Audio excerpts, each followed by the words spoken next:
The story kicks off with a flood of system windows flashing across the public's view, each one warning people that bizarre, abnormal incidents are breaking out in different parts of the world. One alert says that fishermen out at sea found a monstrous abalone, so huge and unnatural that even 10 grown adults holding hands still couldn't wrap all the way around it.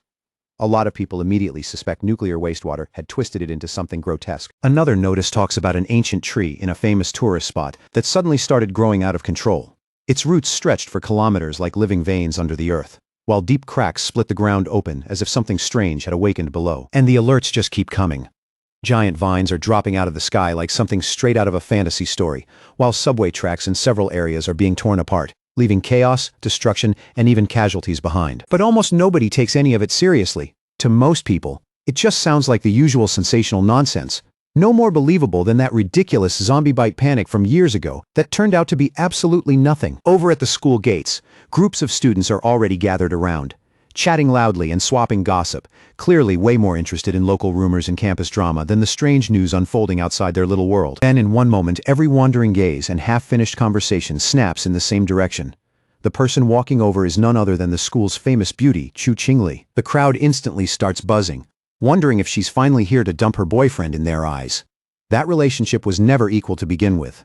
It always looked more like pity than love. Chu Qingli had already locked in her future at Qingcheng University, while her boyfriend couldn't even get into a decent college. To everyone watching, the distance between them was already impossible to ignore, and with that cold gap hanging there, Chu Qingli walks right up to Fang Yi and calls his name, making him turn around with a faintly curious look. Her face is cold, without even the slightest softness, as she tells him she's thought it through carefully and that what they have between them just isn't realistic anymore. She says school love stories always seem to end the same way.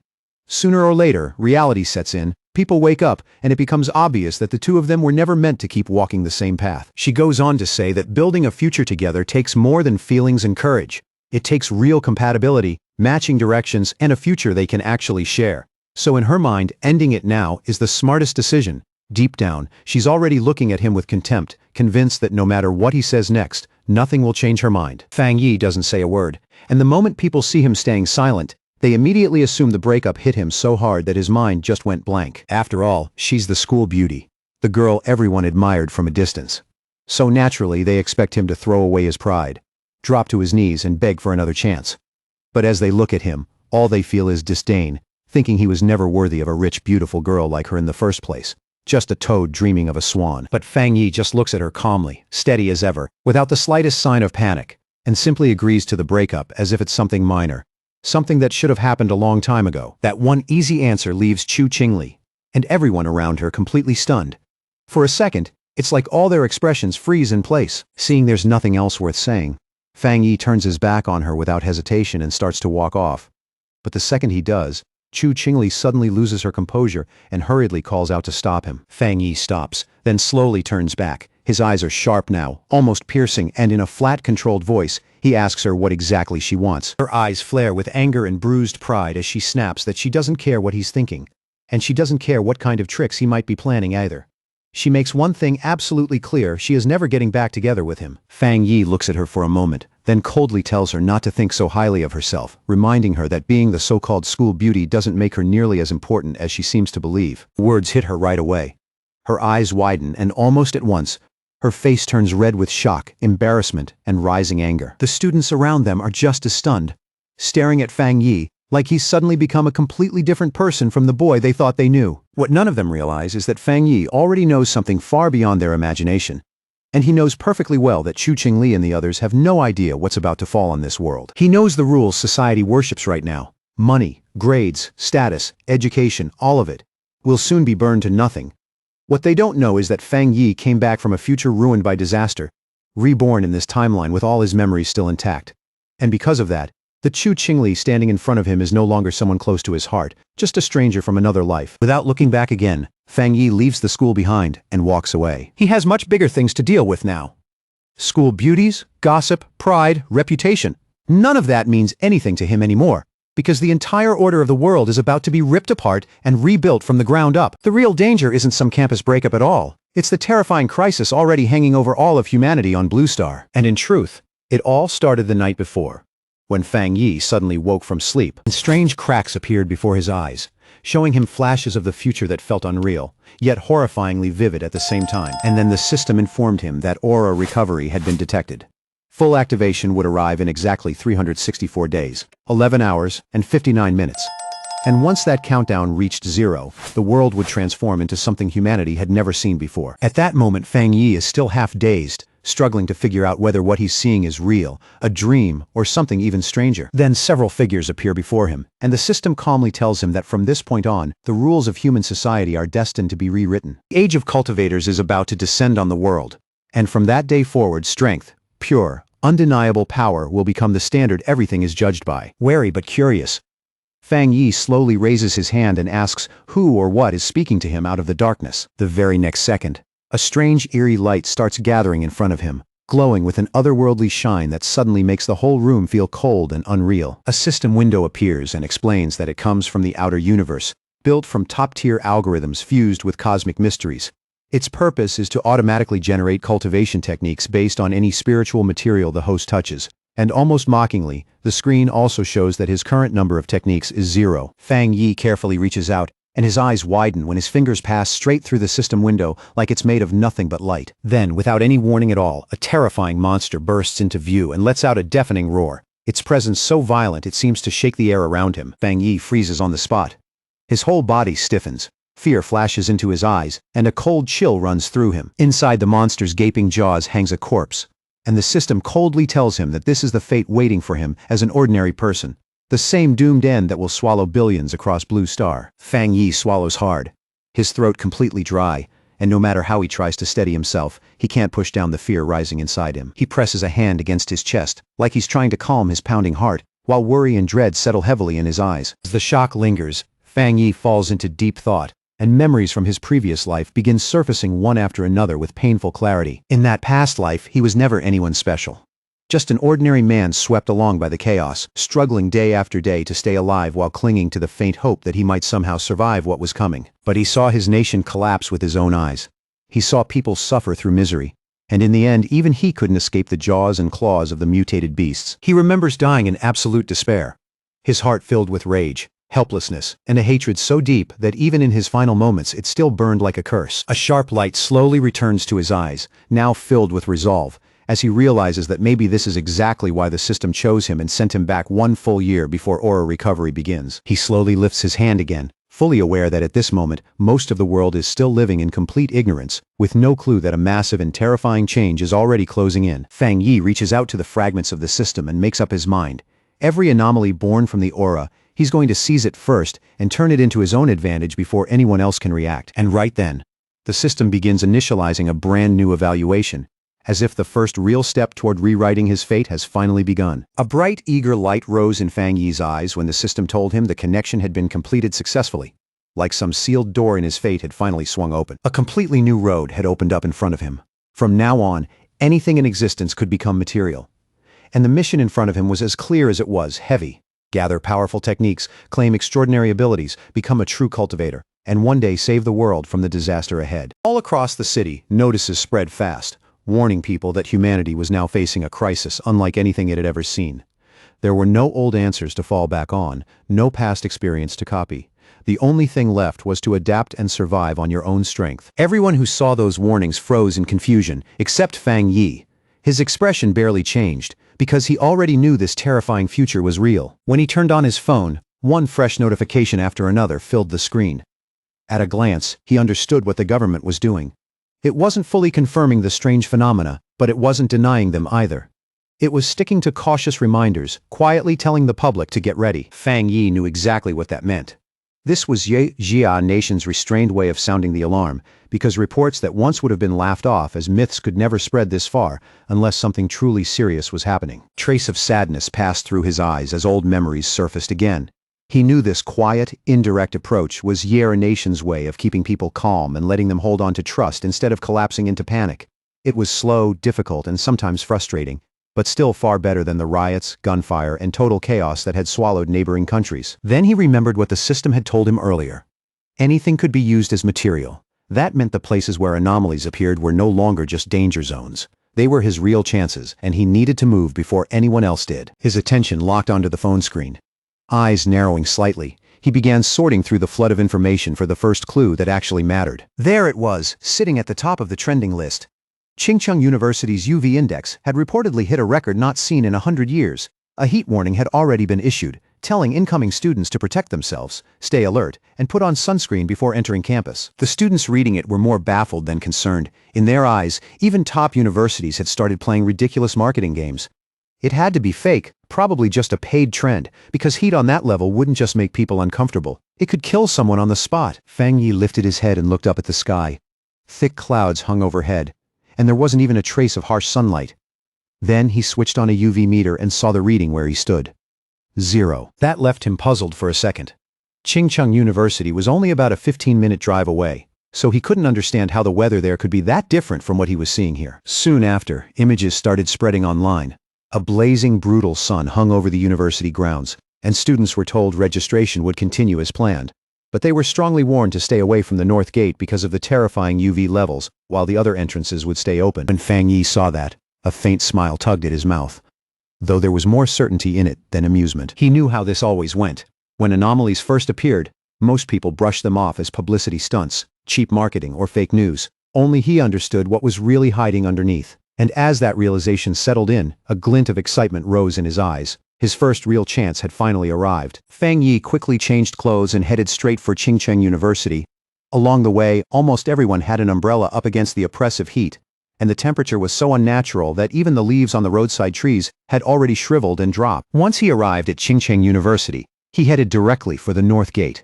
The one entrance people had avoided so desperately that it had become the emptiest place on campus. He already knew something was badly wrong there, and the uneasy feeling hanging around the gate only made that certainty stronger. Then glittering ash began drifting down from the sky, each fragment glowing strangely as it fell. The nearby students screamed and ran, terrified they'd be burned alive. But Fang Yi kept staring at those falling sparks without looking away. Instead of backing off, he calmly sat down right there and decided to touch one of them, like he was reaching out to the very start of a new fate. The instant his fingertip touched it, a fierce burst of light exploded from the ash, and the system immediately reported that it had detected an intense yang attribute of fluctuation and successfully unlocked its data template. That scorching energy rushed straight into Fang Yi's body, and the pain that followed was so violent, it felt like his flesh, bones, and blood were all being ripped apart from the inside. Then blazing light started pouring out of Fang Yi's body, wrapping him in a fierce golden glow that made him look less like a student and more like someone being reforged inside a furnace. The people nearby cried out and covered their eyes, afraid the light would blind them. No one understood what they were looking at, and for a moment some of them even wondered if the heat and panic had pushed them into seeing things. The yang energy kept burning through Fang Yi's clothes, and the pain was so intense that he clenched his teeth until his jaw started trembling. He grabbed the top of his head and nearly lost control, his whole body shaking as he had no idea whether the system had finished compiling or not.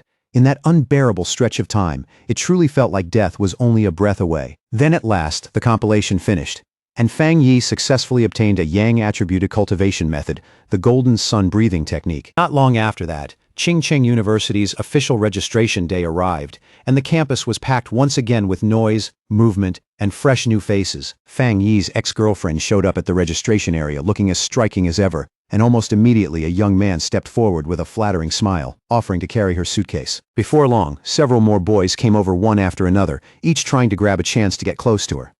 But she turned every one of them away with the same cold indifference, making it clear she didn't need anyone's help. She turned her head and cast a glance at a nearby couple, a sneer pulling at her lips, her face carrying that same familiar arrogance and quiet contempt. But in the very next second, a brilliant golden flash suddenly lit up the area, startling her, and the students around her so badly that every eye snapped toward the source. A tense voice came over the loudspeaker, urgently ordering everyone to stay away from the north gate and keep their distance from the area immediately. Her expression turned serious right away.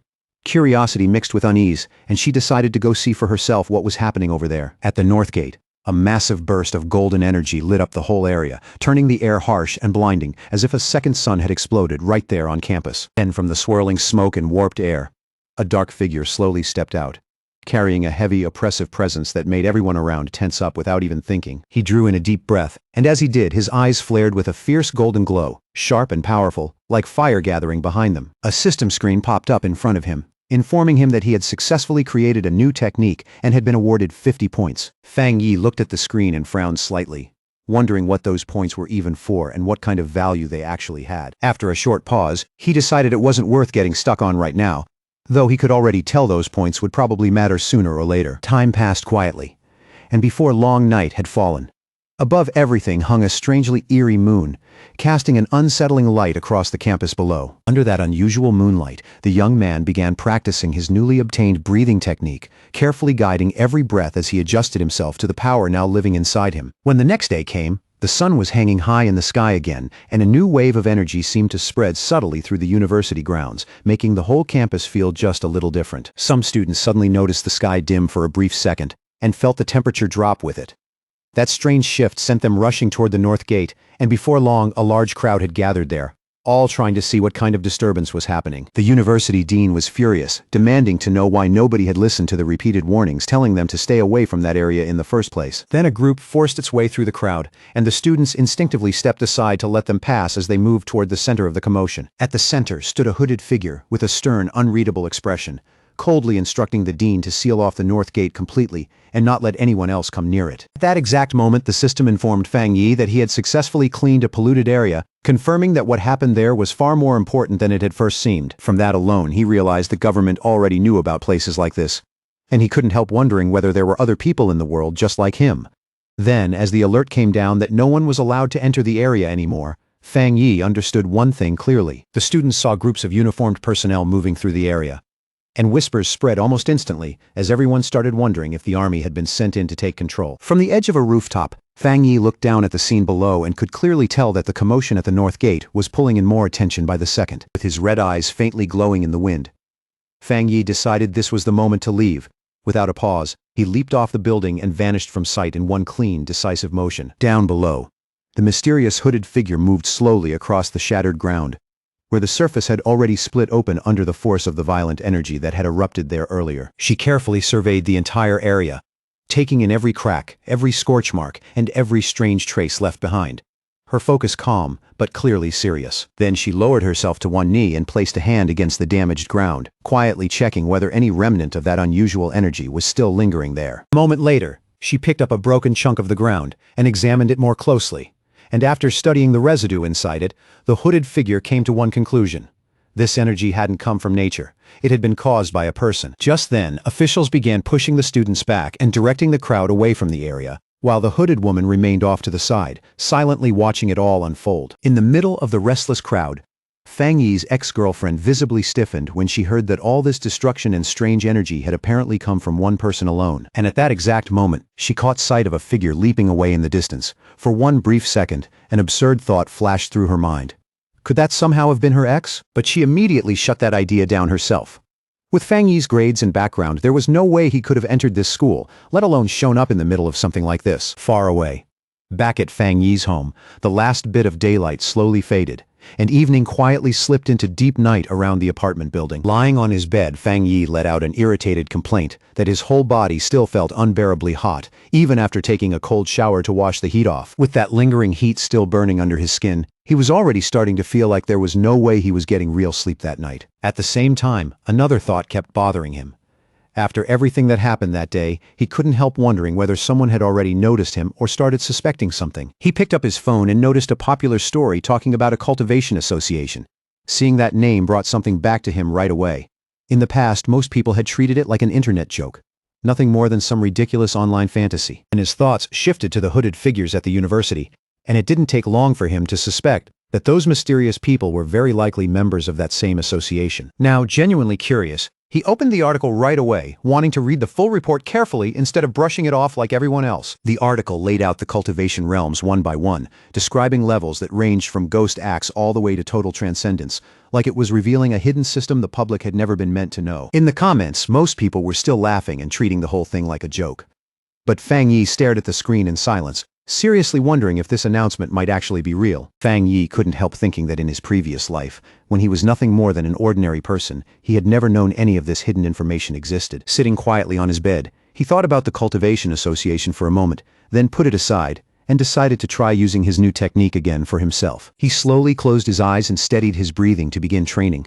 Almost right away, Sweat started forming on his skin as powerful golden energy began circulating around him in waves. Before long, Fang Yi's body began to lift slightly into the air inside his room, suspended within a brilliant golden glow that lit up the space around him. A warm yet intense light fell across him as the principle of the first stage became clear.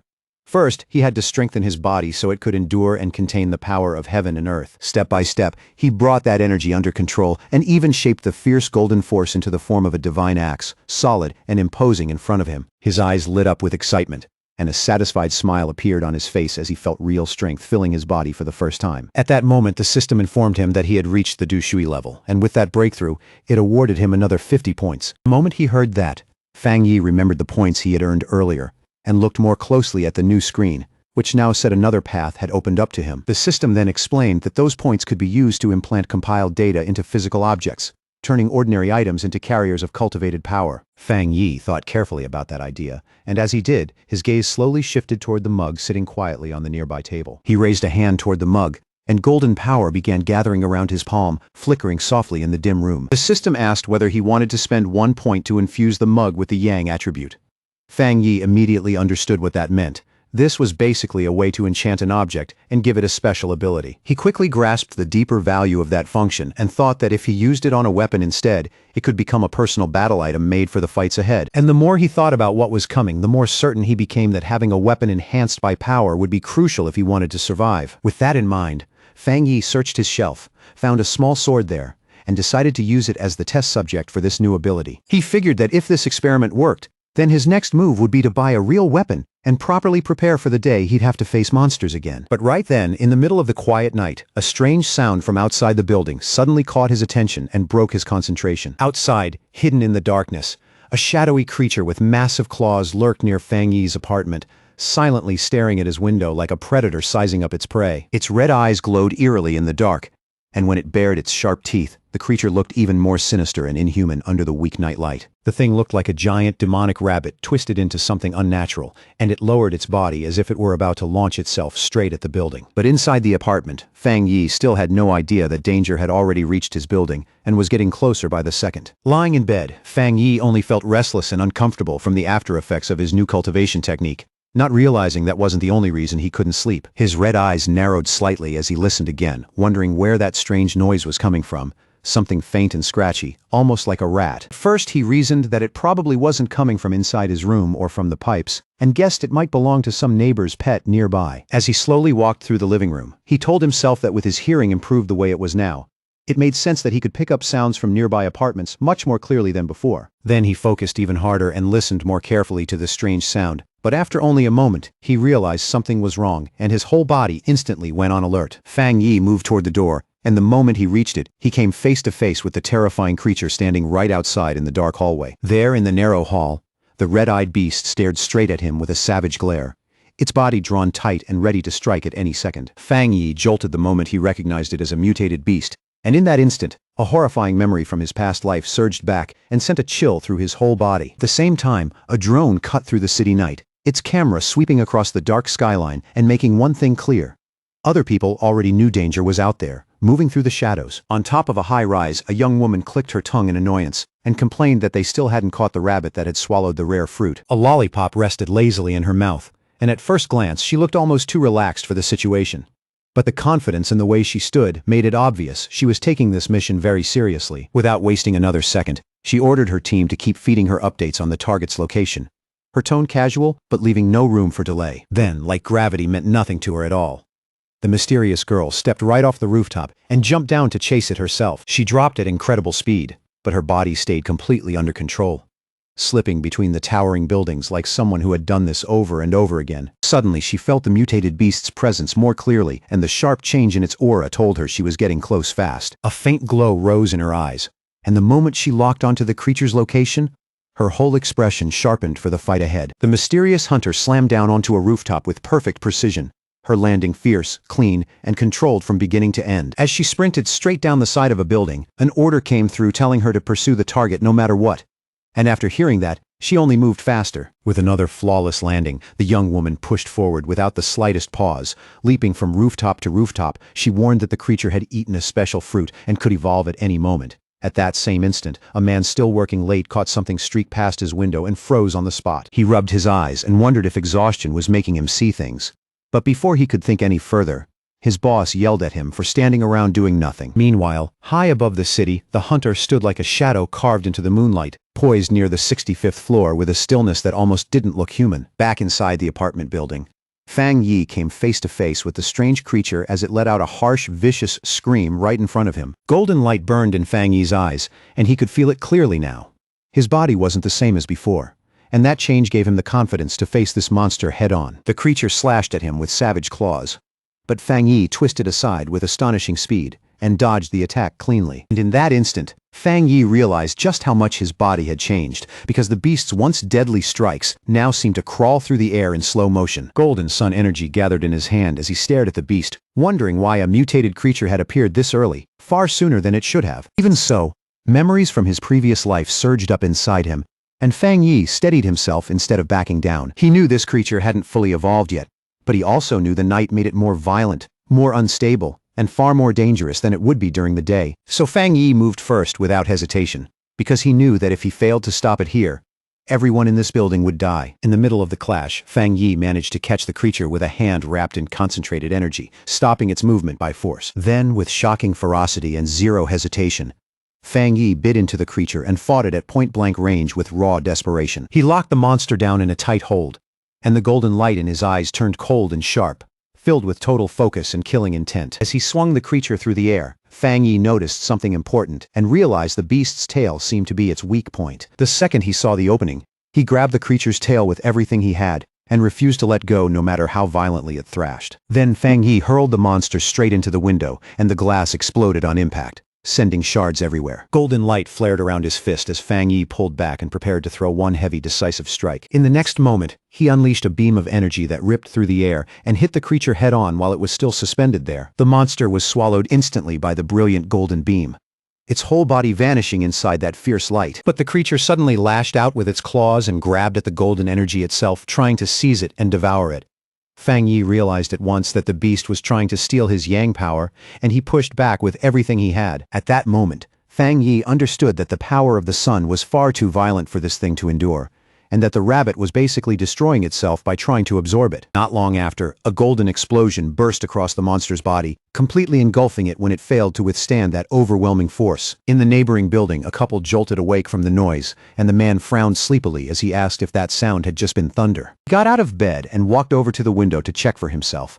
But when he looked outside, the night seemed completely normal. Back at the scene, Fang Yi dropped to the floor, breathing hard as the last traces of golden energy flickered and drifted around him. Staring at what was left, he thought the creature had acted like a starving ghost, crazily trying to swallow his power no matter the price. After the fight was over, one of the monster's eyes rolled across the floor and came to a stop, releasing a strange strand of black smoke into the air. Fang Yi fixed a serious, unblinking gaze on the remains of the creature he had just killed, staying on guard even now. Without any hesitation, he brought his foot down hard on the eye and crushed it completely, destroying the final remnant of the beast. That was when he understood it.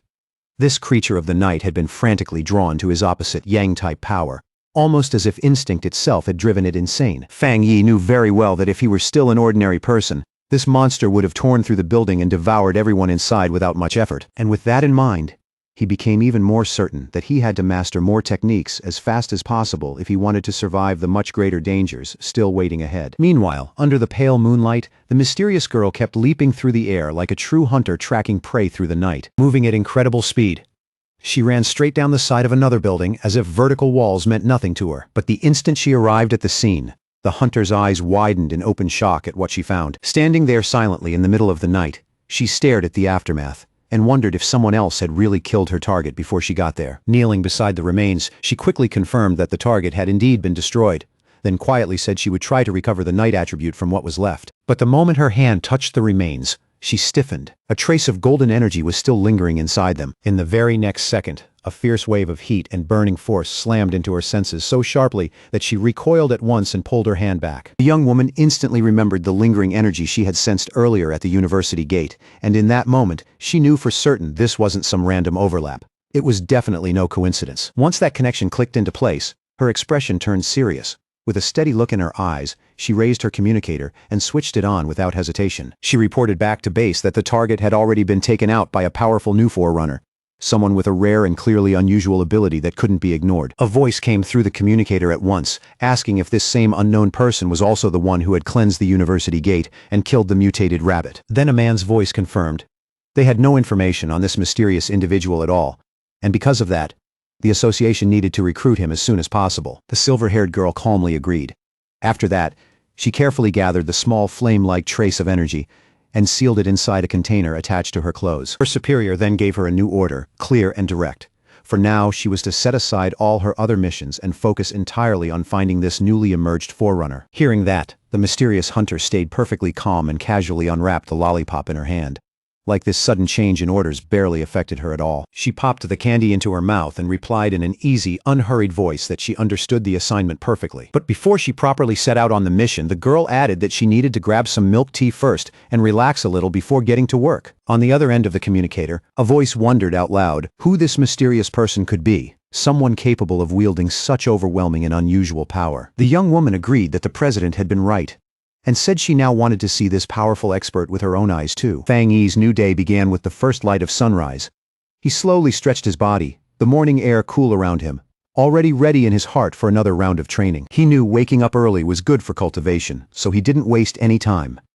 He steadied himself and prepared to begin again. Fang Yi started using his breathing method, drawing in the golden energy carried by the morning sun, and as that warm power entered his body, his eyes gradually began glowing with a rich golden light. As the technique kept circulating, he stepped into the Ghost Axe realm and clearly felt the force of that cultivation method taking shape inside him. Then a sudden surge of energy burst through his body without warning, catching even him off guard and making him pause for a second. He quickly realized what was happening. His strength was rising again. Power flooded through every part of his body, and he immediately focused to steady it and bring it under control. Fang Yi slowly tightened his hand into a fist, clearly feeling that condensed energy gathering and stabilizing in his palm. When he summoned his key axe again, he noticed right away that it felt much lighter in his hand than before. He gripped the handle firmly, his posture drawing tight as he prepared to test what this new strength could really do. The young warrior lifted the golden axe high over his head, gathering force through his whole body as he prepared to bring it down in one heavy strike. And in that moment, he broke through into the two-star Ghost Axe realm, and the power bursting out of him was far stronger than before. His eyes looked like they were burning with golden fire now, a fierce sign of the new level he had just reached. After that breakthrough, Fang Yi could clearly feel the change in his body. He was stronger, tougher, and far more capable of enduring the pressure that came with cultivation. He had advanced this quickly because he was still drawing on the leftover energy from his earlier power-up, using that stored force to push himself forward in a short time. Even so, Fang Yi made up his mind that from here on he would cultivate more carefully, moving forward step by step instead of blindly chasing speed. But his rapidly growing strength was already drawing too much attention, which meant he needed to find a more secluded place where he could keep training in peace. Meanwhile, inside the association's office, a man suddenly sensed something unusual shift in the air around him. The disturbance in the sun-attributed energy didn't escape him for a second, and he immediately wondered if that troublesome new guy was making another scene already. Not long after, Fang Yi found a quiet, isolated spot by a river, a place where he could calmly continue setting his next plan in motion. A system screen appeared in front of him, and after reading it, he confirmed that he was ready to add a special property to his weapon. He remembered testing this process on another object before, but that item had been too weak and simply couldn't withstand the force being poured into it. This time, though, the new blade resonated smoothly with his energy and formed a solid connection with it.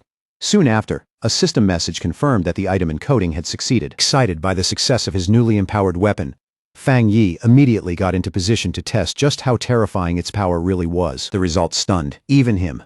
The sword released an astonishing amount of force, and a massive golden beam burst from the blade and shot straight into the sky. After the strike, the young warrior landed with his sword still wrapped in blazing energy, his whole body humming as that powerful force continued moving through him. That one swing had nearly started a fire, and seeing the aftermath made Fang Yi realize just how dangerous and destructive his strength had already become. The smoke from the attack was huge and impossible to miss, so he immediately knew someone might have seen it. He needed to leave, fast. Elsewhere, a girl was already racing at high speed toward the thick smoke he had left behind, rapidly closing the distance. As she ran, she complained in frustration that she had only stepped away for a moment, yet somehow still managed to miss everything important. Then all at once the young woman stopped in her tracks, her expression changing the moment she saw what was ahead. The river itself was boiling, hovering over the damaged area, The agent stared in disbelief and wondered what exactly that new guy had done to this place. She could already picture herself getting scolded later, because ever since this mysterious person showed up, nearly everything around her had started going wrong. Just then, a flash of golden light in the distance caught her eye, and her gaze sharpened immediately with fresh curiosity. What she sensed next genuinely shocked her. It shouldn't have been possible. His power had jumped from 1 star to 2 stars that quickly. And on top of that, he had even created a spirit weapon. The association only had 2 weapons like that in total. And even now, the method for creating them still wasn't fully understood or mastered. That made the girl deeply suspicious. And she couldn't stop wondering how someone working completely on his own could have gained this kind of power. Still, after thinking it through, she told herself she might be mistaken and decided to clean up the mess he had left behind first. Far away from all of that, Fang Yi thought about how his weapon now successfully carried the Yang attribute, but even with that achievement, one thought still stayed with him. Since the system could encode nearly anything, he decided not to stop there. He pushed the blade even further and started adding more traits into it. Then his phone suddenly buzzed. A message from a total stranger popped up, and that was when it hit him. He had completely forgotten to stay hidden. Now some unknown person was inviting him into a pioneers group. He was genuinely caught off guard when he learned that official members were supposed to be at least in the Ghost Axe realm. The stranger quickly explained the situation. A brand new pollution zone had just appeared, and they wanted him to join a group hunt there. After asking for the location, Fang Yi received a file in return. Inside was detailed information on the lava dragon of the Shadow River. The zone was filled with lava, and it carried the same Yang attribute as his own power. Fang Yi thought it over briefly, then accepted the invitation. Meanwhile, far away in Binmu district, a team had already gathered on site, waiting for Old Lee's friend to finally arrive. One of the members mentioned that the girl's map had been incredibly precise, which was why he had been able to find this place so easily. The blonde girl thanked everyone for coming, then calmly reminded them that if they wanted this to work, they would need to cooperate. She came from the Cultivation Association, and to be honest, she was a little disappointed. The pioneers who had shown up were not nearly as strong as she had hoped. What most people didn't know was that the Cultivation Association was actually tied to the government. It had taken a huge effort for her to get in, and her family had even called in favors to make it happen. That was exactly why she couldn't bear the idea of failing here. Right then, one of the explorers looked up, spotted the newcomer approaching, and immediately called out his name, Fang Yi. Fang Yi arrived with a powerful presence, his newly forged sword in hand, and introduced himself in a calm, confident voice. The agent visibly stiffened at the pressure coming off him, but when she focused on his aura more carefully, she realized it wasn't crushing at all. It felt warm, steady, and strangely reassuring. Now that everyone was finally here, the leader gave the signal, and the whole group began moving toward the cave entrance together. Fang Yi stepped to the front without hesitation and told the blonde agent to take care of the lighting from behind him. The team went deeper into the cave.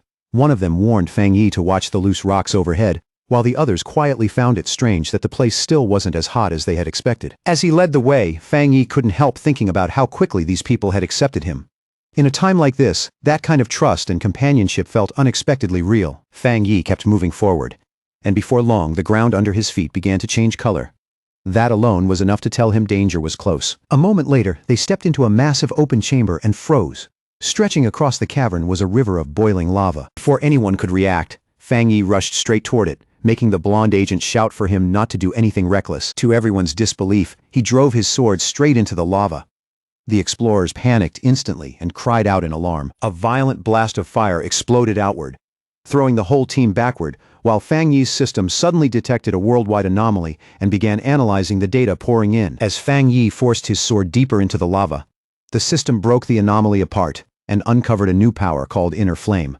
It was a force with terrifying internal heat and explosive properties. At the same time, it derived a new move, the Scarlet Flame Sword Technique, which released that power the moment the blade was drawn, covering the sword in blazing fire and crackling lightning. No more hesitation left. Fang Yi tightened his grip on the sword. Both his eyes and the blade flared with burning power, as if this technique had been made specifically for his Tang sword. Down below, the other explorers were still sprawled on the ground where the blast had thrown them, and all they could do was stare in shock as Fang Yi stood completely unharmed inside a swirling vortex of fire.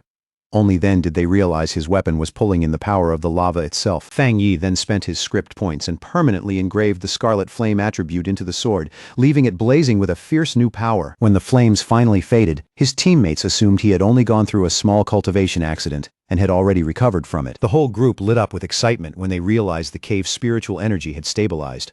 One person happily celebrated that he could finally absorb it without trouble. while another, just about to step onto the cultivation path, excitedly shouted Zhang Xiaoya's name. The blonde agent Zhang Xiaoya told them to take full advantage of the chance and cultivate while she kept watch. The team thanked her at once for giving them that opportunity, but that brief calm didn't last.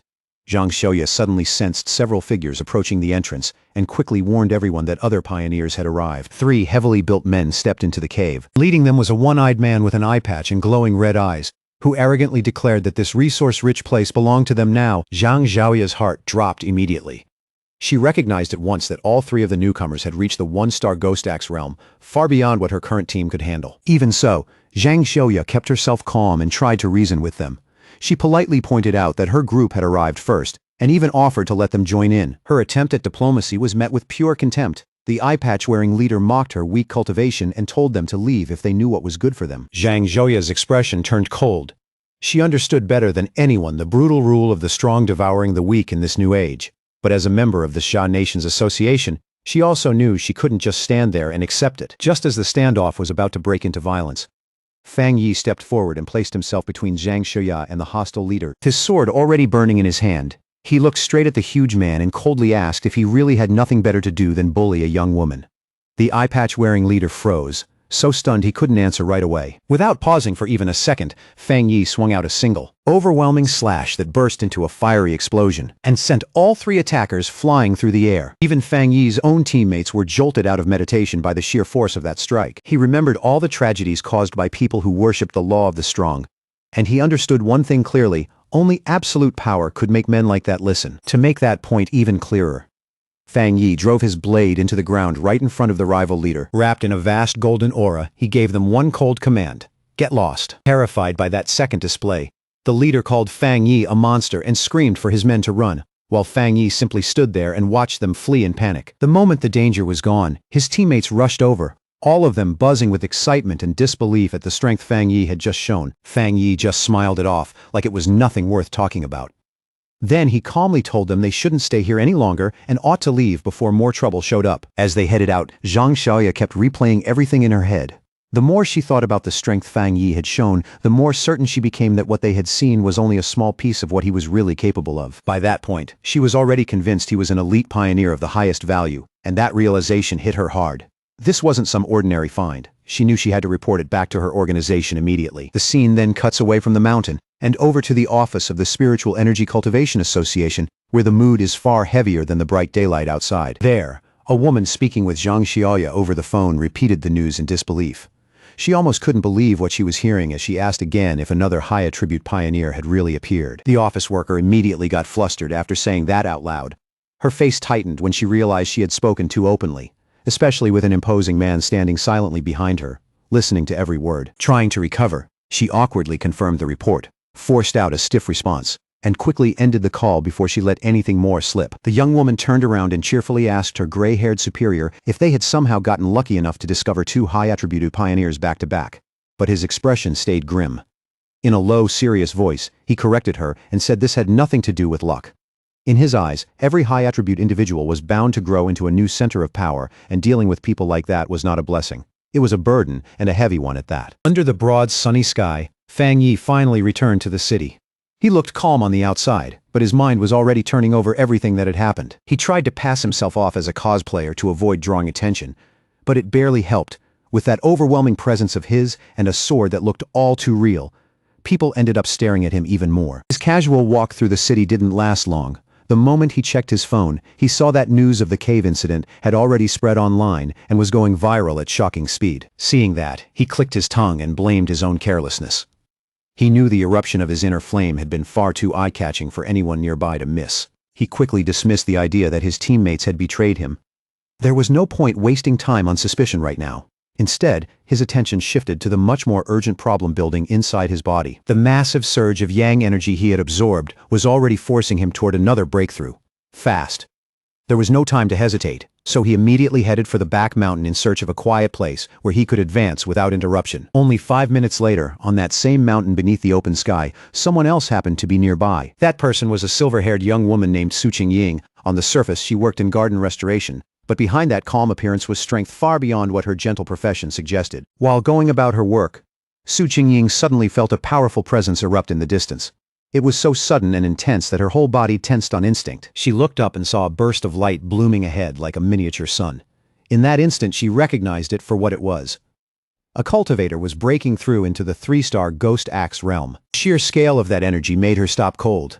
She had never imagined that a breakthrough at that level could release something so vast, so violent, and so monstrous. A sudden sense of duty mixed with a flash of recognition in the back of her mind, and Su Qingying's eyes sharpened immediately. Without wasting another second, she rushed straight toward the disturbance at full speed, silently vowing that this time, no matter what, she would catch the mysterious person behind it, high up on the mountain, far from the noise of the city.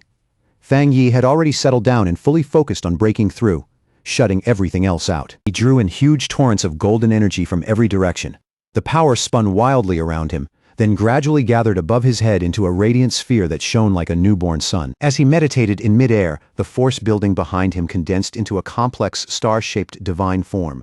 Golden arcs of energy crackled across his skin, his eyes burned with power, and every breath became part of the struggle to keep that violent surge under control. At last, all that raging power began to merge, layer by layer, until it formed a giant divine axe made of pure golden and pale blue energy, dazzling to look at and crackling with terrifying force. By then, Su Qingying had arrived.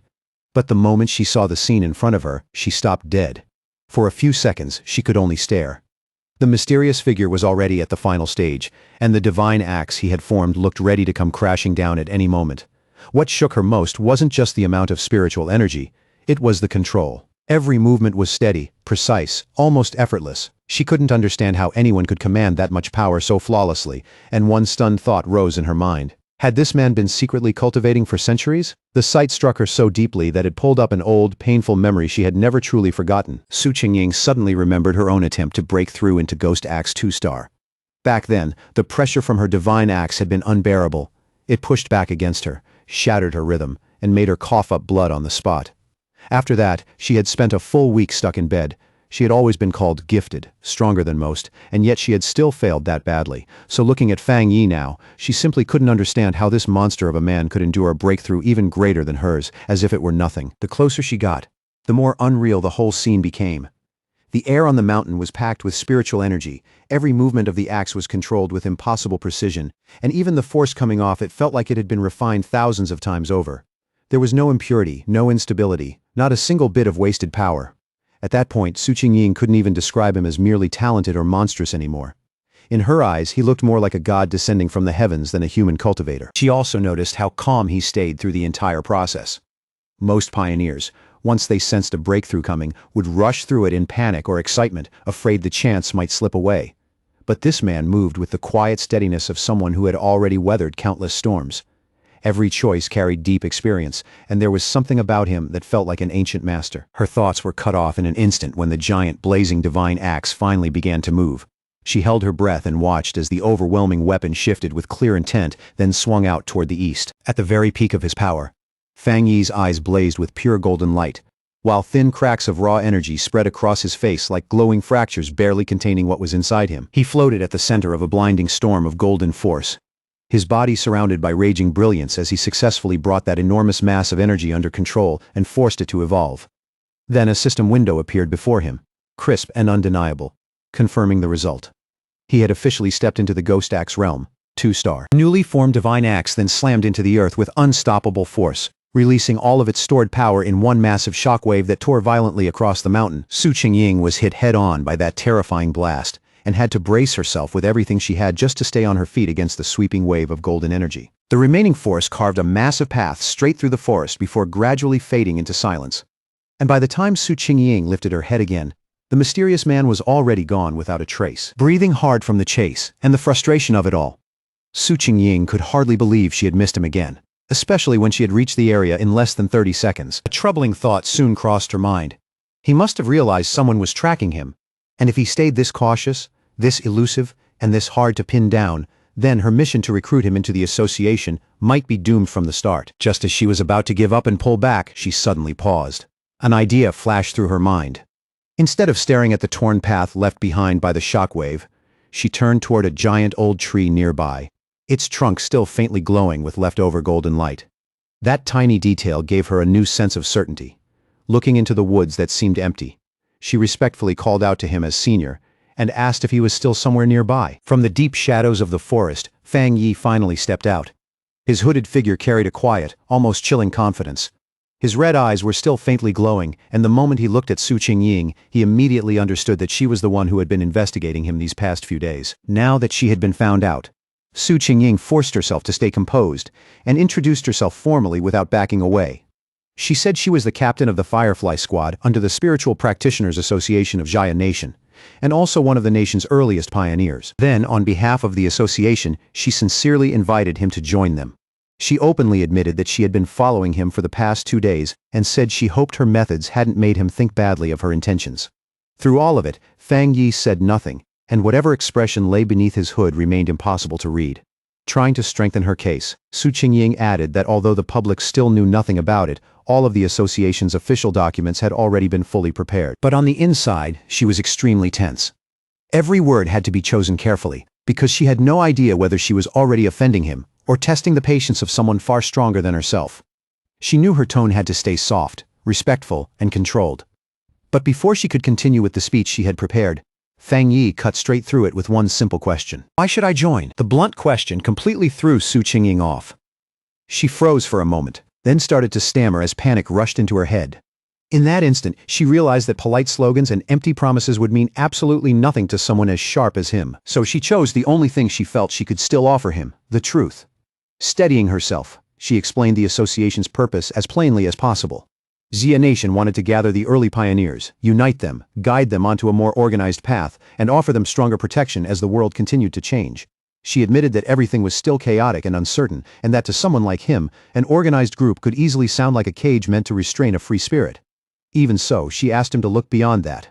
A great return of spiritual energy was coming, and when it fully arrived, they would all need to stand together against the unknown enemies waiting in the future. After quietly listening to her sincere and passionate explanation, Fang Yi simply leaned back against a nearby tree.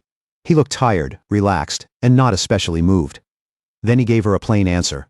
He was not willing to join. At least for now, he said, he still couldn't fully trust either her or the association behind her. Su Qingying was completely stunned by how directly he refused her. Her eyes widened as if she hadn't even seriously prepared herself for the chance that he would reject her that cleanly. Faced with that refusal, Su Qingying immediately grew anxious. In a hurry, she reached into her jacket and pulled out her identification card, as if that one item might still be enough to turn things around. Holding the card up where he could clearly see it, she quickly introduced herself again as Su Qingying and added that before the return of spiritual energy, she had once been a well-known athlete. There was an unmistakable plea in her voice as she asked him to believe her, hoping her former public identity might give him at least one reason to trust that she was sincere. Fang Yi paused at that, and his expression shifted ever so slightly as he thought over her words. Then he touched his chin and said that he now vaguely remembered who she was. A memory surfaced in Fang Yi's mind with surprising clarity, a framed photo of Su Qingying standing on a podium after taking second place in Jaya Nation's long-distance championship. In that moment, he understood that her natural athletic talent was exactly what had made her such a fast, sharp, and capable pioneer. But that brief softness in his expression faded almost immediately. His face hardened as a dark memory from his previous life rose without warning, bringing with it the image of a ruined city drowned in death, silence, and despair. He knew better than anyone that in the original timeline, Jia Nation's efforts, including everything the association had tried to build, had still ended in failure. Humanity had been driven to destruction all the same. Now that he had returned with the system, he understood that this time, he had to become part of the answer. Even so, joining the association now still wasn't the right choice for him. So Fang Yi put on a more thoughtful, measured look, turned back to the hopeful Su Qingying, and calmly confirmed that yes, he did remember her after all. He told her he would think about the offer she had made. And before Su Qingying could answer or press the matter any further, he suddenly leaped into the air and shot away at incredible speed, vanishing almost the instant he moved. Then, just as suddenly, he appeared right behind the startled Su Qingying, making her tense up at once. In a firm tone that left no room for argument, he gave her one condition. For now, she was to keep his whereabouts secret from everyone. At the same time, Fang Yi quietly noted her respectful attitude and guessed that the association was being extremely careful not to provoke powerful pioneers who had not joined them. He recognized that caution immediately as a weakness he could use. While Su Qingying, sensing there was still room to talk, quickly offered a compromise. She explained that the association had already picked up the energy released during his breakthrough, so she had no choice but to file a report. Still, she proposed sending one mixed with truth and falsehood, enough to protect his identity while still satisfying her superiors. Fang Yi considered that for a brief moment, then quietly nodded and agreed. Su Qingying tried to call out to Fang Yi the moment he accepted. But in the blink of an eye, he had already disappeared again, leaving nothing but empty air behind. She immediately ran down the mountain after him, moving as fast as she could through the rough terrain. But it was no use. There wasn't a trace of him anywhere. Tired, annoyed, and out of options, Su Qingying walked alone along a damp forest path, muttering under her breath in growing frustration about how many times she had already failed to catch him and how he was obviously avoiding her now. Letting out a weary sigh, she grumbled about the exhausting job of cleaning up and erasing the powerful energy traces he left behind after every incident. Her irritated thoughts were suddenly cut off by a voice in her earpiece, telling her to stop dwelling on that impossible-to-track pioneer and refocus on the mission already in front of her. Then the voice informed her in a serious tone that the strange creatures had appeared again. Su Qingying froze where she stood, her eyes widening as she asked, almost in disbelief, whether they had really come back. A terrifying memory instantly flashed through her mind. She saw herself trapped in the middle of a pack of wolf-like creatures, their mouths slick with blood and their red eyes glowing with savage hunger in the dark. She knew she would never forget those bloody, unnatural beasts for as long as she lived. The story then reveals what they truly were: cold, vicious, bloodthirsty monsters born from the contamination zones created by the return of spiritual energy. These creatures fed on the zones themselves, growing stronger and evolving into monsters that hunted and devoured humans. Some of them could even disguise themselves as natural disasters, hiding behind destruction while tearing apart entire regions and creating new contamination zones along the way. If no one stopped them, they would keep consuming the human world piece by piece until nothing was left. Not long after that, a heavy storm suddenly crashed down over the city with frightening force. At night, the sky was no longer lit by ordinary streetlights, but by relentless flashes of violent lightning splitting the darkness again and again. Rain came down in sheets, pounding against windows and streets, while red emergency alerts lit up people's phones one after another, warning of a severe thunderstorm and urging everyone to stay indoors. Another alert followed soon after, announcing that the Yuhuang Mountain area had been officially closed because of the growing risk of flooding and related danger. Standing by their windows, people stared out at the terrifying weather and remarked that they hadn't seen a storm this severe in years. Some even joked nervously that maybe some powerful being was up on the mountain going through a lightning tribulation. Hidden in a narrow, rain-soaked alley, Fang Yi watched the storm with a grim, focused look, one red eye glowing faintly in the dark. He could clearly feel the enormous thunder energy saturating the air, and he recognized at once how wild and violent it was. This was no ordinary storm. It was another anomaly, and all that terrifying power was gathering toward a single point. His gaze moved past the rows of buildings and distant city lights before locking onto a faraway mountain peak, where bolts of lightning were striking over and over without pause. In that instant, he knew he had found the true center of the storm. Without the slightest hesitation, Fang Yi rushed straight into the pouring rain, leaping across rooftops at explosive speed as he headed for the mountain through the storm. The moment Fang Yi reached the foot of Yuhuang Mountain, the system reacted immediately and confirmed that a contamination zone had been detected. He raised his eyes toward the peak, but instead of the familiar beauty the mountain usually had, he saw a grim, twisted landscape, with skeletal remains scattered among warped trees, as if death had already taken the whole place. At the same time, another system notice appeared, making things even worse by stating that the contamination level was unknown. Even so, Fang Yi didn't stop for a single moment. With a steady, determined look in his eyes, he stepped into the dark woods beneath the storm and moved deeper into the zone. As he pushed closer to the heart of the storm, a massive bolt of blue lightning suddenly slammed into the summit, lighting up the entire mountain in a harsh, blinding flash. That one strike was enough for Fang Yi to know he had found exactly what he came for. Inside the Spiritual Practitioners Association's command center, officials were already gathered in a tense emergency meeting. At the front of the room, a large screen showed a swirling vortex of blue energy hanging over the mountain peak. One official reported that the danger level on Mount Yuhuang was rising at an alarming rate, forcing them to seal the area and classify it as a new contamination zone. Hearing that, the association leader, his face grim and heavy, said the situation had become serious enough that he had no choice but to pull Su Qingying away from another important mission. He then asked her for a direct report. Su Qingying informed the room that climbing the mountain was currently impossible, because the thunder energy there had become dangerously unstable and could erupt at any moment. For that reason, the area had already been officially designated as an A-level contamination zone. She followed with even worse news based on the speed at which the energy was growing. The mountain would soon escalate into an S-level threat, forcing them to activate their highest emergency response plan. But even as she said that, she pointed out there was an even bigger problem underneath it all. According to the association's current data, none of the explorers they had available could safely approach the area. Su Qingying admitted it openly, not even she could handle it. A wave of shock spread through the room as the calculations made one thing painfully clear. Even for highly advanced explorers, this mission would amount to certain death. Faced with that impossible reality, a man in a security uniform immediately ordered the entire foot of Mount Yuhuang to be sealed off, with patrol teams sent out around the clock to stop anyone from attempting to climb it. The association leader gave a firm nod and agreed at once. In a hard voice, he declared that their only option for now was to contain the threat by sealing the mountain completely, and that no one was to go near it until the concentration of thunder energy finally dropped. But while the association judged Mount Yuhuang too dangerous for anyone to enter, Fang Yi was already deep inside the contamination zone, moving straight toward its heart. Massive bolts of blue lightning crashed down all around him, each one violent enough to rip through rock, earth, and trees in an instant. Even with the storm raging wildly around him, Fang Yi stood his ground without flinching, protected by the golden aura created by his breathing technique. Still, he knew that simply surviving inside the storm wasn't enough. If he wanted the purest and most concentrated thunder energy, then he had to climb all the way to the very center of it at the mountain's peak. That decision wasn't reckless. It came from the dark memories he carried from the past.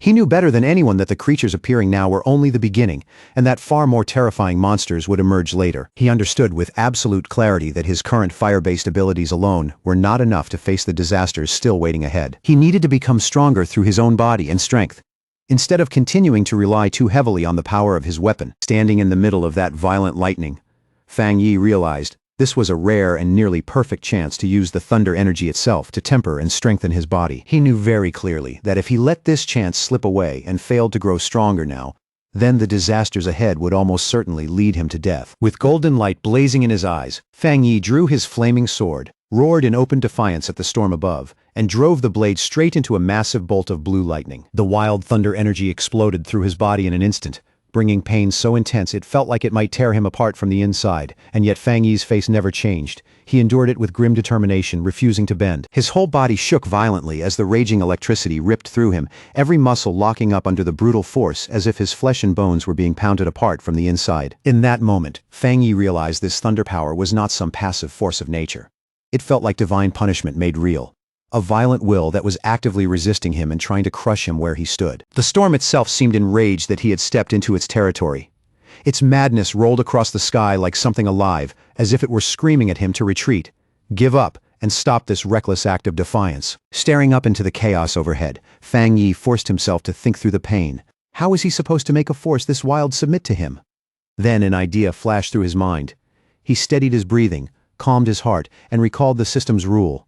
If he wanted to claim a power, he first had to make direct contact with its source. A blazing wave of golden aura burst from his body as he pushed the golden sun breathing technique to its limit. Refusing to let the storm drive him back, Fang Yi roared and surged forward, swinging his flaming sword to carve a burning path through the raging sea of blue lightning. The clash between his radiant golden power and the storm's savage thunder force set off a massive chaotic explosion that shook the whole mountain and sent violent currents tearing through the air. Blood slipped from the corner of Fang Yi's mouth under the crushing strain. But his eyes only burned brighter, filled with a fierce resolve and a stubborn refusal to fall. He knew better than anyone that this was a desperate gamble with no safe ending. If he wanted even a chance to survive what was coming in the future, then he had to push past his limit, stand at death's edge, and risk everything right now. At last, after forcing his way through that merciless torrent of thunder and pain, Fang Yi finally reached the mountain's peak. The moment he stepped into the very heart of the storm, he drove his sword into the ground with brutal force, splitting the rock beneath him. Here, the thunder power was far more terrifying than it had been below, a violent flood of raw energy so dense and oppressive that even breathing felt difficult. Standing there, Fang Yi could clearly feel the storm's full attention settle on him. It was no longer trying to drive him away, now it wanted him dead. As if responding to that challenge, the storm gathered all of its power into one terrifying strike and hurled a massive beam of white-hot lightning straight at him, a final blow so overwhelming it was clearly meant to erase him completely. Just as Fang Yi faced that ultimate strike head-on, the system suddenly activated. It detected an extremely powerful thunder attribute inside the attack and immediately began processing and analyzing it. Far below in the city, people stood by the windows of a tall building and stared at the distant mountain in shock. One man held up his phone to take a picture and muttered that he had never seen lightning that huge in his life. Another looked into the sky and half joked, half believed that maybe some god was undergoing a heavenly trial, even swearing he had seen the outline of a person inside the storm. At the mountain peak, the struggle ended in a blinding explosion of light that lit up the storm itself. Fang Yi had won, a system message appeared to confirm it, announcing that he had obtained refined divine thunder power and could now summon heavenly lightning to temper his body into something godlike. As an extra reward for surviving and succeeding, the system granted him 5 riding points. Now, floating in mid-air, surrounded by crackling blue lightning and the glow of his golden aura, Feng Yi quietly grasped the nature of his new power. Thunder was a top-tier attribute, terrifying in both offense and defense. Unlike his sun power, which leaned more toward protection and endurance, thunder could refine the body itself and turn it into a far more violent, concentrated form of energy. He quickly decided that from this moment on, thunder would become both his spear and his shield. And the more he understood it, the clearer it became that this power was not only about destruction.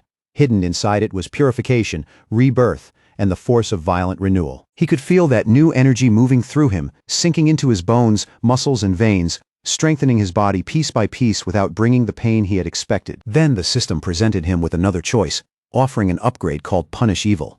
It promised double critical damage and asked whether he wanted to spend riding points to unlock it now. After descending gently and landing without a sound, Feng Yi lowered his gaze and began thinking carefully about what to do with this newly gained power. His first instinct was to channel the thunder attribute straight into his Tang sword and strengthen the blade even further. But he didn't rush it. He paused and weighed the idea with unusual care. Doing that would definitely make the weapon stronger, but Feng Yi worried it might disrupt the purity of the sun attribute already stored inside it. He also understood that cramming too many different forces into one weapon could make it unstable, or worse, ruin it completely. Then, all at once, a sharper and much bolder idea came to him. Looking down at his own hand, Feng Yi made a different decision. Instead of placing the thunder attribute into the sword, he chose to implant it directly into his right hand. The system immediately responded, asking whether he wished to infuse the selected item with the thunder attribute. A confident, almost amused smirk spread across his face as he gave the command, without the slightest hesitation. In the very next instant, all the wild blue lightning still lingering in the air rushed toward his right hand in a violent stream, as if the entire storm had just been seized and claimed by him alone. By the next day, the immediate danger on the storm-shattered peak of Mount Yuhuang had already passed.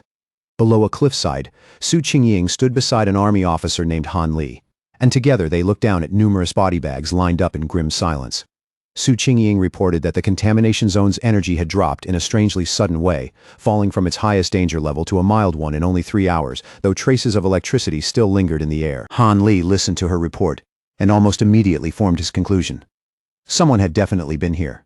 In his judgment, it had to be a seeker. Someone who hunted dangerous events like this instead of avoiding them. Su Qingying was visibly taken aback by that idea. She wondered out loud whether another seeker had really been involved, and more importantly, whether anyone could actually survive something like what had happened here. She crouched down and carefully searched the area for any clue that might have been left behind, but she couldn't sense anything useful. In the end, she could only guess that the heavy rain from the night before had washed away whatever traces had once been there. After piecing the timing together, she concluded that the seeker must have safely left the mountain at around 8 o'clock the night before. Han Li agreed with her estimate, noting that the strange event had first begun around 6 p.m. and that the army had sealed the mountain by 7 p.m., which meant the seeker must have climbed it before the lockdown began. He further pointed out that their instruments had predicted the threat would rise to S grade, yet after 8 p.m., the energy had suddenly started collapsing instead. Standing at the point where the lightning had once been strongest, Han Li gave his own theory. He believed the seeker had not only survived the storm, but most likely possessed a thunder-related ability and had turned a deadly disaster into an extraordinary opportunity. From that, he concluded that this mysterious person was the direct cause of the sudden change in the mountain's condition. Then, Han Li voiced his biggest concern. People like this were the most dangerous of all because no one yet knew whose side they would choose. Su Qingying agreed immediately, adding that if someone this powerful ever became a real threat, the disaster they could bring would be almost beyond imagination.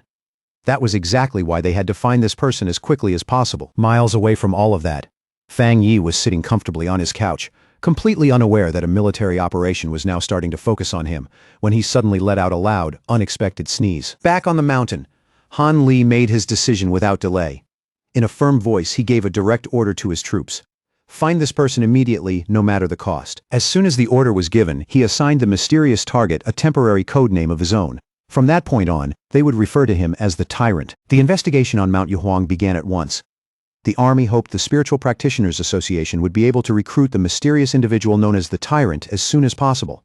Until then, they would keep every detail of the incident hidden from the public and quietly carry out a separate investigation of their own. On the rain-soaked peak, the association leader told Han Li that they already had a high-level pioneer trying to make contact with the unknown person.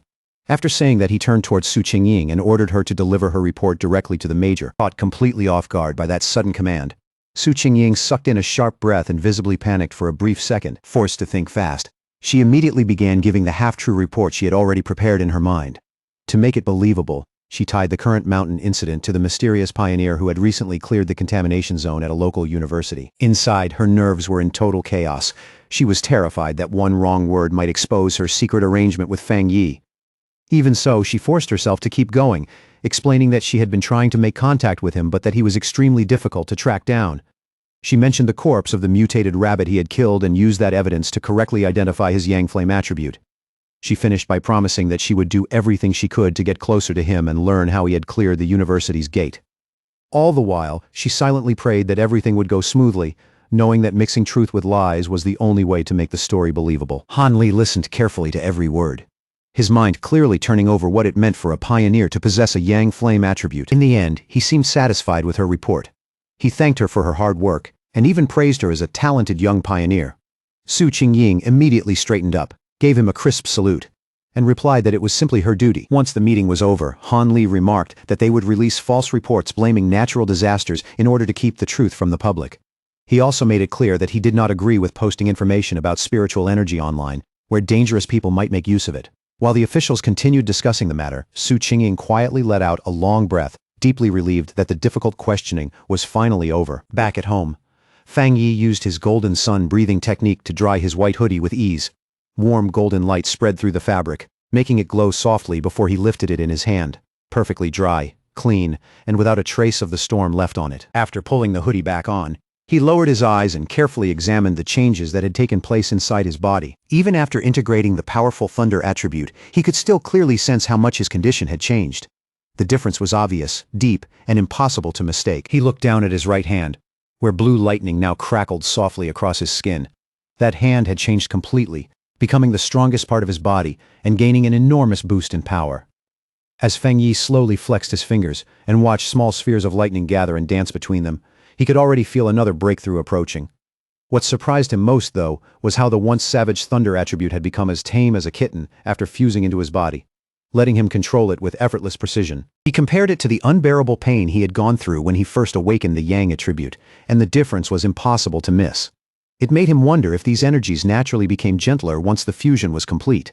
Then he remembered the system's note that this new power could deal double damage to strange and evil creatures, and that immediately caught his attention. He genuinely wanted to test it for himself. That train of thought was suddenly cut off by a sharp alert tone from the phone resting on the nearby table. Fang Yi reached over, picked it up, and narrowed his eyes slightly, wondering what problem had appeared this time. After the last incident, he had deliberately set up special news alerts on his phone. In times this chaotic, he knew the government would keep issuing emergency warnings to protect the public, and he had no intention of missing any sign of danger. But to a pioneer like him, those warnings meant more than simple notices to stay away. Every crisis hid an opportunity. Behind every life-threatening event, there was also a chance to grow stronger, even if claiming that chance meant walking straight into mortal danger. Thinking about his next move, Fang Yi lowered his gaze and focused on the major alert now glowing on his phone screen. The report said a massive explosion had just taken place inside a chemical plant, causing serious pollution in part of the city.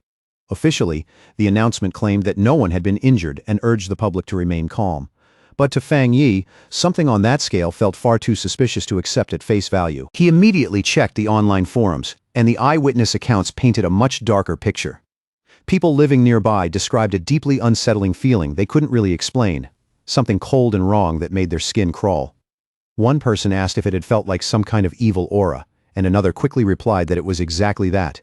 Even with plenty of skeptical voices mixed in, the overall mood online was still full of dread, fear, and growing unease. The phrase cold and evil aura hit Fang Yi immediately. It felt disturbingly familiar, like something he had heard before in a much darker place. Then, without warning, a terrifying memory from his past life surged back into his mind, bringing with it the image of a bloody hand and a monstrous figure so horrifying that his expression hardened at once. He remembered hiding in sheer terror as a giant crimson demonic beast rampaged through everything around him, tearing destruction across the land while he could do nothing but survive and watch. That creature, a disgusting rat-like monster covered in multiple eyes, was not something he could ever mistake.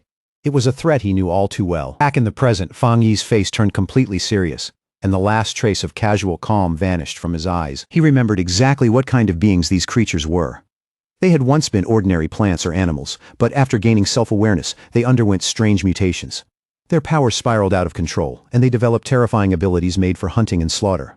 Worst of all, they loved to appear under the cover of night, when fear already ruled the dark. The moment he realized this new threat was at least 100 times more dangerous than the mutated rabbit he had dealt with before, Fang Yi knew he couldn't just stay home and ignore it. He clenched his fist, and fresh blue lightning crackled across his knuckles as he made up his mind. He would go out that very night and make sure these creatures had no chance to survive, evolve, or grow stronger. As he rose to his feet, thin strands of electricity curled around him, and his eyes sharpened with purpose. It was time to test his new 200% critical strike ability in a real fight. On a dark night, heavy with storm clouds, rain fell steadily over the empty city streets, covering the world in cold reflections and restless silence. As a traffic light shifted in the wet darkness, a blur suddenly cut across the road below. A squad of cloaked figures moved through the rain at astonishing speed, so fast they almost didn't look real. These were the members of the Destroyer Squad, and tonight they weren't patrolling. They were hunting. One of them reported back to headquarters that they were currently tracking Anomaly, file number 7, codenamed Candle Night. But the target had slipped away, and they had temporarily lost it. According to the existing file, the creature had the ability to merge into darkness, making it extremely difficult to track once it disappeared from sight. The squad member then added several new and unsettling details to the record. The anomaly apparently gave off a faint sizzling sound whenever it was nearby, and it had a clear habit of feeding on humans. As lightning tore across the clouds overhead, the squad landed on a rooftop and paused there to survey the city below. Their leader, a stern man with pale hair and a scar across his face, stared into the storm and understood immediately that this weather was perfect for the creature's hunt. With grim certainty, he said they could not allow that to happen under any circumstances. Miles away, inside a brightly lit command center buzzing with activity, an operator received the latest field update and quickly confirmed that the new data for File 7, Candle Night, had been officially submitted. The situation was already being treated as serious. An extermination request was filed immediately as a high-priority matter, with a strict goal of eliminating the threat within 12 hours. Headquarters responded just as quickly. The Destroyer Squad was ordered to continue pursuing the target, but the command also made it clear that the team's own survival remained the highest operational priority. Without wasting another second, the squad launched back into motion, leaping from building to building through the rain-soaked city as the chase resumed at full speed. Their leader paused only briefly to study a glowing holographic map of the city where red markers spread across the screen showed numerous active anomalies. He knew a 12-hour response window was far from ideal, but it was the best headquarters could manage. The nation was vast, anomalies were appearing everywhere, and even their advanced system and manpower were being stretched dangerously thin. Just as the Destroyer Squad reached the edge of the target's last known location, a fresh warning came in from headquarters.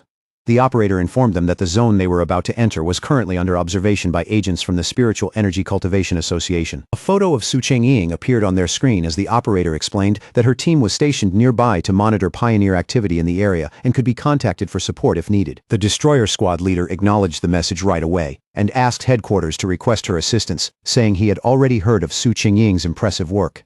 Elsewhere, when she received the notice, Su Chengying was caught off guard and mildly surprised to learn that her reputation had spread that far. Out in the rain, the Destroyer Squad stood waiting with grim patience, stormwater dripping from their cloaks as they held position in silence. Not long after, Su Chengying arrived with her own cloaked team and took position on a higher rooftop overlooking them.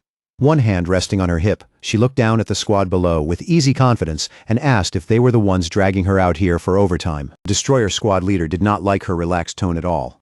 With a stern look, he told her that the Candle Night anomaly hunted and ate people, and that this was far more serious than some simple overtime complaint.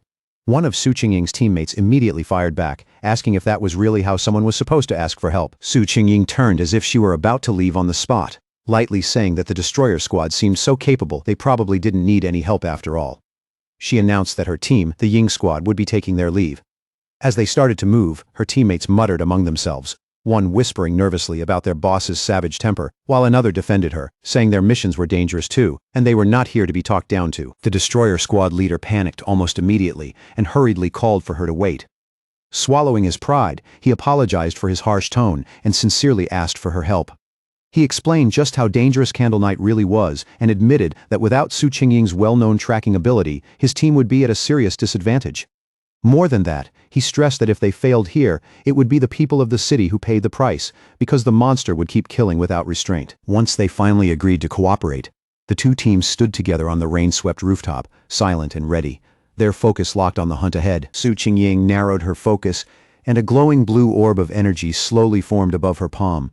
After a brief pause, she announced that she had found the creature's location. The orb expanded outward in pulsing waves, and its energy spread through the area like a living map until the monster's hiding place was clearly revealed. Hidden in the dark, rain-soaked ruins of a chemical plant, the monstrous rat-like creature known as Candle Knight was crouched over something, feeding in silence. Its file had described its habits clearly.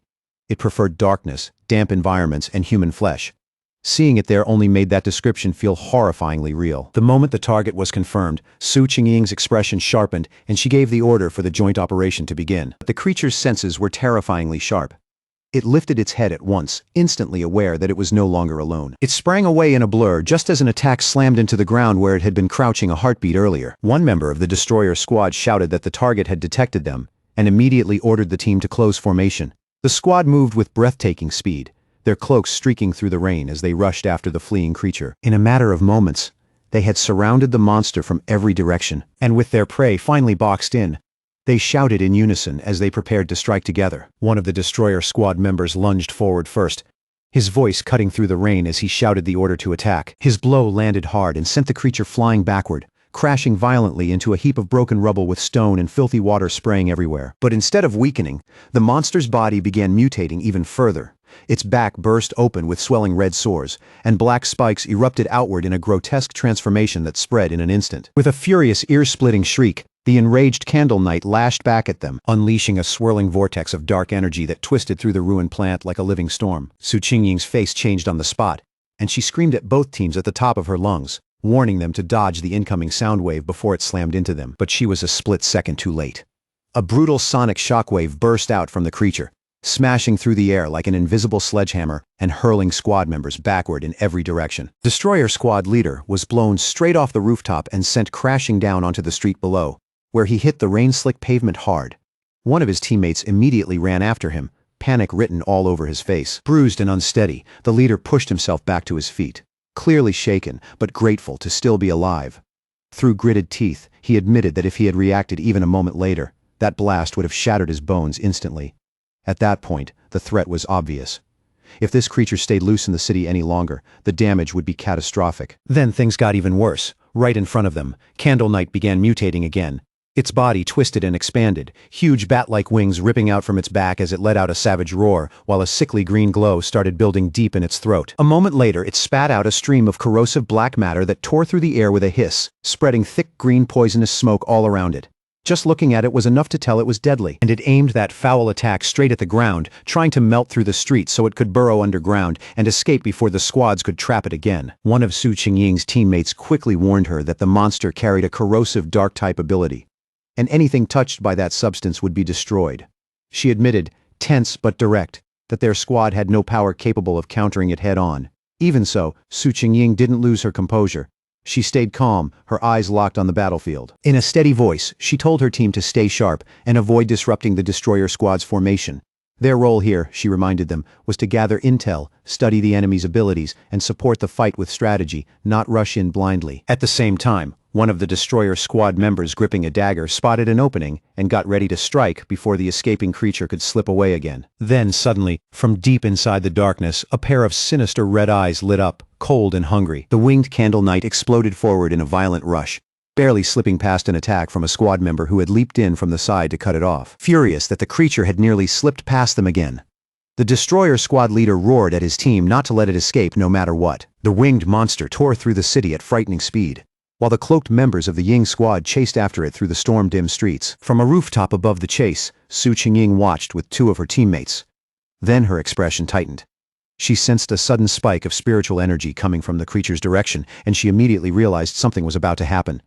Without wasting a second, she ordered her teammates to stay outside while she went in deeper alone. The chase eventually led them to a large abandoned factory, dark and silent, with a heaviness in the air that felt all wrong. Once inside, Su Qingying said she would scan the surrounding spiritual energy to get a clearer sense of what they were dealing with. The destroyer squad leader noticed the advanced watch on her wrist and gave it a curious look. Su Qingying confirmed that it was a new device developed by the association, then explained that according to its readings, the safe spiritual energy threshold for a squad like theirs was 50. Just a moment ago, Candle Knight had only registered at 48. Then, without warning, the device on her wrist began flashing wildly, and the number instantly shot past 80. Su Qingying's voice rose as she shouted that the energy level was surging out of control. That exact moment, a huge shadowy figure with glowing green eyes appeared silently high above them in the rafters, watching them like a predator that had been waiting there all along. That was when the truth hit. They had walked straight into a trap. Horror flashed across Su Qingying's face as she realized there was more than one creature hiding inside the factory. Then, from the darkness behind them, the grotesque face of a second monster slowly emerged, enormous and unnatural.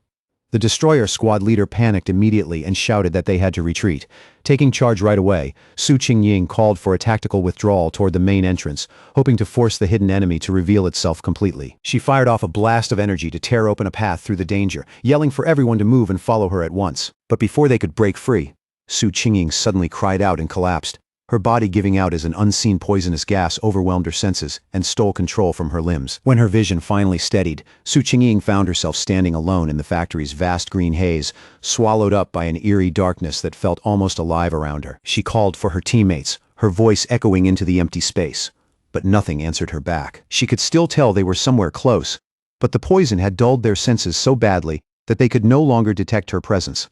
Little by little, the entire trap came together in her mind. Candle Night had lured them here on purpose, because this place was the territory of something far stronger, a giant serpent whose presence she had only barely sensed before. As if that realization had summoned it, the massive armored head of a shadow serpent slowly rose up in front of her, its green eyes glowing with cold hunger. In that instant, Su Qingying understood the difference between the two monsters.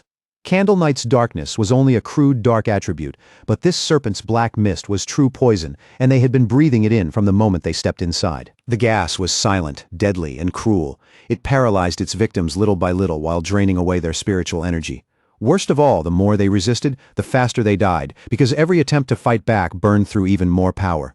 Su Qingying could already feel her own spiritual energy nearly depleted, and she knew that once it was gone, she would end up as just another corpse in this place. Her legs finally gave out, and she collapsed to the factory floor as the last of her strength drained away. Despair washed over her. But what truly frightened her wasn't just how powerful the creature was. It was how intelligent it was. This thing hadn't simply hunted them. It had played with them, slowly. She closed her eyes and asked herself whether this was really the end.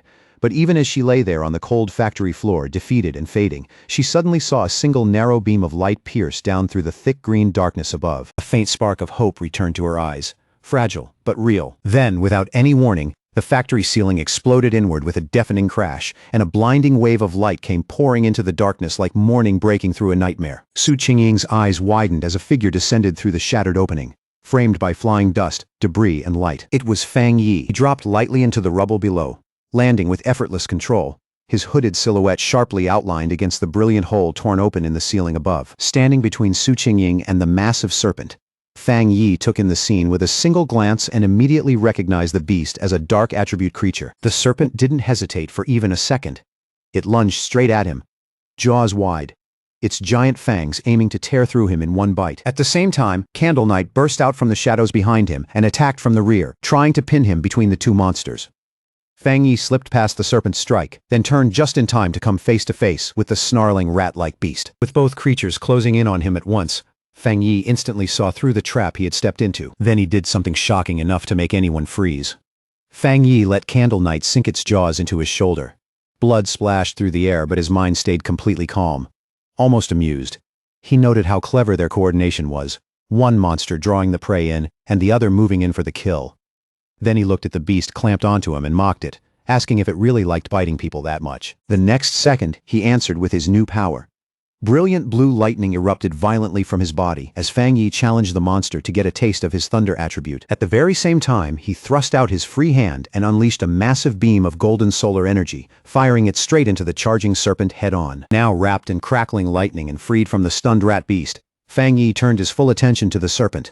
Golden flames surged out from him in a fierce wave as he coldly challenged it to see how much fire it could really take. The giant serpent answered with a furious roar and lunged again. Its enormous mouth spread wide as it tried to swallow him whole. But Fang Yi moved with stunning agility, twisting clear of the attack and flipping through the air as his sword carved a glowing golden arc. When he landed, steady and controlled, he coolly told the monster to keep its eyes on his blade, the words carrying the weight of a direct challenge. For a brief second, the serpent seemed to pull back, instinctively wary of the glowing weapon and the killing intent behind it. Fang Yi caught that opening instantly. He launched himself forward and brought his sword crashing down across the serpent's face, the blade wrapped in the crackling blue force of his thunder power. The strike hit with tremendous force, enough that Fang Yi expected the creature's skull to cave in. But what happened next was far stranger. Instead of collapsing, the serpent's head split cleanly down the middle, and from inside it, a second identical head emerged, as if the first one had only been an outer shell. Fang Yi landed lightly on his feet. But even he couldn't hide the change in his eyes as he stared at that bizarre sight. In that instant, he realized this fight had just become far more troublesome than he expected. The split head finally peeled all the way open, shedding its ruined outer layer and revealing the real body underneath, already restored. Heavy pulses of green energy throbbed through its neck, and the moment Fang Yi saw that, he knew this fight was far from over. Then the giant serpent suddenly jerked, its whole body seizing in shock and pain as the thunder force left behind by Fang Yi's sword tore through it. It roared in fury. But the stronger the current surged, the more its dark energy was crushed beneath it. Watching the monster convulse, Fang Yi's lips lifted into a small, confident smile. By then, he already knew the advantage was his. The moment he sensed this serpent's dark aura, he realized it was even stronger than Candle Knight's. Only then did he reveal what he had really done. When he swung his sword earlier, he had deliberately held back the full force of his flames. Instead, he used the blade as a channel and drove the thunder power from his hand straight into the serpent's body through the strike. Comparing the two monsters in his head, Fang Yi became sure of one thing. This serpent was far more dangerous than Candle Knight, a more mature mutation and a much deadlier one. Then, without warning, a sharp pain suddenly stabbed through his shoulder, where the rat creature had bitten him earlier. He drew in a breath and looked down, only to see strange purple serpent scales spreading out from the wound. Fang Yi understood it immediately. Just like he suspected, this was an intelligent mutated species. The venom delivered through its partner's bite was meant to quietly paralyze prey and kill without noise. The wound burned with intense pain, but at the same time he could feel his Golden Sun breathing technique pushing back against the poison. His eyes sharpened. Luckily, he had the perfect answer for it. Yang Flame could burn away the poison, the Golden Sun technique could protect and restore his body, and Thunder Power could cleanse whatever traces were left behind. As those energies moved through him, Fang Yi suddenly realized how useful this combination had become. With Yang Flame and Thunder Power working together, any poison now sent a clear burst of pain through his body, almost like an automatic warning before the damage could spread too far. He knew he had gotten lucky. Against anyone else, the serpent's hidden venom would have been nearly impossible to handle, and for a creature to grow this large, it had probably survived by pulling off ambush after ambush. His thoughts drifted to the monster's lair, stacked with the skulls of its victims. With Candle Knight acting as the perfect lure, the two creatures had built a deadly trap, one capable of wiping out even top pioneers without leaving a trace. That explained why so many people had vanished here, but now that reign was over. As he watched the serpent's massive skeleton burn down into ash under his holy fire, Fang Yi knew its long terror had finally come to an end. Standing before the blazing flames, Fang Yi felt a deep sense of satisfaction. His inner fire had dealt serious damage, but the move that truly decided the battle was the triple critical strike from his new thunder power. At that moment he could feel it clearly. His combat strength had reached a solid level, enough for him to stand confidently, even among high-tier pioneers. He stood there quietly for a moment, watching the fire consume the last traces of the monster. Then, just as he was about to turn away, he suddenly paused and raised a hand, as if he had sensed something nearby. His eyes narrowed slightly. He wasn't the only one still here. Someone else was hiding nearby. He turned at once and spotted a figure stumbling out through the smoke, coughing through the drifting ash. It was Su Qingying. She stood there quietly, covered in soot, and clearly exhausted, but alive. As the smoke slowly began to clear, Fang Yi glanced over and saw the unconscious members of the other squad lying nearby, with Su Qingying sitting among them. He recognized her at once as the association agent and coolly told her there was no need to keep pretending. In the same calm tone, he even added that her act of playing dead still needed some work, catching her completely off guard. Flustered, Su Qingying quickly covered her face. Realizing this was the same powerful pioneer she had been tracking, she awkwardly tried to explain herself, saying she had only woken up because of the smell. Fang Yi, though, clearly wasn't buying it. He casually pointed out that while the rest of her squad had burned through all their spiritual energy, she had still managed to keep a small reserve for self-protection. If she had really been unconscious, he said, there was no way she could have noticed any smell at all. Caught on the spot, Su Qingying could only awkwardly thank him. Inside, she was stunned. He had seen right through her that easily. She really had left a little spiritual energy in reserve for self-defense. What she still couldn't understand was how he had managed to defeat both Candle Knight and the giant serpent by himself. Seeing how embarrassed she was, Fang Yi's tone softened a little. He told her she didn't need to keep covering her eyes. All he wanted was for her to answer honestly and keep his identity secret. Since she and her team were safe now, he said it was already late, and he would be leaving. Su Qingying quickly tried to stop him, but she was already too late. Saying that, explaining everything now would spoil the surprise. Fang Yi lightly leaped through the hole he had opened in the factory's ceiling and disappeared into the night sky. As he moved quickly across the rooftops, Fang Yi kept thinking back on the battle. He felt relieved that Su Qingying hadn't tried to absorb the monster's dark energy, especially after remembering that disgusting icy sensation. At the same time, he couldn't help wondering why he himself had been unable to absorb it. Maybe he thought the dark energy had already dispersed by then. Or maybe his body had rejected it on instinct. Either way, he decided he would figure it out later once he got home. Left alone in the massive abandoned factory, Su Qingying raised her eyes toward the moonlit hole in the ceiling where Fang Yi had vanished. She let out a soft sigh, disappointed that she still hadn't seen his face clearly, and quietly realized that he still didn't trust her, or the association behind her. But that quiet feeling didn't last long. Slipping right back into her role as squad leader, she walked over to the unconscious captain of the destroyer squad and slapped his face a few times, telling him to wake up. The man groaned and slowly opened his eyes, bruised, dazed, and completely disoriented. His first reaction was panic. He jolted upright and shouted that they had been ambushed, while Su Qingying simply stood there watching him calmly. Then he and the rest of his squad saw why she was so composed. Off in the distance, the giant serpent's massive skeleton was still smoking. They stared at it in total disbelief, unable to process what they were seeing. The leader immediately demanded to know what had happened and where that overwhelming yang energy had come from. Su Qingying calmly gave the report she had already prepared, explaining that a powerful pioneer had shown up and saved them. She went on to say that this person was most likely the target from her original mission, an extremely high-level individual with a yang attribute. Then she let that explanation hang there, quietly leaving them with the impression that his appearance had simply been a stroke of luck. The other squad members were completely stunned. One of them blurted out that it was unbelievable for a single person to defeat both monsters alone.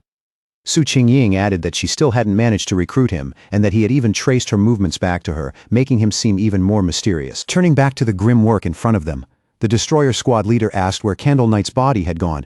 As he activated a green energy technique to start clearing the battlefield, he remarked that they needed to recover the remains for the association. As both squads began cleaning up the factory, the destroyer squad leader used a green orb of energy to gather the strange dark remains left behind after the battle. The moment he stepped forward, his foot came down on a piece of debris, and it suddenly burst apart in a flash of bright blue lightning. He jerked back with a shout, stung by the violent shock, while Su Qingying watched in surprise. That only made the mystery deeper. The remains, they now realized, belonged to Candle Knight, were still crackling with leftover electricity. The squad leader immediately turned to Su Qingying and questioned her report. She had said the pioneer had a yang attribute, but this terrifying electrical power pointed to something else entirely. The two squad leaders crouched beside the body and examined it more closely. Su Qingying was shaken by how pure and intense the thunder power still clinging to it was enough to prove it was a high-tier ability. That made the destroyer squad leader come to a new conclusion. Maybe two high-level pioneers had appeared that night, one who killed the serpent and another who dealt with Candle Knight, before the two of them left together. Su Qingying knew that guess was wrong, but she had no idea how to explain the truth, because what she remembered so clearly was that lone figure standing there with crackling blue lightning in one hand and blazing golden fire in the other. She knew no one would believe it. One top-level power alone was enough to make someone a genius. Two at once was so rare it was almost unheard of. And yet, the proof was right there in front of them. The giant serpent's burning skeleton carried the unmistakable mark of a Yang Flame Walker, while Candle Knight's electrified remains were the clear signature of a Thunder Tyrant. So the two squads could only stand there in stunned silence, staring at the aftermath and wondering what kind of terrifying monster this mysterious pioneer really was. As reinforcements from the association finally rushed in, Su Qingying felt a cold wave of relief move through her. More than anything, she was thankful she had left people stationed outside. If too much time had passed without any word from her, they would have reported her missing almost immediately, and deep down, she understood the grim reality. The rescue team surrounding the area now had probably been sent here expecting to collect bodies, not save survivors. Her two subordinates who had been knocked out by the serpent's venom slowly came to as well. The second they saw Su Qingying still standing there alive, both of them rushed over in a panic, their eyes red as they nearly burst into tears. For a brief moment, that raw relief loosened the tension hanging over the whole battlefield. Now that the threat was completely gone, the association team moved in without delay. The mood shifted almost at once. What had started as a desperate rescue was no longer about saving anyone.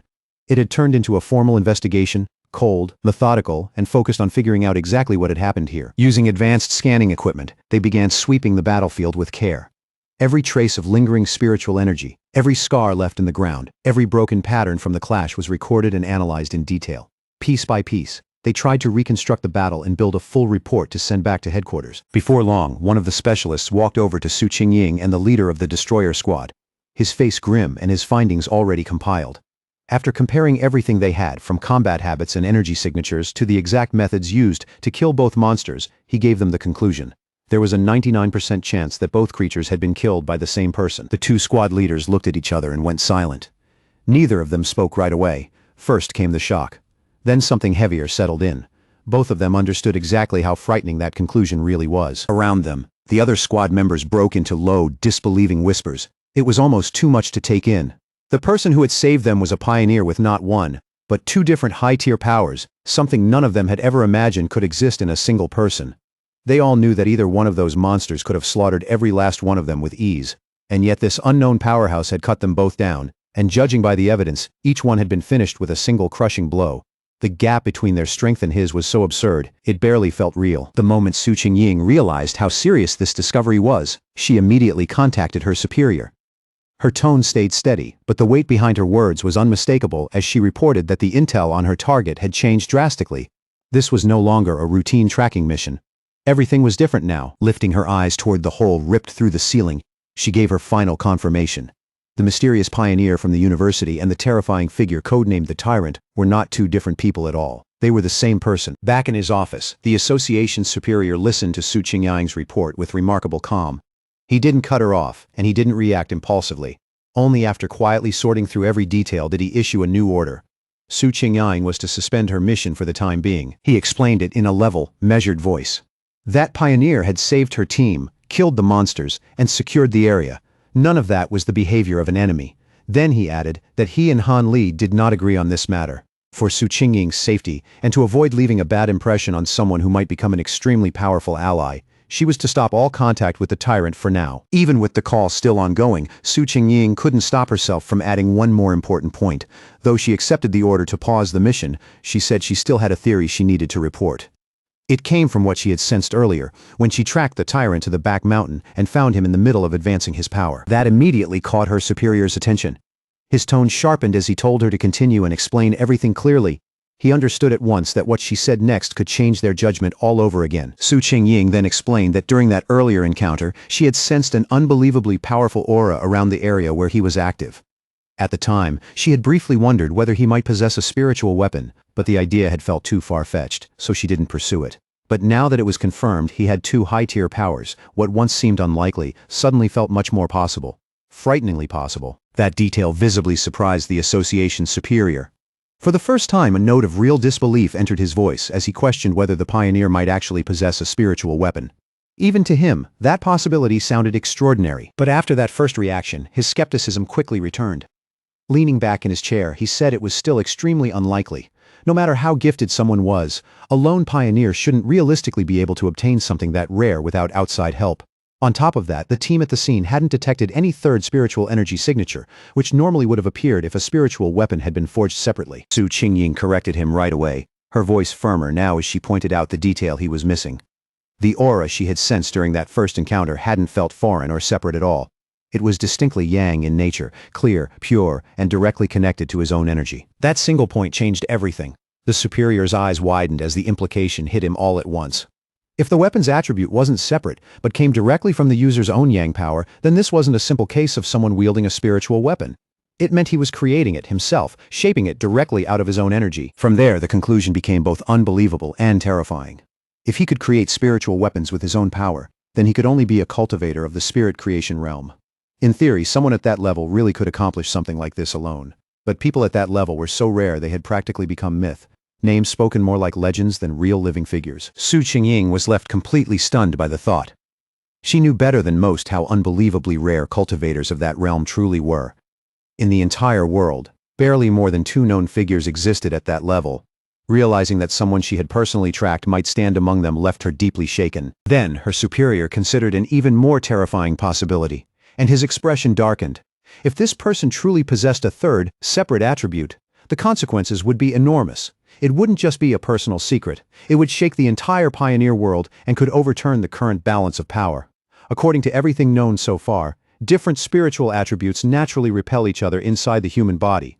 making stable coexistence nearly impossible. Up to this point, no pioneer had ever been definitively confirmed to possess three different spiritual attributes.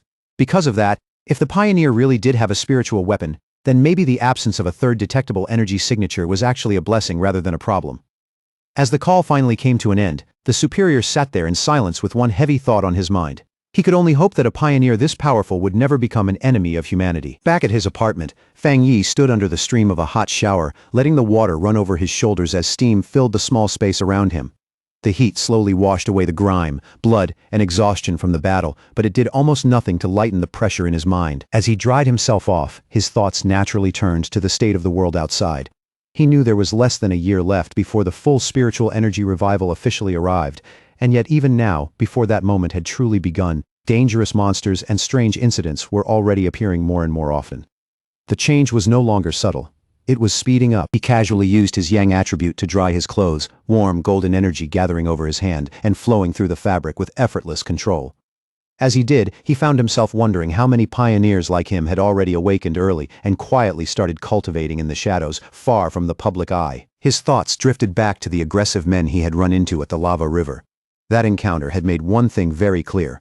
Once a person's body formed a connection with the spiritual world, their sensitivity to changes in the world naturally increased. Even without official recognition from the government, many self-trained pioneers had clearly already stepped into the one-star Ghost Axe realm on their own. The fact that the government, through people like Su Qingying, had already started reaching out to wild pioneers like him proved something important. For now, both sides were still in a cautious, relatively peaceful stage, testing each other, observing each other, and trying to figure out what kind of relationship might take shape later on. Standing quietly in his room, Fang Yi thought about Han Li and Su Qingying one after the other. After weighing everything he had seen so far, he arrived at a temporary conclusion. At least for the moment, the monster threat was still barely being contained, and open conflict between the different pioneer factions had not truly begun yet. But even as he finished getting dressed, that fragile sense of balance gave him no comfort at all. He knew too well that this peace was thin, unstable, and could break apart at any moment. The government had already established the Spiritual Energy Cultivation Association, but it still hadn't publicly revealed its existence. Fang Yi understood that strategy perfectly. As people slowly started noticing more local disturbances and stranger incidents, the government was walking a razor-thin line, trying to protect humanity while also releasing subtle warnings early enough to prepare the public, all without causing mass panic. Even after his recent victories, his view of the bigger situation remained grim. He knew the real issue was the government's lack of confidence in openly ushering in a full cultivation era. With a population that massive, once the full truth came out, society could easily spiral into chaos, violence, and widespread death. In the current situation, even official pioneers wouldn't be enough to hold back the disorder that would follow. Internal unrest, fear-driven collapse, and the growing threat of monsters outside would all feed into each other and make everything worse. In the end, he had to admit the government's cautious restraint wasn't wrong. Once human panic was unleashed, it could become even more destructive than any beast. Still, none of that was what worried him most. What truly unsettled him was how fast the monsters were evolving. That development was moving much faster than he had expected, and the gap between his predictions and reality left him deeply uneasy. He mentally went back over the creatures he had just fought. They were a classic result of dark attribute contamination, more specifically connected to the shadow attribute, which itself was a branch of dark energy. According to his system, that power was a natural enemy of pioneers, and at least for now, something he couldn't absorb for his own use. What troubled him even more was their intelligence. These were not mindless beasts charging around on instinct. They had coordinated, laid traps, and deliberately targeted pioneers as prey, clearly recognizing them as a rich and desirable source of food. That level of cunning made them far more dangerous than ordinary monsters. Even so, Fang Yi knew these things were still nowhere near the true dark-type monsters he remembered from his previous life. Those horrors were on a completely different level, beings capable of wiping out entire nations on their own, and leaving destruction behind on a scale ordinary people could hardly imagine. Even with that comparison in mind, this close call was a harsh warning. If he hadn't happened to be there, Su Qingying and her whole squad would almost certainly have been wiped out without a single survivor. And yet, buried inside that grim certainty, a small spark of hope still rose in him as he remembered the wording used by the system.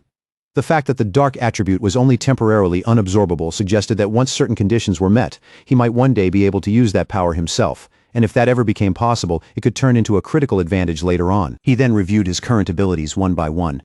Right now, he possessed the golden sun breathing technique of the yang attribute, the divine thunder tempering of the thunder attribute, and the crimson flame blade technique. Any one of them would have been formidable on its own. Together, they formed a terrifying foundation. With such perfectly compatible high-tier techniques, and with his current strength as a 3-star Ghost Axe realm pioneer, Fang Yi knew there were very few people who could truly stand against him. And yet, even standing there with all that power in his hands, he felt no real comfort. Deep down, he knew with total clarity that it still wasn't enough. Just as his thoughts were sinking deeper into that realization, the sharp ring of his phone suddenly cut through the quiet room and snapped him out of it. He reached for it and glanced at the screen, then paused in surprise. It was his aunt calling. On the other end, his aunt first asked how he was doing in the usual warm, familiar way, then finally got to the real reason for the call. She told him his cousin was coming to the city to study, and because she was worried about the girl staying alone, she wanted to ask if the cousin could stay at his place for a few days instead of booking a hotel. The request caught Fang Yi completely off guard. His memory of this cousin was so vague, it almost felt blank, like she existed only as a distant outline from years ago. After thinking for a moment, all he could really remember was that she had been a quiet top student, the kind of person always buried in books and obsessed with studying. Beyond that, he couldn't even clearly recall what her face looked like. Even so, he agreed without much hesitation and told his aunt there was a spare room available. When he asked when his cousin would arrive, his aunt answered casually that she would just give the girl his address and let her head over on her own when the time came. Somewhere else, in a dark room, lit only by the pale glow of a computer monitor, a figure with long fingers typed rapidly across a keyboard. Those fingers were so slender and sharp they almost looked like claws. The blue-white light from the screen cut through the darkness and gave the whole room an eerie stillness. The person wore an oversized hoodie with a pair of bare ears sticking out beneath it, and had just finished a phone call with her mother. That mother was Fang Yi's aunt. During the call, she had been told to arrive at her cousin's place by tomorrow afternoon, and to bring some local specialty snacks along as well. She ended the conversation politely, saying it was no trouble at all, and that she still had other things to handle. On her screen was the chat window of a group called Spiritual Energy Revival, Martial Arts Vanguard Team. Under the username Feng He-ju, she had just posted a message saying she had arrived in the city and would be staying at her cousin's place for the time being. The message was short, but it clearly got the group's attention. After the call ended, she clicked her mouse again with practiced ease, and another window instantly popped open in front of her. It was a rumor alert about an internet-famous town people had started calling Death Town. According to the report, 3 more people had recently disappeared there because of something known as the Pork Beast Challenge. Beside the article was a gruesome, blood-splashed image that made the whole story feel even more disturbing. The light from the screen reflected sharply off her glasses as Feng He-ju narrowed her eyes and immediately recognized the place mentioned in the report. It was Yangwo Town. And right away, a clear spark of interest lit up in her expression, like she had just found something much too interesting to ignore. Her scrolling stopped cold when her mother stepped into the room and asked if she was done packing. Feng He-ju looked up and said everything was already ready, though she admitted she would honestly rather stay in a hotel than trouble her cousin. Her mother immediately shook her head. Staying with family was much safer than living alone somewhere else, she insisted. She trusted that cousin completely, and knowing Feng He-ju would be under his roof made her feel far more at ease. With a gentle but firm hand, her mother nudged her toward the door while giving a few last reminders. Don't cause trouble, and help out around the house whenever you can. Feng He-ju nodded obediently and assured her that she understood. The moment the door clicked shut behind her, Feng He-ju let out a quiet sigh, the kind people make when they're bracing themselves for something they can't avoid, and started mentally preparing for the visit ahead. In her eyes, this was just one more obstacle to get through. She pushed up her glasses, her gaze sharpening, and told herself that no matter what kind of person this cousin turned out to be, he couldn't possibly be harder to handle than a real monster. The next day, under a wide blue sky bright with clean morning light, a young woman with long dark hair and glasses slowly pulled her suitcase toward an apartment building, her quiet, tidy figure moving along the sunlit street. She lowered her eyes to her phone and checked the map again, making sure she had come to the right place and hadn't taken a wrong turn. Then she looked up at the building in front of her and softly told herself, this had to be it. A faint nervousness settling in as she prepared to meet the cousin she barely remembered. As Lin Yi stood outside the apartment building, Fang Yi just happened to come out with a bag in one hand. She quickly called out to him and, with a little uncertainty in her voice, asked if he was her cousin. He stopped on the spot, clearly caught off guard, then looked her over in surprise before asking if she was Lin Yi, wanting to make sure he had guessed right. Even though Fang Yi admitted to himself that he didn't recognize her at all, neither of them spoke for a second. A brief, awkward silence hung between them, light, but impossible to miss. Later, once they were inside the apartment, the two sat on the couch and went through the usual polite small talk. Fang Yi asked if she was in the city for a summer camp, and she confirmed that she was. He told her that if she needed anything while she was staying there, She could just ask, and she thanked him with practiced politeness. Once that short conversation was over, Fang Yi handed her the key to the room across from his, briefly told her which one was hers, and then turned and headed back to his own room, watching him go. Lin Yi quietly felt some of the tension leave her. At least from that first impression, her cousin seemed easy enough to live with, and more importantly, he didn't seem like the kind of person who would pry into her business. But Fang Yi was far from unaware. From the moment she sat down across from him, he had already picked up on a faint but distinctly unusual spiritual aura coming from her. For a second, he wondered if his perception was off, or if she was simply too inexperienced to fully hide her strength. Almost immediately, he began to suspect that she was a pioneer too. The aura around her was faint, but real, and that made him realize her story about coming for a summer camp was probably just cover for why she had actually come to the city. Meanwhile, inside her room, Lin Yi sat with her phone in hand, and what she did next quietly confirmed every one of Fang Yi's suspicions. She opened her chat with the martial arts vanguard team and reported that her cousin seemed nice, easygoing, and unlikely to interfere with her movements. Before long, the conversation shifted to recent events, especially the powerful pioneer who had appeared at the lava river. Lin Yi warned the others to be careful, reminding them that many truly strong people were still hiding in the shadows. After the group agreed to wait for her signal before making any move, she logged off. For now, she decided it would be safer not to cultivate at all, worried that even a small mistake might expose her secret to her cousin. 3 days passed in a blur. Before long, Fang Yi realized that having his cousin living under the same roof made cultivation far more inconvenient than he had expected. His meditation could be interrupted at almost any moment, including times when she casually stepped out of the bathroom with nothing on but a towel. On top of that, he kept worrying that the bright golden aura from his breathing technique was just too eye-catching, and far too hard to hide if she happened to see it at the wrong moment. But the hardest thing for him to deal with wasn't danger, and it wasn't suspicion either. It was her overwhelming kindness.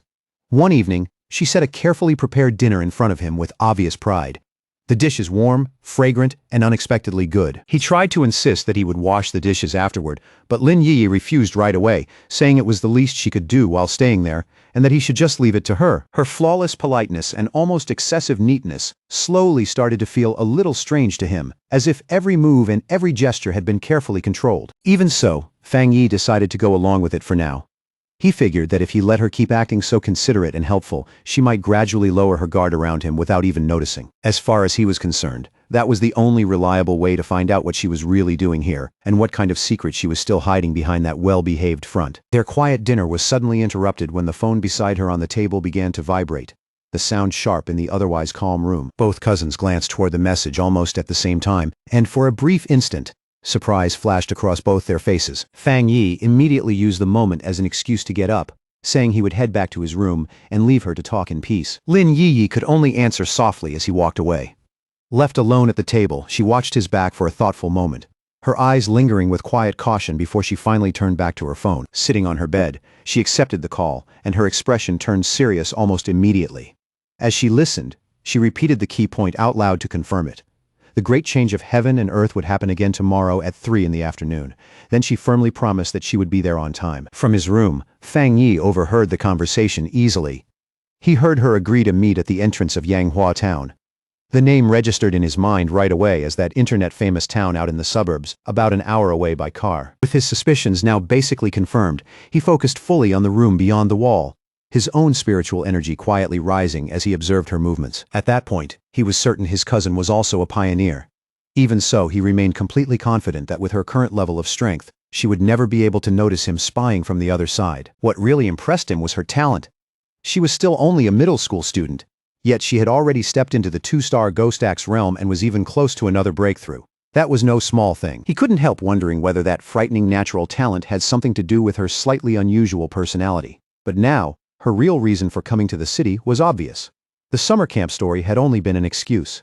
She came because she knew the next great change of heaven and earth was coming, and she wanted to be as close to its center as possible. Fang Yi understood exactly what that meant, because every one of those great changes was also a chance to obtain a new technique and push his strength even higher. For a moment, he found himself wondering what kind of power might appear this time. But after only a second, he realized the exact nature of it barely mattered. A determined look settled in his eyes. Whatever power emerged when the moment came, he had already decided that he would take it for himself no matter what. Inside her room, Lin Yi suddenly paused in the middle of her preparations, a strange sensation brushing over her skin. Slowly, she lifted her head and looked around, unsure whether it was just her imagination or if someone had really been watching her. When she found nothing but the moonlit mountains outside the window, still and silent in the night, she gradually let the feeling go and resumed what she was doing, convincing herself she had simply been overthinking it. The next day, Yanghuo town was lively and full of noise, its streets packed with movement, while the layered mountains stood quietly in the distance behind it. At the entrance to town, Lin Yiyi met up with one of her friends from the pioneer group, the two of them falling into step naturally, like this had been arranged long before. That friend immediately started teasing her in a playful voice about her cousin, grinning as she asked whether he was at least handsome. Lin Yiyi answered without much emotion that he seemed like a decent person, but as far as looks went, he was really just an ordinary guy. Hearing that, her friend let out a disappointed sigh, clearly hoping for something a lot more interesting. Just then, another woman from their group arrived. She was a redhead in a purple dress, the kind of person who stood out the moment she appeared. With a lightly amused tone, she reminded the first girl that Lin Yiyi herself had always described herself as nothing special, just an ordinary person.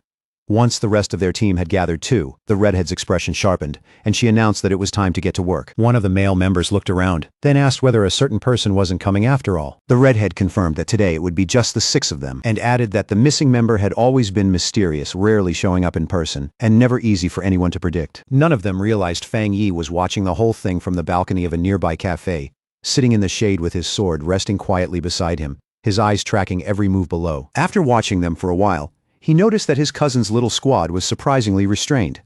They weren't loud or sloppy, like a lot of rookie teams.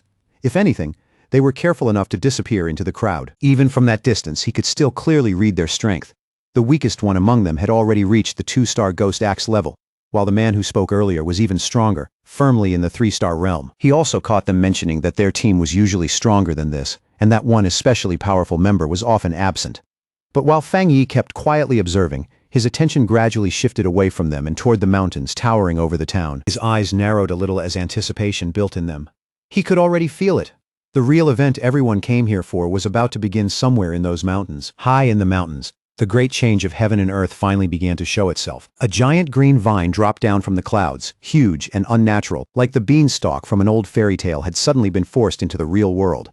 On the surface, this strange phenomenon didn't seem destructive, but to pioneers, it was an extremely important sign, one of the key clues to understanding the bizarre changes overtaking the world. Deep in the misty mountains, Lin Yiyi and her squad finally saw the unbelievable sight with their own eyes, and the moment they did, the air around them seemed to grow heavier. The red-haired leader lifted her head and stared up at it in open awe, then quietly confirmed that this was exactly what they had come looking for. For a moment, the whole group just stood there, frozen in disbelief at the sight of that massive, pulsing vine.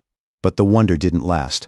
Almost as fast as it came, awe turned into fear. One of the more adventurous girls in the squad suddenly went pale and urgently told everyone to stop, warning them in a strained voice that they absolutely could not go any farther. Her whole body was shaking, and it was obvious this wasn't some small fear she could brush off. She shakily explained that hearing about the vine and seeing it in person were two completely different things. The second she looked at it, a terrible feeling rose in her chest. Hearing that, the leader asked if the others had seen the rumors people had been discussing on their internal pioneer forums. The girl's fear came from a story she had heard before. She said she personally knew some of the pioneers from a team that had tried to touch the vine the last time it appeared. Those people had all been powerful, much stronger than she was. And yet, every single one of them died horribly. She went on to say that after those pioneers came here, they were all buried, and now their skeletons were rumored to be twisted deep inside the roots of a dark version of the vine, as if it had absorbed them forever. Terrified, she grabbed her head in panic, her breathing turning ragged as she confessed that she had a sickening feeling they would all end up the same way. And the instant those words left her mouth, the reality around the group seemed to warp, and suddenly they were no longer standing on a mountain path. Instead, it was like they were trapped inside a horrifying red cavern made of living flesh, its walls pulsing, while the ground beneath them writhed with grotesque organic tendrils. But that horrific image was only a terrifying premonition. Back on the misty mountain path, the squad's adventurous friend scammed in online romance out of 50 cents was still visibly shaken by the dread pressing down on her. She admitted that when she first came here, she was ready to take a pioneer's gamble and either come back rich or die trying. But the moment she actually saw the vine, an overwhelming fear swallowed her whole. Her instincts were screaming that this thing was some brand new, unknown high-level monster, a mutation far beyond anything she could handle. Tears welled up in her eyes as she admitted she wasn't ready to die in a place like this and wanted to back out while she still had the chance. The red-haired leader and Lin Yiyi looked at their panicked teammate with understanding, not blame. They admitted that the moment they saw the vine they had felt that same crushing oppressive presence too. Lin Yiyi explained it more carefully. To her, the feeling was like total emptiness hidden inside that wood-type vine. It was deeply unnatural. Like all the life inside, it had long since been erased, leaving behind only a hollow shell. That was why the fear came so naturally. After hearing that, the group reached a chilling conclusion. The vine was trying to devour their life force, just as their terrified friend looked ready to completely fall apart.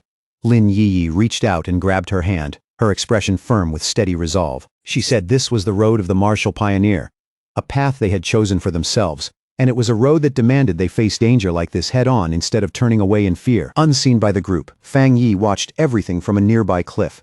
Even he could clearly feel the heavy, suffocating death aura rolling off that giant vine wave after wave. He noted to himself that of all the world monsters he had encountered so far, aside from pure dark attribute creatures, this vine gave him the worst feeling of them all, he had to admit. It took real guts for that little squad to even think about cultivating somewhere this dangerous, but the closer he studied the monster, the more disturbing the contradiction became. It was clearly a plant, something that should represent life and growth, yet it felt completely lifeless. It wasn't truly alive at all. It felt more like a dead thing pretending to be alive, with no spiritual energy of its own. And from what he could sense, it was soaked in the blood, remains and lingering traces of the people it had killed before. Back with the squad, Lin Yi quickly took charge. Standing near the edge of a cliff, she spoke to her teammates with renewed focus and told them they didn't have much time to keep standing around hesitating. Now that they understood the danger more clearly, she proposed a different plan. Instead of rushing in recklessly, they would carefully sense the energy in the area and study the monster from a distance, learning what they could without getting close enough to trigger an attack. Lin Yi was confident in that decision. In her view, if they stayed back and only observed the monster's energy from afar, then the team should still be safe enough while getting something valuable out of the trip. She chose a spot high up in a tree, settled herself there, and began to meditate. As she entered that state, a blue spiritual barrier formed around her body and shimmered softly in the mountain air. From a distant cliff, Fang Yi watched them in silence. He was honestly impressed by how cautious they were, and noted that they had picked a distance that was both reasonably safe and still useful for cultivation. He quietly gave his top student cousin credit for choosing the right range, a position that was neither recklessly close nor timidly far. And as Lin Yi continued cultivating, the spiritual energy around her began to rise more and more. Fang Yi's eyes sharpened in surprise when he realized what was happening. Lin Yi was right on the verge of breaking through into the 3-star Ghost Axe realm, and even he was genuinely impressed. His cousin's talent was the real deal. Then, in a bright burst of blue light, she successfully broke through. Her teammates stared at her in open amazement, stunned that someone her age had already reached that level of strength. The huge surge of spiritual energy from that breakthrough didn't go unnoticed. Deep in the forest, the sleeping roots of the giant vine began to stir, twisting awake as a frightening green glow lit up inside them. The pioneers felt the ground start trembling under their feet, and one of the men turned back in alarm, his expression changing instantly. The whole group panicked as the monstrous vine began moving straight toward them, its tendrils violently tearing up through the earth. Even the team's leader was stunned, unable to understand how it had sensed them from that far away. The attack came fast and merciless. Savage green tendrils shot out of the ground and instantly trapped 2 of the male pioneers. The rest of the squad scattered in fear as one of their friends screamed for everyone to run, shouting that if they didn't escape right now, they would all die there. The team leader quickly realized what had caused the disaster. Lin Yi's breakthrough had created too much of a disturbance and drawn the monster's attention. As she yelled a warning, dark green tendrils began wrapping around Lin Yi's protective bubble, which was still shielding her while she remained vulnerable after the breakthrough. The leader knew they absolutely could not let themselves get caught. Once the vine fully wrapped around someone, its death aura would consume them in an instant. Under that crushing pressure, Lin Yi's energy barrier began to crack, thin fractures spreading across its surface one after another. Chaos broke out around them as the red-haired leader tried to drag her panicked friend to safety. The others cried out that they couldn't just leave Lin Yi behind, but the leader shot back desperately, asking what exactly she was supposed to do. Was she expected to burn through her own precious spiritual energy protecting Lin Yi, and basically die just so her teammate could level up? As the situation spiraled even further, the red-haired leader also had to deal with one of her male teammates, who coldly argued that they should abandon Lin Yi and save themselves. He said life and death were up to fate, and if they didn't leave now, then everyone would die with her.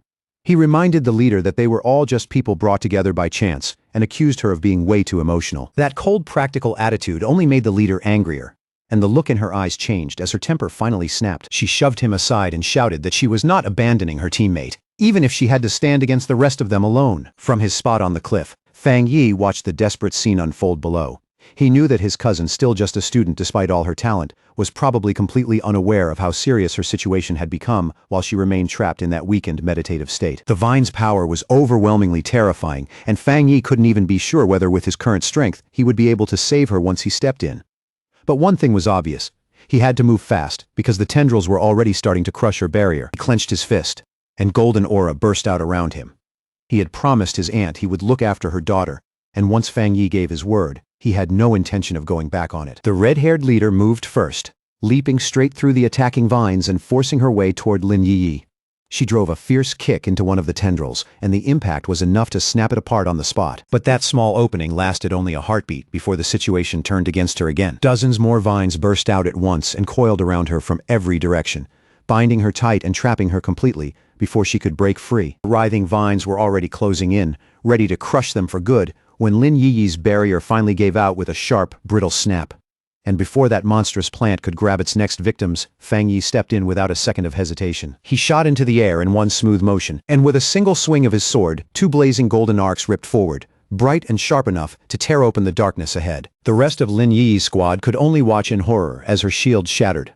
A few of them instinctively cried out her name, their voices full of panic because there was nothing they could do. Then, from above, a huge burst of fiery power crashed down in the shape of a descending phoenix, slamming into the tangled vines with explosive force and a wave of scorching light. Fang Yi dropped lightly into the space that had just been cleared, calm as ever, while a thin pillar of golden flame rose where he landed. He had arrived at the very last second, pulling both his cousin and her red-haired captain back from the edge of death. Wrapped in a dazzling golden glow, Fang Yi did not even need to make another move. His presence alone was enough to pin down the deathly vine. The surviving pioneers stared in stunned silence as the monster that had nearly killed them all suddenly stopped, then began shrinking back under the crushing pressure of that overwhelming yang energy. Tendrils recoiled from that fierce light, with a harsh hiss, pulling back as smoke rose off them. Bit by bit, their surfaces began to break down, as if the radiance itself were poison. As Fang Yi came down through the blinding light around him, the pioneers could only throw up their arms and shield their eyes, barely able to tell what they were looking at through the glare. The practical male pioneer, the one who had argued they should leave Lin Yi behind, was completely shaken and blurted out whether this newcomer was even a pioneer at all. The red-haired leader was just as stunned, but she understood one thing much more clearly. This was pure yang power. Only a high-level force like this could ever suppress a life-draining monster that terrifying. For the male pioneer, that was the moment his confidence started to crack. He had always seen himself as exceptionally gifted, having reached the 3-star Ghost Axe realm in an incredibly short time. Something only a handful of people in Xiaoguo could do. He knew that even Lin Yi, talented as she was, had only barely managed to keep up with him in cultivation and growth. And yet the mysterious man standing before them was clearly on a level he had never even imagined. He glanced down at his own trembling hands, then looked back up at the glowing figure on the cliff. In that instant, he felt small, ordinary, almost ridiculously insignificant. If pioneers like that really existed, then what were the rest of them supposed to be? The gap was not just wide. It was suffocating. This newcomer had not only surpassed him, but every one of them put together, through sheer overwhelming strength. And while Fang Yi stood there inside that burning golden light, his system activated, it detected the extreme wood attribute within the deathly vine and immediately began auto-writing, rapidly completing a brand new technique. A moment later, the system window revealed his new ability, Endless Vitality, a technique that could instantly draw in all nearby life force and use it to heal injuries at high speed. As the vine's power poured into him, green life-giving energy rolled around his body in waves. Even Fang Yi was genuinely impressed by how strong this wood attribute technique was. He quickly realized that as long as there was living matter nearby, he now had something close to a non-stop life absorption engine. As Fang Yi absorbed the last traces of the anomaly's power, his system also successfully pulled out the vine's core attribute. A notification appeared right away. Extracted attribute, Desolation. The system laid out its terrifying effect in plain terms. The ability to create a desolate aura that could wipe out all surrounding life in an instant. Standing calmly inside the swirling green energy, Fang Yi silently took in just how dangerous that new power really was. When he opened his eyes again, they were glowing the same vivid green as the desolate vine itself, cold, unnatural, and impossible to ignore. He stood there in the clearing, and now the place felt eerily dead, almost hollow, with a faint green aura still drifting around him. In that moment, he finally understood why the vine could only survive in a remote and dangerous place like this. If it had grown anywhere else, it would have drained every bit of life from the land for miles around.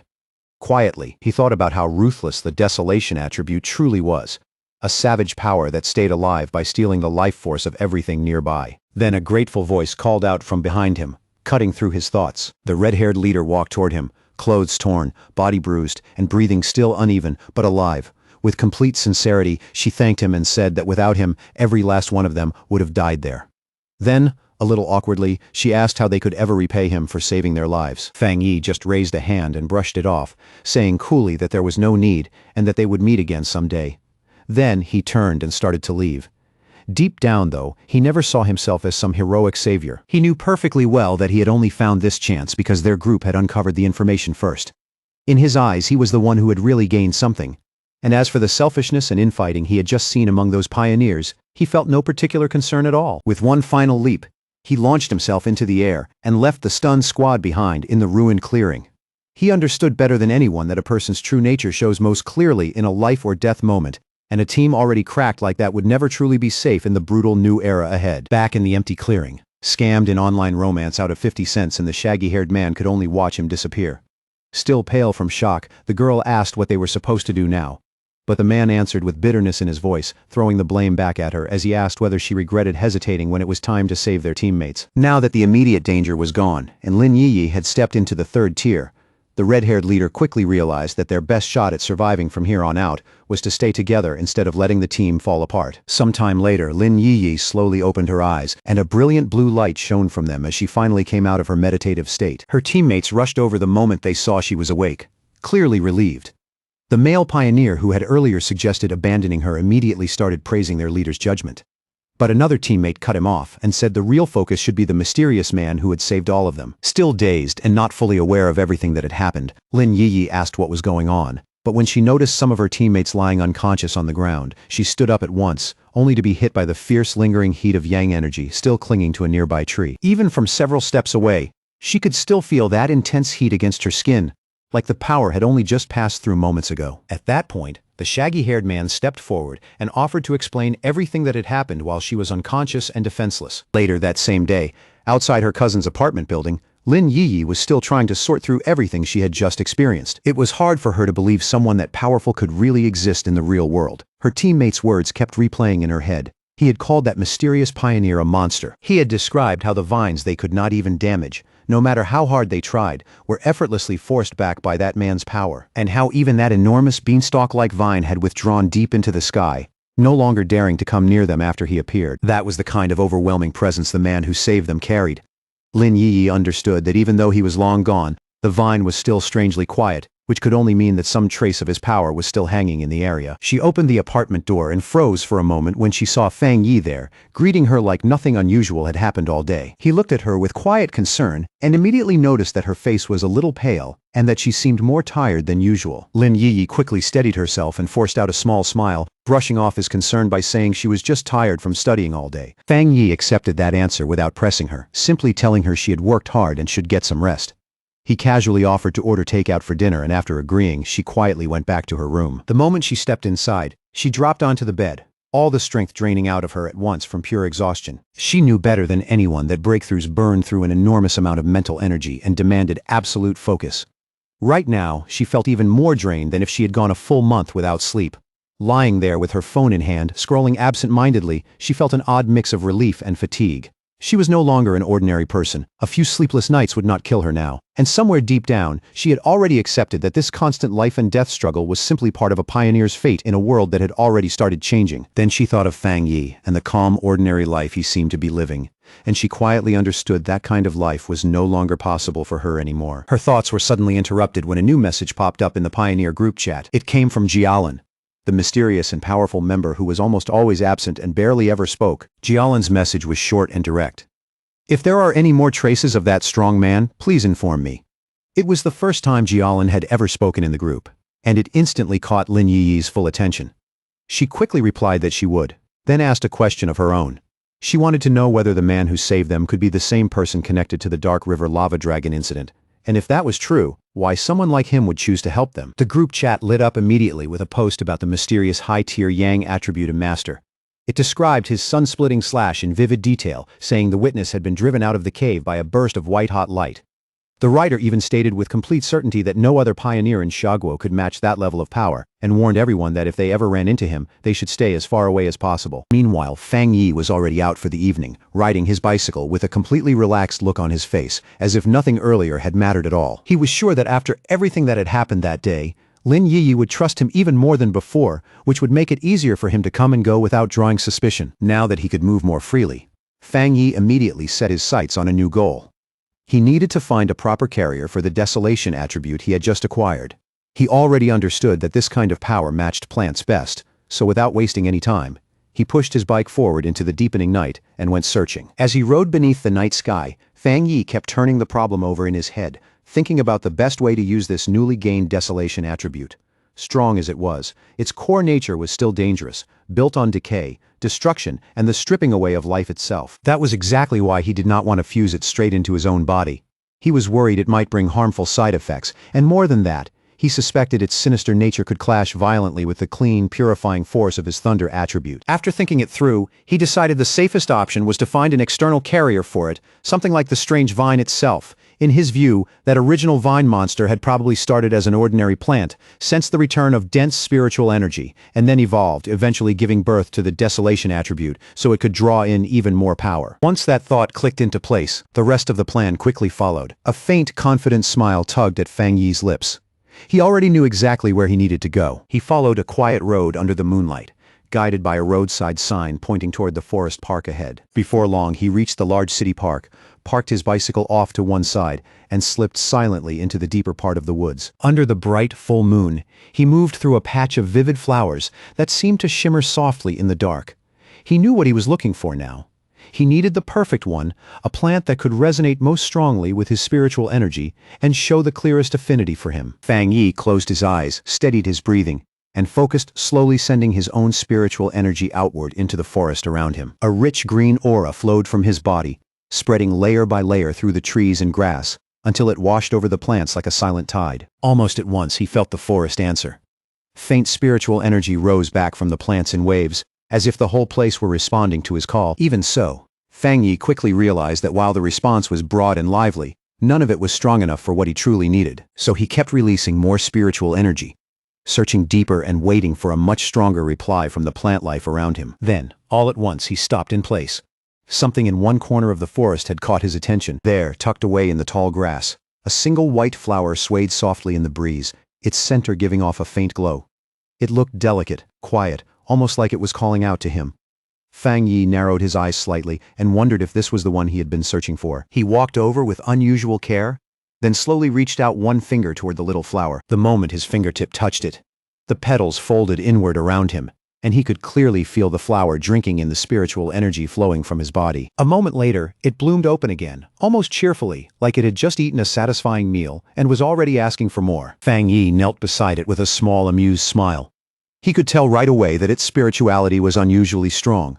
Even though it was only a plant, it reacted to him like a greedy little puppy, eagerly swallowing his spiritual energy, then rubbing against his fingers for more. At that moment, he knew he had found exactly the carrier he was looking for. Out of the entire forest, this tiny flower had shown the strongest response to his aura, which made it the perfect vessel for the desolation attribute.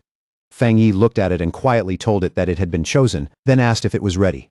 Without waiting for any answer, he released a swirling vortex of green spiritual energy and focused it all onto the small white flower. At once a system window appeared in front of him and asked for final confirmation. Do you want to forcibly implant the desolation attribute into this plant? With vivid green light glowing in his eyes, Fang Yi gave his approval. Brilliant light burst from his hand, and the flower began changing right in front of him, its petals unfolding into a larger, more intricate, and far more powerful shape. Then the implantation finished in a sudden flash of intense green light that briefly lit up the surrounding woods. Even Fang Yi was caught off guard for a second by the strength of that burst and the sheer force that came with it. The small, ordinary white flower had been completely transformed. Its petals had opened into a beautiful lotus-like bloom, while its leaves grew thicker, brighter, and fuller, all of it wrapped in a strong, eerie green aura. And almost immediately, the newly empowered flower began showing what it could do, not giving the surrounding area even a moment to recover. A massive wave of desolation energy burst out from it, and as its roots dug greedily into the soil, it started drawing more and more power from the earth below. The result was instant and terrifying. In just seconds, the once lush forest around Fang Yi lost all life. Trees withered where they stood, and the ground dried out and crumbled into lifeless dust. Fang Yi could not help being impressed by the pure, vicious force of the desolation attribute. In only a few brief moments, that spreading energy had already swallowed the entire stretch of forest around him, and it was still pushing outward at an alarming speed. As the flower's glow slowly dimmed, and its transformed body shrank back down, Fang Yi immediately understood he had to leave. If this went on any longer, the huge disturbance in spiritual energy would definitely draw the Spiritual Energy Association. Without hesitating, he bent down and pulled the glowing flower out of the ground, roots and all. He had already known this park was a risky place for an experiment like this. Being so close to the city center, it was almost certainly under constant surveillance by the association, who were already wary of how spiritual energy revival could turn even ordinary plants into dangerous threats. Fang Yi had noticed the unusually high number of security cameras as soon as he arrived, along with the fact that there were no other visitors anywhere in the park. As he walked away with his new prize in hand, he noticed something remarkable.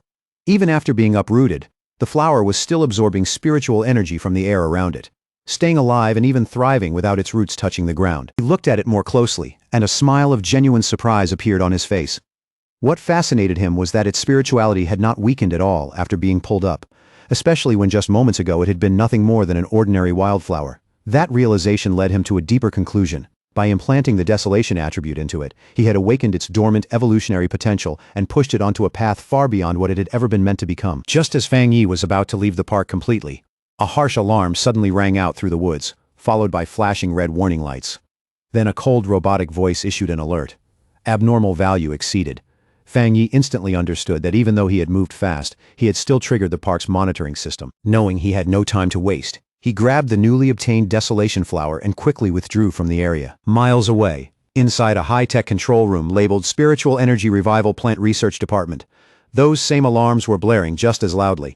Technicians rushed from station to station, shouting that the anomaly value was spiking out of control and demanding to know what had happened. The order came down immediately. All staff were to put on their protective bracelets, enter the park, and seal off the entire area at once so no one could get in or out. Not long after that, a team in full protective gear stepped into the now lifeless section of forest, moving carefully through the deadened landscape. One of the team members glanced at the reading on his wrist device and saw the number jump to a dangerous value of 30. Even through his mask, his voice tightened as he said the reading was terrifyingly high. For comparison, the anomaly at Qingqing University had only been between 8 and 10. While even the powerful Dark River Lava Dragon incident had peaked at just 25. Another member nervously added that before this incident, the park's spiritual energy value had never even gone above 10. As one researcher crouched down to collect a soil sample, another reported his findings in confusion.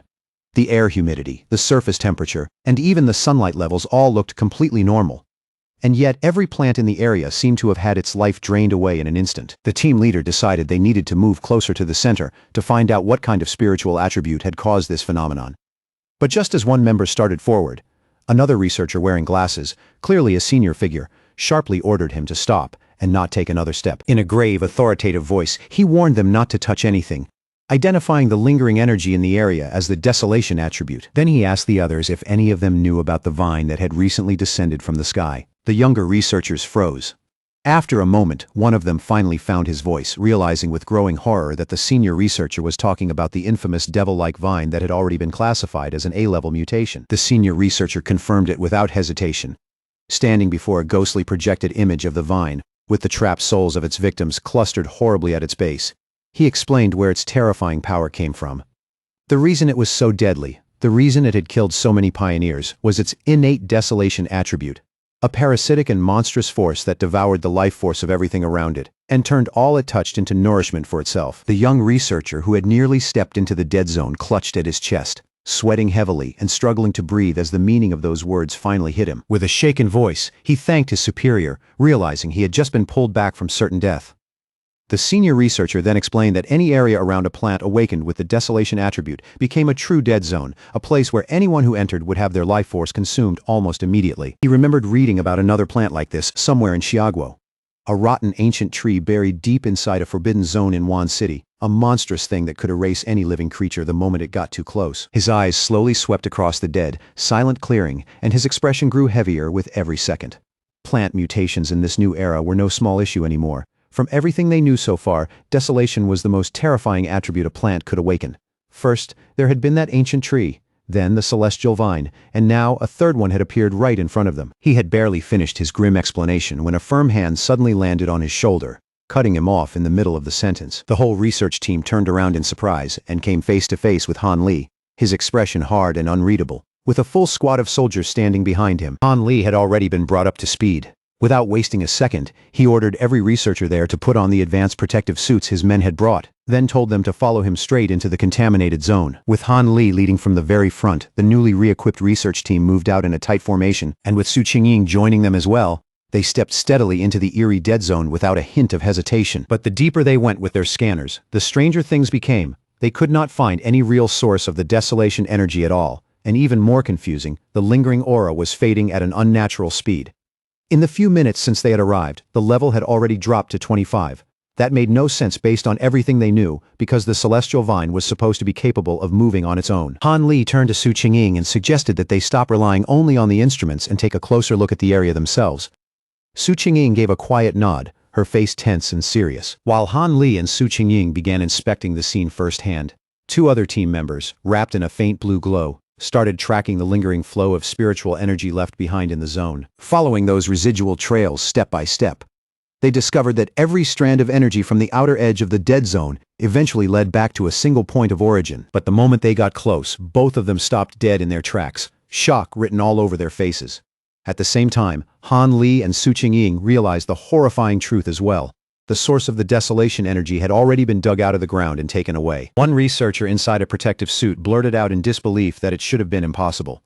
Han Li's eyes darkened immediately. If someone really had the ability to enter a desolation dead zone and steal its source, then that person was far too important to ignore. Su Qingying, though, seemed to be thinking along a different line. She raised a glowing datapad toward Han Li and explained that after running a large-scale data analysis, they had narrowed it down to one person whose recent movements matched both this case and another mutation incident from not long ago. On the screen was a clear photo of Fang Yi, with his name displayed unmistakably beneath it. Just then, Han Li told Su Qingying he would send over all of Fang Yi's information, confirming that Fang Yi was very likely the same pioneer she had already crossed paths with before. After that, he tipped his hat slightly and left the rest to her association to handle. Once everyone else had left, Su Qingying remained alone in the desolate forest, the cold air pressing in around her. She held the datapad in silence, her expression darkening as if several scattered clues had finally started connecting in her mind. 2 hours later, back in the quiet safety of his apartment, Fang Yi carefully placed his newly acquired desolation flower into a small flower pot, handling it with surprising patience. A faint smile touched his face. In both of his lives, this was the first time he had ever seriously raised a flower. In a good mood, he even gave it a name, the obedient little white flower, and told it that now that it carried the desolation attribute, it should cultivate well on its own and grow into a strong helper at his side. He knew exactly how useful its strange ability to drain life would be in battle. And with such a plain, harmless appearance, it was perfect camouflage too. Easy to keep nearby without attracting attention, especially from his cousin. As his fingertips brushed lightly across one soft petal, Fang Yi's thoughts deepened. In this dangerous new world, raw strength alone was never enough. Real victory depended on how many hidden cards a person held back, and how well they kept those cards concealed. The quiet rhythm of Fang Yi's evening was suddenly interrupted when the phone on the table began to buzz. He picked it up, then paused in surprise when he saw the caller ID. Wang Liang. He recognized the name instantly. It was his childhood friend, someone he had not seen a single time in the 3 full years since the other man left to join the army. For a brief moment, an old memory rose to the surface. Back in school, the two of them had been almost inseparable, the kind of friends who shared everything. That bond had only been broken when Wang Liang suddenly announced he was enlisting and left without much warning. Fang Yi accepted the call. On the other end, Wang Liang's voice sounded bright and familiar, carrying that same easy cheer as he asked if Fang Yi was back in town and invited him out for a drink at their old spot. The sudden invitation caught Fang Yi completely off guard. Wang Liang just laughed at his reaction and added that he had a big secret to tell him. Something shocking enough that Fang Yi had better prepare himself before hearing it. But underneath that warm, nostalgic invitation, the reunion was anything but simple. It had been arranged in advance as a trap, and that truth became obvious the moment the call ended and the scene shifted away from Wang Liang. He was sitting in a dim room, speaking to a stern-faced woman in a high-ranking military uniform. Her long red hair and scarred, intimidating features only made her presence feel sharper. Su Qingying was there too.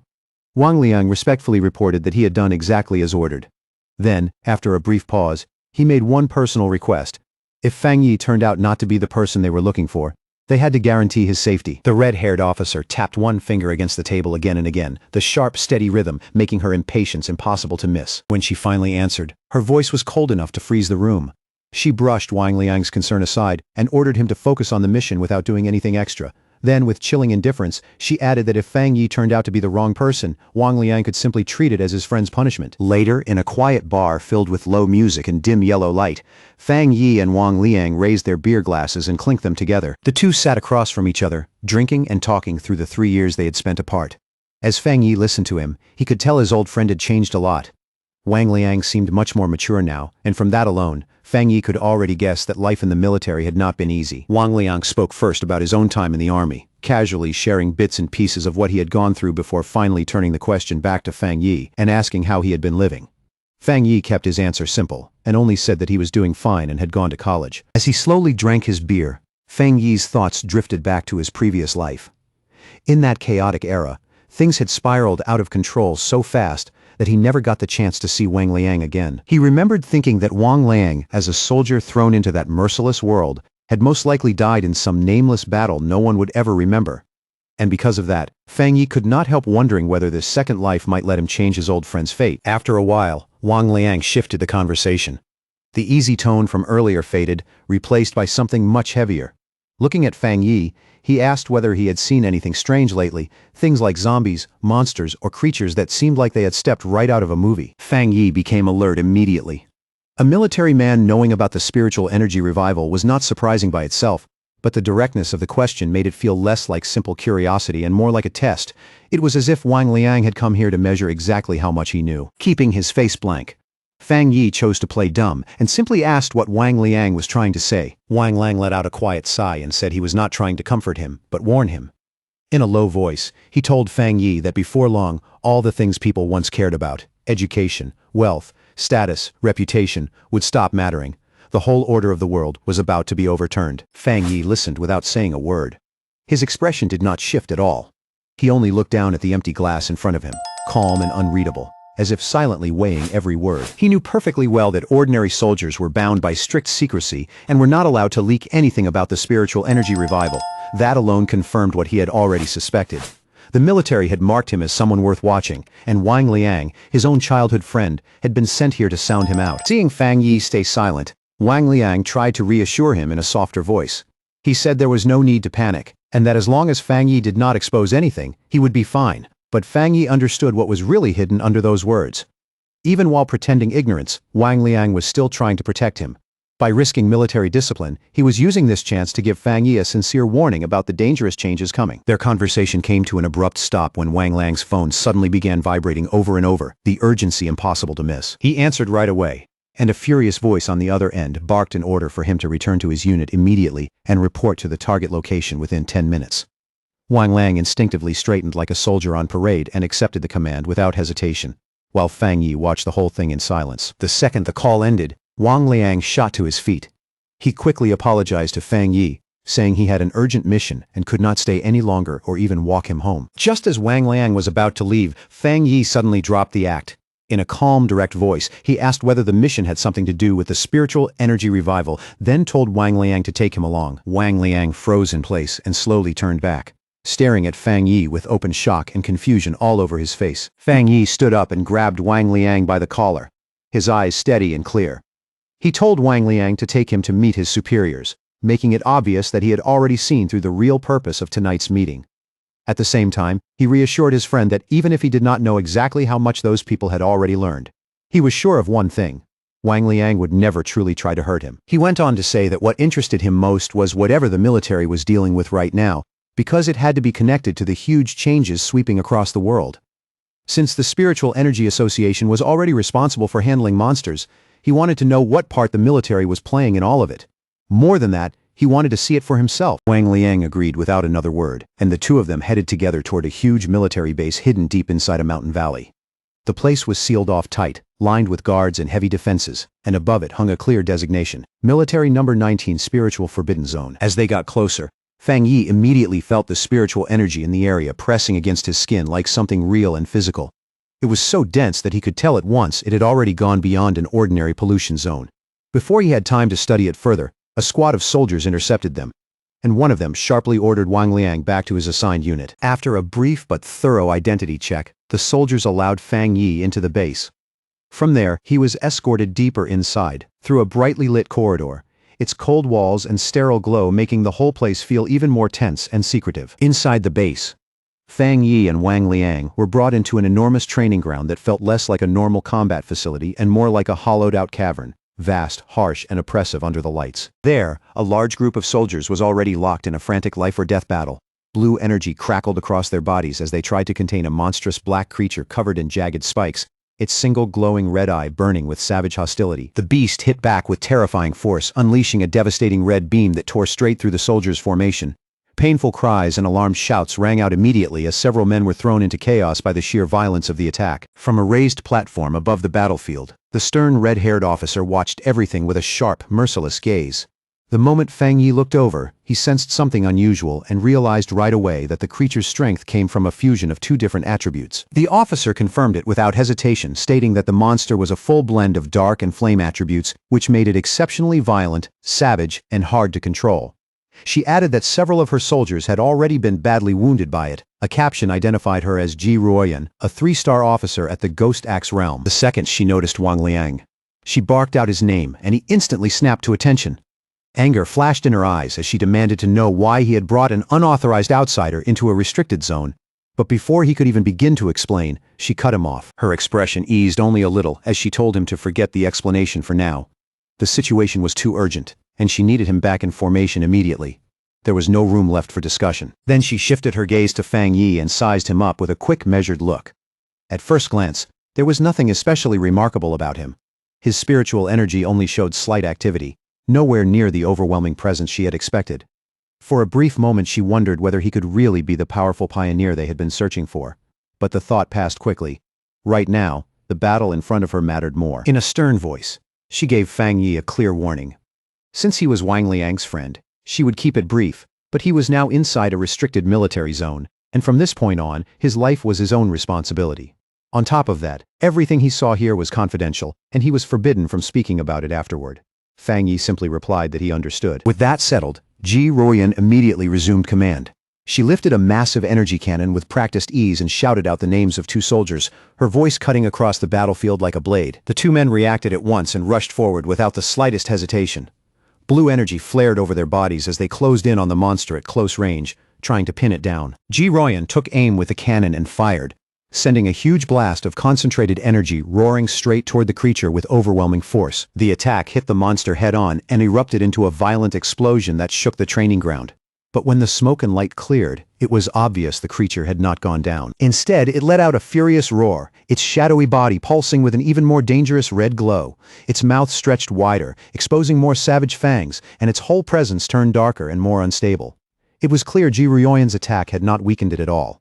It had only pushed the mutation further and made the beast even more dangerous. The enraged monster swung out with one massive claw, and one soldier immediately shouted a desperate warning to the comrade closest to the strike. The other soldier managed to raise a defense in time and block the hit, but the impact was still so violent that it sent him flying backward through the air. Ji Ruoyan took control of the situation immediately, shouting for her team not to get careless and ordering everyone to widen the distance. She knew perfectly well that they had to kill the creature before it fully completed its evolution. Watching from the side, Fang Yi could not help feeling a trace of admiration. What he saw was not some scattered group of fighters, but a disciplined unit of comrades who trusted each other completely. Their coordination was tight, their movements were clean, and every person clearly knew their role. He understood that each individual mattered, and when they worked together like this, they could unleash a force far greater than any one of them alone. That thought was shattered almost immediately when Fang Yi felt the monster's power spike upward at a frightening speed, much faster than before. His expression changed on the spot, and he shouted for them to run, warning that in its current state, they were no longer a match for the creature. But his warning was swallowed by the chaos of battle. In the very next instant, the monster released a huge blast of dark purple energy that tore through the area and sent soldiers flying in every direction. Even then, Ji Ruoyan refused to pull back. Her eyes hardened as she ordered the squad to raise their alert level immediately and upgrade the mutation classification of the restricted area. With a furious shout, she gave the harsh order that no one was allowed to retreat. But by then, it was already too late. The monster's transformation was complete. It had become a towering demonic beast wrapped in black and crimson flames, its eyes glowing with pure viciousness. One terrified soldier blurted out the truth. The evil dog had fully fused with the dark attribute and completed its mutation. The creature's single eye, now glowing like a burning red orb, slowly shifted and locked onto a new target. Its gaze fixed directly on Wang Liang, who could only stand there staring back, his whole body frozen by sudden fear. The moment the monster prepared to strike, both Ji Ruoyan and Fang Yi reacted at once. In that same instant they both realized the same thing. Wang Liang was standing right at death's edge. Just as the fully evolved monster lunged forward in an explosive burst of power, one soldier was violently hurled backward by the shock of that surge, tossed aside like he weighed nothing. Ji Ruoyan immediately shouted for everyone's attention, announcing that the C-level evil dog had now fully mutated and must be reclassified as a B-level threat. That meant their entire battle plan had to change on the spot. The soldier, who had been smashed to the ground, coughed violently, spitting out a mouthful of blood as he struggled to draw breath. Fang Yi rushed over without hesitation, caught the injured man, and steadied him as he asked if he was still all right. Through the pain, the wounded soldier forced out an explanation. He said he had been trying to channel spiritual energy into the monster's restraining collar, but the moment the creature evolved, the device exploded violently in response. Even while coughing up thick black fluid, the soldier still tried to act tough. He told Fang Yi not to worry about the officers of Restricted Area 19, clearly trying to stay brave no matter how badly he was hurt. Fang Yi could only stare at him with a dark expression, anger and frustration quietly building in his eyes. Realizing that her usual weapons had become useless against the newly evolved monster, Ji Ruoyan let the heavy energy cannon drop to the ground with a hard metallic thud. Then she stepped forward in front of her remaining soldiers, posture firm and resolve completely unshaken, and from there she gave one final order, desperate but absolute. No matter what it cost, even if it meant their lives.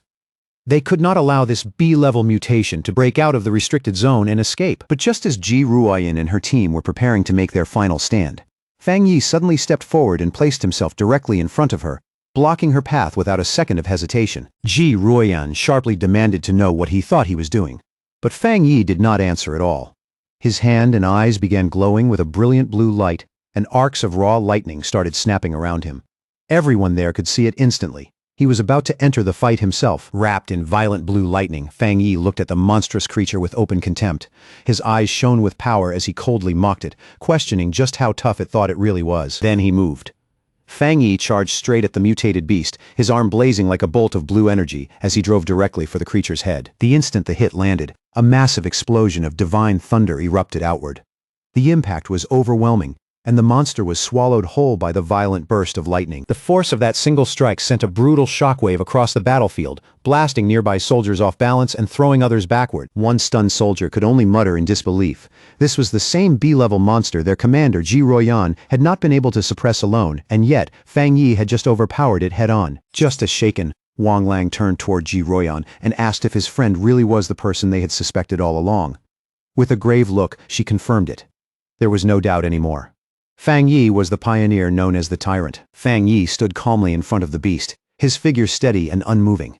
The monster was still burning, but the damage from that lightning strike was obvious, and its body clearly showed signs of serious injury. Seeing that it still had not been completely finished off, Fang Yi said plainly that he would have to end it himself. Then he told Ji Ruoyan and Wang Liang to move farther back for their own safety. Ji Ruoyan watched him in silence, her thoughts unsettled.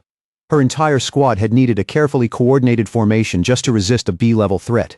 Yet this man was now preparing to deal with it alone, as if that were the most natural thing in the world. She could not help wondering just how powerful Fang Yi really was, even by her standards. His thunder attribute was the most extreme and overwhelming force she had ever seen. She already understood that, right now, he stood among the top pioneers in the entire country. And with the full revival of spiritual energy still only beginning, she could not even imagine how terrifying his future might become. As Fang Yi slowly raised one hand and drew even more lightning into it, a rare flash of shock crossed Ji Ruoyan's face. She looked up and saw a massive storm of thunder energy forming above him, churning and growing at a frightening speed. The sight made her chest tighten. If Fang Yi kept evolving like this, just how far would that power go? Then, with one final step forward, Fang Yi unleashed the full force of his thunder attribute without holding back at all. Gigantic pillar of brilliant blue lightning exploded upward from where the monster stood, tearing through the battlefield in a blinding display of power. In that moment, the strength he released fully lived up to his title, the Tyrant. As the blinding light of the attack slowly faded, strands of leftover electricity still crackled in Fang Yi's eyes. But behind all that violent energy, his expression stayed calm, focused, and completely steady. The surviving soldiers could only stare in stunned fear. One of them muttered to another that just looking at it made his whole body shake. Through training and grit, he could endure the monster's corrosive dark power. But this thunder was something else. Pure destruction. Wild, absolute, and overwhelmingly terrifying. When the dust and sparks finally settled, Fang Yi casually turned and gave Wang Liang a thumbs up, saying like it was nothing that the threat had already been handled. Wang Liang rushed over right away, yelling in relief that Fang Yi had nearly scared him to death. Still shaken and overjoyed at the same time, Wang Liang laughed out loud and gave his friend a playful punch on the shoulder, saying he never would have guessed his old buddy had become this absurdly strong. But the lighter mood quickly gave way to something more serious. Wang Liang apologized, admitting that he had suspected Fang Yi might be a pioneer, but still had no choice except to follow orders. Fang Yi brushed it off easily, asking why Wang Liang was acting so stiff after only 3 years apart, and made it clear that he understood the situation. Their long-delayed reunion was cut short when Ji Ruoyan started walking toward them from across the battlefield. She stopped in front of Fang Yi and formally thanked him for stepping in to help, even offering him her hand as a sincere sign of respect. With a faint, easy smile, Fang Yi accepted her gratitude without the slightest arrogance. He shook her hand and said it was no trouble, since he had mainly stepped in to save his friend in the first place. Ji Ruoyan then introduced herself formally as the warden in charge of Forbidden Area 019. She explained that because Fang Yi had effectively saved the entire base, she would need to file a proper report, and asked whether he would be willing to leave his contact information. Fang Yi agreed without hesitation. Off to the side, Wang Liang could only watch in silent disbelief, because the whole scene felt strangely unreal. Seeing his famously tough commanding officer treat his childhood friend with that much respect was hard to process. Once the formalities were out of the way, Ji Ruoyan made a direct and serious offer. She told Fang Yi plainly that his strength already surpassed many of the military's own special pioneers, and on that basis, she formally invited him to join the army. At the same time, she admitted that an invitation from a single base warden like herself was probably not enough to truly move someone like him. Deep down, she was still trying to process the sheer scale of Fang Yi's strength. What shocked her most was that he was also a 3-star Ghost Axe realm cultivator, the same realm as her. And yet his combat power had already gone far beyond the normal limits of that level, to the point where he felt less like a man and more like a monster wearing human skin. Fang Yi calmly asked Ji Ruoyan if she truly meant she did not consider herself qualified to invite him.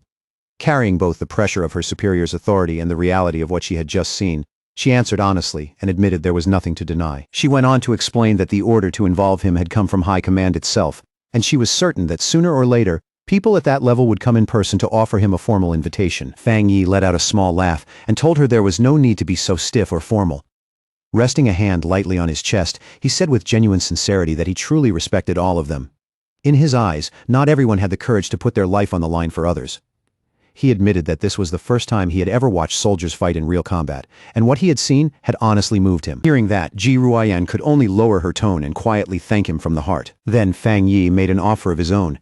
He told her that if they ever ran into trouble in the future, they could call on him for help, just as the military had always stood up for ordinary people like him in the past.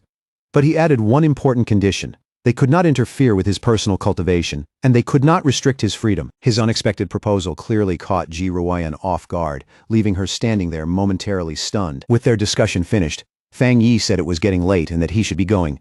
Ji Ruoyan agreed, explaining that she and Wang Liang still had to deal with the mutated creature's body, and that she would arrange for someone to escort him back safely. Standing there and looking at the soldiers, Fang Yi finally understood the military's real role in this new era.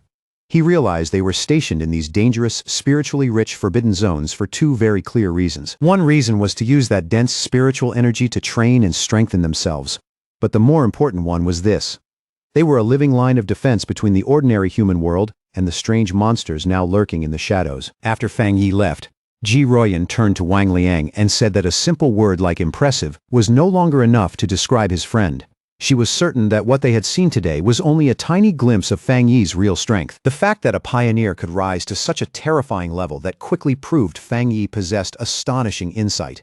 In her eyes, he was a rare mix of luck, courage, judgment, and raw talent, the exact kind of person destined for greatness. Seeing how much his commander respected Fang Yi, Wang Liang immediately lit up and suggested that if Ji Ruoyan did not think she was the right person to recruit him, then maybe she should let him do it instead, since he was Fang Yi's childhood friend. Ji Ruoyan, however, snapped him right back to reality with a sharp knock on the head, telling him to quit daydreaming, stop talking nonsense, and help clean up the mess.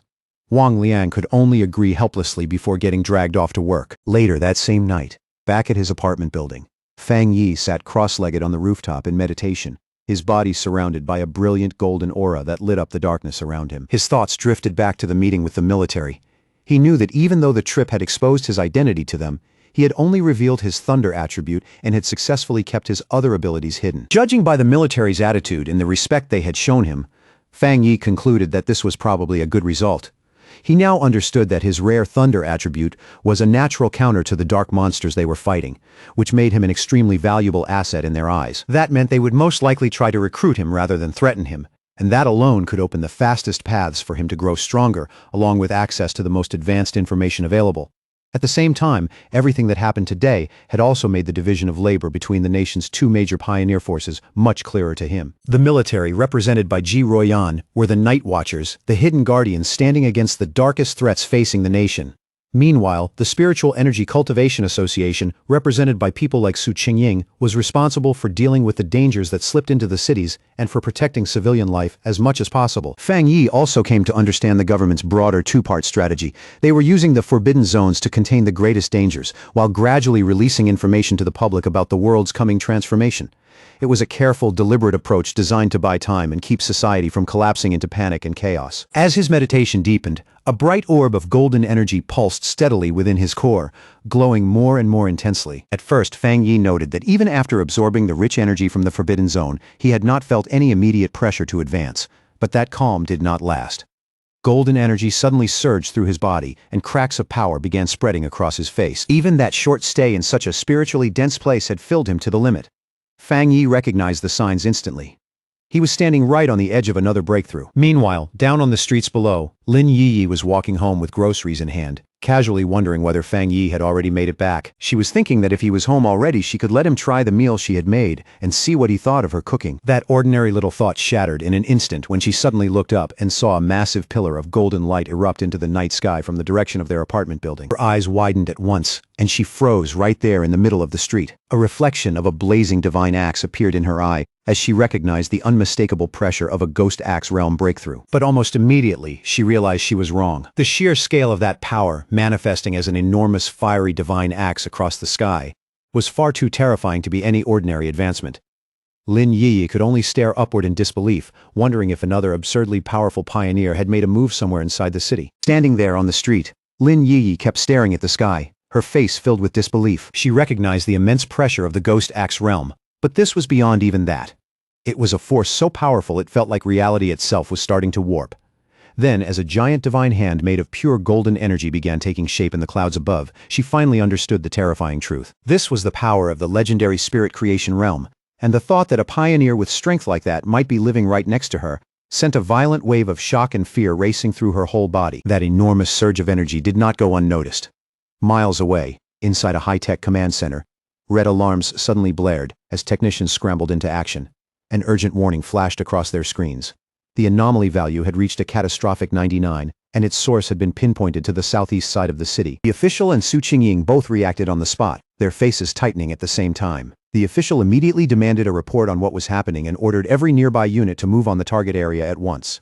Standing beside him, Su Qingying frowned hard, unable to figure out how something this massive had stayed hidden until now.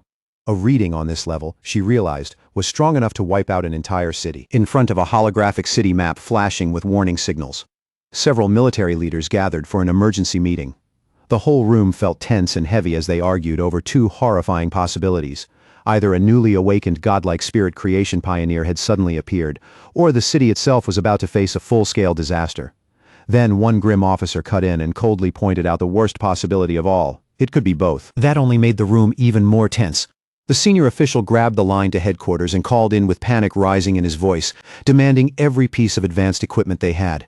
He stopped only just short of requesting large-scale strategic weapons. But before he could go any further, a subordinate rushed into the room, out of breath, and quickly reported that the highest-level alert had been cancelled. The anomaly had already been identified. It was not a monster, and it was not an outside attack. It was a pioneer in the middle of a promotion. Back on the rooftop, the blinding golden light slowly began to fade, and Fang Yi finally let out a long, quiet breath. The breakthrough was over. By Fang Yi's own casual judgment, he had officially stepped into the one-star spirit creation realm. For now, the biggest changes were obvious ones. His body felt lighter, cleaner, and quicker. But as for raw destructive power, he did not sense some huge leap just yet. That brief calm on the rooftop did not last long. his phone suddenly buzzed with a new message. It was from Wang Liang, and the message came with a clear warning. A new anomaly had appeared at Chingcheng University's playground. According to internal military intel, the place had already been confirmed as a pollution zone. What made it even worse was that this was the second time the same anomaly had shown up.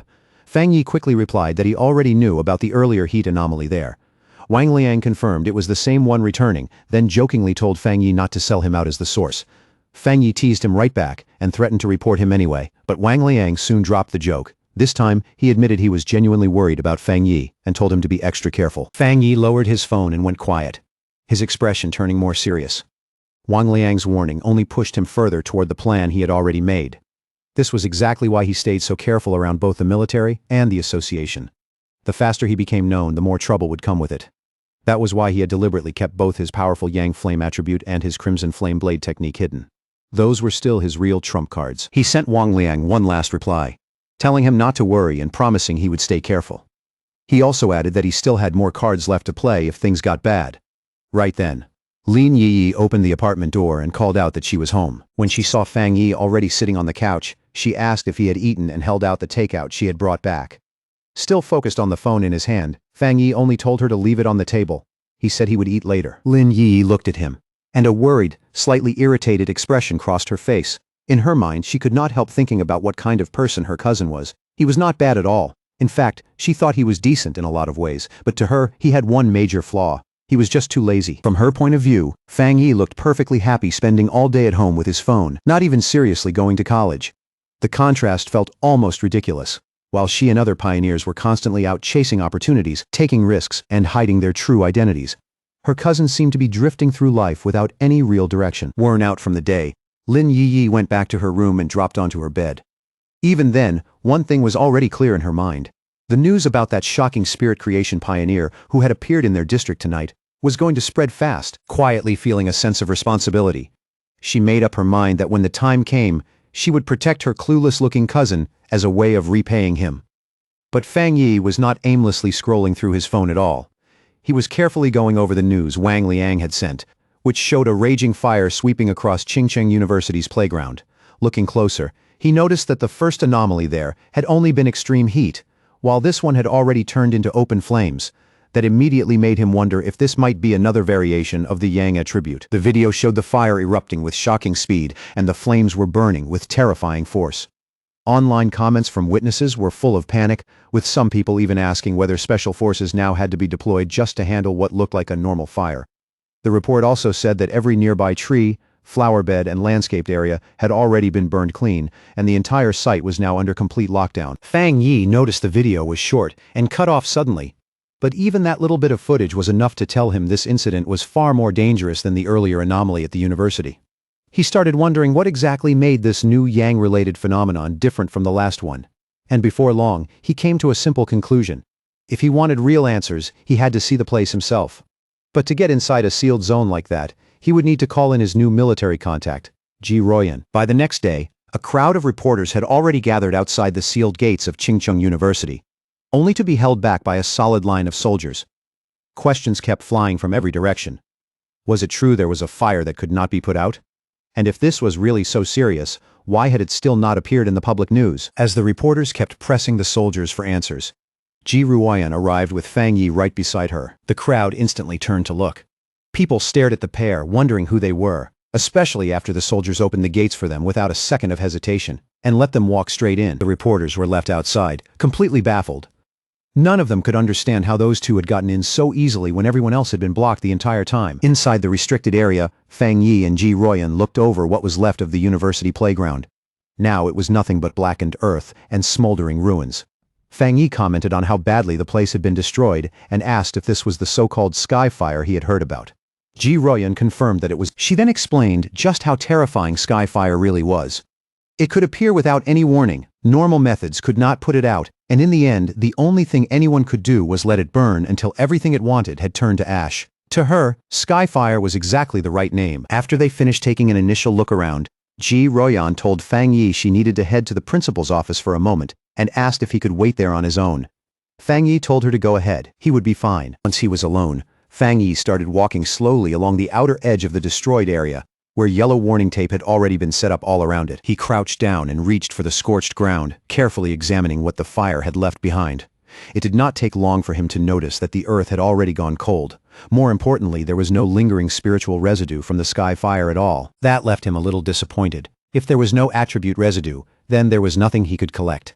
His original plan, he realized, had been far too simple. Before he could think any further, a familiar voice suddenly called his name. Fang Yi looked up and saw Chu Qingli standing on a nearby set of steps with another girl beside her. Chu Qingli looked surprised to see him there and immediately asked what he was doing. The girl next to her, wearing glasses, reacted the moment she heard his name. She turned to Chu Qingli and asked if this was the ex-boyfriend she had mentioned before, the one who ended up going to a vocational college.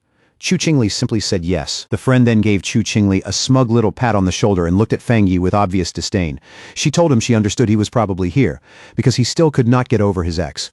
But now that the gap between their lives was so wide, he should stop humiliating himself and move on. Fang Yi just looked at her, genuinely confused.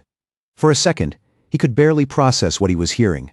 The idea that he was still hung up on Chu Qingli sounded ridiculous to him. Not far away, other students had already started whispering as they watched everything unfold. They wondered who this guy was standing near the campus beauty Chu Qingli, and quickly assumed he had to be another one of her hopeless admirers. Some pointed out that he did not even look like a student from their university, while others complained that campus security had somehow let an outsider get inside. Chu Qingli's friend with the glasses stepped forward again. This time much more aggressive. She told Fang Yi that Chu Qingli was now one of the school's top beauties, and he needed to think carefully about who he was and what he was doing. There were already countless men better than him chasing after her, she said, and he was nowhere near that level. Then she ordered him to leave immediately, saying this was not a place for someone like him. She even threatened to report him to the disciplinary office if he could not explain how he had gotten in. Meanwhile, Chu Qingli watched the whole thing with a complicated look. She remembered Fang Yi once saying he would not regret their breakup, yet now he had shown up right in front of her. Little by little, she started convincing herself that his old indifference must have been fake, that it had all just been an act to save face. The awkward scene was cut short when Ji Ruoyan came back and casually asked Fang Yi if the girl standing in front of him was his friend. The moment that imposing red-haired woman appeared, Chu Qingli visibly froze. Fang Yi answered in a cool, flat tone and shut the idea down immediately. He made it clear that they were only former high school classmates, nothing more, and could not really be called friends. Ji Ruoyan accepted that at once and simply repeated it. Just classmates. Then Ji Ruoyan slipped on a pair of sunglasses, and somehow her already intimidating presence became even colder and harder to approach. Both Chu Qingli and her friend grew visibly tense under the pressure coming off her. Neither of them could figure out who this woman was, or how someone like Fang Yi could possibly know a person with that kind of presence. Ji Ruoyan then turned back to Fang Yi and gave him an update. She said she had already spoken with the principal, and the Skyfire situation was more complicated than they first thought. The principal was personally on his way to take them to the exact spot where the fire had started, and since Fang Yi was now serving as a special military consultant, his presence would be necessary. Fang Yi accepted it without the slightest objection. Just then, a group of stern officials in suits arrived and immediately started telling people to clear out. They announced that the playground would remain sealed and that anyone unrelated to the matter had to move back at once. Chu Qingli suddenly sucked in a breath when she recognized the man leading the group. It was the university principal. The surrounding students were just as stunned. The principal was known for being extremely busy and notoriously difficult to meet, someone who almost never showed himself openly on campus. So when they realized he had come in person to meet Fang Yi and the mysterious red-haired woman, they were left speechless. But Chu Qingli's friend completely misunderstood the situation. She smirked to herself, convinced the principal had finally arrived to deal with Fang Yi and Ji Ruoyan for entering a place they had no business being. Chu Qingli, on the other hand, said nothing. Her face was full of uncertainty. But to the absolute shock of both Chu Qingli and her friend, the principal and the people with him did not walk toward Fang Yi and Ji Ruoyan like they were trespassers at all. Instead, the elderly principal went straight over to Fang Yi and warmly greeted him with a respectful handshake. He addressed Fang Yi as the consultant Ji Ruoyan had brought in and explained how worried he had been about the recent abnormalities at the school and the danger they posed to the students. He openly admitted how relieved he was that they had come to help solve the problem. Then, in an even more shocking move, the principal gave Fang Yi a slight bow and formally entrusted the entire playground matter to him. From where she stood, Chu Qingli could only stare with her eyes wide, unable to process what she was seeing. In that moment, everything she thought she knew about her ex-boyfriend broke apart. At the same time, the principal's security team moved quickly to lock down the surroundings, forming a human wall and loudly ordering every unrelated student and bystander to step back. As the crowd, including Chu Qingli, was forced farther away, confusion spread through everyone there.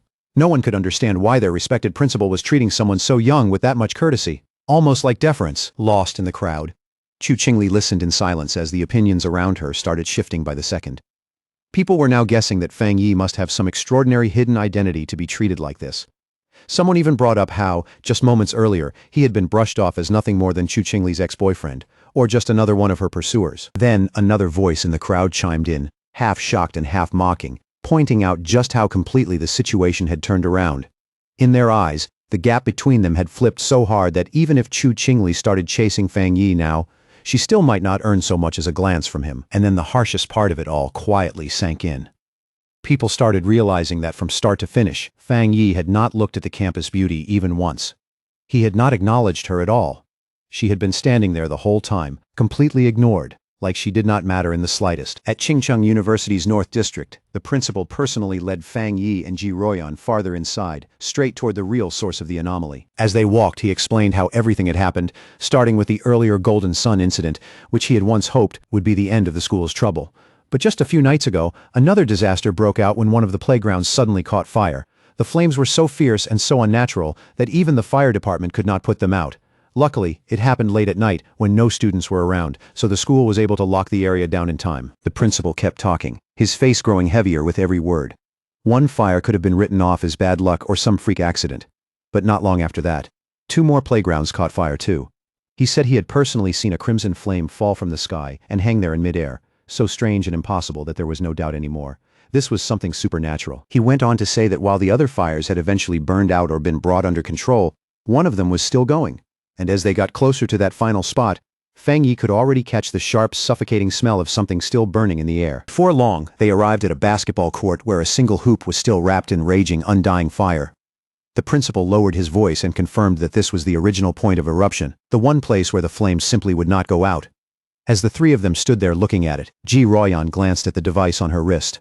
The reading showed 11. She explained to Fang Yi that it was a basic spiritual anomaly detector, something used in the field for quick judgment.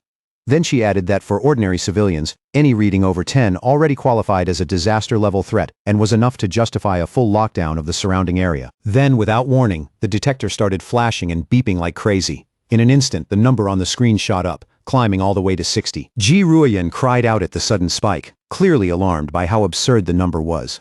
Real panic entered her voice as she warned the principal that if the energy kept rising at this rate, then the threat would not stay confined to the university much longer. It could spread outward and put the entire city in danger. She immediately said they had to summon an elite pioneer squad right away, if they wanted any chance of containing the anomaly before it got worse. But before anyone could act on that, Fang Yi moved first. Without a word, he suddenly vaulted over the chain-link fence, ignored every warning sign, and went straight toward the center of the fire. The flames swallowed him almost immediately, wrapping around his body in blazing light, while Ji Ruoyan and the principal stared on in complete shock. At that exact same moment, the number on Ji Ruoyan's detector surged again with another violent jump, and this time the display shot up to a staggering 110. She shouted that the anomaly had just been raised to S level, disbelief ringing in her voice. The principal went pale and asked in panic what they were supposed to do now that Fang Yi had already gone inside. Ji Ruoyan could only stare into the flames, stunned by what he had just done. Under her breath, she muttered that he had lost his mind. Not even the strongest soldiers from a forbidden zone would dare charge into a place like that alone. But inside the inferno, Fang Yi was completely unharmed. He stood there calmly in the middle of the flames, his figure steady and almost unreal against the fire raging all around him. He already knew the reason. Just like his Yang attribute had protected him from divine thunder before, it could now shield him from the burning force of this sky fire too. But almost right away, he ran into a serious problem. His power was protecting him. Yes, but that same protection was also stopping him from making direct contact with the source flame, and without touching it, he could not trigger the system to generate a new technique. Realizing his defense was helping him and getting in his way at the same time, Fang Yi knew he had to reach the core no matter what. As he watched the fire coil around the basketball hoop like a massive flaming dragon, he understood one thing clearly. If he wanted to claim it, he had to get to its heart. Without hesitating for even a second, Fang Yi steadied himself and got ready to face it head-on, just as the blazing dragon let out a roar and lunged straight at him. Then, in an insanely dangerous move, he deliberately shut off his Golden Sun protective aura, dropping his defense completely and leaving himself fully exposed. The instant that protection disappeared, the sky fire rushed over him like a storm and covered his entire body in raw, violent heat. Fang Yi clenched his teeth against the searing pain as the flames burned into him. But he still forced his arm forward, inch by inch, determined to touch the core no matter what it took. And the gamble worked. The moment his hand finally touched the source, the system activated and confirmed that it had detected an intense fluctuation of the Skyfire attribute. Even through the pain, a fierce grin spread across Fang Yi's face. He could feel just how terrifying the will behind this Skyfire was, and it shocked him to realize it felt even more overwhelming than the desolation attribute he had obtained not long ago. Even so, that only hardened his resolve. No matter the price, he was going to make this power his. The system immediately entered its final calculation stage and successfully began compiling the new data. A satisfied smile pulled across Fang Yi's face. He knew right away that he had succeeded. A brand new system window appeared in front of him and announced the reward. He had obtained the Skyfire attribute technique, the 9 Dragons Skyfire sealing art, a fearsome power meant to destroy evil and seal all demons, and as that knowledge poured into him, the wild flames that had been raging just moments ago started obeying his will, curling around his arm like a dragon that had finally been subdued. The system confirmed that the newly compiled technique had been fully unlocked and was ready to use immediately. As Fang Yi focused his mind and tightened his control, he moved to the final step. He began extracting the Skyfire attribute itself and absorbing its essence directly into his body. His eyes flared with a burning red light, and fiery markings slowly spread across his face, showing the power he had just taken for himself.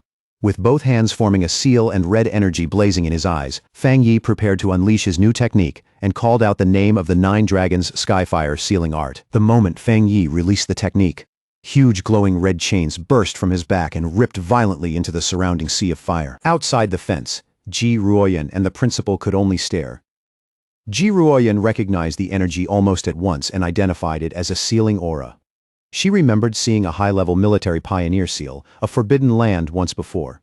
The method here was different, but that same crushing, unmistakable feeling of powerful sealing energy was exactly the same. Then Fang Yi gave a single command for it to shrink, ordering the chains to pull inward. They tightened with overwhelming force, dragging all the wild Skyfire together and compressing it into one tightly bound sphere of blazing energy. Floating in midair, Fang Yi held the chained fire sphere before him. The sealing was complete. The sealed orb of fire then slowly drifted back down toward the basketball hoop. Fang Yi landed lightly and explained the situation to Ji Ruoyan and the principal. He said he had only sealed the Skyfire temporarily and warned them not to reopen the playground or let anyone near it for repairs. For now, that would at least keep the flames from spreading any farther. The principal quickly agreed and promised the court would stay sealed.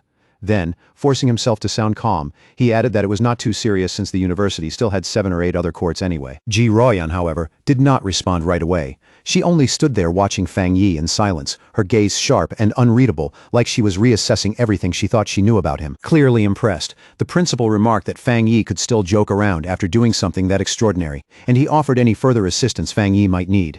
But before the conversation could keep going, Ji Ruoyan cut in and said she needed to speak with Fang Yi privately. The principal immediately excused himself with a cheerful smile, leaving the two of them alone beside the sealed court. Once he was gone, Ji Ruoyan turned to Fang Yi and spoke in a direct, serious tone.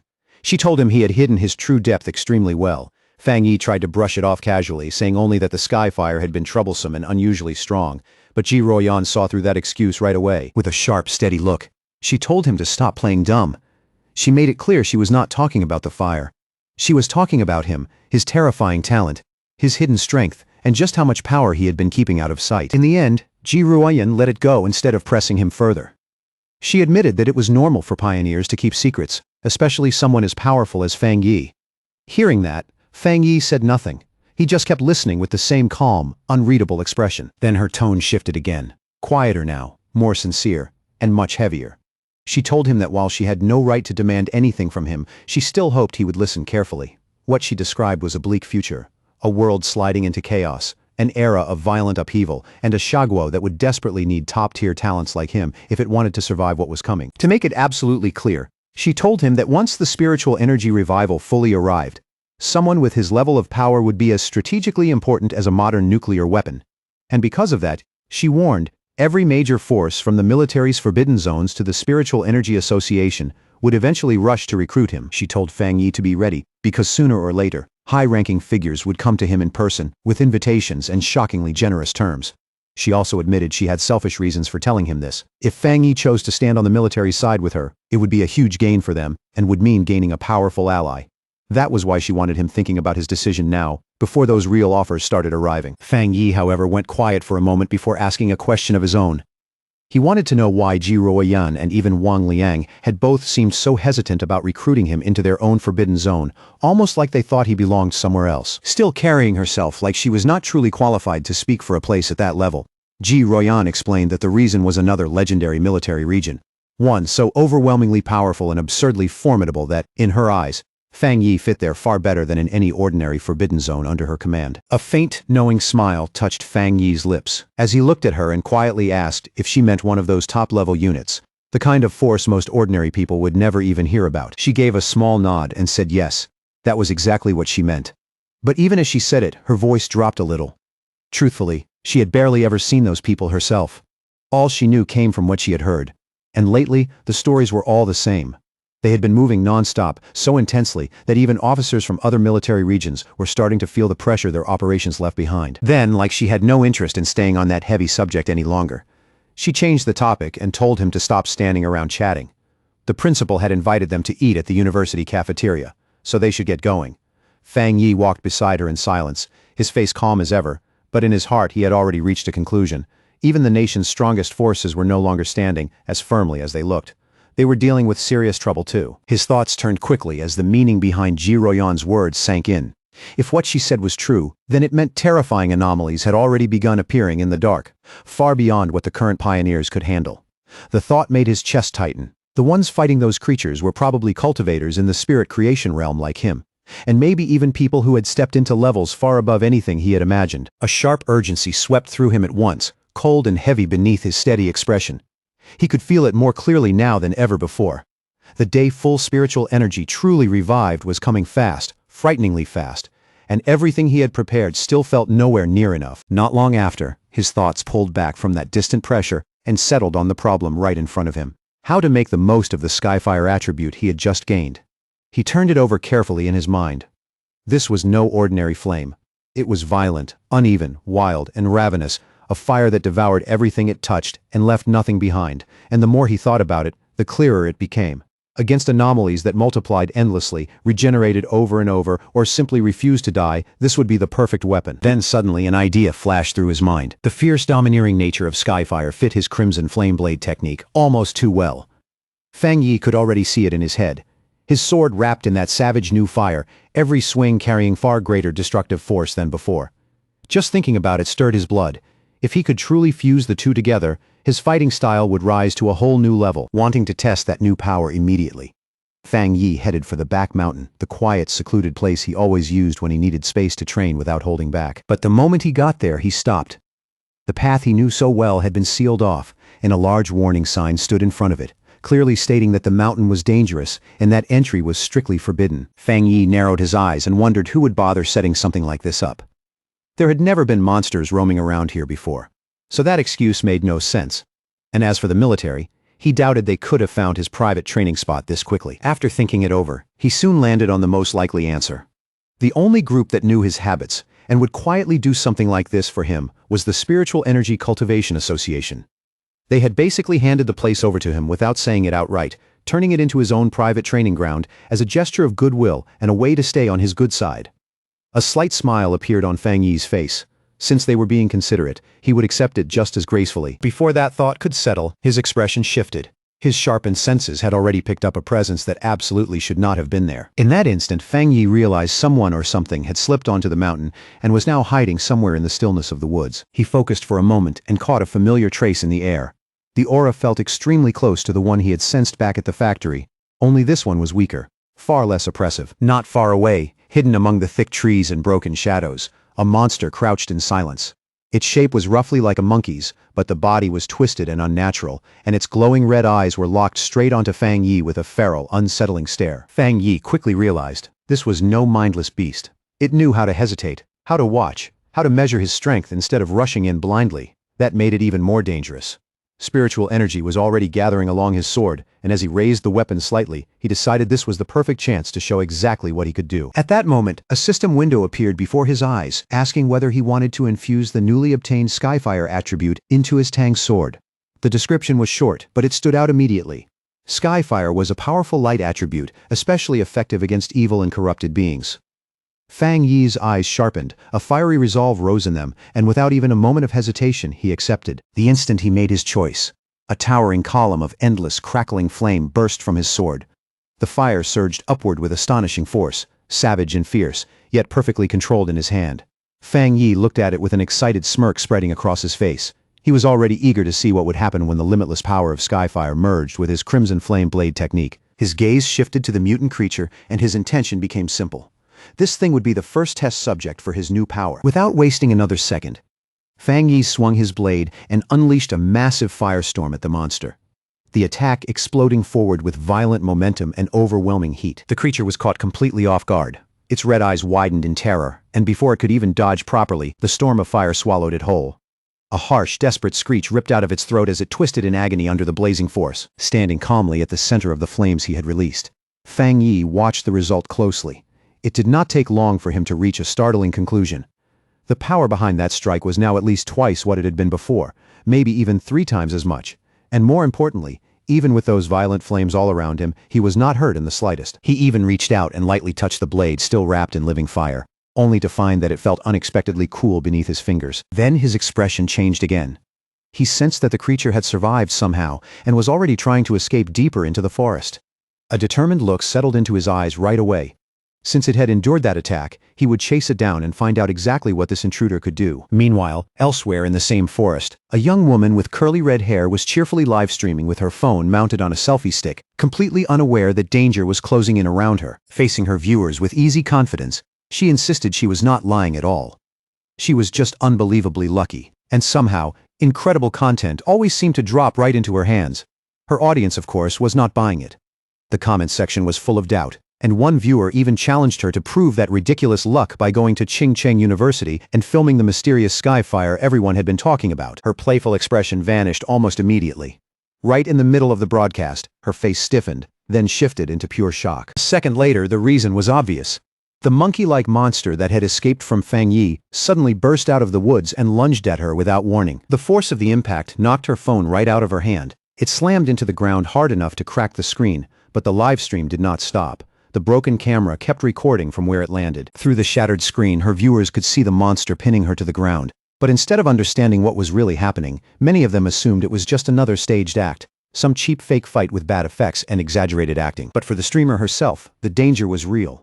Her whole body shook as she cried out in terror, only for the sound to be smothered when the monster forced her down and pressed one of its paws tightly over her mouth. The creature lowered its head and opened its huge, fang-filled mouth wide, ready to bite down and kill her in one brutal motion. But before those fangs could come down, a massive blast of fiery energy shaped like a dragon's head came roaring through the air and slammed into the monster, blasting it backward through the forest. The streamer looked up in stunned disbelief. She had been saved at the very last second. And on the other side of the cracked screen, her viewers were just as shocked, though not for the reason they should have been. Instead of realizing how close she had come to dying, they were busy marveling at what they thought were insanely realistic Fire Dragon special effects. The sudden fear, chaos, and impossible visuals sent the livestream's popularity soaring on the spot, and her viewer count shot past 13,000 in a rush. Still trembling, the streamer turned her head on instinct and looked over her shoulder, her voice shaking as she asked who was there. Panic still in every movement, she hurried across the ground and grabbed her fallen phone. Once she got back to her feet, she pointed the damaged camera toward the source of that fiery attack. The moment she saw it, her voice jumped with disbelief as she shouted to her viewers that she had caught it on camera. There really was someone standing inside the fire. The lens captured Fang Yi's dark silhouette standing motionless in the flames, completely unharmed, imposing enough to look almost unreal. In her terrified, overwhelmed, half-dazed state, the streamer could only reach one conclusion. The man who had saved her was no ordinary person at all. He was a true immortal. The video of Fang Yi saving the live streamer Malala spread across the internet almost instantly. In no time, it shot to the top of the trending charts and racked up more than 13.5 million views. And with every repost, the headlines grew more dramatic, calling him the mysterious man of Skyfire, the king of flames, and even an immortal who had descended to Earth to save the world. In an office somewhere else, a friend of Chu Qingli excitedly called her over to watch the video playing on her computer. She was glowing with excitement as she told Chu Qingli this proved powerful cultivators were real after all, and that the Skyfire incident at the university definitely had not been fake. Chu Qingli, on the other hand, dismissed it immediately. She told her friend not to believe something so ridiculous and insisted it was obviously staged, nothing more than acting, editing, and special effects. But the moment she looked more carefully at the figure on the screen, her doubtful expression froze, then slowly turned into visible shock. Her friend was still too excited to notice. She kept pointing at the screen and proudly saying she had been right all along. She even laughed and commented on how handsome the man in the video was before finally realizing Chu Qingli had gone quiet. But by then, Chu Qingli's heart was already in chaos. She kept forcing herself to believe the video had to be fake, that it simply could not be real, and that the figure inside the flames only happened to look like Fang Yi. She tried to reason it out, clinging hard to that denial. If that person were really Fang Yi, then flames like those should have reduced him to ashes long ago. But that excuse quickly started falling apart, and denial gave way to fear. What if it really was him? What if he truly had become that powerful? The thought made her stomach tighten. After everything that had happened between them, she could not help worrying that he might use that terrifying strength to get revenge for their breakup. Even so, her stubborn pride rose up just as fast, and she swore to herself that no matter what happened, she would never lower her head to him. Elsewhere, the red-haired leader of Lin Yi's pioneer squad was showing the same video to Lin Yi on her phone. Looking at the figure standing in the flames, the leader asked if the man seemed familiar, suggesting he might be the same person who had saved them from the monstrous vine before. Lin Yi agreed that the resemblance was real, but then she added something even more surprising.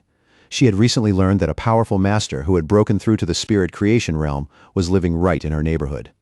As that thought settled in, she could not stop herself from wondering whether her quiet cousin and this astonishing pioneer might actually be one and the same. Somewhere else, Zhang Xiaoya and the male pioneer who had survived the lava cave incident with her were watching the viral video together. The man recognized Fang Yi's fighting stance right away and pointed out that his strength had clearly risen to an entirely different level from before.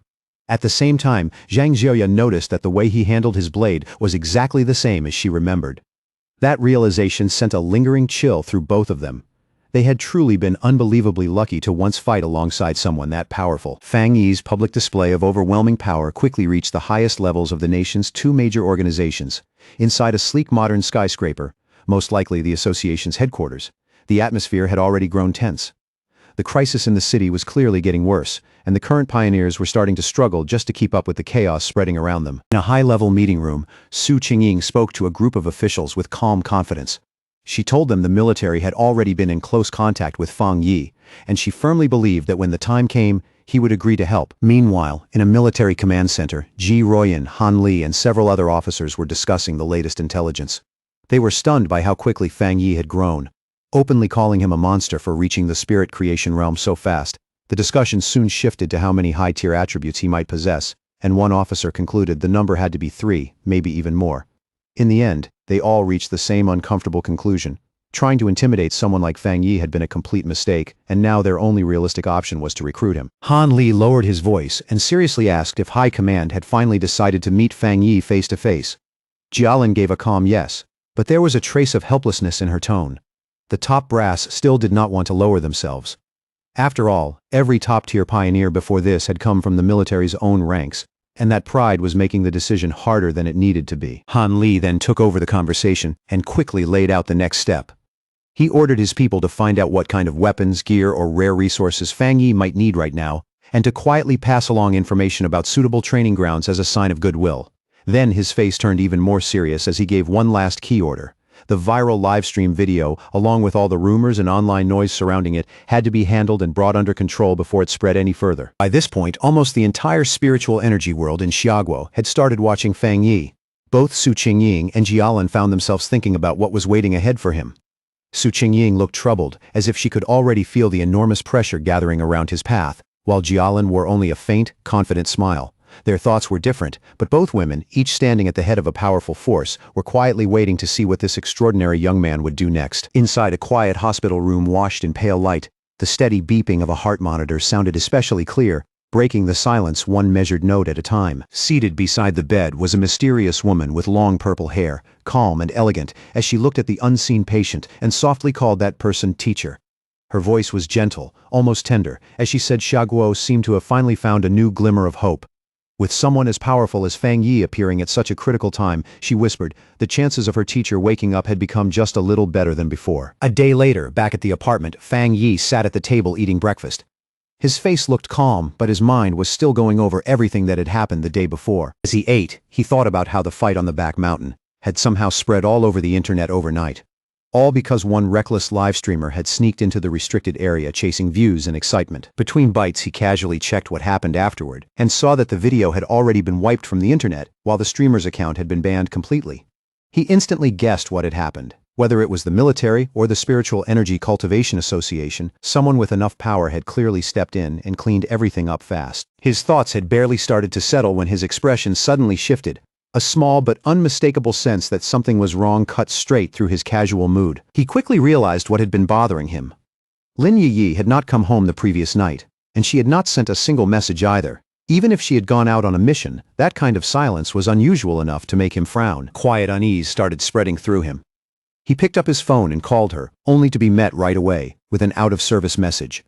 That cold, mechanical response made the room feel even quieter. Now truly alarmed, Fang Yi stopped treating it like a minor issue. Something was clearly wrong, and without wasting another moment, he decided to go find her himself. At the same time, deep inside a dark forest covered in thick mist, Lin Yi and the red-haired leader of her pioneer squad were still trapped, wandering through the endless gloom with no clear way out. Breathing hard, the red-haired leader asked Lin Yi if she had any idea how long they had been stuck in that cursed place. Lin Yi gave a rough guess of around 10 hours, though even as she answered, she admitted she could barely keep track of time anymore inside that oppressive fog. The red-haired leader looked pale with exhaustion, her body bruised and worn down. She kept apologizing, clearly blaming herself for dragging Lin Yi into this nightmare. When they came here, she said, she thought they were only investigating some strange phenomenon, not walking straight into a death trap. As she spoke, she pressed a hand to her side and winced from the pain. Lin Yi firmly told her to stop apologizing. The real problem, she said, was that she herself was not strong enough. Regret would not help them now. She urged her leader to stay alert, stay calm, and preserve whatever little spiritual energy and stamina they still had left. Even while forcing herself to stay composed, Lin Yi could not help thinking back to that overwhelmingly powerful master she had once seen. In a moment like this, with death closing in from every side, she found herself wishing she had even a tiny fraction of that person's strength to save both of them. Their tense exchange was suddenly cut off when something stirred in the fog behind them. A massive shadowy monster slowly emerged from the gray mist, its red eyes glowing, its spiked outline menacing, and its very presence thick with danger. The creature burst out of the fog and slashed straight at the red-haired leader with its claws. Lin Yi reacted on pure instinct. She shoved her companion out of the attack's path and shouted a warning at the same time. In the next instant, she thrust out her hand and released a burst of bright blue spiritual energy. It condensed into a sharp blade of light that sliced through the air and cleanly took off the creature's head in a single strike. But even as they struggled back up, more of those shadowy, zombie-like figures began stumbling out of the fog one after another. The moment Lin Yi saw them clearly, horror crept into her chest. These were not normal monsters. They had to be the reanimated remains of other people who had been trapped here and died. After cutting down one of the creatures and watching it melt into a puddle of black mist, Lin Yi quickly explained what she had figured out. The real monster was not even trying to kill them outright yet. It was playing with them, turning dead victims into these grotesque puppets and sending them forward one by one. The red-haired leader grimly added that their attacks did almost nothing to the mist itself, while their spiritual energy was draining fast, and the true enemy was still hiding somewhere out of sight. Before long, they realized something even worse. They were trapped inside some kind of illusion or domain made by the monster. A swirling gray world where the enemy seemed nearly impossible to defeat. It was not in a hurry to finish them off. It was simply waiting for fear and exhaustion to wear them down until they could no longer resist. A bead of sweat slid down the red-haired leader's face as the full weight of their situation finally hit her, and for a brief moment, real fear showed through the cracks in her expression. Then, without warning, the sky above them split open. From that tear appeared a single enormous blood-red eye, staring down at them with terrifying malice. The sight was so sudden and so grotesque that the red-haired leader screamed Lin Yi's name on instinct. And that eye was not just watching them, it was a disgusting, pulsing mass of flesh that began to writhe, swell, and split right before their eyes, breaking apart into numerous smaller wet, slimy eyeballs that floated in the air. Driven by fear, anger, and pure desperation, the red-haired leader snapped.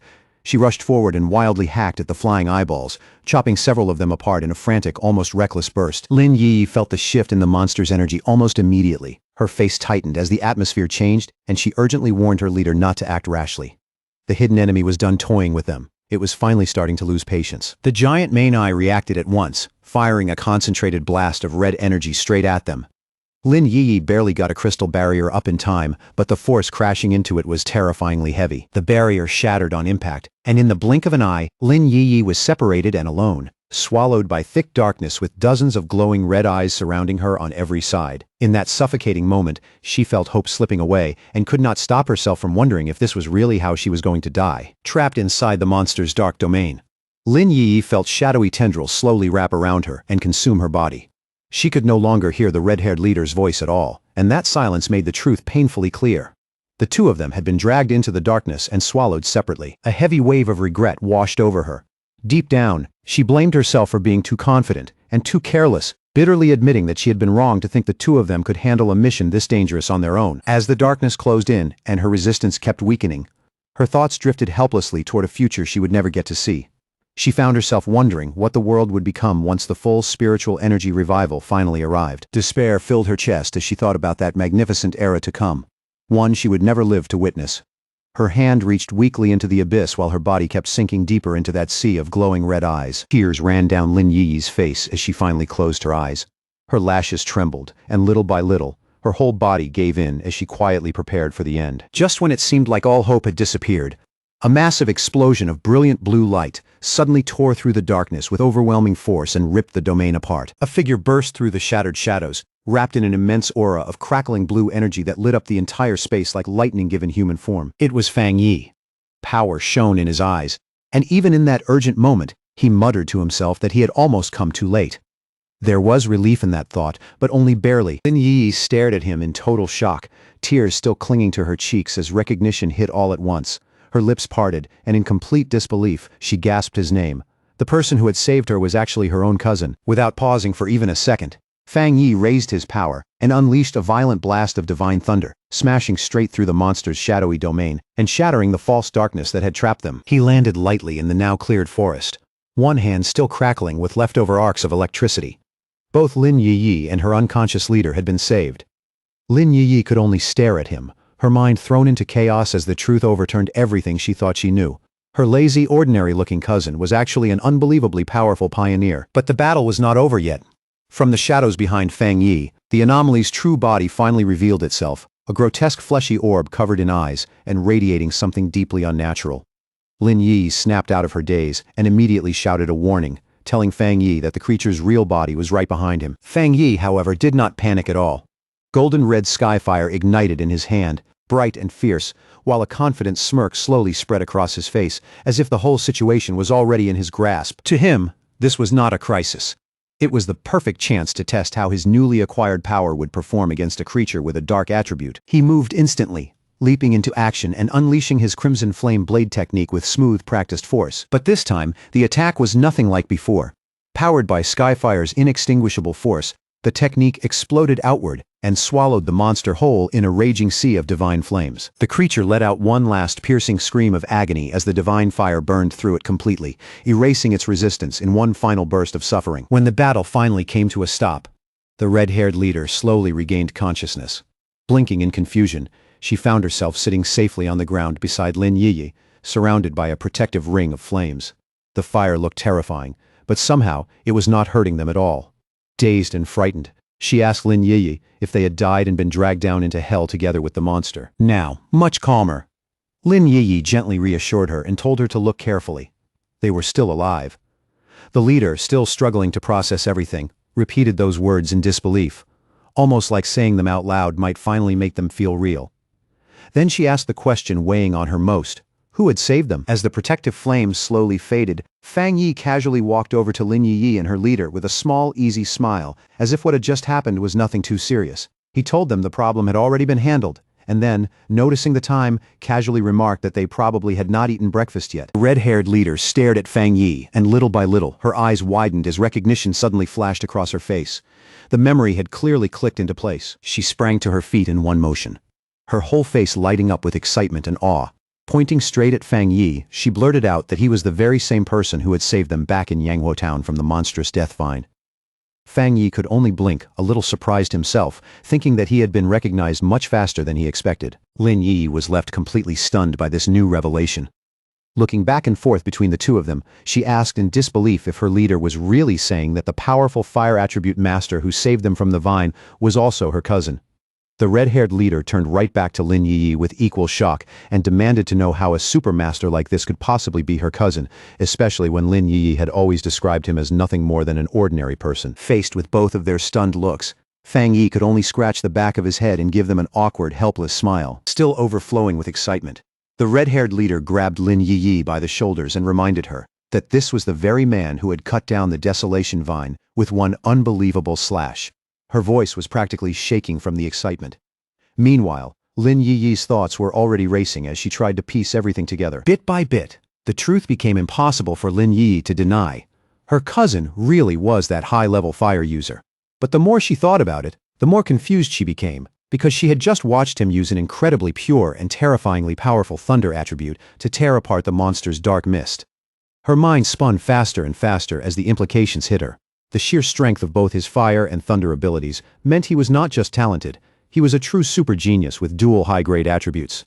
Then, another even more shocking thought struck her. She remembered the overwhelming spiritual disturbance near her neighborhood before, the one that clearly signaled someone breaking through into the legendary spirit creation realm.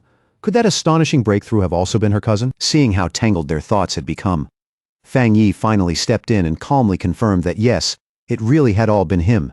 Then, without letting the shock drag on too long, he shifted the conversation and asked about the dark attribute anomaly instead. His tone grew more serious as he said they should have known a creature like that was not something to take lightly. Then he asked why only the two of them had come and where the rest of their teammates were. The red-haired leader told him the others had not been available. She explained that one teammate was sick at home, while another had been sent off on a tougher mission somewhere else. With a tired sigh, she added that their squad did not always move as a full unit every single time. Lin Yi then lowered her voice and admitted that the real mistake was hers. After her recent breakthrough, she said she had gotten carried away and reckless, wrongly thinking she was strong enough to handle the mission almost on her own. Fang Yi listened quietly, looking thoughtful instead of harsh. He remembered the tension and infighting he had seen in their team before, but now he noticed something different. The red-haired leader, who had once openly criticized her own teammates, was instinctively defending them in front of an outsider. That alone told him a lot about her character. And his sharp-minded cousin had probably sensed the instability inside the squad long before this. Now that his identity had been exposed to two people he truly felt he could trust, Fang Yi finally made up his mind and offered them a proposal. He looked at his cousin, then at her friend, and in an easy, direct tone, asked if the two of them wanted to team up with him. For a brief second, both women were so stunned they could not even speak. Then the red-haired leader burst with joy.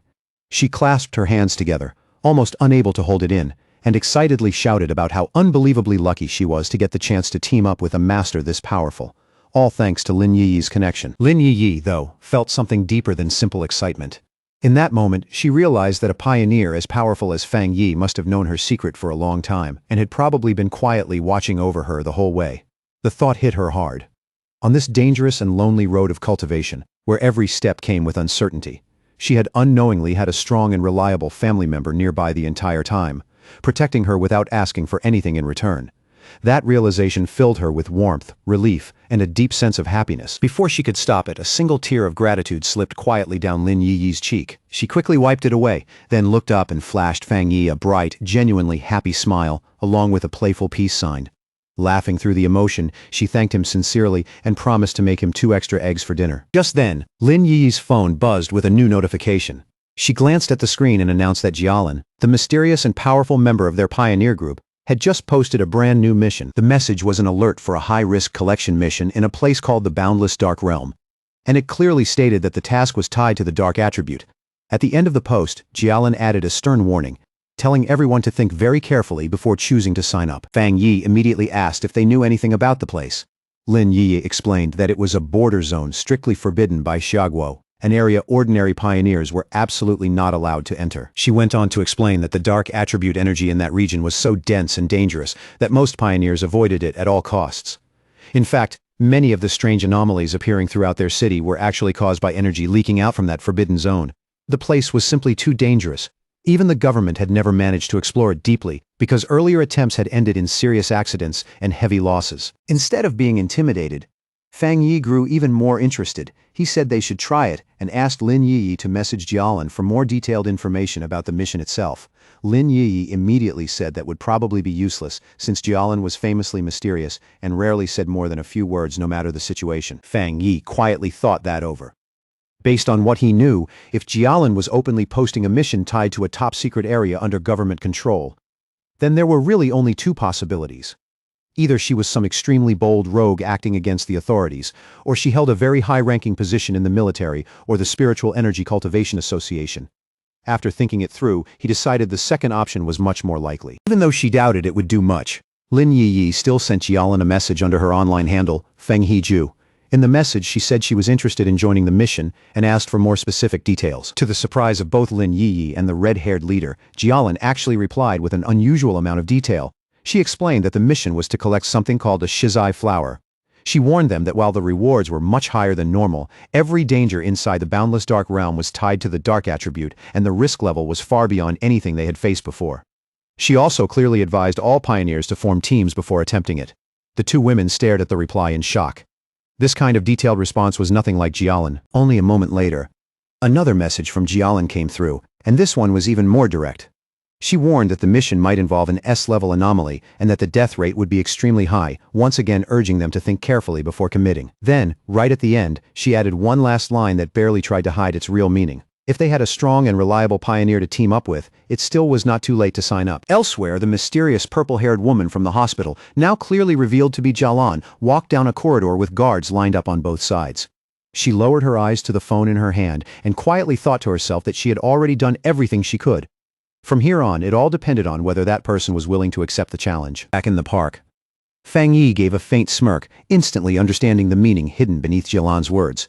He told Lin Yiyi that the message was not just a warning. It was a direct invitation. Then he put the subtext into plain words for them. I know who you are. I know someone of your level will be interested in this, and I'm openly daring you to come. At that point, Fang Yi was sure this entire mission posting had been aimed at him from the beginning. As he looked ahead and imagined the dark, barren landscape of the boundless dark realm, the whole thing started to feel strangely interesting. Far from backing away, he decided without much hesitation that he really would make the trip, using her online name Feng Heju. Lin Yi officially accepted the mission and sent Jialan a reply saying that her team had 3 people. The scene then shifted to a hospital waiting area, where Jialan was walking with 2 female assistants by her side. One of them voiced concern about the team that had just signed up, worried that 3 people was far too small a group for a mission this dangerous, but Jialan stayed calm and completely unmoved. She said that if Fang Yi was truly a pioneer Xiaoguo could place its trust in, then he would come. The assistant pressed further, uneasy about what would happen to the other pioneers if Fang Yi chose not to show up. Jialan's answer was simple and cold. If he did not come, then it only meant their fates were never meant to continue. As they kept walking, a faint smirk appeared on Jialan's lips. She asked her assistants if they really believed a mission to collect the shizai flower existed just to send powerful pioneers to their deaths. Then she explained that the true purpose of this extremely dangerous mission was actually the exact opposite of what it seemed on the surface. A vision revealed the flower's true nature. It bloomed from a dark, corrupted pool, nourished by the bodies and souls of fallen pioneers, beautiful and unsettling at the same time. Jialan said that obtaining this flower was a necessary step if the nation wanted to grow stronger, because it was the only way to save even more pioneers in the future. She went on to explain the real reason behind the mission. It was meant to protect Xiaoguo's future main force, represented by the new generation of pioneers like Fang Yi and his team, who could be seen traveling toward the mission on the subway. At the same time, it was also meant to restore the top-tier combat power the nation had already lost in battle. Soon, they arrived outside the hospital room of her teacher, the elderly man who still lay in a coma. Standing beside the bed and holding his hand, Jialan quietly repeated their goal to herself once again. No matter the cost, they had to obtain more shizai flowers. Then she revealed who he truly was, and why this mission carried so much weight. Her teacher was the only pioneer in all of Xiaoguo who had ever reached the legendary Endless Spirit Sea Realm, and the shizai flower was the one and only thing that could wake him from his coma. Jialan explained the strategic value of a figure like him with complete clarity. Once the full spiritual revival arrived, a powerhouse at the Endless Spirit Sea Realm would be no different from a modern nuclear weapon, making him the nation's greatest bargaining chip when dealing with other countries. From her point of view, sacrificing a few pioneers, or even entire squads, was a price worth paying if it meant bringing him back. One of her assistants, though, looked troubled and gently voiced concern for Jialan herself, saying that even if the mission was important, her health mattered too. That simple comment made the atmosphere around Jialan darken almost instantly. Jialan's face went cold as she slowly repeated the words, "My health is important?" Then all at once pain and rage broke through together. She shouted that yes, her life was important, but only because it had been bought with the lives of her fallen comrades, the people who died to save her. To her, still being alive was not a comfort. It was a debt. As those memories came flooding back, she clutched her head, suddenly hit by a sharp, intense pain that made it clear just how deep the trauma still ran. After a moment, she forced herself to calm down and apologized for losing control. One of the assistants, clearly worried, softly asked if her headaches were starting again. Jialan brushed the concern aside and said it was not time for her medicine yet. At that moment, an image of her old team in happier days flashed through her mind. She looked away with a tired, sorrowful expression and murmured that it was all in the past now. The story then slipped into one of Jialan's painful memories. In a dark, barren landscape filled with deathly silence, a desperate voice was shouting for the sword-wielding squad to retreat immediately. A younger Jialan knelt among the bodies of her fallen comrades, while her dying captain entrusted the mission of retrieving the Shizai flower to her.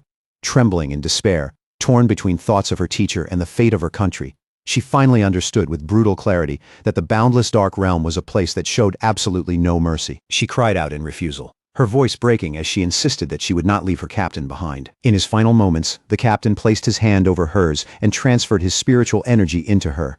As his life faded away, he told her he only hoped their strength would still be useful to her in the end, and begged her to survive and make it back alive. Back in the present, Jialan stood in the hospital and reflected on that tragic day. Then she revealed the cruel irony behind her team's sacrifice. They had given her their power so she could survive, but none of them knew that a Shizai flower became useless if it was touched by blood or if it was not harvested perfectly intact. In other words, even though they had succeeded in saving her life, the mission itself had already failed. Later, after a long and exhausting trip, Fang Yi's new team finally arrived at the empty outskirts of the boundless dark realm. Even the air there felt bleak and unnatural. As they came to a stop, the red-haired leader immediately complained out loud about how absurdly long the walk had been. The red-haired leader glanced up at the sky ahead, and still trying to catch her breath after the long trip, asked why they were not just flying there instead.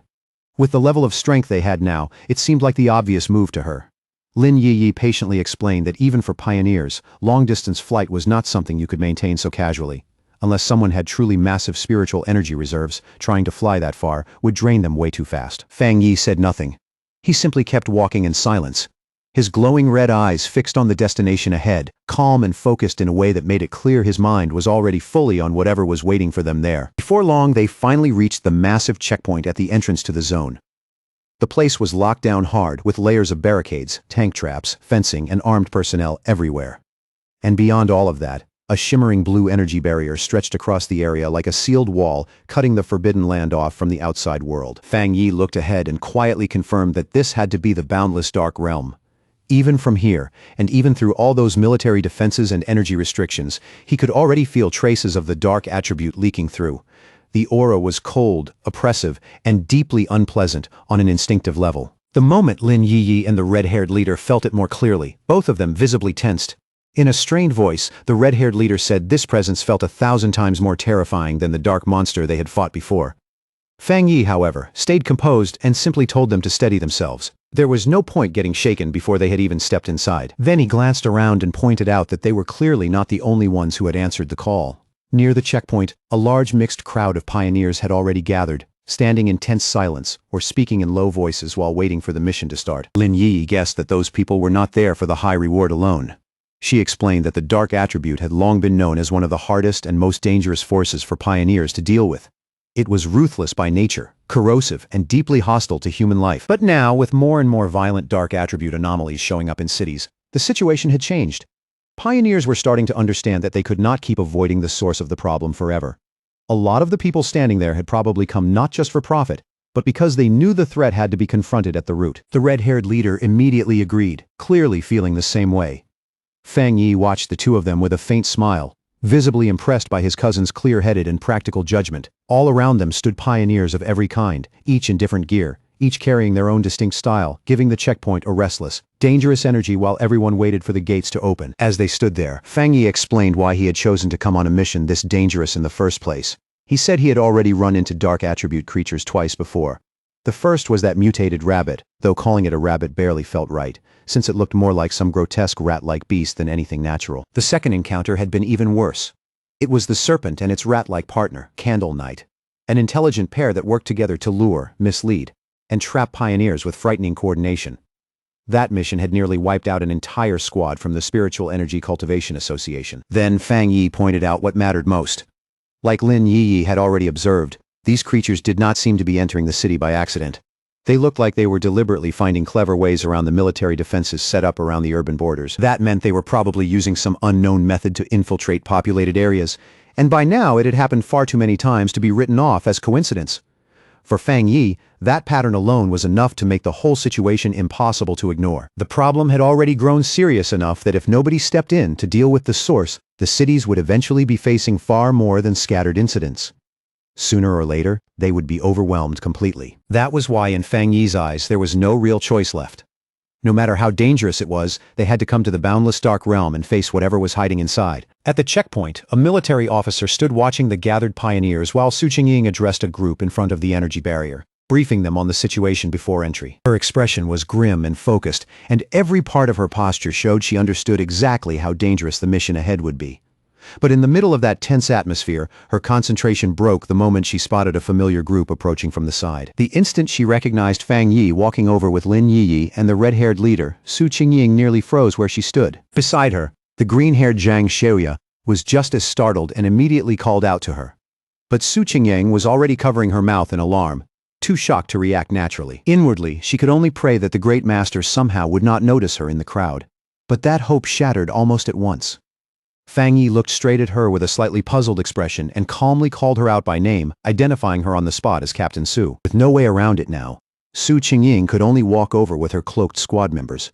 She had already received military information on Fang Yi's team, so there was no room left to pretend otherwise.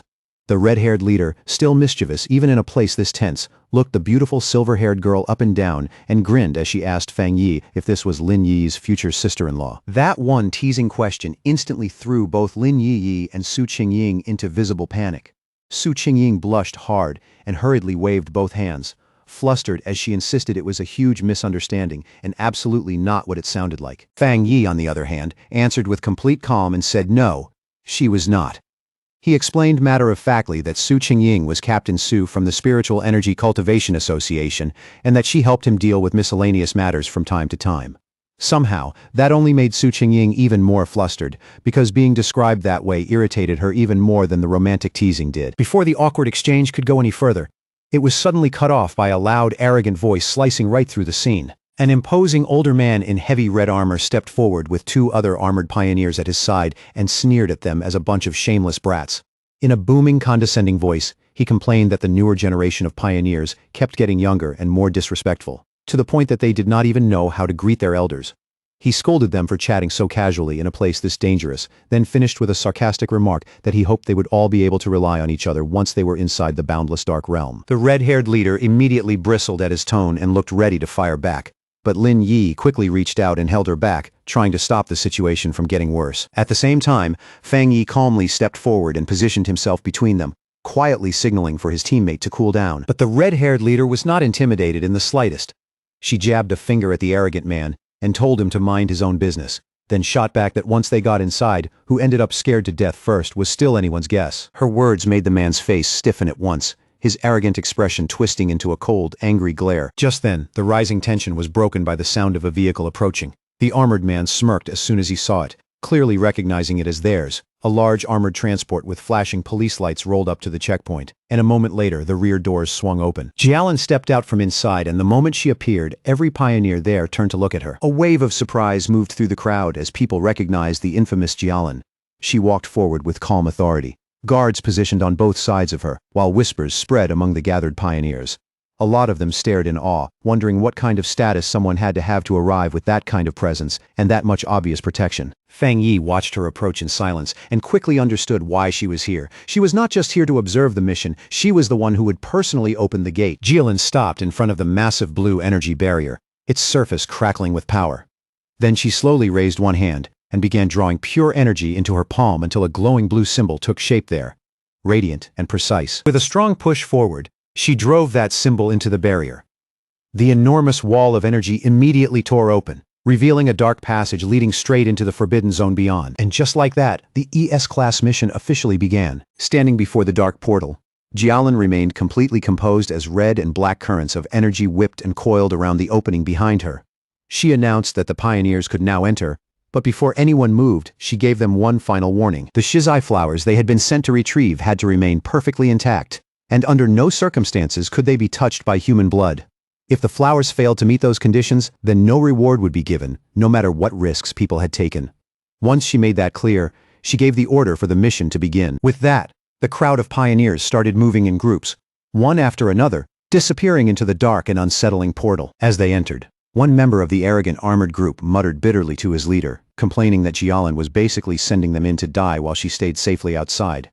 Another teammate immediately told him to shut up, reminding him in a harsh whisper that if they died, at least the government would pay their families a large compensation. While Fang Yi's group watched the others go in, Su Qingying quietly started analyzing the strength of the teams gathered there for him.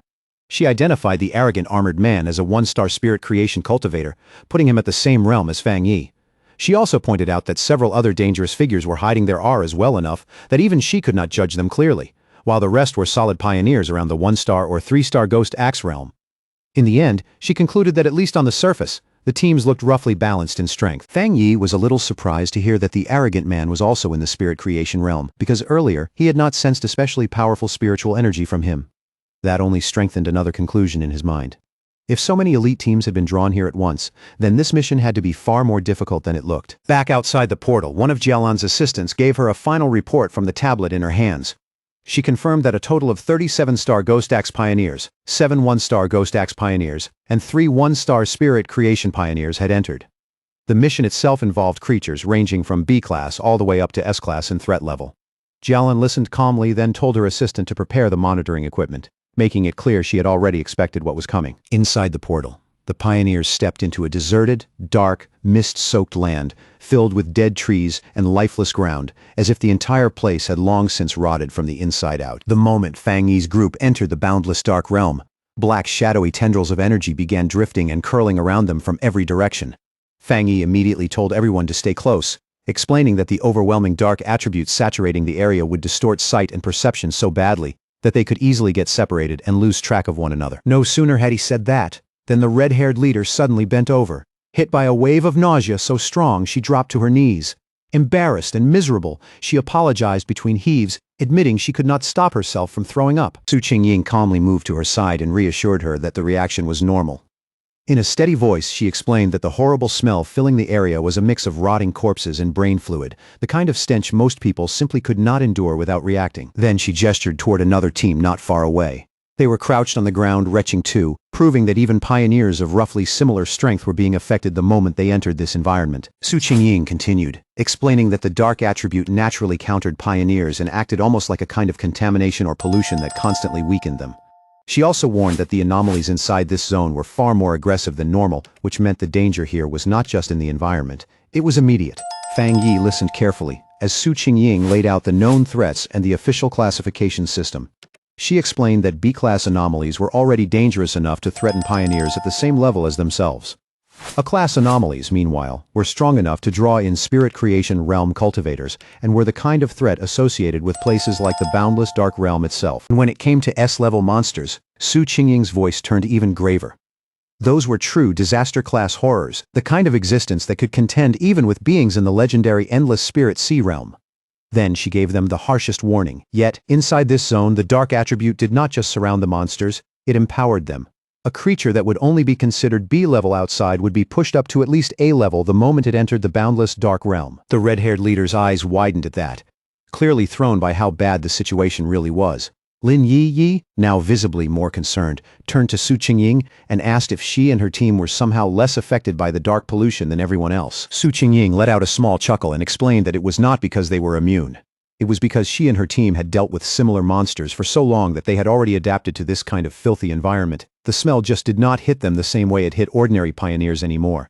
Then, in a calm, matter-of-fact tone, she added another detail. She had recently broken through into the 3-star Ghost Axe realm and was now working to evolve her water attribute into the much rarer ice attribute. Lin Yi then spoke more seriously to Su Qingying. Since they were now both in the same realm, she wanted to know if Su Qingying also felt her spiritual energy being heavily suppressed here, even more than on earlier missions. Su Qingying gave a grim nod right away and confirmed it. She added that many high-level masters had already died in this zone before, including one-star spirit creation elites from the military, so nobody here could afford even a second of carelessness. As they moved deeper into the bleak, abandoned landscape, Su Qingying naturally took the lead. After a while, she noticed they could no longer see the pioneer group that had been ahead of them, and she urged everyone to pick up the pace a little. Then she lowered her voice and gave an important instruction. From here on, they needed to speak less, save their strength, and keep their spiritual energy drawn inward, so the dense dark mist would have fewer chances to exploit any weakness. As he walked in silence, Fang Yi quietly checked his own condition. To his surprise, he did not feel the same sharp discomfort the others were describing. After thinking it over, he concluded it was probably because his strengthened yang and thunder attributes naturally repelled the dark attribute around him. Of course, there was another possibility too. After reaching the spirit creation realm, his overall spiritual power might simply have become strong enough to resist this level of pollution much more easily. Elsewhere in the boundless dark realm, the arrogant pioneer and his team were already locked in battle. With one heavy swing of his glowing green sword, their leader cleanly sliced through a monstrous beast's neck and took its head off with brutal ease. The man threw his head back and laughed arrogantly, openly mocking the so-called danger of the zone. His teammates immediately cheered him on, feeding his pride even more, and he loudly declared that they would be the ones to claim the Shizai flower. Swagger dripping from every word, he vowed to show the younger generation what real strength looked like. Back with Fang Yi's group, Lin Yi was still struggling with the environment. Small gagging sounds kept slipping from her throat as she tried to steady herself and keep moving through the oppressive dark mist. Fang Yi noticed her discomfort right away. Watching her force herself to endure it, he could not help thinking that even after everything she had been through and all the power she now had, in some ways, she was still just a kid. Without making a big deal out of it, he gently placed a hand against her back and sent a soft, steady wave of spiritual energy into her body to calm and support her. The effect was almost immediate. The nausea twisting Lin Yi's stomach, along with the deep, bone-chilling cold creeping through her body, faded in moments. In their place came a gentle warmth, the kind that felt like winter sunlight after being trapped too long in icy darkness. Lin Yi could not help marveling at how incredible the power of the spirit creation realm really was. In amazement, she commented on the warmth around her, assuming it had to be some especially rare and high-grade fire attribute. Then her thoughts briefly drifted to her own wood attribute, which absorbed energy slowly and steadily by nature, and to what Su Qingying had said earlier about evolving water into the much rarer ice attribute. Fang Yi calmly corrected her, explaining that what she was feeling was not a fire attribute at all, but the yang attribute. He even apologized lightly for never explaining that to her before. Then, almost casually, he revealed something even more shocking. He was the one behind both the incident at the North Gate and the blaze on the playground at Qingqing University. The red-haired leader froze in complete disbelief at that confession. Staring at him, she blurted out whether he was seriously admitting to having 3 separate high-grade attributes. Fang Yi explained that the 2 fire-related incidents were not actually the same thing, because there were subtle but important differences between the yang attribute and skyfire. At the same time, his thoughts briefly flickered to the desolation attribute, his 4th power. He decided at once to keep that one hidden. In a place like this, it was always smart to keep at least one trump card in reserve. Outwardly, he only gave a vague confirmation which naturally left the others even more stunned. Still shivering from the biting cold and the oppressive aura around them, the red-haired leader edged a little closer to Fang Yi. Somewhat awkwardly, she admitted that she had not reached the 3-star Ghost Axe realm yet, so her ability to sense attributes was still weak, but even so, she could tell his yang attribute would help a lot. Trying to sound obedient, she shyly asked if he could warm her up too, and promised she would behave herself. Fang Yi agreed without making a fuss and said he would help keep her warm for the day.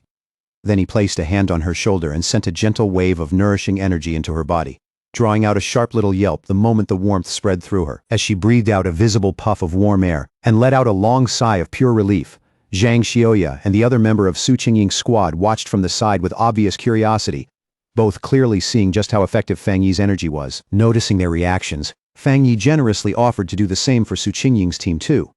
Su Qingying hesitated for a moment, but then admitted in a slightly awkward tone that the warmth did, in fact, feel very nice. Her 2 much more enthusiastic subordinates accepted almost immediately, with no convincing needed. With a few quick, easy pats, Fang Yi passed his protective yang energy into all 3 women. Each of them reacted with visible surprise as the warmth settled in, and the tension in their faces eased right away. Their gratitude was genuine, because in that hostile darkness, that simple comfort felt far more precious than it would have anywhere else. But that brief relief did not last. It was suddenly broken by the heavy sound of clawed footsteps crushing over the dead ground somewhere nearby, deep and deliberate in the fog. The moment his senses locked onto the disturbance, Fang Yi's expression hardened. In a sharp, low voice, he warned the whole group that a monster was coming. The next instant, a huge, shadowy, wolf-like creature burst from the mist and lunged straight at them. Su Qingying reacted on instinct, leaping forward and forming a long blade of blue energy to intercept it. But the beast moved with eerie speed and landed with a heavy thud directly behind the terrified red-haired leader, forcing Fang Yi to shout a warning at her. Wrapped in a menacing purple-black aura, the monster threw back its head and unleashed a furious roar that shook the air. Then it lowered itself and charged again. this time with brutal, killing intent. Su Qingying immediately identified it as a dangerous A-level monster. Declaring that she would handle it herself, she stepped forward and thrust out her hand, releasing a fierce burst of razor-sharp ice energy that struck the creature head-on. To everyone's surprise, the monster did not collapse or bleed. The instant the attack connected, its body simply vanished into nothingness as if it had never been there at all. Su Qingying stayed on guard, an ice crystal already forming in her hand for the next move, while Lin Yiyi stared and wondered out loud if the thing had actually disappeared. But Fang Yi saw through the trick immediately. His eyes, far sharper than the others, cut through the dark mist and exposed the truth. That wolf-like creature had only been a distraction. The real threat was a massive horde of zombie-like figures with glowing red eyes, shambling silently toward them from every direction. He instantly shouted for everyone to watch their feet. But the warning came a heartbeat too late. The ground beneath them suddenly burst open as countless shadowy hands and writhing tendrils shot upward, grabbing at their legs and pinning the entire group in place, just as the red-eyed horde closed in around them. Even with grasping hands all around him and bodies dragging at his legs, Fang Yi stayed completely calm. Drawing his sword in one smooth motion, he told the others to fall back and leave the rest to him. A brilliant fiery light flared in his eyes, and in the next moment, he released a massive explosive wave of pure fire that burst outward from him like a sudden sun igniting in the dark. The entire zombie horde was swallowed at once by the blazing inferno, leaving no room for escape. Their shadowy forms twisted and melted inside the flames as shrill cries rang out one after another, then gradually faded into the burning haze. Standing among the dimming embers, Fang Yi casually spun his sword once and said they were safe for the moment. Then, in the same calm tone, he explained that despite the illusion of a huge crowd surrounding them, there had actually only been two real monsters controlling all those puppet-like figures from the shadows. Su Qingying was visibly shocked by that realization, and said the monsters in this zone had already evolved enough to mimic human language, which made them far more dangerous than normal. Fang Yi grimly suggested that it was probably because they had devoured so many people and learned from their victims over time. The whole group was left stunned by the display of power they had just witnessed. Su Qingying then added that the boundless dark realm was so dangerous that even weak creatures could be pushed into a-level threats here, making direct battle impossible for anyone below the spirit creation realm. Elsewhere, at a separate observation point, the mysterious Jilan was silently watching the entire scene unfold. Even she looked impressed. She realized right away that Fang Yi had destroyed two A-level phantom beasts with a single strike.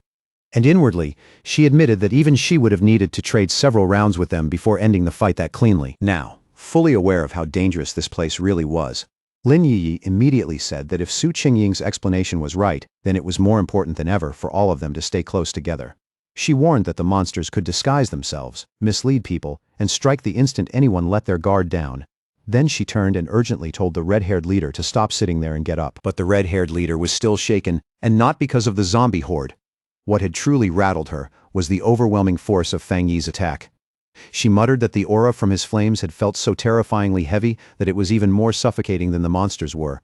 In her eyes, even the slightest touch from that fire probably would have killed her on the spot. Just then, a deep rumbling sound rolled across the empty landscape, low and heavy enough to make everyone instinctively lift their heads. Lin Yi frowned and asked if the others could hear it too, because what she was hearing sounded strangely like distant ocean waves crashing somewhere in the dark. A moment later, the ground started shaking violently beneath them, the tremors so strong the whole group staggered and nearly lost their footing. Off in the distance, they could see other pioneer teams running in full panic, their formations broken and their faces full of terror, as they fled through the dead forest. One man was screaming desperately at his companion to stop fighting and run.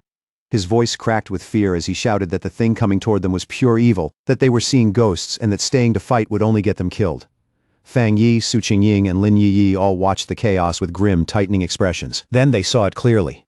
A massive swirling vortex made of pure dark energy was rolling across the land like a living disaster, packed with countless twisted shapes and glowing red eyes. It devoured everything in its path as it advanced, unstoppable and horrifying. And caught right in the middle of that catastrophe was the arrogant pioneer and his team, now facing what was unmistakably the legendary Dark Tide. As the terrifying Dark Tide surged across the land and swallowed pioneers whose screams rang out in horror, the arrogant pioneer still gave a scoffing laugh. He dismissed the threat with blatant pride, loudly declaring that just because the regular troops could not handle it, did not mean he could not. With a defiant roar, he raised his sword and summoned a huge barrier of green energy, arrogantly proclaiming that everything within this zone was his for the taking. And with that reckless confidence still burning across his face, he charged straight into the heart of the swirling red and black storm. The moment he stepped into the tide, all his confidence broke apart. Thick black tendrils came at him from every side, wrapping around him and locking him in a suffocating grip. A chill ran straight through him. Only then did he realize the monsters hiding inside were far more terrifying than he had imagined, not just above A level. Not even just above S level. Panic hit him instantly.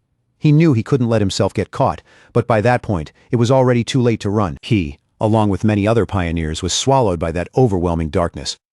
Their screams rang out as they were dragged down into the depths.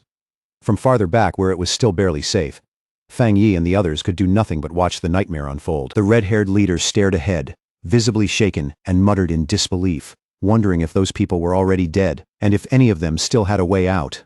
Beside him, Lin Yi quickly turned to Su Qingying and pressed her to explain what this so-called dark tide really was. With a grim look on her face, Su Qingying explained that this was the ultimate form of the dark attribute, a corrupted tide that devoured everything in its path, even other monsters. There was fear in her voice, but confusion too.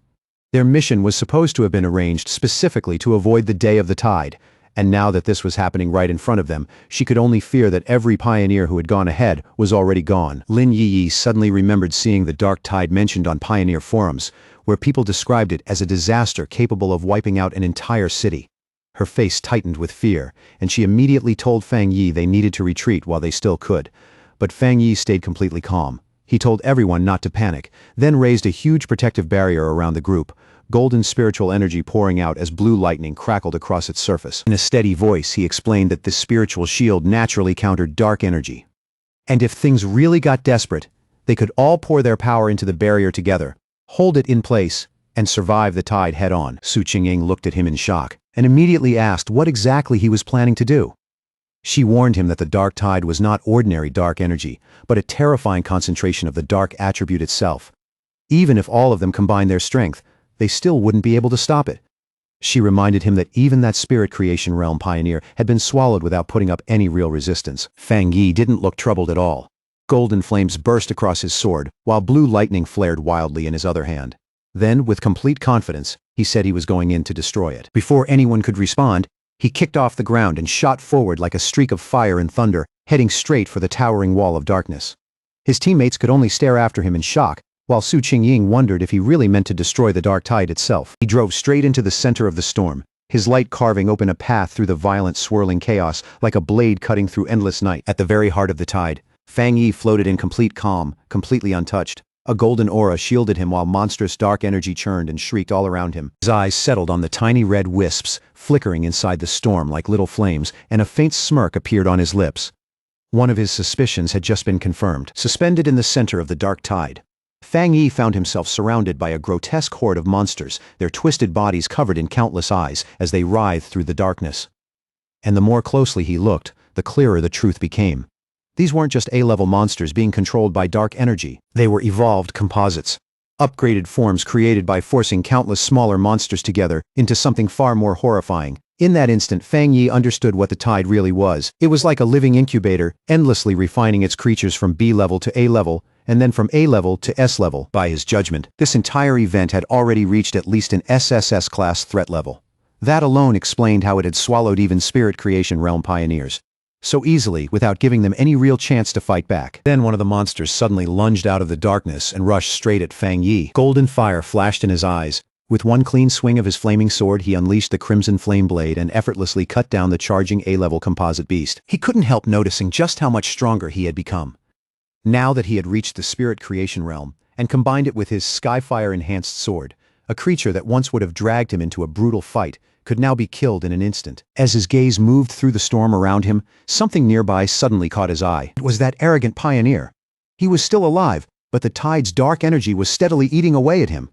He hadn't passed out yet, and he was still struggling desperately against the corruption spreading through his body. Fang Yi saw right away that the man was still responsive, which meant his spiritual energy had not been completely drained yet.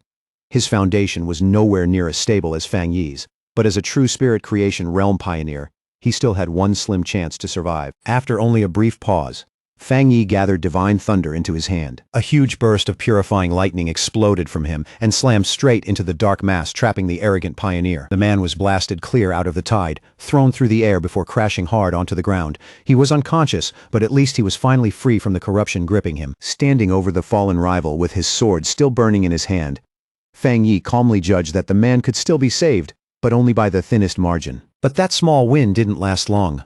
The dark energy around him started twisting and gathering again, and the monsters he had just cut down began reforming right in front of his eyes. He watched a massive, many-eyed creature regenerate out of the surrounding darkness, and immediately understood the real problem.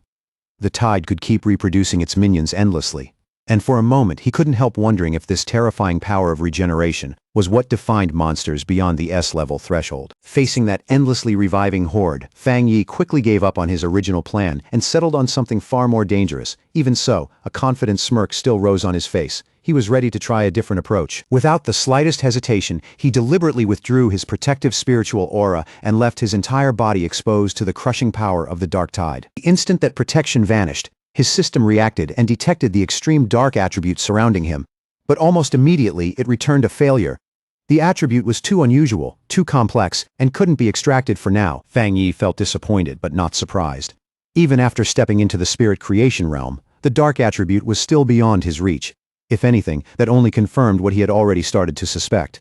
This power was fundamentally different from every other attribute he had encountered. As his options narrowed by the second, panic still never showed on his face.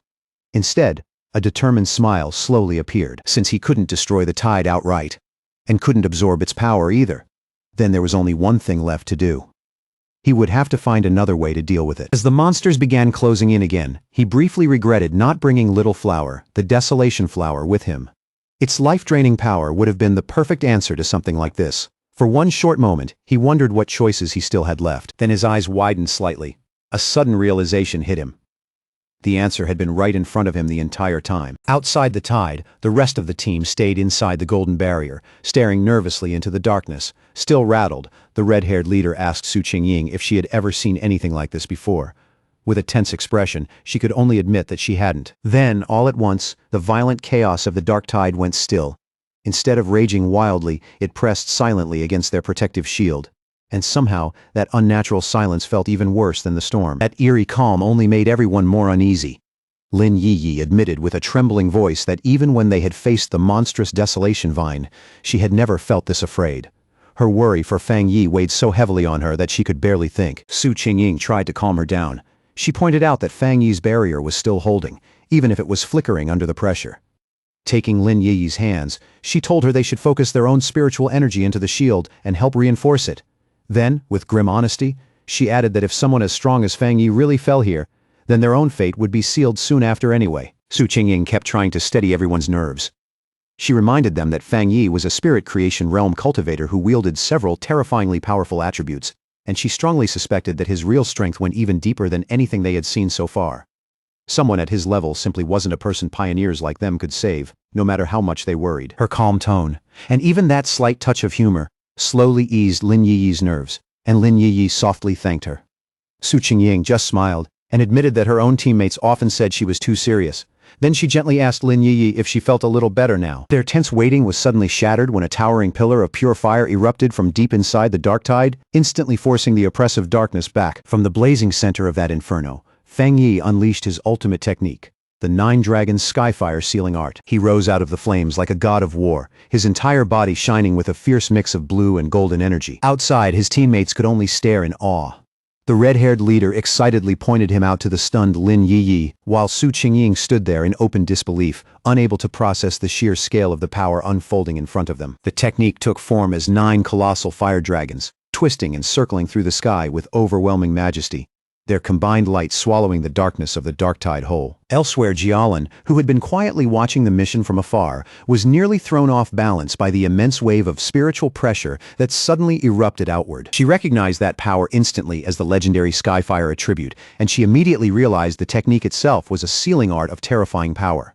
In utter disbelief, she watched the 9 dragons converge and compress the city-destroying dark tide into a single unstable orb of blazing energy. She could hardly believe he might actually have sealed the entire event, but Fang Yi still wasn't done. After sealing the tide, he gathered divine thunder into both hands and released it as a massive vortex of crackling blue energy, spiraling violently around the sealed sphere of fire. With a roar that shook the air itself, Fang Yi called out the name of his fused technique, the 9 Dragons' Edict, and the force in his voice made the whole battlefield tremble. In the next instant, those 2 overwhelming powers, fire and thunder, slammed into each other head-on. The collision exploded outward with terrifying force, blasting through everything around them and shaking the very foundation of the extreme dark zone. Then Fang Yi gave one final command to Seal. Bringing his hands together, he forced that raging chaotic power to collapse inward under his control. The violent vortex of fire and lightning compressed tighter and tighter, shrinking into a smaller, steadier sphere until it finally settled into a glowing orb, bright, stable, and packed with perfectly contained power. After that unbelievable display of strength, the arrogant pioneer lay unconscious on the ground, like a hollow shell of the man he had been before. Fang Yi glanced at him and figured that, for now at least, the danger had passed. In the end, he had even saved someone by accident, which left him quietly wondering what he was supposed to do with the man now. Lin Yi hurried straight to Fang Yi, relief written all over her face now that she could see he was safe with her own eyes. Nearby, Su Qingying stood beside the unconscious pioneer and calmly said her team could take care of the injured man from here. A little later, Su Qingying walked over and asked Fang Yi why he still didn't look the least bit pleased, even after sealing something as terrifying and high-level as that dark attribute phenomenon. But inwardly, she was stunned. He had actually done exactly what he said he would do and crushed the dark tide itself. To her, that made him a truly frightening force. Fang Yi quickly told them this was no time to relax, and that they needed to move immediately. He explained that the seal he placed was only temporary, and the dense dark attribute energy still lingering in the area remained extremely dangerous. They had to find the Shizai flower before the seal weakened and broke. Su Qingying understood at once and nodded, saying her team would carry the unconscious man back to the association for treatment, while several of her teammates lifted him onto their shoulders. Before long, the group stopped at the edge of a cliff and looked out over the silent, empty land ahead. Su Qingying's heart sank as she realized none of the other pioneers who had gone ahead were coming back. There wasn't a single trace left behind. The only conclusion she could make was that they had all been devoured by the dark attribute. The red-haired leader bitterly mourned the fact that people who had been alive just moments earlier had disappeared without leaving anything behind. Fang Yi, on the other hand, quietly thought that maybe he really was cold-blooded, because what he felt most was relief. At least he hadn't been forced to stand there and watch them die one after another. As they approached a sinister dark pool that gave off an oppressive presence, Fang Yi immediately took charge. He told Lin Yi and the others to keep moving with Su Qingying's team, explaining that this pool had now become the most dangerous spot in the area and that it would be safer if he stayed behind to cover them. The others accepted that without argument and carefully moved on. Once he was alone on the rocky ledge, with the air around him tense and strangely quiet, a system window suddenly appeared in front of Fang Yi and informed him that it had detected a new and intense fluctuation of the dark attribute nearby. Almost immediately, a violent vortex of purple-black energy burst up from the ground around him, twisting like a living storm.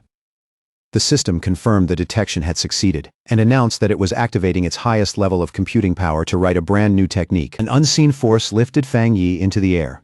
His arms spread outward as towering pillars of pure dark energy surged up around him from every direction. Then the system declared that the writing process was complete. Fang Yi's eyes snapped open at once, now glowing with a cold purple light that carried the essence of the power he had just gained. A new system window appeared and confirmed what he had obtained. It was a dark attribute technique called the Boundless Dark Realm. The system explained that this ability allowed him to create a sealed domain of dark mist, and inside that enclosed space, spiritual energy would be heavily suppressed. Fang Yi immediately grasped what that meant and realized this dark world was a special domain completely under his control. He saw the value of it at once. The corrosive nature of this new power wouldn't just drain an enemy's spiritual energy, it would also slow their recovery, giving him a huge advantage in battle. In his mind, he could almost see himself standing above a sea of desperate hands reaching up from below. And that image made one thing clear. If he combined this suppressive power with his other attributes, his combat strength would become even more terrifying. With that thought, his confidence only grew. Even if something stranger and stronger than the dark tide appeared again, he believed he would still be able to destroy it. As the last traces of purple energy slowly settled, Su Qingying, still struggling to believe what she was sensing, asked Fang Yi whether he could feel the dark mist gathering around them again. Then her eyes widened sharply as the full scale of that spiritual fluctuation finally hit her, leaving her visibly shaken. She stared at Fang Yi while the leftover energy swirled around him, unable to understand how he could be going through another breakthrough without any of the usual dramatic signs, like changes in heaven and earth. Then the truth hit her all at once. Fang Yi had not just sealed the S-class dark tide, he had absorbed its power. To her, the very idea sounded absurd, impossible, and completely beyond common sense. Ever since the earliest days of spiritual revival, all pioneers had known one thing for certain. The dark attribute was the most terrifying of all powers, born from the negative emotions, resentment, and buried evil inside living beings. And because of that, absorbing dark attribute power had long been strictly forbidden by the government. A flashback revealed a failed official experiment where researchers once tried to purify dark attribute energy and paid a devastating price for it. In the end, it was classified as a uniquely dangerous monster-type power. Dark monsters could range anywhere from D-class to S-class, but even the weakest among them had been enough to overwhelm early pioneers. And the Dark Tide, an absolute S-class threat, could devour even spirit creation realm cultivators with frightening ease. Another flashback showed the tragic fate of a 3-star Ghost Axe pioneer who, before the ban was ever established, had tried to absorb the energy of nothing more than a sea-level monster. The backlash drove him completely insane. His skin began to rot, his mind gave way, and in the end, he was locked away in a psychiatric hospital where he remained to this day. Back in the present, the violent dark energy gradually died down and flowed back into Fang Yi's body. He let out a slow, quiet breath as the disturbance finally came to an end. Then he calmly spoke into the mist-covered emptiness, telling whoever had been watching them all this time to come out already. His red eyes swept across the area with a sharp, certain look, as if he had known from the beginning that someone was there. From within the drifting mist, Jialin finally stepped out. Looking straight at Fang Yi, she confirmed that if her judgment was right, he was the one who had sealed the dark tide by himself. Su Qingying froze at Jialin's sudden appearance and gasped out her name in disbelief. Jialin slowly descended and landed in front of Fang Yi, then asked him directly what exactly he had just been doing, questioning whether he had been absorbing the dark attribute. Fang Yi didn't hesitate. He calmly confirmed that he had. That blunt answer sent another shock through Su Qingying. Then, in one swift motion, Jialin pulled out a pistol and aimed it straight at Fang Yi's head. The red-haired leader shouted Jialin's name on the spot and demanded to know what she thought she was doing, while she and the terrified Lin Yi could only stand there, staring at the scene in fear and confusion. Su Qingying reacted instantly and threw herself between Jialin and Fang Yi, raising her arm to block the gun. She confronted Jialin in open anger, reminding her that if she remembered right, Fang Yi was the military's top priority recruitment target. Then she pushed even harder, pointing out that the association had wanted to recruit him too before the military stepped in and demanded to know why Jialin was showing this kind of hostility now, ignoring Su Qingying's attempt to shield him. Fang Yi calmly rested a hand on her shoulder and addressed Jialin himself. He said the whole situation felt strange. Wasn't this mission supposed to be about finding the Shizai flower? But from the way she was acting, it almost seemed like she cared less about completing the mission than she did about the fact that they had survived at all. Jialin didn't say a word. Her expression barely changed as she kept the weapon aimed at him, the cold light along the barrel glinting through the mist. The red-haired leader, though, was done staying quiet. Anger burst out of her as she shouted at Jialin, reminding her that their squad had always trusted her. Then she demanded to know why Jialin had done nothing when they were facing the dark tide. Without Fang Yi, every one of them would have died there. She pointed at Lin Yi in fury, and said the girl was still just a child, accusing Jialin of standing there and watching them face death, only to turn around now and threaten the very person who had saved them. Then, without warning, Jialin lowered the weapon. A faint smirk touched the corner of her lips. She brushed the whole confrontation aside, like it had been nothing more than a joke, and remarked that Fang Yi seemed to be very well liked by his teammates. After that, she calmly congratulated him and announced that he had passed the test. That sudden shift in attitude left both the red-haired leader and Su Qingying completely stunned, unable to make sense of what she had just said. Fang Yi, however, understood almost right away. Looking at her, he asked if this had been her real purpose from the beginning, to test him. Jialin confirmed that he was right. Because his talent and strength were so extraordinary, she hadn't wanted to rely on dry, impersonal data alone. She wanted to see for herself what kind of person Fang Yi really was beneath all that power. Then she responded to the red-haired leader's earlier accusation and explained why she had not stepped in. In this new world, pioneers were forced to live by brutal rules, whether they accepted that or not. She said this was the fate all of them shared. A life where fortune and disaster could switch places in an instant. Even so, she told them they were fortunate to have someone powerful and trustworthy standing in front of them, protecting them. She asked if they had noticed that ever since the dark tide was defeated, not a single other monster had dared come near them. According to her, the creatures in the area had already been frightened off by the power Fang Yi displayed. Fang Yi listened with a grim look and agreed with her. Then he added that the dark tide itself followed the same rule. It preyed on the weak and feared the strong. Now that the test was over, Jialin offered to personally lead them to the Shizai flower, saying she knew this region far better than any of them. As the group followed her, Su Qingying leaned in toward Fang Yi and quietly whispered that she felt there was something mentally wrong with Jialin. Then she revealed an important detail. Jialin's own squad had once encountered the dark tide before, and she had been the only survivor. Fang Yi quietly took that in and began piecing together a much clearer picture of her state of mind. He realized that her rigid obedience to missions and rules was what made her seem so cold and detached. At the same time, losing her teammates had likely left deep scars, pushing her toward a kind of post-traumatic self-destructive tendency. Even so, he could tell that some other powerful belief was still driving her forward, and that seeing him seal the dark tide had only shaken her composure for a moment. With that understanding in mind, Fang Yi showed the faintest smile and told his teammates that they should all try to be considerate toward this wounded person. The red-haired leader immediately asked whether Jialan was actually hurt. Watching her carefully, Fang Yi calmly said that she was. He explained to the others that Jialan's spiritual barrier had been badly damaged. In his judgment, even though she still had the power of a 2-star spirit creation realm cultivator, her protective aura had already dropped by at least 2 levels. The crumbling state of her spiritual energy only confirmed it further and made it clear that she had suffered a serious internal injury. She even stumbled a little as she walked, and that tiny misstep made it impossible to miss just how weakened she really was. Noticing the concern in everyone's eyes, Jialan glanced back over her shoulder and thanked them in a quiet voice. Even then, she brushed it off and insisted her injury was nothing serious, nothing that would slow her down. With Jialan leading the way, the group moved deeper into a barren, mist-covered wasteland scattered with dead trees, broken bones, and the remains of fallen creatures. It was a bleak, silent place known as the chaotic burial mounds. As they walked, Fang Yi suddenly caught something subtle in the stillness around them. Something wrong. His eyes shifted, and before long, he spotted the half-buried skeleton of a fallen pioneer hidden beneath the dirt. At last, Jialan came to a stop and said they had arrived. In a small clearing ahead, a single shizai flower stood glowing softly on its own, its petals giving off an ethereal purple light through the mist. As Jialan started walking toward the flower, Fang Yi kept his eyes on her. His instincts were already telling him that something about this didn't feel right. In the very next instant, that suspicion was confirmed. Vicious, shadowy monsters with glowing red eyes burst up from the earth and surrounded the flower, as if they had been waiting there all along to guard it. But the sudden appearance of those monsters didn't stop Jialan at all. Instead, her face turned strangely fixated, almost obsessively so. She slowly reached out a hand and whispered that she could finally see it again, her expression darkening like she had slipped into some waking trance. Fang Yi's eyes sharpened immediately. The second he understood what was happening, his expression turned serious.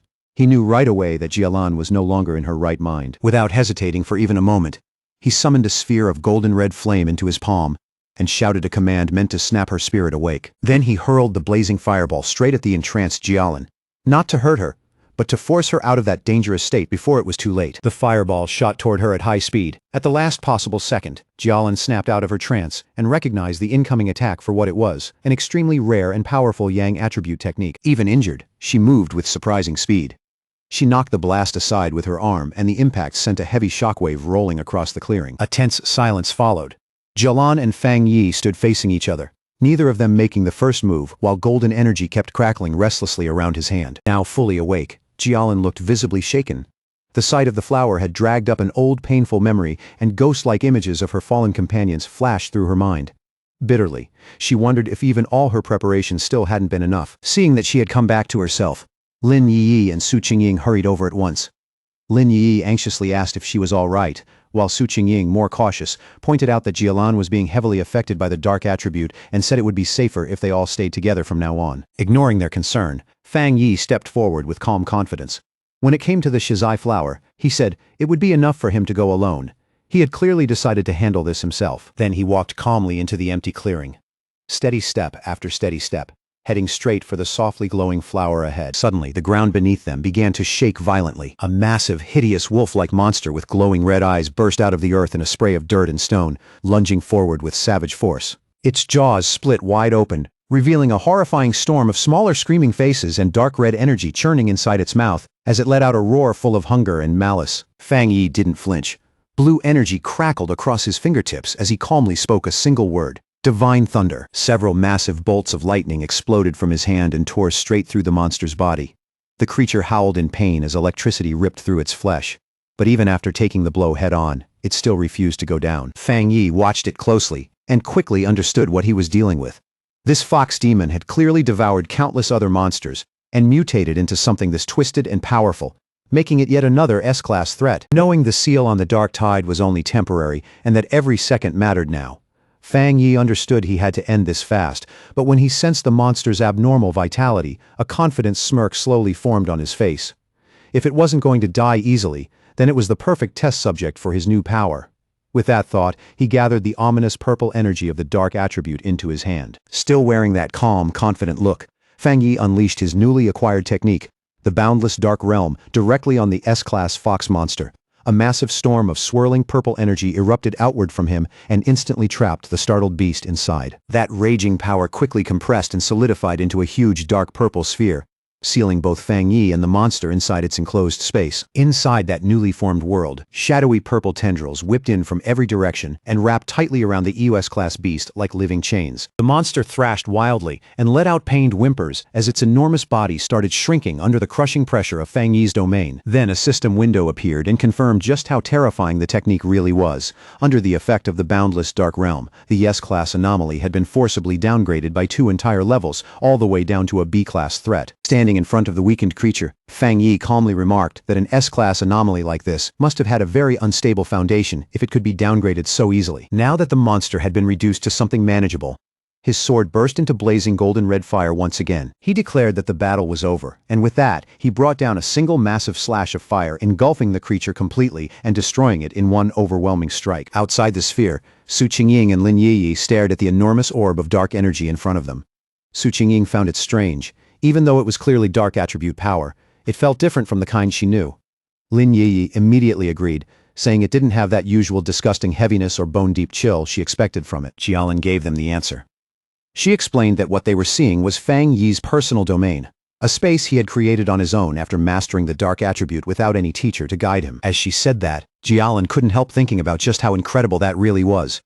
Creating a domain was an extremely difficult ability, something far beyond what ordinary pioneers could ever hope to achieve. Before this, the only person she had ever known who could form a spatial domain through spiritual power was her teacher. Other than him, she guessed there were no more than 3 people in the entire world who could do the same. Then a painful memory rose up in her mind. She saw a vision of a massive disaster once spreading across an entire city, and remembered how her teacher had tried to stop it with his own domain, only to fail in the end. Their thoughts were cut short when the purple sphere vanished, revealing Fang Yi standing alone in the clearing, as if the battle had ended in the blink of an eye.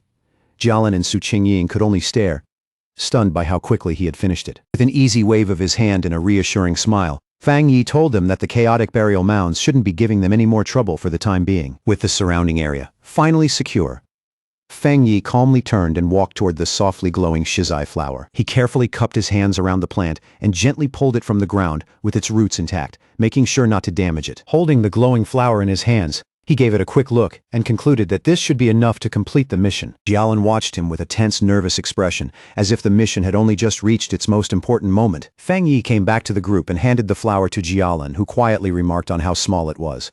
He then confirmed that the mission was complete and urged everyone to leave immediately, explaining that the sealed dark tide was unlike ordinary monsters and could become a major problem again at any moment. He added that they still had to deal with the unconscious arrogant pioneer and the rest of that man's team as well. At that, the tension finally drained from Jialan's face, replaced by genuine gratitude. Holding the glowing flower carefully in her hands, she thanked Fang Yi from the heart and admitted that it was only because of his overwhelming strength that they had succeeded. Then she turned and thanked the others as well, announcing that it was time for all of them to leave.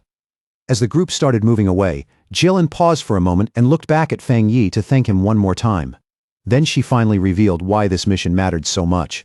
Elder Wu, the Xia nation's only Jinggang realm pioneer, was on the verge of death, and the shizai flower was the only medicine that could save him. With a small but deeply grateful smile, she told Fang Yi that he had just saved the life of the nation's strongest protector. Fang Yi listened closely, his expression turning thoughtful as he took in that important piece of information, quietly repeating the name of that legendary Jinggang realm to himself. When the group finally stepped out through the dark portal of the extreme dark zone, they were greeted by a sky filled with swirling red clouds overhead. The red-haired leader threw both fists into the air and shouted in overwhelming relief that they could finally see the light again and had made it out alive. Beside her, Lin Yiyi nodded right away, deeply thankful to be standing under daylight once more. The moment they returned, the large crowd of officials, who had been waiting in tense silence, broke into loud cheers. Relief swept through the entire scene as people celebrated the successful retrieval of the shizai flower, with some openly admitting that when Jialan first reported it, they could barely believe it was even possible. As the team moved ahead through the path, the crowd quickly opened for them. The red-haired leader looked around in surprise at just how many people had gathered, and somewhere in that crowd, someone couldn't help asking out loud who it was that had actually brought the flower back. Then, Lin Yi suddenly paused, her expression shifting the moment she saw what was waiting directly in front of them. Parked right in their path was a massive armored military vehicle, with elite soldiers standing in rigid formation on both sides. The red-haired leader recognized it instantly, along with the unmistakable emblem of the legendary Star God War Zone, the strongest and most famous military force in all of Zaya. The realization hit her at once, followed immediately by embarrassment. Jialan belonged to that unit, which meant yelling at her earlier suddenly felt like a terrible idea. Star God War Zone was the #1 military district in the entire nation. Ever since the spiritual revival began, its unique advantages had allowed it to claim the most resource-rich forbidden zones, turning those deadly areas into priceless grounds for cultivation and military growth. As the group got closer, one of the officials carefully took the shizai flower, now sealed inside a glowing blue container, and respectfully handed it over to the high-ranking officer waiting nearby. That officer turned out to be Han Li, and the small, satisfied smile on his face made it clear just how important this delivery really was. Then came a stunning sight no one expected. Han Li, along with every soldier behind him, snapped to attention and gave Fang Yi a sharp formal salute. It was such a solemn display of respect that even Fang Yi looked caught off guard. Han Li then turned to Jialan and told her he would personally deliver the shizai flower to the hospital right away, assuring her that she could finally put her mind at ease. Jialan gave a slight nod and said she would follow shortly after. With the precious cargo secured at last, the armored vehicle roared to life and sped off without a second of delay. Once the urgent situation had settled, Jialan turned back to Fang Yi. He asked her directly if she was from the Star God War Zone, and she calmly confirmed it. Then she added that news of his incredible strength had already spread across her entire military district. With a confident, knowing look, she told him it wouldn't be long before he became someone the whole nation knew. Jialan continued with complete honesty, openly admitting that Fang Yi's personal strength was already enough to overwhelm even the most elite squads in her war zone on his own. Then she formally invited him to join the Star God War Zone, pointing to his near-limitless potential and promising him access to the best cultivation resources the military had to offer. She also assured him that the rewards for this mission, for both his team and Su Qingying's squad, would be delivered soon. Fang Yi listened with a faint smile, though it was obvious he was still thinking it over. Then Jialan's tone grew noticeably more serious as she began explaining the real danger facing the world. With everything changing so quickly, she told him, the nation's most urgent threat now came from dark attribute anomalies. A grim image of an entire city being swallowed by a massive cloud of purple-black energy seemed to give shape to her warning.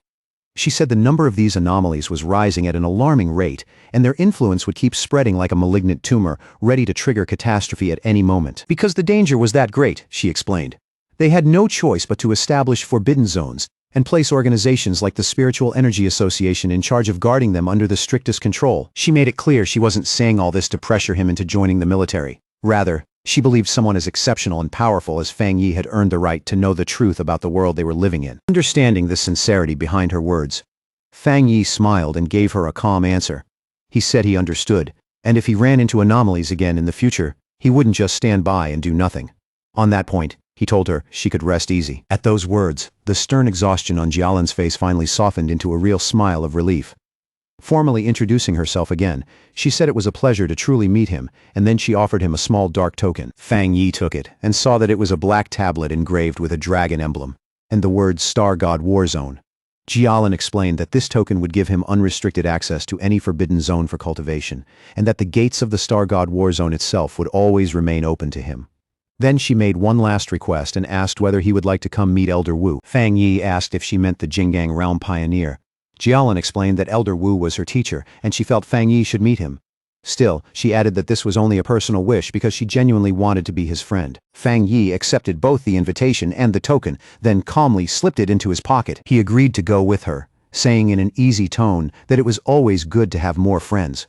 Then, as a gift to mark their new friendship, he raised a hand crackling with blue lightning and told her he had something for her first. Jialan looked confused, but Fang Yi explained that he believed he could clear out the remaining dark attribute, poison still lingering in her body. Before she could say anything else, he released a surge of blue lightning that instantly spread around her, leaving her startled in place. As that energy moved through her body, she was stunned to realize that this thunder attribute carried a healing effect. The cold, deep pain that had been lingering inside her gave way to a warm numbness, and she quickly felt the discomfort fading away completely. Deep inside her body, the old damage left behind by the dark attribute began to heal as the energy purified her from within. To her, it felt like being reborn, as that rare and powerful thunder attribute washed every last trace of poison from her system. When it was over, Fang Yi asked Jialan how she felt, a few sparks of lightning still flickering around her. She answered without hesitation that she felt great.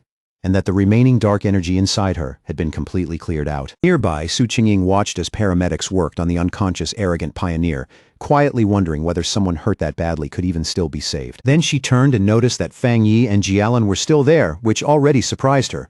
But what caught her eye even more was how different Jialan's aura felt now. The weakness and damage she had shown before seemed to be completely gone. Jialan explained that Fang Yi had used his rare and pure thunder attribute to completely cleanse the dark attribute poison from her body. Su Qingying was openly stunned by that revelation, and finally understood what Fang Yi's power really was.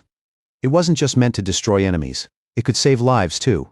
She pointed at him in disbelief, and Fang Yi simply looked back at her and asked what exactly she was staring at. At that moment, a brilliant idea suddenly hit Su Qingying, and she immediately waved the paramedics over. She hurried over to Fang Yi and proposed a partnership. If his spiritual power could be combined with their advanced medical equipment, she explained, then they might be able to save many more pioneers suffering from dark attribute corruption. To show how serious she was, she bowed deeply and earnestly asked him to demonstrate his power one more time. Fang Yi didn't answer right away. He fell quiet for a moment, thinking it over. In the end, Fang Yi agreed. He released a carefully controlled burst of blue lightning from his hand and calmly asked if that was enough of a demonstration for them. After seeing that pure thunder energy up close, one of the paramedics excitedly confirmed that it really could work.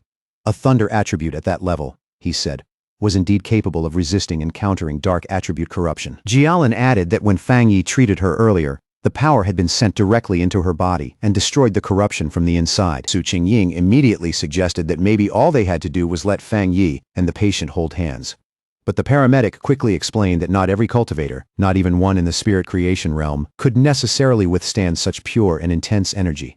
Then, while Su Qingying was still holding on to that hopeful smile, he added that even though Jialan's injuries had been serious, they were still minor compared to the condition of the other patient. He estimated that healing the arrogant pioneer would require at least 10 times more spiritual energy. Even then, he said, simply saving the man's life would already be a major success, while a full recovery was probably out of reach. Fang Yi agreed to try the procedure and asked the paramedics how he should transfer his spiritual energy.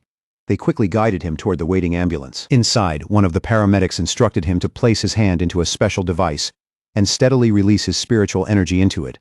And Fang Yi agreed without hesitation. From a distance, Lin Yiyi watched everything play out, while thinking to herself that she never would have guessed Jialan was such a high-ranking member of the elite Star God War Zone.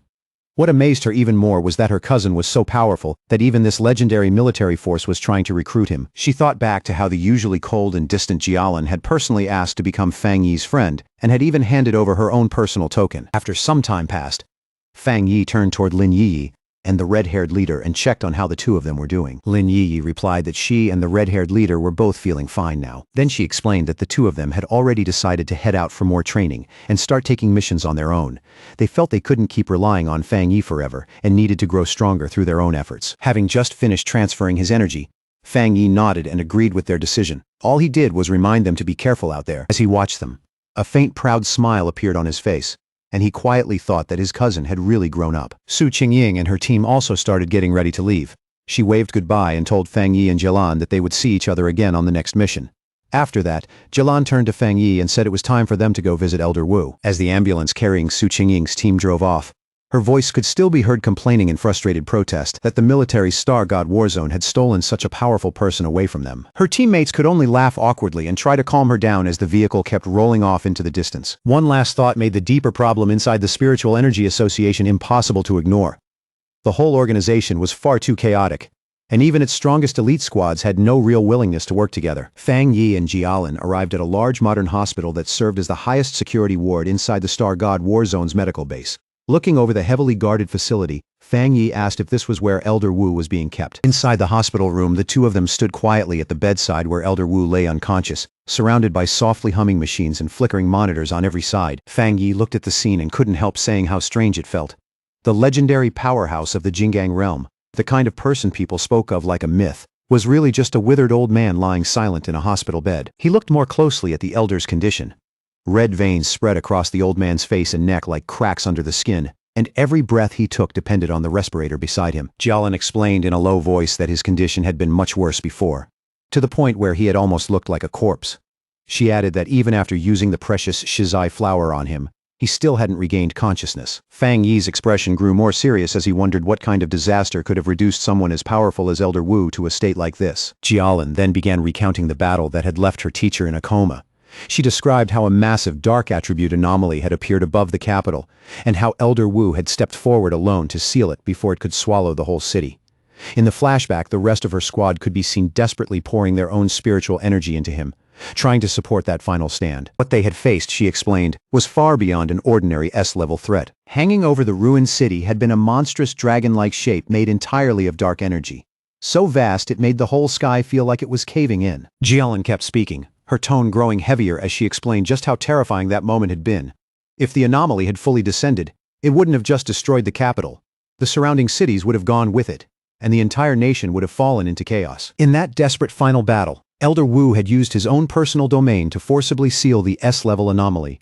But the disaster turned out to be even worse than any of them had imagined. That overwhelming dark attribute power rebounded into his body and corrupted him from the inside. Jialin grimly concluded that if her teacher hadn't been a master of the Jingang realm, he would have been burned to ash on the spot. Back in the present, Fang Yi lowered his eyes to the comatose hero with a new sense of respect. To stand alone and stop the destruction of an entire city, Elder Wu truly deserved to be called a great pioneer. As Fang Yi looked at the unconscious Elder Wu, his thoughts drifted back to his past life. He remembered how so many pioneers had sacrificed everything so he could become the last surviving human. Then a quiet realization crossed his mind.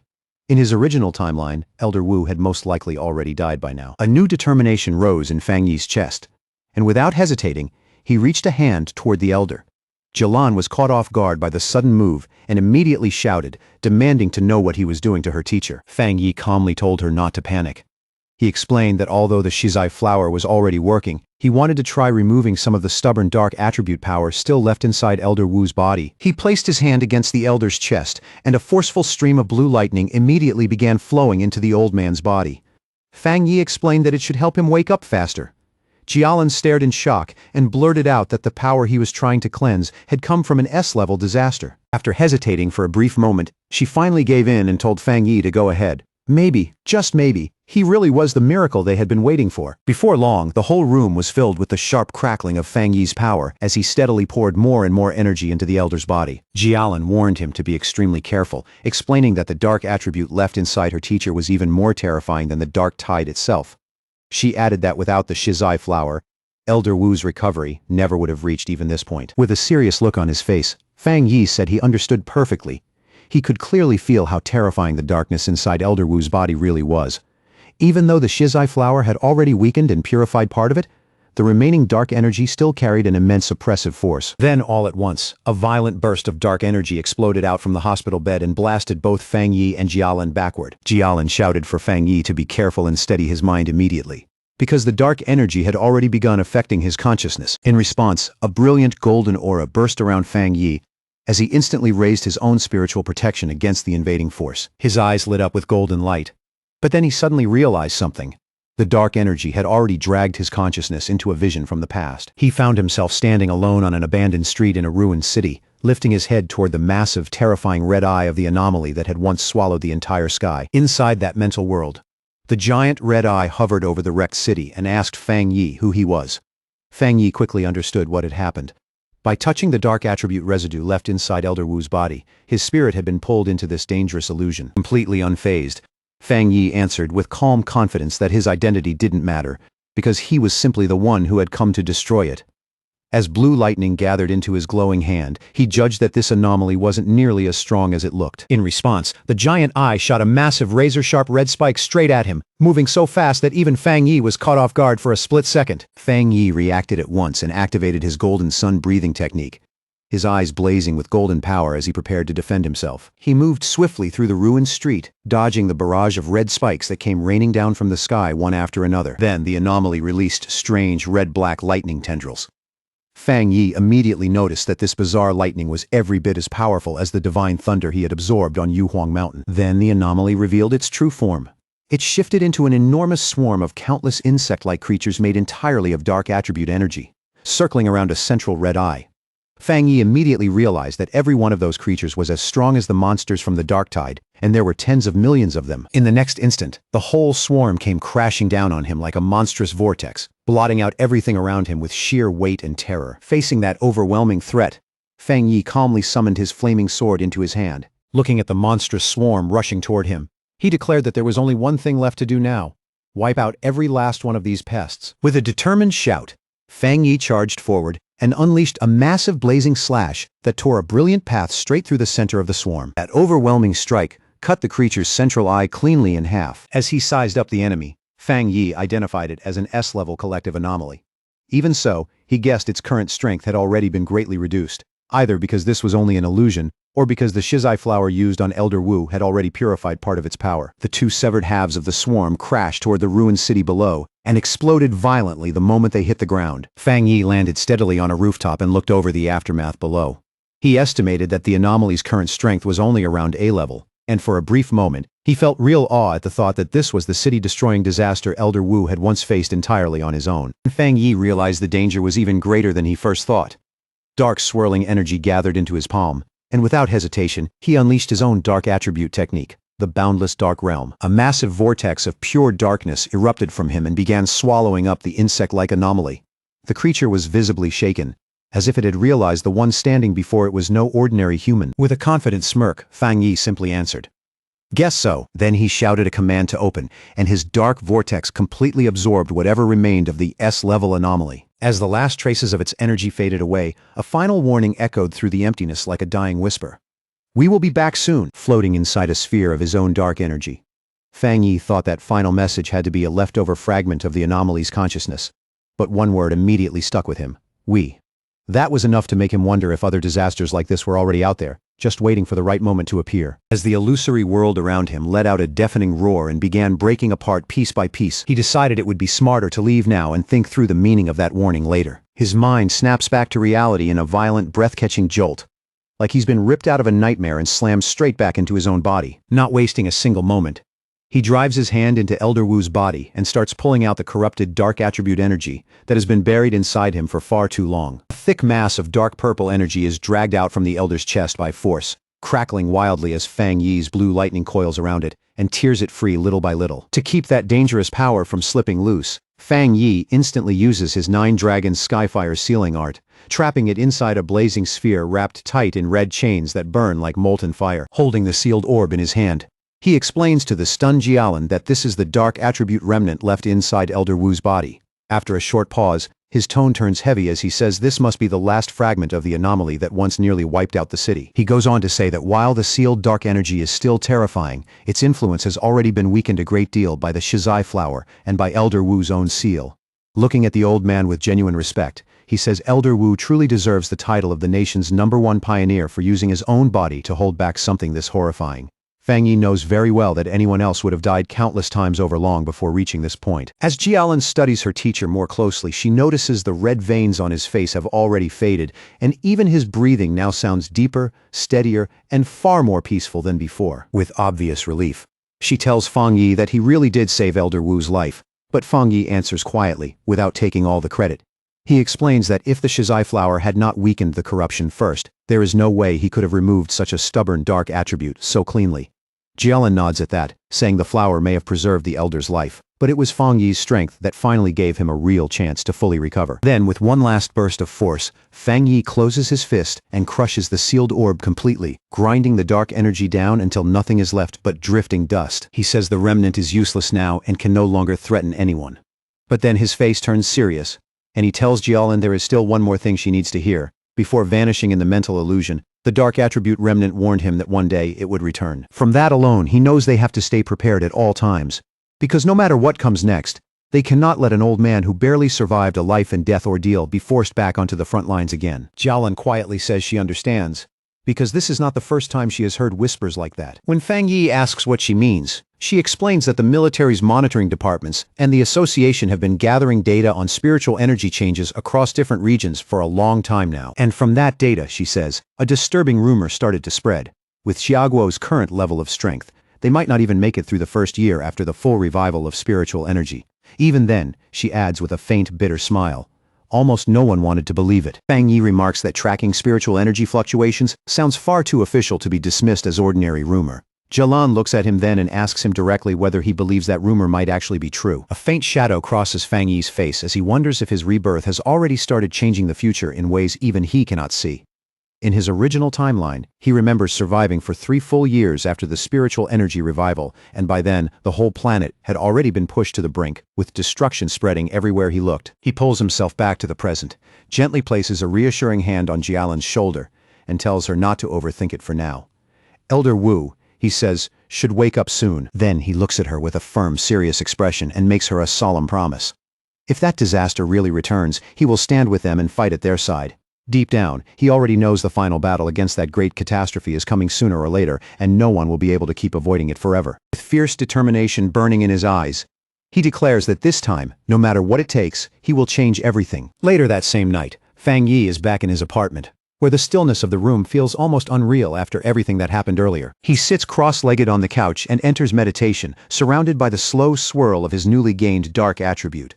As his breathing settles, he thinks back on his recent battles and realizes that after facing 2 S-level anomalies in a row, he is already close to breaking through into the 2-star spirit creation realm. Even so, he knows the full revival of spiritual energy is coming much too fast.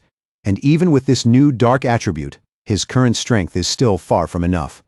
His thoughts drift back to the anomaly he faced inside the mental illusion, and a chill runs through him as he remembers that even in a weakened state, its true power was already terrifying beyond measure. His thoughts are suddenly cut off when his eyes fall on the potted plant he left on the table earlier, the obedient little white flower, quietly sitting there like it has been waiting for him the whole time. He speaks to the faintly glowing flower in a tone that is half gentle and half apologetic, telling it that it really is not easy to carry around everywhere, and admitting that it was his own fault for not bringing it along on the last mission. Smiling to himself, he picks up the pot, and the little flower seems to brighten right away in response.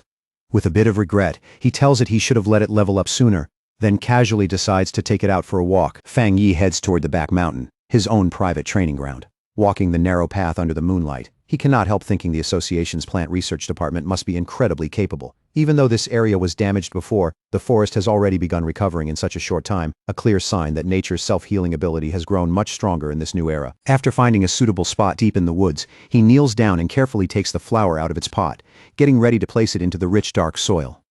At the same time, he makes a mental note to thank Su Qingying and her team later for helping secure such a convenient training ground for him. As he prepares to plant it, he holds the flower in both hands and gently warns his new companion to take it slow and absorb only a little at a time.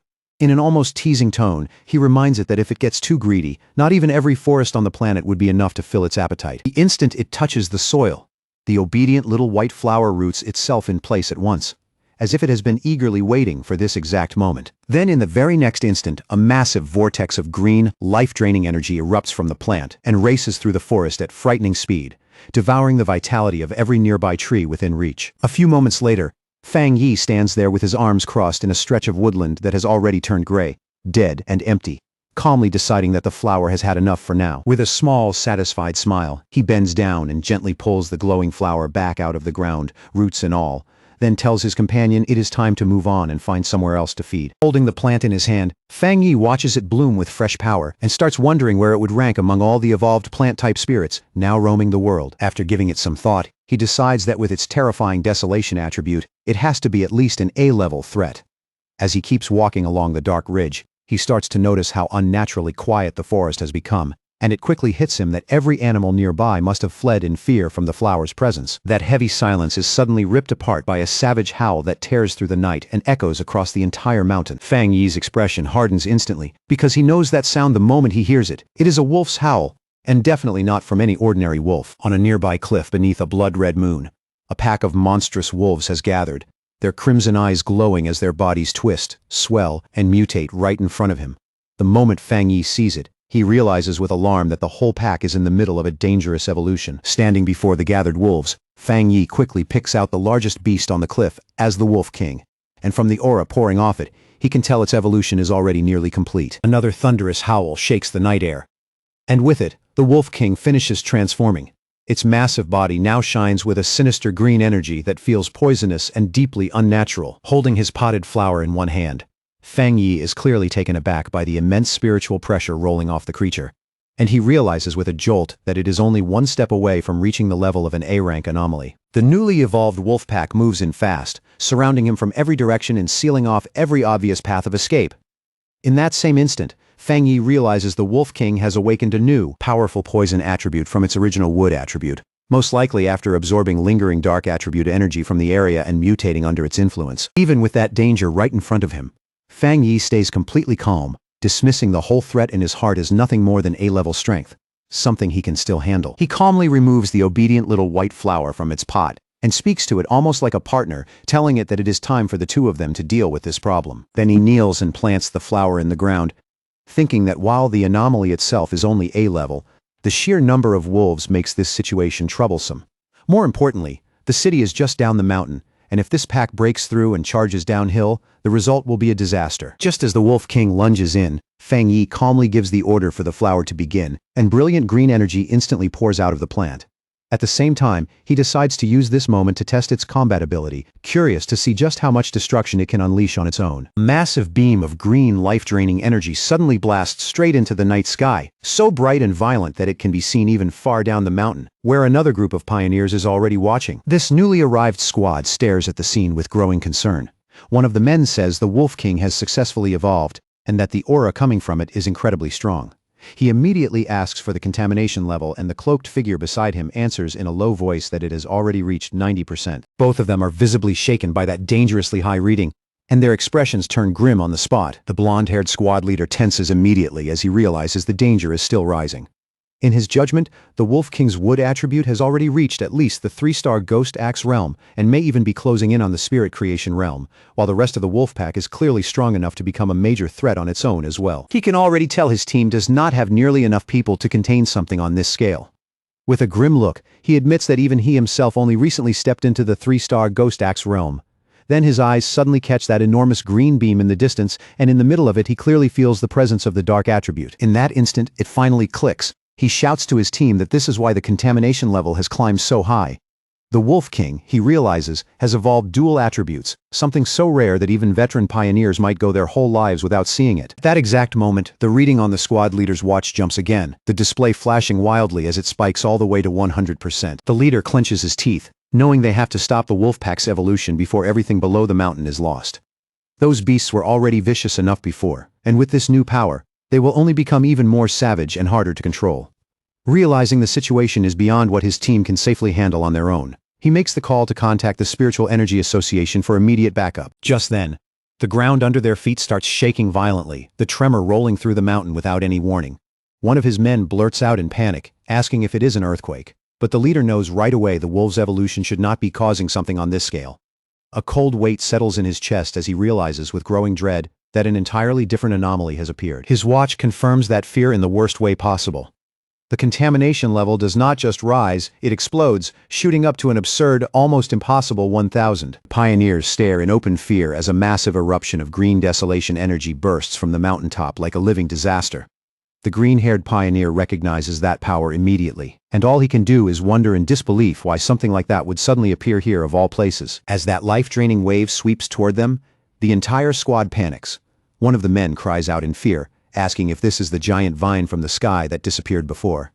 His voice is full of disbelief and frustration as he blurts out that there was no warning at all. The squad leader instantly shouts for everyone to fall back, ordering his team to retreat at once and start evacuating all nearby residents without delay. And yet, just as suddenly as it appeared, that huge wave of desolation energy stops in place, as though some invisible force has frozen it in mid-surge. One of the men calls out to the leader, pointing in confusion as he says the energy has stopped moving.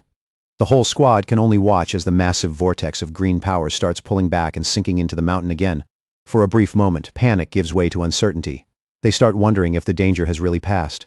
One asks whether they should still file a report, while another hesitantly suggests moving up the mountain to investigate. Up on the mountaintop where Fang Yi planted his flower, the ground is now covered in a sprawling web of thick green roots, twisting across the earth like veins. From those roots, dozens upon dozens of glowing white flowers begin to sprout, their pale light flickering in the dark. Then in the next heartbeat, they burst with a massive surge of green energy, blooming together into a huge radiant flower-like structure that takes over the entire area. That surging power shifts again, scattering outward into a vast sea of white petals that spreads over the mountaintop and blankets everything in sight. The Wolf King lets out a furious howl as those soft, harmless-looking petals suddenly reveal what they really are, sharpening into deadly edges that slice through the air at terrifying speed. Fang Yi stands calmly inside that storm of swirling petals, completely at ease in the middle of the chaos, and begins explaining just how frightening his flower's power truly is. This sea of spiritual flowers, he says, will keep regenerating and multiplying without end, absorbing the enemy, wearing it down, and purifying it over and over until there is nothing left. Standing atop the massive root system of his flower, Fang Yi watches the wolf pack start collapsing under its power.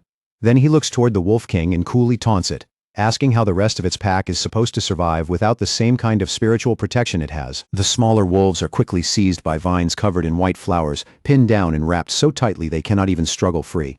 Their life force is drained away at a terrifying speed until nothing is left but bare skeletons, and before long, even those crumble into dust. After devouring the life force of the entire pack, both the flower and the countless petals surrounding it slowly begin to change color, deepening into an ominous red that feels far more dangerous than before. In one last desperate attempt to fight back, the Wolf King gathers up every bit of energy it has left, and fires a powerful green blast from its mouth, throwing everything into that single attack. But the red flower responds with effortless ease, raising a protective barrier that catches the full force of the blast and absorbs it completely without showing the slightest strain. Hidden among the swirling red petals and twisting vines, Fang Yi tells the beast in a calm, almost indifferent voice that an attack like that is completely useless. He explains that the desolation attribute of his spiritual flower has already rooted itself deep inside the mountain. The sea of flowers draws power from the mountain, he says, and then turns that same power back into the mountain, creating a self-sustaining cycle that feeds itself endlessly and never stops. Now, much more intelligent after completing its evolution, the Wolf King seems to fully understand how hopeless its situation has become.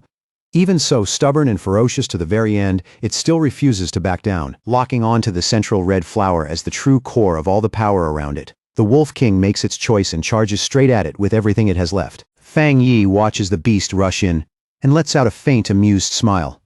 In a mocking tone, he asks his little flower what it plans to do now that its core has been found. As if answering him on the spot, the central red flower suddenly swells to an enormous size, its presence surging upward before it lunges forward to meet the charging Wolf King head-on. In one swift motion, it spreads open its massive petals and traps the beast completely inside, sealing it away like prey swallowed whole. The Wolf King howls in agony as the desolation attribute starts tearing away its life force, the pain so intense that even its furious cries begin to sound desperate. The giant red flower keeps absorbing the Wolf King without pause, devouring its green energy bit by bit as the desolation attribute consumes everything it can. Watching closely, Fang Yi's expression slowly turns serious, because even he did not expect his flower to allow the dark attribute into it, instead of rejecting it outright. Before long, the Wolf King is completely swallowed by the flower's pulsing red petals, its huge body vanishing entirely into that living mass of devouring power. Fang Yi is genuinely stunned by what he is seeing.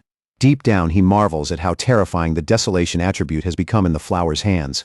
He never expected that after he implanted the attribute, it would go on to develop and shape its own technique without any direct guidance from him. As the giant flower slowly shrinks back down, Fang Yi finally understands just how frightening this new ability really is. Once an enemy is trapped inside that sea of flowers, escape is not even an option anymore. Then the flower spits out the Wolf King's clean white skeleton, stripped so completely that not a trace of flesh remains. Seeing that, Fang Yi concludes that even if the spiritual flowers themselves are destroyed, they can simply regenerate again and again, using their desolation power to strip any enemy down to bare bones. Standing in front of the massive red flower, now surrounded by a whole field of smaller crimson blossoms, Fang Yi decides this newly born technique deserves a name. After a brief pause, he calls it Endless Spirit Sea. A system window appears before him, confirming his judgment and announcing that the spiritual flower has successfully created a desolation-attributed technique of its own, Endless Spirit Sea. With the battle finally over, the flower slowly closes its petals again, its entire body glowing brightly from within, as if some new change is beginning to build inside it. Fang Yi watches in silence, a little worn out from the fight, as a single red petal drifts softly through the air and brushes against his cheek. Then the flower suddenly erupts with a tremendous burst of energy, and Fang Yi's eyes widen at once as he realizes his little flower is about to evolve too. Far away, inside a high-tech control room, alarms start blaring as an analyst urgently reports the appearance of an A-level anomaly.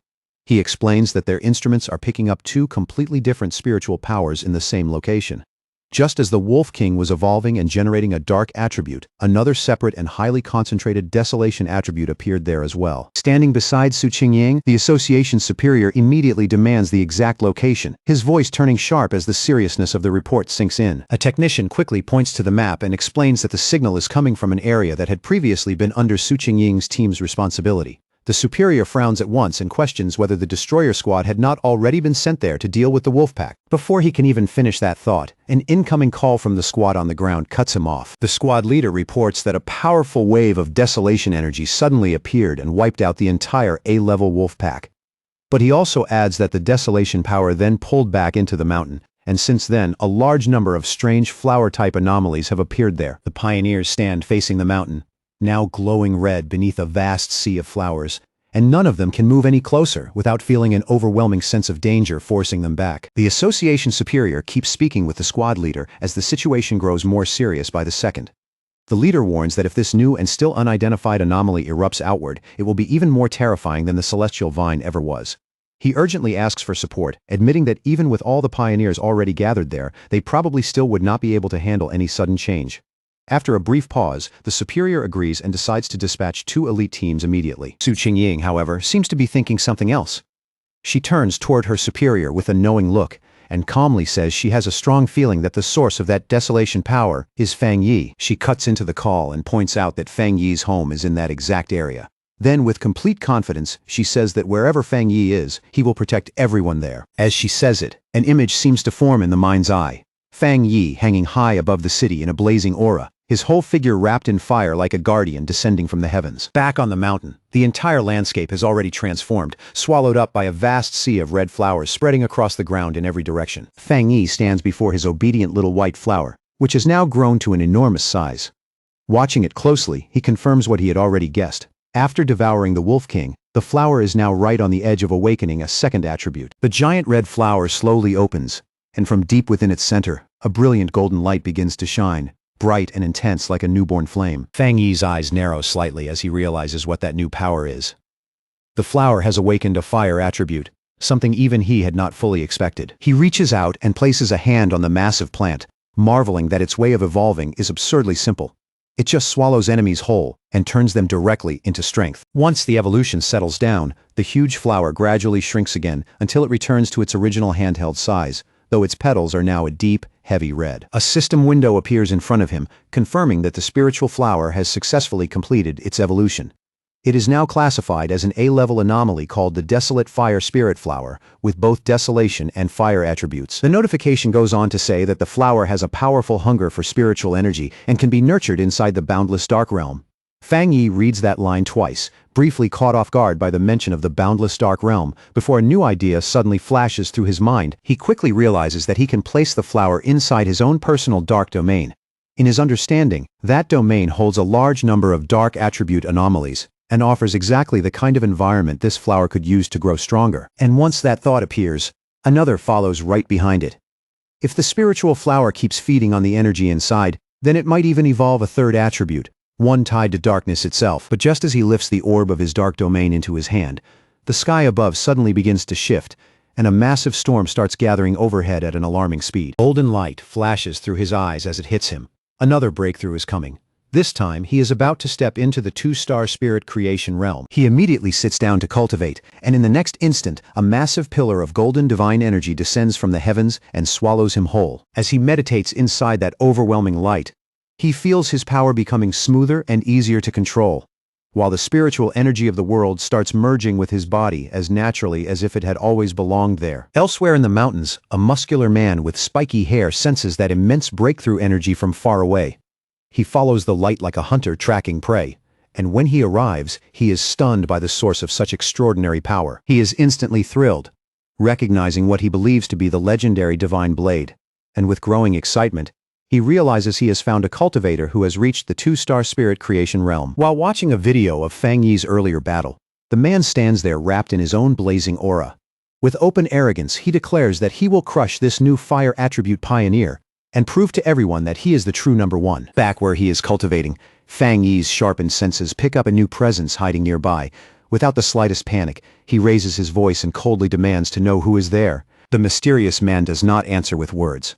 Instead, he hurls a massive fireball straight at Fang Yi, shouting as he attacks, and asking if Fang Yi is a fire attribute pioneer. Completely unfazed, Fang Yi gathers dark energy in front of him and casually swallows the attack with his own vortex. A faint smile touches his face, clearly satisfied as he realizes he has finally forced this hidden enemy out into the open. Fang Yi recalls that he had already sensed the man hiding nearby for quite a while, and the idiot had not even bothered to properly conceal his spiritual energy. He quickly judges the newcomer to be a wild pioneer, the kind who belongs to no organization and lives only to challenge others. From the aura coming off him, Fang Yi can tell he has only just broken through into the spirit creation realm. The muscular man finally reveals himself and drops in front of Fang Yi in a burst of heat, his body wrapped in a fierce fire aura.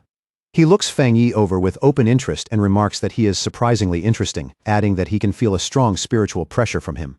Then he introduces himself as Jiang Lu and aggressively demands to know how Fang Yi managed to avoid that fire attack just now. Fang Yi says nothing. He just stands there, silently looking his new opponent over from head to toe, with a cocky grin. Jiang Lu says he forgot to introduce himself properly.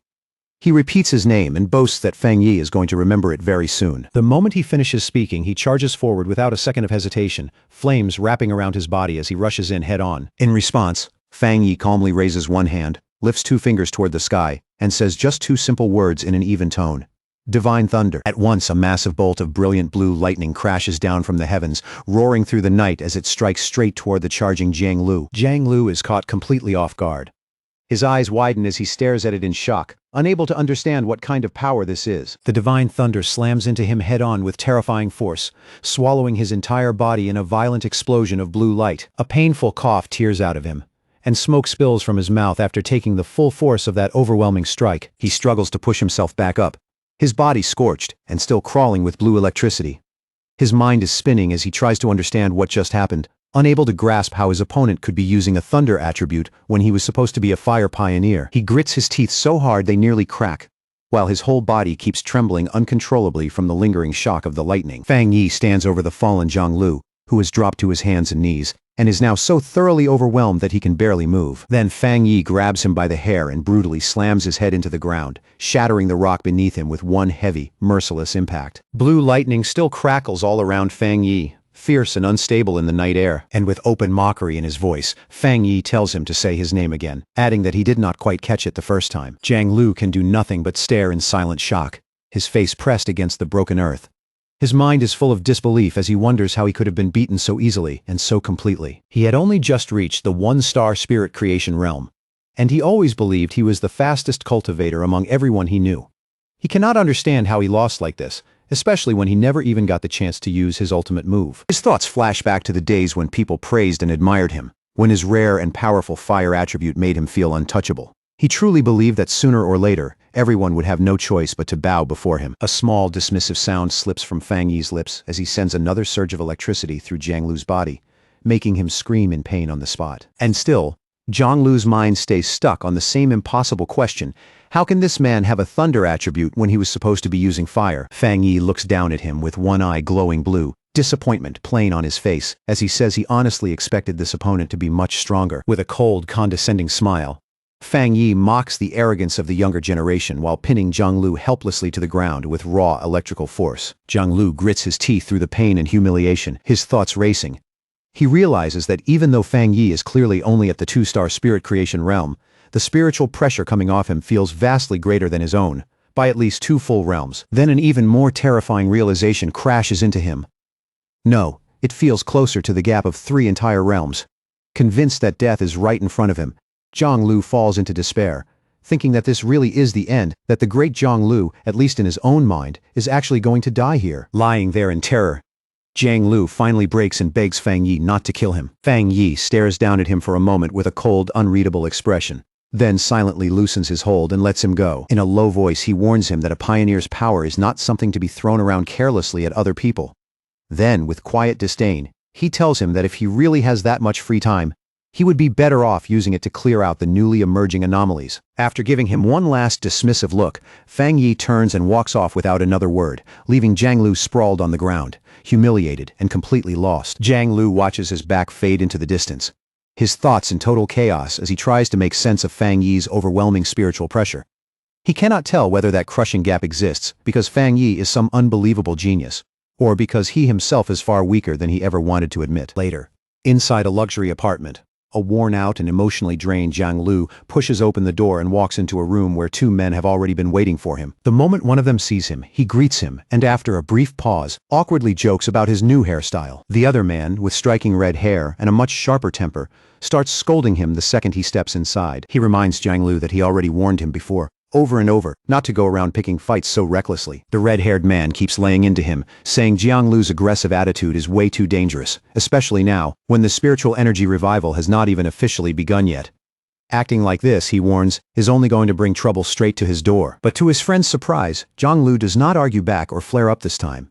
He just drops onto the sofa like a man whose spirit has been completely crushed. Thrown off by that reaction, one of the men stares at him and asks what happened, wondering if this silent, defeated mess is really the same battle-crazy Jianglu they know. The red-haired man frowns and asks him directly what exactly happened out there. He reminds Jianglu that he went out specifically to challenge the Divine Blade user, and Jianglu, still sunk in misery, quietly admits that it was over in an instant. His other friend immediately grabs him by the shoulders and tells him to stop mumbling and explain what that is supposed to mean. With tears already welling up, Jianglu finally breaks and blurts out that he was the one who got taken down in an instant. Both of his friends freeze in disbelief.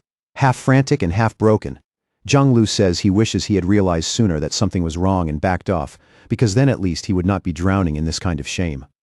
The man on the sofa can only ask in confusion how the Divine Blade could possibly be that strong when Jianglu himself is a rare genius who reached the spirit creation realm in just a few short months. Jianglu then relives the fight in painful detail, remembering how his strongest move, Meteor Flame, was crushed in a single instant by the other man's terrifying thunder attack. His friends try to make sense of a defeat that ridiculous.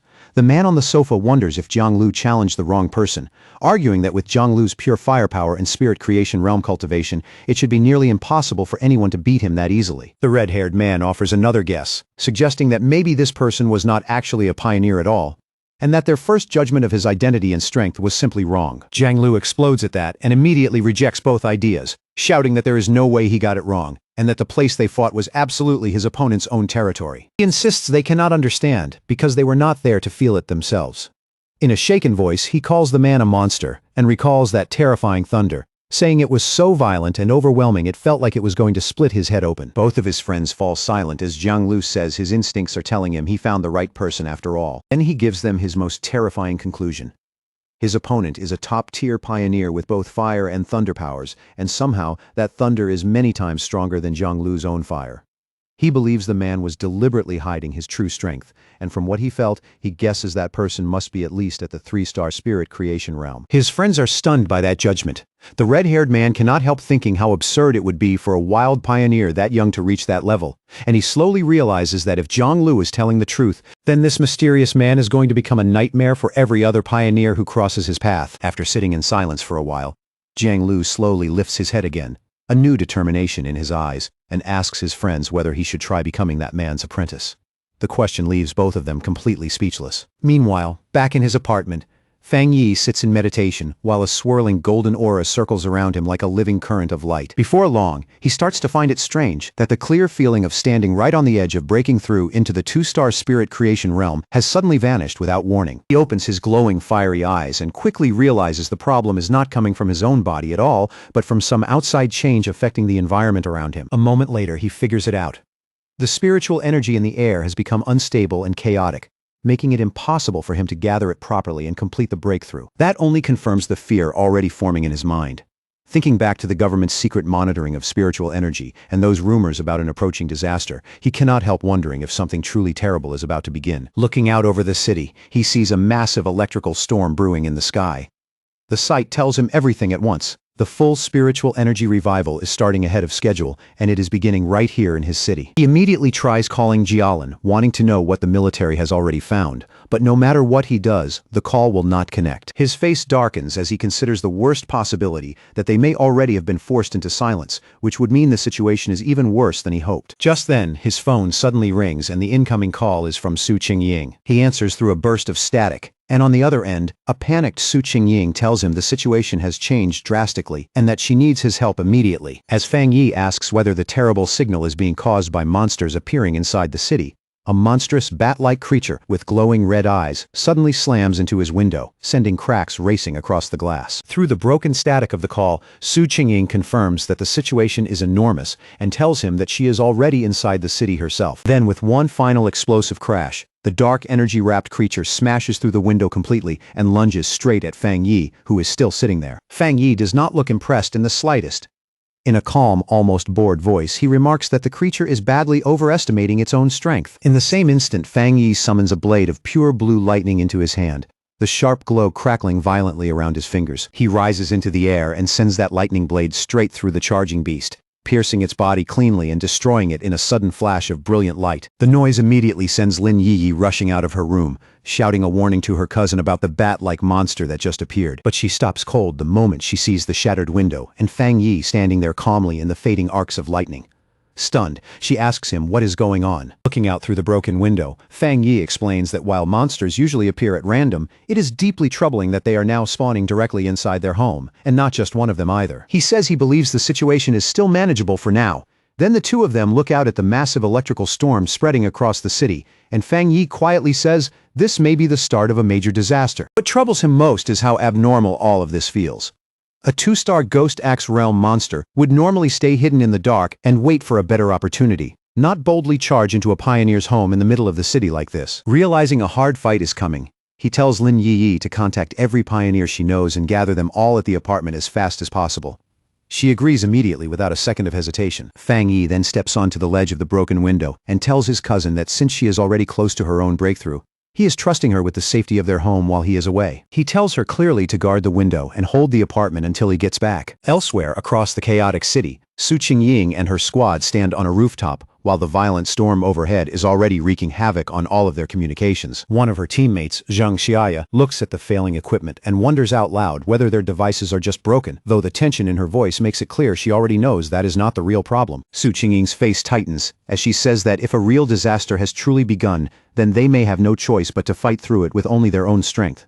Together, they look up at the enormous swirling vortex overhead, and even as she watches it twist across the sky, she can only hope this is still some kind of false alarm. Without hesitating, she steps fully into the role of captain, raises her communicator, and starts checking the status of every patrol unit. Her voice stays steady as she orders every team in the area to remain at the highest level of alert. But before she can finish giving those commands, Su Qingying, Zhang Xiaya, and the other squad member all lift their heads at the same time, their expressions locking up in pure shock and instinctive fear. A massive swarm of those dark bat-like monsters comes pouring down from the vortex above, and someone instantly shouts a warning that a large anomaly group has appeared. In that moment, it becomes clear the invasion has begun. All across the city, red alerts begin broadcasting emergency warnings about the heaviest rainstorm seen in 50 years, urging every citizen again and again to stay indoors and not go outside. The streets fill almost immediately with fear, confusion, and spreading panic as people stare up at the darkened sky, unable to understand what they are seeing and wondering if the world is ending. At the same time, Jiang Lu and his red-haired friend speed through the rain-soaked streets on their motorcycles, their tires slicing across the wet road. The friend yells over the storm that something about this feels seriously wrong and asks whether they should stay or leave, but Jiang Lu says nothing, his face dark and uneasy. Then, without warning, a monstrous bat-like creature wrapped in dark red energy dives straight down from the sky toward them like a spear. Jiang Lu reacts instantly, shouting in anger that the thing must be looking to die as he throws up a hand and summons a blazing fireball. He fires a fierce blast of flame straight at the monster, while his friend stares in confusion and blurts out that creatures like this should normally avoid pioneers as strong as Jiang Lu. So why would it attack them at all? To their horror, the creature bursts right back out of the flames with a shrill screech, completely unharmed. In that instant, Jiang Lu realizes with panic that it did not fail to burn. It regenerated the damage immediately. Shaken by how powerful the monsters appearing all over the city seemed to be, Jiang Lu makes a fast decision and says they need to head home right away. The scene shifts back several hours earlier to a high-tech control room inside the Spiritual Energy Association.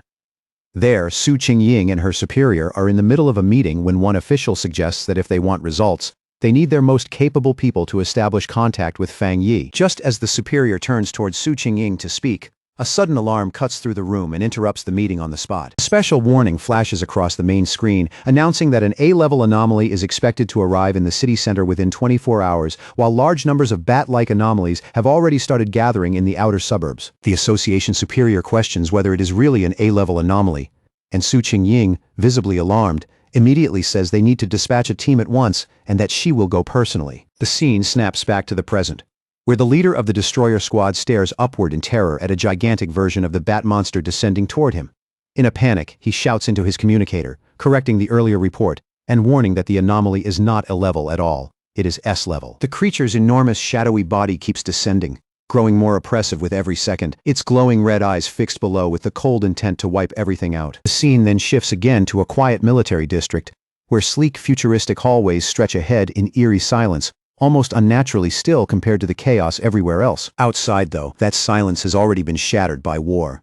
A huge swarm of glowing red bat-like anomalies is swarming a military warship, and the vessel answers with massive blasts of energy in a desperate effort to hold them back. At the center of that raging swarm, Jialan fights fiercely, moving like a storm as powerful energy whips lash out from her hands and tear through wave after wave of the dark creatures. For one brief moment, Jialan pauses in the middle of battle and looks up, watching the endless stream of monsters keep pouring in with no sign of slowing down. She knows her unique ability lets her shape and reinforce her spiritual power however she needs, but no matter how many dark attribute bats she cuts down, more keep coming. It no longer feels like a random attack. It feels like a deliberate effort to keep her and her soldiers away from something important. Just then, a young blonde man wrapped in crackling yellow lightning drops down beside her, his arrival flashing across the battlefield like a strike from the sky. Even in the middle of the chaos, he gives her a quick smile and openly praises her strength, clearly impressed by what he just saw. Then his tone turns serious as he explains how bad things have become. He says the entire military district is being held by only a small number of high-level officers and asks for her orders. Jialan tells him their communications are being jammed so badly that contacting anyone outside the district has become impossible. She assumes the same thing must already be happening in the other military districts as well. As she stares up at the sky turning black beneath the swarm, Jialan silently makes a difficult decision. Then she raises her voice and gives the order, telling 2 squads to stay behind and defend the restricted zone no matter what happens. She declares that everyone else will follow her and force a path through the enemy lines so they can try to reconnect with the other military forces. And with that, she, the blonde lightning user, and the soldiers under her command throw themselves back into the fight, ready to cut their way out. But as they push toward the city, Jialan suddenly realizes something horrifying. Looking out over the urban skyline, now buried under a blood-red swarm, she finally sees the truth. The anomaly's real target was never just the military zone. From the start, it was the entire city. Elsewhere, under the pouring rain, frightened civilians scrambled desperately for shelter. At a bus stop, the live streamer scammed in online romance out of 50 cents waits beside a man. But unlike everyone else around her, she looks more excited than afraid. With eager eyes, she tells the man that this strange, oppressive rain is the perfect chance to make a stream that could blow up in popularity. With a determined smile, she adds that sometimes you have to take a risk if you want footage no one will believe. But that excitement lasts only a second before it twists straight into horror. In the very next instant, a shadowy, bat-like monster lunges out of the darkness and devours the man right in front of her, leaving scammed in online romance out of 50 cents screaming in shock. The whole street explodes into chaos as a huge swarm of those creatures descends from above. Scammed in online romance out of 50 cents turns and runs for her life, hearing terrified voices all around her shouting that the bats are draining people's blood. One of the creatures quickly catches up to her and attacks, and she lets out a desperate scream, certain this is the moment she is about to die. But just before it can strike, a bright blue blade of energy tears through the air and slices it apart in an instant, killing the creature and saving her life. A figure wrapped in blue lightning lands gracefully behind her, the crackling energy around that person briefly lighting up the rain-dark street. The one who saved her is Su Qingying, standing there with 2 cloaked members of her squad. She reaches out a hand to the terrified scammed in online romance out of 50 cents and tells her that her teammates will escort her home safely. As the 2 squad members start helping the shaken girl away, one of them warns Su Qingying that the number of sea mystic level bat anomalies is rising fast, and worse, they seem to be evolving. Su Qingying's expression hardens instantly, as she says that if they already know these creatures evolve by feeding on humans, then they need to move faster and get every civilian they can to safety immediately. She gives one last order, telling her teammates to regroup with her here later, because this area currently has the highest concentration of anomalies. They acknowledge the command and lead scammed in online romance out of 50 cents away, leaving Su Qingying standing alone before the deepening blood-red swarm. High above the city, Fang Yi cuts through the storm and lands on a rooftop, where he comes face to face with a gigantic multi-eyed form of the bat anomaly. Looking down at the endless swarm below, he is startled to realize that the entire group has already evolved, and their combined power is now pushing close to the 3-star Ghost Axe realm. Facing that growing threat, he raises one hand and summons a brilliant blazing sword made of golden fire, its light carving through the darkness around him. Then with a single powerful swing, he unleashes a huge wave of flames that tears across the swarm and instantly burns down a massive number of the creatures. Even so, as he watches the battlefield with one eye glowing red, he quickly realizes this fight is nowhere near over. He understands immediately that this anomaly is different from ordinary enemies. The bat swarm seems almost impossible to kill, healing and multiplying again and again, which makes simple attacks nearly useless. Looking farther out, he sees that swarms of these dark attribute creatures have already appeared in every crowded part of the city. It feels like countless identical disaster zones have erupted all at once, and he knows there is no time to search through all that chaos for the association members. Looking out over the city now buried beneath swirling dark mist and blood-red movement, Fang Yi comes to a hard conclusion. There is no faster option left. He will have to clear the swarms one by one. In a split-second decision, Fang Yi changed tactics. He raised his hand and unleashed his ultimate technique, the boundless dark realm. A massive dark green vortex erupted around him, twisting like a living storm, and with an icy voice, he declared that every last anomaly here would be fed to his spiritual flower. As the vortex started devouring the swarm piece by piece, Fang Yi's mind flashed back to the people waiting behind him. He pictured the pioneers gathered at his home, Lin Yiyi, Su Qingying, Zhang Xiaoya, and the rest. There was no room to hesitate now. With Cousin's ability and the others guarding the place, his home should be safe for the time being, but he understood one thing better than anyone. If this disaster kept growing, that nightmare would become real, and once it did, almost no one would make it out alive. 10 minutes later, Su Qingying was still fighting alone on a rooftop, completely surrounded by a never-ending tide of savage anomalies. She gritted her teeth as the swarm kept pressing in. No matter how many she cut down, more rushed in to replace them right away. Her spiritual power was recovering far too slowly, and deep down she knew the truth. If this dragged on much longer, she would be completely drained. Even in the middle of that desperate fight, her thoughts briefly drifted to her two teammates. All she could do was hope they were still safe, while escorting the civilian through the chaos below. Then a terrified scream for help ripped through the storm, sharp enough to make her snap her head up.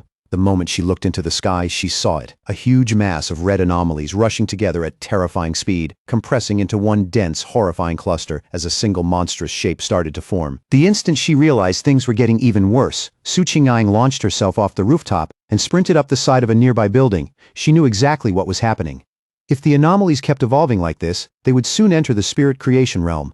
Her team was already stretched to the limit trying to save civilians, and they had no strength left to handle something on that level, especially now that the creatures had started attacking buildings directly. Without wasting a moment, she thrust out her hand and fired several fierce blasts of blue energy into the bat-like swarm, trying to rip open a path before the writhing mass could finish gathering. But there were simply too many of them. The creatures swarmed over her from every side, crushed her momentum, and slammed into her hard enough to send her falling straight out of the sky. As she dropped through the rain and darkness, one terrifying realization hit her all at once. Looking at the enormous vortex of dark energy and crackling lightning twisting above the city, she finally understood what the swarm had been trying to do all along. This was never just random destruction. An anomaly king was about to be born. By now, the entire city was falling apart. Beneath the relentless rain, countless shadowy bat-like creatures flooded through the streets and filled the sky like a living black tide. The scale of the disaster was so overwhelming, it felt like no one, not the military, not even the Spiritual Energy Association could stop the city from being swallowed whole. And in the middle of all that chaos, the pioneers were still fighting with everything they had. Report after report came in, each one worse than the last, saying that pioneer teams were either sacrificing themselves just to hold the line, or being wiped out entirely. Su Qingying kept fighting on her own, her protective barrier trembling as it held back the endless horde closing in from every direction. Then a new alert came through, and the classification alone sent a chill through everyone who heard it. The S-level anomaly had now been confirmed as an anomaly king. Inside the association's command center, the mood had turned completely grim. The officials stood frozen as reports of catastrophic casualties kept pouring in. The monsters' sheer numbers, combined with their terrifying regeneration, were crushing every defensive line they had. And worse than that, there was no longer enough time to call for reinforcements from other regions. One subordinate, pale and visibly shaken, reported that the entire city had already been sealed off by a massive wall of black fog. It wrapped around everything like a prison, cutting off any last chance of rescue from the outside. Only then did the full truth really sink in. They were completely isolated. Facing what might be the city's final hour, the association superior stood beside his men and spoke with grim resolve. As pioneers, he said, they would stay with the city until the end, and if the monsters wanted to take this place, they would have to walk over their corpses first. With his expression set like iron, he gave one final order: send the last code to headquarters immediately. If they failed to stop the disaster here, then headquarters had to launch a destruction strike at once, no matter the cost, to prevent the dark attribute from spreading any farther. Meanwhile, Su Qingying never stopped fighting. But under the swarm's non-stop assault, her protective barrier was starting to crack, and she could feel the last of her spiritual power slipping away. She was almost at her limit. Pulling together every bit of strength she still had, she forced herself to focus, gathered what little energy remained, and hurled one last massive blast at the swirling vortex of monsters overhead. But the attack was deflected with shocking ease. Like all the power she had poured into that strike, meant absolutely nothing. In the storm-dark sky, the evolved creature's form became clearer, and it let out a shriek so sharp it seemed to split the rain itself. As its true aura spread out, Su Qingying's eyes widened. The monster had already reached the terrifying level of a 3-star spirit creation realm. It shot straight at her barrier and with one brutal hit shattered the entire defense in an instant. Forced back and nearly out of strength, Su Qingying bit down hard in despair. Her spiritual energy was almost gone, and for the first time, that crushing sense of helplessness settled deep in her chest. The creature's overwhelming power ripped completely through Su Qingying's barrier, smashing the last of her defense into fragments. Already injured and unable to steady herself, she tumbled through the air in a miserable arc while the massive creature came down after her like a predator moving in for the kill. With painful clarity, she realized this might really be the end. Even so, she still forced herself to gather the last traces of power left inside her, for one final, desperate strike, refusing to give up, even with death rushing straight at her. But just as she was about to attack, a brilliant streak of fire suddenly flashed past her, cutting through the darkness so fast it was almost impossible to follow, and then slammed into the monster with violent force, stopping its advance right there in midair. Through the fading flames and scattering sparks, Su Qingying stared in shock as Fang Yi appeared in front of her, his sword still burning with fierce light. He turned toward the monster without the slightest hesitation, and his eyes shone with overwhelming power, one blazing fiery orange, the other crackling electric blue, both bright enough to pierce straight through the storm. In a cold, steady voice, he declared that his power was divine thunder. Then he surged forward, pouring both fire and lightning into his blade until the sword itself looked ready to split heaven and earth. He met the creature head-on in midair, and with a single devastating swing carrying unstoppable force, he split the enormous monster clean in half. The severed halves exploded one after another in blazing bursts of fire, lighting up the rain-soaked city sky with a violent brilliance that almost didn't feel real. Once the clash was over, Fang Yi and Su Qingying both dropped back down, landing on a rain-slick road shining under the storm. Fang Yi calmly apologized for taking so long to find her, explaining that too many identical swarms had spread across the city. Still breathing hard, Su Qingying warned him not to let his guard down. These creatures, she reminded him, could revive. Almost the moment she said it, the monster's scattered remains started pulling back together in the sky, slowly reforming before their eyes. Fang Yi simply looked up and answered in an even voice that he already knew. Facing the regenerating swarm without a trace of panic, Fang Yi told Su Qingying not to worry. He always finished what he started. Purple dark attribute energy rapidly condensed in his hand, growing denser and heavier with every second, before he unleashed the boundless dark realm once again. A terrifying vortex burst outward and began absorbing the enemy, and Fang Yi declared with absolute certainty that he always kept his word. Watching that overwhelming scene unfold right in front of her, Su Qingying felt hope rise back up inside her. Only then did she realize she had nearly forgotten something important.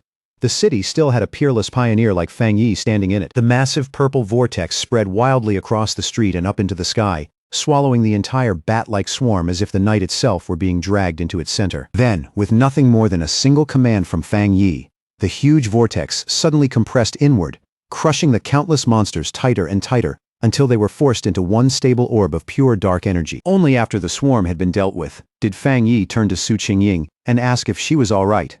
She thanked him for saving her life and said she was fine for now, adding that she had medicine on her that could help her recover. But the moment Fang Yi noticed the condition of her injuries, his expression visibly turned more serious. He placed a hand on her shoulder, and in the very next instant, blue lightning surged around her body, making her cry out in startled surprise. Fang Yi calmly explained that he had already cleansed the dark attribute invading her system, then told her to hurry and bandage the wound. Su Qingying was stunned by just how powerful his thunder attribute was. She could clearly feel that the pain from her wound had already eased, and the injury itself was healing faster than it ever had, even compared to the Association's most advanced medicine. At the same time, back in the Association's command center, one operator suddenly shouted in excitement that the number of monster groups seemed to be dropping. One of the superiors immediately corrected him in a grim voice. Every rescue pioneer team, he said, had already come under attack and lost contact. The number of monsters outside the city had not gone down at all. The truth was far worse. The swarms inside the city were gathering together because the Anomaly King was just about to appear. A faint ache passed through his chest when he thought about seeing his parents one last time. But deep down, he already knew that chance was gone. So he buried that pain, accepted the reality in front of him, and decided that all he could do now was see his final duty through to the end. As the two of them looked up at the enormous green vortex churning across the sky, Fang Yi asked Su Qingying if the Association had any real information on what they were facing. In a low, grave voice, she told him it was a super S-class anomaly, one that meant to devour the entire city, and that its power was already on par with the terrifying monster the Star God Warzone had once been forced to seal away. Her face grew even darker as she explained that a disaster on this scale had a name. It was called a cataclysm. The swarms flooding the city were not the true disaster at all. They were only the first sign, the opening warning of something far more horrifying still on the way. She went on to say that, deep inside that swarm, an unimaginably powerful spirit was being born right now. And if that birth was allowed to finish, then the city's fate was already decided. Everything here would be erased. Then Su Qingying told Fang Yi what the association had managed to piece together from its research and battlefield records. Normally, monsters of the same type devoured each other to evolve, growing stronger through brutal self-consumption. But dark attribute anomalies did not work the same way. Once one of them fully evolved into what was known as an anomaly king, it gained a terrifying kind of authority. That power could forcibly suppress every other anomaly of the same type, and drag them all into absolute obedience under its will. She turned to Fang Yi, worry written all over her face. His strength was incredible. She could not deny that, but the harsh truth was still the same. He had not yet reached the legendary Jinggang realm. She reminded him that even the nation's strongest pioneer had ended up bedridden after sealing a disaster like this. Her voice tightened, almost pleading, as she told him they could not afford to lose another genius like him. She begged him to break through the monster blockade, leave the city while he still could, and inform the military that this place had to be abandoned before everything was lost. Before she could finish that desperate plea, Fang Yi gently tapped her on the head, stopping her in the softest way possible. There was even the faintest trace of playfulness in his voice when he asked if she had already forgotten what she learned back in school. Then that lightness vanished. His expression turned firm, steady, and impossible to shake as he said that this city was his home. No matter what it cost, no matter how much he had to give up, he would protect it. Su Qingying could only look at him in silence, completely at a loss for words in front of that kind of resolve. For a moment, even the storm and chaos around them seemed to fade next to the certainty in his eyes. Without another word, Fang Yi turned and walked off through the rain, then leaped in one clean motion onto the roof of a tall building, where he stood alone before the massive green vortex, facing the place where the Anomaly King was slowly and horribly forcing its way into the world. Wrapped in a brilliant golden aura, Fang Yi looked up with a grim expression and said it really did seem like the whole city was being offered up as a sacrifice for this king's birth. And as those words left his mouth, the power of the golden sun flared around him in blazing waves. Then he glanced back at Su Qingying, who had followed him up, and asked to borrow her wrist device. He said he needed it both to track the anomalies more clearly and to make contact with the association's command center. Su Qingying handed it over without hesitation. Holding the device in one hand and his blazing sword in the other, Fang Yi lifted his eyes to the storm above and said he had to go up there himself and destroy the creature before it could fully take shape. He stood beneath the storm like a drawn blade, every muscle tight, while far above him the monstrous Anomaly King kept forcing itself out of the swirling vortex hanging over the city. Back in the association's command center, the suffocating tension broke all at once when an operator shouted that they had reconnected with the signal of a missing pioneer. It was Su Qingying's signal, and for a brief moment, the entire room just froze. A second later, that shock only deepened. The operators saw her tracker moving at incredible speed, heading straight for the very center of the storm, the most dangerous point in the whole city. They immediately shouted for her to turn back, because everyone there knew the same thing. Charging in alone was basically suicide. One official grabbed a communicator at once and desperately tried to reach her, raising his voice as he ordered her to stop immediately and hold her position until reinforcements from headquarters and the military could arrive. On the rooftop, Fang Yi held Su Qingying's wrist device in his hand while it crackled with bursts of static, the sharp, unstable sound cutting through the rain-soaked air. After fumbling with it just long enough to figure out how it worked, he spoke into the communicator and calmly asked whether the people on the other end could hear him clearly. The official in the command center was stunned and immediately demanded to know who he was and where Su Qingying had gone. Fang Yi ignored every question. Taking control of the exchange without hesitation, he told the official he needed everyone in the command center to cooperate with him because he was on his way to destroy the Anomaly King at the heart of the storm. As Fang Yi flew toward the massive vortex with wind and rain tearing around him, he kept speaking in that same commanding tone. He told the speechless official that if they truly did not want to see the city destroyed, then they would start working with him right now. He demanded that every communication channel they had and every piece of information available be used to support him. The command center fell silent for a brief, stunned moment, and then the official made his decision. With sudden force and urgency, he barked out orders for everyone to stop what they were doing and connect all available resources to the unknown pioneer immediately. He ordered his teams to bring every satellite radar online, feed the man constant battlefield updates, and assign one operator to stay as his direct contact at all times. The assigned operator moved at once and started reporting immediately, explaining that satellite images showed an enormous number of anomalies gathered around the king, spinning in a violent circular formation like a living typhoon of darkness. He quickly added that the concentration of anomalies along the northern route looked a little lower, making it one possible way in. Even so, he recommended approaching from the southeast instead, since that direction appeared to avoid the thickest and most dangerous swarms. As the stream of information kept coming through the communicator, Fang Yi continued flying deeper into the storm without slowing down for even a second. Then the operator suddenly shouted a warning. Fang Yi had been detected by two powerful anomalies, one ranked A and the other S, and both were estimated to have strength on the level of the two-star spirit creation realm. Panic crept into the operator's voice as he urgently told Fang Yi to pull away immediately. The official stared at the monitors with a grim expression, already knowing the truth in his heart. Retreat was no longer an option. The unknown pioneer had gone too far in to turn back now. At that exact moment, a massive shockwave slammed into the command center building, shaking the entire room and throwing the staff into chaos as alarms blared and frightened cries broke out on every side. High above the city, Fang Yi moved with effortless precision and cut one of the powerful bat-like anomalies clean in half with a single swing of his flaming sword. His eyes burned with blazing power as he looked forward and asked with complete calm, and back in the command center, the operators could only stare in stunned disbelief. The lead official blurted out that the anomaly's source signal had vanished. The moment he understood what that meant, shock crossed his face. This pioneer had just killed a dark attribute S-level anomaly with a single strike. One of his subordinates, almost shouting from excitement, immediately said this had to be the legendary pioneer known as the Tyrant. In an instant, the whole command center erupted into cheers. The fear that had been crushing everyone just moments earlier gave way to wild relief, and for the first time in a long while, they felt like they might actually survive this. Meanwhile, Fang Yi was far calmer than the people watching him. Even while flying through the storm, he was already breaking down the battle in his head. He understood that after enchanting his sword, the flames covering the blade could now directly suppress the dark attribute, which greatly slowed the anomaly's regeneration. But when the creature he had just cut down began reforming again from scattered dark energy, he immediately saw the limit of his current power. It still was not enough to erase that regeneration completely. With faint annoyance, he realized that if he had broken through just a little earlier, one strike would have been enough to finish it for good. Realizing brute force alone would not solve this, Fang Yi clenched his fists and drew both fire and thunder energy together inside his body.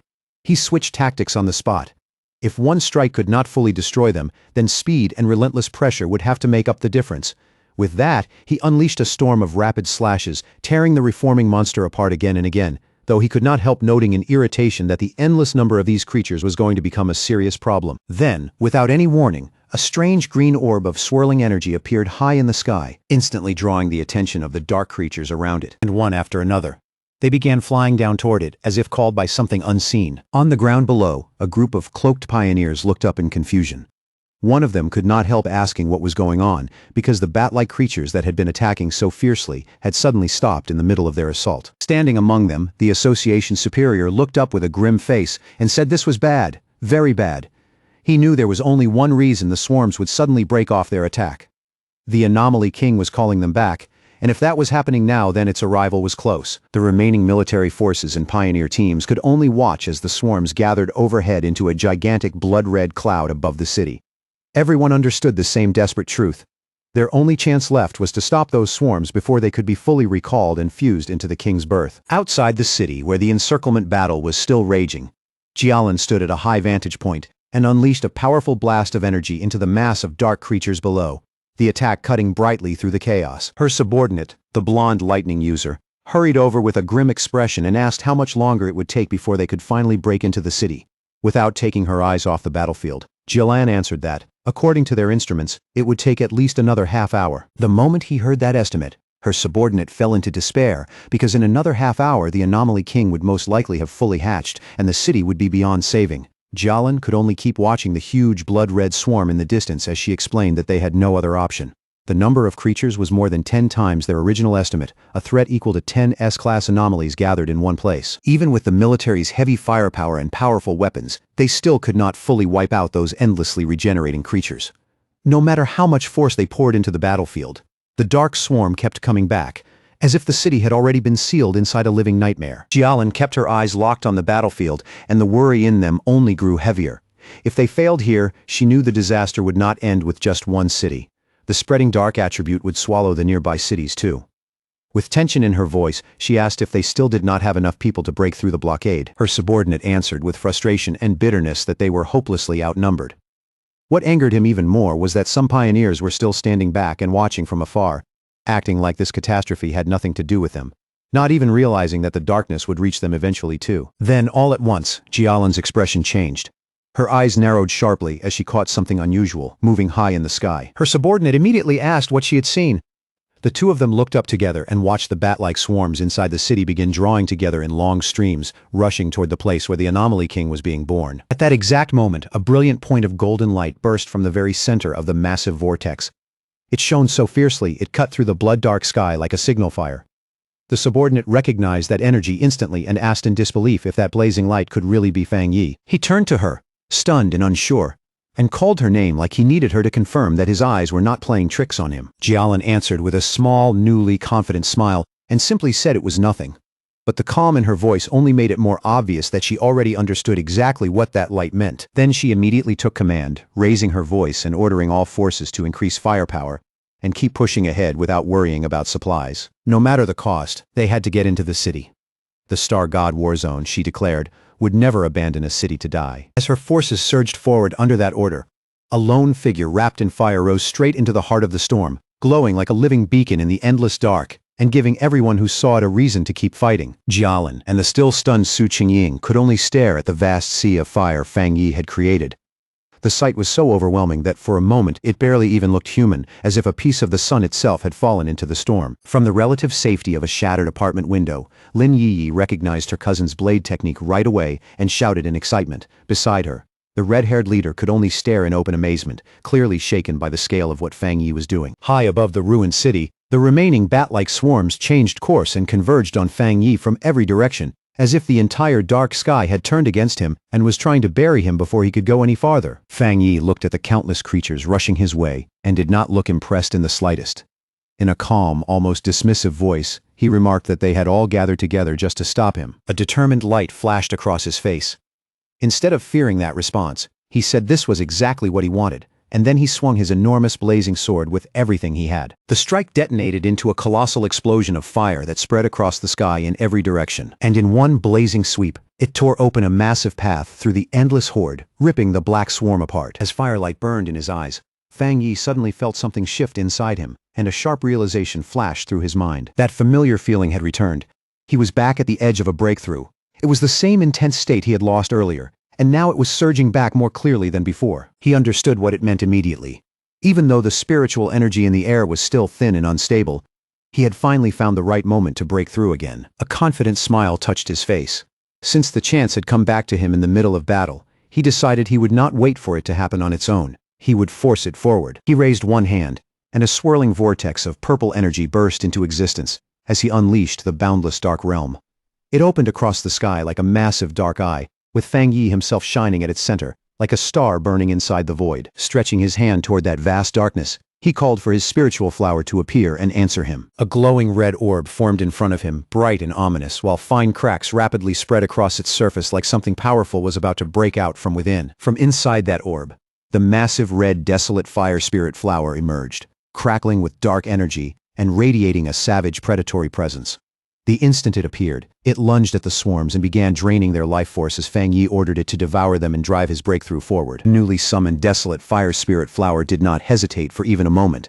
The second it entered the battle, it moved exactly according to Fang Yi's will. The huge red flower erupted with violent power, sending wave after wave of dark tendrils toward the bat-like creatures filling the sky. Those tendrils pierced through the monsters with terrifying ease, as if their bodies offered no resistance at all, and the flower immediately started consuming them one after another, using the dark energy torn from their bodies to feed Fang Yi's breakthrough and push his power to the next level. Once the swarms in that area had been cleared out, Fang Yi slowly descended and landed in the center of the now enormous red flower, standing there like it was a throne in the middle of battle. From there he looked up at the vast green and red vortex in the sky, where the Anomaly King was still taking shape.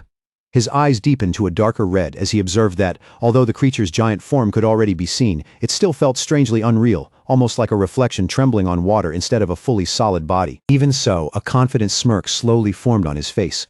In that unstable, half-hidden presence, he had still managed to sense something crucial, the creature's true core. He could even hear it beating, low, heavy, and powerful. It sounded like distant war drums rolling through the storm and shaking the air around him. Fang Yi understood at once that this king carried an especially dangerous power. It could awaken the darkest, most twisted desires buried in people's hearts, turning it into something far worse than simple destruction. A fierce red light flashed in his eyes as he realized something else. The king was still holding part of itself back and deliberately hiding it, most likely because its evolution was not fully complete yet. Standing atop his flower in the middle of the storm, Fang Yi asked it directly whether it had already found the Anomaly King's exact location. The flower seemed to answer immediately, as if confirming that it had. In the next instant, it sent the detected location straight to the device fastened to Fang Yi's wrist. The device lit up with a sharp red glow and projected a beam into the sky, clearly marking the hidden core of the Anomaly King inside the swirling vortex above. Now that the target had been locked in, golden light began to fill Fang Yi's eyes as he pushed his golden sun-breathing technique to its absolute limit. A tremendous explosion of pure golden energy burst out from his body and surged upward like a rising sun tearing into the heavens, carrying enough force to completely destroy the dark creatures if the strike landed cleanly. Far below, among the broken remains of the city, Jiang Lu and his companions could only stare at the sky in disbelief. They wondered what kind of power could create a light like that, and first guessed it had to be some form of fire attribute. But one of them quickly realized ordinary fire could never be this overwhelming, and it definitely could not suppress dark power so completely. That left only one answer: it had to be a high-tier Yang attribute, the natural enemy of darkness itself. Meanwhile, inside the association's command center, the suffocating tension was broken by sudden shouts of joy. An operator reported that the number of monsters was dropping rapidly and that the containment field was shrinking fast. The officials stared at their monitors in stunned disbelief, barely able to process how quickly the whole situation had started turning around. Outside the trapped city, a military convoy was forced to halt. A subordinate hurriedly reported to Jialan that all the swarms blocking their path were turning back toward the city at once, as if they had just received a new order from something above them. From where she stood, Jialan looked toward the massive golden radiance blazing over the city and understood right away what Fang Yi was trying to do. He was attacking the Anomaly King's core directly. Her blonde subordinate stepped up beside her and confirmed that the overwhelming power filling the sky belonged to the tyrant. He recognized it as the purest and most refined Yang attribute he had ever seen. Jialan, however, did not look relieved. She admitted that she was worried about Fang Yi facing an enemy on that level all by himself. Her subordinate, burning with urgency, said they needed to enter the city immediately and support him. But Jialan suddenly stopped him and shouted for him to look at the sky. The expression on her face was pure shock, stripped clean of all calm and certainty. Inside the giant vortex, a strange green spiked sphere had appeared, like some enormous twisted virus pulsing inside the storm. The instant Jialan saw it, horror flashed across her face. The Anomaly King was starting to hatch ahead of time. Down in the streets below, other pioneers saw the terrifying change too. One man stared at the pulsing green mass and recognized it as the source of all this evil. Grief and fury rose in him as he thought about the friends they had already lost, and together with the others, he swore they would kill every last monster. At the same time, inside a damaged building, Lin Yi, the red-haired leader, and another pioneer watched the crisis unfold through broken walls and shattered windows. Lin Yi insisted they could not just sit there and wait to die. They had to do something to help her cousin. She understood it clearly now. The birth of the Anomaly King would demand the entire city as a sacrifice. Elsewhere, in the ruined city, Su Qingying used her power to treat an injured pioneer, showing that the desperate struggle was still raging everywhere at once.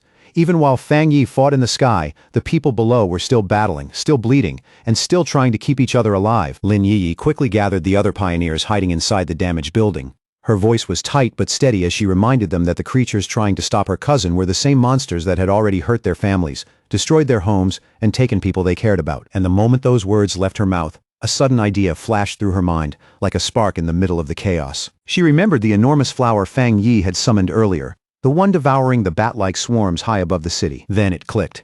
Its power felt strikingly similar to the desolation attribute of the ghost vine. The realization hit her hard, leading her to a shocking conclusion. Her cousin also possessed the power of the desolation attribute. That thought in place, Lin Yi immediately proposed a bold plan.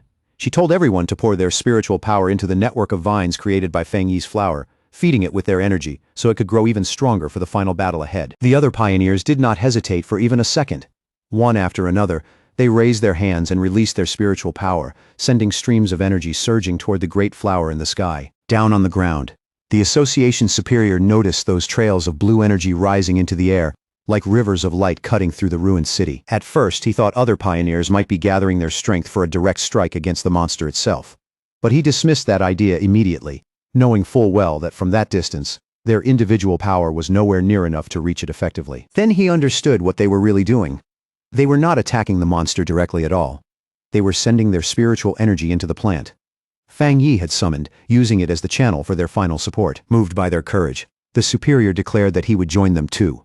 With a fierce shout, he released a powerful surge of blue energy from his own body and sent it streaming upward into the sky. All across the city, the remaining pioneers saw what was happening and followed his lead without hesitation. They steadied themselves, focused their wills, and poured out their spiritual power together, creating a vast tide of energy rising toward the heavens to support the battle above. While treating an injured pioneer, Su Qingying suddenly felt the enormous shift in spiritual power spreading across the city like a shockwave. When she looked up, she saw Fang Yi's spiritual flower glowing brilliantly, now wrapped in the combined power of the pioneers still fighting throughout the city. Realizing this was humanity's final stand, she gathered what little strength she still had left and sent it upward to join the others, adding even more power to the flower so it could deliver one final, overwhelming strike against the Anomaly King's core. Monster let out one last scream of pain as the attack finally hit its target.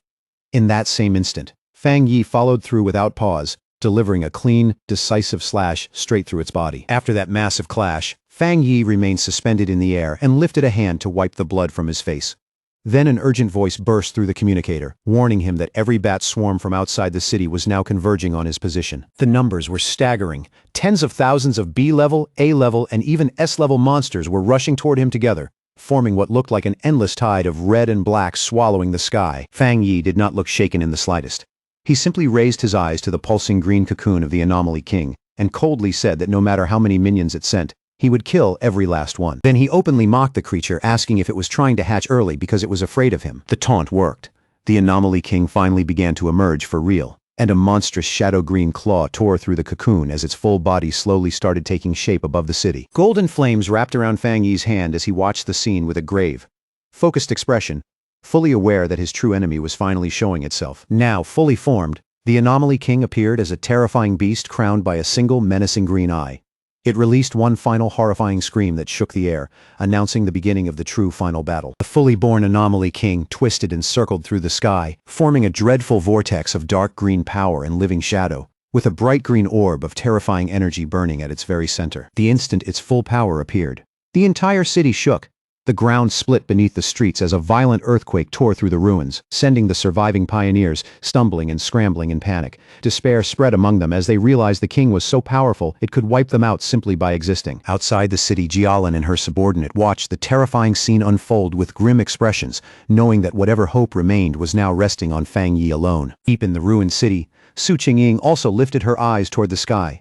Worry and hope sat side by side on her face as she silently prayed that Fang Yi would succeed. Inside the apartment building turned temporary shelter, Lin Yi clenched her fists tight, her face tense and determined as she held onto that same desperate hope, floating high above the city and wrapped in bright golden light. Fang Yi faced the monster head-on. Without a trace of fear, he named it for what it was, the king of the dark anomalies and the true source of the city's suffering. As his spiritual flower blazed around him with fierce fire, he made his reason for fighting perfectly clear. He said he had grown up in this city, that he loved the life he had here, and that this place was worth protecting with everything he had. In answer, the Anomaly King threw back its head and let out a furious scream so savage it seemed to shake the heavens themselves. With burning red eyes locked on the monster, Fang Yi gave it one final message. For the sake of his home, it had to die. Then their two immense powers slammed into each other, exploding into a violent storm of red, green, and golden light, as the fate of the entire city hung in the balance. The clash between Fang Yi and the Anomaly King created a colossal explosion so bright it lit up the whole sky like a second sun. When the blinding light finally faded, Fang Yi found himself floating inside a strange dark void. In front of him hung the giant green eye of the Anomaly King, staring without blinking. Its voice echoed straight into his mind, mocking him for daring to challenge it while he was still only at the one-star spirit creation realm. Before Fang Yi could even answer, the Anomaly King opened its huge, shadowy mouth, and a powerful vortex instantly formed inside it. Fang Yi sensed the danger at once, but the pull was too strong. Even as he braced himself, he could not stop the force dragging him inward. As he was pulled into the creature's mouth, Fang Yi quickly realized this Anomaly King was unlike anything he had faced before. Even after taking the full force of his attack, it still had enough strength left to swallow him whole. He landed inside the monster's revolting interior, a grotesque cavern of pink flesh, pulsing tissue, and thick purple digestive fluid clinging to every surface. He immediately understood that the liquid was not just fiercely corrosive, but also saturated with an enormous concentration of dark attribute power. He knew any ordinary pioneer would have been dissolved almost instantly in a place like this. At the same time, he found it strange that such an evolved intelligent creature would make the mistake of swallowing him alive. A determined look settled over his face as he realized the monster might have just made a fatal mistake. If it was not afraid of being attacked from the inside, then it was badly underestimating him. And Fang Yi knew better than anyone that a creature's insides were usually its weakest point. To test that thought, he gathered fire into his hand, clenched his fist, and slammed it hard into the fleshy floor beneath him. At once, the inner walls of the beast sizzled and burned from the impact, the flesh writhing violently under the damage. Fang Yi quickly judged the situation and noted that although the corrosive fluid was weakening his power to some extent, he could still inflict serious damage from the inside. That was enough. As long as his attacks were working, this fight could still be won. With his confidence returning, he called for his desolate fire spirit flower to assist him. To his surprise, he realized the Anomaly King's swallowing attack had not only dragged him in, but had pulled his spiritual flower inside with him too. That turned out to be a stroke of luck. The flower was already heavily empowered, having absorbed the dark energy of the bat swarms along with the combined spiritual power of the pioneers across the city. But when Fang Yi held the bright red flower in his hand, he noticed something unusual. It seemed strangely hesitant. Frowning slightly, he asked what was wrong, wondering if it had started rejecting the Anomaly King's dark attribute. To his surprise, the Desolation attribute flower, which normally fed on dark energy without restraint, seemed to be repelled by the Anomaly King's unique power. Fang Yi had not expected that at all, because his original plan was to use the flower's life-draining ability to hollow the monster out from the inside. Realizing he would have to change tactics, he gripped the flower in one hand and drove his other fist into the fleshy walls of the monster's stomach once again. After that fierce clash, the Anomaly King's form suddenly broke apart and dissolved. But the victory only lasted for a moment. Almost right away, its shattered presence began pulling itself back together in the sky, twisting once more into a colossal vortex as it summoned every remaining bat-like swarm back to its side. Down below, Lin Yi and the red-haired leader could only stare up in confusion and fear. The leader asked what in the world was happening, but Lin Yi could only shake her head. She had no answer. The only thing she could think about was where Fang Yi was now. Elsewhere in the chaos, Su Qingying was still directing the evacuation of civilians.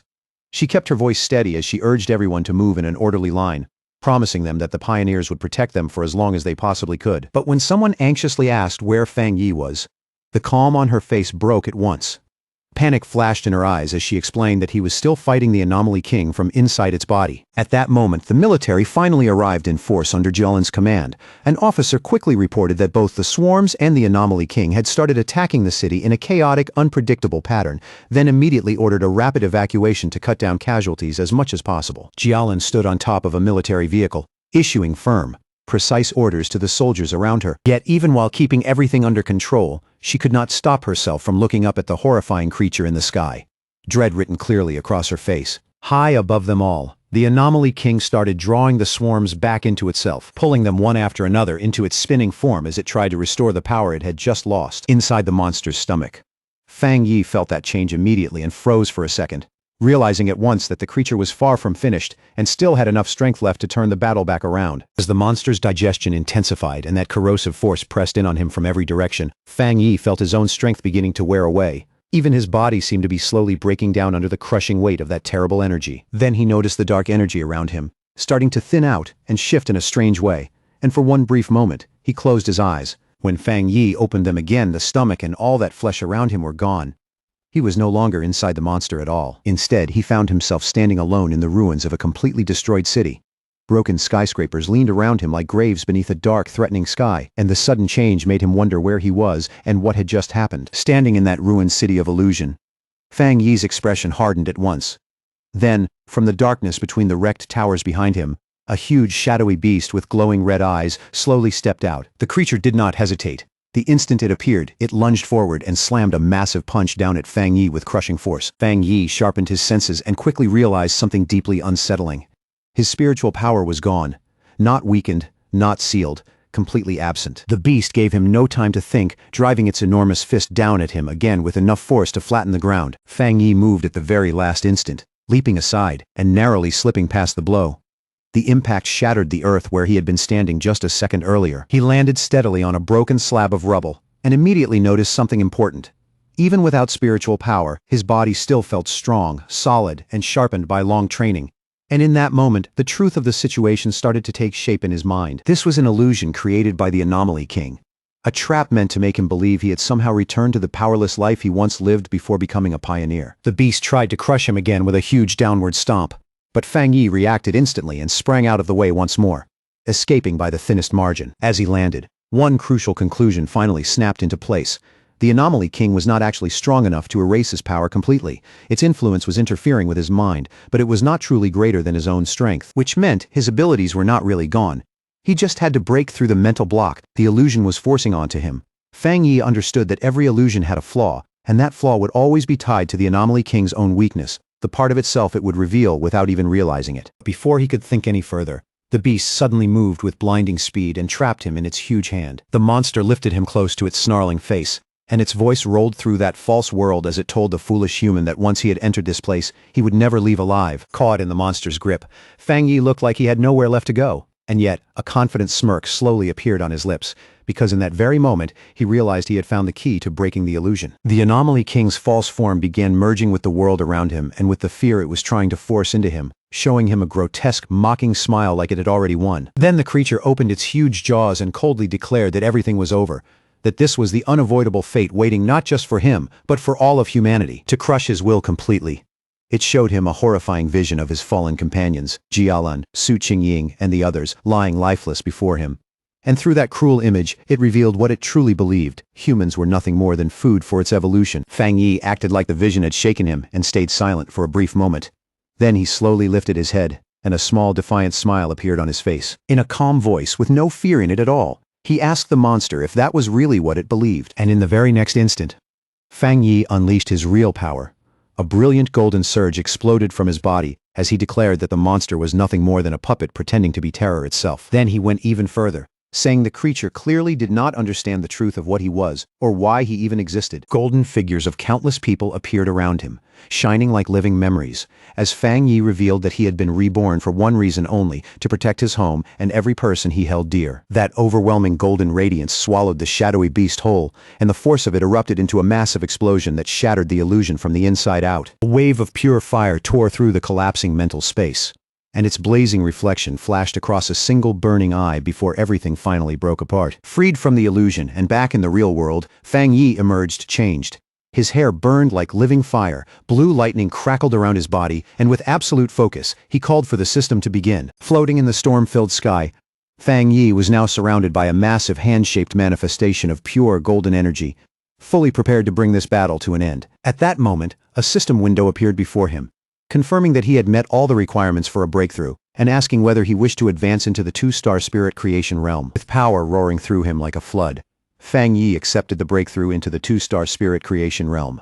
Then he declared himself the king of anomalies and charged forward in an explosion of golden light. In that surge of transformation, Fang Yi realized that because of the Anomaly King, he had gained an entirely new understanding of his own strength and of his own existence. Without hesitating for even a second, he drew on that immense new power and unleashed a devastating slash meant to split apart everything in front of him. In his new form, with golden flame-like hair and blue lightning coiling around him, Fang Yi declared that his rebirth existed to change the fate of the world, and that he was the chosen avenger. Back in the real world, the Anomaly King let out a mocking laugh, sneering at Fang Yi for being nothing more than a two-star cultivator. Fang Yi did not react at all. Without wasting even a heartbeat, he moved immediately and prepared for the monster's next attack. He twisted through the air with sharp, fluid precision and neatly avoided a powerful strike from the towering, shadowy creature. The Anomaly King loomed over him, its dark body swallowing the sky as it told him there was no way out and that he would soon become food for its growth. But even as it spoke, the monster's expression suddenly shifted into confusion,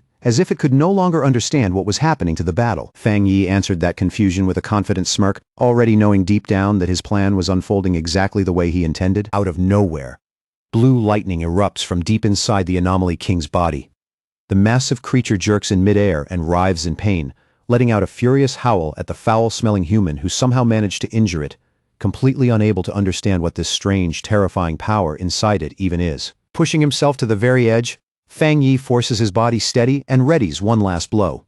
In a grim, unwavering voice, he declares that this monster will be sealed here and now, then calls forth the full power of 9 dragons' skyfire to burn away every trace of evil. As the flames explode around him, 9 colossal fire dragons burst into being one after another, roaring as they coil across the sky like living suns. Then all 9 surge forward together and slam straight into the Anomaly King's core, making the monster cry out in horror as it realizes this is far beyond the power any one-star cultivator should have. The instant the strike connects, a blinding explosion swallows the sky over the city. Down below, the pioneers can only look up in stunned silence, watching Fang Yi's overwhelming power finally wipe out the anomaly that had nearly driven the entire city into ruin. The Anomaly King lets out one final scream, sharp with pain and fear, as Fang Yi's power tears its very existence apart. That last cry hangs in the air like the dying echo of a nightmare finally coming to an end. At last, the final traces of the Anomaly King disappear from the sky. The darkness breaks away, and above the city, all that remains is a clear blue day, as if the disaster has finally released its grip on the world. High above the battlefield, a huge vortex of purple energy still lingers in the air, the last remnant of that dark attribute. It slowly twists inward and starts to be absorbed, as though the sky itself is being cleansed of the final stain left by the battle. Fang Yi's body has already returned to normal, but he still stands there with his blazing sword in hand, calm and unmoving. In front of him, the swirling purple energy is pulled together little by little, compressed into a dense sphere spinning with an unsettling force. He watches the whole thing with a calm but hardened expression, his face giving away nothing after such a brutal fight. Only the red glow in his eyes shows that not even for a second has his focus slipped. Then Fang Yi opens the boundless dark realm, forming a massive vortex that devours everything the battle left behind.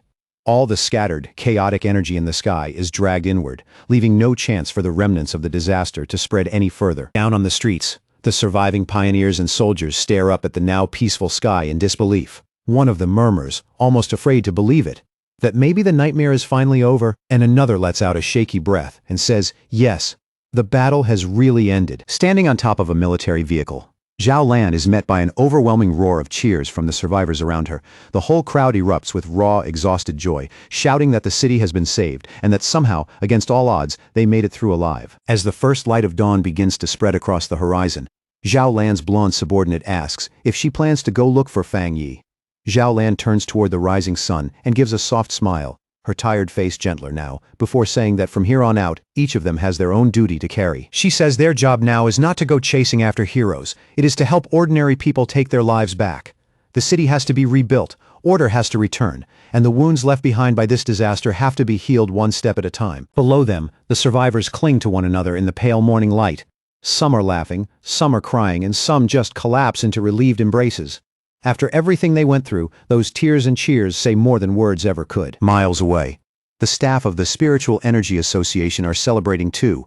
Their faces are full of disbelief and relief, overjoyed that they were able to play a part in stopping the Anomaly King, like people who have only just woken up from one long terrible dream. They gather by a window and look outside in quiet reflection as their emotions slowly begin to settle. More than anything, they feel grateful that Fang Yi showed up when he did and struck down the king, because without him, they know they would have been left to bear the humiliation and guilt of the city's collapse. Elsewhere, Su Qingying stands beside one of her superiors from the association, watching paramedics rush injured pioneers away on stretchers.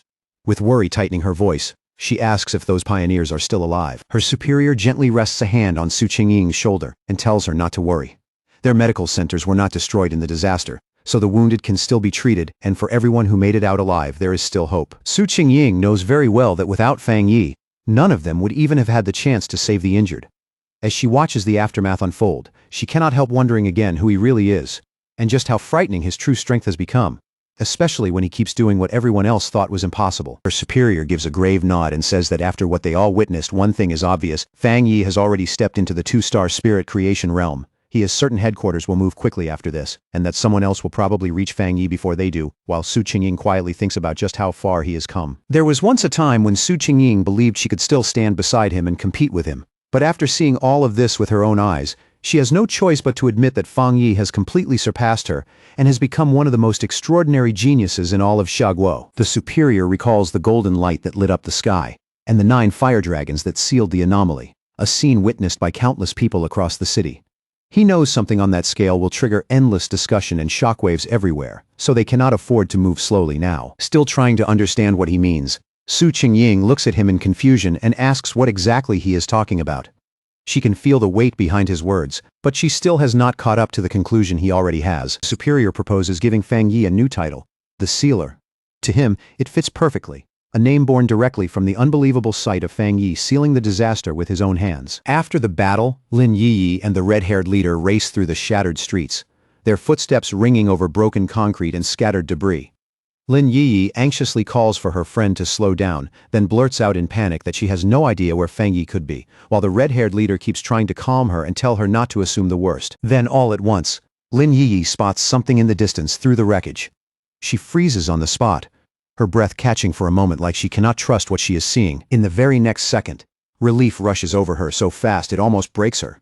Tears fill her eyes, and with her voice trembling from joy and release, she cries out Fang Yi's name. There he is, standing quietly among the ruins, as if all the chaos around him has already faded away. Sword still in hand, Fang Yi stands upright in the rubble, calm and steady, like the last flame still burning after the storm. When they rush over to him, Fang Yi looks at them and, in a low, tired voice, asks why they came looking for him. Even after everything that just happened, his tone still carries that same familiar steadiness. Lin Yi runs straight to him and hurriedly asks if he is all right after the battle. She tells him she knew he would need them, but Fang Yi stays quiet for a moment, clearly worn down to the bone, before finally saying he is fine and softly praising her for doing a good job. A moment later, he reaches out and drapes an arm around both Lin Yi and the red-haired leader, finally letting himself lean on them for support. Deep down, he admits just how brutal that fight really was, knowing he poured every bit of power from his recent breakthrough into that final attack without holding anything back. Even in that condition, Fang Yi feels a faint bit of embarrassment seeing them worry over him so much. He is used to carrying everything by himself, so being cared for this openly leaves him feeling a little awkward. Hearing that, Lin Yi suddenly picks up on something important. Her expression changes at once, like one small detail in his words has finally clicked into place. He blurts out in shock, asking if he really broke through into the two-star spirit creation realm. The speed of his growth and the sheer scale of his talent leave her completely stunned, and the red-haired leader is just as shaken, realizing that this terrifying big shot has broken through again. Meanwhile, news of the battle spreads at an incredible speed. Online forums erupt with talk about the man who saved the city, the pioneer now being called the Sealer, as people ask who this mysterious figure really is, and whether he is basically a god for taking down the Anomaly King with one overwhelming slash when even the association and the military failed. Some start guessing that he must belong to some hidden organization, while others believe he might be a secret weapon personally cultivated by Xiaoguo itself. Somewhere else, Jiang Lu's red-haired friend points excitedly at a computer screen, convinced that the man in the video is the same person who once defeated Jiang Lu. His voice is full of certainty, like he has finally connected the legend on the screen to the fighter they already know. Jiang Lu watches the footage with bright, restless excitement in his eyes. Instead of feeling bitter, he says that losing to someone this powerful is actually an honor, as if that old defeat has suddenly taken on a whole new meaning. He jumps out of his chair in one burst of energy and loudly declares that he is going to find this man no matter what. More than that, he says he wants to ask Fang Yi to accept him as a student. His friend quickly tries to stop him, reminding him that Fang Yi is definitely going to be the center of attention now. With so many people searching for him at once, this is probably the worst possible time to go charging in blindly. The story then pulls away from the recovering city and shifts to the great capital of Xiaoguo. The mood changes immediately, moving from the warmth of survival to something colder, darker, and far more secretive. Inside a hidden, shadowy room, several figures sit gathered around a glowing table. They have come together to discuss the recent events, and the dim light only makes their presence feel even more dangerous and unsettling. One man casually blows out a stream of smoke and says, with open disappointment, that he never got to watch the military and the association tear each other apart in the middle of the disaster. His tone is light, but the malice underneath it is impossible to miss. Another member coldly suggests that they just find a pawn, or maybe an assassin, to deal with this newly emerged powerhouse. To him, getting rid of Fang Yi sounds like nothing more than the obvious next move. But a mysterious woman with long razor-sharp nails dismisses the idea immediately. In her eyes, a crude and simple method like that is nowhere near worthy of the so-called chosen one, the savior of the world people are suddenly talking about. She lifts a photograph of Fang Yi between her fingers and looks at it with open contempt. In a mocking voice, she repeats his new title, the Sealer, like even the name itself amuses her. Then, in one swift and merciless motion, she drives a sharp nail straight through the photo at Fang Yi's neck. The paper tears instantly beneath her fingers, and the gesture carries a threat uglier than any words could. She calmly says there is no need to rush, her voice almost lazy against the violence of what she just did. As she speaks, the photo in her hand suddenly catches fire, burning away inside a strange purple flame. She declares that anyone who dares stand in their way will be destroyed without exception. Around her, the purple flames twist into the shape of sinister eyes, turning her warning into something that feels alive and unmistakably threatening. Later, As Fang Yi and Lin Yi rest in their apartment after the exhausting battle, the fragile quiet they fought so hard to reach is suddenly broken by a knock at the door. Both of them jolt at once, pulled out of that brief calm by the unexpected sound. When Fang Yi opens the door, he finds Su Qingying standing there with one of the association's superiors beside her. Their unexpected arrival instantly gives the quiet apartment a more formal, serious feel. Su Qingying is holding several large gift boxes in both hands, clearly having come prepared. Beside her, the superior offers heartfelt thanks on behalf of the Spiritual Energy Association, openly admitting that they made a grave mistake during the US-class anomaly invasion and that without Fang Yi stepping in, the consequences would have been catastrophic, while Su Qingying, unable to hide it at all, excitedly thinks of him as an even bigger figure than before. Fang Yi brushes it aside as if it is nothing and calmly says there is no need for that. Then he steps back and politely invites both of them inside. After bringing them in, Fang Yi pours water for everyone, and the group settles around the table. Lin Yi comes over to join them too, making the small apartment feel a little crowded, but also strangely warm. As he looks around the modest apartment, the association superior cannot help thinking that they really should arrange a much better place for Fang Yi. For someone who now carries this much importance, this home feels far too ordinary. Once the small courtesies are over, the superior quickly gets to the real reason they came. He explains that the association has another matter to discuss: their plan to publicly push the title of the sealer, and Fang Yi, clearly interested by the sudden turn in tone, asks him to explain exactly what he means. Superior brings up a map marking the powerful pioneers who have appeared across every major city, explaining that all of them are already well-known figures whose names carry real weight. Then he contrasts that with the recent ES-class anomaly, calling it the most terrifying disaster they have faced so far. He goes on to say that they want to use the name the Sealer as a symbol to help establish Tai Tai City as a key strategic city. In their eyes, this title could become more than just a nickname. It could become the city's banner. Fang Yi listens quietly as the proposal continues, his expression giving away nothing. Then the superior makes the main point clear. After what happened during the disaster, they have decided that their city needs a truly powerful pioneer at its center, someone whose very presence can hold everything together. Su Qingying adds that anomalies are only going to appear more often from here on out, not less. Because of that, they can never allow Tai Tai City to come that close to being abandoned again. When Fang Yi asks what she means by an abandoned city, Su Qingying answers him plainly. If he had not shown up when he did, everyone in the city would have died, and the city itself would have ended up as nothing more than an empty ruin. Hearing that, Fang Yi turns toward Lin Yi and says he understands now. He admits that his understanding of the world is still incomplete, though he gently reassures her and the others that there is no need to be too pessimistic about what lies ahead. At that moment, Fang Yi realizes something he had overlooked for a long time. By focusing almost entirely on his own training and growth, he had neglected the larger future and development of the city around him. As he looks out toward the city, he starts seeing it more clearly than before.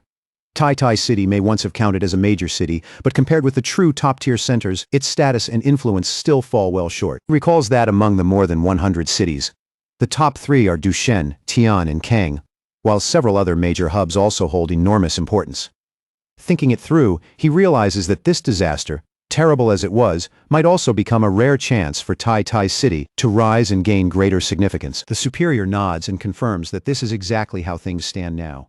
Cities are being judged more and more by both the number and strength of their pioneers, and the higher a city's rating climbs, the more resources, protection, and attention it receives. He finishes by saying that people need more than simple safety.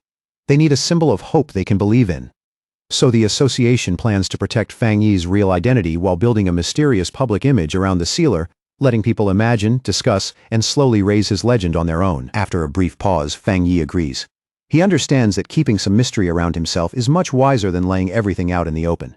In a world like this, being fully known can be more dangerous than being misunderstood. Lin Yi agrees too, adding that human imagination can sometimes feel even scarier than reality. Fang Yi calmly says he has no objection to the association's plan, especially since it protects both him and the people close to him, and he says he hopes this can become a strong, long-term partnership. With that, Fang Yi reaches his hand across the table to make it official. The simple move catches both the association's superior and Su Qingying slightly by surprise, as if neither of them expected him to accept so directly. A moment later, Fang Yi and the superior clasp hands firmly, sealing their new partnership. The mood in the room shifts right away, growing more solemn and more meaningful than it was before. The superior then formally welcomes him with visible respect, finally addressing him by his new title, the Sealer. The name lands quietly, but it carries weight, like the start of a whole new chapter. Over the next several days, with the association and the military working in full cooperation, Tai Tai City begins to recover at a remarkable speed. Reconstruction moves forward in an orderly way.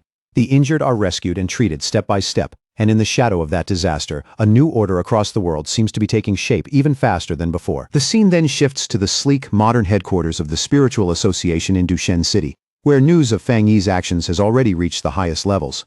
Even this far from the battlefield, the impact of what he did is impossible to ignore. Several officials discuss whether the sealer is truly the same pioneer who resolved the U.S. class anomaly in Tai City. Inside one office, a group of men studies the reports, with one saying that Fang Yi is already the most outstanding figure among the newest generation of pioneers, while another adds that his high-grade Yang attribute alone makes him a chosen individual and a natural enemy of the dark attribute. Then one official points to a monitor showing footage of Fang Yi and reveals that the data suggests he has more than just a single high-grade attribute. He reminds the others about the viral Skyfire/video, which clearly pointed to a high-grade fire attribute, and about the military codename, the Tyrant, which came from his high-grade thunder attribute. The others visibly stiffen at that conclusion, their faces tightening with disbelief. But the bespectacled man insists that something even harder to believe about Fang Yi still remains to be uncovered. Before he can say more, the discussion is interrupted by a woman with wavy blue hair and glasses who steps into the room and asks if they are talking about the sealer. The moment she enters, the mood in the room changes. She confidently asks to see all the data they have on him. The men recognize her immediately and respond without hesitation, quickly pulling up Fang Yi's full file on the main screen for her to review. As she studies the information in silence, she thinks to herself that with more and more pioneers continuing to emerge, and with someone like Fang Yi suddenly stepping out in front, it is only a matter of time before many people start challenging his position and authority. Power like that never stays uncontested for long. A determined gleam flashes across her lenses, as she quietly admits that even she wants to see his strength with her own eyes. In her mind, she is already certain that she and the sealer will probably cross paths very soon. The scene changes again, this time to a modern library in Kong City, where readers sit in silence beneath bright lights. The atmosphere is calm, orderly, and restrained, a sharp contrast to the violence still unfolding elsewhere in the world. At one of the desks, Fang Yi's ex-girlfriend, Chu Qingli, is focused on her laptop when a young man nervously walks up to her. The way he approaches, all careful steps and tense posture, makes it obvious he had to work up a lot of courage just to come over. Blushing awkwardly, the young man stammers as he tries to ask for her contact information. But before he can even finish, Chu Qingli coldly cuts him off and reminds him that this is a library, and that he is bothering everyone around them. Embarrassed and deflated, the young man quickly backs away, while Chu Qingli turns right back to her work without giving him another glance. Inwardly, she dismisses him as dull and insignificant, thinking people like him have no idea how drastically the world around them is changing. Her thoughts drift to her own recent transformation, and she remembers how everything changed after an exam. That was when she unexpectedly awakened spiritual power and became a one-star Ghost Realm pioneer. She knows very well that becoming a pioneer is incredibly rare, something most people will never experience in their lives. In her eyes, that means she now belongs to a select few. A faint smile touches her face, as she convinces herself that this new power is the reason she survived the recent disaster in Tai City. At the same time, she inwardly scoffs at the thought of ordinary people trying to face anomalies with nothing but courage. Her mind then drifts towards certain men she has already decided are beneath her. In this dangerous new era, she wonders with open contempt what people like them could possibly accomplish. Then a sudden memory flashes through her mind, showing Fang Yi telling another girl that he and Chu Qingli were nothing more than classmates. That moment still stings her pride more than she wants to admit. Chu Qingli grimaces and tells herself that the old Fang Yi would have died quickly when the monsters invaded. She cannot understand how she ever managed to connect a useless man like him with a dazzling, unbelievably gifted sealer. On her laptop screen, she stares at an article about the sealer and silently compares the two men in her mind. To her, the sealer is 10,000 times better than her ex-boyfriend in every way. With a self-satisfied look, she decides that only a strong and handsome pioneer on that level could ever deserve to stand beside her. In her heart, that conclusion feels completely natural. Meanwhile, in a much lighter mood, Fang Yi flips through a real estate brochure. After everything he has gone through, even a normal task like this feels strangely refreshing. He and his cousin Lin Yi, both dressed in stylish new outfits, stand ready to head out for the day. Fang Yi announces that they are finally taking a proper break from training so they can go look for a new house. Lin Yi playfully asks if they really are not going to train at all today, sounding half joking and half serious. Fang Yi explains that training and rest have to stay balanced, then adds that the association's suggestion to improve their living conditions was actually a pretty sensible one. Lin Yi then remembers that the idea originally came from Su Qingying. Su Qingying had told her pretty directly that their current place needed an upgrade, and she had even said she would go house hunting with them herself. The thought leaves Lin Yi both thrilled and a little stunned, amazed that Su Qingying has access to that kind of money and influence. To her, casually offering them 2 high-end houses sounds almost unreal. As Fang Yi and Lin Yiyi enjoy their rare day off and continue looking at houses, something strange starts drifting through the air nearby. A foul green vapor slowly floats over, instantly ruining the relaxed mood. Lin Yiyi wrinkles her nose and asks Fang Yi if he can smell that awful stench too. Fang Yi immediately frowns and says yes. The smell is so bad it reminds him of a sewer. Fang Yi's face drops all at once, turning cold and sharp. In that instant, he understands the nasty stench isn't some coincidence. Someone has been following them on purpose. At the exact same time, he and Lin Yiyi both react. They spin around without hesitation, and the easy mood from a moment ago disappears completely, replaced by pure alertness. Out of the drifting green mist, 3 hard-faced men slowly emerge. Leading them is a big bald brute with a metal pipe in his hand. With a sneer, he calls Fang Yi the sealer and mocks him for only figuring it out now, after he and his little group had already been lured straight into a trap. The bald man openly looks down on Fang Yi, treating him like some overhyped pretty boy with no real strength to back up his name. Beside him, one man releases even more of that strange gas, while another laughs and says Tai Tai City must really be full of trash if they picked a kid like Fang Yi to be captain, not even trying to hide their greed. The 3 of them rush forward and demand that Fang Yi hand over every resource and benefit he got from the city. They shout it out shamelessly, like robbing someone in broad daylight is the most normal thing in the world. Lin Yiyi makes the first move. She bursts forward with impressive speed, throws out both hands, and fires off a blast of blue energy. But the man with the axe reacts just as fast, vaulting clean over her attack, like he's done it plenty of times before. The second he lands, spiritual power pours straight into his oversized weapon. The heavy axe starts glowing with a dangerous light, its blade humming like it just became far more lethal. As soon as the glowing axe comes down, Lin Yiyi throws up a barrier in front of herself. The blow slams into it with brutal force, and she grunts as the pressure crashes through her arms and forces her to brace. At the same time, the bald leader charges Fang Yi and swings the metal pipe straight at him. Lin Yiyi instantly warns her cousin that these men are pioneers too, and that they can use spiritual power. But Fang Yi doesn't even blink. He just catches the weapon with one bare hand and stops it cold, like it weighs absolutely nothing. The bald man can only stare. He freezes on the spot, completely unable to believe that a full-force strike was shut down that easily. Fang Yi looks at him with clear contempt, and a burst of flame suddenly blooms around his hand. In a cold, mocking voice, he asks what kind of stinking fish and rotten shrimp think they can rob him in the middle of the street. Before the man can even react, Fang Yi moves. He throws a punch without the slightest pause, his fist wrapped in blazing fire, and drives it straight into the bald leader's face. The hit sends the man flying backward. He screams in pain and disbelief, unable to accept that he got dropped so fast and so cleanly. Nearby, the accomplice with the gas tank just stares in shock. He cannot understand why Fang Yi is still perfectly fine.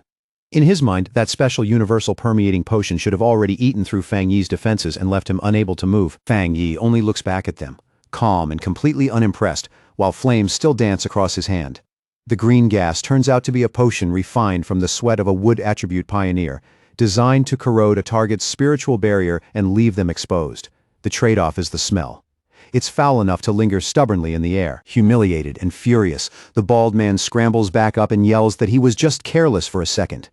He insists they're all in the spirit creation realm anyway, so there's nothing to be afraid of. Then charges Fang Yi again with a violent purple aura bursting around his body. Fang Yi gives a faint smirk the moment he reads the man's power. At a glance, he recognizes it as a mix of mutated earth and wood attributes. With dry contempt, he remarks that a dirty ability like that really does suit people who use dirty methods. Inside, he's completely at ease. Tricks like this might work on an ordinary spiritual barrier, but against him, they're barely worth taking seriously. Meanwhile, the man with the axe launches himself into the air again and comes straight at Lin Yiyi. The attack is fast, fierce, and clearly meant to crush her in a single blow, but Lin Yiyi reacts instantly. With perfect timing, she drives a kick straight into his groin, and the man lets out a miserable cry as all that momentum dies in one painfully humiliating second. Lin Yiyi lands lightly after the hit, while Fang Yi watches with a quiet, thoughtful look. He doesn't want to cause too much of a scene out in public, but by now, having his normal day ruined like this is genuinely getting on his nerves. Then he slowly takes off his sunglasses, and the mood around him changes immediately. His face goes completely serious. His red eyes begin to glow with a frightening intensity. After telling Lin Yiyi to step aside, Fang Yi finally lets his real power out. A huge wave of brilliant golden energy explodes from his body in an instant. The force alone blasts the attackers backward and makes the air around them shudder violently. Fang Yi stands in the middle of it like the core of a newborn sun. Golden light floods the entire area, so intense and overwhelming that the stunned men can barely keep their eyes open. That golden power keeps spreading without stopping, swallowing up the space around the three attackers. In moments, they're completely trapped inside that expanding field of burning light. Wrapped in those blazing sacred flames, the three men scream as pain rips through their bodies. Panicked, they cry out and ask what kind of terrifying fire this is. Only then do they finally understand the sealer's real power, and they desperately beg for the agony to stop. Just when Fang Yi is about to push his power even further and end this for good, Su Qingying suddenly rushes in, her voice cuts straight through the chaos as she shouts for him not to kill them, catching Fang Yi off guard. Seeing the three wrecked men collapsed across the street, Su Qingying lets out a relieved breath and explains that they're important targets already under the association's watch. Fang Yi glances at her and asks if she plans to take them away for official processing. Su Qingying nods right away and says yes. The association has already started registering all pioneers, and troublemakers like these, especially repeat offenders, are now under close watch. Standing over the beaten men, Fang Yi coldly tells them they got lucky today. He says he hates being disturbed, and if they ever bother him again, it won't end this simply. That earns him an annoyed sidelong look from Su Qingying. As paramedics arrive and start loading the injured men onto stretchers, Su Qingying tears into them without holding back. She tells them that if this had happened just 2 days earlier, the association would never have stepped in, and they would have deserved to die right where they fell. She reminds them that the sealer spared their lives for the association's sake, then grimly tells them to think carefully about the punishment waiting for them. Arms crossed, she watches the ambulance drive off and mutters in irritation about the idiots who actually dared challenge the #1 pioneer. Still looking a little uneasy, Lin Yi quietly asks what kind of punishment those men will get. Su Qingying explains that all three already have criminal records, so even though they're in the spirit creation realm, they'll be sentenced to life in prison, stripped of both freedom and civil rights, and made to serve as pioneers behind bars for the rest of their lives. After hearing that, Fang Yi goes quiet for a moment. Then he says the method actually isn't bad. To him, it sounds practical, and it seems effective for dealing with dangerous pioneers. Su Qingying then turns to Fang Yi with an exasperated look and calls him the association's precious sweet bun and the future of Shaguo. She complains that even after all the effort they put into promoting him, clueless idiots still keep coming to provoke him, and it seriously makes her wonder if their publicity has been way too restrained. She goes on to say that it's the association's job to recruit strong pioneers like him and help them keep growing. Her tone turns completely firm as she says they cannot let brainless troublemakers ruin the good relationship they've only just started building with Fang Yi. Then her whole mood flips in an instant. Su Qingying brightens right up and flashes a cheerful smile, excitedly telling Fang Yi and Lin Yi that she's taking them to pick out a new villa and a new car. Standing in front of a tall, sleek apartment building, Su Qingying says they need to make an example out of those attackers so nobody else gets the same idea. Then she lays out 2 housing options, a top-floor penthouse in the city center, and a private 3-story villa in the mountains that would be perfect for both living and training. Holding up a golden model of the villa, Su Qingying explains that both places are fully furnished and ready to move into right away.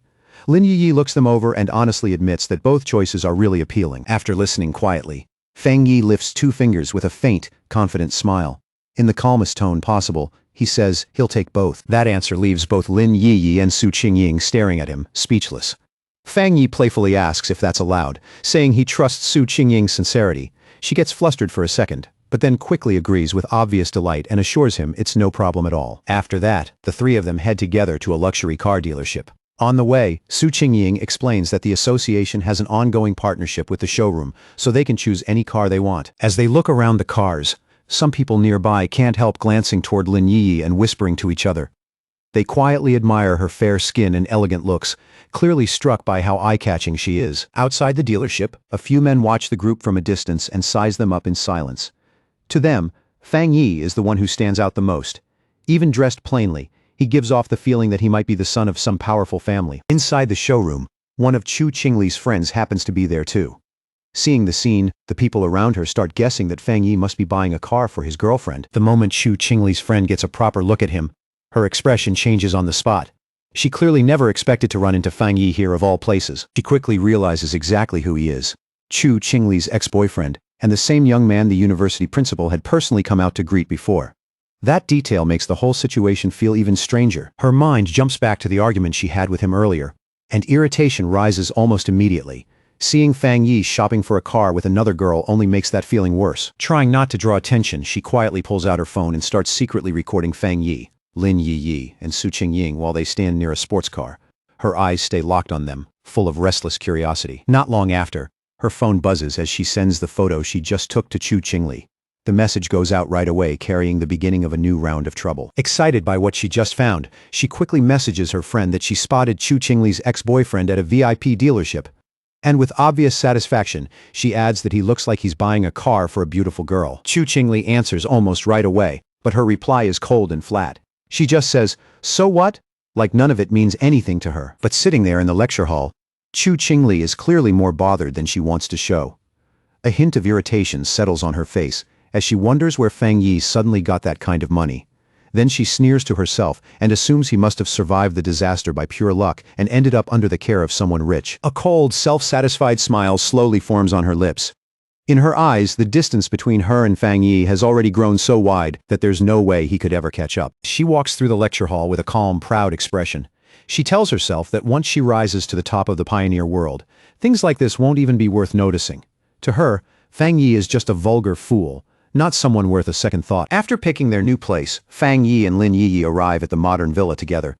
The second she sees it up close, Lin Yiyi lights up, runs up the stairs, and shouts in disbelief that they really do have a villa of their own now. Inside the elegant living room, she spins in place and stares all around in open amazement, taking in the polished floors and luxurious furniture. Fang Yi walks in behind her carrying their bags and teasingly tells her to wipe her drool, reminding her with a smile that they still have the penthouse in the city too. Too excited to stand still, Lin Yiyi announces that she's going upstairs to check everything out right now. Then she dashes up the grand staircase at full speed, while Fang Yi watches from below with a helpless little smile, clearly amused by how childlike she's being. As he watches her disappear upstairs, Fang Yi's thoughts slowly turn serious. He realizes she's finally acting the way someone her age should, and that small, lively moment pulls up an old memory from his past life, one tied to a fallen pioneer. Before his rebirth, he never saw his cousin again. So the only conclusion he can make is that she became a trusted pioneer and later died in the line of duty. The thought settles heavily in his chest. This time, no matter what happens, he swears he won't let her die again. Just then, his phone starts ringing and cuts straight through his thoughts. Fang Yi glances at the screen and sees the name, Zhao Lun. Fang Yi picks up, and Zhao Lan's voice comes through with easy confidence as she congratulates him on becoming Captain Fang. Then, in the same breath, she teasingly mentions that she already heard the association recently gifted him 2 houses. Leaning back on the sofa, Fang Yi answers with a lazy smirk that this is a very good habit, and one they should absolutely keep up. His tone is casual, but the joke lands perfectly. Zhao Lan tells him not to bother flattering her. She knows someone as strong as Fang Yi doesn't really care about things like that. Still, she admits that when it comes to improving someone's living conditions, there isn't a more practical reward right now. Then she adds that once the first spirit fruits born from the spiritual energy revival are ready, she'll make sure some are sent to him too. Deep down, Zhao Lan understands this new world far better than most people do. She knows there is already a huge divide between ordinary people and pioneers, a gap created by strength alone. And beyond that, there's an even greater gap between normal pioneers and someone at Fang Yi's level. Then she finally gets to the real reason for the call. Resting one hand on a top-secret folder in front of her, Zhao Lan tells Fang Yi that she has an internal mission and hopes he'll agree to join it. Her voice turns noticeably more serious. Fang Yi understands right away that this is what the call was really about. So without wasting time, he tells her to explain the mission. Zhao Lan asks if he knows Tianbao Building in Kang City. Fang Yi immediately recalls that it's the largest shopping mall in the city and one of the most recognizable landmarks there. Zhao Lan confirms that he's right, but then explains that the place was recently sealed off after a monster invasion caused a huge number of deaths and triggered intense public outrage. What used to be one of the city's busiest centers has now become a source of fear. Then, in a low and grave voice, she reveals the worst part. The building has now become a true ghost building. It isn't just dangerous anymore. It's turned into a real anomaly zone. Soon, Kang City becomes the center of attention as the massive Tianbao building looms over the area like a dark monument. It was once the city's most famous landmark and the busiest place in the entire district. Lately, after repeated strange tremors and other terrifying incidents, the building has become a place everyone fears. Wrapped in a swirling mass of dark red and purple energy, it has grown so dangerous that the Kang City Spiritual Association had no choice but to seal off the entire area. Fang Yi heads to Kang City to take part in the mission. When he arrives at the meeting point, he raises a hand toward the people waiting there and calmly introduces himself as the one who accepted the assignment. 4 other people are already gathered there. Fang Yi remembers Zhao Lan's warning not to reveal his real identity or true level of power yet. So from the beginning, he decides to stay quiet and keep a low profile. Without saying much, Fang Yi quietly looks over his temporary teammates one by one. His gaze moves calmly across the group as he starts sizing them up. It doesn't take him long to notice that this team is made up of very different kinds of people. Their temperaments, their bearing, even their equipment don't match. The whole group feels more like a forced mix than a polished unit. Just from their clothing and posture alone, Fang Yi guesses that two of them are military, even without introductions. The disciplined details give them away. The other two, a stern gray-haired man and a woman with short purple hair, introduce themselves as members of the Kang City Spiritual Association. They explain that Zhao Lan already spoke to them ahead of time, and that all of them will be working together on this mission. Not long after that, the group gets into an armored vehicle and heads toward the sealed building. Outside, heavy rain pounds down the entire way, turning the trip into a grim ride through the storm. Inside the vehicle, the atmosphere is tense and awkward. The brown-haired man drives in silence, while the blonde girl sitting beside him looks visibly nervous, her unease obvious even without her saying a word. Eventually, unable to stand the silence anymore, she speaks up. Since none of them really knows what the others can do yet, she says they should at least agree to support each other once they enter the danger zone. Her tone is careful, but sincere. The back seat feels even more uncomfortable. Fang Yi sits there casually beside the stern man and the short-haired woman, while the two of them keep their arms crossed and stubbornly stay silent. Resting his chin on one hand, Fang Yi quietly judges the team. To him, the lineup feels messy, and the overall quality of Kang City's association members doesn't leave much of an impression. The stern man in the back seat throws Fang Yi a sharp, suspicious look. His eyes stay on the young newcomer, and the doubt in them is obvious. He leans closer and quietly asks the short-haired woman whether this young guy really is the expert Zhao Lan said she was sending. To him, Fang Yi looks way too thin and ordinary, more like a student than some hidden powerhouse. He also notices that Fang Yi isn't wearing any official device, and that his aura is hidden so completely that no one can read his level at all. Instead of reassuring him, that only makes him more suspicious, but the short-haired woman keeps staring at Fang Yi with a stunned look on her face. Unlike the man beside her, she isn't just doubtful. Her shock is clearly starting to build. In her mind, old rumors start surfacing one after another. Stories about a legendary figure wrapped in flames. A godlike being who stopped a natural disaster alone. She wonders if this student-looking young man could actually be the sealer, but when she looks at his age and ordinary appearance, the idea still feels almost impossible. The short-haired woman with purple hair keeps staring at Fang Yi, more intrigued by the second as the pieces begin to fit together in her mind.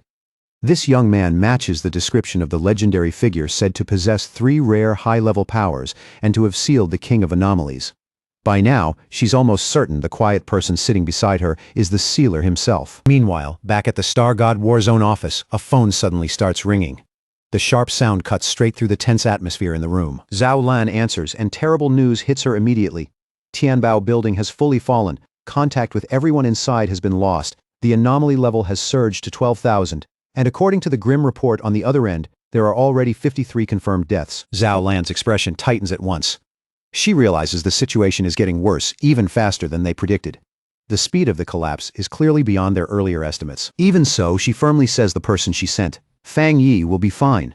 No matter what's happening inside that building, her trust in him doesn't waver for a second. Then she ends the call in a firm, unquestionable tone, saying that since the mission has already been handed over to them, there's no need for any more questions. Her decision is final. Back in Kang City, Tianbao building stands wrapped in a horrifying swirl of red and purple energy.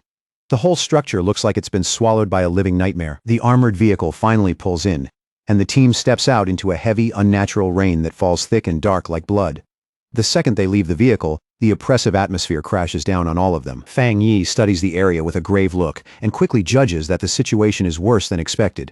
Just from what he can sense already, the creatures inside seem much stronger than the enemies he's faced before. The whole group lifts their heads toward the towering skyscraper. Dark stains smear the outside of the building, and when Fang Yi points them out, the others feel a chill run through them as they realize the entire side is splashed with massive amounts of blood. The short-haired woman tells Fang Yi that the building has 40 floors and is the tallest structure in the city. She adds that even though many people were evacuated, the narrow interior layout made the operation extremely difficult and chaotic. The moment he hears that, Fang Yi understands the problem. Some civilians must have refused to cooperate before the lockdown fully took effect, which means a considerable number of ordinary people are still trapped somewhere inside. Fang Yi asks if there's any way to contact the people still inside. The brown-haired driver tells him no. Ever since the anomaly first began, no information has come out at all. Then he adds that he personally took part in the operation on the second day of the lockdown. The driver recalls it with visible dread from the very start, he says. The whole building looked like a dead zone, like it had rotted for decades in the span of a few moments. And the worst part was what came from above. Mangled body parts kept dropping from the windows, some already torn open and half-eaten by monsters before they even hit the ground. He goes on in a strained voice saying that in less than a week, the dark aura around the building has only grown heavier. Day by day it feels thicker and more oppressive, like the entire place is sinking deeper into something monstrous. Hearing that, Fang Yi turns toward the group with a sharp look that instantly chills the air. He realizes at once that with no contact from anyone inside, the reported death toll of 53 is nothing but a rough estimate based on the body parts found outside. Coldly, he rebukes the Kang City Spiritual Association for taking the situation far too lightly, leaving the driver sweating as he nervously stammers that they really had no other choice. Fang Yi quietly turns that over and quickly sees the grim truth.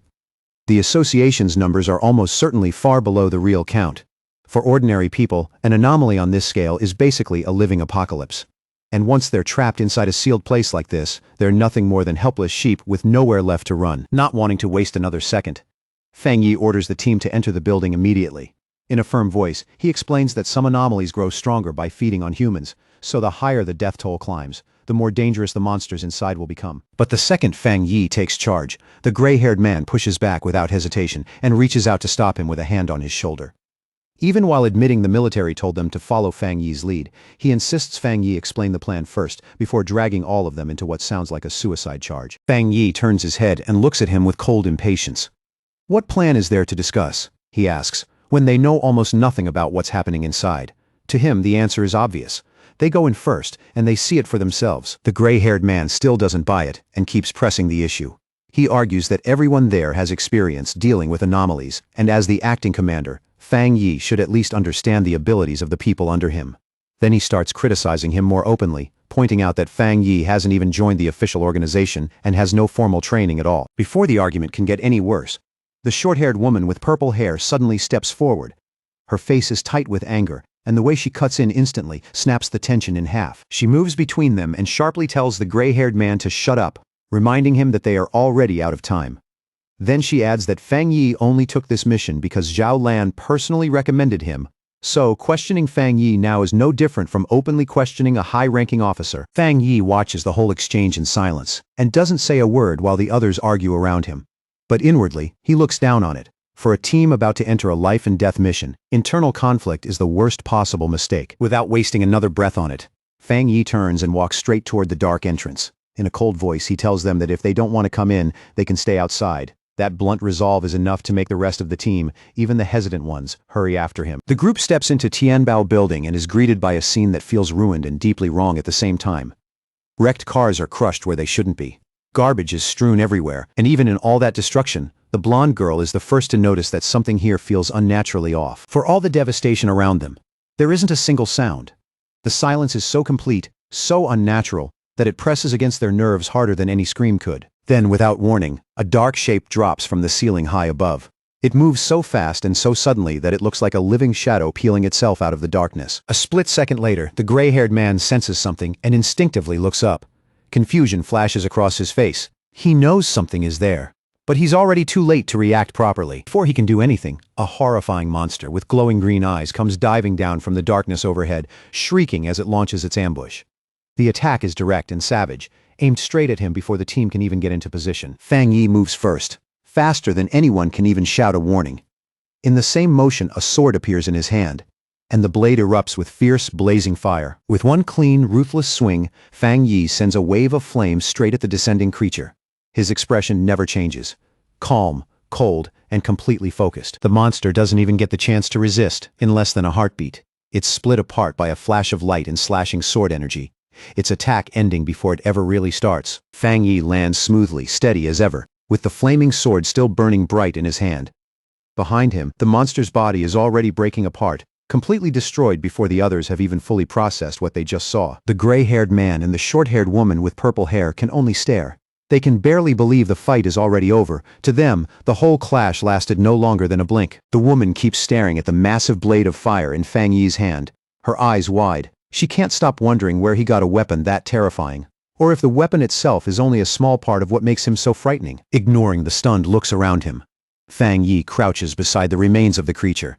His focus shifts immediately from combat to analysis, calm and efficient. He picks up a piece of the corpse, studies it closely, then rises to his feet again. From its twisted shape he judges that the monster looks like some grotesque mix of a bird and a gecko, and from how badly its body has mutated, he grimly concludes that it has already devoured a large number of humans. The short-haired woman with purple hair steps closer to get a better look, and the moment she does, something flashes across her face. A terrible realization hits her. What they're looking at is even worse than she thought. She identifies the dead creature as an A+ grade anomaly, and that alone sends a wave of fear through the team.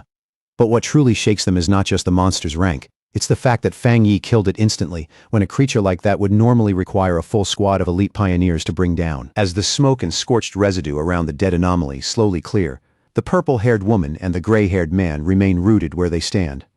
The shock on their faces only deepens as the reality of Fang Yi's strength starts to sink in. The woman immediately realizes Fang Yi's power is far beyond the one-star spirit creation realm. And beside her, the gray-haired man breaks into a cold sweat as an even harsher truth hits him. If Fang Yi had wanted to, killing him earlier would have been effortless. The brown-haired man finally admits, looking embarrassed, that he was wrong about Fang Yi. He says he never imagined this young man could really be the legendary sealer, because in his mind, the sealer had always been some old master who never let go of his sword. With his back still to them, and the blade in his hand still wrapped in fire, Fang Yi explains that after advancing, he fused his spiritual power with his sword and turned it into a spirit weapon he can summon and shape whenever he wants. Even then, he says it modestly, as if it's not some impossible technique unique to him alone. Now that the team's earlier suspicion has turned into a mix of trust, awe, and fear, Fang Yi tells them to move faster. And as they follow him deeper into the darkness, the purple-haired woman quietly admits with real relief that she's glad Fang Yi is on their side. To light the way ahead, Fang Yi raises one hand and summons a sphere of fire that burns steadily above his palm. Its glow washes over the walls as he leads the team into a long, narrow hallway swallowed by darkness. He carries that flame like a torch, using it to cut through the gloom while the others follow carefully behind him. And with every step they take, the oppressive silence only seems to grow heavier. Before long, they reach a staircase soaked in blood that the sight alone makes the air turn cold. Looking at the sheer amount of gore covering the steps and walls, Fang Yi grimly realizes the truth is far worse than the official report.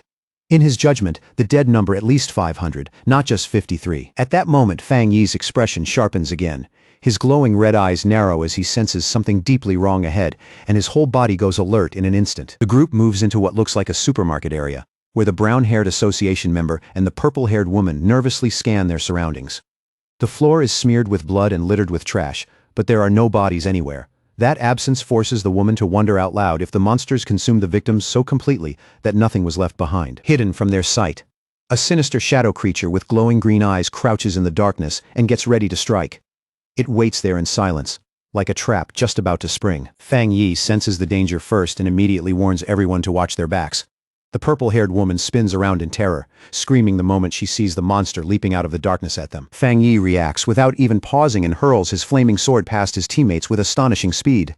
The blade rips through the air like a streak of fire. The sword catches the shadow monster in midair and cleanly takes off its head in a single devastating strike. Black blood bursts outward along with sparks and flame as the creature is cut down instantly. As the burning corpse slams to the floor, the brown-haired association member stammers in fear. Only now does he realize another monster had been hiding right beside them the whole time. Fang Yi stands calmly in the middle of the dying flames and turns toward his teammates with a serious, almost severe expression. He asks if they really didn't notice anything strange, making the gap between his awareness and theirs painfully clear. Glancing at the fire still flickering in his hand, Fang Yi keeps analyzing the situation out loud. He tells the gray-haired man that while the two monsters they've killed so far were both powerful, there simply weren't enough of them to trap and wipe out the earlier rescue team by themselves. Then a possibility hits him, sudden and deeply unsettling. Fang Yi suggests that the place they're standing in might not actually be the real Tianbao building at all. The team freezes in the dark, blood-smeared hallway and stares at him in confusion. For a second, the silence around them feels even colder than before. Gray-haired man and the blonde girl both ask what he means, still unable to follow his conclusion. Their voices are filled with the same mix of confusion and unease. Fang Yi explains that even though the hallway is drenched in blood, the smell is all wrong. The strongest scent in the air comes from dark attribute energy and from the monsters themselves, but there's no matching stench of rotting corpses anywhere nearby. Once that thought clicks into place, Fang Yi decides he has to verify it right away. Guessing isn't enough anymore. He needs to test whether this whole environment is fake. The purple-haired woman watches nervously, her chest tightening as Fang Yi prepares to use a powerful technique. Even before he makes a move, she can already feel the air around him beginning to change. She gives a small nod and quietly agrees. The whole place feels unnaturally empty to her, like nothing truly alive has ever existed here in the first place. Fang Yi quickly pieces it together and guesses that this entire area is only a hollow imitation, a blank copy stitched together by the monster. He slowly lifts one hand, and a tremendous wave of purple energy begins pouring from his palm. If his judgment is right, he says, then this whole place has already been stripped down to nothing but an empty shell. A massive sphere of black energy gathers in his hand, the boundless dark realm, and the sight of that dark attribute power leaves his teammates visibly stunned. Then a system window suddenly pops up and confirms his suspicion. It detects a similar dark power called the Inner Dark World and asks whether he wants to view the details. The system explains that the Inner Dark World is a special space created by splitting the dark attribute, a nest-like domain that invades the original area and replaces it. It goes on to reveal that if they want to reach the true Inner Dark World, they first have to find the door that forms it and keeps it in place. Fang Yi understands immediately. He tells the others that if they want to enter the real Tianbao building, they first need to locate that door, and the same rule must have applied to the people who tried to escape earlier. He explains that everyone trapped inside was affected by the dark attribute and dragged into hallucinations. Most likely, they mistook the windows for an exit. He guides the dark energy with one hand.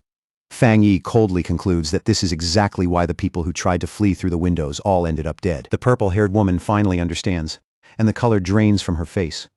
Realizing the victims were deceived by the dark attribute right up until the end, she hurriedly asks Fang Yi if their next step is to search for that door. But before they can act, the situation gets worse in an instant. Fang Yi's system suddenly warns him that the hostile Inner Dark World has sensed his presence and has now fully manifested. The appearance is so abrupt that even Fang Yi is caught off guard. And in that same moment, an enormous blast of purple energy comes crashing down from above, pressing the whole team under its weight. The brown-haired association member and the blonde girl collapse immediately under the crushing pressure. Clutching their heads in agony, they cry out that their spiritual defenses are being torn apart. Fang Yi's eyes flare with overwhelming power, one glowing red and the other shining gold as he stares straight into the descending energy. In the next instant, he summons a barrier and spreads out a powerful dome of golden light, shielding his teammates from the assault. Inside that barrier, the blonde girl and the brown-haired association member gasp desperately for breath, relief washing over their faces as the unbearable pain finally starts to fade. They lift their heads and stare at Fang Yi in shock. While they were nearly crushed by that dark energy, the sealer is standing there completely untouched. At that moment, they both understand the truth. That dark power could have killed them without even touching them directly. And without Fang Yi, there was no way they were getting out alive. Then suddenly, Fang Yi locks his gaze onto a single point in the empty air. His sword erupts in fierce flames as he says he's found it. Without a second's hesitation, he unleashes Fire Dragon, drawing his blade and slashing violently at the unseen point, while shouting that the entrance is right there. The impact is so violent that the surrounding space cracks apart like shattered glass. The gray-haired man and the purple-haired woman can only stand there and watch in shock as the hallway splits apart and collapses right in front of them. Fang Yi steps onto the newly revealed ground ahead, his face cold and his focus heavy. As the fake scene peels away, it reveals a massive, horrifying gateway wrapped in dark green mist and twisting shadows, the real entrance to the Inner Dark World. Fang Yi takes the lead, his flaming sword casting light through the dark, and orders everyone to stay close behind him. As they push deeper into the real building, Fang Yi keeps a golden barrier around the team, protecting them from the disgusting red flesh-like veins spread all across the walls. Blonde girl suddenly turns sick and covers her mouth, saying the smell in the air is horrible. Fang Yi stares ahead with a grim expression and says the stench is unmistakable. It's the smell of blood and corpses, their own people. Not long after that, the group comes across a horrifying sight. The floor is covered with the bodies of the missing pioneers, proof that they were trapped here and slaughtered inside this dark space. Before anyone can fully process it, the group is suddenly ambushed as a swarm of shadowy, bat-like creatures pours down from the ceiling and surrounds them. Looking up, the team sees a terrifying mass of monsters swirling overhead, closing in from every side and sealing them in. Then, from the center of that swarm, a gigantic A+ grade demon-like monster with glowing red eyes dives straight down at them. The gray-haired man and the brown-haired association member freeze in shock, shouting that it's insane to run into another high-level dark monster this fast. Fang Yi doesn't hesitate for even a second. He summons his blazing sword at once, then he hurls it forward, and the blade tears straight through the descending monster's chest in an eruption of fire. The monster lets out a pained roar, but Fang Yi is already moving, charging in to finish it. He drives his sword into the ground and clamps his hand tightly around the hilt. Then, in a blur of unbelievably fast motion, Fang Yi unleashes a storm of flaming slashes across both the swarm and the giant monster. He lands with effortless control,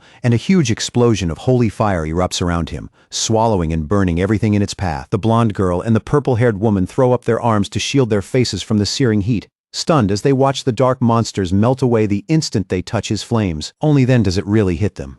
Ever since this mission started, they've barely had to do anything at all. Meanwhile, Fang Yi walks through the burning aftermath, his sword glowing red like molten lava. Then he slowly reaches one hand down toward the floor, where the bodies of the earlier victims still lie. Using his fire with surprising care, Fang Yi gently cremates the innocent dead, giving them the dignity of a proper burial instead of leaving them behind in this corrupted place. The brown-haired association member and the blonde girl watch the flames with deep awe, saying Fang Yi truly deserves the title of sealer. Fang Yi turns back to the group and begins giving orders. Now that they're inside the building, he tells them, it's time for them to do their part. He instructs them to search the first floor for survivors while he heads upstairs to deal with the remaining monsters. The others, including the gray-haired man and the purple-haired woman, immediately stand ready to obey. Whatever doubt they had before is now completely gone, replaced by respect. Fang Yi keeps sweeping through the building floor by floor. By the time he reaches the 10th floor, he's already fighting through a swarm of flying shadow creatures, swinging his flaming sword to keep them from surrounding him. Even in the middle of the fight, he studies them and realizes these enemies have evolved to at least the one-star spirit creation realm. Even so, he cuts through them with ease, noting that while they've grown stronger, their actual abilities haven't changed that much. Fang Yi leads the team up the escalator toward the 15th floor, his sword dragging behind him and leaving a long trail of fire to light the dim passage. With every step higher, the air grows heavier, pressing down on their chests like an invisible weight. The blonde girl winces and says the freezing dark power is starting to seep through even her barrier. Then they reach a hallway packed with bodies, and the sight alone makes the already suffocating atmosphere feel even colder. The gray-haired man suddenly notices something wrong with the corpses. He quickly warns everyone that something is moving inside them, and that the remains are corrosive. In a tense voice, he tells the team not to breathe in the spores no matter what. A single drop of thick liquid falls from above and lands in the puddle below with a sharp, eerie plink. In that unnatural silence, even a sound that's small feels like the start of something much worse. Then, in the next instant, a massive spike-like shadow rises violently behind Fang Yi and the brown-haired association member. The hidden monster finally shows itself, towering over them in a twisted, terrifying shape that makes the whole corridor feel even tighter. It's a horrifying creature covered in eyes, all of them staring down from above with a sick, hungry intelligence. Then it throws back its head and roars, unleashing a relentless storm of energy spikes that tears through the air. Fang Yi doesn't show even a trace of fear. Instead, he smiles, and there's almost a note of excitement in his voice when he says things are finally starting to get interesting. Fang Yi spins his sword at blinding speed, and the motion instantly forms a burning shield of fire around him. One after another, the incoming energy spikes slam into the flaming barrier, only to be knocked away in bursts of sparks. The monster drops lower and charges in for a direct attack, but Fang Yi is already ready to meet it head-on. In that brief clash, he realizes the creature still isn't fighting seriously. It's stalling, buying time so it can keep evolving. Without hesitation, Fang Yi hurls his flaming sword forward with crushing force. The attack catches the monster off guard, and the instant the blade hits, a violent explosion fills the corridor with blazing light. Fang Yi reaches a hand toward the burning aftermath, almost looking disappointed. He tells the defeated monster he gave it too much credit, because he was expecting at least something on the level of a 3-star spirit creation opponent. The gray-haired man stays fully alert and sharply turns the moment he hears a faint sound nearby. At the same time, Fang Yi lifts his gaze toward the source and calmly asks, "Who's hiding there?" Looking inside, Fang Yi asks if they're survivors. A young man hiding nervously behind the door stammers in fear and disbelief, asking if they're the forerunners sent to save them. The team soon finds 5 people still alive inside what looks like a hidden storage room, belonging to a luxury brand store. The survivors are packed tightly together in the dark, pale and trembling, with terror written all over their faces. Fang Yi quickly understands they must have hidden in this room to avoid the attack outside, and judging by the way they look, they've likely been trapped here for a long time, barely daring to make a sound. Seeing how terrified they are, Fang Yi softens his expression and gives them a gentle smile meant to calm them down. He reassures them that things are under control now and tells them clearly that they came here to rescue them. The brown-haired association member steps forward with a warm smile and introduces the group as members of the Kang City Spirit Association. He tells the survivors the monsters outside have already been dealt with and urges them to come out quickly while it's safe. The young male survivor stares at Fang Yi with wide eyes, clearly struggling to take it in. His lips tremble as he stammers, unable to believe that rescue really made it here. And he suddenly blurts out in shock, asking if Fang Yi really killed all those terrifying monsters with a single slash. His voice is full of disbelief, like he's talking about some legend, not something a real person could do. Meanwhile, outside Tianbao Building, the monitoring team continues watching the situation closely. The whole structure is still wrapped in ominous red energy, But even through the tension, everyone at the monitors can tell something is different this time. They track Fang Yi's spiritual energy floor by floor, picking up the fire from his spirit weapon everywhere he goes. Then an analyst suddenly shouts that the latest reading has already reached the 40th floor, and the whole room freezes. In stunned disbelief, they report that the sealer cleared Tianbao building from bottom to top in just 9 minutes and 56 seconds. Right away, they realize this news is going to shake the entire pioneer world in Kang City. But before the room can fully celebrate, a red alarm suddenly blares through the station. One of the staff members warns them it still isn't over, because an S-class monster eruption has just been detected on the very top floor. Back on the top level, Fang Yi stands in the middle of shattered rubble and slowly lifts his eyes. His expression turns serious. The air around him goes still and tense, like the entire floor is holding its breath before the real battle begins. He realizes immediately that he's found the main target. Looming high above him is a massive skeletal creature wrapped in glowing green energy and black feathers, and Fang Yi identifies the terrifying thing at once as the anomaly king of this place, the Bone Bird. Without wasting a second, Fang Yi charges straight at the enormous anomaly king.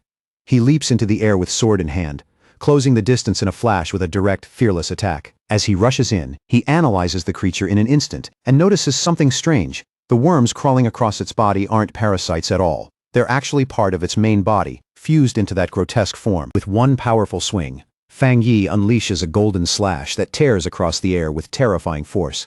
But the Bone Bird raises its thick cage-like bones and blocks the attack head-on, stopping the blow before it can break through. For the briefest second, a flicker of surprise crosses Fang Yi's face when his strike is stopped.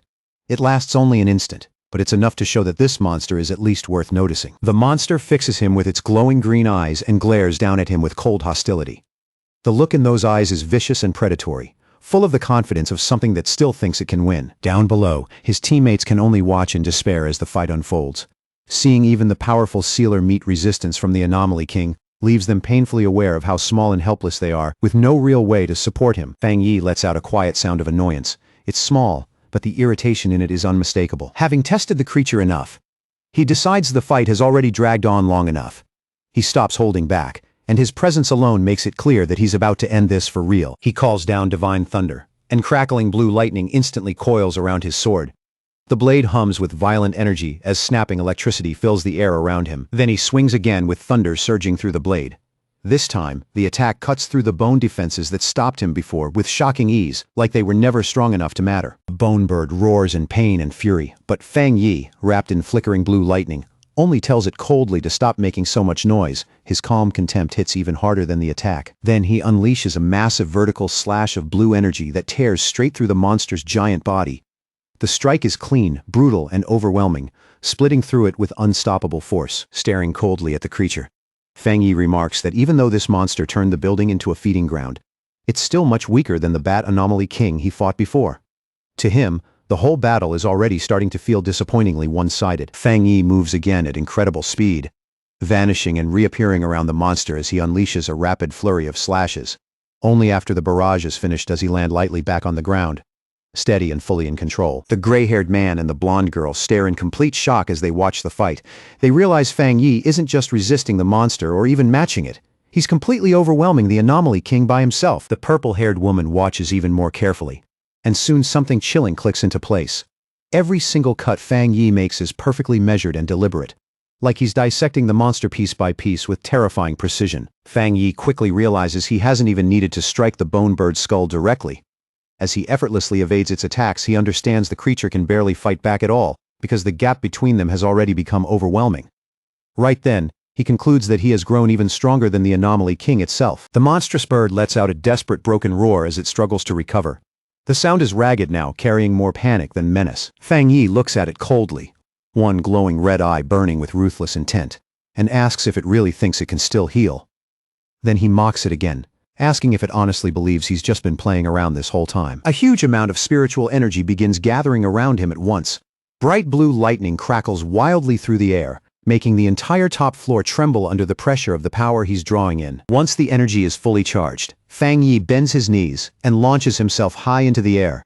He rises through the storm of lightning like a spear aimed straight into the sky. Then he drives that power directly into Tianbao building, releasing a massive pillar of lightning that blasts through the structure from top to bottom.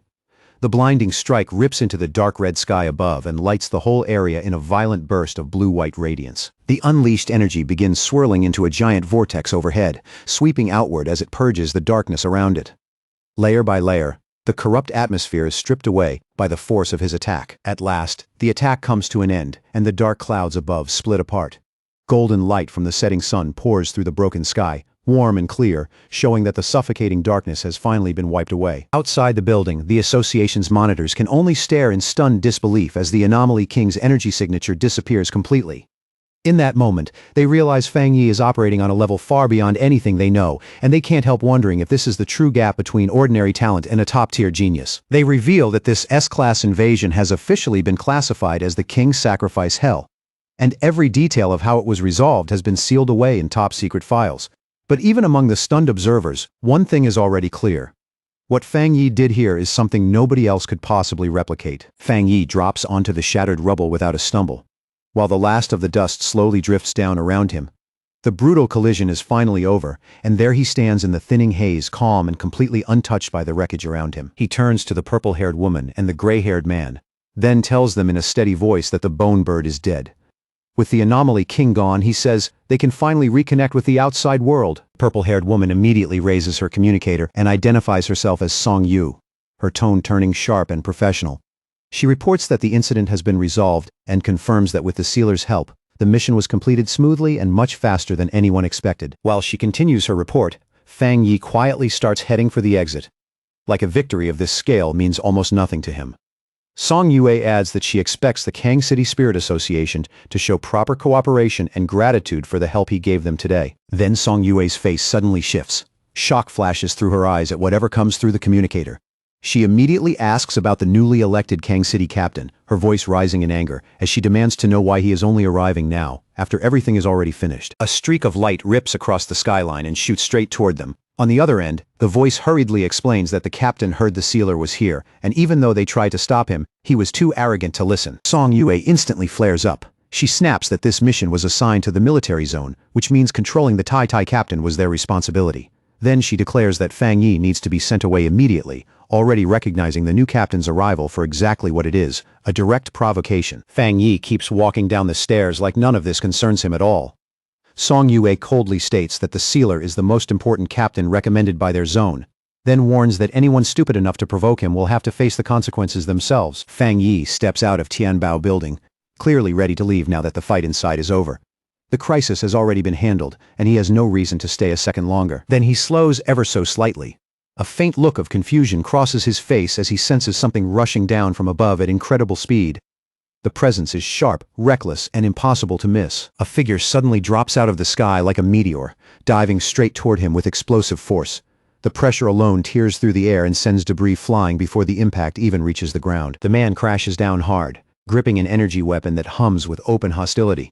He introduces himself as Yue Fengjiang, the new captain of Kang City, and immediately demands to know if Fang Yi is the sealer from Tai City. Fang Yi does not give ground by even a single step. He just stares back coldly. Yue Fengjiang moves closer and sizes him up at close range, wrongly deciding that Fang Yi must be a wind attribute pioneer. Still, he can tell Fang Yi is hiding his true strength, and guesses he is at least in the spirit creation realm. Without wasting another word, Yue Fengjiang shifts his energy weapon and turns it into a sharp claw-like form. The instant it changes, he lunges in and attacks. Fang Yi draws his flaming sword in one clean motion, and the clash begins on the spot. Fire and raw force slam into each other as the two launch into a fast, violent exchange across the ruined street. The captain suddenly leaps high into the air and brings down a crushing blow, trying to finish Fang Yi in a single strike. Fang Yi is forced to dodge aside as Yue Fengjiang slams into the street below, cracking the ground on impact. From the very beginning, Yue Fengjiang looks down on Fang Yi, convinced he is dealing with nothing more than some arrogant brat. In his eyes, this fight is the perfect chance to build his own reputation and tighten his family's grip over Kang City even further. On the surface, he laughs like he's being generous. He even thanks Fang Yi for resolving the crisis, but in the very next breath, he accuses him of crossing the line, smugly lecturing him about rules, rank, and seniority. Fang Yi is completely unmoved by the speech. In a cold, flat voice, he says he only came because the military asked for support, and when he arrived, there wasn't a captain anywhere in sight. Then he directly asks what this newly appointed captain actually wants. Yue Fengjiang gives him a smug little smile and claims he's a man of taste with no bad intentions. But the greed beneath the act shows itself almost immediately when he reveals why he stopped Fang Yi in the first place. He wants to borrow Fang Yi's sword. As the words leave his mouth, dark energy starts gathering in his hands. The aura around him thickens with hostility, making it obvious this was never a polite request. Wrapped in a purple and white aura, Yue Fengjiang openly threatens him. If Fang Yi refuses, he says, then he will never leave Kang City alive. Fang Yi stays calm the entire time. Not even the slightest trace of panic appears on his face. Instead, he smiles, like the whole demand sounds ridiculous to him. Across from him, Yue Fengjiang stares back with a twisted excitement in his eyes, clearly enjoying the thought of pushing this even further. Fang Yi decides the talking has gone on long enough. He releases his full presence, draws his sword all the way out, and flames erupt around him in a violent burst that instantly changes the air between them. Yue Fengjiang visibly stiffens at the sudden surge in Fang Yi's power. The pressure alone is enough to wipe that smug expression off his face for a moment. With his eyes glowing and his aura blazing around him, Fang Yi mocks Yue Fengjiang's shameless talk about borrowing his weapon. In a cold, cutting voice, he says he'll borrow Yue Fengjiang's whole family instead, making it painfully clear he's about to beat him without mercy. Fang Yi makes the first move with a heavy slash of fire. The blazing arc rips through the air and crosses the space between them in an instant. Yue Fengjiang narrowly slips past it with astonishing speed, barely avoiding the flames. But instead of fear, a grin spreads across his face, and he says with growing excitement that now the fight is finally getting interesting. Nearby, Song Yue quickly realizes the clash has cut off their signal again. She urgently tells her team they need to leave at once, report everything to the military and their superiors, and get the survivors to safety before this gets even worse. Surrounded by roaring flames, Fang Yi warns them sternly without even turning around. He tells them they have 10 minutes to get away, darkly hinting that if they stay any longer, they may end up watching a captain die. The brown-haired association member instinctively tries to say something, but Song Yue immediately clamps a hand over his mouth. She shouts that she understands, then drags him away without hesitation, determined to get everyone out before the battle turns even deadlier. As the group runs off, Song Yue curses Yue Fengjiang under her breath. Furious that he is stirring up trouble right after being elected, her teammates grimly agree that it might actually be good for their arrogant captain to get taught a painful lesson by the sealer. Once the others are gone, Fang Yi fixes Yue Fengjiang with a cold stare and raises one hand. In the next instant, he fires a powerful thunderbolt straight at him. Yue Fengjiang blocks the lightning with his weapon, but the force behind it still drives him backward. Even so, he shouts back at Fang Yi that if he really intends to kill him, then he should stop holding back and fight with his full strength. Fang Yi answers without saying a word. Instead, he brings down a crushing attack loaded with terrifying weight, and violent shockwaves burst through everything around them. A massive explosion erupts behind Yue Fengjiang, blowing apart the nearby buildings in an instant. Fire and debris surge upward, turning the ruined street into a chaotic field of destruction. Yue Fengjiang is forced to slide backward just to steady himself, his boots scraping hard against the ground. When he finally regains his balance, he can't help but think that the feeling behind that strike was genuinely terrifying. Sweat starts running down his face as he looks at Fang Yi again. A growing sense of alarm settles in as he realizes Fang Yi's yang power is not just overwhelming, but violently explosive in a way that's incredibly hard to defend against. For the first time since the fight began, the arrogant captain has to admit it to himself. He's afraid. Across from him, Fang Yi stands inside the raging flames like a dark silhouette with glowing red eyes, then gives a faint smirk at Yue Fengjiang's earlier challenge about using his full power. He coolly replies that if he really fought with 100% of his strength, Yue Fengjiang probably would not even last 10 minutes. His voice stays calm, but the contempt in it cuts harder than a direct insult. Yue Fengjiang only smiles back, forcing his confidence to hold. Even now, his pride refuses to crack all the way. Then he bursts into manic laughter, convincing himself that the real power must be in the sword, not Fang Yi. In his mind, it has to be some newly developed secret weapon from the Spirit Association, and Fang Yi is just lucky enough to be the one carrying it. Fang Yi does not bother answering.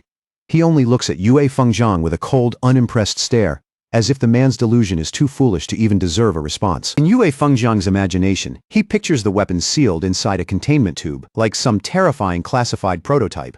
The thought only makes him more jealous that something so valuable ended up in the hands of a kid like Fang Yi. He presses a hand to his chest and decides that coming to this city was worth it after all.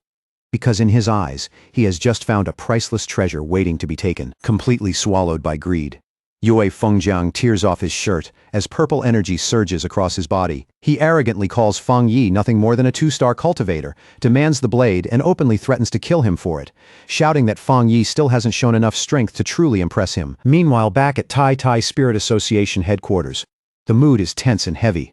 A superior slams both hands onto the table in fury after hearing that the Kang City captain has started a fight with their own captain, Fang Yi. Su Qingying looks deeply worried as the superior breaks into a sweat, finally realizing how serious this has become.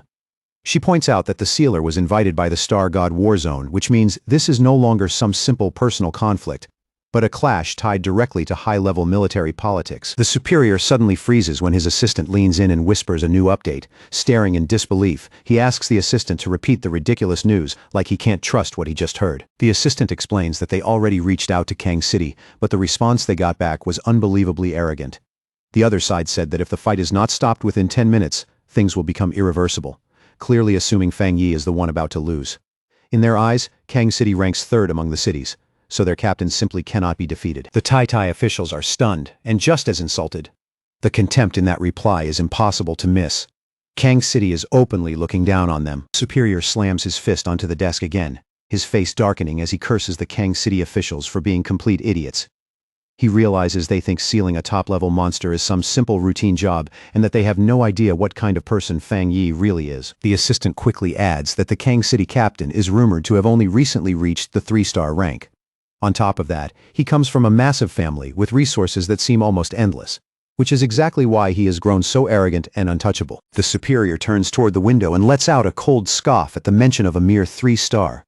With a grave look on his face, he says Fang Yi holds multiple top-level powers, and his real combat strength has long gone far beyond the realm written on paper. Then he reaches a grim conclusion. Since Kang City never went through the King's Sacrifice hell themselves, they have no clue what Fang Yi's title really means.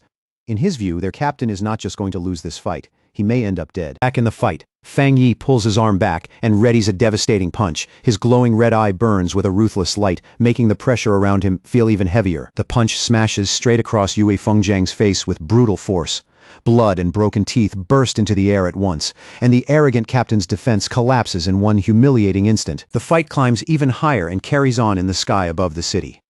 Flames, shockwaves, and streaks of energy rip through the night, like a full-scale disaster unfolding right over the world below. As the clash drags on, Yue Fengjiang grows more and more confused. No matter how he attacks, his power cannot seem to break through Feng Yi's flames, and he cannot understand why that fire blade feels so endless, like it can never be worn down. And the longer they fight, the worse it gets. Yue Fengjiang is horrified to realize that the moment his spiritual power touches Fang Yi's flames, it starts disappearing, as if everything he releases is being swallowed by some vast sea. Under Fang Yi's relentless pressure and non-stop assault, he starts to feel completely overwhelmed. Then, without warning, Fang Yi appears right beside Yue Fengjiang's face. In a cold voice, barely above a whisper, he tells him they have arrived. Yue Fengjiang jerks his head to the side in shock. And right there beside them, he sees the Kang City Spirit Association building. The realization hits immediately. Fang Yi has dragged the battle all the way back to his own territory. Fang Yi hovers over him, his presence so heavy it feels terrifying. Then he tells Yue Fengjiang that out of respect for Kang City and the military, he is willing to give him one last chance. But before Yue Fengjiang can even respond, Fang Yi drives a brutal kick into him and sends him hurtling downward. And he is not stopping there. Right after that, Fang Yi unleashes a huge barrage of fire slashes toward the building below. He shouts that he is worried some people might still be hiding inside, so he decided to make sure his arrival cannot be ignored. The words sound mocking, but the warning behind them is deadly real. Yue Fengjiang is caught in the middle of the blast, and his face twists with shock and pain. The arrogance he wore so easily before starts burning away, replaced by raw fear. The explosion that follows is massive, bright enough to light up the whole skyline. Down on the streets, people stop where they are and look up in confusion, wondering if some giant fire just broke out in the middle of Kang City. Panic starts spreading through the crowd as the temperature suddenly spikes. A man in glasses points frantically at the sky and shouts that there are actually 2 people fighting above the city. High overhead, Fang Yi stands wrapped in blazing golden fire, ready to clash again with Yue Fengjiang, whose body is covered in dark purple energy. On the ground, one civilian suddenly recognizes those flames from the news and excitedly tells the people around him that the rumors about the spiritual energy revival must have been real the whole time. Fang Yi looks down at his opponent with an icy, emotionless stare. He checks the time and calmly tells Yue Fengjiang that he only has 5 minutes left. Then he throws the man's own words back at him and asks if he did not want to see 100% of his power. Beaten down, furious, and too shaken to answer properly, Yue Fengjiang can only let out a low growl. It comes out thick with humiliation and helpless rage. Fang Yi drops from the sky like a falling meteor, swinging his flaming sword on the way down. As a massive slash of fire explodes out from the blade, he mocks Yue Fengjiang and asks how he can already look this pathetic when Fang Yi is only using 30% of his strength. Yue Fengjiang's face turns to pure shock. He cannot understand how this is still not Fang Yi's full power, because in his mind, there is no way a mere 2-star cultivator should be this monstrously strong. That is when real fear finally takes hold. As he watches the attack rushing straight toward him, Yue Fengjiang feels his instincts scream louder than his pride for the very first time. The massive beam of fire slams into him head-on and blasts him across the sky. Wrapped in scorching flames, he is sent flying like a shattered projectile. Meanwhile, far away at Spirit Association headquarters in Shen City, the Situation Room has already fallen into chaos. Staff rush back and forth in alarm as fresh reports keep pouring in. An operator reports a huge energy spike somewhere in the country. The map is immediately enlarged and locked onto Kang City, where the readings show energy levels rising rapidly right around the Spirit Association building. The superior with glasses stares at the screen in confusion and points out that the energy signature is not dark attribute, meaning this is not a monster invasion. He immediately demands to know what is happening over there. Then a subordinate rushes in with a shocking report. The new Kang City captain, Divine Blade, is fighting the Tai City captain, the Sealer. And it gets even worse when the report explains that Divine Blade tried to steal the Sealer's weapon after Fang Yi helped save the city, and attacked with clear intent to kill when Fang Yi refused. The superior explodes in rage, shouting that Kang City must have a death wish. He orders his staff to warn Kang City immediately and force them to stop the fight at once, threatening to remove every senior official in the Kang City Spirit Association if they fail to act. Then he declares that someone needs to be sent there right now to take control of this incident. At that moment, the doors to the conference room swing open. A lone figure appears in the entrance and instantly draws every eye in the room. The blue-haired woman steps inside and volunteers for the mission without a second of hesitation. She is Gu Yuro, a headquarters forerunner of the Spirit Association, known by the codename Sea Mystic. Somewhere else in the city, a young girl standing by a window excitedly calls out to her mother that she can see a shooting star. The bright light from the battle shines clearly in her wide, innocent eyes. Her mother reacts immediately, yanking her daughter back to protect her. She stares out in horror as a huge burst of light flashes across the glass walls of the nearby skyscrapers, then urgently tells the family to run. Inside the apartment, the family starts hurriedly packing bags with shaking hands.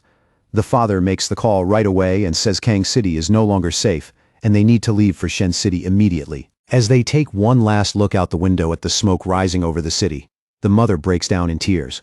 The father does his best to steady the family, promising they will find a way out as they leave behind their home and everything familiar. Back in the sky a minute earlier, Yue Fengjiang screams in agony as a massive wave of fire swallows him whole. Trapped inside the burning blaze, he struggles desperately against the unbearable heat. He finally bursts out of the flames battered, shirtless, and badly wounded, then roars a furious threat at Fang Yi.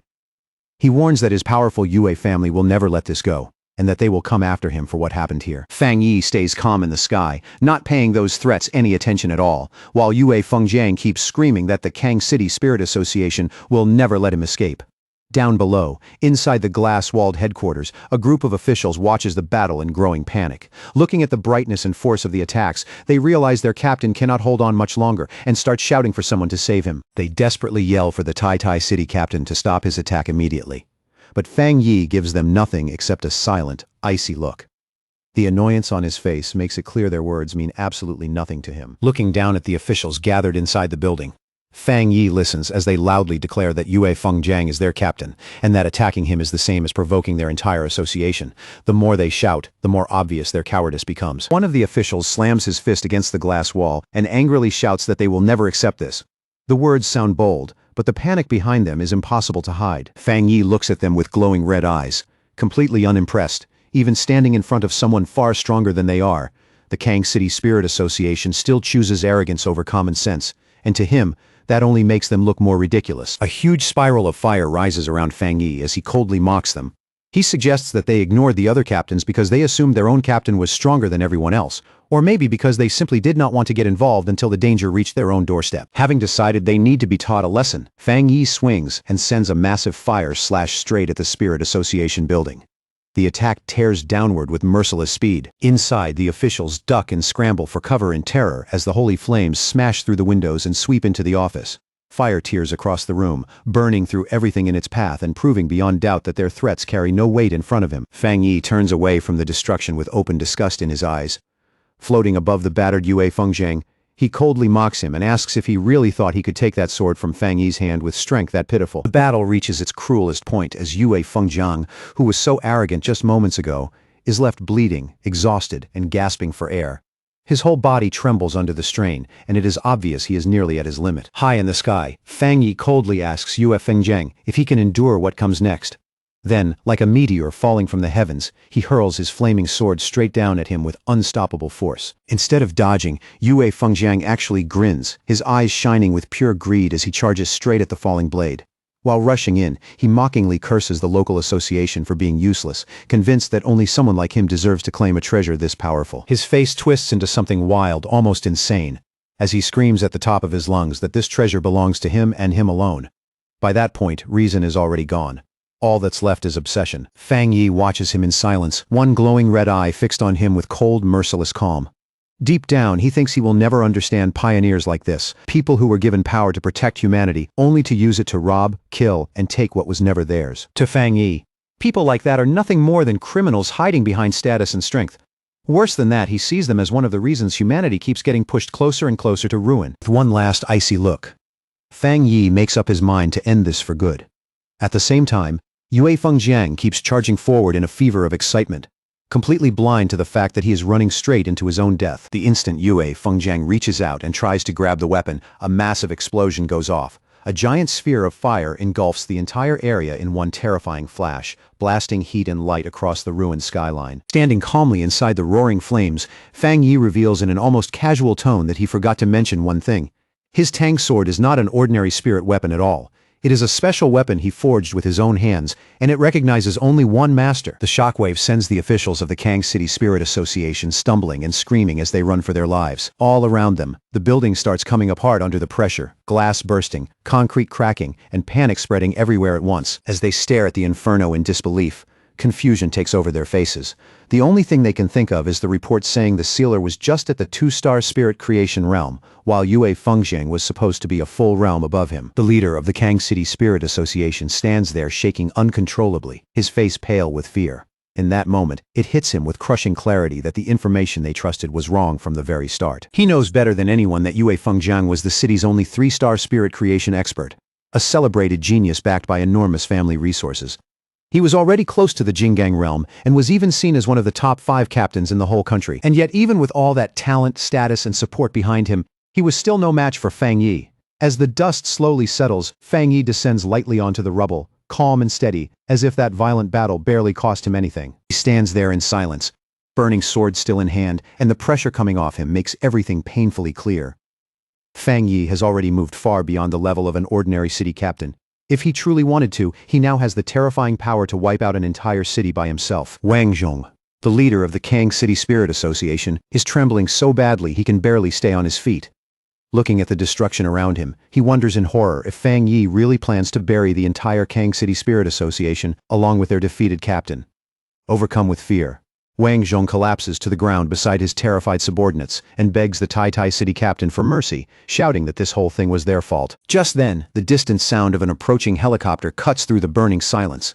That sudden mechanical roar breaks the suffocating tension and makes everyone look up at once. Inside the cockpit, the pilot quickly reports to his superior that there is an extremely pure and overwhelmingly strong Yang attribute source up ahead. At the same time, he notes in surprise that the flames around the Spirit Association seem to be weakening little by little. Standing at the open side door of the helicopter, Gu Yuro gathers a massive amount of blue water energy in her hands. Feeling the heat even from this distance, she narrows her eyes and wonders whether the fire below is really dying out, or if something even more dangerous is still hiding inside it. Afraid they may have arrived too late, Gu Yuro stops hesitating and releases her power. Streams of blue energy pour down from the sky like rain, washing over the burning ruins as she tries to put out the remaining flames. Looking down at the destruction below, even Gu Yuro has to admit how frightening Fang Yi's strength is. To herself, she thinks it is truly astonishing that one person came this close to wiping out the third largest city through sheer power alone. She quickly realizes that Fang Yi's strength has already reached the level of a true national-class pioneer. But as her rain keeps falling, she notices something even more important. Her water is only able to extinguish the flames because Fang Yi has already chosen to hold back. In other words, he showed mercy. If he had not pulled his power back on his own, her water alone would never have been enough to suppress those flames. On the ground, Wang Zhong looks up in sudden delight and shouts toward Fang Yi that headquarters has arrived to save them. His voice is filled with desperate hope, like a man who has finally found a lifeline. Fang Yi does not respond at all. He just stands there in silence, expression unreadable, and lifts his eyes toward the newcomer in the sky. From the helicopter above, Gu Yuro quietly stares back at him. As a water attribute pioneer herself, she can immediately sense just how astonishingly pure and dense the power around Fang Yi really is. The more carefully she feels it, the more certain she becomes that Fang Yi's pure energy far surpasses anything Yue Fengjiang ever had. The gap between them is not small. It's overwhelming. In her judgment, that alone puts Fang Yi among the strongest pioneers she has ever personally encountered. It is the kind of power that stays with you the moment you feel it. Then Gu Yuro's expression shifts, and a flicker of surprise passes through her eyes when she notices something specific. Her attention leaves the ruined battlefield and locks onto the weapon in Fang Yi's hand. She studies the flaming Tang sword in Fang Yi's grip with a sharp, trained gaze. From the purity of its power and the astonishing level of fusion inside the weapon, she immediately understands one thing. The Tai City Spirit Association does not have the technology needed to create a spirit weapon this advanced. As Fang Yi calmly sheathes the sword and draws the flames back into his body, like they naturally belong there, Gu Yuro arrives at the only conclusion that makes sense. That spirit weapon was not given to him by anyone.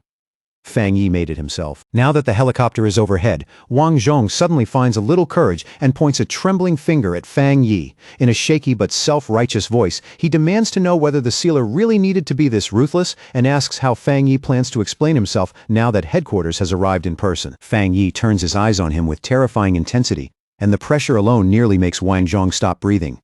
In a cold voice, he reminds the official that he already gave them a full 10 minutes to settle the matter, yet during all that time, they failed to offer even a single explanation. And Fang Yi turns away like Wang Zhong is not even worth another look. In his eyes, their silence already said everything. It meant they had silently agreed that their own captain deserved to die. Without warning, Fang Yi releases a massive wave of fiery energy that whips around the terrified officials and traps them in scorching heat. In a voice that allows no defiance, he warns them that if they dare speak to him with that same disrespect again, he will kill every last one of them along with their fallen captain. At that exact moment, Gu Yuro descends from the sky wrapped in swirling blue water energy, her entrance sharp and commanding. Calling out to the Tai City captain, she orders him to stop this aggressive behavior at once. Fang Yi slowly turns his head in silence to face the new arrival. His expression stays calm, but his eyes make it clear that he is judging her the moment she lands. Wang Zhong is suddenly overjoyed. Convinced Fang Yi has finally crossed a line he cannot escape. In his mind, no matter how strong the sealer may be, there is no way he can kill a city captain and walk away without consequences. If something like that were allowed, then every captain in the country would be living under threat. Gu Yuro lands firmly and introduces herself without wasting a second. In a stern voice, she asks how the Spirit Association is supposed to manage its regional branches at all if chaos on this scale is allowed to happen unchecked. Hearing that, Wang Zhong's face twists into a wicked, relieved smile. He eagerly assumes she has come to take his side and waits for her to punish Fang Yi for destroying their headquarters. But to the complete shock of everyone there, Gu Yuro does not move against Fang Yi at all. Instead, she steps forward respectfully and admits that this entire incident was a failure of duty on the Spirit Association's side. She lowers her head in apology and sincerely promises Fang Yi that headquarters will give him a proper explanation for everything that happened here. Her tone is serious, with no room for misunderstanding. Fang Yi's expression softens just a little, and the faintest smile touches his face. He simply lets out a quiet hum in acknowledgement, accepting her apology without saying anything more. Wang Zhong freezes where he stands, his face going blank with disbelief. Only now does it fully sink in that headquarters has chosen Fang Yi's side, not his and not Kang City's. He keeps trembling, unable to make sense of what he is seeing. Everything is unfolding in a way that completely shatters the authority and certainty he thought he had. He watches in stunned silence as Gu Yuro bows to Fang Yi. And only then does he understand what that gesture really means. This is headquarters' respectful way of dealing with the sealer. In other words, they plan to support him, compensate him, and avoid turning this into an even bigger conflict. Wang Zhong is horrified, and he cannot stop asking himself if this is really how it ends. His captain was burned alive right in front of him, yet headquarters is not treating Fang Yi like the guilty party, and they are not putting the blame on him the way Wang Zhong expected. Fang Yi remains calm, because the opinion of the local association means nothing to him. In his eyes, Yue Fengjiang tried to kill him for his weapon and repaid help with greed and hostility, so the man's death was completely deserved. Gu Yuro then turns away from Fang Yi and walks toward the frightened local officials. With every step she takes, her expression grows colder. She sharply asks why none of them stepped in to stop the fight and calls them a pack of arrogant fools. Then she demands to know who is in charge of the Kang City Spirit Association, and Wang Zhong nervously raises his hand like a man walking toward his sentence. Wang Zhong forces an ugly, trembling smile onto his face as Gu Yuro gives her orders.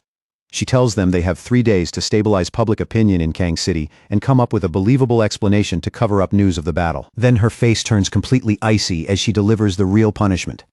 Once those 3 days are over, every one of them will be removed from their posts, and headquarters will send an entirely new group to take over Kang City. The officials stand there stunned. All color drained from their faces as the reality finally sinks in. Gu Yuro gives them one last warning. If they fail to carry out those orders properly, they will face the consequences in full, and there will be no mercy. Watching from a short distance away, Fang Yi shows a rare hint of surprise. Even he did not expect Spirit Association headquarters to go so far as to remove the entire Kang City staff just to make their position toward him absolutely clear. After dealing with the officials, Gu Yuro walks back over to Fang Yi. In a calm but serious voice, she explains that this time, headquarters needed to make its stance unmistakable, with no room left for anyone to misunderstand it. She says it plainly. Anyone who dares provoke the sealer again will end up just like Yue Fengjiang in the Kang City Spirit Association. Then she asks whether Fang Yi is satisfied with how headquarters handled everything, and promises that something like this will never happen again. Fang Yi answers in a relaxed tone, saying that anyone who challenges him is basically challenging headquarters as well. He adds that he does not really care what happens to those officials, but there is something else he wants to know. With supernatural events getting harder and harder to hide, how does she plan to deal with public opinion? Gu Yuro immediately understands what he is really asking. She starts talking about the growing doubt over whether news of spiritual energy revival can still be contained in the major cities, explaining that supernatural incidents are happening more and more often now, and anomaly-related disasters are breaking out almost everywhere. She admits that plenty of ordinary people have already started suspecting the truth. Even so, the government still cannot reveal everything yet, because the timing is not right. If the truth came out now, she warns, the whole world would change overnight. Society would fall into chaos, and the fragile order they have been fighting to preserve would start collapsing from the inside. She makes it clear just how delicate the situation is, and quietly hints that if Fang Yi had not saved Tai City, the consequences might not have stopped with one city. They could have spread much farther than that. Hearing that, Fang Yi thinks back over everything that happened in his recent battles. He begins to realize that the era of spiritual energy recovery may have truly started the moment the Anomaly King was destroyed, and he cannot help thinking that without sacrifices from powerful people like Elder Wu, this new age might have arrived even earlier, when humanity would have been even less prepared to face it. At that point, Fang Yi finally understands the government's reasoning. In the end, limited chaos among a small group of pioneers is still far better than letting panic swallow society all at once. In his mind, he sees the powerful figures standing at the front of this changing world, people like Jialan and Su Qingying. He understands that if the country wants ordinary people to keep living under the appearance of peace, then it needs top-tier pioneers like them, standing in front of every crisis, holding the line. Fang Yi lowers his eyes to the ruined city around him, and finally understands why Xiaoguo is so strict about controlling public opinion. Looking at the wreckage, the logic behind that caution is impossible to ignore. By controlling information tightly, they can stop weaker pioneers from recklessly stirring up trouble, and keep mass panic from spreading through the general public. That buys ordinary people more time to slowly adjust to the new era. Even so, Fang Yi can already see the weakness in that plan. It only works as long as enough powerful pioneers are willing to cooperate. A faint smirk touches Fang Yi's face as that thought settles in. He can already feel how urgent things are becoming, and the pressure of what is coming is no longer something anyone can pretend to ignore. As Fang Yi gets ready to leave, he quietly admits to himself that while his current strength was enough to deal with the disaster in Tai City, it still is not enough for what lies ahead. Compared to the future he can already feel approaching, this victory feels less like an ending and more like a warning. Before he can follow that thought any further, Gu Yuro speaks up and cuts in. With clear respect in her voice, she tells him that a special plane has already been arranged to take him back to Tai City, but asks him to give her a moment first because she has a personal request. Adjusting her glasses with a soft smile, Gu Yuro openly shares her sincere admiration. She tells Fang Yi that she truly envies Tai City for having someone so young who not only has the terrifying power to destroy a city, but also has the restraint and character to keep that power under control. Fang Yi looks at her with mild interest, a hint of amusement in his eyes. Then he tells her there is no need to be so formal with him. Gu Yuro then reaches out her hand in a warm, straightforward gesture.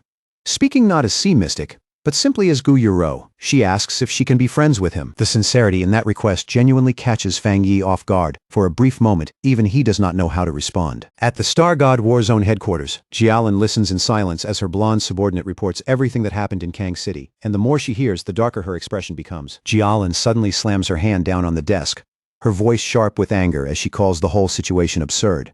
She does not hold back at all, cursing the Kang City Spirit Association as a bunch of idiots who created trouble after being saved. Her eyes shift to a chart showing the strategic rankings of the cities. Looking at it, she notes that Kang City, currently ranked 3rd, is already starting to slip.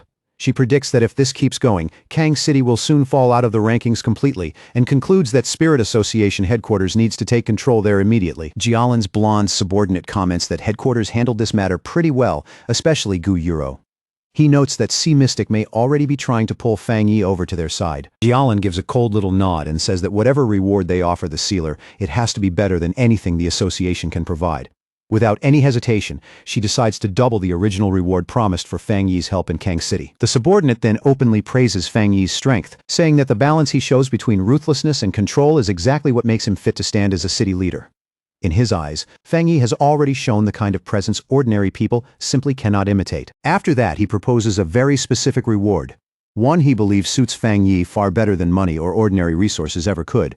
From the sound of his voice, it is obvious he has thought this through carefully. He places a folder labeled Top Secret Restricted Area onto the desk in front of Jialin. The moment it lands on the table, the atmosphere in the room quietly changes. Jialin goes silent for a moment, immediately understanding how serious that suggestion really is.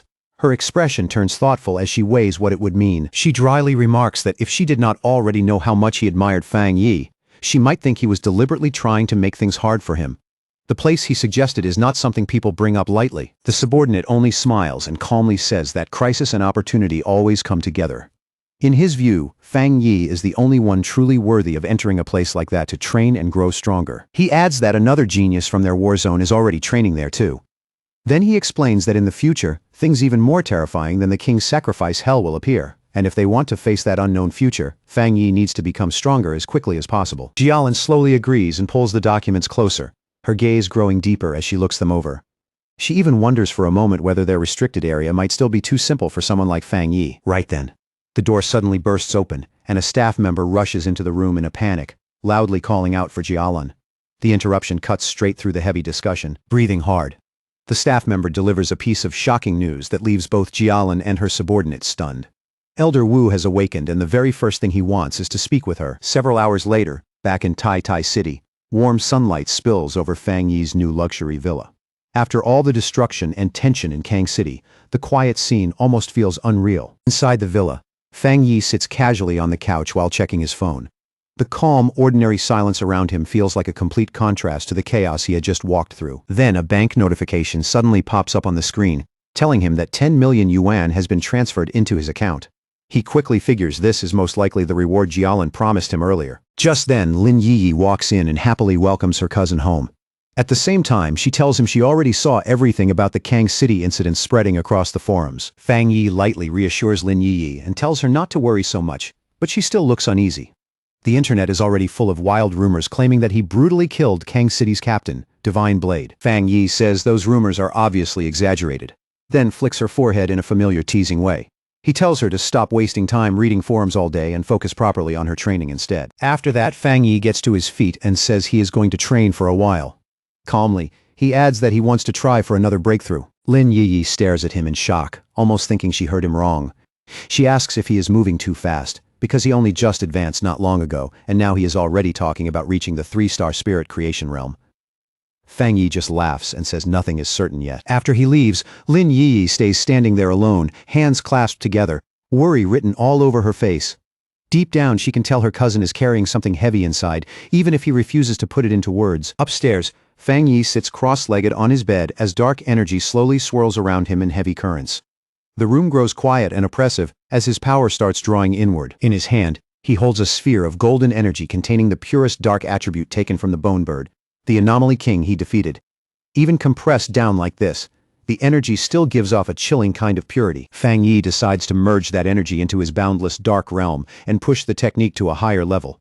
The moment he activates it, the spirit of the bone bird appears, as if the lingering will inside that power has just been awakened. A system window instantly appears in front of him and asks whether he wants to embed the dark attribute.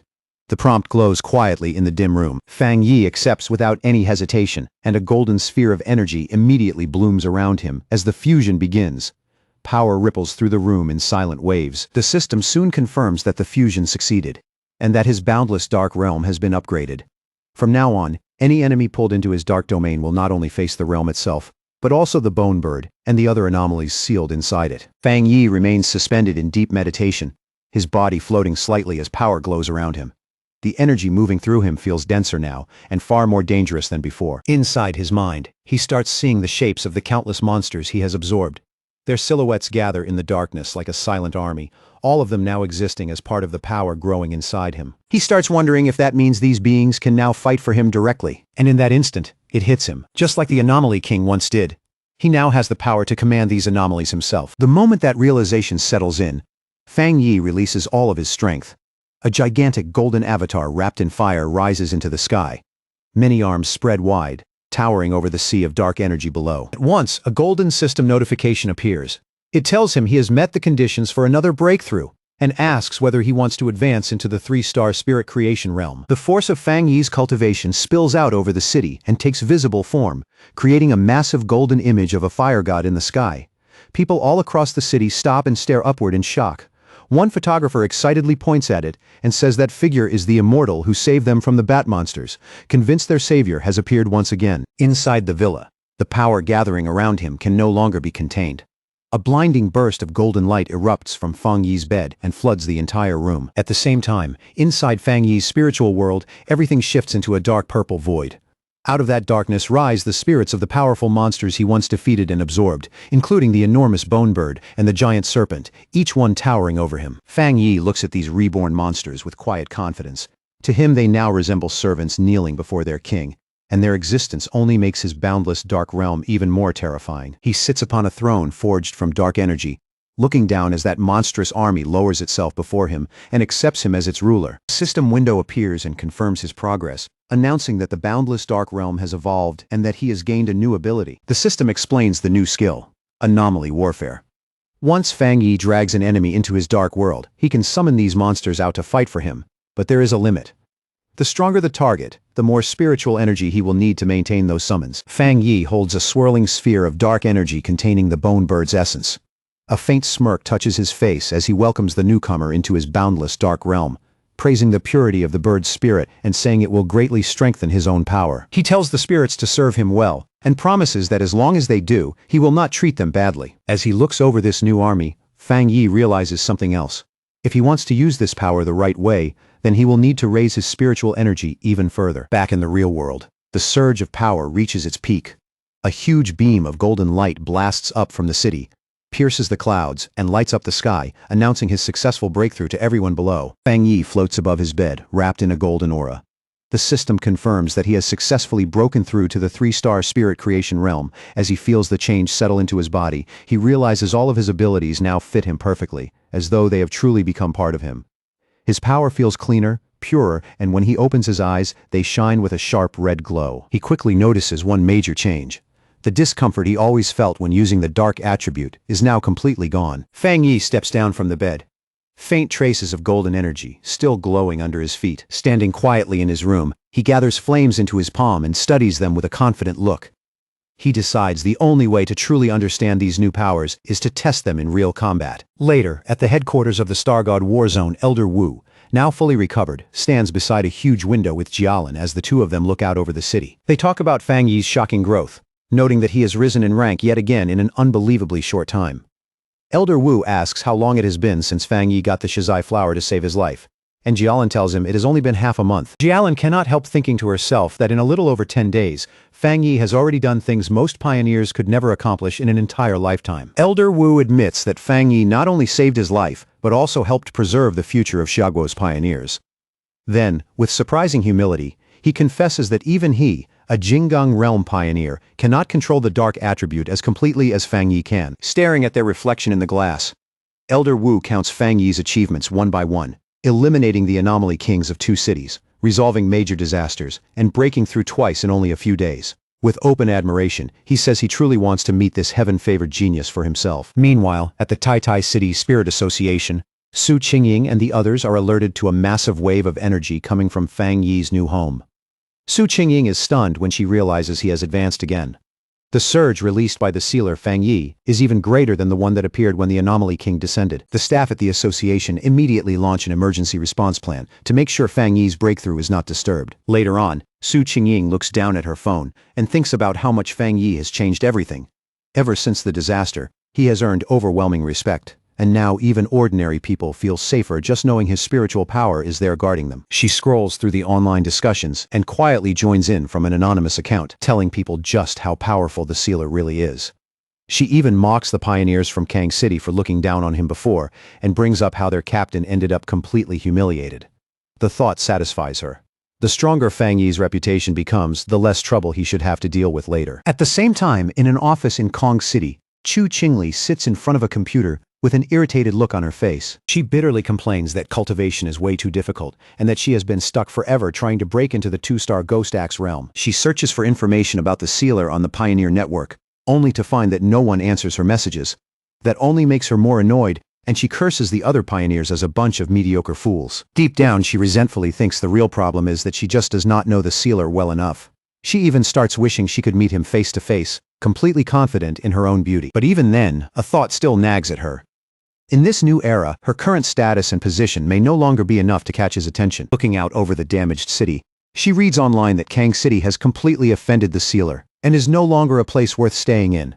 The moment she sees that, she decides she needs to return to Tai City as soon as possible. With determination in her eyes, Chu Qingli turns and walks out, resolved to grab whatever future and opportunity she still can. Sunlight falls across the modern house as Lin Yi asks her cousin if he has finally finished breaking through. Inside, the two of them sit across from each other at a large dining table. Lin Yi asks whether he feels any different now, and Fang Yi casually replies that it is nothing too special. Other than his spiritual energy moving more smoothly, and his overall efficiency doubling, he says there are no dramatic changes for now. But in his heart, Fang Yi suspects the real transformation will only come once he reaches the legendary Jinggang realm. Lin Yi then holds up her phone and shows him a message. She explains that Jialan asked whether she wanted to go to Tianhai Forest, because New World anomalies seem to have appeared there. Fang Yi says he received the same invitation. He guesses the Star God Warzone is trying to make up for what happened in Kang City. Since both of them were invited, he decides they should go together, and Lin Yi immediately cheers with delight. Not long after that, they arrive at Tianhai Forest. It sits on the border of the Star God Warzone's territory, with warning signs posted everywhere forbidding entry. The forest used to be ordinary, but over the last 5 years it has grown wildly out of control. The spiritual energy inside is incredibly dense, causing plants and animals to mutate at a very high rate. It is both an ideal training ground and a place full of unknown danger, which is why it remains under military control. Under the bright sunlight filtering through the forest, Fang Yi and Lin Yi are greeted by a familiar face.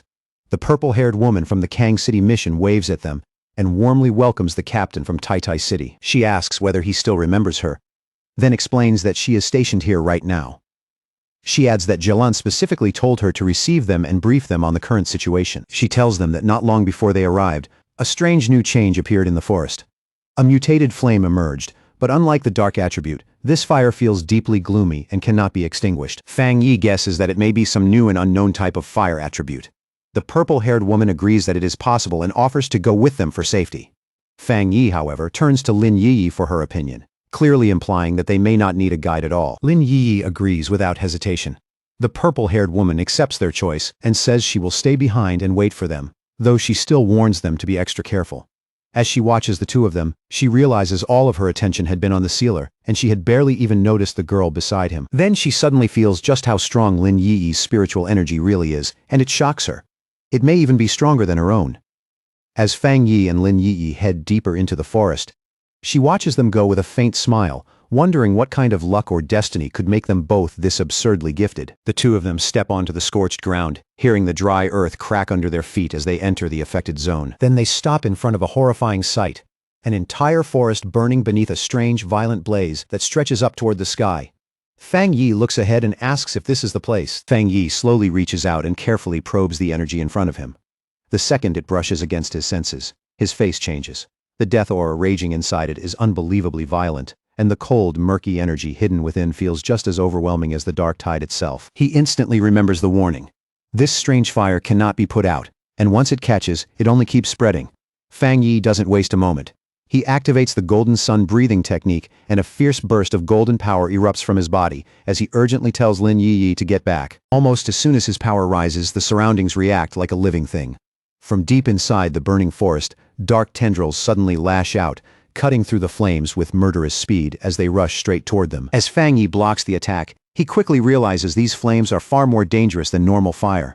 They are not just burning whatever they touch. They seem to crave human spiritual power, as if they want to consume cultivators from the inside. The dark energy slams directly into his own power, and the resistance is harsh and violent. Fang Yi narrows his eyes when he notices that even his supreme yang attribute is not suppressing it as easily as he expected.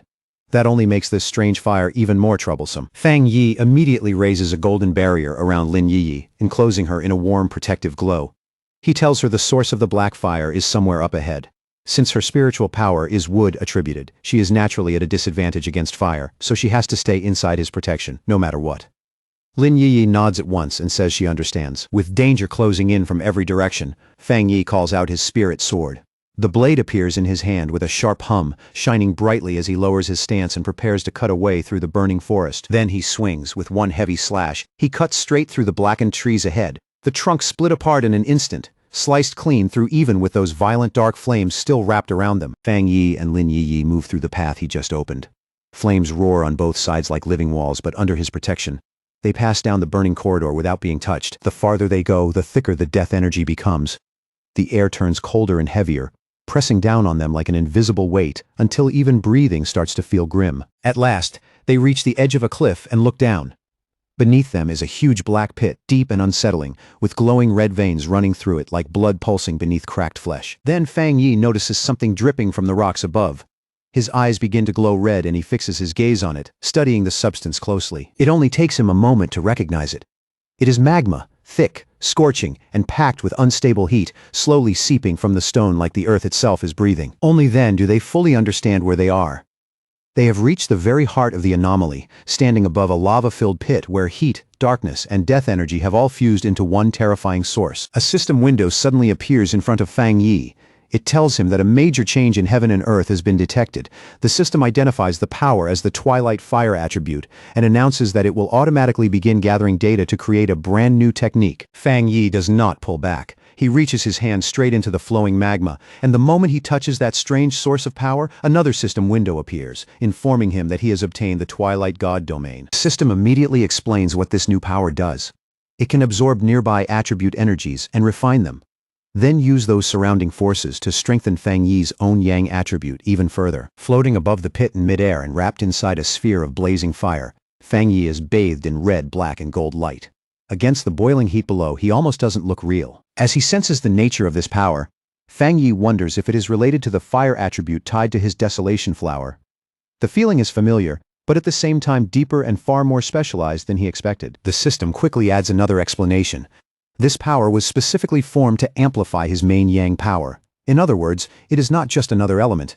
It exists to push his core strength even higher. All of a sudden, a horrifying red aura bursts out around him and twists into the shape of a demonic face.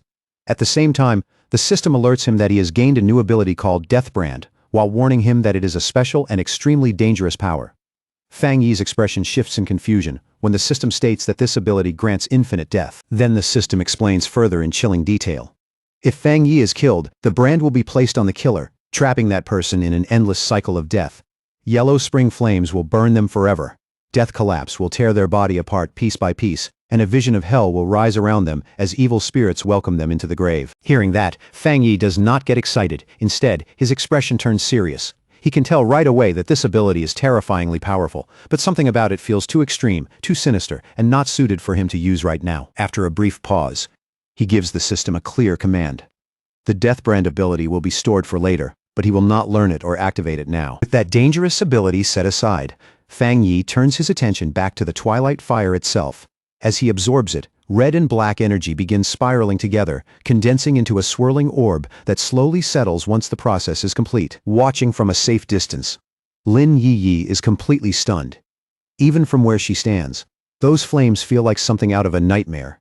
Yet Fang Yi is handling them with shocking ease, as if even this hellish power cannot truly threaten him. As Fang Yi stands within the newly obtained twilight fire, surrounded by that strange and ominous glow, Lin Yi quietly realizes that he has gained yet another power. Right before her eyes, the gap between him and everyone else seems to widen again. Then Fang Yi's expression suddenly changes, and a sharp smile appears on his face. One of his eyes glows red as he warns Lin Yi to stay focused, telling her that something else is already nearby and closing in fast. A massive shadowy creature with glowing red eyes suddenly emerges from the smoke behind Lin Yi. She freezes on the spot, and the first thing she can force out is a trembling question, asking if that thing is a dragon. Fang Yi moves instantly, dropping down between his cousin and the monster without the slightest hesitation. Power gathers in his glowing hand as he calmly corrects her. That is not a dragon, it is a mutated lizard. The creature finally reveals itself completely. A gigantic demonic lizard with wings, a twisted body, and a savage presence thick with mutation and death. Fang Yi looks at it with clear disgust, and coldly mocks it as nothing more than a slightly larger four-legged bug. But instead of backing away, Fang Yi's interest only grows right there on the spot. He decides this creature is the perfect test subject for his newly acquired Twilight Fire domain in real combat. The huge demonic lizard does not wait for him to make the first move. It throws open its jaws and blasts a violent stream of lava straight at Fang Yi, the attack roaring forward with brutal heat and destructive force. Fang Yi reacts the instant it moves. His eyes flash red as he leaps into the air to avoid the attack, and at the same time, a blade of fire extends from his hand, sharp and blazing like a weapon forged from living flame. The fierce swing, he sends out a golden slash that crashes head-on into the monster's dark energy. The impact is so violent that it produces a massive shockwave, blasting heat, dust, and scattered fire in every direction. The collision is so overwhelming that the ground beneath them splits apart. Cracks race across the earth, and red energy bursts from those openings as if the volcanic pit itself is being forced awake. In the very next instant, a blinding burst of light erupts. The already unstable power inside the volcanic pit loses balance completely, and the compressed energy detonates with terrifying force. The explosion tears through the forest like a full volcanic eruption. Fire, ash, and shattered earth burst outward in a horrifying wave, making the whole area look like the mountain itself has exploded. At the forest's edge, the purple-haired woman Song Yue and Wang Liang are all thrown backward by the shockwave. Wang Liang panics and shouts that they need backup immediately, his voice cracking as he realizes just how bad the situation has become. At the same time, a monitoring station lights up with a flashing red warning screen. The staff are alerted that a new mutated lifeform has appeared inside Tianhai Forest. The readings show a 1000% spike in spiritual energy, and the threat is immediately classified as S-level. Back at Stargod Warzone headquarters, Jialin and Elder Wu receive the report right away. Jialin finds it strange that the forest's energy had remained stable until now, only to spiral out of control the moment the sealer entered to train. Elder Wu, already suited up in combat armor, says that while he trusts Fang Yi's strength, they should still go confirm the situation for safety. Neither of them wastes another second. Elder Wu and Jialin shoot into the sky at astonishing speed, streaking across it like two beams of light as they rush toward Tianhai Forest. As they get closer, Wang Lang and Song Yue are already fleeing the danger zone as fast as they can. In the middle of their retreat, both of them look up and spot two brilliant trails of light slicing across the sky above. They recognize who it is immediately. Relief floods their faces, and they shout out that Officer Jialan and Elder Wu have arrived. Elder Wu descends first, dropping like a meteor from the heavens. The impact is so heavy that the ground beneath him shatters the moment he lands, sending broken stone and dust exploding outward. As the dust begins to clear, Elder Wu is revealed standing at the center of the impact, wrapped in a dense yellow aura. His posture is steady, his expression calm, and he looks completely prepared to face an S-level threat head-on. Song Yu rushes forward, unable to hide her shock at the speed and presence of the man in front of her. She cannot help wondering if this is what the true power of a Jinggang realm pioneer looks like. In her mind, she compares him to Fang Yi. The sealer often brings huge, explosive visual impact, but Elder Wu feels completely different, restrained, heavy, and terrifyingly solid. Only a few seconds later, they reach the exact source of the disturbance. Jialin lands gracefully beside him, quickly scans the area, and confirms in a serious voice that the target is right in front of them. Elder Wu steps forward with a grave look on his face. He raises his armored hand toward the solid rock barrier blocking the path ahead, as if weighing it first and deciding exactly how much force it deserves. Then, with what looks like a simple swing of his arm, he unleashes a terrifying burst of force. The rock wall cannot hold for even a moment. It shatters on the spot, exploding into fragments as the path ahead is blown wide open. With the path now broken open, Elder Wu gives a firm order to move in. He goes first without a second thought, Jialan right behind him, while Song Yue and the other soldiers follow as the team pushes deeper into the danger zone. Deep inside the pit, Lin Yi throws up her arms to shield herself from the violent waves of energy still tearing through the air. Fighting against the pressure, she calls out to her cousin in a worried voice, asking if Fang Yi is all right. As the dust slowly thins out, Fang Yi comes into view, standing there completely calm with his flaming sword still in one hand. Behind him lies the massive corpse of the mutated lizard, motionless and crushed by his power. He tells Lin Yi he is fine, then adds evenly that it looks like someone has come looking for them. Fang Yi turns toward the entrance, one eye glowing red as he senses several powerful figures closing in from outside.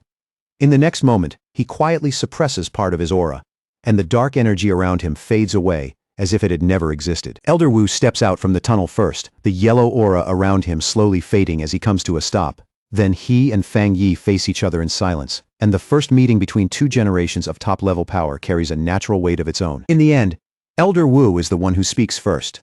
Looking straight at Fang Yi, he recognizes him as the man who saved his life, and respectfully addresses him as the sealer. A moment later, Song Yu and the others arrive from behind, their faces tense and full of shock as they take in the wrecked battlefield. Between the scorched land and the giant corpse sprawled nearby, the whole scene leaves them visibly rattled. Elder Wu pays no attention to any of them. From the moment he arrives, his focus stays entirely on Fang Yi, as if everyone else has faded into the background. Then his eyes shift to the giant carcass of the S-level mutated lizard nearby, and even he cannot hide his surprise. He asks whether the sealer truly reached this level of strength on his own. As he studies the corpse more closely, Elder Wu realizes the creature had already been on the verge of a perfect evolution. Once it completed that final step and became a true dragon, its power would have been comparable to the legendary Jinggang realm. As he continues examining the body, Elder Wu is even more stunned to realize that Fang Yi killed a monster like this with a single slash. Then he senses the lingering twilight fire aura on Fang Yi, and notes that it feels similar to the half-dragon's power, yet much purer and far more complete. At that point, a thought crosses his mind. Maybe the warning signal they received was never picking up the monster at all. Maybe it was Fang Yi's power. Jialan steps forward too, staring at the dead beast in open disbelief. Even with the danger already over, the sight still feels unreal to her. She asks in shock if he solved the problem again, still unable to believe he handled it without even waiting for reinforcements. And the more she thinks about it, the colder she feels. If that half-dragon had really broken through, it would have gained Jinggang realm-level power. And since they failed to detect it ahead of time, she can barely imagine the disaster that would have followed if the sealer had not been here. Fang Yi turns back to Elder Wu with an easy smile and says he is glad to see the senior hero fully recovered. Elder Wu laughs out loud and jokes that now that such a powerful successor has appeared, maybe he can finally retire in peace. After that light comment, Elder Wu's tone turns serious. He asks Fang Yi to keep the true nature of this creature a secret from anyone outside Tianhai Forest, including the Spirit Association. Fang Yi understands right away and answers with a faint smile, making it clear that no more explanation is needed. As they continue talking, Fang Yi quietly reflects on what Tianhai Forest really is. He realizes it is not just a convenient training ground, but a hotspot for spiritual change where dangerous things can appear without warning. In fact, he suspects whatever emerges here may be even more dangerous than the dark anomalies inside the extreme dark zone. With that in mind, he finally understands the burden carried by the Star God War Zone and agrees with how they have chosen to handle this place. As he walks away from the corpse, Fang Yi keeps analyzing the twilight fire he just obtained. The more he studies it, the more clearly he feels that its core nature is devouring, and that immediately makes him think of the legendary beast Teoti. That thought leads him to wonder whether the hidden secret of Tianhai Forest might be tied to a creature like that. Maybe long ago, a Teoti really did exist here and left part of its nature behind. Elder Wu then reaches out a hand toward Fang Yi in thanks, saying it seems Fang Yi already understood why this matter has to stay secret. There is obvious appreciation in his voice, along with the respect of one expert recognizing another. As the group gradually gathers back together, Elder Wu says they should not pin their hopes on the birth of high-level anomalies, and they should not burden ordinary people with unnecessary fear and pressure. Fang Yi nods, fully understanding what he means. Just then, a strong gust of wind suddenly sweeps through the forest, stirring ash, leaves, and lingering heat all at once. In an instant, the whole atmosphere changes. Fang Yi's expression sharpens right away when he catches a distinct aura hidden in that wind. He lifts his head slightly, realizing the breeze is carrying something far stranger than ordinary spiritual energy. That aura washes over the entire group like a wave. Lin Yi closes her eyes for a moment and smiles, saying the feeling is incredibly fresh and strangely comforting, like the air itself has suddenly come alive. Jialan reacts very differently. Her eyes widen at once as she senses just how intense that spiritual power is. At the same time, High above the forest, a figure streaks through the trees at astonishing speed. Staring upward in disbelief, Jolin blurts out that this monster, a word reserved for true geniuses, could not possibly have already broken through to the Jingang realm. The speeding figure suddenly comes to a stop and finally reveals himself. He is a handsome young man with long blue hair, piercing blue eyes, and a confident smirk that makes him look calm, but dangerously sure of himself. High above the bamboo canopy, Bai Su, the wood attribute a pioneer and ace of the Star God Warzone, descends with effortless grace. In a movement so light it almost looks unreal, he steps onto a single falling leaf in midair before drifting lower. The pioneers on the ground immediately look up in excitement, and their spirits rise at once.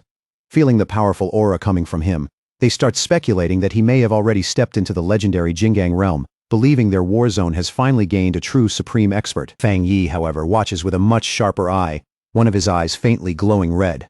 After sensing Bai Su's spiritual power for himself, he realizes it is not exactly what the others think. Bai Su lands lightly and calmly addresses Elder Wu and Jialan, saying that he has finished his training period. There is no arrogance in his voice, but the confidence in it is impossible to miss. Then he sweeps those glowing blue eyes across the group, taking in everyone present. When his gaze finally stops on Fang Yi, he pauses and asks who this unfamiliar person is. Elder Wu introduces Bai Su as the ace of their war zone and explains that he had been in seclusion while trying to break through to the next level. Bai Su greets them simply, but makes it clear that he has only reached the half-step Jingang stage and has not completed the true breakthrough. Fang Yi smiles with easy confidence and introduces himself in return as the captain of Tai Tai City and the Sealer. His tone stays calm, but his presence alone gives those words weight. As Fang Yi studies the green energy around Bai Su, he notices it feels different from what he usually senses in other people. Bai Su's power is clean, steady, and unusually comfortable to be near. From that alone, Fang Yi judges that their strength is probably on a similar level, which only confirms how difficult it truly is to step fully into the Jingang realm. Bai Su shows a trace of skepticism when he hears Fang Yi's title, clearly unsure what to make of it. But Elder Wu immediately corrects him, explaining that Fang Yi not only saved his life, but also resolved the Tai Tai City disaster and has already become a vital partner. His voice turns stern as he tells Bai Su to show proper respect. Bai Su is visibly surprised to hear that so much has happened while he was cut off from the outside world. Elder Wu then explains to Fang Yi that Bai Su is a rare prodigy who awakened early and was raised with the nation's best resources, allowing his growth speed to rival Fang Yi's own. That is also why he spent so long in isolation, and knows very little about recent events. Elder Wu goes on to explain the harsh truth of this new world. Human cultivation, he says, goes against the natural order itself, which is why mankind evolves more slowly than the monsters and creatures they are forced to fight. He reveals that even though pioneers may seem numerous on the surface, truly top-level power is still incredibly rare. Right now, only 5 people in the entire world have reached the peak 3-star spirit creation level known as the Jingang realm. Fang Yi listens quietly as Elder Wu admits that hidden talents may still exist somewhere, just as Fang Yi once did. Even so, the gap between this stage and the next is unimaginably vast. Elder Wu describes the Jingang realm as a sheer cliff that most pioneers will never be able to climb in their lifetime. Many do not just fail there, they die trying to break through. But he also says that once someone truly crosses that threshold, the transformation is complete. Their body changes on a fundamental level, becoming almost like the immortals described in old legends. Then Elder Wu turns toward Bai Su, clear pride showing in his eyes. With a smile, he says that reaching the half-step Jingang stage with such calm and pure energy is already an extraordinary accomplishment, one worthy of real praise. Fang Yi says nothing for the moment. He simply watches the exchange in silence, observing both Elder Wu and Bai Su with steady interest. Then Bai Su suddenly steps closer to Fang Yi and fixes him with an intense look. He reveals that while he was in seclusion, he felt the shockwave from Fang Yi's breakthrough. According to him, that burst of energy became the final push that helped him reach his current state. Because of that strange connection, he says, he has wanted to test himself against Fang Yi ever since. 2 powerful pioneers face each other head-on, and their auras rise without restraint. Around Fang Yi coils the image of a golden fire dragon, while Bai Su answers with a green dragon shaped from nature itself. Bai Su remarks that even though they look completely different on the surface, he can feel that deep down, they are the same kind of people. Fang Yi lets out a confident laugh and accepts the challenge without hesitation. Golden energy begins to glow around him as he agrees to the fight with the kind of excitement only a true powerhouse could have. Seeing that a battle is about to break out, Elder Wu steps in immediately and takes the role of referee. He orders everyone else to fall back to a safe distance and warns the 2 of them not to go too far or seriously injure each other. Fang Yi and Bai Su lock eyes, and the air between them turns hot with invisible pressure. Their gazes alone seem to spark as both men prepare to make the first move. Then, in less than a heartbeat, their powers slam together and explode. The collision unleashes a massive blast that rips through the forest, shaking the surrounding land, and sending spiritual force surging in every direction. Song Yu watches in total shock, hardly able to believe she is seeing a clash between two monsters like this with her own eyes. Beside her, Jialan says nothing, but the look on her face shows she is taking in every detail. Elder Wu watches just as closely, his eyes fixed on the duel as he wonders who will come out on top, the rapidly rising star of Tai Tai City, or the longtime ace of the Star God Warzone. With the duel now fully underway, Baisu brings his hands together and starts gathering his spiritual energy. His expression sharpens as he prepares to unleash his signature technique. As a wood attribute pioneer, Baisu controls the power of nature with frightening ease. The ground trembles under that pressure, and in the very next moment, huge green vines burst out like a living tide, rushing in from every direction to swallow Fang Yi. Fang Yi reacts instantly. Blue spiritual energy gathers into his hands in a dense, focused surge, and his body shifts at once, ready to meet Bai Su's opening attack head-on. Moving at blinding speed, Fang Yi slips through the wildly twisting vines as if he is dancing through chaos. Sharp bursts of energy flash out one after another, cutting them apart, while he quickly realizes that Bai Su is not just using a technique, he is turning the entire forest into a weapon. But the assault does not stop there. More vines crawl out from the shadows and lunge at Fang Yi, trying to pin him in place.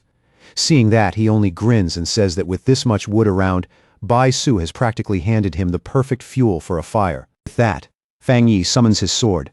Flames ignite around his hand first, then race along the blade, throwing hot light across the battlefield. Then he swings hard, releasing a huge slash of fire that rips straight through the massive roots in front of him. Fang Yi fully expects the flames to catch and spread, turning Bai Su's own attack back against him. But instead, the severed vines suddenly glow green. The damage seals up almost immediately, healing before the flames can really take hold or spread any farther. Fang Yi's expression tightens right away. The moment his fire fails to produce the result he expected, he knows this fight is going to be far more troublesome than it first looked. Standing in front of that thick wall of writhing vines, he looks at Bai Su and asks directly if his plants are actually immune to fire.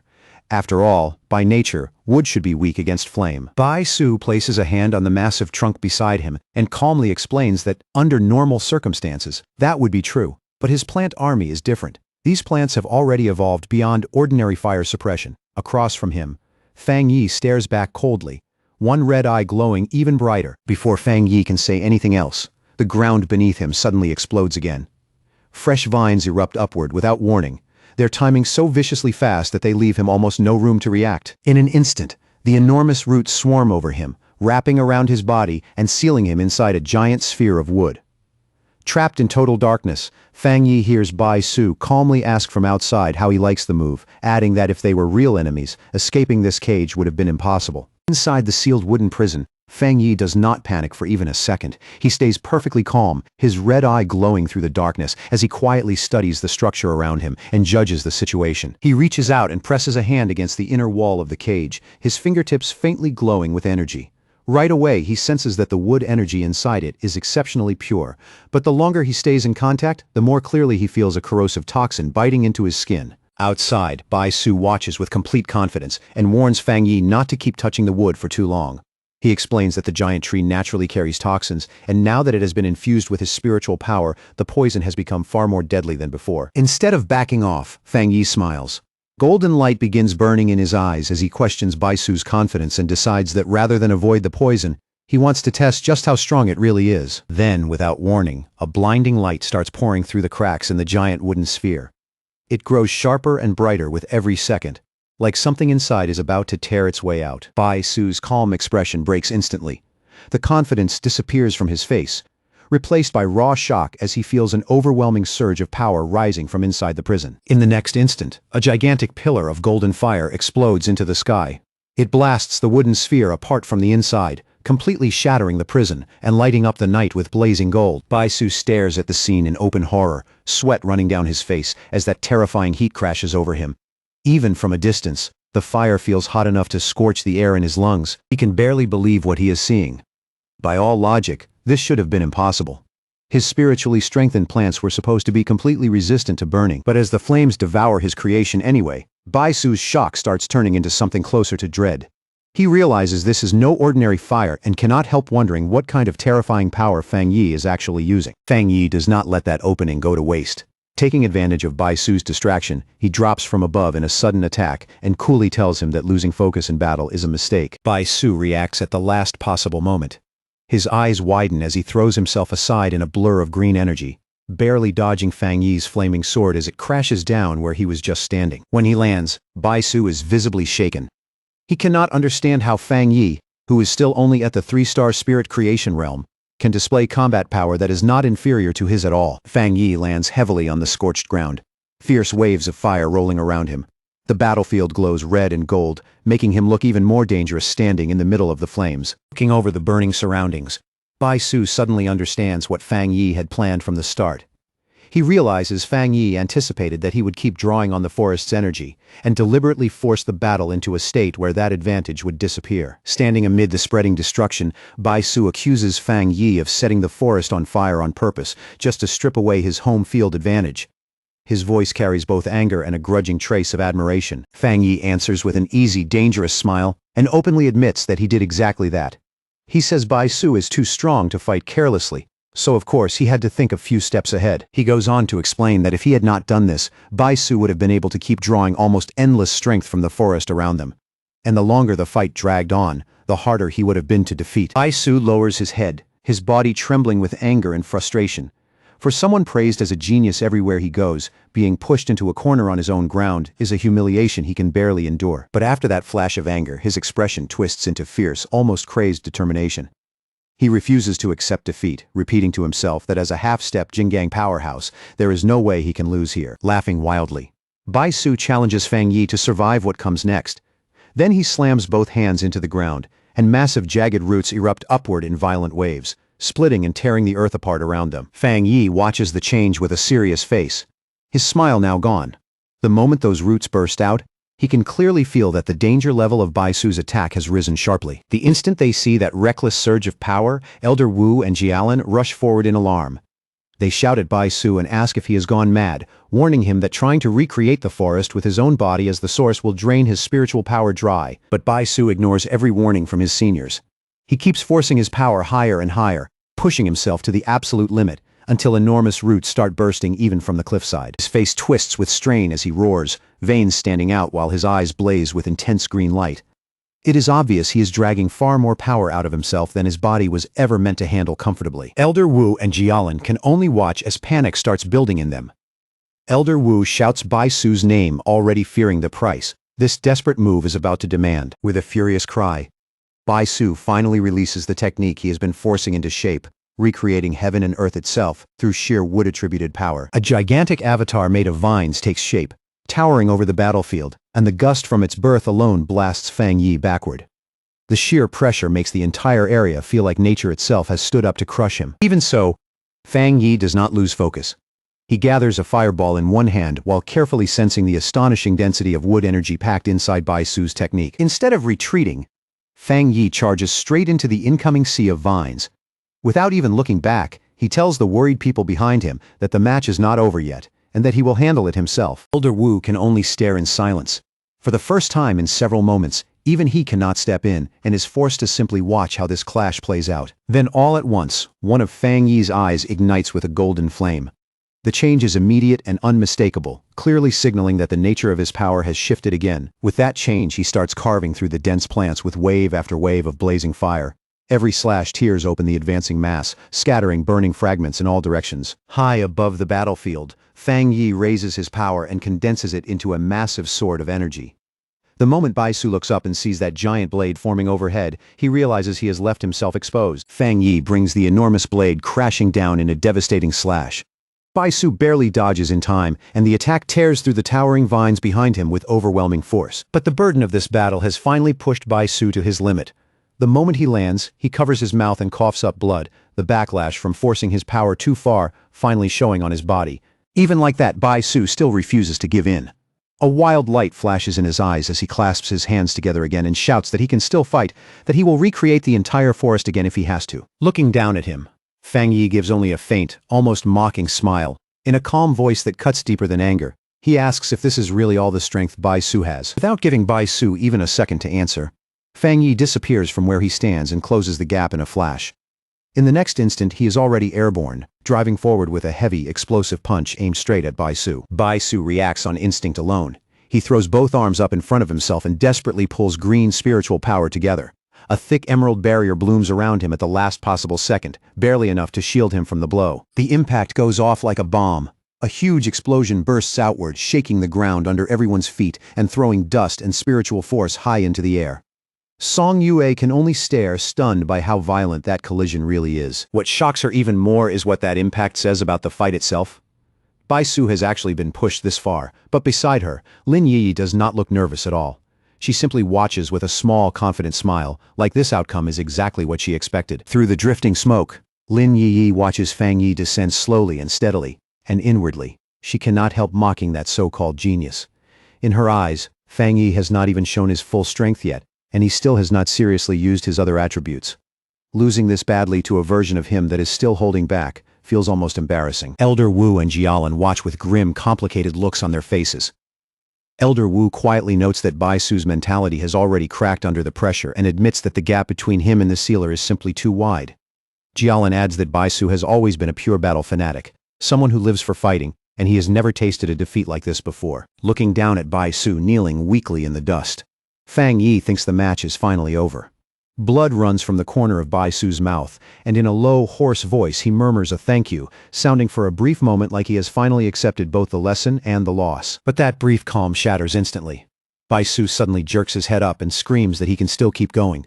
Green energy bursts wildly around his body as he refuses to surrender, shouting that his spiritual power has not been exhausted yet. Fang Yi stays where he is and lets out a quiet sigh. Looking at Bai Su's stubborn refusal to stop, he thinks to himself that it is finally time to end this match properly. Bai Su brings his hands together once more, every bit of his focus tightening into a single desperate point. His posture stiffens, and the spiritual power still left in his body begins gathering with dangerous intensity. In a strained voice, he commands all living things to answer his call. At once, several glowing green avatars of himself appear suspended in the air around him, each one pulsing with power as they prepare for one last desperate attack. Instead of rushing in, Fang Yi carefully studies what is in front of him. He admits to himself that Bai Su's ability to create these clones proves he really is a top-tier pioneer, and easily the strongest opponent Fang Yi has faced so far. Even this fight has already forced Fang Yi to spend a serious amount of energy. Even so, when the green clones dive down together, Fang Yi does not give ground at all. He plants himself firmly, moves with terrifying speed, and unleashes a storm of blazing slashes, cutting through the incoming figures one after another and destroying them almost the instant they reach him. The fire spreads wider and wider until it becomes a massive blaze that swallows the illusions whole. Bai Su is left briefly disoriented, unable to track Fang Yi through the light and heat, only to realize far too late that Fang Yi has already slipped right up beside him. Fang Yi strikes from that blind spot without warning, launching a sudden attack that catches the wood attribute of Pioneer completely off guard. The timing is so sharp and clean that Bai Su has no chance to put up a real defense. In the next moment, Bai Su is swallowed by a vortex of golden fire. The violent spiral locks around him so tightly that he seems frozen in place, his whole body going stiff with shock, as if even moving has become impossible. Sweat runs down Bai Su's face as he stares upward in disbelief. In that overwhelming heat and pressure, he finally sees the true gap between their power, and that realization hits harder than any strike. Above him, Fang Yi stands on the head of a massive dragon made of golden fire, its presence both majestic and crushing. Pointing his sword down at Bai Su, he calmly asks if they can finally end this match now. Elder Wu watches that astonishing scene in silence, already knowing Bai Su's defeat is no longer in doubt. All he can do is marvel once again at how the sealer keeps exceeding every expectation placed on him. Jialan lets out a breath and says that while she did expect Bai Su to lose in the end, she never imagined the defeat would be this one-sided. Behind her, Lin Yi only smiles and lightly says that she already knew this was exactly how it would turn out. Song Yue and Wang Liang both agree that, honestly, the result is not all that surprising. After all, Fang Yi is the man who resolved two anomaly disasters by himself, so even defeating Bai Su fits the pattern of what he has already shown. The duel finally comes to a close as Fang Yi lands back on the ground with calm, controlled movements. Across from him, Bai Su is still standing but only barely, breathing hard as the weight of defeat settles over him. Bai Su stares at the man who beat him and mutters under his breath in disbelief. He cannot tell whether Fang Yi is merely half-step Jinggang, or whether calling him a monster would actually be closer to the truth. A bitter look passes over Bai Su's face as he finally admits, at least to himself, that compared to Fang Yi, this really is all the strength he has. The thought clearly cuts his pride deeper than his injuries ever could. After a long breath, Bai Su clasps his hands and bows respectfully to Fang Yi, genuinely humbled by the result.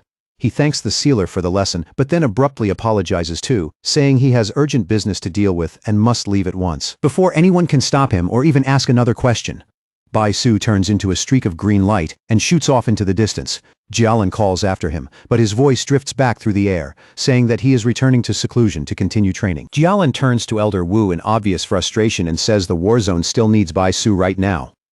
Elder Wu, however, watches that disappearing streak of light with calm understanding and says that this is the first time that proud genius has ever felt frustration this deeply, so they should let him go. Only then does Elder Wu turn his eyes back to Fang Yi, who is casually putting out the flames still lingering around his hand. Even after a battle that fierce, Fang Yi still looks remarkably composed. Elder Wu walks over and makes a serious proposal.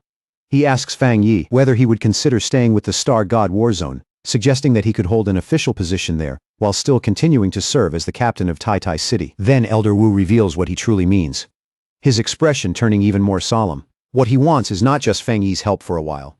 He wants Fang Yi to become his successor. Fang Yi is clearly caught off guard by how direct and serious the offer is. For the first time in a while, genuine surprise flickers across his face. Elder Wu keeps going without pause, explaining that the Star God War Zone holds the second best cultivation resources in all of Xia. This is not just an empty invitation. It is an offer backed by enormous real value. He goes on to describe Shen City, the true center of power and the largest city in the nation. According to him, the people standing at the top in Shen City are the absolute peak among pioneers, the ones who truly shape the future of the country. Elder Wu promises that if Fang Yi accepts this path, he will eventually be brought into that highest circle. In other words, this is not just an invitation to join a faction. It is an invitation to step into the very core of national power. Even so, Fang Yi politely refuses. His red eyes glow faintly as he thanks Elder Wu for the respect behind the offer, but clearly says he has no intention of making plans like that. He explains that he is not even truly part of the Spirit Association and only accepted the title of captain to protect his hometown. More than anything, he says firmly that he does not want to belong to any single group. Song Yue and Wang Liang are both stunned when they hear that answer. They can barely believe anyone could reject an offer like this so calmly, as if turning it down were nothing unusual at all. Elder Wu, however, takes Fang Yi's refusal without any anger or disappointment. He understands very well that the strongest pioneers are often the least willing to be tied down by rules, obligations, or the structure of any organization. Instead of pressing the matter any further, Elder Wu offers something simpler and wiser: friendship. He tells Fang Yi that even if he does not join them, he is still free to ask for anything he needs, choosing a bond of mutual support over formal allegiance. Fang Yi then says that he and Jialan will stay in the forest a while longer to continue training on their own. His tone makes it clear he has already decided exactly how he wants to use the rest of this opportunity. Just then, the sky begins darkening rapidly, as heavy storm clouds gather overhead. Elder Wu lifts his head and notes that the forest is rich in elemental energy, and that a thunderstorm is about to break over the area. He quickly realizes that the violent battle they just witnessed must have stirred up the natural energy of the forest, causing the thunder attribute to grow especially intense. And that thought reminds him of something else. Fang Yi did not even use his thunder power during the match. Laughing out loud, Elder Wu once again praises Fang Yi's terrifying potential. Then he immediately orders everyone else to withdraw from the forest and leave the area to Fang Yi, making sure no one interferes with his next stage of training. As he watches Fang Yi, Elder Wu thinks to himself that as long as Fang Yi remains a pioneer of Xia, that alone is already one of the greatest blessings the nation could hope for. Fang Yi smiles faintly, understanding right away that Elder Wu has already seen through his intentions. There is no need for any more explanation between them. As he leaps into the air, Fang Yi reflects that the Star God War Zone will not try to force him because his strength has already become too great. In that moment, he understands very clearly that true power is what gives him the greatest freedom of all. Blue lightning begins to flicker in Fang Yi's eyes as he senses the storm building above him. Almost immediately, the thunder in the sky seems to answer that awareness. Floating high in the air, Fang Yi opens himself to the lightning without fear. He activates his divine thunder technique, and a huge web of electricity spreads around his body as he begins a new round of training in the heart of the storm. In Tianhai Forest, beneath a sky growing darker by the second, Fang Yi flies straight into the raging storm of lightning. His figure rises into the chaos as if he is entering a battlefield made entirely of thunder. On the ground below, Bai Su, still trying to recover from the humiliation of that fight, raises a protective barrier and looks up in disbelief. To him it seems insane that someone with such a powerful fire attribute would dare reach for an equally pure thunder power. Bai Su knows exactly how dangerous that is. Two extreme powers at that level should collide violently and end in self-destruction. Even pioneers with dual attributes usually have one dominant force and one supporting one. Never two pure opposing extremes this terrifying. As Bai Su watches Fang Yi get completely swallowed by violent lightning, disbelief floods his mind. He cannot help wondering if the sealer really does not understand something as basic as the clash between conflicting elemental powers. Then, without any warning, a massive bolt of lightning rips down from the sky and strikes Fang Yi head-on. The flash is so fierce it looks like it tears the storm itself apart, and yet Fang Yi is not hurt at all. Instead, the corners of his mouth lift into a confident smile. Blue electric light flares in his eye as he calmly absorbs the thunder's power, as if that lightning came not to destroy him, but to nourish him. From a safe distance, Song Yue panics and calls out to Elder Wu and Jialin, demanding to know why they are not stopping him. She warns that thunder power this violent is far too dangerous for any living being to approach. But to her surprise, neither Elder Wu nor Jialin looks concerned in the slightest. Jialin turns to the others and calmly reveals the truth. Fang Yi is not in danger because he also possesses a top-tier thunder attribute. Then she drops the real shocker. The pioneer known as the Tyrant and the Sealer are actually the same person. Song Yue and Wang Liang are left completely frozen by that revelation. Song Yue thinks that while dual attributes are not unheard of, Fang Yi's level of mastery is beyond absurd. At that point, calling him a monster no longer feels like an exaggeration at all. Seeing their reaction, Jialin gives a faint smile and admits that she felt exactly the same the first time she learned the truth. Even now, just thinking back on it still feels unreal. She reflects that everyone has been so focused on Fang Yi as the Sealer that they nearly forgot something just as terrifying. He is also the Tyrant, one of the most gifted geniuses of his generation. At the center of the storm, Fang Yi steadily reigns in the berserk current swirling around him. In his mind, the logic is simple. The stronger the lightning, the more power he can absorb, and the more thoroughly he can temper and strengthen his body. Wrapped in a raging whirlwind of crackling electricity, Fang Yi throws his voice up toward the heavens and demands more. He shouts that he still needs more spiritual power, far more before he will ever be satisfied. Suspended inside that violent storm of lightning, Fang Yi uses divine thunder to temper every inch of himself. He is no longer just enduring the lightning now. He is forging himself inside it. He feels that immense force rush through his bones, muscles, meridians, and flesh, refining everything it touches. The sensation is painful and exhilarating at the same time, like being torn apart and rebuilt in a single breath. As the tempering continues, the different attributes within Fang Yi, fire, yang, and even dark, begin settling into one another with greater balance.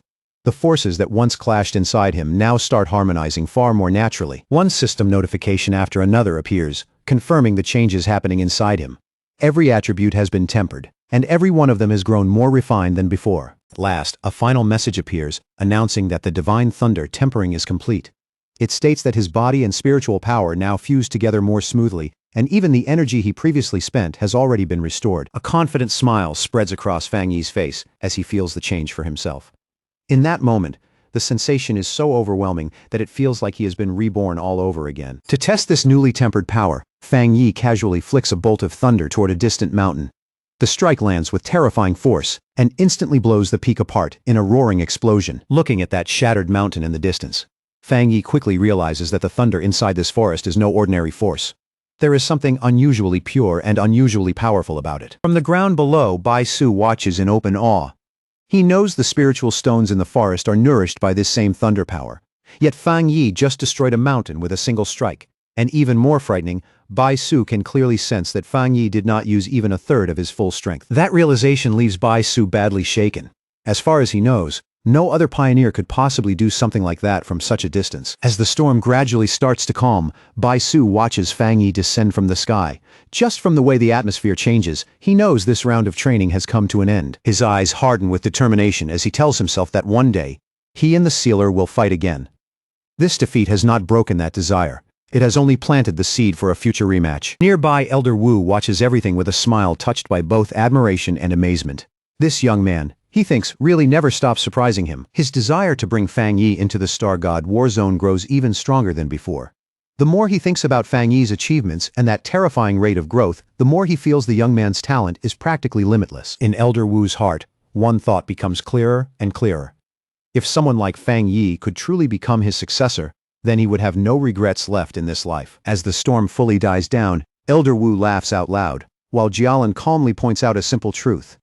The Star God War Zone needs the Sealer's support far more than the Sealer would ever need theirs. Elder Wu then turns to Jialin and comments on how much she has grown as well, which only makes him feel even more confident about the future. Slightly flustered by the praise, Jialin asks if he truly means it. Then Elder Wu's attention shifts again. When he notices Lin Yi meditating peacefully nearby, a new idea comes to him at once. If Fang Yi will not join them, maybe they can invite her instead. With his training finished, Fang Yi lands gently near his cousin. Lin Yi is still seated there, quietly absorbing the rich spiritual energy left behind by the storm, his red eyes faintly glowing. Fang Yi tells her this is a rare chance and urges her to make full use of it. His tone is calm, but the encouragement in it is unmistakable. At that moment, Fang Yi notices that Elder Wu and Jilan still have not left. Their continued presence tells him right away that they still have something else they want to say, so Fang Yi asks them directly why they are still here. Elder Wu answers that he has one more proposal to make, and this time it will ask nothing at all from Fang Yi himself. He then formally invites Lin Yi to train at the Star God War Zone. And as those words fall, the green spiritual energy around Lin Yi begins surging more noticeably, as if even her aura is reacting to the moment. Fang Yi considers the offer in silence for a moment. He knows it is an incredible opportunity for his cousin. But even so, he cannot help wondering what Lin Yi herself truly wants. Having heard the entire conversation clearly, Lin Yi slowly opens her eyes and ends her meditation. Her expression stays calm, but there is a quiet firmness in it now. Fang Yi turns back to Elder Wu and sincerely thanks him for the invitation. He explains that as her guardian, it would be hard for him to reject such a good opportunity on her behalf. But at the same time, he has no right to make that choice for her. Just then, Lin Yi rises to her feet. After Fang Yi asks if she has finished her training, she looks straight at Elder Wu and plainly says that she will not go. Meeting the elder's gaze directly, she thanks him respectfully for the generous offer. But even so, she repeats in a firm, steady voice that she does not want to accept it. Elder Wu is surprised by the answer, but he stays calm and open-minded. Instead of forcing the issue, he simply asks her why she is refusing. Lin Yi explains that her way of thinking might sound a little childish. She says that if her reason were only that she did not want her cousin to be used, then that kind of thinking would actually be disrespectful. But as a pioneer, she says, she has pride of her own.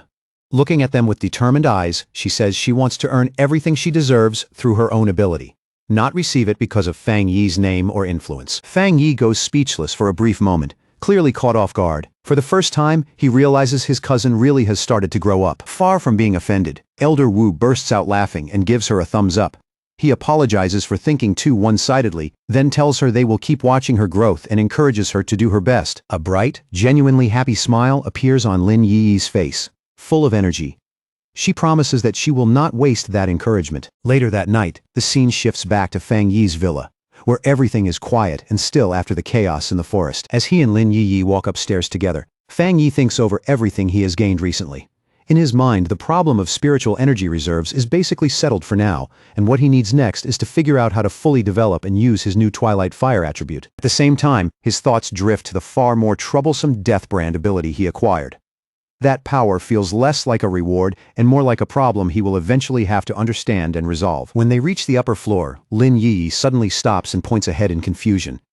She asks her cousin why someone is squatting right in front of their door. At those words, the person lifts her head, revealing that it is Su Qingying. Looking tired and a little stiff, she stretches her body and tells them they have finally come back. Caught off guard by the sight of her, Fang Yi looks genuinely surprised and asks Su Qingying why she is here this late at night. Su Qingying speaks in a low, steady voice and says a major disaster has erupted along the border.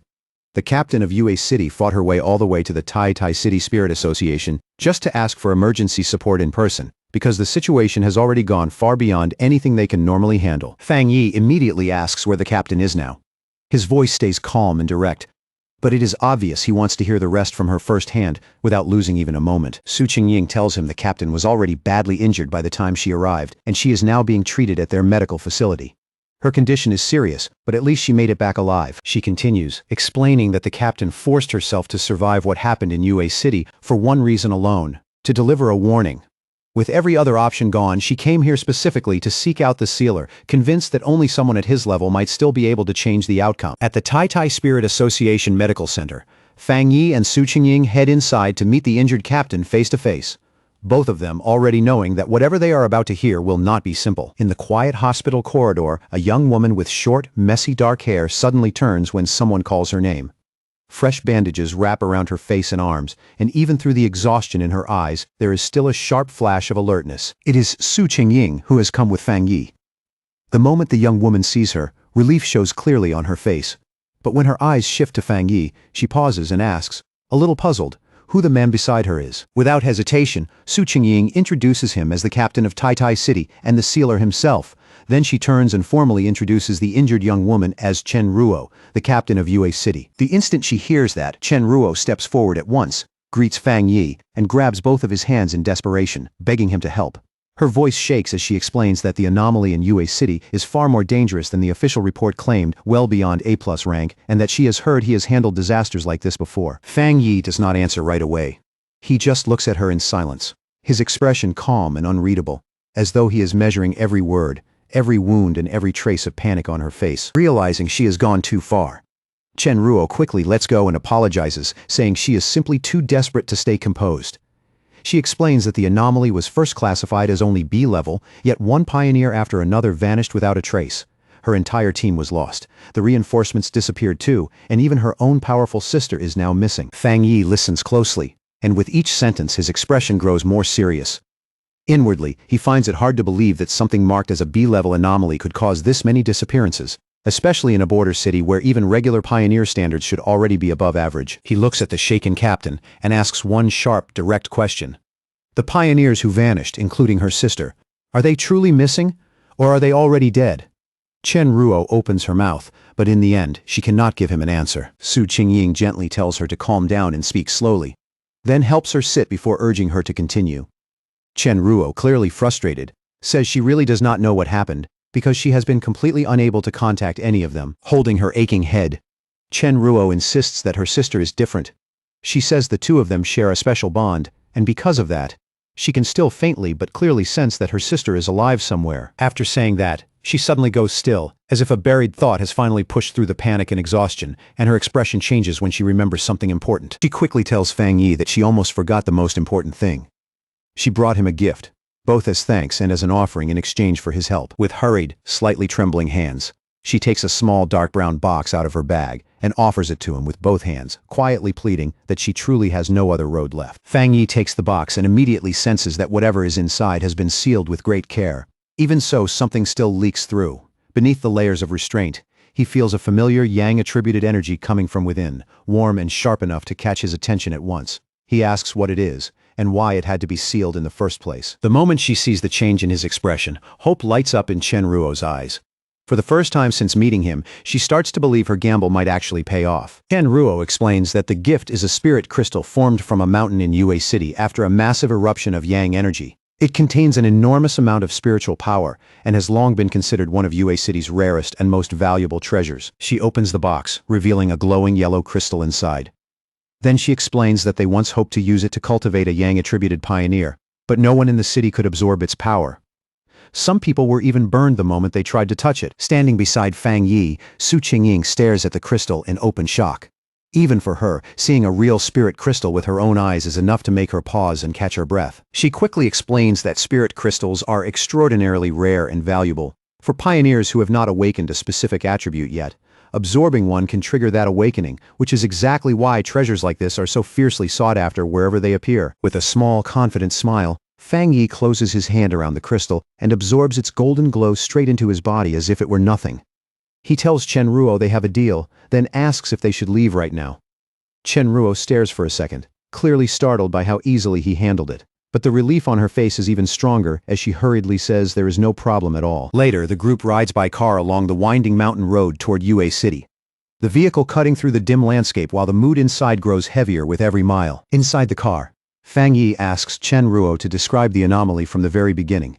She steadies herself and explains that it all started when strange tombstones began appearing in the mountains out of nowhere. The villagers who found them first said they could hear disturbing sounds coming from inside the tombstones, like something was moving within. But when pioneers were sent to investigate, the tombstones showed no obvious abnormal signs at all. They sealed off the area just to be safe. But that same night, a skeletal arm suddenly burst out from one of the tombstones and dragged a villager straight inside before anyone could even react. Just as Chen Ruo finishes that part of the story, the car comes to a stop beneath pounding rain, the sound hammering against the roof and making the whole moment feel even heavier. They arrive at a village now surrounded on all sides by a vast field of gray tombstones stretching through the rain and mist. In a low voice, Chen Ruo tells Fang Yi, "This is the place," then asks what he thinks. Fang Yi quietly looks over the eerie scene in front of him. But the thing that stands out most is how wrong it feels. In spite of the terrifying sight, he cannot sense any obvious abnormal aura at all, and that only makes it more disturbing. As they move deeper into the tombstone field, the graves giving off a faint purple glow in the wet darkness, Chenruo explains that more and more of them have been appearing all across Yue City with no pattern anyone can predict. At completely random moments, skeletal arms reach out from the graves and drag living people inside. Chenruo glances around, then suddenly goes pale. In less than a day, the number of tombstones has risen dramatically again. Forcing herself to stay focused, she tells Fang Yi and Su Qingying to keep following her to where the others are gathered. As they keep walking, Fang Yi thinks about how strange this whole situation is. The anomaly's energy is unbelievably faint, so faint that it almost feels like it is being hidden on purpose. He wonders whether that weakness is meant to lower people's guard, or if there is some deeper reason behind it. The more he considers it, the more it feels like these disappearances are not random attacks at all, but part of a ritual. Resting one hand on a tombstone, Fang Yi suddenly comes to a conclusion. He explains that anomalies are not always mindless monsters. Some of them can carry out sacrifices to awaken or revive something far larger and far more terrifying. He recalls what happened in Tai Tai, where bat-like anomalies slaughtered local residents to bring forth their anomaly king, using death and fear as part of the summoning itself. Hearing that, Chenruo stops in her tracks. Horror spreads across her face as she asks in a strained voice whether the disaster in Yue City could also be some kind of sacrifice. Now visibly panicking, Chenruo explains that the people in the nearby mountain villages are extremely traditional and refused every evacuation order. Even worse, they are planning to hold a ceremony of their own the very next day. Before anyone can answer, she suddenly cries out that it is happening again, her voice sharp with alarm as she points straight ahead. A skeletal purple hand explodes out of the ground, right in front of Fang Yi, dirt and broken stone flying into the air as it lunges at him without warning. Fang Yi shifts aside with effortless ease, avoiding the attack in one clean motion.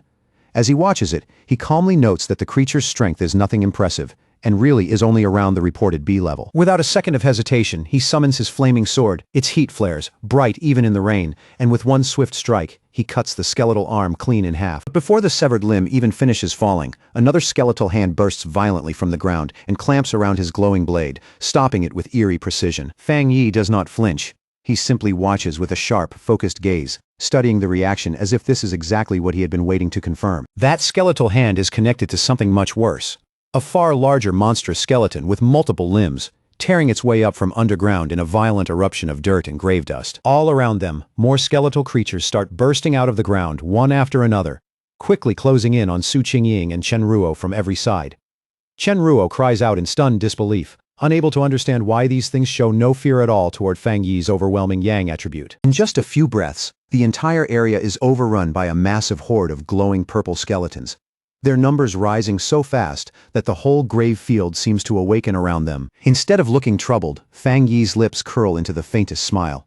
He thinks his theory is starting to prove true, though he still needs one last confirmation, and quietly remarks that this mission has suddenly become much more interesting than he expected. Right in the middle of the chaos, Chenruo lifts her flute and plays straight through the storm of bones around her.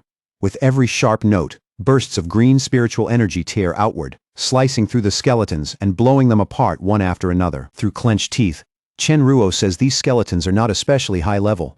But what makes them terrifying is how relentless they are. They feel no pain, they do not hesitate, and they just keep rushing forward like a tide that never stops. Then her heart sinks. There are far more of them than before, so many that wiping them all out feels impossible.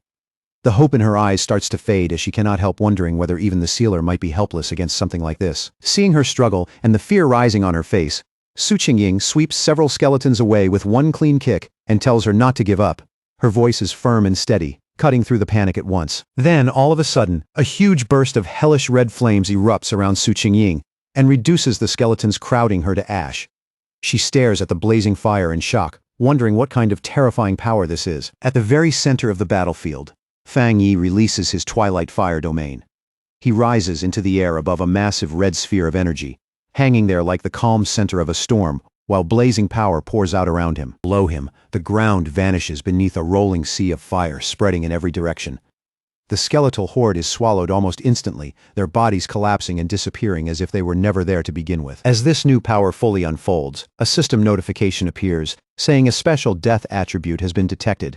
It then explains that his domain is continuously absorbing that unusual attribute and converting it into nourishment for his own yang attribute, steadily strengthening it. A second later, one final notification flashes before him, confirming that the enhancement is complete. The message is brief, but the change in power is immediate. Su Qingying and Chen Ruo can only stand there and watch as a huge burst of fire sweeps across the battlefield and erases the last of the skeletons. When the final wave disappears, all that remains is heat, smoke, and stunned silence. Chen Ruo is clearly shaken, but just as clearly impressed. She admits that Fang Yi's reputation as the sealer is completely deserved. Relief finally washes over her, and for the first time, she truly feels that Yue City might still be saved. After apologizing for how she acted earlier, she says she will take them to meet the rest of her team. Chen Ruo leads them back to a camp, now serving as the temporary base of the Yue City Spirit Association. As soon as she arrives, a group of tired, battered pioneers looks up and calls out to their captain, relief plain on every face. Chen Ruo quickly introduces Fang Yi and Su Qingying, telling them she managed to bring back reinforcements. Then she makes it clear exactly who came with her, the famous sealer himself, along with the captain of the Tai Tai Association. Her three teammates, Chen Feng, Chen Xing and Chen Shi, all stare at Fang Yi in disbelief. It is hard for them to accept that someone this young could really be the legendary pioneer who once resolved a disaster all by himself. One of them says in a low, uneasy voice that his age may not be the issue, but what is happening in Yue City is completely different. Whatever they are facing now is not something ordinary strength can solve so easily. The mood turns sharp when Chen Feng angrily scolds Chen Ruo for coming back, and even bringing outsiders here just to die with them. He shouts that almost no one is left. The city is about to be swallowed whole, and they were tricked from the very beginning, lured here only to become sacrifices. As Chen Ruo tries to explain that her team has already suffered enough, and that she had no other choice, Fang Yi says nothing. He just watches them quietly, taking in every trace of fear, anger, and exhaustion on their faces. Then Fang Yi finally speaks. His expression does not waver as he says that he accepted this request, so he will do what he came here to do. His voice is steady and absolute when he declares that he will solve the problem in this place himself. Meanwhile, Chen Shi explains to the furious Chen Feng that their city is remote and isolated, and because of that, many local customs have remained deeply traditional. When the people run into troubles they cannot solve, they do what they have always done for generations. They pray to the gods for help. From a clifftop, Fang Yi looks down toward a village wrapped in strange purple mist drifting up from the tombstones below. Watching the eerie scene in silence, he wonders whether the people there are preparing some large ceremony to ask for blessings. As he turns over those old customs and rituals in his mind, Fang Yi starts to suspect they are not just background to this disaster. The more he thinks about it, the more likely it seems that the village's beliefs and the strange anomaly are connected. All at once, a strange wind cuts through the forest, hissing through the trees, and turning the whole atmosphere cold. Chen Feng and Chen Shi both stiffen on instinct. Following the wind, they soon reach a clearing and find a large crowd of villagers already gathered there. Packed tightly together, the people stand in tense silence, clearly preparing for some kind of ritual. The moment Chen Ruo sees it, she realizes the ceremony is about to start, and worry rushes across her face. She says that if the tomb anomaly erupts again in the middle of all these people, it will turn into a complete disaster. Fang Yi, though, looks more interested than alarmed. With a calm, confident smirk, he asks who wants to watch the whole thing up close, then starts walking straight toward the crowd without a second of hesitation. Before long, the group arrives at Yueyuan Square, where a huge bonfire burns fiercely at the center. Firelight flickers over the stone ground and across the anxious faces of the villagers gathered around it. The villagers are completely desperate, crying out for their god to look upon their suffering. One man, his voice breaking with grief, offers up his own life and begs for his children to be spared instead. All around the square, people kneel low and press themselves toward the ground, their foreheads nearly touching the stone as they beg again and again for the heavenly god's mercy. Fear, desperation, and trembling faith fill the whole place. Then, without warning, the bonfire goes out. The stone platform beneath it splits apart with a violent crack, and long fractures race across the square, like something underneath is forcing its way up. That is when the real horror starts. Skeletal hands begin clawing their way out from behind the tombstones, and someone in the crowd screams that the monsters from the tombs are coming out again. Out of the swirling purple mist, several skeletons slowly rise into view, red eyes glowing with a sinister light. They just stand there, staring at the terrified villagers like predators deciding where to strike first. Panic explodes across the square. An old man shakes so badly he can barely get the words out, insisting this must be some kind of test from their god, while the rest of the villagers break and run in every direction. A mother pulls her crying child tightly against her chest, her face drained of color. Through tears, the child looks up and asks in a trembling voice whether their god is still going to save them. Then the chaos gets even worse as the skeletons suddenly charge into the crowd. The villagers scatter in total fear, stumbling over one another and screaming for help as the whole square collapses into madness. In the middle of that panic, one skeleton slams into the mother and throws her away, separating her from her child in an instant. The little girl can only stare in horror, crying out for her mother through broken sobs. And just as the child is left standing there alone, an even larger ghostly skeleton slowly rises out of the mist behind her. Its towering shape feels far more terrifying than the others, like death itself stepping through the fog. The creature stretches out its bony hand toward the crying little girl. The motion is slow, but there is no escaping it, and the shadow of that hand falls over her as she freezes in terror. But before those fingers can even brush her, the creature is blown apart in a flash of golden light. The strike comes so fast and so hard that it is over, before anyone fully understands what happened. Right after that, a huge wave of holy fire tears across the square, sweeping through the attacking skeletons and burning them down where they stand. In a heartbeat, the entire place turns into a blazing sea of sacred-looking flames. The surviving villagers gradually stop running, too stunned to go any farther. One by one, they turn back toward the burning square, struggling to believe what they are seeing. The fear drains from their faces and is replaced by pure awe when they recognize the flames. Some start shouting that it is heavenly fire, and in an instant their despair flips into wild joy as they throw up their arms and cry out in worship. As the flames keep raging across the shattered square, Fang Yi descends and lands on the broken stone platform at the center. Framed by fire and smoke, his arrival makes the entire scene go even quieter. Standing against the firelight, Fang Yi looks over the stunned crowd and tells them they do not need to keep praying anymore. His voice is calm, but it carries across the square with unmistakable force. Then, with a cold and serious expression, he gives them the truth without softening a single word. There are no gods in this world, and no god is coming to save them. For a brief moment, the villagers fall completely silent. Still kneeling on the ground, they can only stare at him, trying to process what he just said, but they misunderstand him completely. Tears of joy spill down their faces as they start shouting that a god has descended and defeated the disaster for them. Right away, they begin begging this new god to save them from the other monsters too. Watching their reaction, Fang Yi can only let out a quiet sigh. They have misunderstood him so completely that even he has no idea where to start fixing it. Standing in the middle of the flames, Fang Yi slowly raises one hand, his eyes glowing with power. The firelight plays across his face, making him look even more unreal to the kneeling crowd below. Then he activates his Twilight Fire domain once more. In an instant, a huge swirling red sphere appears in the sky, spinning like a vortex, and pulling in all the deathly energy, and shattered skeleton remains scattered across the ground. After that, Fang Yi turns to the stunned villagers and makes himself perfectly clear. He tells them he is not a god at all, but a pioneer captain from Tai Tai City, a man known by one title alone, the Sealer. The villagers and Chen Ruo's team can only stand there staring at the terrifying red sphere hanging overhead, their faces locked in shock.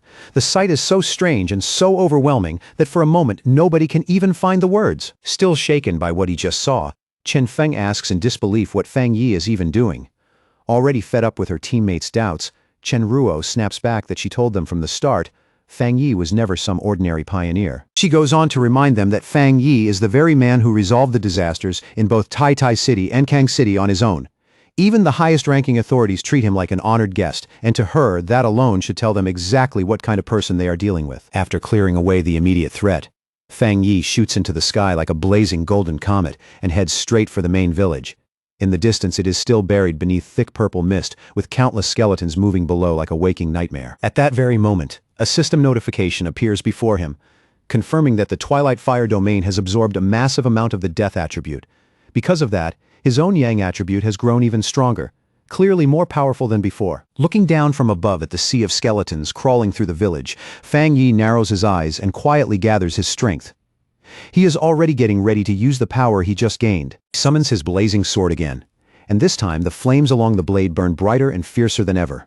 The whole weapon hums with heat, as if it too has sharpened after that surge in power. With one powerful swing, he sends out an enormous wave of fire and declares that he will free Yue City once and for all. His voice cuts through the chaos with absolute certainty. The flames, now mixed with a strange purple hue drawn from the absorbed energy, roar through the village like a storm. They sweep across the streets and the tombs alike, burning through everything in their path with terrifying speed. From a safe distance, a group of survivors watches the scene in stunned disbelief before suddenly breaking into cheers. Through tears, they cry out that the tombstones and skeletons are gone, celebrating that heaven has not abandoned their city after all. Once the attack is over, Su Qingying quickly checks the readings on her device and reports that the anomaly levels in the Anding district have returned to normal. Her voice stays steady, but the relief underneath it is obvious. Standing beside her, Chen Ruo confirms that the Baimu district has been cleared as well. She explains that only the Jinming district is left now, and that area has always had the strongest concentration of the anomaly's power. But just as they are about to move again, Su Qingying's expression suddenly changes. The relief drains from her face and sharp shock takes its place. She urgently asks whether none of them have noticed that something is seriously wrong. The tension in her voice makes everyone turn their attention back toward the village at once. Pointing toward the village, she explains that the pillars of purple light have not disappeared at all. If anything, there are more of them now, which means the situation has not improved in the slightest and may actually be getting worse. Chen Ruo also cries out in alarm as she confirms that a massive surge of energy is erupting from the Jinming district. She can clearly feel the anomaly's power gathering and compressing into a single point. Right in front of them, a horrifying change begins. A swirling vortex of dark green and purple energy twists through the mist, slowly taking on the outline of something huge. Then, out of that rolling mist, a giant skeletal being finally emerges, a newly born anomaly king with empty eye sockets glowing a menacing green. And even in front of that crushing presence, Fang Yi does not back away. He stays right where he is, calm and completely fearless. As Fang Yi faces the new threat, two system windows appear one after another before him. The first says an unknown power has been detected and is being analyzed. Then the second delivers the result and identifies that strange force as the death attribute. The enormous anomaly king, wrapped in layers of green and black energy, glares down at Fang Yi from above. Its size is so overwhelming that it dwarfs the entire village below, turning the scene into something almost apocalyptic. Floating in midair inside his golden aura, Fang Yi stares right back without blinking. As he measures the monster, he senses something deeply strange from it, heavy and hostile in a way far worse than anything he has faced before. Watching from farther back, Chen Ruo and Su Qingying are both left speechless. Chen Ruo finally stammers out, "What kind of creature this thing even is?" saying its bizarre energy feels even more oppressive than the S-class disaster in Tai City. In that moment, the whole group realizes this new anomaly king must be the true source behind those pillars of light. Su Qingying suddenly shouts for everyone to be careful, warning them that the creature is about to attack. Her voice cuts sharply through the stunned silence. The anomaly king releases its power at once, sending out a swarm of shadowy black tendrils rushing forward like a living flood. They twist through the air in violent waves, fast and vicious. That strange energy crashes over Fang Yi in an instant, and even he is visibly shaken by what it does. The impact comes so suddenly that his expression changes for the first time. He feels a sickening force invade his body, something foul and oppressive, that seems to reach straight into his thoughts, like his brain itself is being poisoned just by the creature's presence. In that instant, Fang Yi realizes with real alarm that this is a fully evolved anomaly king. The death aura pouring off it is far more complete and far more terrifying than anything he has encountered before. Then the black tendrils come crashing down toward Fang Yi from every direction, trying to bury him under their sheer numbers. They close around him like a net meant to swallow him whole. His expression hardens at once, and his red eye burns with sharp focus as he prepares to strike back. The momentary shock is gone, replaced by cold concentration. He moves with astonishing speed, swinging his flaming sword through the air and cutting apart the shadowy arms one after another. Every strike is clean, forceful, and bright against the darkness. Even while fighting, Fang Yi is already working through the battle in his head. Yang power should naturally suppress dark and deathly forces, which means his flames ought to be highly effective here. But what troubles him is that, even with that advantage, his powerful Yang energy still is not completely shutting down the enemy's attacks. Just as Fang Yi cuts through one wave of tendrils, the anomaly king's power surges again with even greater force. At the same time, the surviving villagers in the distance begin chanting and praying once more, desperately calling for their god to descend and save them. Then the anomaly king releases its full power. The pressure in the air spikes so violently that the entire battlefield seems to shake under it. From outside that storm of power, Su Qingying can only watch with wide, disbelieving eyes. The shock on her face only grows as the situation turns more dangerous by the second. Inside the violent storm of energy, strange green tendrils suddenly erupt and wrap tightly around Fang Yi's body, locking him in place.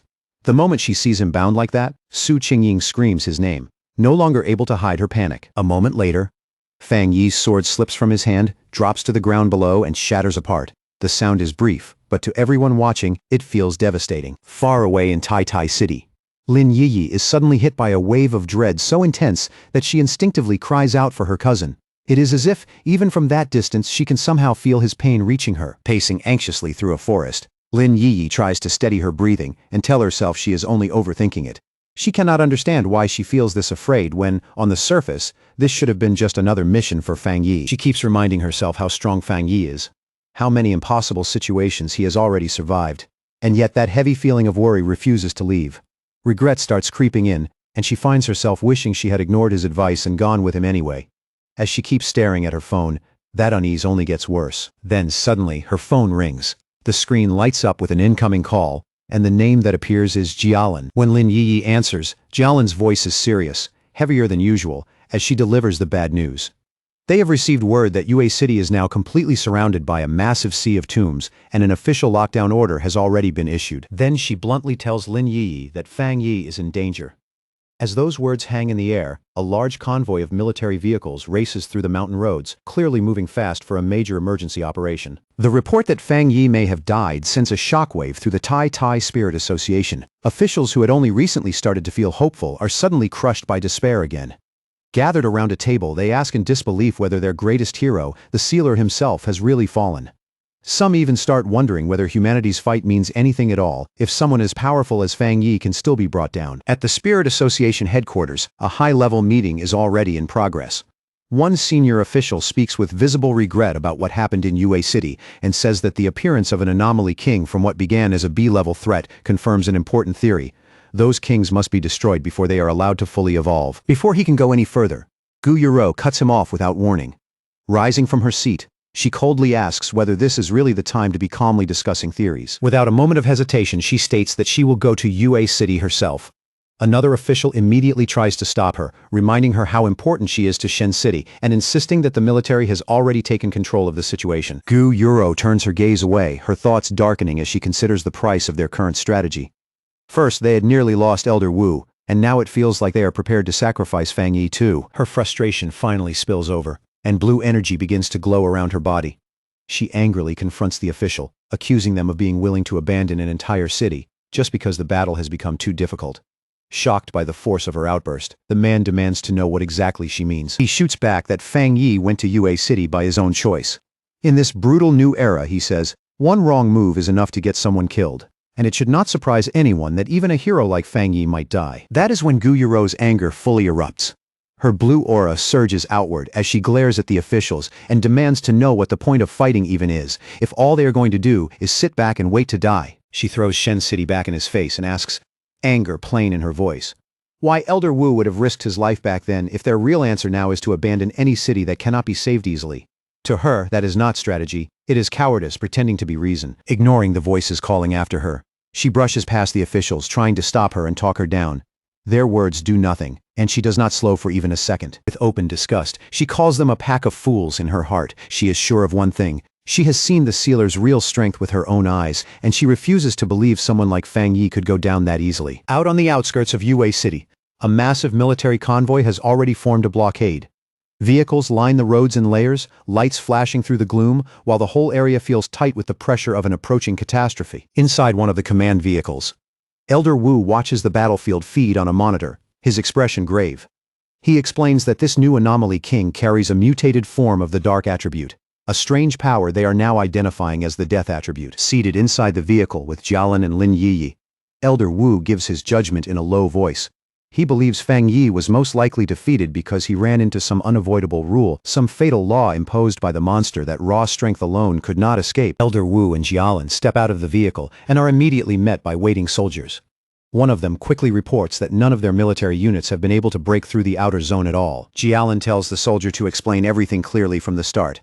Her tone stays sharp and controlled, but the urgency underneath it is impossible to miss. The soldier reports that even after deploying all available forces, every push forward has failed.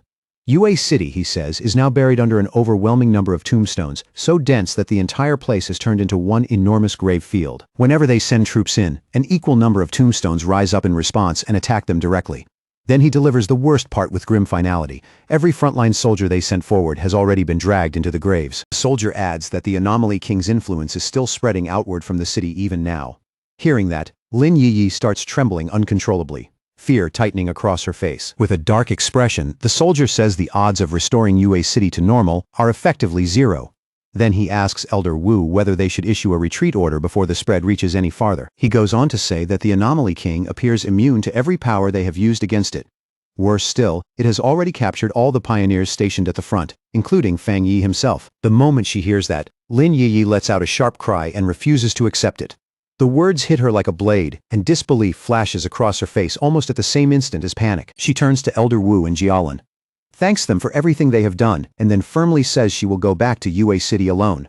She makes it clear she will not drag anyone else into what she believes may be a suicide mission. Deep inside UA City's anomaly zone, the land has already changed beyond recognition into a silent, terrifying graveyard. The whole place is soaked in eerie green light, making everything feel cold, dead, and cut off from the living world. Then the ground starts to shake, and massive tombstones burst violently out of the earth, one after another. Carved into those newly risen stones are two names that land like a curse: Su Qinying and Chen Ruo. Above that ghostly graveyard, the Anomaly King manipulates the thick death energy like a weaver working threads. The power twists and braids through the air with sinister precision. As the energy keeps gathering, it condenses into the shape of a stone coffin, standing upright in the middle of the graveyard. It looks ancient, oppressive, and deeply unnatural, like a tomb prepared for something that should never come back. Inside that coffin, Fang Yi hangs motionless, trapped in place. From the outside, it looks like all strength has already drained out of him. Clusters of ghostly green centipedes crawl across his body, wrapping around him layer after layer. They bind him there with slow, horrifying persistence, as if they are determined to keep him sealed forever. He looks completely lifeless inside that monster-made tomb, sealed away like a corpse being offered to death itself. His eyes are hollow and dark, making it seem, at least on the surface, that the sealer has truly died. But in the deepest part of that death-like silence, a system notification suddenly lights up. The Death Brand ability Fang Yi obtained earlier has now activated successfully, and the system confirms that he has gained a new power: infinite death. Not long after that, the system announces that the Death Brand trial has officially ended. The message is simple, but it carries the weight of something enormous having just been completed. Fang Yi is completely exhausted, but he is awake. Letting out a long, strained breath, he thinks to himself that the Death Brand trial was far more brutal than he ever expected. He raises his eyes toward the giant green skull-like face of the Anomaly King looming above him, and notices with dry irony that the King of Death feels a lot less threatening now. Even so, with power glowing in his eyes, he admits to himself that he never wants to go through a rebirth trial like that again. Just before he was sealed inside the coffin, Fang Yi understood what had happened. The Anomaly King had hit him with an unavoidable death ability, a fatal rule that could not be dodged or blocked by normal means. Faced with certain death, he made a desperate gamble. He chose to implant the dangerous Deathbrand skill into his own body by hand, the same ability he had obtained earlier from the magma, but hesitated to learn because of how risky it was. The system immediately confirmed that the implantation had begun and started the learning process. From that point on, there was no turning back. Then a violent burst of red agony exploded out from Fang Yi's body as the skill fused into him. The pain was overwhelming, like something alive was being carved directly into his soul. While the system prepared to activate the skill completely, that terrible energy compressed tighter and tighter around him. Every second felt like he was being crushed from the inside out. At the same time, Fang Yi could only stand there in front of the Anomaly King, unable to escape, while the monster calmly prepared to kill him. It was a brutal moment, helpless and balanced right on the edge of death. Then the system informed Fang Yi that the Anomaly King's inevitable death rule had started taking effect. The warning came with cold precision, leaving no room for hope. In the very next instant, Fang Yi really did die. His eyes rolled back, his body went limp, and every sign of life vanished. The system confirmed his death and announced that step 1 of the ability was complete. But because Fang Yi was killed by the monster while carrying the brand, the system immediately identified the killer and declared that the Death Brand had been planted into the body of the King of Death itself, completing step 2. As Fang Yi's lifeless body fell, wrapped in the monster's dark and deadly power, the system entered its final phase. It activated the death trial while he was already dead, and that is exactly how he was later able to come back to life, and why even now the exhaustion in his body runs so deep. Now, standing inside the coffin's eerie green glow, Fang Yi has successfully endured the entire process.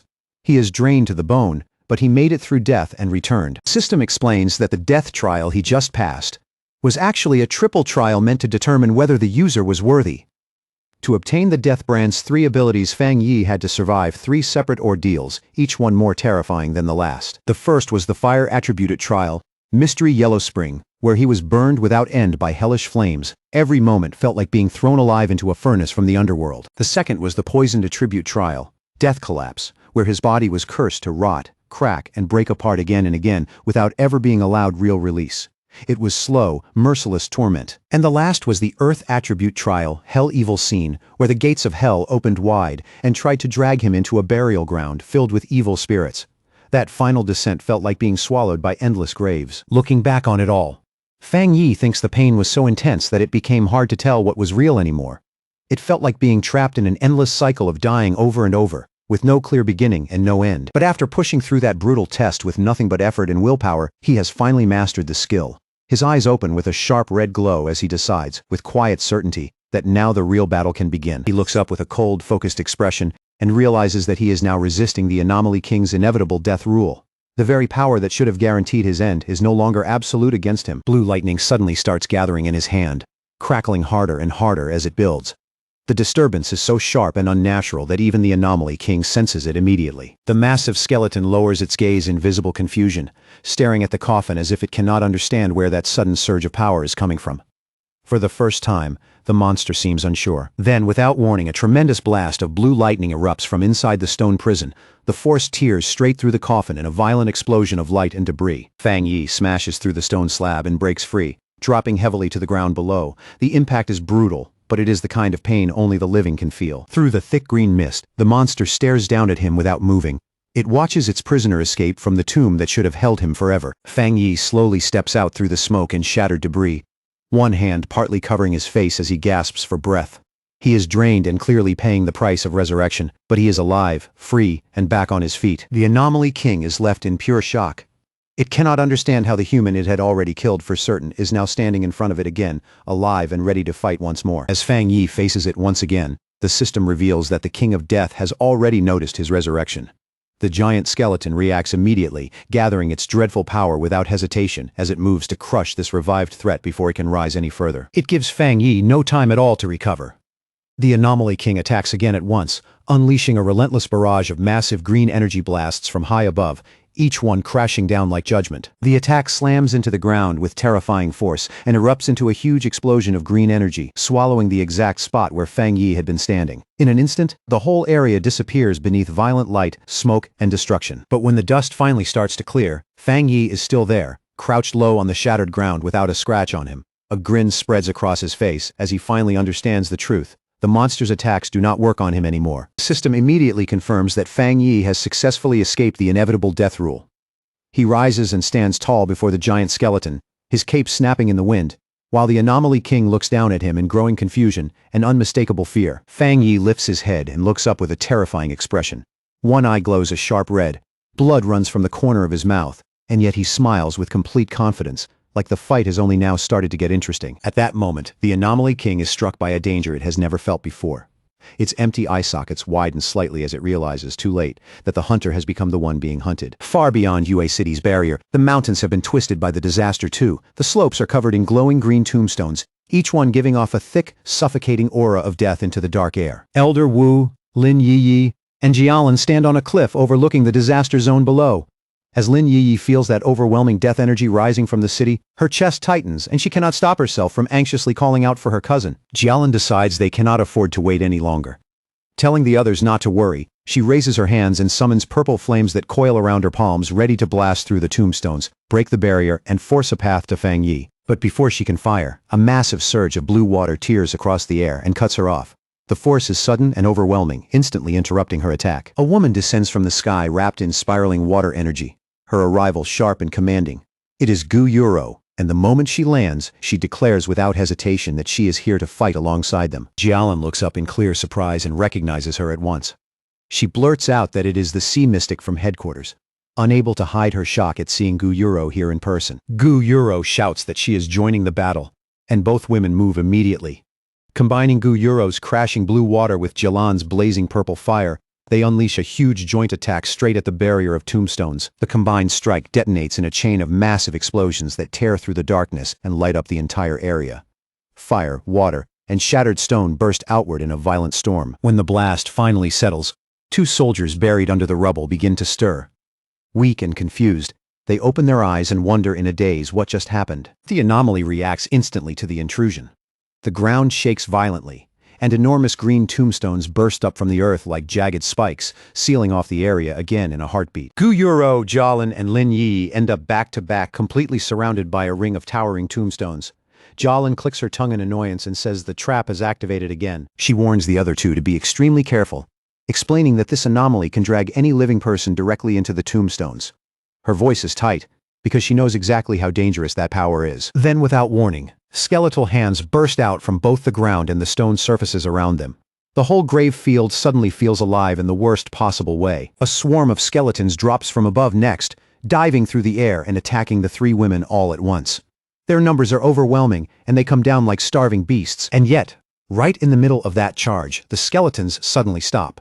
Their bodies start trembling, and they look terrified, like they have sensed something far more frightening than the enemy standing in front of them. Instead of attacking, the skeletons panic and hurl themselves back into the ground and the tombstones, scrambling desperately to hide. It is not a retreat so much as blind fear taking over. Gu Yuro and Lin Yiyi stare at the scene in total confusion, unable to understand why the monsters would suddenly run like that. The change is so abrupt it almost feels unreal. The group carefully moves through the battlefield, which has gone eerily quiet, wondering why the Anomaly King suddenly pulled all of its forces back. None of them can tell what it is planning now. Then a heavy military boot drops to the ground with a dull thud. The sound cuts through the silence and makes everyone turn at once. It is Elder Wu, carrying two unconscious soldiers over his shoulders, as if he pulled them straight out of the jaws of the disaster. He tells the group this may actually be a good sign. The Anomaly King has withdrawn its power, which means the people buried alive may still have a chance to be saved. Elder Wu looks out over the field, where many soldiers now lie unconscious but alive instead of dead. From that alone, he reaches a firm conclusion. The sealer has not fallen. In fact, Fang Yi must be causing such serious trouble inside the anomaly that the king had no choice but to pull back its power just to defend itself. Back inside the battlefield, the smoke slowly parts, and Fang Yi's sharp red eyes appear through the haze with chilling calm.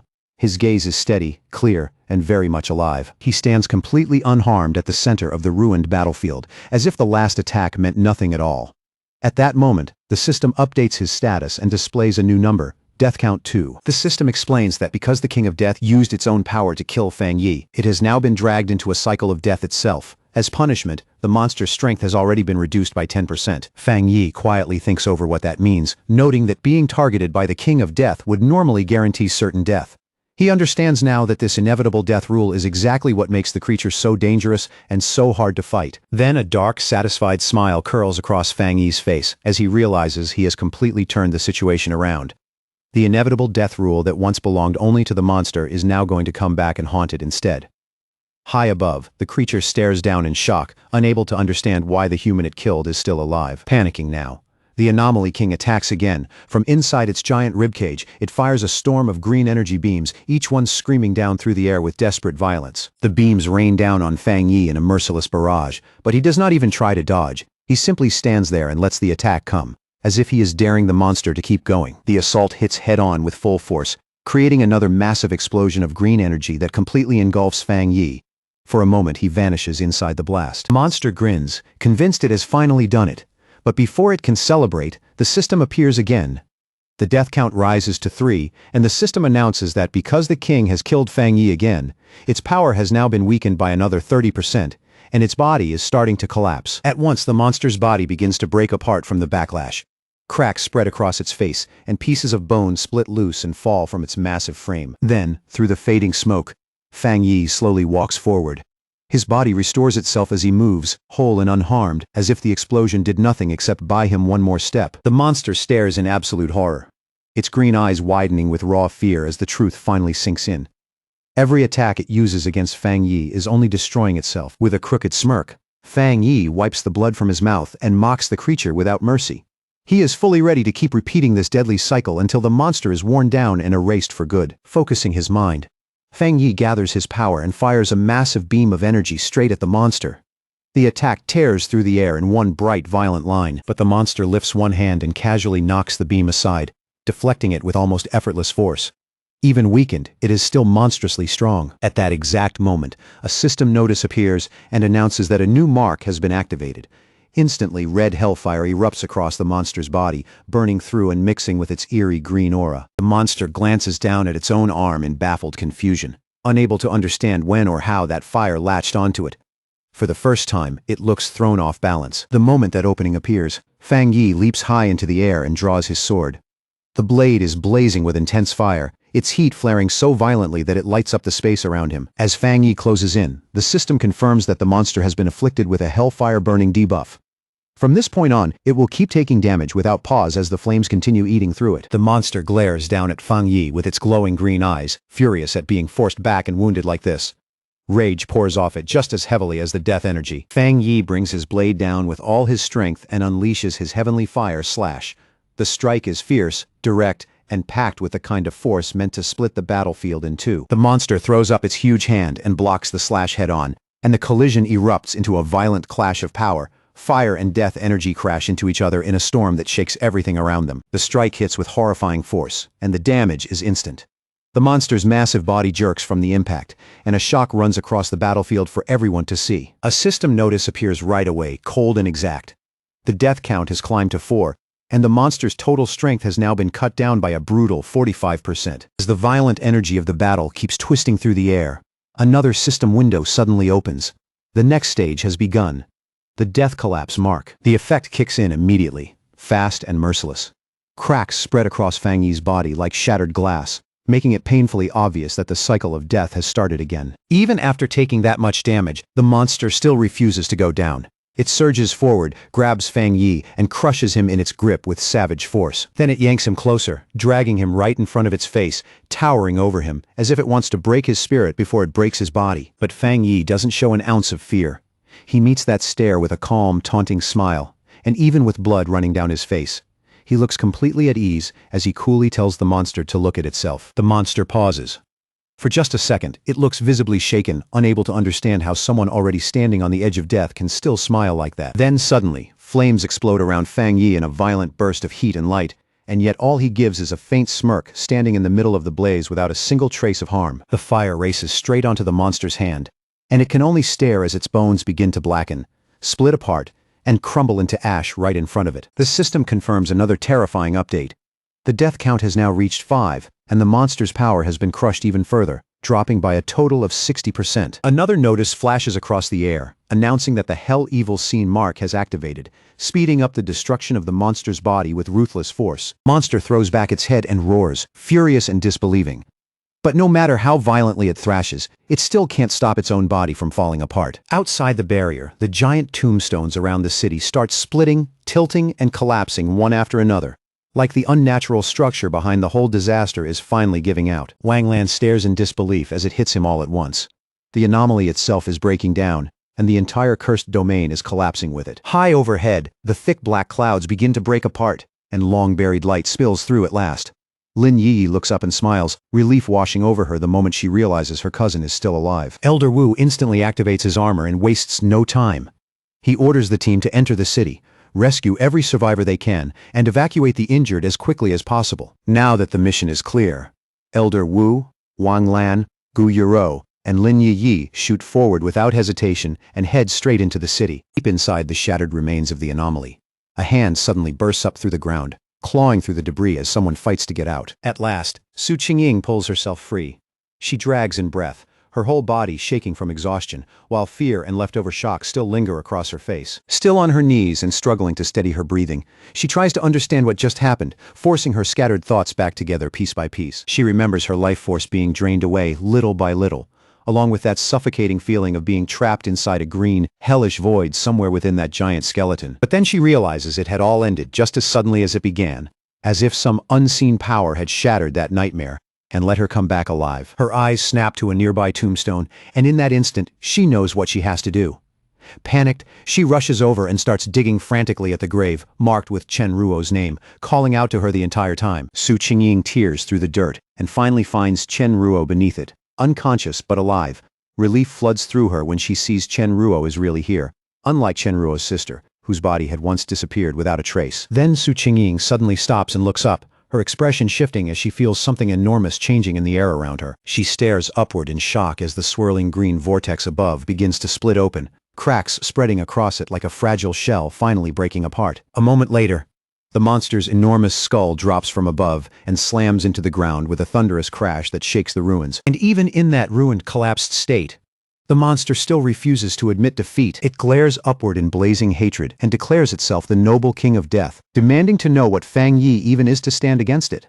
More than anything, it burns with rage that a mere human would dare look down on it. Then, out of the surrounding darkness, Fang Yi's undead army appears. Countless shadow spirits emerge in silence, their crimson eyes glowing through the gloom as they fix their gaze on the monster. The system delivers another merciless update. The Hell Evil Scene mark has now weakened the monster by a crushing total of 80%. The monster goes stiff. More cracks spread across its face as the truth finally hits it. It doesn't have any real power left anymore. Its destruction speeds up all at once. The system bar surges straight to 100%, and the monster's green soul shatters into nothing. System confirms the final outcome. The monster's power has been completely stripped away, and that very power now belongs to Fang Yi. Fang Yi slowly opens his eyes, and the red is gone. In its place is a strange purple glow, mystical and overwhelming, distant but impossible to ignore. And the system coldly announces the result for all to hear. The old king has fallen, and a new king has risen. Fang Yi stands victorious atop a high cliff, wrapped in swirling purple energy. The newly claimed power of death coils around him like a living storm, while behind him, the dark clouds split open and golden sunlight pours down on the new king. Then Fang Yi slowly descends from the churning purple energy above. Divine light washes over him as the clouds continue to part, making it clear that this long nightmare is finally ending. Down below, the survivors can only stare in stunned silence. Su Qingying helps support the injured Chen Ruo, while Gu Yuro adjusts her glasses with trembling fingers, still shaken by everything she just saw. She can't understand how Fang Yi managed to survive the Anomaly King's inescapable death rule, let alone summon those hellish spirits that rose up and swallowed the monster whole. Elder Wu looks up at Fang Yi, awe in his eyes, and a heavy thought settling in his chest. Fang Yi's true strength may be far beyond anything any of them had imagined. Fang Yi has done the impossible. Since he couldn't escape the rule of death, he broke it apart instead and seized the very power that controls life and death. Gu Yuro turns to Elder Wu and asks in a shaken voice whether a human being should really be able to wield power on a level like this. As she stares at Fang Yi, she suddenly thinks she sees the ghostly skeletal face of the King of Death overlapping his own. Panic rises instantly, and she wonders if the Anomaly King has awakened inside him. But Wang Lan steps forward with a calm, confident smile and tells Gu Yuro not to panic and to take a closer look at the battlefield. Across the barren ruins, something incredible is happening. The shadow spirits, Fang Yi summoned, aren't attacking anyone at all. Instead, the people believed to be dead are slowly sitting back up, completely unharmed. The power of death itself is now being used to save them. Amid the scattered rubble, the villagers find Chen Xing. He's bruised, battered, and barely conscious, but he is unmistakably still alive. As Chen Xing slowly wakes up, still dazed and out of it, he weakly asks if he wasn't already dead, making it clear that he really has somehow been brought back. All across Yue City, the surviving villagers lift their eyes toward Fang Yi's floating figure, staring up at him like they're looking at something no longer bound by human understanding. Some people in the crowd stare at the dark aura around Fang Yi and, with fear in their voices, call him a god of death. But others immediately push back, saying no.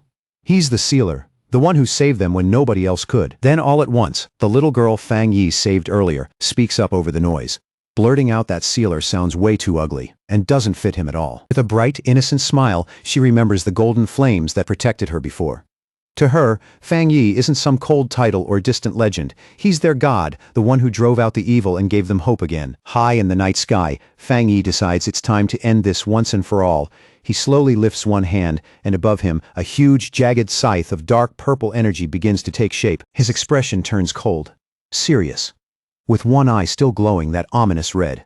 Fang Yi says in a low, final voice that everything ends here. In the very next instant, he brings that massive weapon down, unleashing a colossal arc of purple light that rips across the sky with overwhelming force. Down on the ground, Yue City's pioneers, including Feng Chen, look up in total shock, eyes wide as they watch that unbelievable power unfold above them. Fang Yi's strike tears forward and cuts straight through the dark barrier that had sealed off the city for so long, splitting it apart in one clean, terrifying blow. And it doesn't stop there. The slash drives straight into the swarm of red ghostly spirits in the air, shredding through them and dragging them along with a force none of them can resist. In the middle of that violent storm where red and black energy churn together and light and shadow twist through the air like they're tearing the sky apart, Fang Yi gives a calm, absolute order, commanding the spirits to return to where they belong and bring this unnatural chaos to an end. Then he shifts the power inside his body and calls on his Yang attribute for a large-scale purification. Stretching out his hand, he releases a blinding wave of golden light that sweeps across the battlefield and wipes away the last of the death energy. The survivors can only stare as that brilliant gold radiance tears through the darkness and lights up the night sky like a second sun rising over the ruins. When the technique finally ends and the last traces of corruption disappear, Fang Yi quietly lets out a breath, relieved that the fight is finally, truly over. Nearby, Chen Ruo breaks down crying and throws herself into Feng Chen's arms, overwhelmed by the simple fact that the two of them actually made it out alive. But Fang Yi knows the fight against the King of Death drained an enormous amount of spiritual power from him, and he can't help worrying about what side effects the death brand he absorbed might still be hiding. After the battle, Fang Yi slowly descends from the sky, dropping through the fading light before landing softly among the shattered ruins below. Before he can even steady himself, Lin Yiyi rushes straight at him and crashes into him with a fierce hug, crying out for her brother in pure relief and catching him completely off guard. He gently comforts his cousin, patting her softly on the head as she blurts out that she really thought he had died. Fang Yi just gives a faint smile and tells her it's all right now.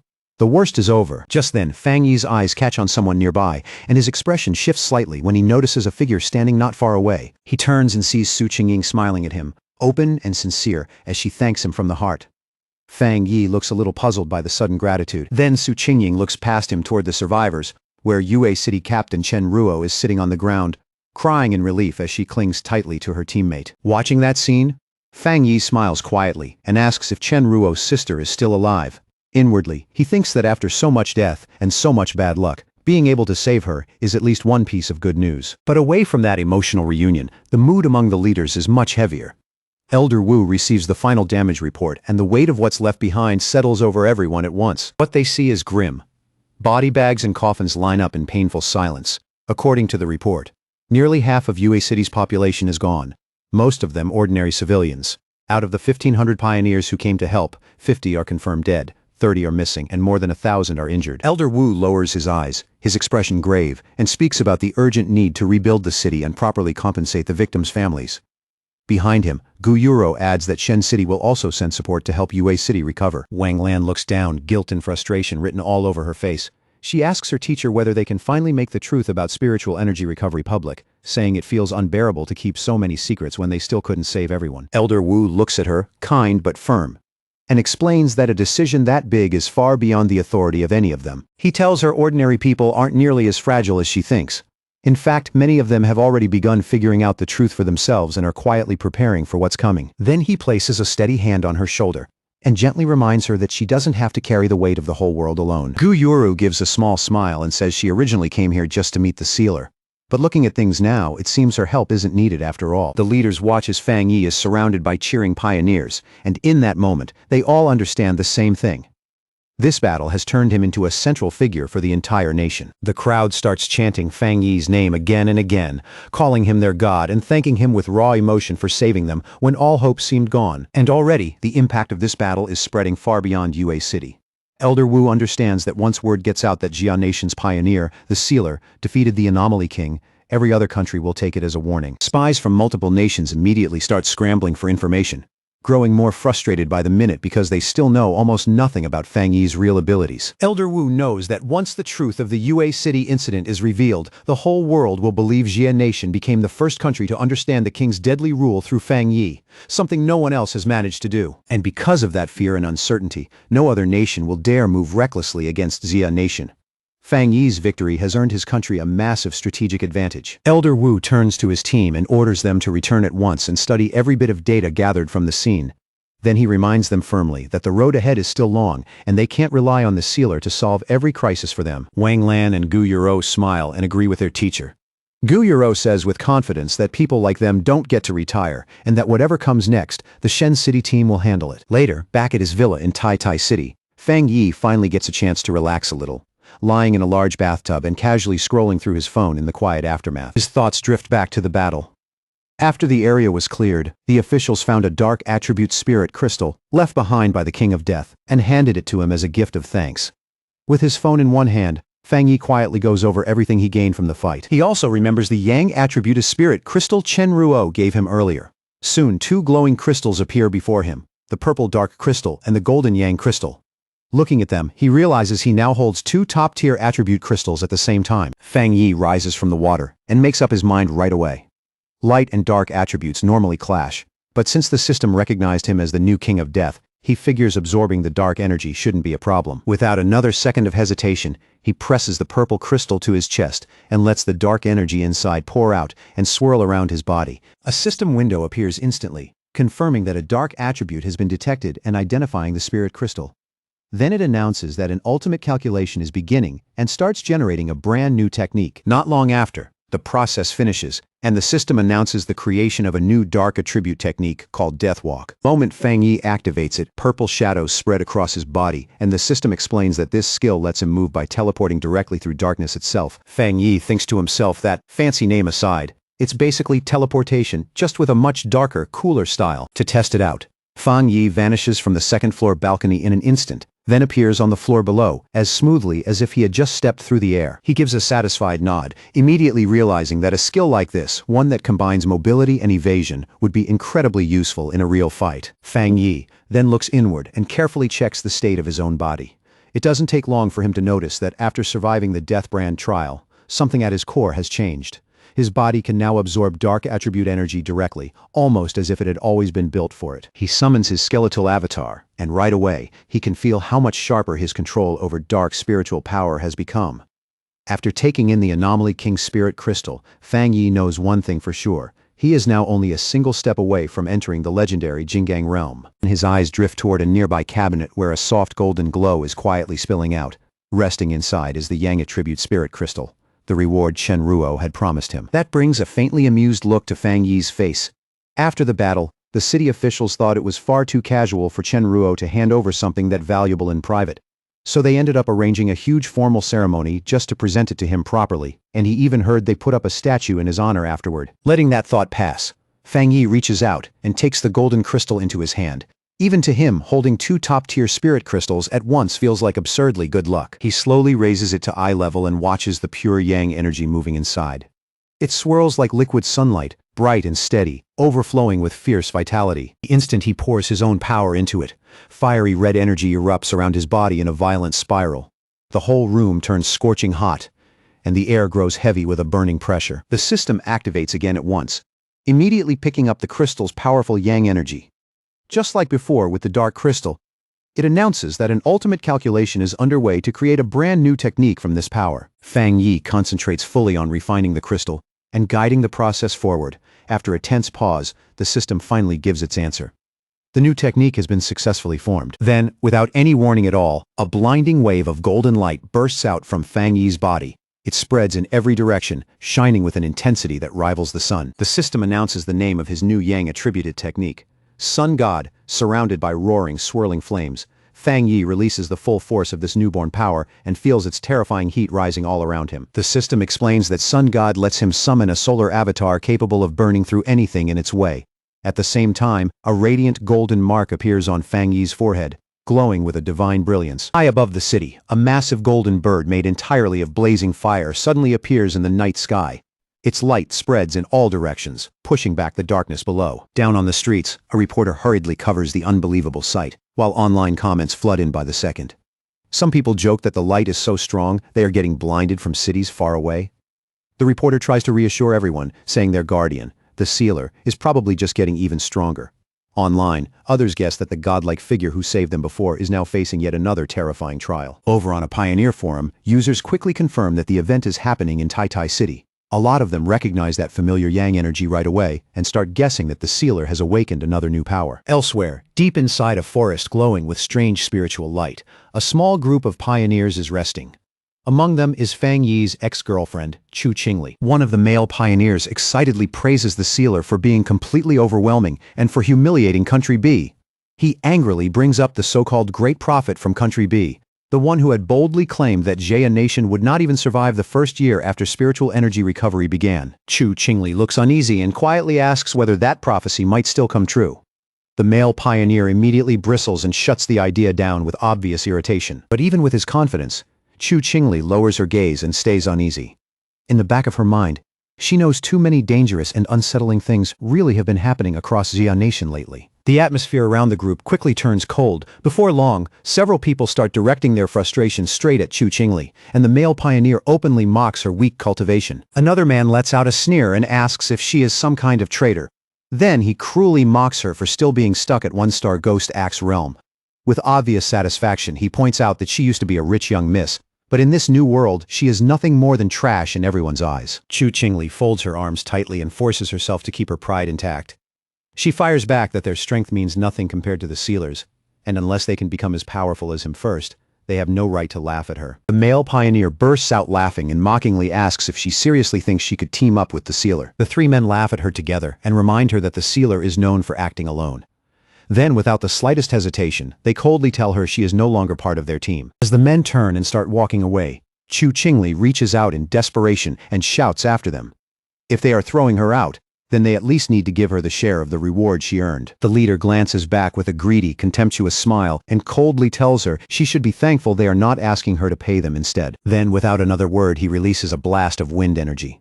It slams into Chu Qingli and sends her flying backward as he yells for her to get lost and disappear. Chu Qingli trembles on the ground, her whole body aching, her chest tight with humiliation and anger. In silence, she swears to herself that they will pay for this. At the same time, social media is drowning in fear and panic, as a great prophet from Country B publicly predicts that Jia Nation will be destroyed within a year. Inside the Tai Tai Spirit Association office, a superior discusses the situation with Fang Yi and explains that these spreading rumors are already seriously damaging the morale of local pioneers. Su Qingying explains that Country B is clearly using psychological warfare. They are trying to shake people's confidence and weaken them before any real fight even begins. The superior adds that news of Fang Yi's strength has already spread far and wide. And that is exactly why Country B has started acting this aggressively. There are even rumors that they secretly manipulated events behind the scenes and nearly triggered a catastrophe in another city. The superior admits the whole incident was deeply strange. Every sign at first pointed to the disaster happening in Country B, but in the end, it nearly wiped out their own elite forces instead. To push back against the rising panic and steady public morale, the association decides that Fang Yi needs to make a public statement himself. Standing in front of a computer, Fang Yi calmly sets his hand on the keyboard and sends out his message with one decisive keystroke. On his verified profile, Sealer 5, he posts a single short sentence, brief, sharp, and impossible to ignore. The apocalypse won't catch up to my speed of breaking through. The internet explodes instantly. Comments flood every platform as survivors come forward to confirm that they saw Fang Yi kill the King of Death with their own eyes. Once that spreads, people start openly mocking Country B's prophecy. In Fang Yi's eyes, the fastest and most effective way to shut them all up is simple. State one undeniable truth as plainly as possible. His strength speaks for itself. All across the nation, pioneers stare at their screens in shock as they realize Fang Yi is breaking through again. Cheers erupt for the god of great Xia, because even if the hell that prophet warned about really comes to their land, they believe Fang Yi will be there to stop it. Meanwhile, over at the enemy's headquarters, inside Country B's information center, the entire place has already fallen into chaos. Staff members scramble in a panic, bitterly complaining about the sealer and the terrifying scale of his power. Even now, they still have not been able to uncover any real personal information about him. Country B's pioneer network data expert finally loses his temper completely. He screams at his team for failing to trace even one person and threatens to fire every last one of them. Back at the Tai Tai Spirit Association, things have mostly calmed down. Fang Yi tells the superior that his statement should be enough to settle things for now, and the superior lets out a relieved laugh and thanks him. But then an assistant suddenly rushes in holding a tablet, panic written all over his face. He reports that a new restricted zone has appeared in Western Jia Nation after two extremely powerful attributes collided, and the military has already sealed the area. Fang Yi immediately asks what attributes are involved in this newly formed restricted area. The assistant explains that it was caused by a clash between Yang attribute and Dark attribute. Since those two opposing forces are colliding so violently, the area is unbelievably dangerous, but it could also be hiding enormous opportunities. He adds that Sea Mystic and Gu Yuro from headquarters specifically sent this notice to Fang Yi, inviting him to head there the next morning. Fang Yi agrees without a second thought, tightening his fist. He thinks to himself that this is the perfect chance to test the limits of his two new abilities in a real battlefield. Not long after that, in the barren and desolate lands of Western Jia Nation, a convoy of military vehicles steadily advances toward a swirling vortex known as the Black Sun Pool. One of the armored vehicles slowly rolls to a stop. Then Fang Yi and Jialin step out into the rough, unstable air, and the moment they appear, every eye turns their way. Fang Yi quickly realizes why so many people were stationed here to monitor the area. Up ahead, the black wind and rain curtain forms a natural barrier, and until that thing is broken through, no one can enter the zone safely. He stands calmly in front of the storm, his face unreadable as he studies the magnificent but chaotic clash of Yang and Dark attributes raging inside it.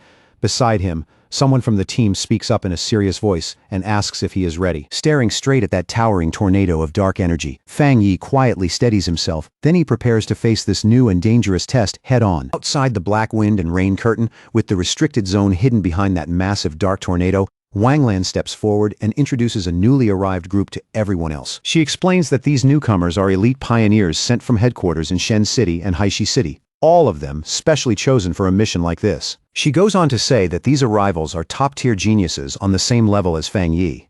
Every one of them has already reached the 3-star spirit creation realm, and all are expected to break into the Jinggang realm before long. Behind her, the new team members step forward one by one, each carrying intense spiritual pressure. A blue-haired man introduces himself as Wang Zhong, the new captain of Haishi City and a 3-star water attribute pioneer. Next to him stands Song Yiming, a spiky-haired elite from Shen City with powerful dual wind and fire abilities. Wang Zhong then politely apologizes for their late arrival. Wang Lan then addresses the entire group and reminds them of the rules inside the restricted zone. She tells them to rely on their own strength to break through the dark curtain and make their way inside. Fang Yi says nothing. His red eyes give off a faint glow as he notices the 2 new captains openly watching him and sizing him up. Song Yiming lets out a dismissive snort, clearly unimpressed with Fang Yi at first sight and not even trying to hide it. Wanting to prove himself, he steps forward right away and declares that he will go first.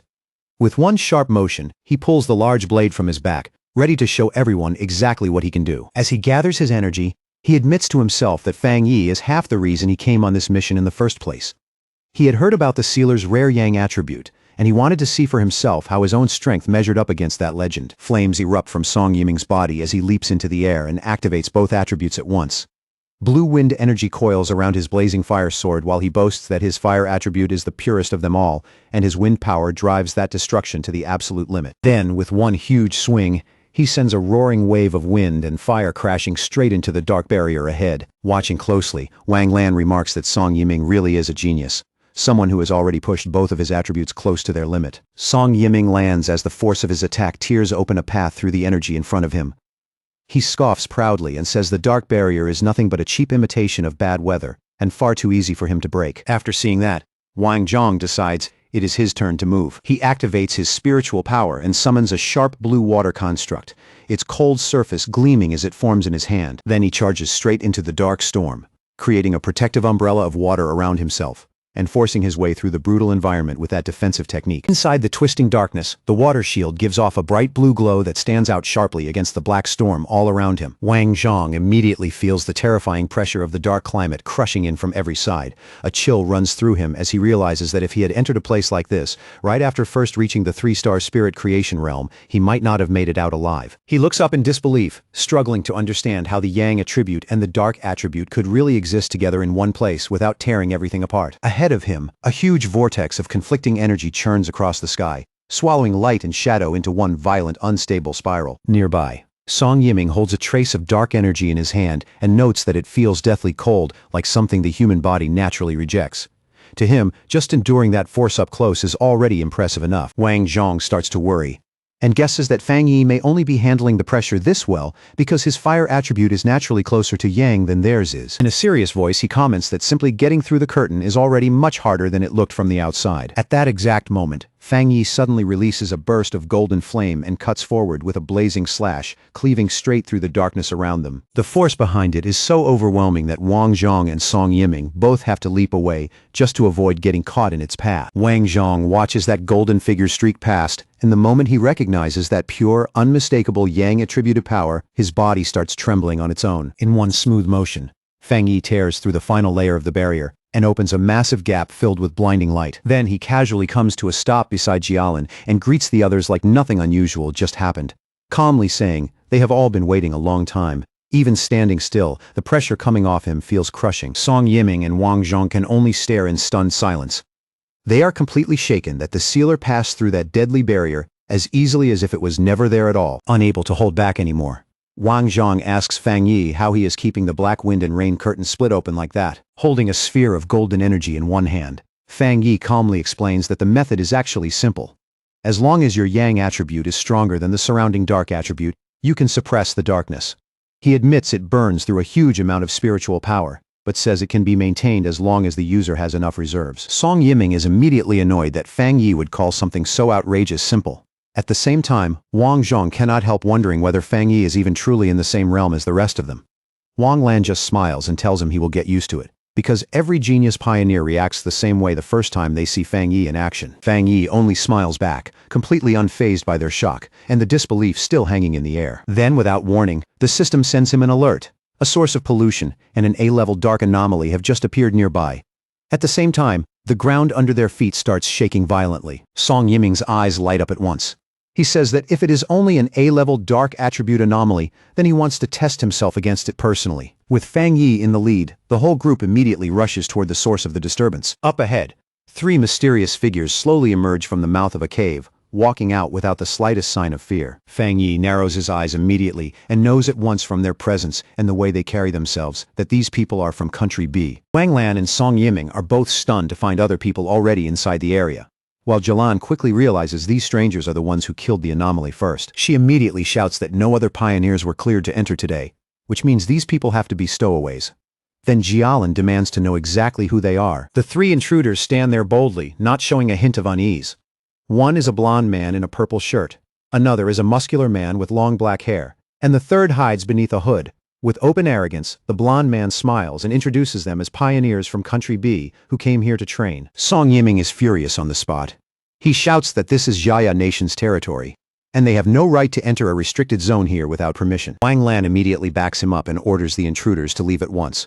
But the three outsiders do not budge. Instead, they coldly reply that the times have already changed. Then the blond man arrogantly declares that if the people of Xia do not want to claim the resources here, his group will gladly take them instead. In his eyes, that is only natural because he believes they are stronger than Fang Yi's team. Hearing that, Fang Yi steps forward without the slightest rush and calmly asks the intruders if they really believe opportunities belong only to the strong. The blond man answers with a smug smile, clearly convinced that his country sent their elite team here for exactly this reason: to provoke a clash and take the advantage for themselves. Fang Yi looks at him and gives him a cold, unsettling smile.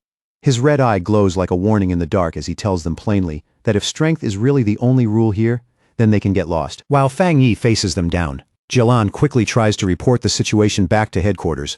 But before she can finish, the enemy suddenly makes the first move without any warning. The blond man throws out a surge of eerie green energy and sneers that they were offered a polite way out. Since they refused it, there is no need to keep acting civilized anymore. Song Yiming and Wang Lan both react in shock, immediately realizing what they are looking at. The enemy is using a rare and extremely dangerous dark attribute, something far worse than an ordinary opponent. Blond man throws his head back and laughs, openly declaring that a place overflowing with dark attribute power is the perfect battlefield for someone like him. Jialan studies that foul, sickening energy for a split second and realizes what it is.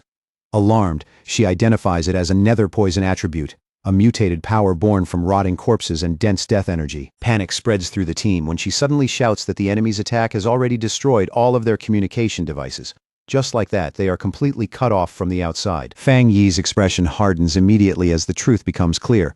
These intruders never came here to negotiate. From the start, they planned to kill every last one of them. Song Yiming refuses to wait another second and charges forward with his flaming sword in hand. He shouts that if they cannot absorb dark energy, then they will just burn it away and destroy it. Wang Lan tries to stop him, but Song Yiming ignores her completely. With an angry roar, Song Yiming hurls a massive fireball at the enemy, sending blazing heat crashing through the dark air. But it does not go the way he expected.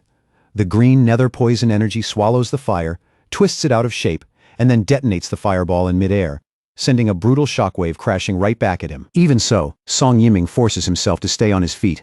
His eyes widen as he stares at the failed attack, too stunned to believe what just happened. That explosion immediately sets off an even more dangerous counterattack. A heavy tide of green energy surges toward the Izaya team, and Jialan shouts a desperate warning as the deadly mist rushes in. The green energy closes in from every side. At the last possible moment, Wang Lan reacts and throws up a massive blue water barrier, desperately shielding the group from the toxic assault. Inside the barrier, everyone else is tense and bracing for the worst. Fang Yi, though, stays completely calm.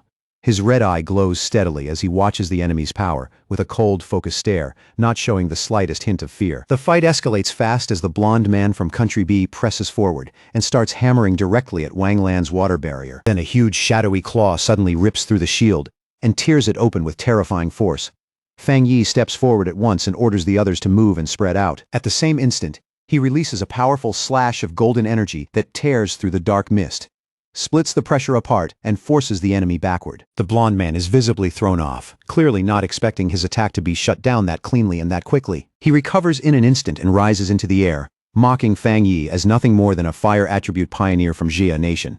Then, with open contempt, he adds that Fang Yi's teammates look even more useless. Then, without any warning, dark green vines burst out from the shadows and whip around Jialan, Wang Lan, and Song Yiming, trapping all three inside a spreading corrosive mist that eats away at both flesh and spiritual power. Wang Lan shouts a warning to Fang Yi, telling him that this enemy has been hiding his real strength the entire time and is at least at the second level of the Jinggang realm. Seeing the Yeshayat team pinned down so easily, the blond man throws his head back and laughs wildly, full of confidence and cruelty. Meanwhile, far outside the restricted zone, the military personnel can do nothing but watch as the massive black wind and rain curtain closes again, sealing Fang Yi's team inside the deadly zone. One of Wang Lan's subordinates anxiously studies a recording of the blonde man on a laptop and grimly remarks that the rumors were true after all. Someone from Country B really has mastered a branch of the dark attribute. After analyzing the footage, he concludes that while the enemy has not fully mastered pure dark power, he does possess a lethal sub-attribute capable of inflicting wounds that simply will not heal. The blonde man shamelessly gloats that Fang Yi's companions have already been poisoned and will soon rot to death, and that all of their spiritual power will eventually become nourishment for him. Then he demands that Fang Yi return with him to mighty Country B and become part of him, speaking as if Fang Yi no longer has the right to say no. Trapped and furious, Wang Lan screams at Fang Yi to stop holding back and fight back already. At that moment, golden flames erupt from Fang Yi's body and force the darkness around him to retreat. Looking straight at the enemy with open mockery, he asks whether the man still has not realized one very important thing about how their powers match up. Then Fang Yi activates his bonfire domain, creating a massive sphere of blazing golden light that expands outward and forcefully suppresses the nether poison around them. He calmly asks the blonde man if he is surprised that the poison has no effect on him at all. The blonde man can only stare back, completely confused and unable to make sense of it. With a confident smile, Fang Yi unleashes a massive stream of fire. But instead of aiming at the leader, he sends it straight toward the two subordinates below. The blonde man's face twists with fury as he sees his defense being torn apart and realizes that Fang Yi's real targets are his men. Fang Yi rises into the air and taunts him from above, asking with obvious contempt if he is really not going to save them. The blonde man snarls that Fang Yi is arrogant, then gathers a huge sphere of concentrated poison mist and shouts that as long as Fang Yi is still human, there is no way he can escape that power. Fang Yi ignores the threat completely and charges straight into the attack, his flaming sword carving a fierce line across the sky as he advances without the slightest hesitation. But the moment Fang Yi closes the distance, the blonde man's face changes from rage to shock. At last, he realizes what Fang Yi's power really is. It is the Yang attribute, the natural counter to everything he has. Fang Yi raises his flaming sword high overhead and coldly announces the name of his move, Skyfire Slash. Then, with one clean and devastating swing, Fang Yi cuts straight through both the enemy's defense and his body, slicing the blonde man in half in a single strike. Overwhelmed by disbelief, the blonde man cannot understand how a human could possibly wield a power so close to that of an anomaly king. His body starts coming apart in midair, leaving him broken, confused, and completely defeated by what he just witnessed. Song Yiming and Wang Lan can do nothing but stare in absolute shock, their faces frozen by the sheer absurdity of Fang Yi's strength. The blonde man coughs up blood, but even in that condition, he stubbornly refuses to die. Using the dense dark energy saturating the area, green vines pull his two severed halves back together. He madly shouts that as long as the dark attribute here stays this rich, Fang Yi will never be able to kill him. Fang Yi floats there in the air with a bored, almost disappointed look on his face, quietly judging that this nether poison attribute is far too weak, and that even its regenerative ability is pitifully low. In Fang Yi's eyes, this opponent is so underwhelming that he decides the man is not even worth using his ultimate move on. All of a sudden, the blonde man looks down at his own hands, and his face twists in confusion. Something is terribly wrong. His regeneration has stopped, and the flesh that should be repairing itself stays broken and motionless. A sharp, desperate scream rips out of him. Panic cracks through his voice as he demands to know why his body is no longer healing, why the power he trusted so completely has suddenly failed him. Fang Yi calmly snaps his fingers, that small crisp sound cutting straight through the chaos with chilling certainty. In the very next instant, the energy Fang Yi had secretly planted behind him detonates. Golden light erupts like a miniature sun, tearing the man apart so completely that nothing is left behind except destruction and ash. Fang Yi lands lightly on the ground as if the fight cost him nothing at all. Then he turns and walks away from the blackened remains with cold indifference, and somehow that calm makes the whole scene feel even more overwhelming. He raises a hand toward Wang Lan and Song Yiming, and crackling blue lightning immediately coils around their bodies with precise control, locking onto the green poison-like marks still spread across their skin. In an even voice, Fang Yi explains that he is stripping away the dark attribute contaminating them. The two pioneers can only stare at him, clearly shaken by both the method and how effortlessly he is doing it. Then he reaches over and taps Jialin on the shoulder, purifying her just as easily. Still trying to process everything she just saw, she voices her disbelief, stunned that Fang Yi killed a Jinggang realm pioneer that cleanly and with so little trouble. As the dust settles, Fang Yi quietly replays the fight in his head. He concludes that the blonde man probably did not reach the Jinggang realm through any normal path because his spiritual power felt muddy and impure from the start. At the same time, Fang Yi finds it even stranger that the enemy side seemed to know almost nothing about someone like him. Jialan admits she is confused too. But then she recalls an old internal rumor. Years ago, Elder Wu supposedly used his own body to block a bizarre disaster that had been meant for Country B, stopping it at a terrible personal cost. The more they think about it, the more it seems possible that the long rivalry between the two nations never really eased, and that Elder Wu, because of what he once did and what he stood for, likely became a marked target in Country B's eyes a long time ago. The heavy mood finally loosens a little when Song Yiming suddenly blurts out in excitement that from now on, he is going to hang a portrait of the sealer right next to his bed so he can look at it every day and push himself harder.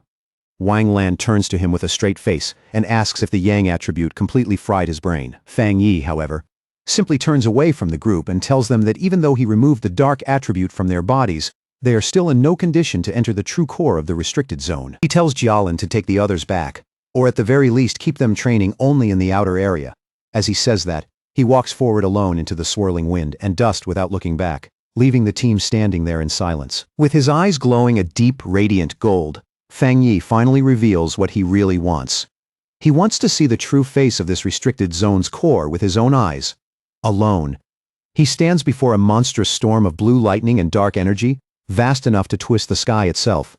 Power cracks across the heavens as he prepares to step into a deadly center no one else there could even hope to reach. As Fang Yi walks deeper into the storm-filled heart of the restricted zone, Jialin, Song Yiming, and Wang Lan can only stand back and watch his figure disappear further into the chaos. Song Yiming stares after him in total disbelief, so stunned by Fang Yi's courage that for a moment, he cannot even find the words. After a long pause, Wang Lan turns to Jialin and quietly asks what their chances really would have been if they had come here alone, without Fang Yi. Jialin gives a bitter, self-mocking smile and admits that she once believed she was the strongest candidate to inherit Elder Wu's position.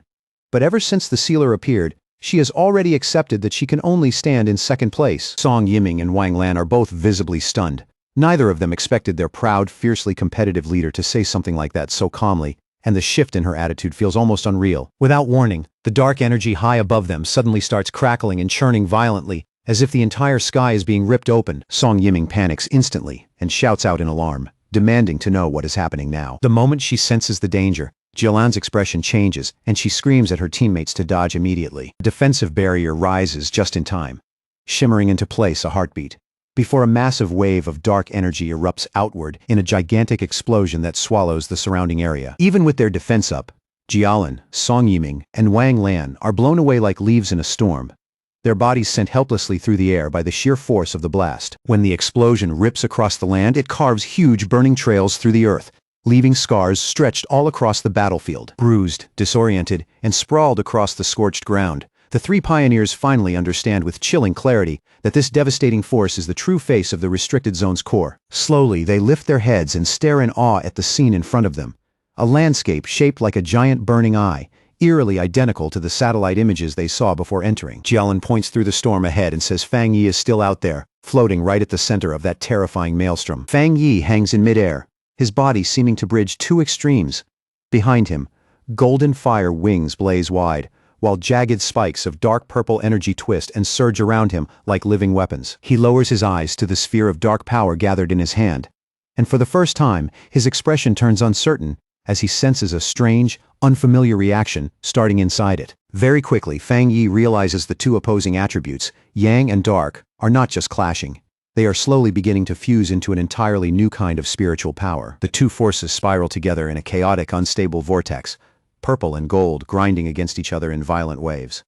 At that moment, the system alerts Fang Yi that it has detected a major change in heaven and earth caused by the collision of the Yang and Dark attributes. The reaction grows even more intense, and Fang Yi's body almost looks split in half, with one side turning into a skeletal shadow while the other burns with pure golden light. Then the system announces the birth of a completely new and previously unknown attribute, Turbid Yang. Fang Yi steadies the fused power in his hand, and once it finally stabilizes, the system immediately begins gathering and analyzing data to build a brand new technique from this unprecedented energy. Fang Yi narrows his focus and draws the swirling vortex of purple-black energy toward himself, guiding it into his head and absorbing the newborn attribute directly into his body. His eyes suddenly blaze with a blinding white radiance. The system confirms that he has obtained a new technique, the Spirit Turbid Eye technique, a power capable of governing endless transformations and touching both illusion and reality. At the same time, all the dark energy filling the crater suddenly vanishes, drained away in an instant, as if the vortex swallowed the entire abyss dry. Watching from far away, Song Yiming is completely dumbfounded. In shock, he mutters to himself, wondering if the dark attribute really fused with the yang attribute just to create some kind of monster. Jialun, however, quickly notices that something in the atmosphere has changed. Frowning, she asks the others if they can feel it too. The three of them soon realize that although this new spiritual power looks frightening and oppressive on the surface, the instinctive revulsion and fear that normally came with the dark attribute are completely gone, leaving behind a force that feels strangely pure instead of corrupt. Wang Lan immediately suggests they should try cultivating with this energy, sensing that even a small amount of it could bring huge benefits. Jialun agrees right away, and the three pioneers sit down inside protective spheres to meditate, each of them eager to absorb even the slightest trace of this rare high-level power. Meanwhile, outside the restricted zone, the military observers are left deeply confused. The massive energy readings have suddenly stabilized, yet every signal from Country B's intruders has disappeared without a trace. Before long, the soldiers reach the same conclusion.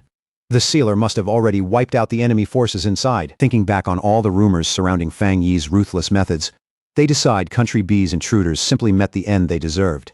The soldiers hurry to contact headquarters, relieved that they managed to preserve video evidence of Country B's actions. In the diplomatic conflict that is clearly coming, that footage could become a powerful bargaining chip. Far away, inside the highest military intelligence office of Country B, a group of men in black suits stands in rigid silence, too nervous to even breathe loudly. Then a blond man with a mustache slams his fist down hard and demands to know what happened to their strongest pioneer. He roars at his subordinates, his voice echoing through the room as he demands to know how their agent could just disappear without a trace, as if a living person had been erased out of thin air. Standing in complete contrast to the panic around him, a man with long, wavy gray hair calmly suggests that their missing agents are most likely already dead. The way he says it is so steady that it makes the conclusion feel even colder. With a dark, unreadable expression, he admits that their side took heavy losses this time and that Xiaoguo thoroughly outplayed them, a fact that clearly leaves a bitter taste in his mouth. Country B's leader slams both fists onto the table so hard the whole room seems to shake. Then he erupts, screaming in disbelief over how their strongest force could lose so absurdly to Xiaoguo. Furious, he threatens the gray-haired man on the spot, demanding that he recover every benefit they meant to take from Xiaoguo, and warning that if they fail again, he will cut off all funding to their organization. The gray-haired man slowly lifts his eyes and stares back with a frighteningly sharp, icy gaze. Without bowing his head even slightly, he tells the leader that they will repay this grudge in full and make Xiaoguo return that debt with interest. Then a burst of green spiritual energy explodes out of his body, flooding the room with such crushing pressure that the nearby guards instinctively recoil. Rising to his feet, he coldly says that while he is indeed a proud citizen of Country B, he is not some dog to be ordered around like the bodyguards standing nearby. He states plainly that he despises threats, and he hopes the leader remembers that. The leader and his guards can only stand there, frozen between anger and fear, as the powerful pioneer turns his back on them and walks away without the slightest hesitation. As the gray-haired man leaves, the leader shouts after him in humiliation and fury, yelling that he will contact Xiaoguo's leaders immediately and demanding that the pioneers teach them a lesson they will never forget. Walking through a dim, silent hallway, the gray-haired man asks for the latest investigation results. Three cloaked figures follow close behind him like shadows, and one of them reports that they were unable to enter Xiaoguo's restricted zone and completely failed to locate the second young master. The subordinate goes on to explain that the tracking instrument implanted in the target's body was most likely destroyed, though they still cannot completely rule out the possibility that the massive energy fluctuations in the area interfered with the signal. The moment he hears that, the gray-haired man's face twists with naked hatred. In that instant, he finally accepts that the loss is real, and silently swears that Xiaoguo will pay for it. Meanwhile, deep inside the core of the restricted zone, Fang Yi floats alone in the violent center of the storm, surrounded by unstable power and an eerie silence. The system starts feeding him detailed information about his new ability, the Spirit Turbid Eye technique. It describes it as a terrifying illusion art, capable of dragging any living creature into a realm of despair, so deep they may never escape. And according to the system, the most frightening part is that Fang Yi does not even need to move once the technique is triggered. His enemies can be trapped in endless hallucinations until they die without ever understanding what happened. Fang Yi descends and lands, quietly thinking to himself that a power this convenient almost feels too perfect, like it has to come with some hidden price. The moment his feet touch the ground, a sharp pain rips through his body without warning, locking him in place as the spiritual energy inside him starts fluctuating violently. He drops to one knee immediately and coughs hard.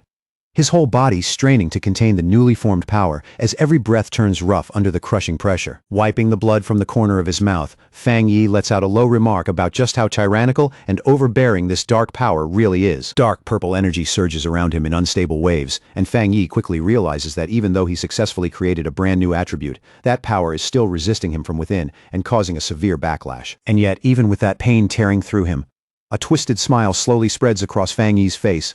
Instead of being intimidated, he finds the whole thing genuinely exciting, admitting to himself that it has been a long time since he faced a challenge this difficult and this interesting. Inside a meeting room belonging to the Country B Pioneer League, the members are in the middle of a tense discussion about their recent failure. One says he still finds it hard to believe their so-called ultimate weapon was crushed by Xiaoguo, while another wonders whether the defeat may have come from hidden side effects in the experiment itself. Before the discussion can go any further, the gray-haired pioneer leader suddenly strides into the room, bringing with him a terrifying pressure that instantly silences everyone there. Without any hesitation, he releases his power. Dark, ghost-like shadows lunge at the members like living nightmares as he sneers that now that everything has already gone wrong, everyone suddenly seems to have such clever opinions. Then he points at one terrified subordinate and coldly orders that person to serve as bait in the next experiment, like he is assigning some trivial errand instead of a death sentence. The subordinate immediately drops into desperate pleading and begs for mercy, but the leader ignores every word. With total contempt, he declares that the previous leader was nothing more than a useless straw bag who deserved no respect. His voice turns even colder as he vows that he will personally give Xiaoguo a proper display of power and make them understand exactly what they have provoked. Inside the Blue Star United Supreme Council Hall, the atmosphere is heavy and tense, with anger and suspicion hanging over the chamber like a storm ready to break. A representative rises and angrily declares that Xiaoguo has gone too far this time, his accusation ringing sharply through the hall. The envoy from the E-Federation follows with a formal condemnation, accusing Xiaoguo of killing important pioneers from another nation. He argues that with a global disaster threatening all humanity, countries should not be wiping out each other's elite forces like this. Then, without warning, loud laughter suddenly echoes through the chamber, and a voice openly shouts, "Killed well," leaving the representative stunned on the spot. Elder Wu, commander of Xiaoguo, walks into the hall in full combat armor, and his presence instantly takes over the entire room. He sweeps a mocking glance across the representatives and casually tells his men to replace their drinks with chrysanthemum tea, saying they clearly need something to cool down and calm that fire inside them. The gray-haired pioneer leader is briefly startled to see Elder Wu show up in person, but he quickly buries that reaction and skips straight past any formalities, demanding an explanation for why his country's powerful pioneer died inside Xiaoguo's borders. As he stares at Elder Wu, suspicion flashes through his eyes, and he cannot help wondering how Elder Wu managed to recover so completely. Elder Wu lets his golden aura flare outward and gives a scornful scoff, asking whether the gray-haired leader really thinks he has the right, or even the worth, to stand there and demand an explanation from him. Then he accuses Country B's pioneers of striking first and says they are shamelessly pretending to be victims while acting as the real aggressors from start to finish. The gray-haired leader asks for proof. But beneath that outward calm, fear is already starting to gnaw at him. If Elder Wu truly has returned to his peak condition, then their plans may already be coming apart. Elder Wu calmly lifts a remote control and says that if proof is what the man wants, then proof is exactly what he is about to get, right in front of everyone. On the screen behind him, a video starts playing, clearly showing the blonde leader and his team, and proving that Country B's pioneers illegally crossed the border to steal resources. Elder Wu narrates in an even cutting tone that the intruders destroyed their own recording equipment afterward, but were ultimately killed in self-defense by Xiaoguo's pioneers. He ends by declaring that those arrogant invaders deserve to die. The audience is visibly shaken by the solid, unmistakable evidence of Country B's treachery, and the mood in the hall shifts all at once. Elder Wu fixes the gray-haired leader with a hard stare and coldly quotes that those who commit injustice bring about their own destruction. He warns the entire hall that if any other nation dares come to steal Xiaoguo's resources, they will meet the exact same end.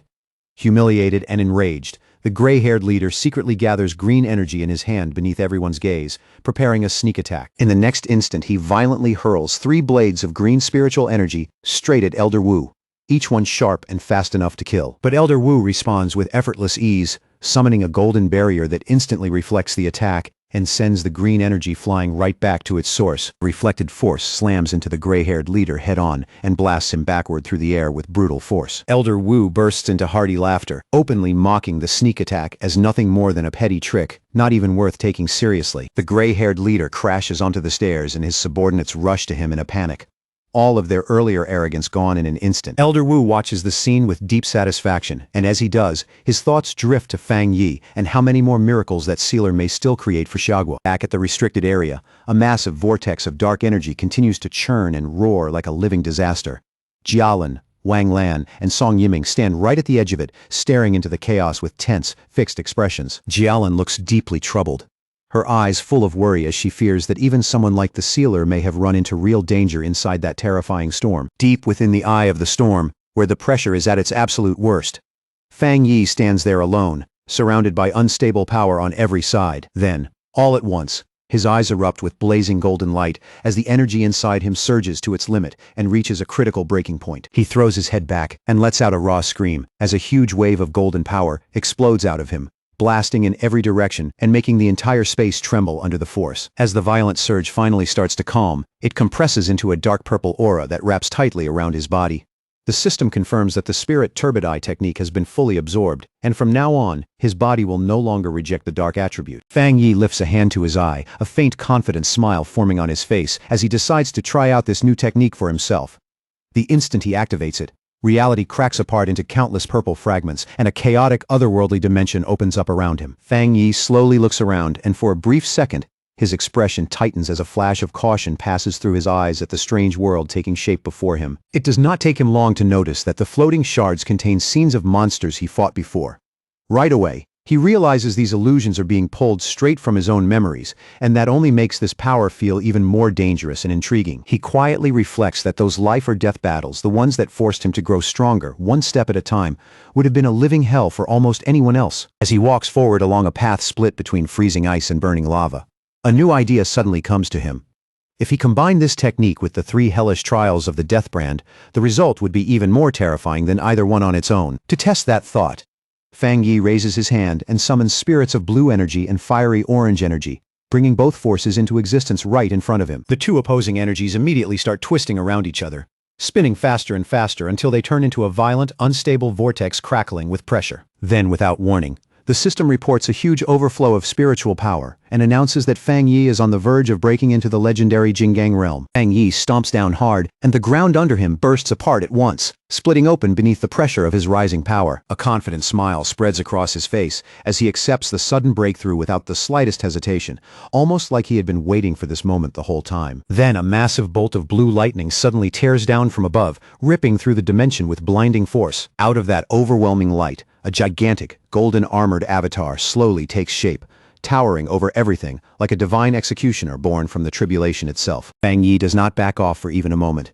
He shoots into the air and charges straight at the enormous figure head-on. His strike crashes directly into the golden avatar, and the collision erupts into a blinding explosion that shakes the entire dimension from one end to the other. Outside, Jialin and Song Yiming both sense the terrifying surge of energy. Jialin's eyes widen at once, and she blurts out in shock that Fang Yi is about to break through to the Jinggang realm. The clash inside the core explodes outward in a storm of golden light and blue lightning, turning the entire storm zone into a dazzling and violent sea of power. When the blast finally fades, Fang Yi is still suspended in the air with crackling energy wrapped around him. He looks calm, almost casual, but there is a trace of confusion on his face as he wonders if that was really all the trial had. A predatory smile slowly forms across his face, and his red eye begins to glow with an eerie light. Realizing the trial may not be enough to stop him, he decides that now it is his turn to strike back. The golden avatar smashes down with crushing force, but Fang Yi refuses to give way. He plants his feet, raises a barrier in front of himself, and unleashes his limitless dark world at full power. With a determined shout echoing through the shattered dimension, he activates his divine thunder tempering technique and drives his power even higher, channeling that enormous force through his body. Fang Yi fires back with a fierce counterattack, unleashing a massive blast of blue lightning straight at the golden avatar. The lightning lands dead on target, setting off a gigantic explosion that rips through the dimension and sends violent cracks spreading across the surrounding space. The system confirms that the breakthrough is fully in motion as Fang Yi absorbs a torrent of golden and purple lightning into his body. In that instant, he successfully steps into the first level of the Jinggang realm, wrapped in a golden aura. Fang Yi slowly descends from the sky, clearly a little surprised that he managed to break through to the Jinggang realm right here of all places. He gathers an enormous amount of power into one hand, his eyes glowing red, and with one simple swing, he releases a devastating force that instantly blows the surrounding rocks into fragments. The pressure is so overwhelming that Jialin and Song Yiming can barely keep their footing, with the sheer weight of Feng Yi's spiritual power bearing down on them even from a distance. Storm born from his breakthrough tears through the area, hurling dust, stones and shattered debris wildly in every direction, and even flinging an armored vehicle into the water like it was nothing more than a toy caught in a flood. An observer watching the situation stares at the readings in disbelief as the energy data instantly blasts past the maximum measurable limit, making him realize that a major breakthrough must have just happened. As they watch the golden glow burning on the horizon, the team finally understands that the sealer has truly advanced into the Jingang realm. Standing at the edge of the massive crater, Jialan says in shock that the spiritual energy inside the restricted area has been almost completely drained. Feng Yi absorbed nearly all of it, leaving only the tiniest bit behind. Wang Lan, still visibly stunned, says Feng Yi is like a bottomless pit when it comes to absorbing energy. Even so, he admits it is far better for the sealer to take that power than to let the enemies from Country B steal it. The three pioneers then move together and land near the center of the phenomenon, heading in to see Feng Yi for themselves. But the moment they draw closer, Song Yiming is completely shaken by the terrifying presence that suddenly presses down on him. Then, from inside the blinding light, Feng Yi walks toward them one step at a time, releasing an aura so heavy and overwhelming that it feels like an entire mountain is crashing down onto their shoulders. Even under that suffocating pressure, Wang Lan still grins, pulls out his phone, and snaps a photo, already planning to use it as wallpaper to bless his own future breakthrough. Beside him, Song Yiming breaks out in a nervous sweat, wondering just how monstrously strong Feng Yi has become now. Feng Yi steps out of the golden light, looking perfectly calm and composed.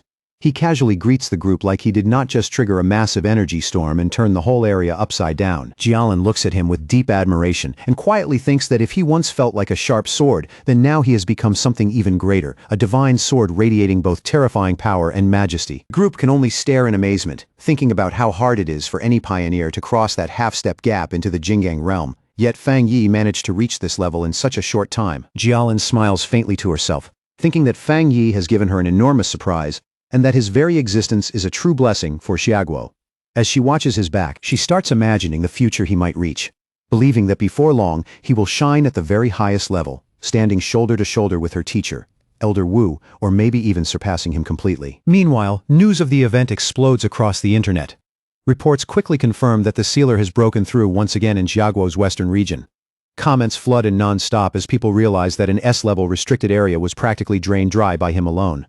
Citizens celebrate wildly at the thought of their nation gaining another Jingang realm expert, and praise for their hero fills the discussion from every direction. Far away, inside a dark room, a hand slowly reaches out and touches a screen showing the crater, while a voice mutters with heavy hatred and curses the sealer's name through clenched teeth. The gray-haired pioneer leader warns the shadowed figures around him that if Feng Yi is allowed to keep growing at this rate, Xiaguo will become fully united and all of their plans will fall apart. His voice turns even colder as he declares that the time has finally come for them to make their move. He angrily recalls how the sealer ruined their operation in Tai Tai City and saved that place from destruction, then vows that this time, none of their targets will be allowed to escape alive. A woman with long, sharp nails steps forward and reveals two photos of Feng Yi. She explains that her followers hacked into the Pioneer mobile database and pulled out those images in order to trace his true identity. The gray-haired Pioneer leader takes the tablet with a wicked grin and tells her he does not care what methods they use, as long as they get the job done. Clearly pleased with their cooperation, he says he is looking forward to finally uncovering the sealer's true face. At 3 in the morning, while the whole city is still half asleep and silent, a massive red beam suddenly rips down from the sky and slams into the top of a high-rise, lighting up the darkness like a warning signal. Up on the rooftop, Zhonglu slowly finishes his cultivation, red fire aura swirling around his body and rolling waves. Feeling that power settle inside him, he looks completely satisfied with the results. Then he breaks into triumphant laughter, unable to hold back his excitement after finally reaching the 2-star spirit creation realm. Full of confidence, Zhonglu quickly strikes a pose for a selfie, already eager to see how people online are reacting and how many are worshipping the huge phenomenon he just caused. Just as he is about to enjoy the attention, one notification suddenly grabs his eye and pulls all of his focus away. He opens it and finds a news report about the sealer breaking through inside a restricted area, along with the huge uproar and heated debate it has already sparked across the internet. The moment he reads it, Zhonglu flushes with amazement. He can barely believe it as he realizes Feng Yi has grown stronger again and widened the gap even further. That news lights a fire in him. He punches the air and tells himself that if a genius like the sealer is still pushing forward that hard, then he has no right to be proud of such a small breakthrough. Staring at Feng Yi's image on the screen, Zhonglu feels his motivation surge. In that moment, he convinces himself that one day he really can follow in Feng Yi's footsteps. The next morning, Jiang Lu walks through the streets of Tai Tai City, with excitement written all over his face, shouting at the top of his lungs that he has finally returned, like he is announcing his comeback to the entire city. Still riding that energy, he keeps walking and accidentally bumps into a woman in high heels, making both of them stop in place. But instead of apologizing, Jiang Lu turns around with an annoyed look and snaps at her, asking if her mother never taught her the basic manners to say sorry after bumping into someone. The woman stays perfectly calm. With smooth, measured grace, she adjusts her sunglasses and politely apologizes, her tone so even that it almost makes Jiang Lu look like the unreasonable one. But behind those dark lenses, a complex purple pattern quietly flickers to life in her eye. A strange wave of psychic force washes over Jiang Lu before he even has time to notice. Before he can react, the hypnosis takes hold completely. His eyes go dull, then begin glowing with a faint purple light as his will is swallowed up and he falls totally under her control. A sinister smile curls across the woman's lips.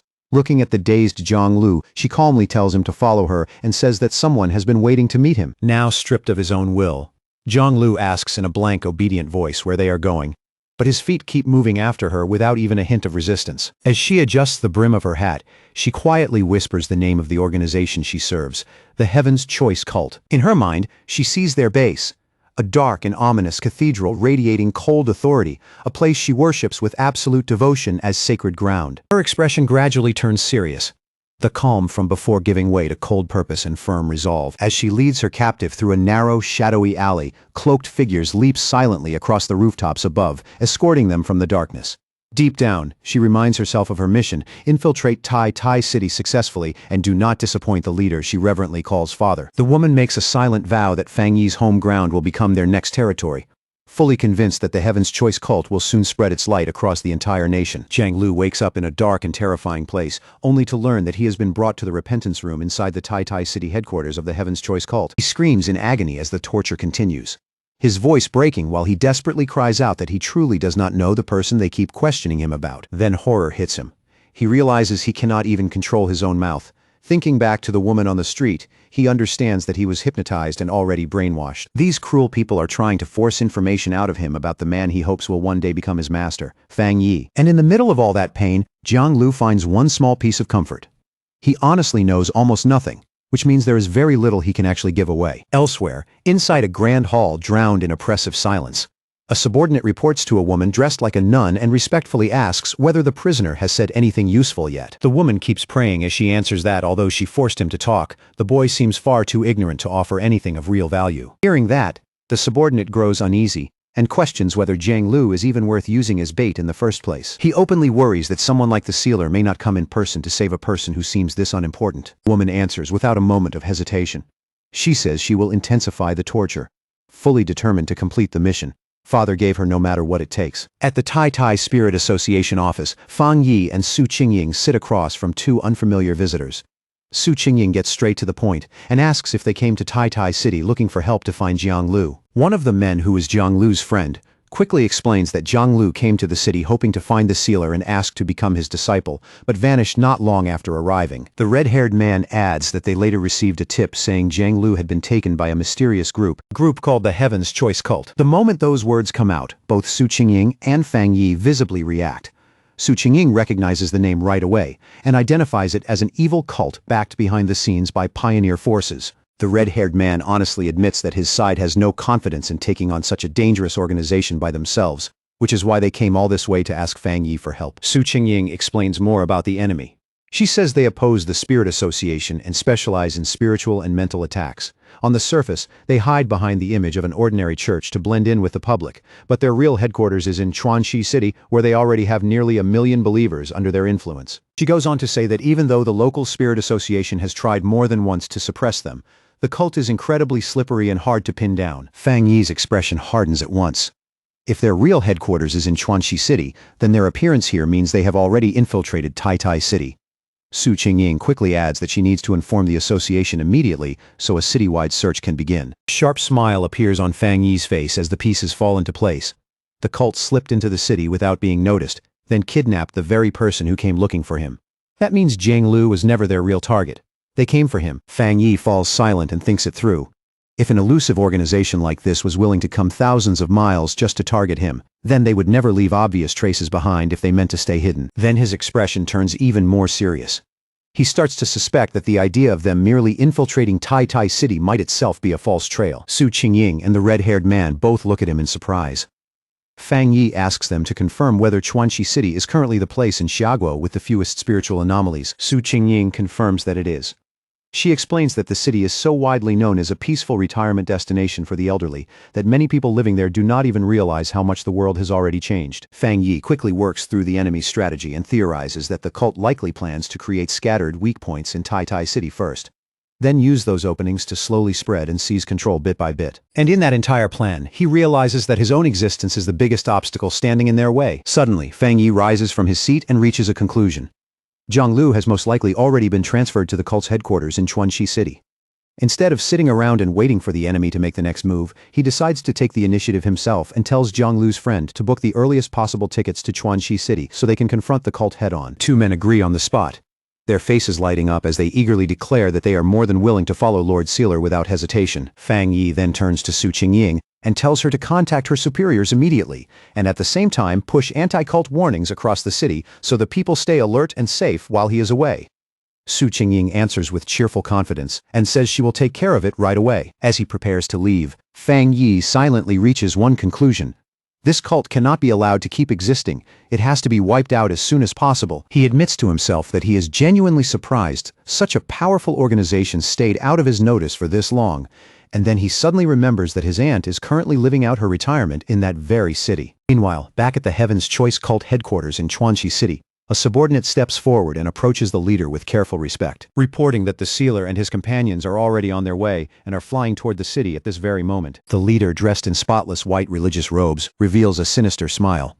She sounds almost amused that such useless bait actually worked, and even more pleased that Fang Yi is walking straight into her territory on his own. She slowly tightens her fist, crushing the energy gathered inside it, and decides that since such an important guest is coming, they need to prepare a proper welcome. Summoning a glowing white clock into her hand, she studies it with a wicked grin and wonders whether even a powerful heretic like Fang Yi can be broken down and turned into a useful tool for her church. She coldly remarks that heretics are always stubborn by nature. Standing nearby, the subordinate reassures the leader that she has no reason to worry. The woman answers with a sinister smile. Then she turns away, and thick waves of dark purple energy begin pouring out of her body. As she declares that there is only one fate waiting for heretics, their bodies will be burned away and destroyed completely. At Chuanxi Airport, which feels far more peaceful than expected, Fang Yi finds it genuinely surprising that flights within Xiaguo are still running after everything that has changed in the world. As they move through the terminal, one of his companions explains that flights have become rarer and rarer these days, and if the Spirit Association had not stepped in to secure tickets, they probably would not have made it here in time. Later, after arriving at a quiet wooded area, Zhang Lu's friend asks Lord Sealer where they should go next. Fang Yi calmly tells them, there is no need to go anywhere. All they have to do is wait. The two companions glance at each other in confusion, clearly thrown off by that answer when they had been ready to keep moving. Fang Yi raises one finger and signals for silence. His eyes sharpen as he tells them to listen carefully, because he has already sensed the enemy nearby. He calmly says their hosts have arrived. The moment those words leave his mouth, cloaked figures begin emerging from the seemingly empty air around them. The enemies hover in the air under dark hoods, their faces wrapped in bandages, with only exposed eyes glowing in eerie purple spirals that seem to pull people in just by looking at them. Fang Yi immediately warns his companions to stay sharp. He reminds them that the Heaven's Choice cult specializes in mental attacks and orders them not to look directly into the enemy's eyes no matter what happens. The red-haired man and Zhang Lu's friend answer at once and instinctively shift into fighting stances, doing everything they can to stay focused. But while Fang Yi keeps his attention on the cloaked minions ahead, a figure silently slips out of the purple mist behind him. It is the mysterious woman again, now floating close and draping herself over his shoulders as she leans to his ear and teasingly asks why, if he warned his friends not to look, he has not bothered to close his own eyes. The woman instantly releases her spirit creation realm power. Her eyes flare with intense purple light as she activates a technique called disarming charm. In a mocking voice, she asks if he wanted to keep her beauty all to himself, all while trying to invade and control his mind. But Fang Yi remains completely unaffected. A terrifying red light slowly begins to glow from his eye, and a dangerous smile spreads across his face as he asks whether she really thought a trick like that would work on him. The woman's confident expression vanishes in an instant, replaced by pure shock. A massive, horrifying red eye opens behind Fang Yi in the spiritual realm, instantly crushing the woman's purple energy under its pressure. Fang Yi tells her that since she was brave enough to come close first, she deserves a little reward.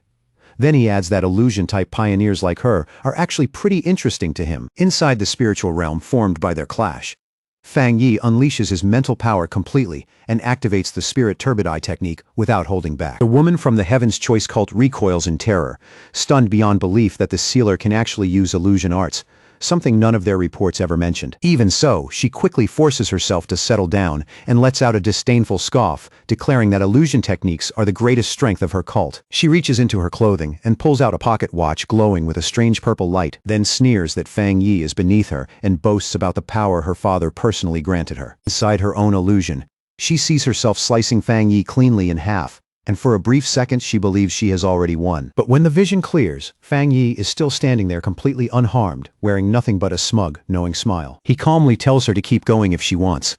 That casual challenge leaves the woman visibly shaken and deeply unsettled. Now it is Fang Yi's turn, saying that such a lively opponent makes the perfect test subject. He causes a massive sphere of red energy packed with dark spirits to materialize right in front of her. She is swallowed whole by Fang Yi's power and starts screaming as the illusion turns terrifyingly real, while her own mental techniques begin failing one after another under the pressure. Chains burst out of the surrounding darkness and lock her in place, crucifying her above a roaring inferno as the heat and terror keep closing in together. Panicked and desperate, she screams that she is a chosen child of her god, completely unable to accept being crushed in such a humiliating way. She remains trapped in that nightmare world, surrounded by darkness on all sides and by countless hostile red eyes staring at her without mercy. Little by little, her confidence collapses completely, and under that crushing pressure, even her mind begins to splinter apart. The illusion devours her sense of reality until she falls into total panic, forgetting even who she is as monstrous shadows close in on her from every direction. Fang Yi descends before her like a judge delivering the final sentence, his presence so overwhelming that it crushes the little resistance she had left. In that moment, the woman realizes her own skills are far too weak, and that if she keeps resisting, she will absolutely die. With his red eye glowing ominously, Fang Yi coldly demands that she tell him everything she knows about the Heaven's Choice cult's ultimate objective. And trembling uncontrollably, the woman reveals that father said the sealer had to be removed before their grand plan could be completed. Fang Yi presses her harder, demanding details about the plan itself, along with father's whereabouts and Jiang Lu's location. Barely able to get the words out, she stammers that they are at the altar, but before she can say anything more, terror suddenly twists across her face. At that exact moment, a restriction buried deep inside her mind is triggered. Before she can say another word, a lethal force erupts from within her and kills her on the spot, cutting off everything she was about to reveal. Her body goes limp and drops lifelessly in front of Fang Yi, all signs of struggle ending in an instant. Back in reality, the illusion quickly breaks apart and fades away.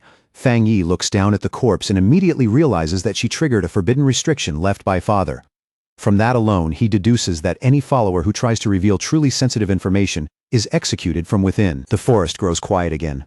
Fang Yi walks forward through the aftermath of the battle, where his companions lie defeated on the ground around him. Sensing a hidden gaze fixed on him, Fang Yi calmly calls out into the darkness and asks the unseen observer if they were the one who just silenced their own subordinate. Cult's minions burst out of the shadows one after another, moving fast and hard as eerie purple energy coils around the strange clock-like devices in their hands, filling the air with a sinister glow. They shout that they will capture Fang Yi and use him to make their cult's name shake the entire land. Then, in the very next moment, they close in from every direction and threaten to kill his companions on the spot if he dares resist or refuses to surrender. Fang Yi lets out a cold, dismissive scoff, then raises his hand and summons a blade made of pure fire, its burning edge roaring to life with heat fierce enough to warp the air around it. Just as he is about to strike, the strange glow in his eyes sharpens, calmly sweeping across every enemy in front of him as he sizes them up with frightening precision. On the surface, their power looks impressive enough, but Fang Yi sees through it almost instantly. Their foundations are unstable, their aura is scattered, and all that apparent strength is nothing but hollow force with no real substance behind it. The result clearly disappoints him. Tightening his grip on the flaming sword, Fang Yi's expression turns even colder, like these opponents are not even worth the trouble. Then, with one huge slash blazing down like heavenly judgment, Fang Yi tears straight through their defenses in a flood of fire. As the attack rips through them, he coldly remarks that their actual combat ability is laughably pathetic. The cultists are blown away by the overwhelming flames, their screams echoing through the area as they tumble helplessly through the air, completely crushed and defeated in a single exchange. Fang Yi steps over one of the fallen cultists and looks down at him, his terrifying red eye still glowing, pressing down on the man with a weight that feels even heavier than the flames. Under that gaze, the cultist starts trembling uncontrollably, finally understanding just how monstrous the gap between them really is. Every trace of his earlier arrogance disappears, replaced by raw instinctive fear. At that moment, another terrified subordinate slowly walks forward, his hands shaking as he presents a strange oval mirror wrapped in flickering purple energy, as if even he is afraid of the thing he is carrying. Fang Yi turns his eyes toward it with a hint of curiosity. The moment he focuses, he senses a presence hidden inside, and soon a dark silhouette begins to emerge from the mirror's murky glow. Then a voice drifts out from within the mirror and addresses the sealer directly, speaking in a calm, composed tone as it claims this whole matter is just a misunderstanding. The voice goes on to insist that the heavenly chosen cult exists for one noble purpose alone: saving humanity. It even proudly boasts that they have already resolved 3 spiritual anomalies in Chuanxi City, as if that alone proves their righteousness. Growing more arrogant by the second, the leader declares that compared to the cult's so-called sacred mission, the Spirit Association is useless, incompetent, and far beneath them in both vision and action. Fang Yi lets out a mocking laugh, clearly unimpressed by the whole act. He bluntly tells her not to get drunk on her own propaganda or start believing the lies she feeds other people. In a calm, almost casual tone, Fang Yi tears her argument apart piece by piece. He points out that Chuanxi City has long been classified as a secure zone with no record of beast-related disasters, which means the so-called anomalies they claim to solve were never real in the first place. From there, Fang Yi lays their scheme bare without hesitation. In his eyes, the cult creates fake crises, plays savior to frighten civilians, and uses that fear to gather followers and wealth for their own cultivation. To him, the entire operation is filthy, shameless, and utterly despicable. Hearing that, the woman inside the mirror lets out a low, condescending laugh, the kind dripping with disdain instead of amusement. Then she reveals a glimpse of her real power, taking what looked like an ordinary pocket watch and turning it into a vessel overflowing with thick, sinister dark energy. Her voice sharpens with fury as she declares that Fang Yi completely misunderstands their noble cause. In her eyes, pioneers like him, who keep risking their lives for the Spirit Association, are nothing but hopeless fools who have been brainwashed beyond saving. She sneers at the very idea of protecting ordinary weak people, questioning what sense there is in preserving burdens who contribute nothing. To her, they should simply be abandoned and left to die, while the strong pioneers rise up and rule. Her face twists more and more with fanatic obsession until she is nearly shouting, screaming that they are walking a glorious road of evolution and that history itself will prove them right. Fang Yi remains completely unmoved. Blue lightning begins crackling along his flaming sword, weaving violently through the fire, and in the next instant he surges forward so fast he becomes little more than a blinding streak. The cultist holding the mirror lets out a terrified scream and nearly drops it on the spot, while the leader watching through the connection can only stare in visible shock at Fang Yi's sudden charge. With an expression as cold as winter steel, Fang Yi says that if she truly believes the weak deserve to die first, then she should lead by example and be the first one sent on her way. Without wasting another motion, he swings. His blade turns into a savage blur of fire and lightning as it cuts toward both the cultist and the mirror in one merciless strike. The leader watches in utter disbelief as Fang Yi's attack seems to cut through reality itself. The mirror explodes apart. The connection is severed on the spot, and even the sacred link she relied on is torn open like fragile glass. She screams in outrage and disbelief, unable to understand how Fang Yi managed to break something they regarded as holy and untouchable. The woman jerks back on instinct as the fire slash seems to pass dangerously close to her, and for one brief second, even she is shaken by the feeling of imminent death. Then, still reeling, she realizes the attack was not truly physical at all, but an incredibly powerful illusion. Even so, the shock does not fade. She thinks with alarm that she had nearly been pulled completely into Fang Yi's illusion, and only luck spared her because her real body was not there in person. Inside her mind, the cult leader had already lived through a horrifying scene where an enormous red-eyed Fang Yi dragged her into his mental domain and cut off her head without mercy. And even though it was an illusion, the damage is not entirely fake. A real wound appears on her forehead in the form of a purple energy crack, clear proof that Fang Yi's strange power can cross the line between mind and reality. Back in the forest, one surviving cultist still holds up a mirror reflecting his leader's shocked face. After a brief silence, the woman remarks that Fang Yi's methods are quite interesting, though her tone carries both caution and reluctant attention. Once she regains her composure, she slowly smirks and tells Fang Yi that he really is very strong. Then, with her voice smoothing out, she asks whether the two of them should sit down and talk. Fang Yi notices immediately that the mark on her forehead is not blood. It looks more like corruption, tainted by some dark attribute. From that, he concludes that his illusion still was not strong enough to fully trap her from such a distance, while her real body remained elsewhere. So he gives her a direct ultimatum. She and the heavenly chosen cult must leave Chuanxi City within 3 days. The warning is clear, and Fang Yi already knows that if she refuses, then in 3 days he will make his move himself. Blue electric energy crackles in Fang Yi's hand as he demands that they release the person they captured. At the same time, he stays realistic. He knows this cult will not back off so easily. So for now he decides to watch the situation carefully and respond as it develops. The woman smiles and accepts the terms with surprising ease, saying that the Heaven's Chosen cult will withdraw from Chuanji City. She adds that, as long as she is allowed to leave safely, his companion will be returned in 3 days. Inside the mirror, the image shifts to the cult's base, where two cultists drag an unconscious Zhang Lu forward and throw him hard onto the floor without the slightest care. After seeing that, Fang Yi calmly accepts her conditions, his face steady and unreadable, like he is already thinking several steps ahead. With the agreement reached, the purple portal snaps shut with violent force. As dark energy surges and twists, the cult leader gives Fang Yi one final farewell before the connection collapses completely. The severed connection triggers a brutal backlash that instantly swallows up the remaining minions. They cry out desperately for their father to save them, but the dark energy devours them anyway, while Fang Yi quietly shields himself behind a barrier of light and watches it all end. When the battle is finally over, the aftermath proves too much for one of the men there. The mental pressure shatters his composure, and he starts screaming in pure terror. Fang Yi then turns his attention to Zhang Lu's friends, who are still rattled and frozen by everything they have just seen. To snap one of them out of his panic, Fang Yi walks over and slaps him clean across the face, jolting him out of that stunned, half-broken state. Keeping his voice calm and steady, Fang Yi explains the situation to them. He assures them that Yang Lu is not the cult's main target, which means there is a strong chance he will be returned safely in 3 days. He tells them to come with him to the Chuanxi City Spirit Association and wait there for now. Then, with both hands casually tucked into his pockets, Fang Yi turns and prepares to leave the scene behind. As the three of them walk away, exhausted, shaken, and still trying to process the nightmare they just lived through, Fang Yi glances at his phone. After a brief pause, he decides it is safer to wait until everything is truly settled before contacting his aunt in the city. Not long after, they arrive at the towering Chuanxi City Spirit Association building, its imposing structure rising in front of them like a final refuge after all the chaos they just survived. Inside a tense conference room, Fang Yi meets face-to-face with the local Spirit Association officials. The branch leader, already briefed by Su Qingying, offers full cooperation right away. But Fang Yi calmly refuses any direct combat support, saying with firm confidence that he alone is enough to handle this so-called father. Even so, he raises a hand toward Yang Lu's friends and makes one practical request. Since they are independent pioneers who got dragged into this mess, he asks the association to keep them safe and look after them for the time being. The branch leader agrees almost instantly, relieved to be useful in some way.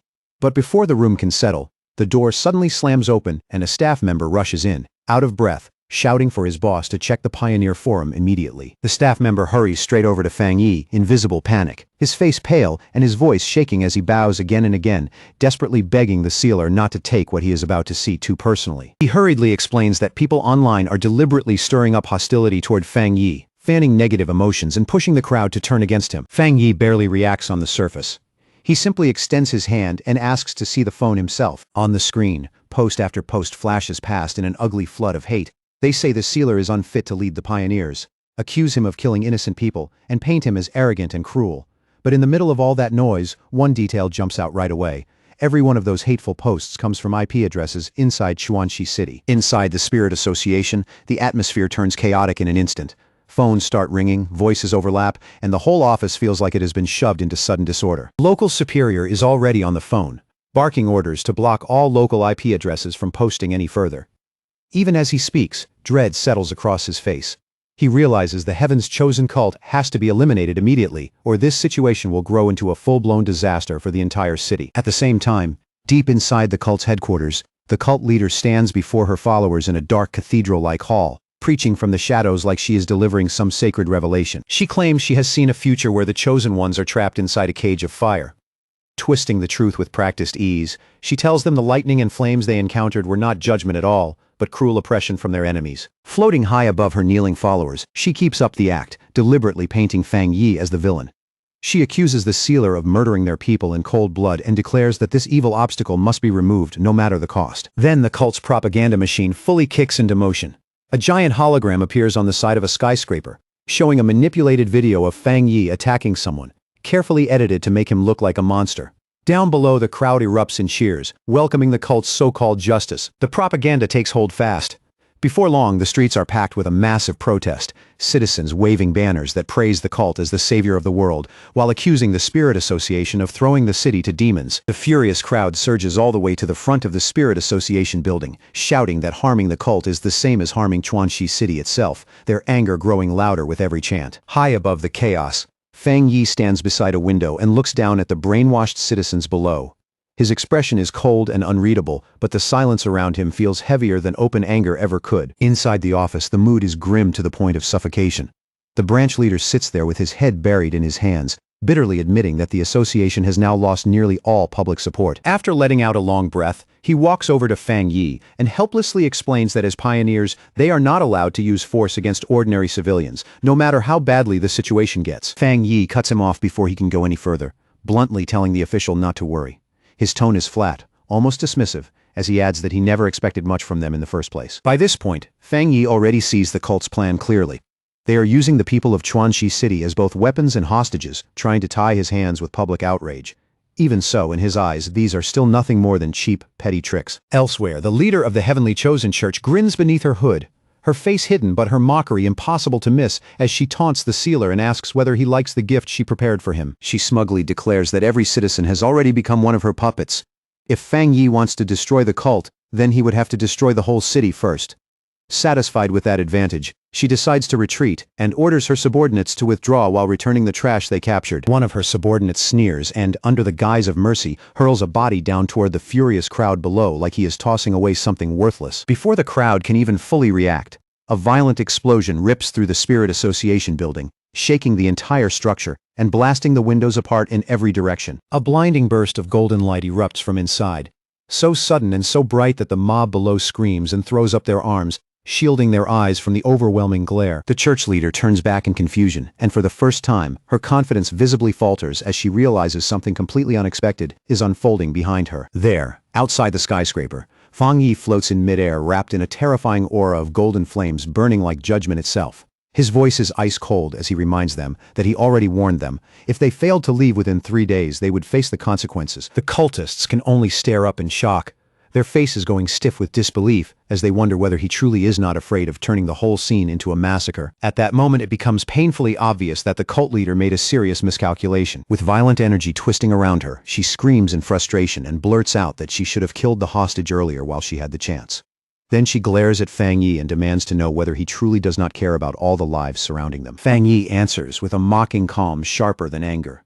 He tells the cult leader there is one thing she still does not understand, then swings his sword down and reveals that his technique was built specifically to counter dark attribute anomalies. The woman is left stunned as the enormous fire slash crashes down and hits her subordinate directly, shattering her expectations in a single instant. Then, moving on pure speed, Fang Yi vanishes from sight and appears behind her in the very next breath, catching her completely off guard before she can adjust. Without giving her a second to recover, he brings his sword down hard, forcing her to hastily throw up a magical barrier just to withstand the crushing weight of the blow. Locked in that brief but deadly stalemate, Fang Yi stares straight into her eyes, his own glowing with a cold red light. A dangerous smile slowly appears on his face as he asks a chilling question and calmly concludes that she is not human at all.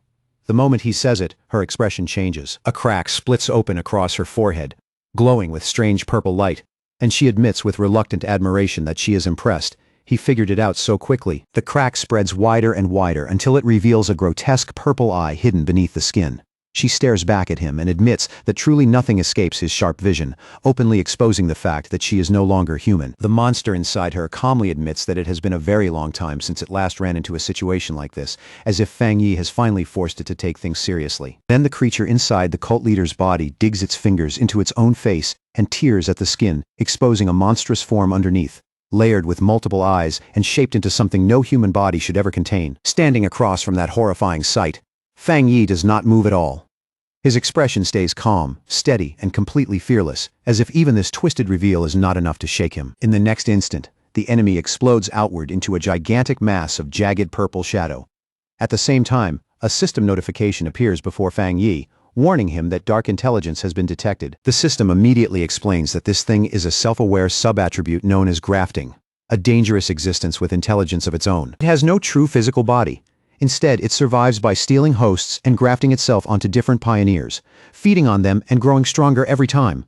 That is how it took over the leader of the heavenly chosen church and turned her into its vessel. A brief flashback flickers by, showing the destruction of the heavenly chosen church headquarters, the entire building collapsing into flames and ruin under the chaos it unleashed. Back in the present, the giant shadow monster looms over Fang Yi like a living nightmare. It tells him that his body is perfect, rich with powerful spiritual energy, and greedily demands that he hand it over. The monster then calls out to its remaining followers, coldly declaring that the time has come for them to finally be used. Once, the cultists let out agonized screams as their life force is violently ripped from them.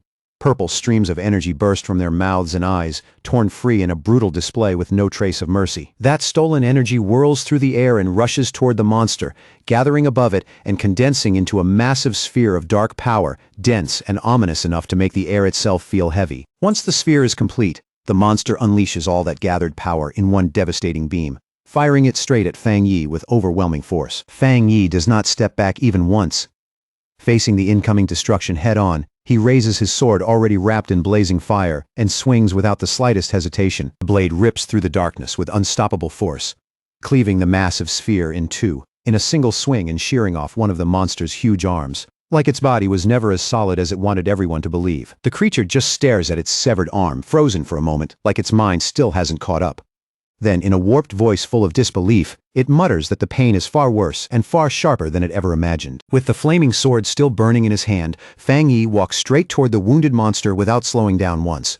His voice stays calm, but absolute, as he says this much damage still isn't enough, and he plans to wipe the creature out completely. As he moves in, Fang Yi quickly figures out what this dark intelligence has really been doing. It was hiding its true nature the whole time, wearing a human identity and using that stolen face to slowly build an entire faction for itself. Fang Yi lifts a hand slightly, his eyes sharpening as he measures the threat again. To himself, he realizes taking this thing down may be even more troublesome than killing the last anomaly king. Then, all of a sudden, a gigantic claw made of crackling blue lightning drops from the sky, tearing through the air with terrifying speed and crushing force. From a nearby building, the branch leader and another pioneer watch in horror. In that instant, they understand the truth. This dark attribute hasn't just grown intelligent. It can even graft itself onto pioneers.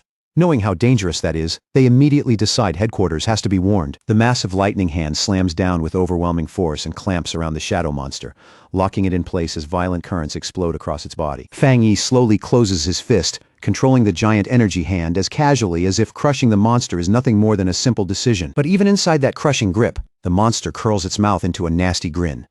In a shrill, ugly voice, it mocks Fang Yi, shouting that no matter how special he is, he'll still end up as just another body for it to wear. The next second, dark energy surges toward Fang Yi and starts swallowing him whole.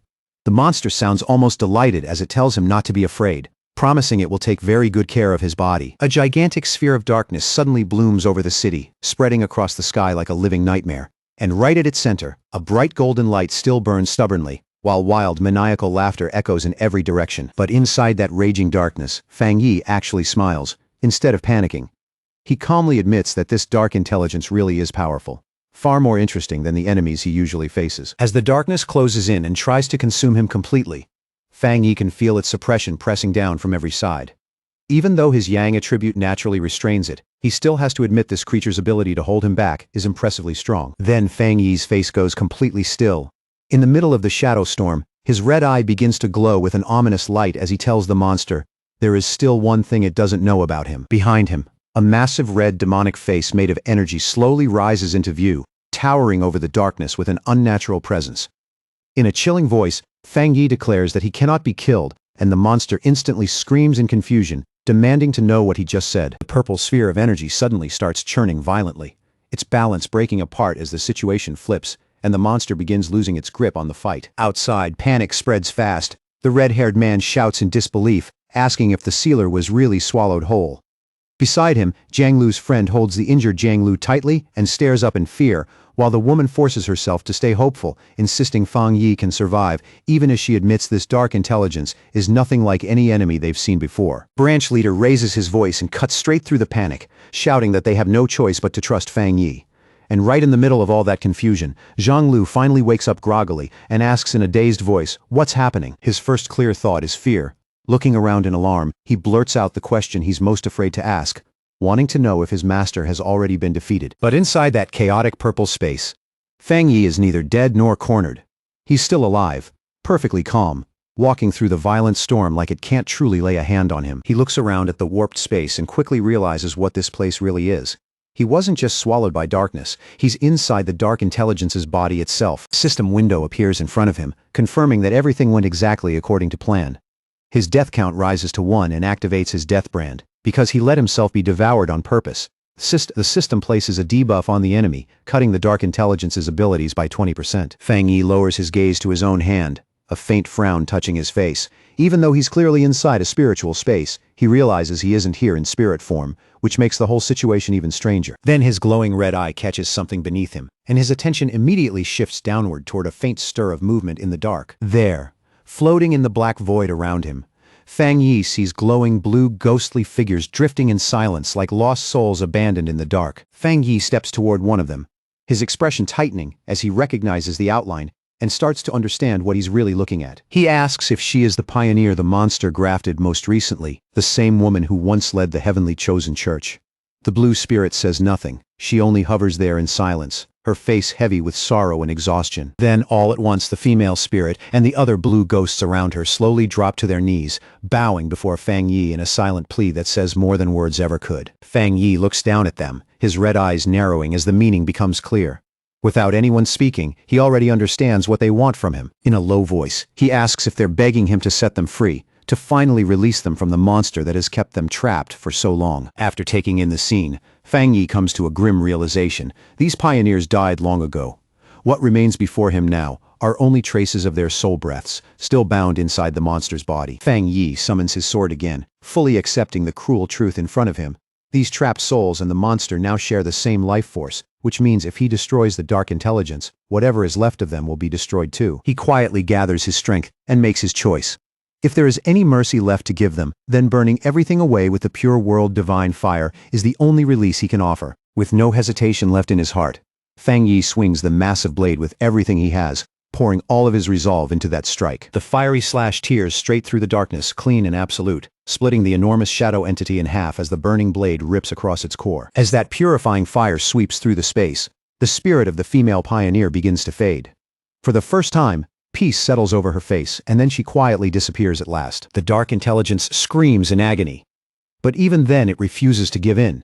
Its body twists and mutates into a jagged, spiked mass of shadow as it roars that Fang Yi's resistance means nothing and threatens to tear his limbs off one by one. Another system window appears, calmly confirming that contact with such an enormous dark attribute has successfully triggered the Hell Evil scene mark. The system announces that the monster's power is being drained at a horrifying rate. First, its strength falls by 50%, and then, almost immediately, the weakening surges to 80% as the Hell Evil scene spreads over the enemy. No longer able to hold its old shape together, the monster collapses into a chaotic sphere covered in writhing red eyes, its once threatening form breaking down into something unstable and desperate. The system declares that the weakening has now reached a critical 99%, reduced to almost nothing. The creature can do little more than tremble helplessly under Fang Yi's cold, glowing stare. Fang Yi stretches out a hand toward the ruined creature and coldly orders it to hand over its power. The dark intelligence can only stare back in shock and fear, finally understanding that this fight is over and that it has been completely crushed. With one final command to break,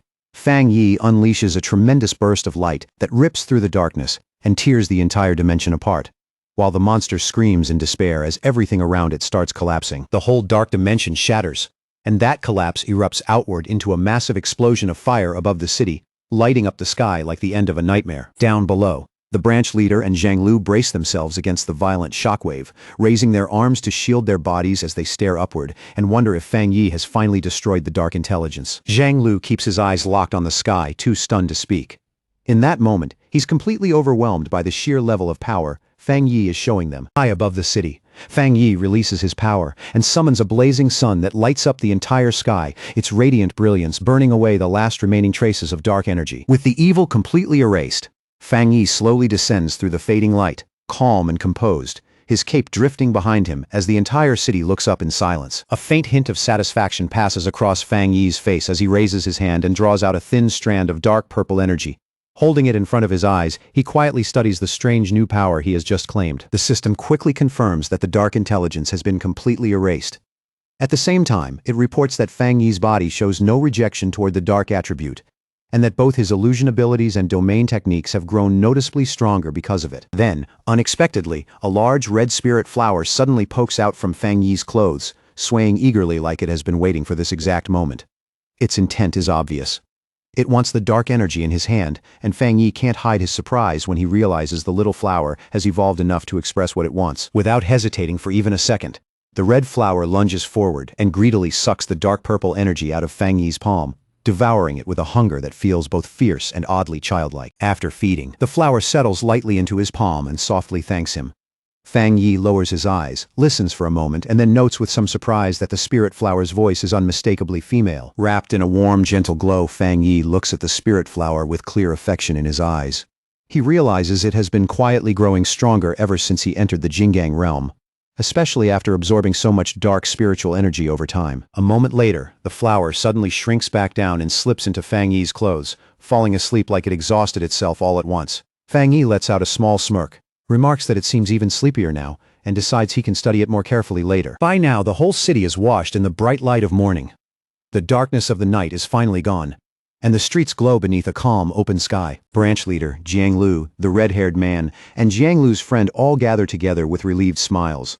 The tension finally leaves their bodies as they celebrate the city being saved, speaking with open amazement about how Fang Yi actually destroyed a sentient dark attribute. Smiling brightly, Jiang Lu openly says how satisfied he feels after seeing Fang Yi save the whole city with his own eyes. For him, that alone is enough.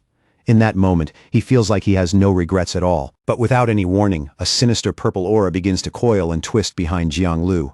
Quiet and deadly, like something that had been hiding there just waiting for the right moment to strike. Then, from high in the sky, a deadly beam of dark purple energy shoots straight down at him with terrifying speed, aiming to kill him before anyone can react. Just before the attack can hit, a powerful blast of golden energy cuts across and intercepts it head-on, triggering a massive explosion that shakes the ground and leaves Jiang Lu frozen where he stands. Confused, shaken, and still struggling to process how close he just came to dying. Jiang Lu stares blankly and asks in a trembling voice what just happened. At that moment, Fang Yi lands calmly on the street, his hands still wrapped in blazing golden flames. He barely needs to say anything. It's already obvious that he was the one who caught the ambush and blocked it in time. The branch leader quickly rushes over to Fang Yi with a huge, grateful smile on his face. The relief in him is so obvious he almost looks ready to collapse as he thanks Fang Yi for saving them. He keeps thanking Fang Yi over and over while Jiang Lu stands safely behind him, still too stunned to speak. Around them, the concrete is split and cracked from the intercepted strike, making it painfully clear how terrifying Fang Yi's counterattack really was. Jiang Lu stares at Fang Yi with wide, shining eyes, then blurts out with complete sincerity that Fang Yi is the greatest idol he has ever had. With the crisis seemingly behind them, the branch leader warmly shakes Fang Yi's hand to say goodbye, while Jiang Lu and his friends stand nearby, deeply grateful that the evil cult has finally been wiped out. Fang Yi, however, doesn't match their relaxed mood. His face stays serious as he warns them that destroying the cult is not enough, and that from this point on, they still need to stay alert. He explains that even if the city looks peaceful on the surface, its location is rich in natural resources and spiritual conditions.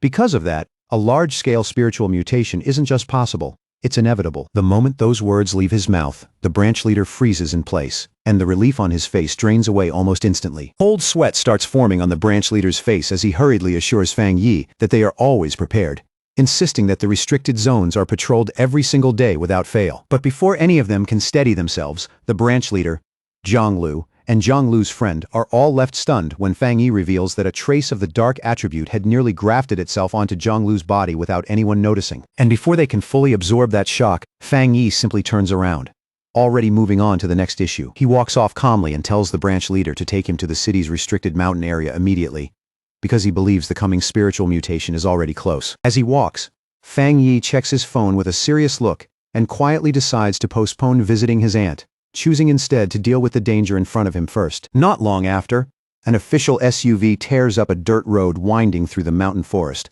its tires kicking up dust as it pushes deeper into the highlands. Inside the vehicle, the branch leader drives while trying to lighten the mood, cheerfully asking Fang Yi if he wants to see pandas or eat hot pot after they finish the mission. Sitting in the passenger seat with his eyes closed, Fang Yi politely turns him down and reminds him that their focus needs to stay on official business for now. Even so, Fang Yi can't help reflecting on how relaxed the locals seem.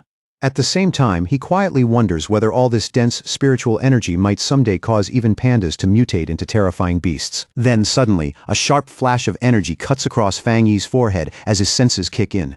His eye glows red at once, signaling that he's picked up something unusual. He turns to the window and looks toward a dark mountain peak in the distance.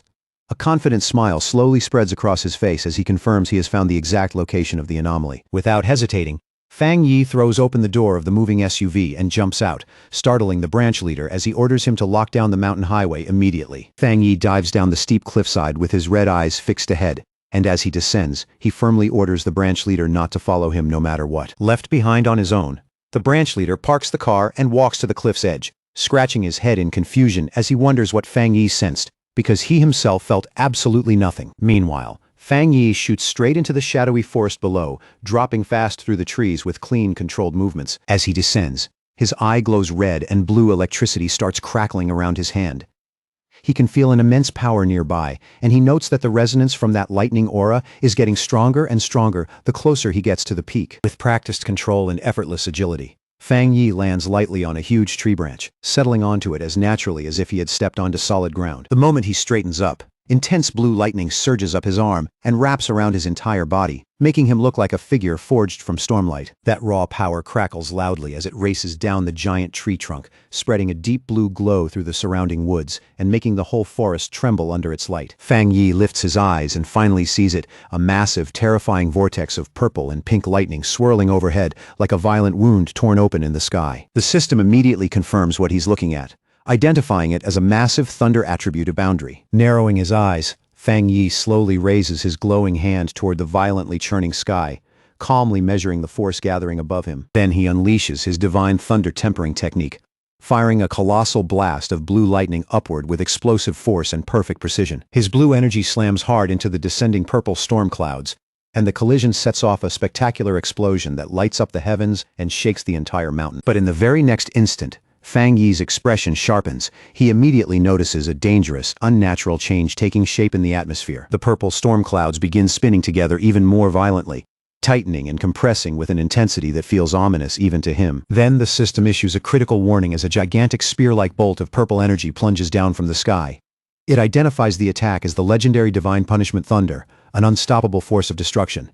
Fang Yi reacts instantly, slamming his hand onto the tree branch beneath him and channeling blue lightning into the wood to ground his body. Crouching low with fierce resolve, Fang Yi grits his teeth and shouts his command. Instead of dodging the devastating heavenly thunder, he chooses to pull that terrifying power straight into his own body. The apocalyptic purple lightning comes crashing down from the heavens like divine judgment itself, slamming straight into the huge surge of blue lightning erupting from the forest below, where Fang Yi holds his ground and refuses to give even a single step. The instant Fang Yi's blue energy collides with the descending purple thunder, the impact erupts into a blinding flash so fierce it seems to swallow the entire mountain in raw, violent light. That brutal clash surges upward into a towering pillar of light, shaking the whole forest as it rises. And right in the middle of it, Fang Yi stays rooted in place, meeting that crushing force head-on. Inside the storm of chaotic energy, Fang Yi's system detects an enormous concentration of thunder power and immediately starts processing it at high speed. A moment later, it confirms the absorption is working. The system announces that Fang Yi has gained a powerful new skill, one that lets him call down thunder to strike his enemies and absorb that same force to push beyond the normal limits of his own body. Fang Yi quietly repeats those words to himself, breaking his limits. Then he looks up at the raging storm with calm eyes, because better than anyone, he knows every skill usually comes with a ceiling. And breaking through that ceiling normally takes extremely specific conditions and a massive amount of spiritual power. Even then, most attempts end in failure long before success. Even so, a confident smile slowly appears on Fang Yi's face as he reaches out and grabs a crackling cluster of purple lightning with his bare hand. Quickly realizes what makes this new skill so extraordinary. It ignores the usual rules completely. Standing there unharmed in the middle of that violent purple lightning, Fang Yi understands that heavenly thunder itself can now become fuel for his own growth. He also knows thunder is no ordinary force. It's a natural power that even most cultivators can't withstand, which makes it a terrifying weapon in battle. The thought leaves him genuinely pleased to have gained such a deadly trump card on what should have been an ordinary mountain. Then, just as his thoughts settle, a sharp warning cuts through his focus. He suddenly senses an intense and unusual wave of energy coming from the mountain peak above. Now that the thunder energy no longer rejects him, Fang Yi wraps himself in crackling purple lightning and shoots toward the source at once, moving through the air like a thunderbolt himself. He lands in a clearing where pink and purple energy keeps slamming into the earth in violent pulses. The moment he arrives, the system detects a descending entity and identifies it with one strange word: throne. As Fang Yi steps closer to the eerie glow, the system continues explaining, "This is a thunder throne." And right before his eyes, a throne made entirely of pure purple energy slowly reveals itself. The system tells him these thrones contain ancient spiritual power and descend into the world in search of suitable masters. Hearing that, Fang Yi's curiosity rises immediately. Without wasting any time, Fang Yi walks straight toward the glowing throne and reaches out, intending to touch it and examine the newly descended thunder throne for himself. But the instant his fingers touch the purple structure, a sudden burst of force knocks his hand away, rejecting him with surprising strength. A system alert appears at once, informing him that the Thunder Throne already has a master and is rejecting him. Startled, Fang Yi looks more carefully and notices a small gourd vine growing from the throne itself. He can't hide his amazement that such an ancient entity chose something as simple as a plant for its master. A small smile touches Fang Yi's face as he thinks about what that means. In this new age of spiritual awakening, all living things, even something as ordinary as a flower or a blade of grass, can receive incredible opportunities and rise far beyond what they once were. Just then, the red spirit flower pokes out from Fang Yi's coat and asks in confusion who is calling for it, like it suddenly heard a voice meant only for its kind. Fang Yi lifts the red flower toward the floating gourd vine and quickly pieces it together. The vine must have sensed the flower and started speaking to it directly. The glowing purple gourd sways happily in the air, moving with bright, lively energy, clearly greeting the red spirit flower with simple excitement. Flower then translates the vine's message for Fang Yi. According to it, the vine is saying hello and wants to be friends, because they are the first beings like itself it has ever met. Fang Yi is amused and a little puzzled at being counted as part of a plant's circle of kin. Still, he quickly understands why the gourd vine feels drawn to him. It probably likes him because he just absorbed the same thunder energy that empowers the throne. The red flower explains that the vine can't leave yet. It has absorbed a huge amount of energy and now needs to enter a deep sleep so it can digest and refine that power properly. Hearing that, Fang Yi realizes the vine has stumbled into an extraordinary opportunity. Once it fully digests the Thunder Throne's immense power, it will likely evolve at an astonishing pace, just like his own spirit flower once did. With an easy, friendly smile, Fang Yi reaches out his hand toward the glowing vine, offering it a handshake as if greeting an equal. Fang Yi accepts that he arrived too late to claim the throne for himself, but he has no intention of taking it by force. In his eyes, building a friendship with its chosen master is the better choice, especially since fighting over it would cost far too much for too little reward. As he watches the vine gently brush against his flower in a playful, harmless way, Fang Yi notes that despite controlling such powerful thunder energy, its nature is mild and friendly. That puts him at ease, because if it's willing to communicate, then it's far less likely to become a danger to humanity. Even so, Fang Yi's expression slowly turns serious. He immediately understands this throne can't be the only one. And the moment he imagines other thrones awakening across the world, securing one of them becomes a top priority in his mind. He also sees the danger right away. If a throne can choose a plant, then it could just as easily choose a vicious monster. And the moment he pictures some lightning-born beast attacking a city after receiving that kind of blessing, Fang Yi knows humanity's survival would become far more difficult. Rising to his feet, he decides he has to report the existence of these thrones to the Spirit Association and the military so they can begin monitoring them as soon as possible. At the same time, another thought crosses his mind. Can one person claim more than one throne? Before he can think any further, the red flower suddenly interrupts and passes along another message from the vine, telling him to head west. Fang Yi lowers his gaze, surprised. The flower explains that the Thunder Throne has sensed another throne descending somewhere to the west, and this one is a wood throne. A confident smile appears on Fang Yi's face at once, as the thought of chasing down another throne stirs his fighting spirit all over again. But just before he can move, the green vine gently curls around his ankle and stops him, like it's asking him not to rush off just yet. Fang Yi looks down in confusion, and the red flower quickly explains that the vine wants him to stay a little longer and practice his new thunder skill here first. The vine explains that this place is saturated with exceptionally pure thunder energy, and training here right now would bring Fang Yi enormous benefits. Touched by that gesture, Fang Yi smiles and agrees, deciding it would be rude to turn down such sincere kindness from a new friend. He sits down to meditate, and slowly rises a little off the ground, wrapped in rippling purple lightning. As he begins training, Fang Yi feels a quiet sense of gratitude, knowing the vine is treating him like a real friend by sharing such a rich spiritual treasure with him. Fang Yi fully activates his new skill, Thunder Divine Limit, and the moment it begins, a vast storm of purple lightning starts spinning around him like a living vortex. Wanting to test exactly where his new limits are, Fang Yi thrusts out his power and fires a massive blast of thunder energy straight into the dark sky above. Intent on seeing just how far this force can raise his strength, he keeps pushing harder, and the purple lightning around him crackles, spreads, and expands with frightening intensity. In the middle of that violent storm, Fang Yi's eyes begin to glow as he activates his golden sun breathing technique at the same time, stacking one terrifying power on top of another. Triggered by the surge of his energy, a giant pillar of golden thunder suddenly drops from the clouds and crashes into the forest, swallowing the entire area in a massive explosion of light. Sweat beads across Fang Yi's body under the overwhelming pressure, and even he is struck by how terrifying the thunder's force truly is. He can feel the lightning pouring into his bones and being rapidly absorbed and refined by the golden aura inside him. To his surprise, those two overwhelming powers don't clash at all. Instead, they merge in perfect harmony, making his whole body burn with heat, while his soul feels like it's stepping into a completely new realm. Then, all at once, something changes, and it catches his eye hard enough to make him look up in complete surprise. High above him in the pale dawn sky, a giant blue image of a meditating god appears, solemn and majestic beyond words.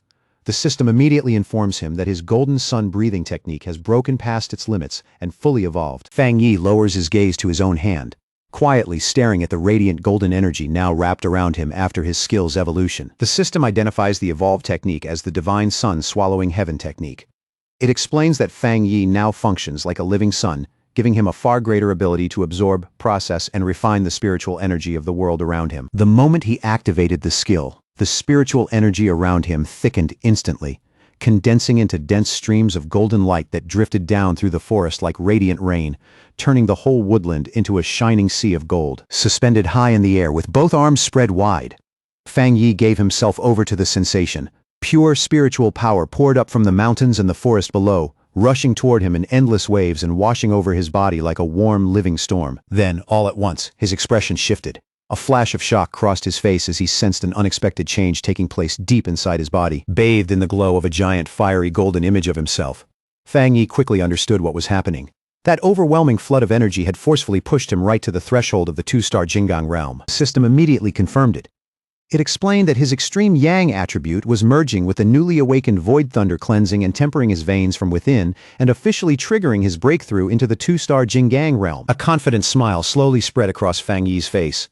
Golden light burned in his eyes as he stood there, genuinely struck by how quickly his strength had risen in such a short span of time. Wrapped inside a roaring vortex of golden lightning, Fang Yi kept drawing in the violent power around him, absorbing it into himself, while the storm cracked and churned with terrifying force. Before long, his eyes began glowing with a brilliant yellow light, sharp and blazing, as raw power surged through every part of his body and made the air around him tremble. At that moment, a towering golden silhouette of Fang Yi rose up behind him like a divine shadow, majestic and overwhelming, making it clear that his breakthrough into the two-star Jingang realm had succeeded. After that, he drifted back down and landed lightly in the golden forest below, where sunlight poured through the trees in dazzling sheets.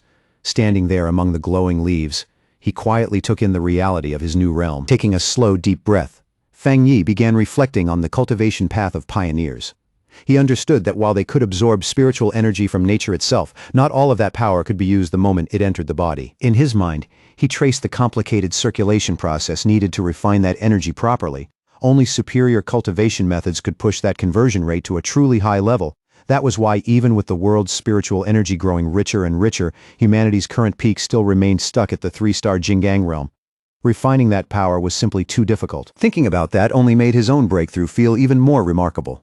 But before long, his thoughts drifted away from his progress and returned to the imposing dark throne he had discovered earlier. His eyes grew serious as the realization settled in.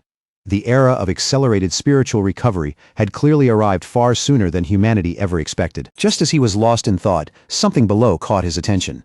Looking down, he noticed his sentient red spirit flower swaying insistently, clearly trying to get him to focus. Through the flower, the sentient gourd vine passed along a message. First, it congratulated him, then explained that the throne also needed to begin its own cultivation now that he had broken through. It gently urged him to leave soon as well, since it was deeply afraid of being discovered by other humans. After thinking for a moment, Fang Yi agreed. He knew his breakthrough had caused an enormous disturbance, one that wouldn't stay hidden for long. He understood he needed to report the throne to the Spirit Association and the military, but he also worried that if word spread carelessly, the harmless gourd vine would become prey for greedy people. He knew all too well that the sheer value of a throne would ignite fierce struggles the moment its existence became public. dragging pioneers into ruthless competition. Still another thought rose in him, and his expression hardened with quiet anger. Who exactly had decided, with that much arrogance, that beings this powerful must automatically belong to mankind? Turning back toward the glowing vine and his spirit flower, Fang Yi spoke in a steady, reassuring voice and promised his new friend that he would never let humans plunder its throne. Since the vine still couldn't leave this place, the two of them could only prepare to part for now. With an easy two-finger salute, Fang Yi said goodbye to his new ally. And before leaving, he gave the vine a name filled with respect and recognition: Lord of Thunder. At the Star God Combat Zone, a heavily fortified military outpost was built directly into the side of a steep cliff, its cold steel defenses and harsh lines giving it the imposing presence of a battlefield fortress. Inside the outpost, Elder Wu spoke first. Headquarters, he said, had detected two massive spiritual energy fluctuations in Chuanxi City, and both were comparable to the level of the three-star Jingyang realm.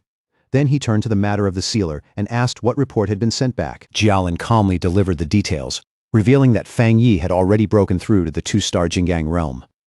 She also passed along his warning about an S-class spiritual energy phenomenon known as a throne, adding that Fang Yi had formally requested a military investigation into it. Elder Wu listened to the whole report in stoic silence, his expression barely moving. Seeing almost no reaction from him, Jialin couldn't help asking if he truly felt no surprise at how serious things had become. Elder Wu answered in an even unhurried tone that the accelerated resurgence of spiritual energy was already a known reality.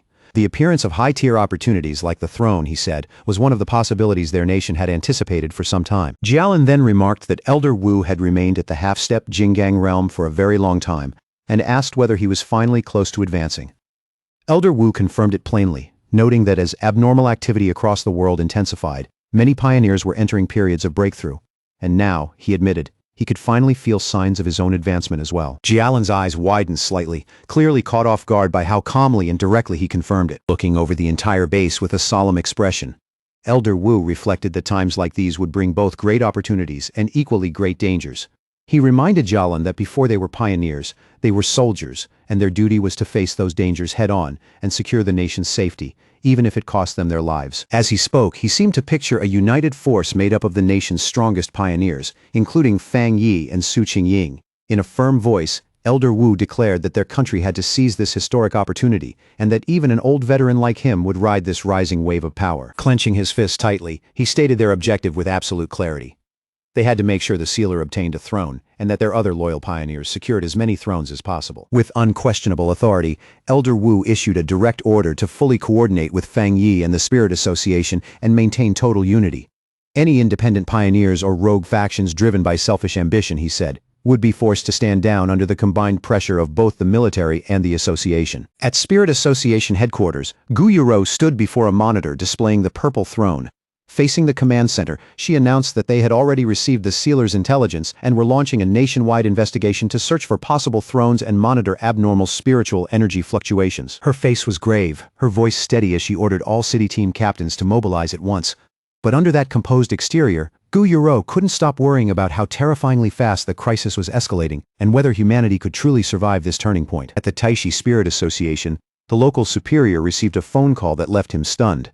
His face changed on the spot as he reacted in disbelief to the news that Fang Yi had already advanced into the two-star Jingyang realm. Sweat began forming on his forehead as he quickly assured the caller that the Taishi branch would keep its jurisdiction fully stable and under control, allowing Fang Yi to act freely in Chuanxi without worrying about trouble behind him. After lowering the phone, the superior turned to Su Qingying and confirmed Fang Yi's breakthrough. Su Qingying smiled with obvious pride and said that Fang Yi was now the second strongest pioneer in the entire nation, surpassed only by Elder Wu. She added that even Taishi City itself was benefiting from the prestige attached to his name. But then she rubbed her head with an embarrassed look and admitted that after reaching the half-step Jingyang realm herself, she had gotten a little too arrogant and completely failed to anticipate the enormous worldwide spiritual energy surge Fang Yi ended up triggering. The superior's expression soon turned heavy. He feared that if Taishi were hit by another catastrophic spiritual anomaly, maybe even worse than the last one, the city might not survive at all. No matter what, he said. They had to protect Taishi and make sure they did not become a burden to Fang Yi. 10 hours later, an emergency meeting was convened at the Chuanxi Spirit Association, bringing together all pioneer captains from the surrounding cities in an atmosphere thick with urgency and tension. Gu Yuro stood at the head of the conference table, with a projection of the throne displayed before everyone.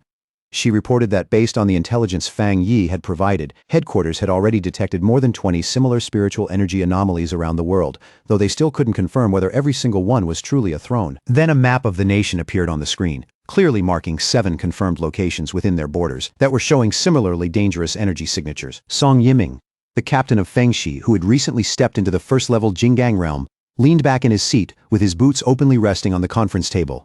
Grinning broadly, he pointed out the obvious in a provocative tone. There were only 7 possible thrones, but far more captains gathered in the room. Still smiling, Song Yiming directly asked how the association planned to divide such scarce and coveted resources among so many ambitious people. Across from him, Wang Lan, the captain of Haishi who had recently reached the half-step Jinggang realm, calmly prepared tea as if the tense mood meant nothing at all. Without the slightest shift in expression, he coolly reprimanded Song Yiming and told him to take his feet off the table during the meeting. That rebuke instantly set Song Yiming off. Being corrected by someone from a lower realm felt like a direct insult, and he shot Wang Lan a fierce glare, openly demanding to know what gave him the right to speak that way. In the next moment, Song Yiming released a burst of wind energy across the table, sharp and oppressive, trying to intimidate Wang Lan while mocking him for daring to covet a throne too. Wang Lan didn't even blink. He quietly sent a spark of lightning energy into his teacup, stabilizing it against the violent gale, then calmly replied that everyone in the room wanted a throne, which made Song Yiming's little display completely pointless. Around the table, the other captains watched the confrontation in silence, saying nothing as the pressure in the room grew heavier and heavier. As the tension kept rising, Chen Ruo, the captain of UXI, remained seated in complete silence, watching the conflict with a cold, unreadable gaze, as if he were weighing every single person in the room. Leaning forward with a nasty grin, Song Yiming kept pressing Wang Lan, his voice dripping with contempt. He mocked the captain of Haishi without holding back, sneering that someone with Wang Lan's attributes had no business dreaming about a throne, and even ridiculed Haishi itself for ever choosing him as its leader. At that point, Wang Lan's patience finally gave out. A cold look settled in his eyes as water and spiritual energy gathered in his palm, twisting into a dense vortex that made it clear he was done tolerating the disrespect, for the clash could spill into open violence. Gu Yuro slammed both hands onto the table with a sharp crack that silenced the room. Furious, she ordered both captains to sit down immediately and banned any fighting during the conference. But in the very next instant, an overwhelming aura suddenly crashed down over the entire room. Gu Yuro, Wang Lan, and Song Yiming all froze where they stood. Shock flashed across their faces as that pressure descended like a mountain, so heavy and oppressive that even breathing suddenly felt difficult. Song Yiming was slammed hard back into his chair, pinned in place by massive phantom-like hands of dark purple energy. The crushing force locked him down so completely that terror flooded his face, and all he could do was gasp under that overwhelming presence. Cold sweat streamed down Song Yiming's face as his thoughts spun out of control. In frantic disbelief, he wondered if Elder Wu from the Star God Combat Zone had personally shown up to suppress the conflict. Then Fang Yi stepped through the doorway, golden energy crackling around his body like living fire. The moment the captains felt the terrifying scale of that power, their hearts sank, because it was frighteningly close to the peak of the 3-star Jinggang realm. Song Yiming started trembling uncontrollably. As he felt that suffocating pressure more clearly, fear mixed with confusion when he realized this monstrous presence didn't belong to Elder Wu at all. Fang Yi walked calmly into the room with a polite smile on his face, like he had stepped into an ordinary gathering, instead of a conference hall on the verge of chaos. He casually greeted the captains, his tone mild, but impossible to ignore. As he made his way toward the table, Fang Yi apologized in an easy voice for being late. Gu Yuro straightened at once and formally acknowledged him, announcing to everyone present that the sealer had arrived. Song Yiming shrank deeper into his seat, stealing nervous glances at Fang Yi from the corner of his eye. Every instinct in his body was screaming for him to back down, and only now did he finally understand that this calm, ordinary-looking young man was the legendary pioneer everyone had been talking about. Then in the next instant, Fang Yi's polite expression vanished completely, as if all the warmth had been wiped from his face at once. His gaze locked onto Song Yiming with chilling force, and he coldly asked what exactly had been going on in the room before he walked in, terrified by Fang Yi's presence. Song Yiming instantly lost all the arrogance he had shown just moments earlier. He stammered that nothing was wrong, insisting they had only been having a normal discussion. Fang Yi said nothing. He just stared at Song Yiming in silence, those piercing red eyes fixed on him like blades, making the pressure in the room even harder to bear. Still pinned under the purple energy claw, Song Yiming was overwhelmed with disbelief. He couldn't understand how his first-level Jinggang realm power had been completely paralyzed, like it meant absolutely nothing in front of Fang Yi. Only after letting the pressure ease did Fang Yi pull out a chair and sit at the table. His tone turned calm again as he greeted Wang Lan and Chen Ruo. casually remarking that it had been quite a while since they last met. Wang Lan immediately responded with respect, welcoming Lord Sealer in a steady voice. He explained that they had only been discussing the matter of the newly discovered throne. Leaning back slightly, Fang Yi said he had come specifically to share what he had learned. As a member of the Spirit Association, he confirmed that the Chuanqi Mountain Anomaly was a thunder attribute throne, a phenomenon with truly world-shaking power. Then he revealed the most important detail of all. The master of the Thunder Throne was not human, but a sentient gourd vine that had already awakened its own consciousness. That statement instantly threw the pioneer captains into an uproar. Several of them argued in outrage that leaving such divine power in the hands of a mere plant was a ridiculous waste, and that a capable human should be the one to take it instead. Song Yiming eagerly jumped in, slamming both hands onto the table with excitement burning across his face. He insisted they had to seize the throne by force, arguing that their nation would become a laughingstock if something as absurd as a plant were allowed to control it. Fang Yi's expression hardened immediately, and every trace of warmth disappeared from his face as he coldly declared that he would never allow that to happen. Looking around the room, Fang Yi addressed every captain present and made it clear that this was the real reason he had come. He wanted his position understood without even the slightest room for misunderstanding. In a calm but unmistakably dangerous voice, he warned them that if anyone tried to snatch the Thunder Throne, then he, as the sealer, would personally take it back with his own hands. The warning was so direct and so serious that the entire room dropped into stunned silence. No one dared speak, and more than one captain sat rigid in their seat, sweating under the weight of Fang Yi's words. Just then, a bandaged arm slowly rose into the air, cutting through the heavy silence hanging over the conference room. It was Chen Ruo. Calmly raising her hand, she broke the tension by saying she agreed with Fang Yi's decision, her voice steady and without a trace of hesitation. Gu Yuro followed immediately, warning the captains not to underestimate plants favored by spiritual energy. She revealed that even before the meeting began, the mountain region surrounding the throne had already turned into a deadly purgatory, packed with raging lightning that made getting close nearly impossible. After that, Wang Lan raised his hand as well and openly voiced his agreement with Fang Yi, making his stance clear without wavering for a second. Seeing the room turn against him, Song Yiming could only grit his teeth and give in for the moment. In a bitter tone, he muttered that they should just focus on finding new thrones that hadn't already been claimed. Gu Yuro quietly let out a breath of relief. Deep down, she had to admit that Fang Yi's intimidating presence had been incredibly useful in forcing the room back under control. At the same time, she couldn't help thinking about how difficult it had become for the Spirit Association to keep these top-tier pioneers in line. As their strength kept rising, handling them was becoming more and more dangerous. Gu Yuro then turned toward the map and started assigning search zones, dividing the captains across 4 regions based on the abnormal energy fluctuations detected there. She made one thing especially clear: the association would not interfere in fair competition, but anyone who found a throne and tried to hide it would be directly violating the rules. Right at that moment, a panicked staff member burst through the doors and interrupted the meeting, breathless as he shouted that the Lord of Thunder had already evolved. The staffer hurriedly explained that their drones could no longer get anywhere near the mountain. On top of that, the entity's power readings were still climbing fast, far beyond what anyone had expected. Then he delivered the most alarming detail of all. The plant's power had already reached the level of the 3-star Jingang realm. Fear spread through the captains at once, because they instantly understood that an entity like that could dominate the entire nation if left unchecked. Unlike the rest of the room, which had fallen into alarm, Fang Yi stayed calm and composed. To him, that kind of rapid growth wasn't surprising at all, considering the Thunder Throne carried immense ancient power from the start. When he noticed the forecast calling for severe thunderstorms, Fang Yi quietly decided he should head back to the mountain himself and check on the progress of his plant friend. The decision came naturally, like he had already made it in his heart. Gu Yuro brought the meeting to a close. As the captains rose from their seats with determination in their eyes, she wished them luck in securing thrones of their own in the dangerous days ahead. After the meeting, just as Fang Yi was about to leave, Gu Yuro called out and stopped him. She told him headquarters had sent a message asking him to remain in Chuanqi City for the time being. Fang Yi paused and turned back.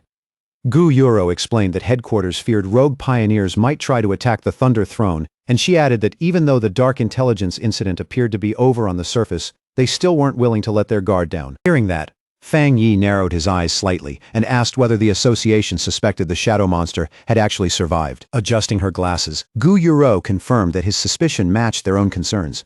She explained that both the throne and that shadow creature were products of the world's rapidly accelerating spiritual recovery. While the association could keep monitoring the ancient powers surrounding the throne, what truly worried them was the possibility that fragments of the Dark Intelligence were still hiding somewhere out there. Since Fang Yi had only weakened and trapped it in Chuanqi, it could still grow into a catastrophic threat again if it recovered. Glancing down at his phone, Fang Yi swiped past his aunt's contact for a moment, then locked the screen again. Quietly, he decided that his planned visit to see family would have to wait. He agreed with Gu Yuro's caution, admitting that it was better to prepare for the worst than get caught off guard. He said he had already been thinking along the same lines and confirmed that he would stay in the city for now. Later, Fang Yi returned to the restricted mountain zone and calmly walked straight into the forbidden area. Violent purple lightning crashed all around him in wild streaks, yet he remained completely unfazed, as if the storm itself couldn't threaten him at all. Feeling that fierce power rolling through the area, he smiled instead of backing away, taking the raging storm almost like a form of welcome. He even decided on the spot to use that thunder energy to further strengthen his cultivation skills. As he moved through the storm-lit mountain and approached the glowing Thunder Throne, a voice suddenly rang out. With a hint of amazement, it remarked that Fang Yi's cultivation speed had already surpassed even its own. Now fully intertwined with the throne itself, the sentient gourd vine softly thanked Fang Yi for everything he had done. In the middle of that stormy air, its voice carried a warmth that felt surprisingly sincere. Fang Yi blinked, a little caught off guard, wondering what exactly he had done to earn that thanks.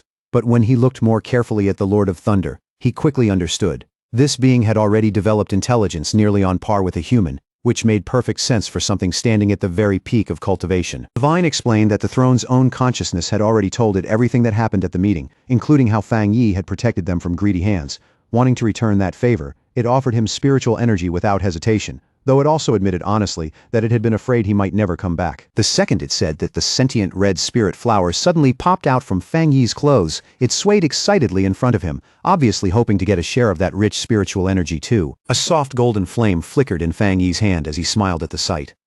In a relaxed voice, he admitted that he had already planned to include the little spirit plant in this round of cultivation from the start. Taking the offer, Fang Yi sat down cross-legged right away and slipped into meditation.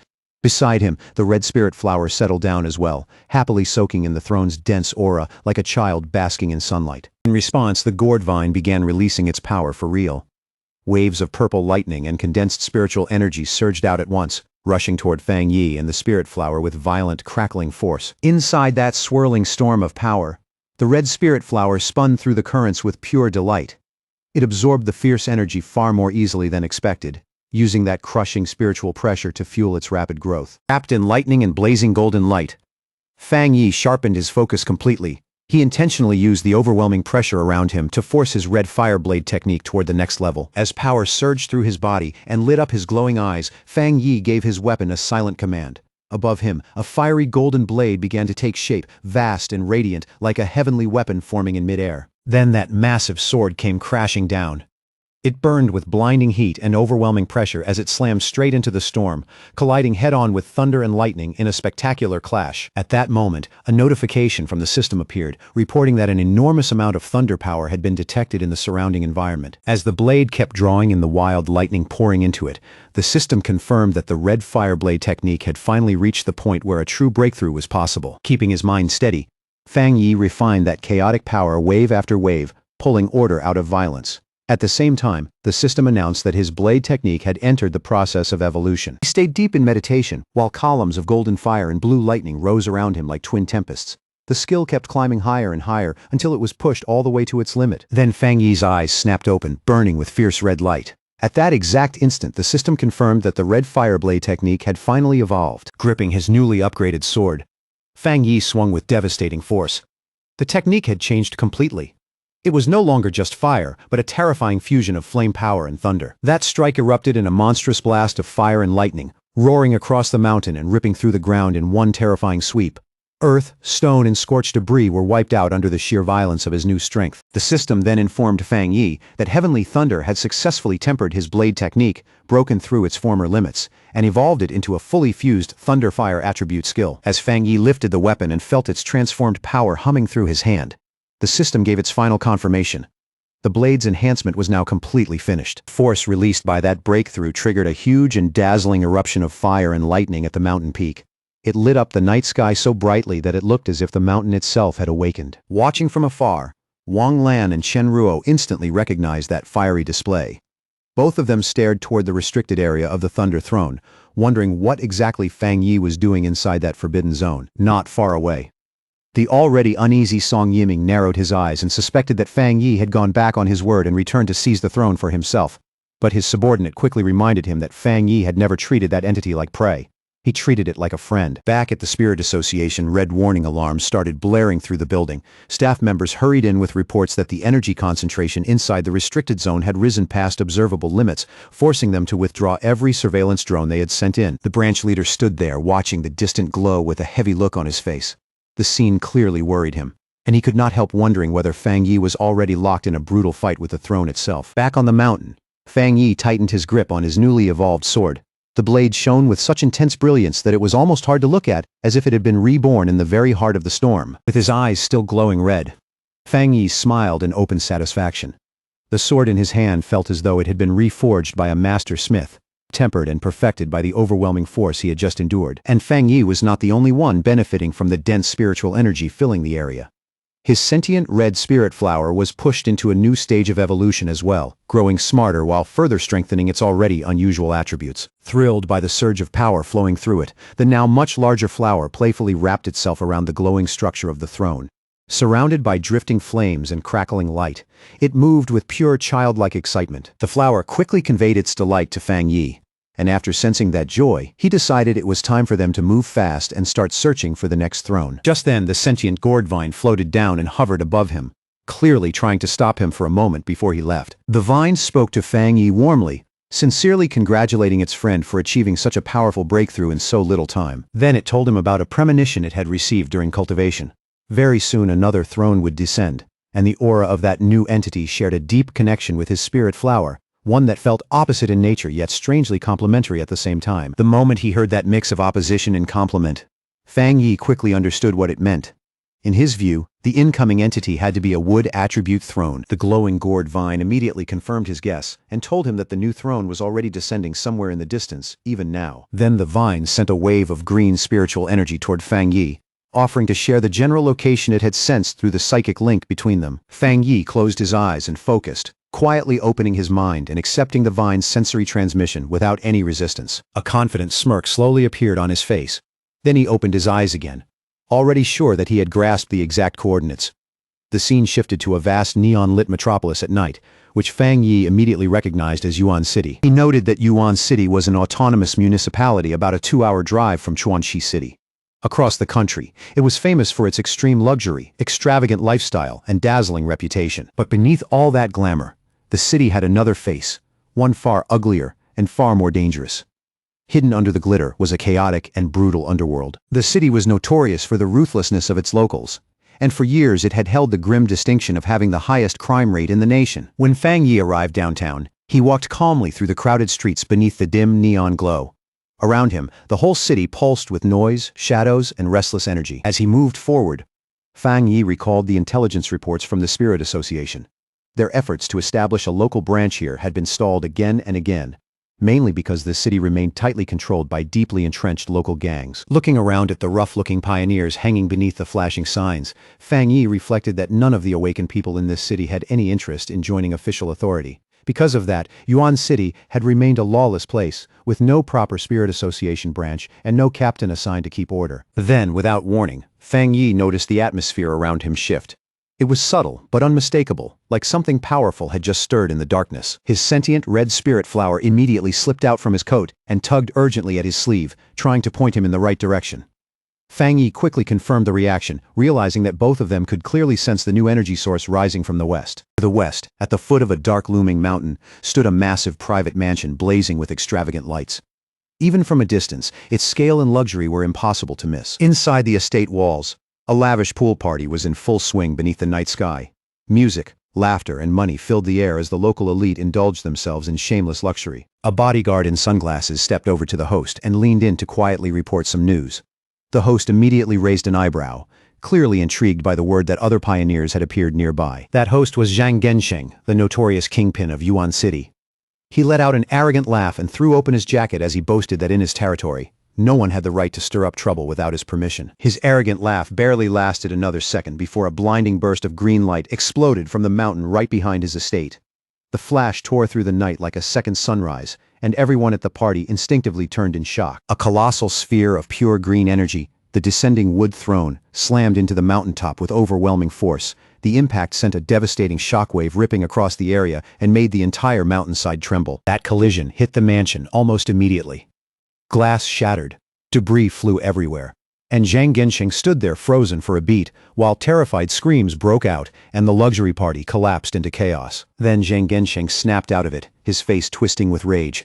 With his bodyguard right beside him, he stormed toward the mountain, cursing whoever had dared stir up trouble on what he viewed as his property. 2 minutes later, Zhang Gensheng and his bodyguard were already climbing the forested mountain.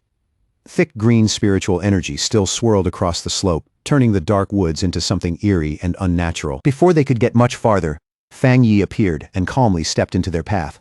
Standing there in that strange green glow, like he had been waiting for them all along, he told them evenly that the real source of the disturbance was just ahead. The bodyguard instantly flew into a rage at the sight of an outsider blocking the way. He lunged through the air at Fang Yi and shouted furiously, demanding to know who dared trespass on young Master Zhang's so-called private property. As the heavy punch came straight for his face, Fang Yi let out a dismissive scoff. To him, hearing someone talk about private territory in a place like this was not just ridiculous, it was laughable. Without even pulling his other hand out of his pocket, Fang Yi casually raised one arm and caught the bodyguard's fist in midair. The man's full momentum died right there, and the effortless stop left him completely stunned, his eyes glowing red in the dark. Fang Yi looked at them coldly and spoke as if correcting a pair of children. He told them this mountain was national land, property of all the people of Yuan City, and declared that from this moment on, the area was under the strict jurisdiction of the Yuan City Spirit Association. The next second, Fang Yi released a burst of fiery power from his palm and blasted the bodyguard away with ease. As the man went flying, Fang Yi coldly mocked the absurd idea that they could treat public land as their own private property. Meanwhile, deeper in the forest, Zhang Gensheng was already facing the newly descended wood throne. He fought violently against the dark green vines, the sentient entity used to drive him back, struggling in open frustration as they wrapped around him and lashed through the air, refusing to accept being rejected. The arrogant kingpin shouted that the throne had no right to resist him. In his mind, the moment it landed in his territory, it should have submitted to him automatically, forcing his way through the thick vines with brute aura alone. Zhang Gensheng stubbornly insisted that the seat of power belonged to him. He even threatened to destroy the ancient relic outright if it kept refusing to acknowledge him. Watching that pathetic struggle from the side, Fang Yi let out a faint, amused scoff. The whole scene was so desperate and ugly that he did not even bother hiding his contempt. Startled by the sound, Zhang Gensheng spun around immediately, fury flashing across his face. He shouted into the darkness and demanded to know who was standing there laughing at him. Fang Yi walked right past the local boss as casually as if the man were not even there. In a calm voice, he explained that high-tier treasures had minds of their own and chose their own masters, then bluntly told Zhang Gensheng that he simply lacked the qualifications to command the wood attribute. Those words hit Zhang Gensheng right at the core. He stood there fuming in disbelief while Fang Yi calmly moved toward the throne, stepping into that chaotic mass of swirling green energy without the slightest hesitation. Zhang Gensheng could not swallow that humiliation. Pride wounded and murder in his eyes, he finally snapped, lunging at Fang Yi's exposed back while screaming that he would kill him. But in the very next instant, the kingpin stopped dead. His body froze so suddenly it almost looked unnatural, and his eyes widened in pure terror. Without even turning around, Fang Yi summoned his massive sentient red spirit flower and had it silently block the attacker's path. The moment Zhang Gensheng found himself facing that giant imposing spirit plant, his whole body started trembling, and fear locked him in place. Fang Yi only glanced back slightly and casually remarked that the gang boss somehow looked even weaker than his own bodyguard. The tone was light, but the contempt behind it was impossible to miss. With a faintly mocking smirk, Fang Yi dismissed the notorious kingpin of Yuan City as nothing but a complete letdown. For someone with such a fearsome name, Zhang Gensheng turned out to be pitifully unimpressive. Leaving the terrified boss behind without another glance, Fang Yi stepped forward alone and stopped in front of the colossal wood throne. Wrapped in crackling green energy, he quietly prepared to make contact, standing face to face with that churning green power. Fang Yi watched in silence as the system issued a notification. It announced that the ancient relic was now in the process of matching with a master. A moment later, the system confirmed the result without hesitation. Fang Yi's sentient red spirit flower had been recognized as the newly chosen master of the wood throne. At once, a massive surge of green energy burst from the mountain peak. The power exploded outward with such force that the whole summit seemed to light up like a living beacon. That energy quickly gathered into a towering pillar of brilliant green light and shot straight into the night sky. It was so bright and so enormous that even distant Chuanxi City could see it clearly. At the Spirit Association headquarters, Gu Yuro and Wang Lan both saw the sudden spike in energy. Gu Yuro immediately realized the wood throne had already chosen a new master, and her heart tightened at the thought that if some lawless pioneer from Yuan City had gotten it first, the consequences could be extremely hard to control. Anxiety rising fast, Gu Yuro did not waste a second. She immediately called Fang Yi, hoping to confirm what had happened before the situation spiraled any further. Fang Yi answered in a calm voice, sounding far more relaxed than anyone on the other end of the line. He noted that the pioneers in Chuanxi City must have already seen the massive energy wave, then told Gu Yuro that the wood throne had indeed finished choosing its master. Caught off guard by how calmly he said it, Gu Yuro asked in obvious shock whether Fang Yi himself had taken the throne, standing before his giant sentient red spirit flower. Fang Yi explained that the new master was not a human at all, but his spirit plant. He added that he himself controlled the desolate attribute and treated the flower as his pet, which only made the whole situation sound even more unbelievable. That answer left Gu Yuro completely speechless. For a moment she could not get a single word out as the absurdity and importance of that news hit her all at once. Then Fang Yi casually added one more detail, as if it were nothing worth dwelling on. He told her that he had already defeated Yuan City's notorious boss, Zhang Gensheng, who was now lying unconscious at his feet. He advised the Spirit Association to move into Yuan City immediately and take advantage of the opening. As for Zhang Gensheng's gang and the mess left behind, Fang Yi said that cleanup could be handed over to the association. After ending the call, Fang Yi turned back to his spirit flower with a smile and offered his congratulations.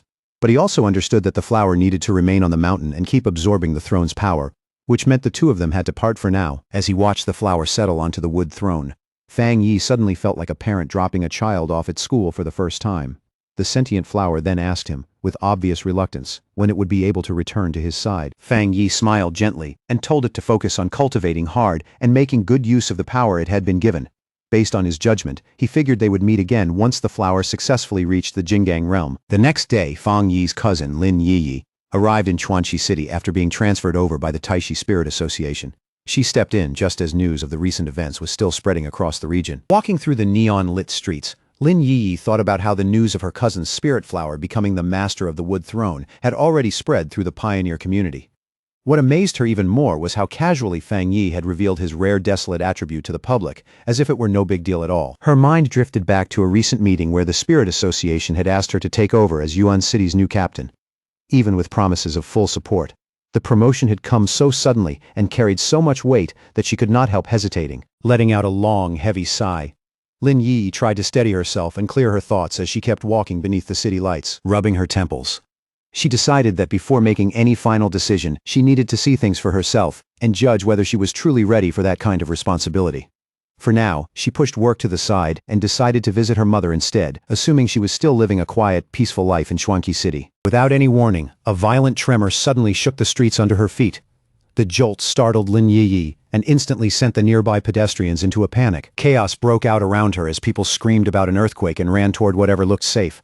But the moment Lin Yiyi sensed the wild surge of spiritual energy in the air, she realized this was not a natural disaster at all. It was a dangerous spiritual anomaly. At the Chuanxi Spirit Association, red alarms flashed throughout the building while staff rushed around in confusion.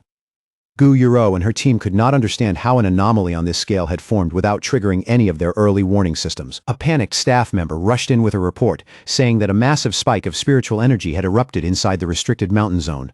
According to him, the sudden surge had driven the wild beasts in the mountains into violent mutation. Soon after that, a terrifying horde of mutated beasts came pouring out of the forest and charged straight toward the Chuanxi urban district. Among them were giant armored flying creatures and enormous predators covered in savage spikes, each one looking like something out of a nightmare. The monsters flooded into the city streets, smashing through buildings and tearing apart everything in their path. All around them, terrified civilians screamed for their lives as the urban district descended into chaos. Caught right in the middle of the chaos, Lin Yi reacted on pure instinct. She twisted aside just in time, narrowly avoiding a savage strike from a huge beast covered in staring eyes, its attack ripping through the space where she had been standing a heartbeat earlier. As she weaved desperately between the rampaging monsters, Lin Yi kept trying to call her mother again and again, only to find the signal completely dead. Then a shadowy beast silently rose up behind her, and her heart sank. In that instant she realized with chilling clarity that her mother was in serious danger. The monster lunged with violent force, jaws wide open, and glowing eyes locked onto her like a predator that had already chosen its prey. Lin Yi whipped her head around, and the moment she saw the beast almost on top of her, her eyes flew wide. It was too fast, too close, and for one brief second there was nowhere to dodge. But just before it could reach her, a blinding arc of purple energy slammed down and split the monster cleanly in half. The familiar spiritual power hit her immediately, and she recognized it at once. Fang Yi stepped out through the dust and debris, calm even in the middle of disaster, and said that Chuanchi City had already fallen into a mutation outbreak. Relief hit Lin Yi so hard it almost made her collapse. She ran straight to him in panic, begging him to help find her mother since the phone lines were already down. Elsewhere in the ruined Chuanchi urban district, inside a shattered supermarket, a small trembling voice weakly called out for a father through the dim, broken silence. Not far away, under a collapsed metal shelf, a man lay completely still. A moment later, that same small voice cried out again, this time desperately calling for a mother. Terrified little boy stood there alone among spilled groceries, torn packaging, and flickering lights overhead. Pale with fear, he looked around helplessly, wondering where his parents had gone. The horror around him was too much. The boy trembled from head to toe, while tears streamed down his face. At last, unable to hold it in any longer, he dropped to his knees and burst into loud sobs, his cries echoing through the wrecked supermarket. Suddenly, a woman rushed over and gently covered his mouth before the sound could carry any farther. It was Fang Yi's aunt, Lin Yi's mother. And as she pulled him close, she whispered that crying that loudly would draw the beasts wandering nearby. The boy looked up at her with wide, tear-filled eyes, still shaking badly as he whispered that he missed his parents and did not know where they had gone. Trying to calm him, Fang Yi's aunt forced a warm smile and reached into the scattered goods beside her. From the mess, she pulled out a bright yellow packet of a popular snack. The boy's eyes lit up right away. Kneeling beside him, she softly promised that if he stayed quiet and waited bravely for rescuers to come, he could have the snack as a reward for being strong. The boy sniffled, managed a tiny smile, and reached for the treat, his attention briefly pulled away from the terror around him. But just behind Fang Yi's aunt, a shadow wolf with glowing red eyes silently stepped into the aisle. The wolf let out a low growl and bared a mouthful of sharp teeth, its crimson eyes fixed on the two of them like it had already decided how this hunt would end. The instant the beast charged, Fang Yi's aunt sensed the danger behind her. Without hesitation, she scooped the little boy into her arms and sprinted down the aisle as fast as she could. But in her frantic rush, her foot caught on a discarded bottle buried in the debris. She crashed hard to the floor and instinctively curled around the little boy, shielding him completely with her own body. The wolf beast sprang forward at once, claws extended, lunging in for the kill with savage speed. Bracing for the worst, Fang Yi's aunt squeezed her eyes shut and prepared to give up her own life if that was what it took to protect the child in her arms. Just before those claws could touch her, a brilliant streak of golden energy tore through the darkness and cut the beast cleanly in two. Blood and shadow flew apart before the attack had even fully landed. Fang Yi arrived at the last possible moment, stepping forward with his flaming sword in hand and placing himself in front of his aunt like an immovable wall. Glancing back over his shoulder, Fang Yi calmly asked if they were hurt, his voice steady even with danger still hanging over the ruined store. Then his expression shifted when something familiar caught his eye. He looked down and saw the terrified little boy in his aunt's arms, still clutching that yellow snack packet tightly. The sight of that small treat stirred up a sudden wave of nostalgia in him, strong enough to drown out the chaos around him for a moment. He remembered a painful scene from his childhood, standing in front of a gravestone and crying while his aunt quietly stayed beside him through it all. In that memory, she gently stroked his head and handed him that exact same snack, using something simple and warm to comfort him when words could not. Back in the present, his aunt slowly looked up at him in disbelief. Then her eyes widened with overwhelming relief as she finally realized the one who had saved them was her nephew. Fang Yi's expression softened and he quietly asked his aunt about the child she had just risked her life to protect, smiling despite everything she had just been through. She explained that the boy had gotten separated from his parents during the chaos in the supermarket. No matter what, she said, she could not just leave a child like that behind for the monsters. That tender moment was suddenly cut off by a familiar voice calling out for her mother. Fang Yi's aunt turned in surprise just as Lin Yi rushed into the ruined supermarket. With tears already spilling down her face, Lin Yi threw herself straight into her mother's arms and choked out that she had been terrified something happened to her. Smiling gently, her mother stroked Lin Yi's hair again and again, soothing her in a soft voice, and assuring her that she was safe now. Fang Yi stood quietly off to the side and watched the reunion between his aunt and his cousin, a faint warm smile appearing on his face, even in the middle of this disaster. Then his attention shifted. When he felt a small hand lightly tug at his sleeve, Fang Yi lowered his gaze, a little surprised, wondering what the child wanted from him. The little boy looked up at him with bright, hopeful eyes and called him a superhero. Then, holding out his yellow snack with all the courage he could gather, he offered it as a reward and asked if the hero could take him home. Clearly moved, Fang Yi knelt down with a warm smile and accepted the snack. He told the boy to make a wish on it and promised that somehow, some way, it would help him find his family again. But then an alert suddenly flashed through Fang Yi's mind. The warmth vanished from his face in an instant, replaced by a deadly glare as he sensed a massive spiritual presence closing in fast, shouting for everyone to get back immediately. Fang Yi grabbed the little boy and leaped away just as a giant claw smashed through the building, sending chunks of heavy debris crashing down all around them. The ceiling came down in a thunderous crash, ripping the ruined supermarket wide open and exposing the wreckage to the cold night air outside. Staring up through the dust with glowing red eyes, Fang Yi felt the overwhelming aura of the new enemy pressing down over the shattered store. As the smoke slowly cleared, a towering, heavily muscled monster came into view, wild mane, glowing red eyes, and massive prayer beads hanging from its body. Fang Yi's face turned grim. This was no ordinary monster. It was the Beast King leading the mutated horde. At once, Fang Yi released a powerful surge of golden energy and formed a barrier around his aunt, Lin Yi, and the little boy, shielding them from the danger closing in. Because his own spiritual energy was by far the strongest one there, Fang Yi understood that he would become the anomaly's main target. That gave the others a much better chance to escape and greatly lowered the risk to them. He told Lin Yi to take the other two and run immediately because he could not fight at full strength while protecting them at the same time. Lin Yi understood right away and quickly agreed. As they got ready to flee, the colossal Beast King towered above Fang Yi and unleashed a deafening roar that shook the ruined building and the streets beyond. Locking his eyes on the monster, Fang Yi sensed that it carried both thunder and wood attributes. The match felt far too exact, since those were the same attributes as the two thrones that had only recently descended. The Beast King moved first, slamming its enormous fists into the ground with brutal force. Fang Yi reacted instantly, springing backward and narrowly avoiding the devastating blow. As Fang Yi raised his glowing golden sword and steadied his breathing, he felt the Beast King's violent aura surging like a storm. In that instant, he realized the creature had already been tainted by a dark attribute, twisting its power into something far more dangerous. Fang Yi's blazing slash ripped through the air and struck true, carving a searing wound beside the monster's blood-red eye. The burn flared against its flesh, lighting up the beast's furious face with fire. Even after taking that hit, the enormous Beast King showed no fear at all. Instead, it lowered its body, loaded power into its massive frame, and prepared to launch another brutal attack with terrifying momentum. The monster lunged straight at Fang Yi with its jaws wide open, fangs flashing like blades. Fang Yi stayed calm under the pressure, then lightly kicked off the ground and slipped backward with practiced ease. Still suspended in midair, Fang Yi twisted his body and brought his flaming sword down with overwhelming force. Fire streamed behind the blade like a burning comet, fierce and unstoppable. The strike landed with explosive power and forced the giant beast to stagger backward. That blow finally opened up a clear gap between them, giving Fang Yi one brief but crucial moment of space. At the front of the retreat, Lin Yi ran while projecting a protective green shield around them. Her mother stayed right behind her, clutching the little boy tightly as they pushed ahead in panic and desperation. Their escape came to a sudden stop when another massive shadowy beast emerged right in front of them. Its glowing blue eyes shone through the darkness, blocking the path like a living wall. Lin Yi froze for a second, horror spreading across her face. Only then did the full nightmare hit her. They were not facing one Beast King, but two. The second Beast King towered over them, its glowing blue eyes cold and menacing, its aura so heavy it was hard to breathe.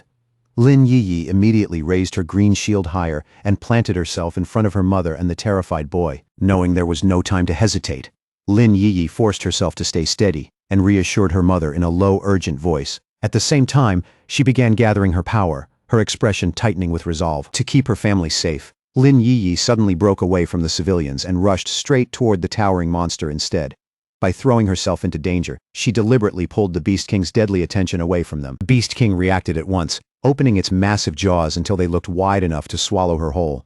Deep in its mouth, a dense, swirling sphere of greenwood attribute energy began to gather and compress. A devastating beam erupted from the monster's jaws with violent force.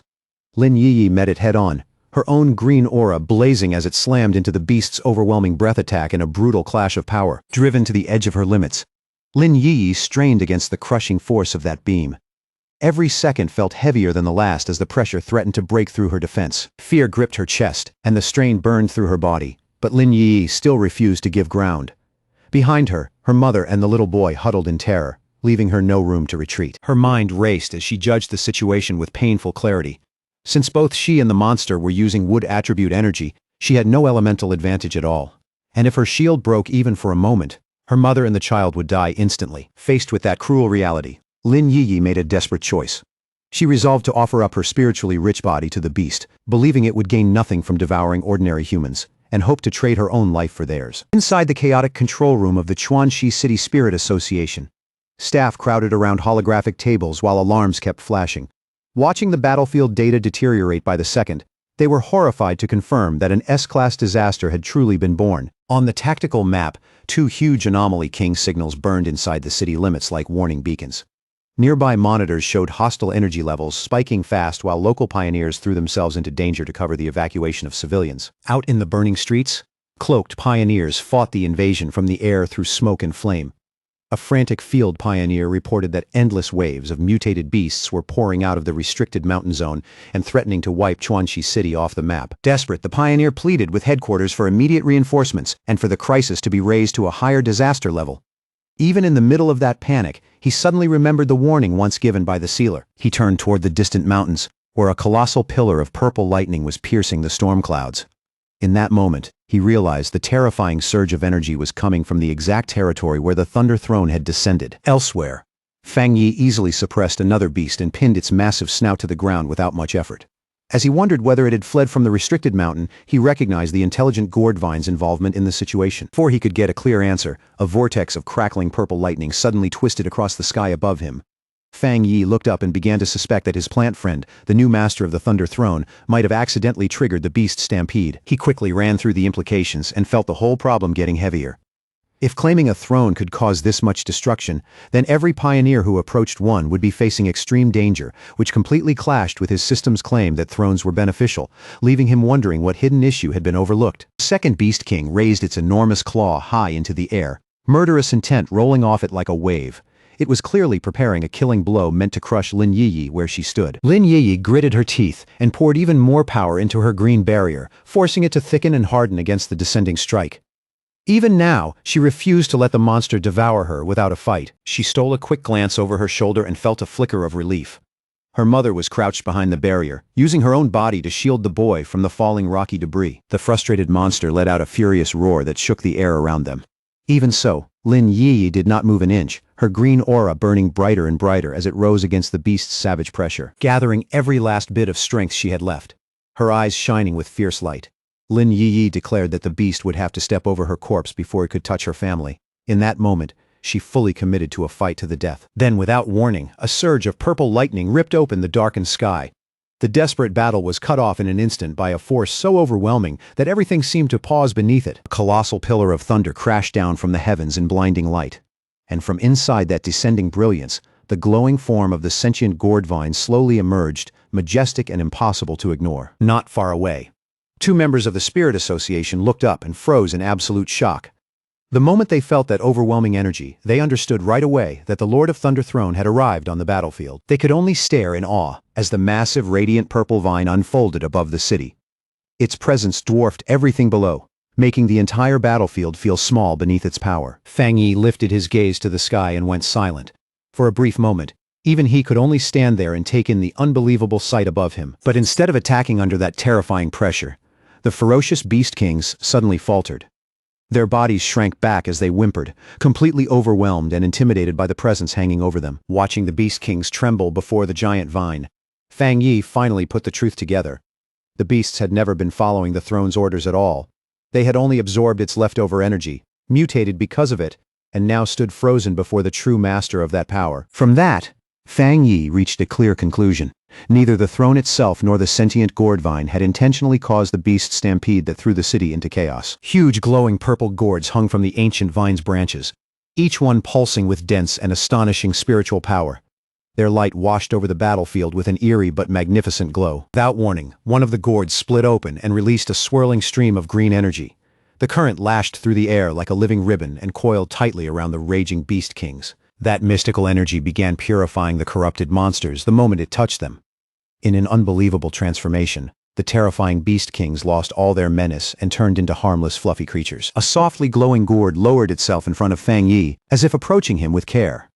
Through their psychic connection, the sentient gourd vine apologized for causing such a disaster, explaining that it had only just completed its breakthrough and wanted to leave the mountain. While dangling the newly transformed helpless little animals in front of Fang Yi, the vine gently asked for mercy on their behalf.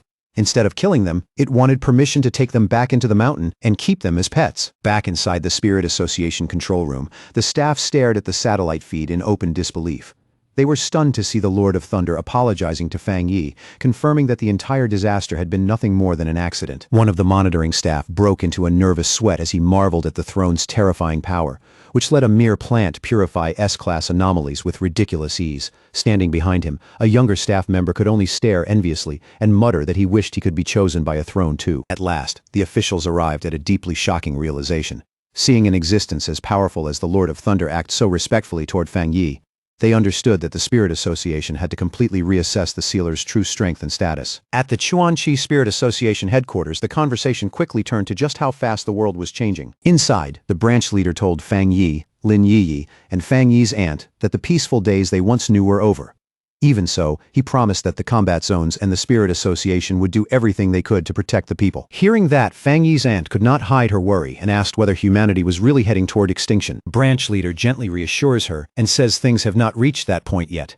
He brings up Fang Yi's incredible record as the sealer, explaining that even S-class anomaly kings are afraid of him. Then he turns to Lin Yi and praises her as one of the core pioneers, even mentioning that Yuan City wants to bring her in as a captain. Sitting close beside her daughter, the aunt quietly says that in a world this dangerous praise like that does not really make her feel any better. She says the only thing she truly cares about is whether these two young people are hurt, exhausted, or pushing themselves too far. More than anything, she fears the day they might throw their lives away. Branch leader softly tells her not to think that far ahead. Fang Yi then shifts the conversation and asks about Jiang Lu and the others, pointing out that they were nowhere to be seen during the recent beast mutation crisis. Looking a little fed up, the branch leader explains that he had them sent to the hospital, but they slipped out overnight.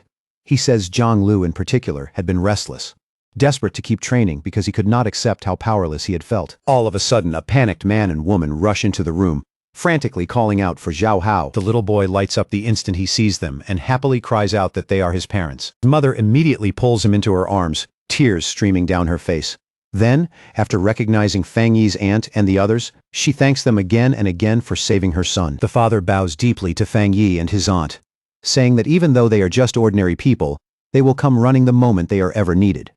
Fang Yi's aunt quickly shakes her head and humbly says they only did what anyone should have done. Not long after, the family leaves the building in high spirits, with the boy happily riding on his father's shoulders. As he watches them go, Fang Yi turns to his aunt and suggests that she move back to Taishi City with him and Lin Yi. Soon after that, a plane cuts across the sky, carrying Fang Yi, Lin Yi, and his aunt back to Taishi City. When they arrive, a crowd is already gathered outside a large modern villa, holding up a red banner to welcome the sealer home. Among the people waiting there is Su Jingying, who warmly greets Fang Yi as he returns with his family. Once inside, Fang Yi's aunt looks around the enormous living room in disbelief, stunned by how spacious and luxurious it is. With a playful smile, Lin Yi covers her mother's eyes, clearly setting up some kind of surprise. Fang Yi grins and asks his aunt to guess what they prepared for her. Still smiling, Fang Yi pulls out a property deed and reveals the truth.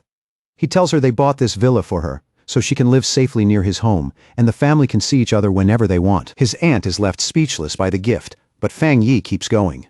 He explains that they also bought her a replacement home in Chuanqi City, so she will still be comfortable even if Lin Yi accepts the transfer to Yuan City. Deeply moved, the aunt says she could not be prouder of them. But as the moment settles, she notices the troubled look on her daughter's face and points out that Yi is clearly carrying something heavy in her heart. Fang Yi says his cousin is still struggling over whether to relocate to Yuan City. Yi admits that she still has not made up her mind about the Spirit Association's promotion offer. Yi explains why she is hesitating. She suspects the officials in Yuan City are less interested in her ability and more interested in using her connection to Fang Yi. On top of that, she knows cleaning up a corrupt city will be an enormous burden, and she cannot keep depending on Fang Yi forever. Her mother encourages her to go for it, reminding Yi that she has never been the type to hold back. Then, with a teasing smile, she brings up the time Yi used a fake cram school excuse just to go find Fang Yi. Yi freezes on the spot, realizing her mother had seen through that lie all along. With her mother's support behind her, Yi finally smiles and steadies herself. She admits that it is time for her to grow up and take on the challenge waiting for her in Yuan City. That warm family moment is suddenly broken by the ringing of a smartphone. Fang Yi picks up the call and hears Zhao Lan on the other end. He asks if the combat zone has found anything new, and she tells him Elder Wu has discovered a mysterious new territory and wants Fang Yi to join the expedition. Elsewhere, deep inside an underground black market, a hopeless group huddles in the shadows of a dark alley. A purple-haired woman looks toward a man with a cigarette and asks if there is really no way for them to return to Yuan City. The man snaps back without hesitation and says their exile is real. Thinking back to the fall of their boss, Zhang Gensheng, He realizes the Zhang family gang has completely lost both its territory and its influence. Then a strange, ominous laugh suddenly echoes through the alley. Everyone turns at once and sees a cloaked figure slowly walking toward them out of the darkness. The masked stranger gives a faint smirk and tells the Zhang family members not to be nervous. He says their goals happen to line up, then offers them a deal that feels anything but harmless. At the Star God combat zone, Fang Yi walks up to the towering metal gates of the military facility. But just then, his instincts flare. Sensing danger in an instant, he turns sharply toward the incoming ambush. Elder Wu comes charging straight at him and throws a heavy punch. Fang Yi stays perfectly calm and catches it with one hand, blocking the blow so cleanly that a massive shockwave erupts around them. Without even blinking, Fang Yi asks what that was supposed to mean. Elder Wu bursts out laughing, then apologizes and says his old comrades simply refused to believe the rumors about a young man this talented. Elder Wu then looks back at the group of men in advanced combat armor behind him, and proudly says that little demonstration should be enough to prove just how absurd Fang Yi's strength really is. One of the veterans laughs and points out that Elder Wu had actually been forced a step backward by Fang Yi's block. Another jokingly says the younger generation has already surpassed them, and that Elder Wu might as well retire now. As Fang Yi looks over the relaxed, laughing veterans, he suddenly realizes something shocking. Every single one of them is carrying the overwhelming power of the two-star Jingang realm. Elder Wu then turns back to Fang Yi and asks if he still remembers the extreme dark zone they had talked about before. He explains that far beyond their world, much deadlier domains have existed for a long time, and those places are deeply connected to the global return of spiritual energy. Then Elder Wu reveals a military secret. He says the nation's strongest fighters were missing during the recent monster outbreaks because they had been deployed to those domains. According to him, those places are the real front line, where humanity had already been fighting a hidden war long before the public even knew spiritual energy existed. Fang Yi recalls the intelligence he got from Jialan and remarks that these domains are like unstable time rifts. They are packed with chaotic forces, along with a dark attribute that constantly gives rise to horrifying monsters. Elder Wu confirms it and warns him that these classified domains have become especially active lately, with new rifts continuing to open across space. But with that danger comes an enormous opportunity. Elder Wu explains that entering these domains is the only way to build higher-level cultivation paths, allowing pioneers to advance into the ghost acts and creation stages. As he listens, Fang Yi begins to understand how far ahead the government had been thinking. He realizes this is why the nation had been restricting polluted zones long before spiritual energy fully awakened. Looking at the veterans in front of him, Fang Yi is struck by the weight they have been carrying all this time. To quietly step into those hellish places and protect the nation from the shadows takes a level of resolve most people could never imagine. And judging by how solid their two-star Jingang cultivation is, he realizes the true military strength of the Star God combat zone is far greater than it appears on the surface. Elder Wu's face turns serious as he brings everyone back to the mission at hand. Then he reveals their destination. They are heading into the most dangerous zone of all, a monster-ridden cavern known as the Tomb Cluster. As Fang Yi stands there with Elder Wu and the veteran fighters, then another figure slowly steps out from the shadows inside the base. Elder Wu turns to Fang Yi and introduces the man beside them.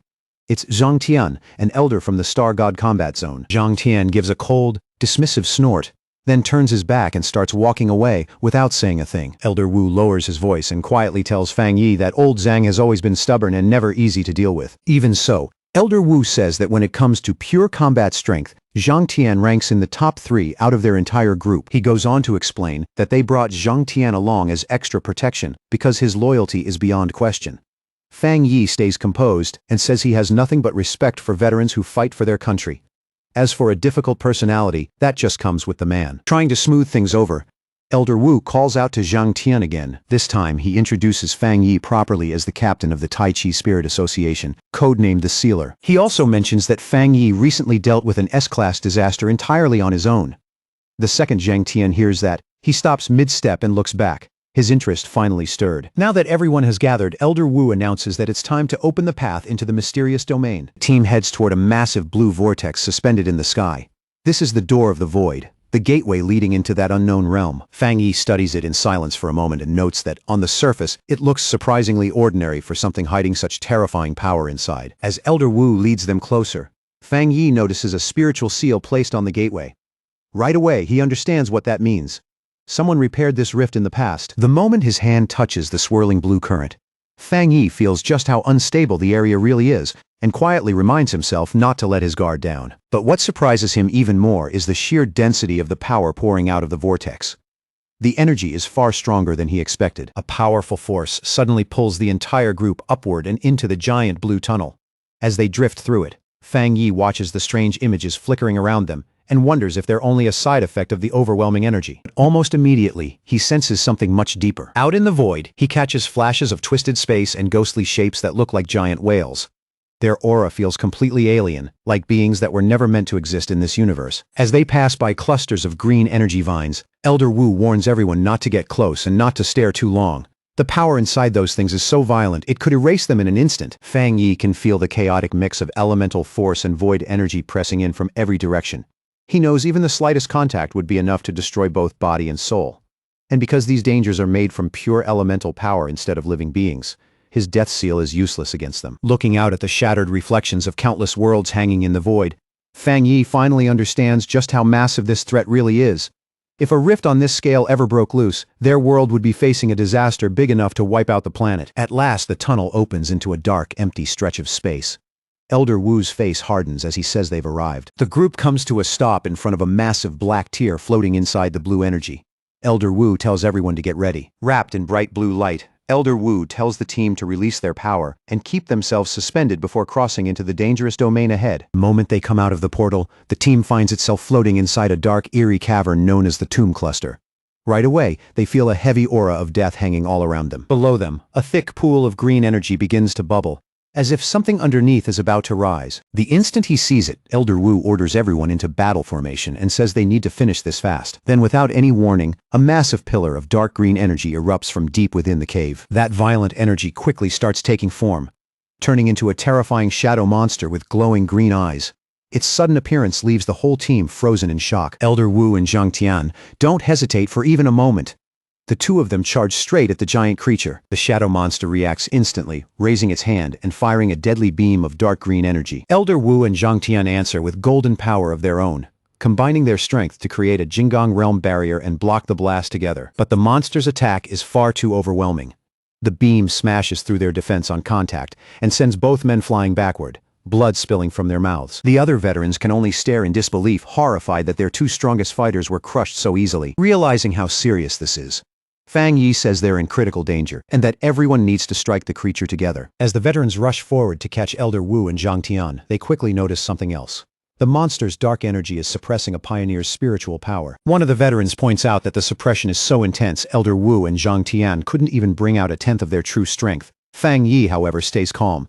Golden light bursts around him as he summons his sword and says he'll test the creature himself. Fang Yi shoots into the air and coats his blade in golden flames, readying a powerful dragon slash. His burning sword slams into the giant shadow monster, and the impact triggers a massive explosion where the two forces collide. When the smoke finally clears, Fang Yi is still hovering in the air, though it's obvious some of his energy has been drained away. He calmly remarks that the cave's dark energy weakened him badly. Otherwise, that single strike would have been enough to kill the creature. Watching from below, the veterans are completely stunned. One of them says Fang Yi nearly destroyed the giant monster by himself, proving his reputation is no exaggeration. Zhang Tian watches in silence, then repeats Fang Yi's codename, the Sealer. But this time, there's real respect in his voice. Elder Wu then adds that if the veterans knew what that title truly meant, they'd be even more shaken. Ignoring the pressure that's weakening everyone else, Fang Yi sharpens his focus. Dark energy surges out of him, forming massive shadow claws around his body as he activates his Twilight Fire domain. With a single swift motion, Fang Yi sends those giant shadow claws hurtling straight toward the green monster. His system confirms that the domain has opened successfully, and the dark claws immediately start ripping into the creature's raging energy. The system detects the dense dark energy, but it also tells Fang Yi that his special technique allows him to resist the weakening effect. As the monster lets out a howl of pain, the system locks onto it as a target, siphoning away its strength and cutting its dark power in half. Hovering above the weakened beast, Fang Yi's sword flares to life again. It spins in the air, wrapped in a deadly fusion of golden fire and dark twilight energy. With his eyes cold and steady, Fang Yi lines up the final strike and gives a single calm command, "Kill it!" Then he swings, sending a blazing arc of fire straight at the monster. The moment the strike connects, a blinding surge of power explodes outward. Fang Yi doesn't flinch. His eyes burn with a chilling red glow. Then a huge wave of golden energy bursts from his body and sweeps out in every direction. That brilliant light tears through the battlefield and burns away the last traces of the monster's dark presence. Off to the side, Zhang Tian can only stare, completely thrown by the sheer power unfolding in front of him. Beside him, Elder Wu watches closely and realizes what Fang Yi is doing. He's using an overwhelming yang attribute to force back the dark energy in the area. At the same time, Far away in Yuan City, the sentient gourd vine at the wood attribute throne suddenly begins glowing with a vivid green light among the jagged mountain rocks. The sentient red spirit flower lights up too, as if it can feel that its master needs help. Answering that call, a massive beam of condensed green energy violently erupts from the mountain peak, where the sentient gourd vine is rooted. Back on the battlefield, wild golden energy crackles around Fang Yi as he keeps pressing forward with the attack. But even after taking that much punishment, the dark giant, the master of the throne and wielder of death power, still refuses to go down. It's far tougher than expected. Seeing that the dark giant is still standing, Elder Wu tells Zhang Tian that Fang Yi needs support. Zhang Tian grunts in agreement, and the elders of the combat zone rush in together. Zhang Tian, Elder Wu, and the other two armored elders immediately gather their strength, each one raising a hand glowing with a different elemental force. Then all four elders fire at once, launching powerful multicolored beams down into the battlefield. Those streams of power slam into Fang Yi's back, feeding straight into him as he pushes his own golden energy to the limit. The combined attack detonates in a massive flash of golden light that swallows the entire area whole. The blast kicks out a violent shockwave, forcing Elder Wu, Zhang Tian, and the others to shield themselves as they're driven backward. When the smoke and raging energy finally begin to thin out, the entire landscape has changed. The elders look down and realize the explosion has exposed what this place really is. Deep inside the newly split chasm lies a vast, gloomy burial ground filled with countless tombstones. Fang Yi walks back toward the group and politely thanks the seniors for stepping in when they did. He admits that without their help, bringing down the dark giant would not have gone nearly as smoothly. He also admits that he underestimated the enemy earlier, then asks if anyone was injured in the blast that came after. Caught off guard by Fang Yi's humility, Zhang Tian awkwardly apologizes for how hostile he was before and sincerely thanks Fang Yi for saving his life. Elder Wu smirks at the sight and jokes that Zhang Tian must be possessed because the old stubborn mule actually managed to say thank you for once. But that brief moment of relief vanishes instantly when the ground suddenly splits apart and skeletal hands glowing with eerie green light burst out of the earth. A horrifying swarm of glowing green skeletons crawls up from the newly exposed graves and starts closing in on Fang Yi and the stunned elders. Still calm, Fang Yi asks Elder Wu if he remembers the mutated natural disaster in Moon City. Elder Wu grimly says yes, then suddenly realizes with horror that they're staring at that same nightmare all over again. The moment Zhang Tian sees the undead, disgust flashes across his face.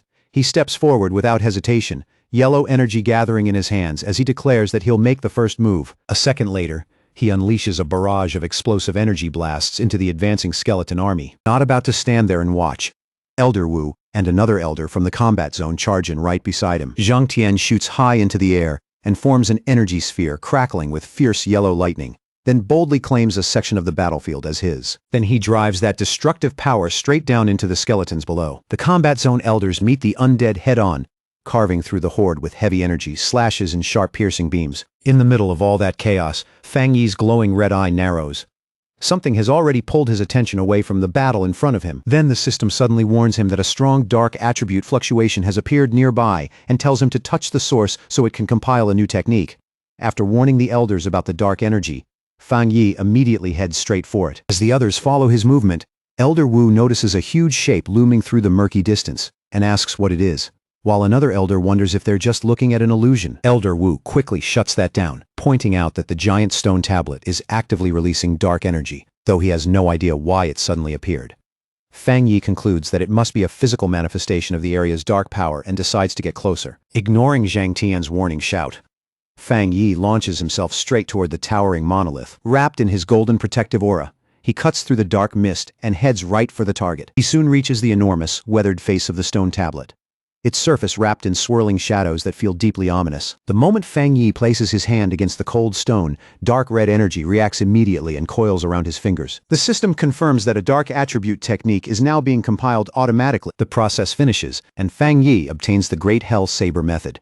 The system explains that with a single slash, the technique can summon undead from the burial grounds to fight for him for 3 minutes, and their strength will scale directly with his own. Fang Yi quickly runs through the dark attribute techniques he already has. There's the boundless dark realm which traps enemies and wears them down over time, and the hellish evil scene, a dangerous move that only works by triggering his own death to call out spirits. He also realizes that his illusion-based eye technique works best against enemies with high intelligence, which makes it far less useful against a mindless skeleton horde. As a blade of red energy forms in his hand, Fang Yi feels the overwhelming power of this ancient burial ground, and instantly understands that the undead here are much stronger than the ones they faced in Moon City. He realizes right away just how absurd this new saber technique really is. it can not only command those terrifying entities, but their strength can keep rising along with his own, with no clear limit in sight. While Feng Yi is still turning over this new power in his mind, the elders from the combat zone gather around the enormous stone tablet. The moment they realize it's made of condensed dark energy, they immediately decide to take a piece back for the research institute. Zhang Tian, in particular, is fired up. He's convinced that if they can study this thing, it could change the future.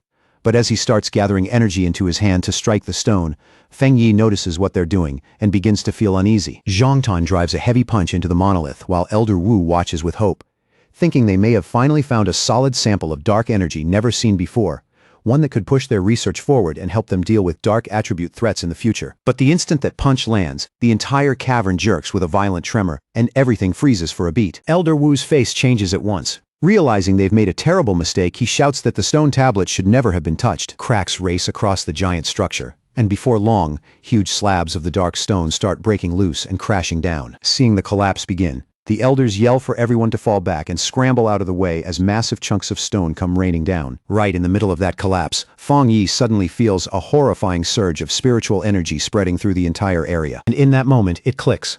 He finally realizes the true and disastrous source behind the Black Sea anomaly. From the shattered remains of the tablet, a monstrous tsunami of red and black malevolent energy bursts upward. Without meaning to, the group has released an ancient dark tide from beyond this world, and its destructive force is beyond anything they've seen before. That enormous wave of dark red and black power, the dark tide, erupts straight out of the ruins. The second Zhang Tian sees it. He shouts out the first rule of exploration.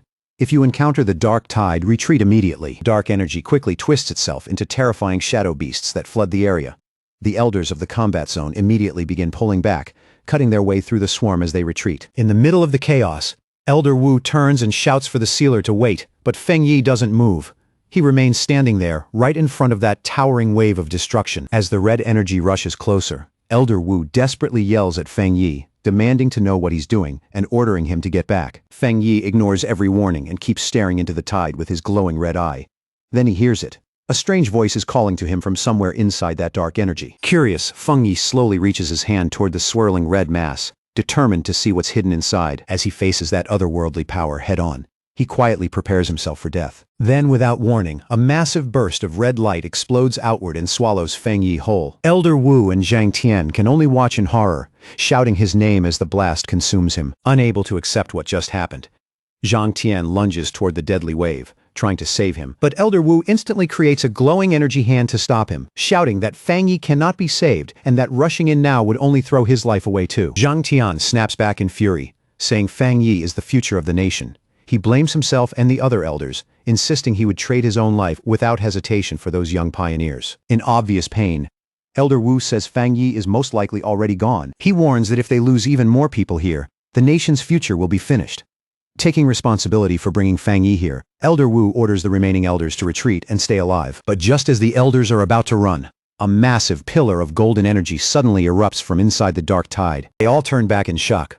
The moment they recognize Feng Yi's signature golden power, a flicker of hope returns. Meanwhile, deep inside the abyss, Feng Yi calmly drops through a twisting tunnel of red and gold energy. The blast didn't harm him at all. And even stranger, there isn't a single monster anywhere inside the heart of the dark tide. As he drifts deeper into that dark red void, Feng Yi follows his instincts. Even though the voice has gone silent, he can still feel that if he keeps moving forward, he'll eventually reach whatever called out to him. Wanting answers, he tries to contact his system and have it analyze this strange place around him. Wrapped in a golden aura, he continues descending farther and farther into the endless abyss. He can tell his defenses are holding perfectly. The dark energy around him can't touch him at all. Then a strange voice suddenly echoes through the red emptiness and speaks directly to him. Startled, Feng Yi stops descending at once. His system interface flickers wildly under the pressure of that overwhelming power before finally stabilizing again. The system tells him that the ancient energy is interfering with its functions, but it still managed to detect the source, and the coordinates are straight ahead. Following the glowing blue prompt from his system, Feng Yi moves through the dark mist. At the same time, he wonders if this ancient power might be another world-changing artifact like the thrones. As he speeds up, the pressure in the air grows heavier and heavier, making it clear that he's getting close to the unknown source. The moment he finally sees where he's headed, his eyes narrow. He comes to a stop in front of a massive black vortex crackling with red lightning, and the crushing pressure pouring from it is so intense that even the space around him feels suffocating. From the center of that vortex, a hollow suit of demonic armor slowly emerges, covered in spikes and faintly glowing red from within. Fang Yi studies it and realizes that every single scale on that armor carries terrifying destructive power. A red warning flashes across Fang Yi's system, confirming that this mysterious armor is the true source of the catastrophic dark tide. Without hesitating, Fang Yi reaches out, ready to suppress the artifact, but the armor reacts instantly. Its chest splits open, revealing a jagged mouth made of glowing red energy. Fang Yi is forced to pull back as a massive burst of dark power erupts from inside it.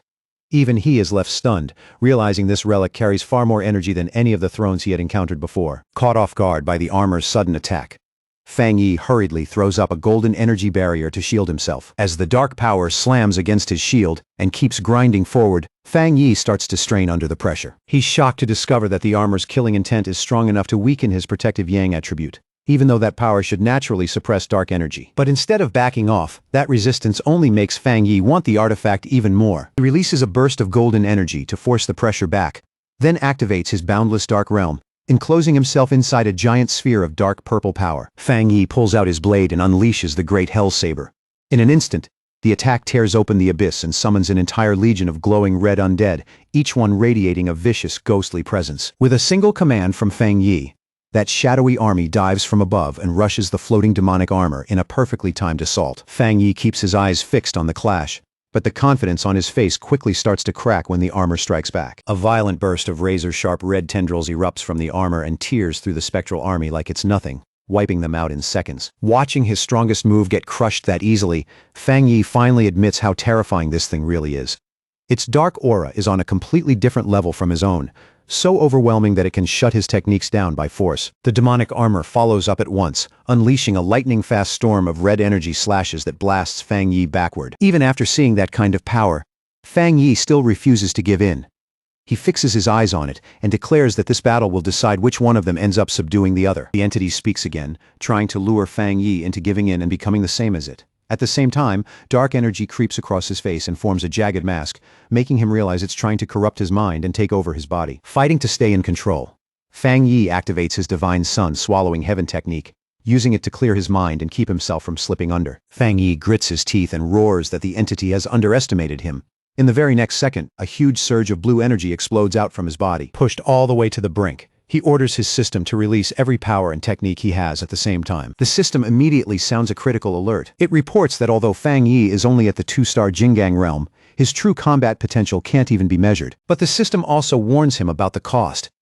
If he forces all that power out at once, his body will almost certainly collapse, with a 99% chance of total destruction. Even so, Fang Yi stares into the darkness without flinching, ready to risk everything. Forced all the way to the brink, Fang Yi has no room left to retreat. With everything on the line, he throws himself into one final, desperate attempt to suppress the demonic entity before it completely overwhelms him. Golden light and dark crimson power crash violently around him, tearing through the space like two storms colliding. In the middle of that chaos, Fang Yi grits his teeth and orders the system to draw out every power he has, staking his life on a single vow. Either he wins here, or he dies here. The system answers Fang Yi's command without hesitation. In the very next instant, every cultivation method he has mastered begins activating at once, surging through his body in a terrifying flood of power. But forcing so many opposing energies to run through him at the same time comes with a crushing price.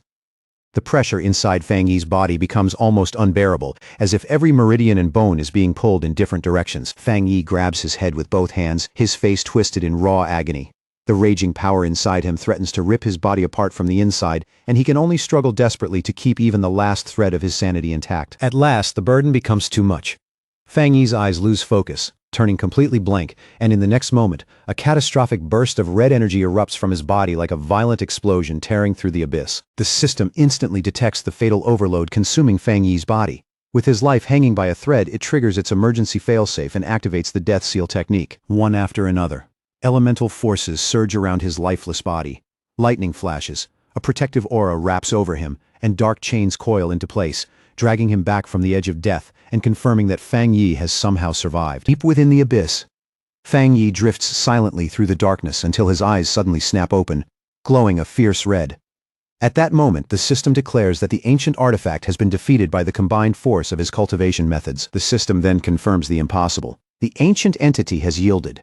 It no longer resists Fang Yi, and from this moment forward, It acknowledges him as its new master. The thick, dark energy swirling around Fang Yi begins to gather and compress, layer by layer. It wraps around his body, shaping itself into a sinister suit of armor covered in sharp, menacing spikes. Only then does the system reveal the artifact's true identity.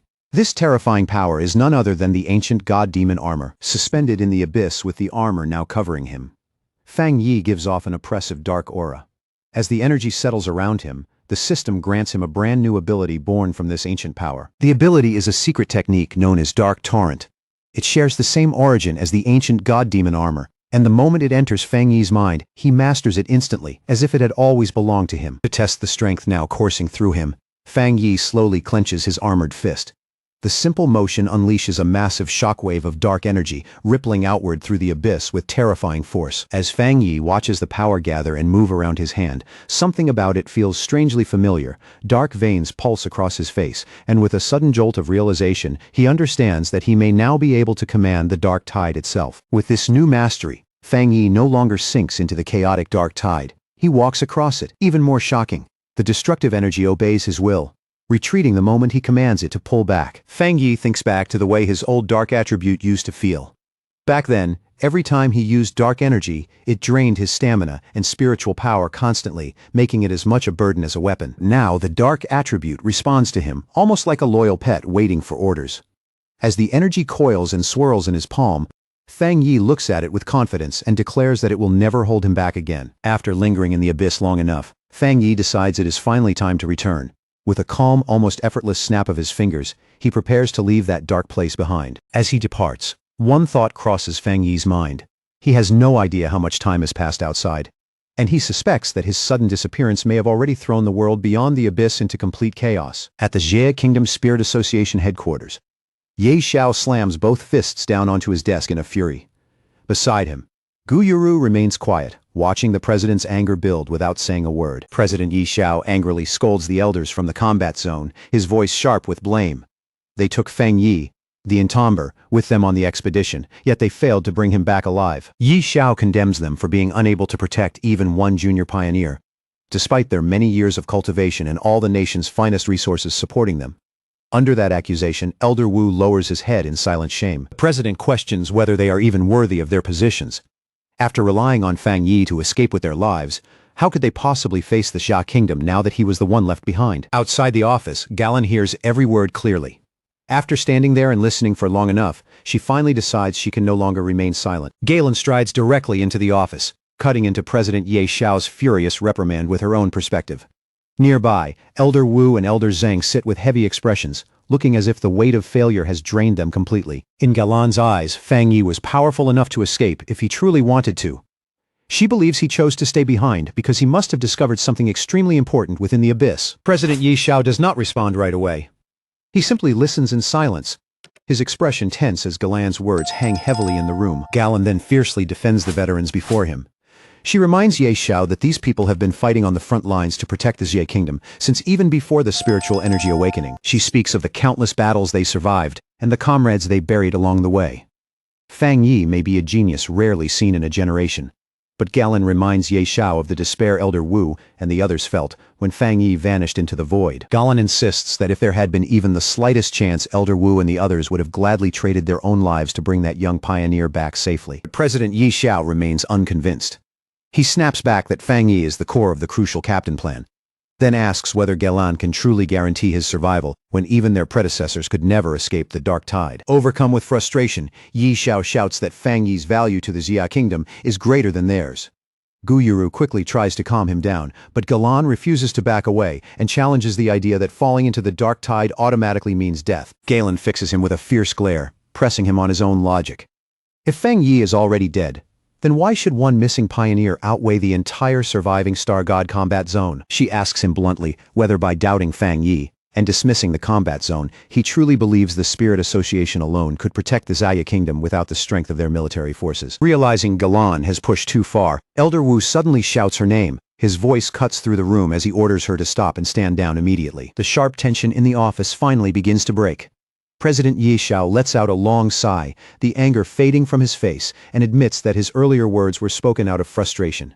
In the end, he concedes that Galen is right. Now visibly exhausted, Yi Xiao turns to the real problem before them and asks how they should handle the crisis. If news of Fang Yi's disappearance spreads, he fears it will ignite panic across the entire nation and give their enemies the courage to strike. To keep the Jia kingdom from falling into chaos, they decide to seal off all information about Fang Yi's disappearance. The matter is classified at the highest possible security level, leaving no room for rumors to escape. 1 week later, inside the Fang family villa, Lin Yi is growing more anxious by the day. The quiet around the house only makes her unease feel heavier. Her cousin, Fang Yi, still has not returned from the mysterious domain. Every passing moment makes his absence feel less ordinary and far more troubling. When Lin Yi hears movement at the door, hope flashes across her face, and she immediately calls out for her cousin. But when the door opens, it is not Fang Yi at all, it is only her mother. Her mother notices how long Fang Yi has been gone and points out that his silence has dragged on for quite a while. She gently suggests that Lin Yi should try calling him. Lin Yi explains that this situation is different from before. The place Fang Yi went is far too dangerous, and worse, there is no signal there, so a normal phone call would never reach him. Her mother agrees that even with those circumstances, this still feels unusual. For Fang Yi to remain completely out of contact for such a long time is not something they can easily brush aside. And her mother asks about Lin Yi's assignment as Tai City's new captain. Lin Yi explains that she had been waiting for Fang Yi to come back so they could do a trial run together, but with him missing, the association has suddenly gone quiet as well. That silence only makes Lin Yi's worry deepen. This has never happened before. Fang Yi always returned quickly in the past, yet this time Captain Su knows nothing, and Galan has not replied to a single one of her messages. Unable to sit around and wait any longer, Lin Yi abruptly tells her startled mother that she is going out. Her decision comes so suddenly that her mother barely has time to react. Lin Yi races through the pouring rain, her thoughts spiraling faster with every step. If something really has happened to her cousin, then the entire Jia kingdom could be thrown into turmoil, and the captain plan itself may collapse along with him. Lin Yi tried to calm the uneasiness in her chest, quietly telling herself that someone as powerful as Fang Yi couldn't possibly be in real danger. After all, the city was still standing. The streets hadn't fallen into panic, and everything around her looked strangely peaceful for the moment. But that fragile comfort shattered in an instant. High above the towering skyscrapers, the storm clouds suddenly lit up as huge, unstable arcs of purple lightning ripped across the sky, twisting wildly like something had torn open the heavens. Lin Yi froze where she stood, her eyes widening in disbelief. Around her, pedestrians began screaming and scattering in every direction as a blazing meteor-like object tore downward through the storm, heading straight for Tai City. The impact erupted with a blinding flash, forcing Lin Yi to raise her arms and shield her face from the violent burst of light. But in that same moment, she felt the familiar pressure in the air and immediately understood what it was. Another ancient throne had descended. A gigantic column of blue energy surged upward from the impact point, bathing the entire skyline in an eerie glow and making the rain-soaked city look as if it had been swallowed by a supernatural beacon. From a nearby high point, several captains stood watching the scene unfold from a distance. Their silhouettes remained still against the storm as they stared toward the massive blue pillar rising over the city. The moment the artifact descended, it didn't just draw the attention of the defenders. Deep within the city's darker corners, sinister figures began to stir, their red eyes glowing from the shadows as cruel smiles spread across their faces.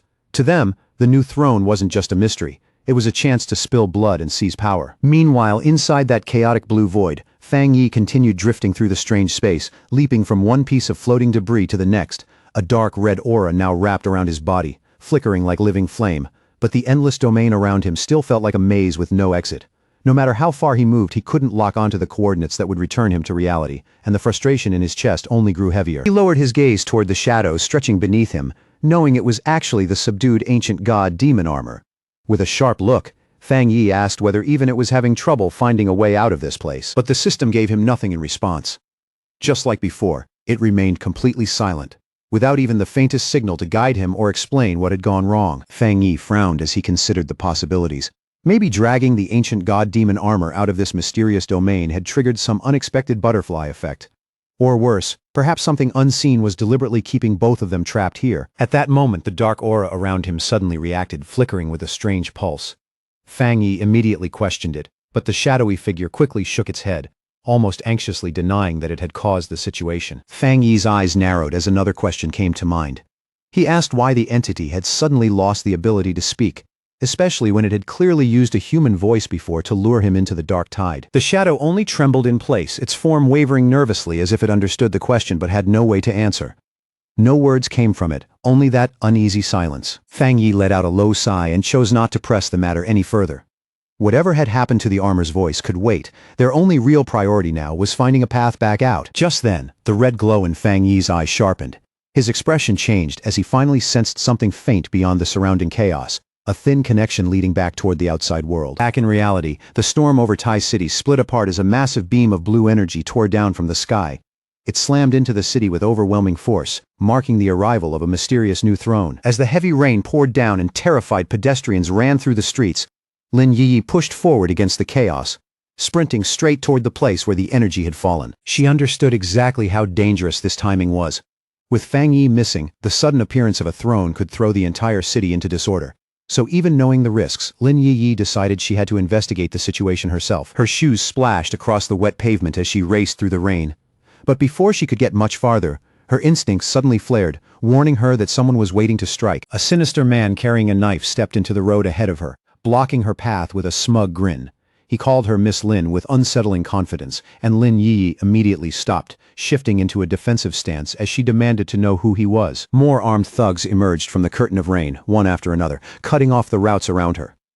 Lin Yi glanced across them and mocked their recklessness, calling them fools for daring to wander into Tai City during such a chaotic moment. Her eyes hardened as she demanded to know what they wanted, but before they could answer, she struck first, releasing a fierce shockwave of green spiritual energy that blasted outward and violently forced back the attackers closing in on her. Without wasting a single movement, Lin Yi guided that energy into thick, twisting vines. The vines shot forward and coiled tightly around one of the older thugs, pinning him before he could react. She followed instantly with a powerful kick to his chest, driving the air out of him as she demanded answers from the stunned man trapped in her vines. The man was sent crashing down hard onto the rain-slick pavement, his body skidding against the wet ground from the force of the blow. After seeing their first attempt fall apart so quickly, another thug reacted at once. He raised a whistle to his mouth and blew a sharp signal, calling for reinforcements without hesitation. Almost immediately, the surrounding area erupted with movement. More enemies appeared from the shadows, from narrow side streets, and even from the rooftops above, all carrying different weapons as they closed in and completely surrounded Lin Yi. At the center of the ambush, the leader stepped forward, wearing a red bandana. With an arrogant tilt of his head, he raised his massive sword and pointed it directly at her. He sneered at Lin Yi, dismissing her as nothing more than a little girl borrowing fame from the Entombre's reputation. Then, without any hesitation, he ordered all of his men to rush her together. Green light began to burn in Lin Yi's eyes as she glared back at them. Instead of backing down, she asked if they were seriously looking down on her, then declared that this was the perfect chance to test the multi-target combat training she had been working on lately. The next second, she pushed her spiritual energy outward, sending a storm of sharp, whip-like green vines whipping through the rain in every direction. Those vines struck fast, catching several attackers in midair and yanking them off balance. At the same time, Lin Yi kept moving in close combat, landing quick kicks on anyone who managed to break through and get near her. With a sharp motion, she commanded the vines to tighten. The captured enemies were squeezed harder in their bindings, leaving them trapped and struggling helplessly in the air. The older thug twisted against the vines, cursing through gritted teeth as panic finally entered his face. Only then did he realize that Lin Yi's unique wood attribute wasn't just restraining their bodies, it was actively suppressing their spiritual energy. Now fully controlling the pace of the fight, Lin Yi drew the bound thugs together, gathering them into one tangled cluster with her vines. Then with one powerful sweep, she hurled the entire group through the rain-soaked air. As they went flying, she fiercely told them to get lost, her voice cutting through the storm. But before she could relax, a sharp projectile made of dark purple energy suddenly tore through the rain, slicing straight toward her with deadly speed. Lin Yi's expression changed the moment she sensed it. This wasn't ordinary fire. It was a flame ability mixed with a corrosive dark attribute. Normal fire would have trouble burning through her strengthened vines, but this dark flame was on a completely different level of danger. She tried to move out of the way, twisting her body to dodge the incoming strike. But the dark energy still grazed past her, cutting sharply into her arm. Lin Yi gasped from the sudden pain, her eyes widening as fresh blood spilled from the wound and mixed with the rain running down her skin. The moment they saw her injured, the bandana-wearing leader and the remaining thugs seized the opportunity. They lunged in from every direction at once, raising their weapons to finish her off. Just before their blades could reach her, Lin Yi released a surge of green light and summoned a glowing barrier around her body. The barrier exploded outward with intense force, violently repelling every attacker and sending them flying back across the wet street. Standing inside the glow, Lin Yi mocked them coldly, saying that even 9 grown men still couldn't take down a single student. The leader landed and steadied himself against the slippery pavement, Instead of looking furious, a calculating gleam appeared in his eyes as he carefully studied the situation. He realized that even after Lin Yiyi had been pushed into a deadly position, Fang Yi still hadn't appeared to save her. That was enough for him to confidently conclude that Fang Yi truly was no longer in the city. Now that his real objective had been achieved, the leader immediately ordered his men to retreat. One by one, the thugs leaped away into the storm and vanished through the rain. Left alone in the street, Lin Yiyi caught her breath and suddenly understood that she had walked straight into their trap. Frustration surged through her, and she slammed her fist hard against a nearby wall. By defending herself so desperately, she had accidentally confirmed the very thing their hidden enemies wanted to know. Fang Yi was absent. Lin Yiyi cursed herself for being careless. Now that the enemy knew the truth, they would definitely come back even more prepared next time. And she realized she urgently needed a plan before the situation spiraled out of control. Before she could sort through her racing thoughts, the stormy sky lit up again. In the distance, a massive pillar of golden light pierced down through the clouds and struck somewhere within the city. The moment Lin Yiyi understood what that strange light was trying to tell her, her expression changed completely. Her eyes widened, not with fear this time, but with a firm, unshakable resolve, as if she had already decided what she had to do next. Without wasting even a second, Lin Yiyi quickly took out her phone, her fingers moving with urgent precision through the rain and tension. She immediately placed a call, asking to be connected to Captain Su as fast as possible. At that same moment, Captain Su was standing watch beneath the pouring rain, guarding the barricaded area around the newly descended throne. With the restricted zone tense and heavily sealed off around her, she answered Lin Yi's call and quickly asked whether Yi had been ambushed. Lin Yi answered that she had managed to drive the attackers away for now, but her tone remained grave, because she knew the danger had only been pushed back temporarily. In truth, every enemy moving in the shadows had the same target, the throne. Lin Yi then explained in a low, serious voice that their enemies had already reached a terrifying conclusion. To them, Tai City had become a city without real protection the moment the entomber disappeared. As the meaning behind those words sank in, Captain Su stood frozen in the rain, unable to respond right away, struck silent by the weight of what Yi had just said. Captain Su slowly turned her gaze toward the restricted forest, her face tightening with shock as the rain streamed down around her. On the other end of the call, Lin Yi's voice became steadier, and what she said next carried the force of a decision she could no longer turn away from. The young pioneer declared that she would personally approach the artifact and force it to recognize her as its new master.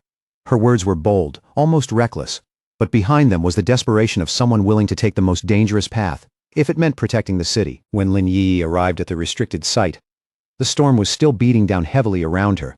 Facing the dangerous aura ahead, she said with firm determination that she had no other choice left if she wanted to protect Tai City. The instant Captain Su saw what Lin Yi intended to do, she rushed forward and pulled her into a tight embrace beneath the cold rain. Holding her close, Captain Su scolded her for being foolish, her voice filled with fear and anger. She warned Yi that this newly descended artifact carried the metal attribute, and that meant its power was unimaginably sharp, far more lethal than the anomalies they had faced before, perhaps 100 times more dangerous. Captain Su reminded Lin Yi that her own wood attribute offered almost no protection against metal. Trying to confront that kind of power head-on was no different from walking straight toward death. Her eyes filled with tears as she begged Yi not to sacrifice herself, pleading with her not to throw her life away on what could only be called a suicide mission. But their emotional moment was suddenly shattered when a guard came rushing toward them in a panic. His face was pale, his breath uneven, and the urgency in his voice made it clear that something terrible had just happened. The guard reported that large numbers of underground groups and neutral factions were now rapidly closing in on the area. And as if that were not already bad enough, even registered pioneers had begun flooding into Tai City, turning the situation into a crisis from every direction at once. Meanwhile, in the darker corners of Tai City, a massive crowd of rogue pioneers and mutants began to gather like a storm waiting to break. Fueled by rumors that the entomber was dead, they no longer feared the military or the Spirit Association's authority. In their eyes, the city had become a lawless battleground, a brutal free-for-all where only strength mattered. Blinded by greed, they prepared to charge the restricted zone, convinced that whoever seized the throne would rise to become the new absolute ruler of Jaya. At the same time, far away from the chaos in Tai City, a rescue team moved through a swirling portal and entered the mysterious domain. Their mission was clear. They had to locate the exact place where Fang Yi had disappeared. Elder Wu and Yi Xiao stepped out into a vast, bright white desert beneath an unusually clear sky. The endless pale sand stretched before them, making the entire domain feel strange, empty, and almost unreal. Elder Wu confirmed that this was indeed the place where the dark tide had swallowed the entomber. Yet, as he looked around at the transformed landscape, confusion spread across his face. because the environment before him was completely different from what he remembered. He could not understand how the oppressive dark energy that once filled this place, along with the ancient tombstones that had carried such a terrifying presence, had vanished so cleanly, leaving not even a trace behind. Then, without warning, the sky above them split open, a terrifying surge of dark energy burst out from the crack, rolling across the air like a black tidal wave, and the entire rescue team stared upward in stunned awe at the overwhelming force pouring down before them. From within that dark rift, Fang Yi suddenly dropped down and landed on the white sand. His arrival was abrupt and powerful, sending a silent shock through the strange desert around him. Fang Yi himself looked surprised to find that he had landed in this place.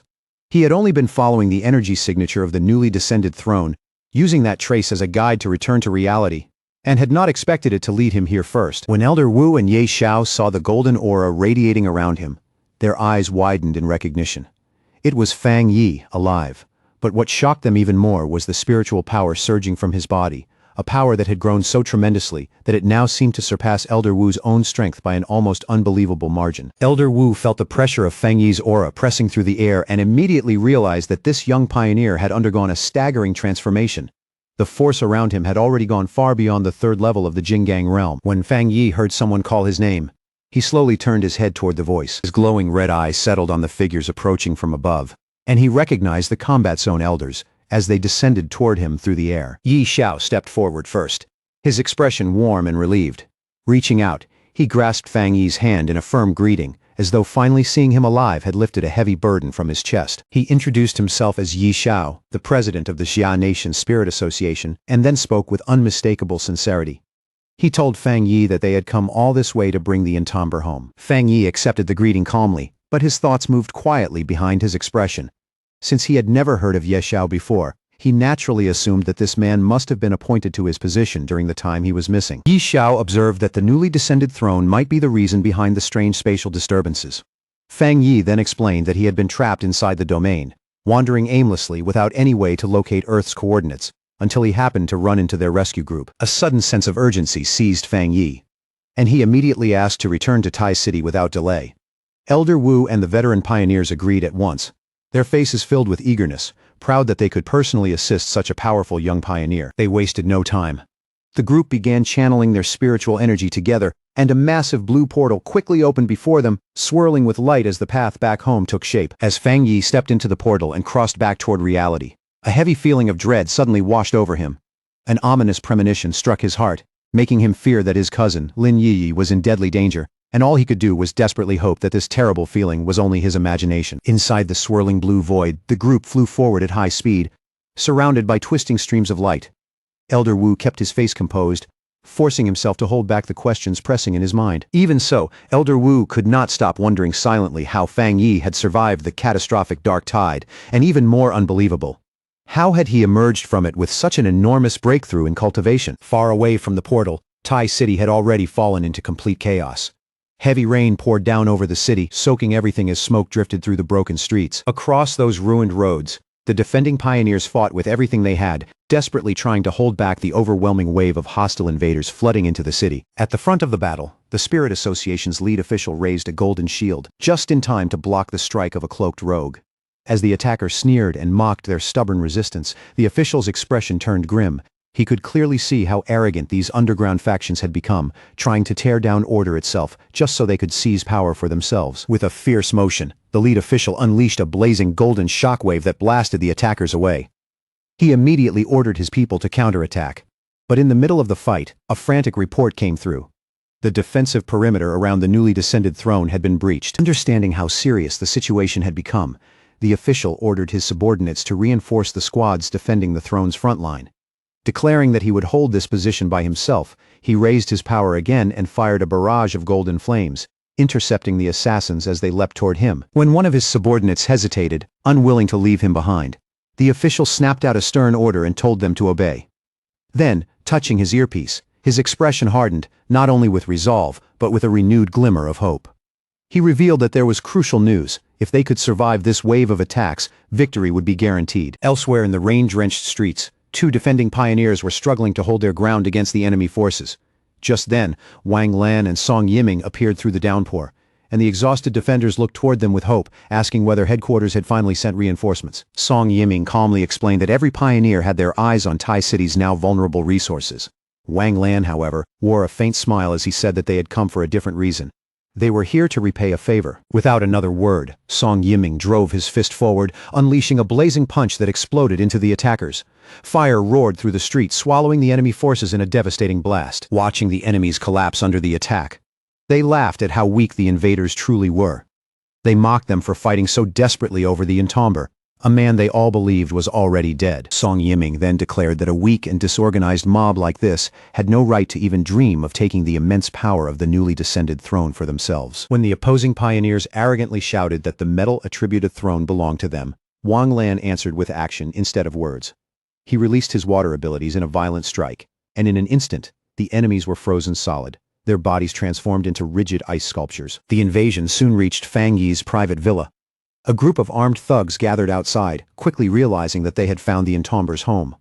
One scarred thug laughed with greedy excitement, already imagining Fang Yi's possessions as his own, and then his expression turned even more unsettling as he mentioned the two defenseless women inside. But before the thugs could break through the doors, a haunting melody suddenly drifted through the rain. Nearby, a pioneer lifted a glowing green flute and began to play, sending out waves of magical sound. The power struck the invaders at once, forcing them to scream and dance uncontrollably, their faces twisted with shock at such terrifying mind control. The one who had intervened was Moon City pioneer Captain Chen Ruo. Standing calmly on a nearby rock, she looked down at the struggling thugs with cold, unreadable eyes. As she watched them writhe helplessly under the melody's control, Chen Ruo thought back to her mother's teaching. People who were weak yet still driven by endless greed were, in their own way, truly terrifying. At the foot of the restricted mountain, a massive burst of blue energy suddenly erupted upward into the stormy sky. The brilliant surge cut through the rain and instantly drew the attention of countless rogue pioneers swarming nearby. Above the gathered crowd, an invader wrapped in roaring flames floated in the air. He laughed wildly into the storm, his confidence overflowing as he declared that the throne was already his. A blinding column of fierce blue light suddenly crashes down into the restricted zone, tearing through the air like a divine judgment from above. The moment it lands, a brutal shockwave bursts outward, slamming into the approaching invaders and forcing them back before they can take another step. The rogues stare in stunned horror, instantly recognizing the suffocating pressure pressing down on them. It is the raw, overwhelming might of the metal attribute throne. The invaders quickly realize that this artifact is not merely resisting them. It is powerful enough to push back even their strongest fighters. That can only mean one thing. Someone from Tai City has already made contact with the throne. Rage spreads through the bloodthirsty crowd, and with murderous eyes fixed on the city below, they decide to wipe out the Spirit Association and slaughter anyone connected to the entomber, believing that only then can they fully seize Tai City for themselves. Then, cutting clean through the chaos and the roar of battle, Fang Yi's calm voice suddenly rings out, asking who has been calling his name before the mob can even react. He appears behind them without warning, his figure wrapped in a terrifying aura of dark red energy that coils around him like a living storm. The entire group of invaders goes rigid on the spot, their faces draining of color as fear overtakes them completely. Their voices tremble, barely able to form the words as they stammer out the title of the man they were certain had already died. The entomber. Fang Yi raises his hand, and from a swirling dark red portal, his massive sword slowly emerges into his grasp. As he activates the Great Hell Saber technique he has only just obtained, the air around him turns heavy and murderous. The terrified invaders can do nothing but watch, frozen in place, as an overwhelming killing intent gathers around his body like a storm about to break. With no hesitation at all, Fang Yi grips the massive blade and swings it once across the battlefield. In that single motion, a colossal slash of blazing fire tears forward, carving through everything in its path with terrifying force. The moment the strike lands, the battlefield erupts into a towering explosion of flames and dark energy, swallowing the rogue pioneers before they can even scream. In an instant, the entire horde is obliterated, leaving behind nothing but scorched ground, rolling heat, and fierce flames crackling in the aftermath. As the raging fire slowly begins to settle, Fang Yi turns his gaze toward the restricted mountain peak in the distance. Feeling the familiar spiritual fluctuations coming from that direction, his expression sharpens. His earlier premonition was right. His cousin, Lin Yiyi, is on that peak, and she is trying to claim the dangerous new throne. High above, at the summit of the mountain, Lin Yiyi is suspended within a glowing green sphere of energy. In front of her stands the intimidating metal attribute throne, radiating a pressure so powerful that the entire peak seems to tremble beneath it. Even so, Lin Yiyi has already stepped into the throne's domain with no sign of backing down.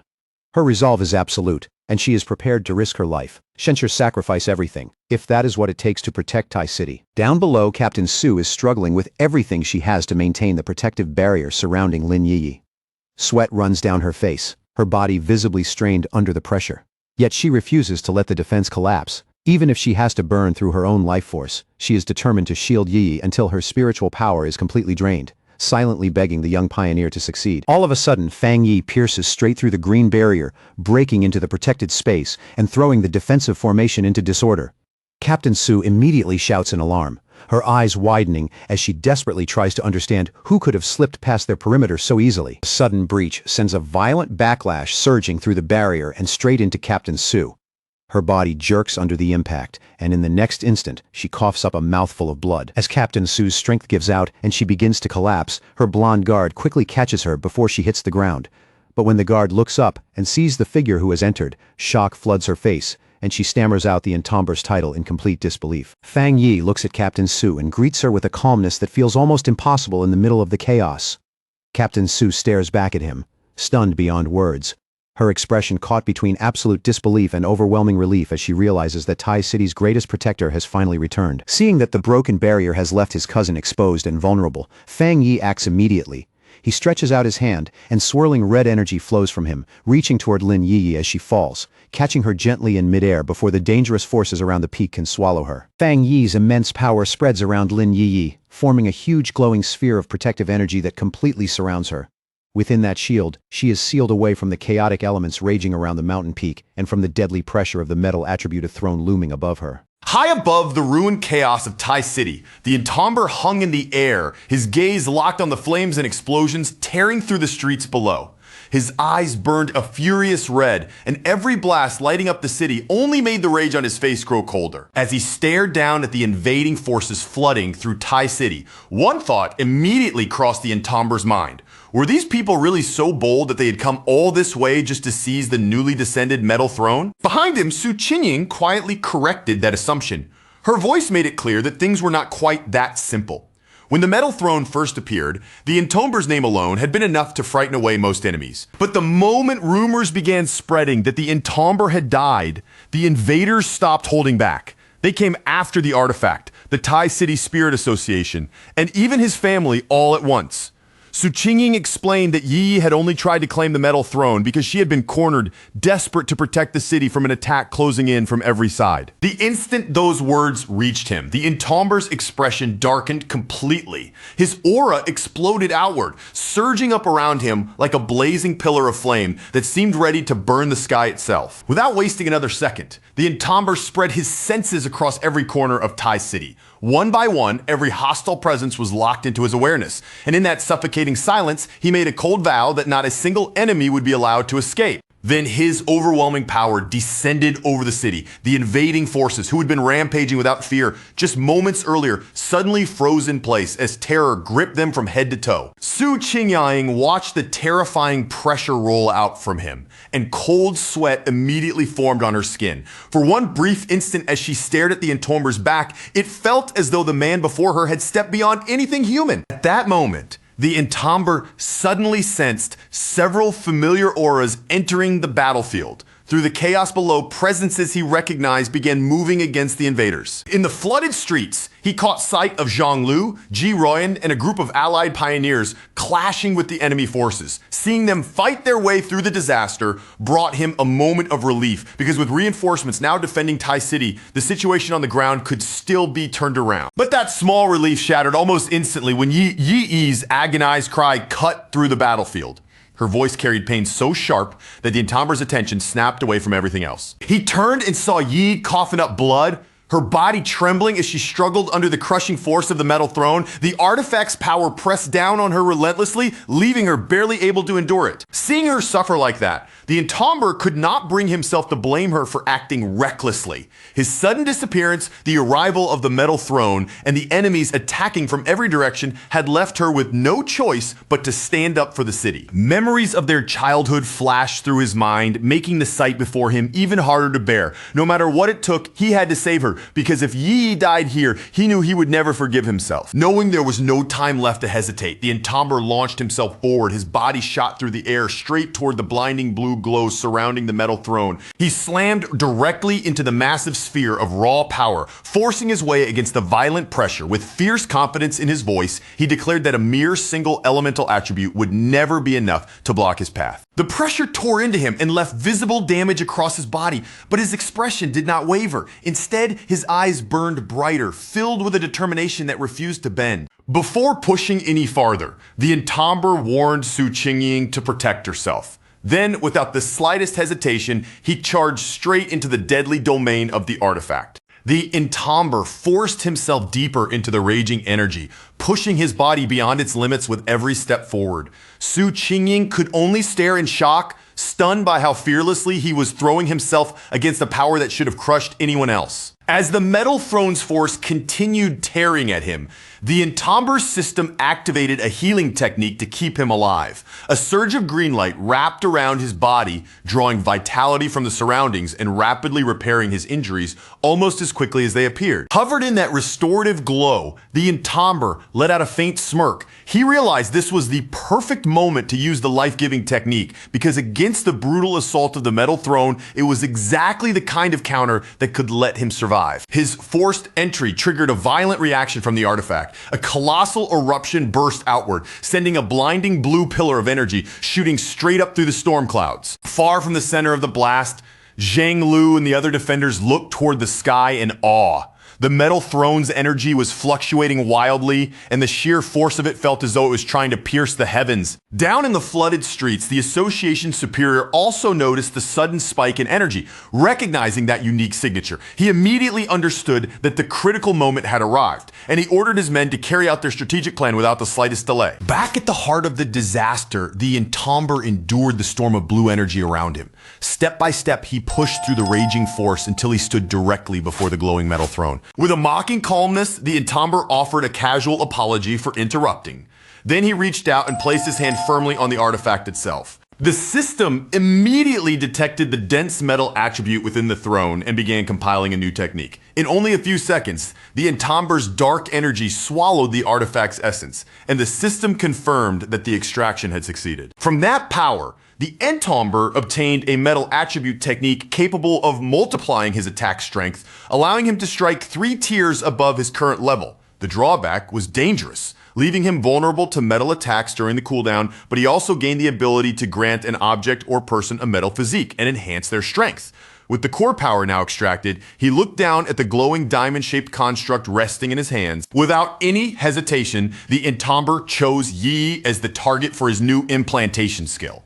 He guided the radiant golden energy toward her, letting it move gently but decisively in her direction. The core sank into Yi's chest, its light spreading through her body as the metal attribute began fusing with her. The dangerous power that had nearly crushed her now started flowing into her in a controlled form. As the light surrounded her, the pain twisted across Yi's face slowly faded away. Her body relaxed, her breathing steadied, and she slipped into a peaceful sleep while the metal throne's power safely shielded her. At the same time, a group of rogue pioneers broke into the Tai City Spirit Association base. Their leader, a metal attribute invader named Li Mingxuan, stood on top of the rubble, sneering at the ruined defenses and demanding that the local captain come out. Li Mingxuan laughed loudly, mocking the fact that Tai City's captain was already missing.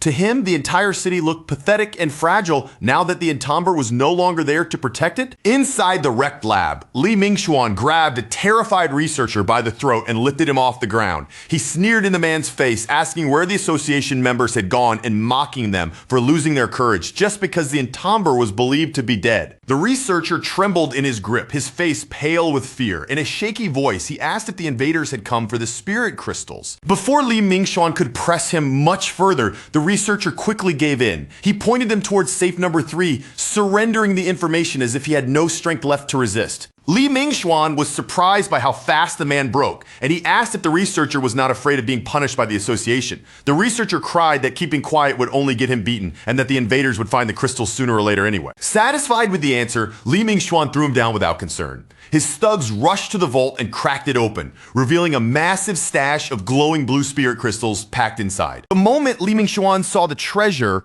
Greed flashed across his face. Still, he looked back at the cowering researcher and warned him not to try anything clever. Then Li Mingxuan ordered his men to take every last crystal from the vault. He made it clear that not even a single piece of that treasure was to be left behind for Tai City. But behind Li Mingxuan's back, the researcher's frightened expression quietly disappeared. His eyes turned cold as he silently looked at the greedy thieves, seeing them as nothing more than ignorant fools walking straight into a trap. Li Mingxuan casually settled onto a couch, already acting as though the ruined lab belonged to him.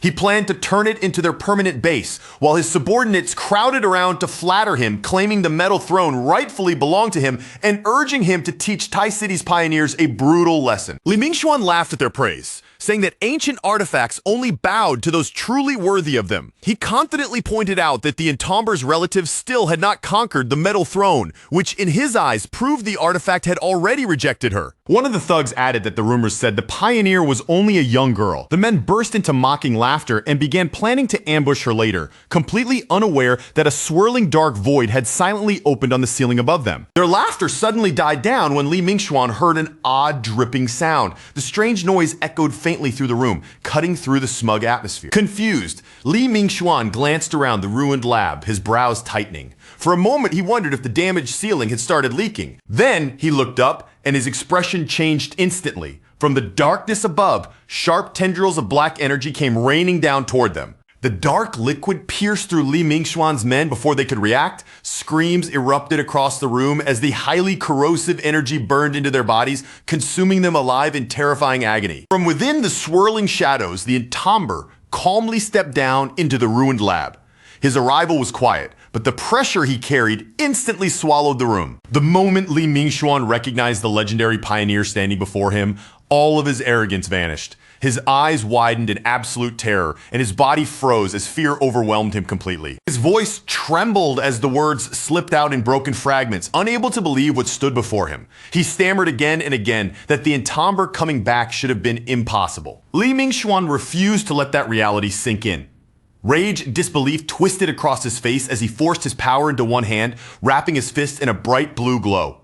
Then, with a violent burst of speed, he charged straight ahead, roaring in denial and demanding to know who had the nerve to stand against him. But the Entomber did not retreat even half a step. Just as Li Mingxuan came rushing in, the Entomber lifted his hand and caught him directly by the face, stopping the attack as if it had no weight at all. Then he leaned in close, raised one finger to his lips, and silently warned the invader to shut his mouth. With Li Mingxuan frozen in his grip, the Entomber stared him down through those sharp, blood-red eyes. His expression stayed cold and unmoved as he delivered the judgment reserved for anyone who dared to trespass into Tai City: death. Fang Yi's voice dropped cold as ice as he looked down on the intruders, and with no hesitation at all, he handed down Taishi City's absolute law. Anyone who dared trespass here would pay for it with death. Before Li Mingxuan could even steady his breath, Fang Yi struck him with brutal force, the blow crashing into him so violently that the terrified man was sent sprawling hard onto the ground. Fang Yi stepped over the fallen leader like a shadow of judgment, and as he towered above Li Mingxuan, a radiant golden sword slowly formed in his hand, blazing with overwhelming power. Li Mingxuan stared up at him, sweat pouring down his face as fear twisted his expression. His voice shook uncontrollably as he stammered out the sealer's title, unable to accept that the man he believed was dead was standing right in front of him. Fang Yi's eyes burned with a dangerous red glow, and without the slightest trace of pity on his face, he coldly cast Li Mingxuan aside, as though the man was already nothing more than ash. In the next instant,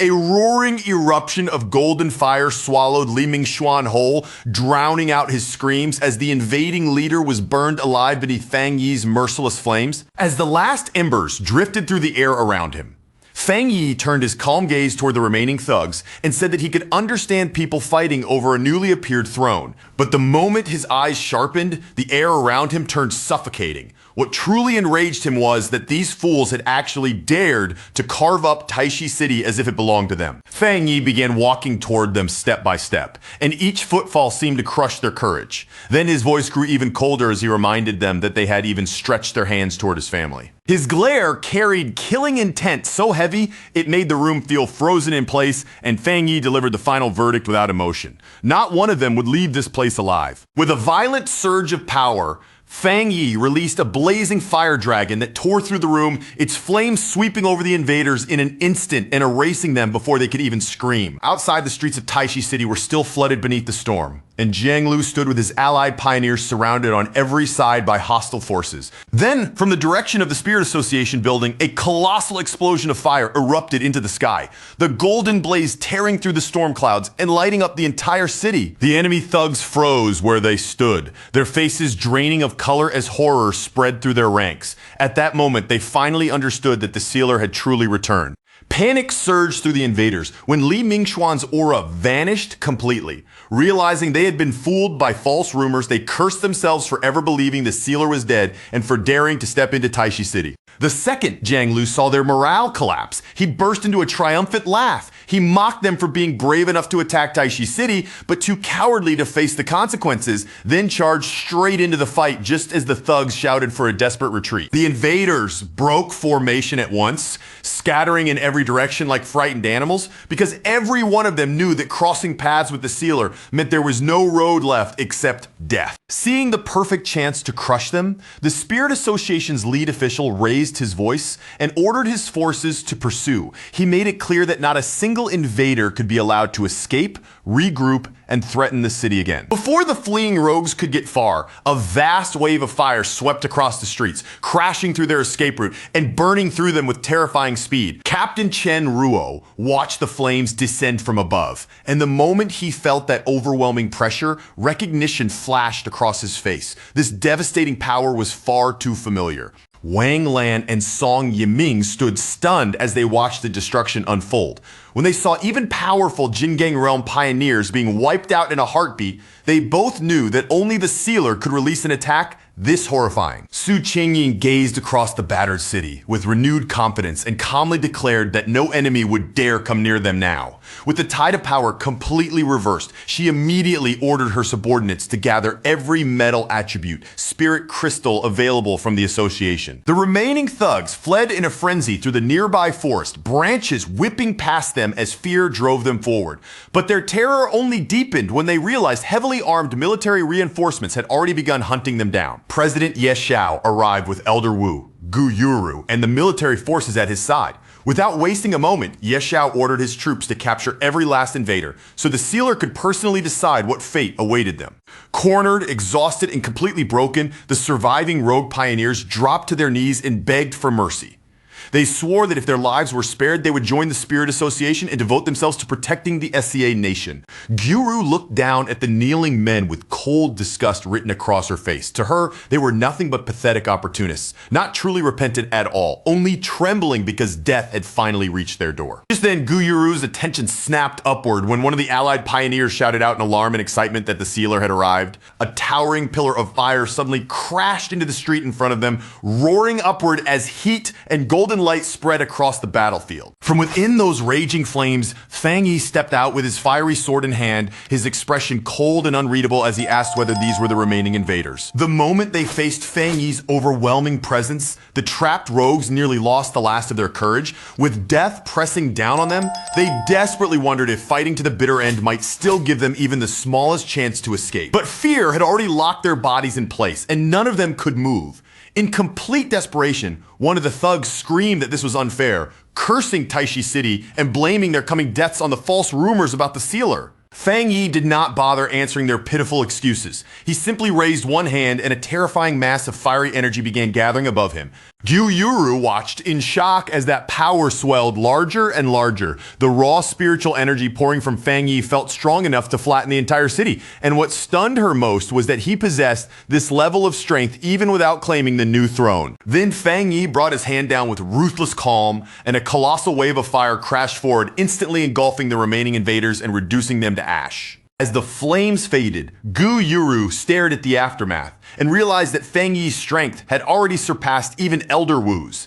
Elder Wu had become a legend for saving a city alone. Yet, if Fang Yi had not carefully restrained his attack, these flames would have destroyed everything in their path. Yi Xiao could only marvel at what he had just witnessed. The invaders who had nearly overwhelmed their entire force had been wiped out by Fang Yi with effortless precision, and despite the scale of the attack, not a single ally had been harmed. A smile appeared on Ye Xiao's face as he said that every pioneer in the Xi'an nation watching this scene was probably just as shocked as they were. As Fang Yi walked out from the last flickers of flame, Ye Xiao understood that everyone had finally seen the truth clearly.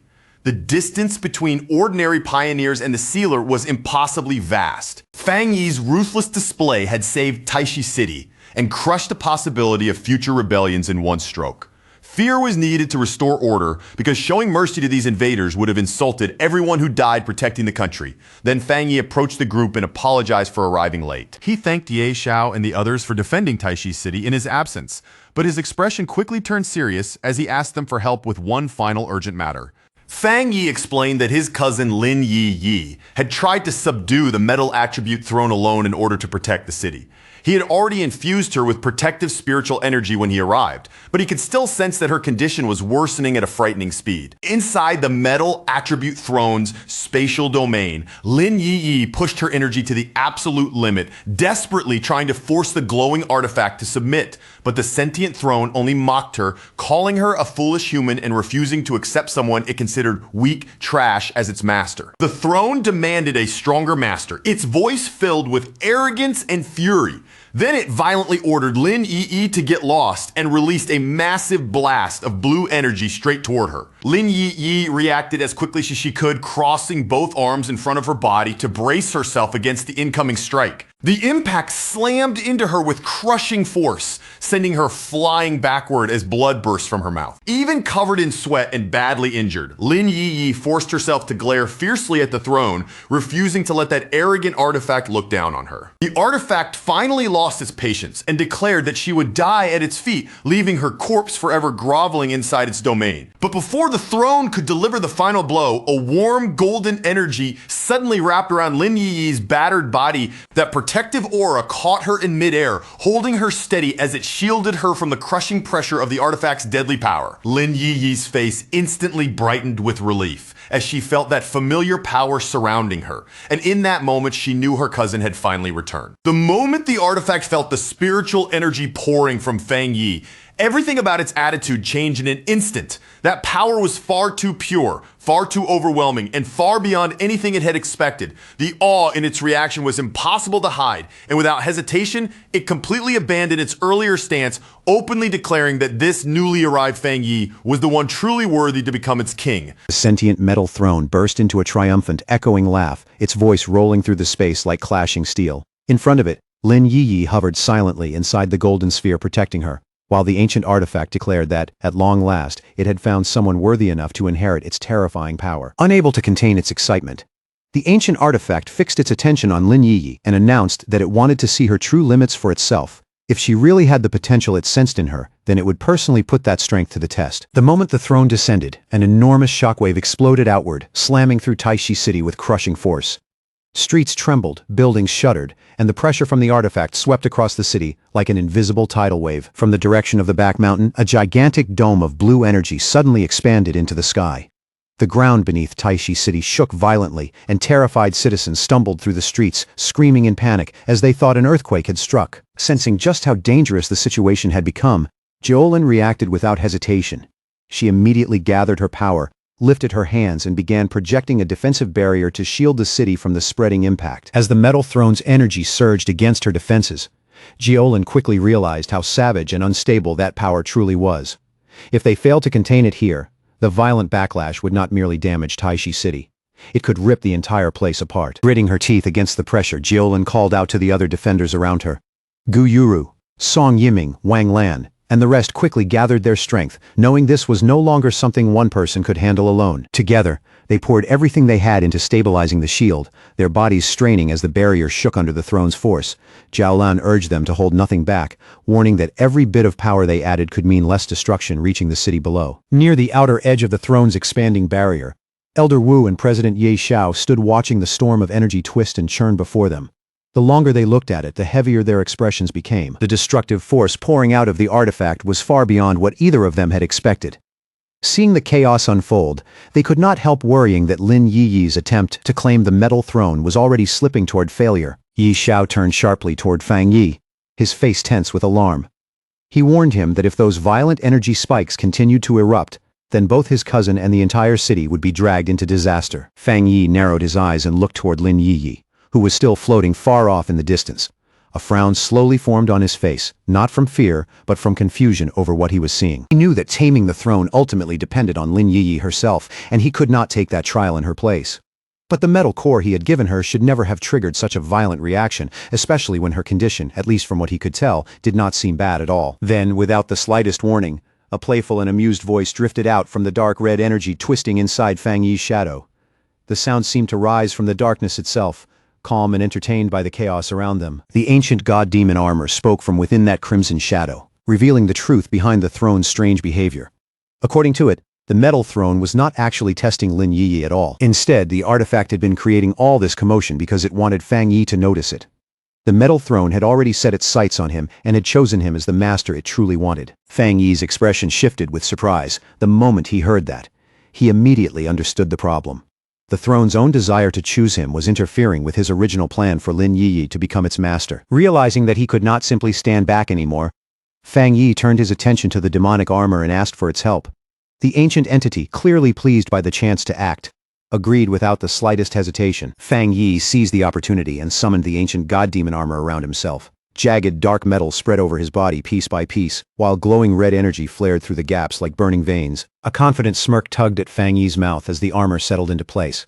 To him, this was not just a rescue attempt, it was also the perfect chance to see whether the legendary armor could withstand the metal throne's overwhelming power. He told Elder Wu and the others to stay back, saying he needed to test something for himself. Then, without showing any fear, Fang Yi stepped forward and calmly walked toward the swirling blue barrier surrounding the metal throne. Before entering that raging field of energy, Fang Yi looked back and warned his companions not to move from where they were. Even if something unexpected happened inside, he told them not to recklessly charge in after him. Outside the barrier, President Ye Xiao stared in absolute shock. The moment Fang Yi stepped into the metal throne's violent energy, the wild pressure suddenly settled down, as if the artifact itself had recognized the person it had truly been waiting for. Fang Yi landed safely within the artifact's inner space, and quickly took in his surroundings. All around him was the core domain of the metal throne, filled with its strange, overwhelming presence. He was a little surprised that a living person with a physical body could actually enter this kind of space. But before he had much time to think about it, his eyes locked onto Lin Yiyi, who was struggling desperately beneath the crushing pressure of the throne. Fang Yi rushed in immediately, wasting no time at all. As attacks shot toward Lin Yi in rapid succession, the armor around him absorbed and blocked them with ease, shielding her from the throne's assault. He raised his voice and called out to the sentient throne directly. The artifact answered with eager excitement, saying that it had been waiting for the chance to speak with him properly. Floating in the middle of that chaotic space, Lin Yi stared at Fang Yi in disbelief.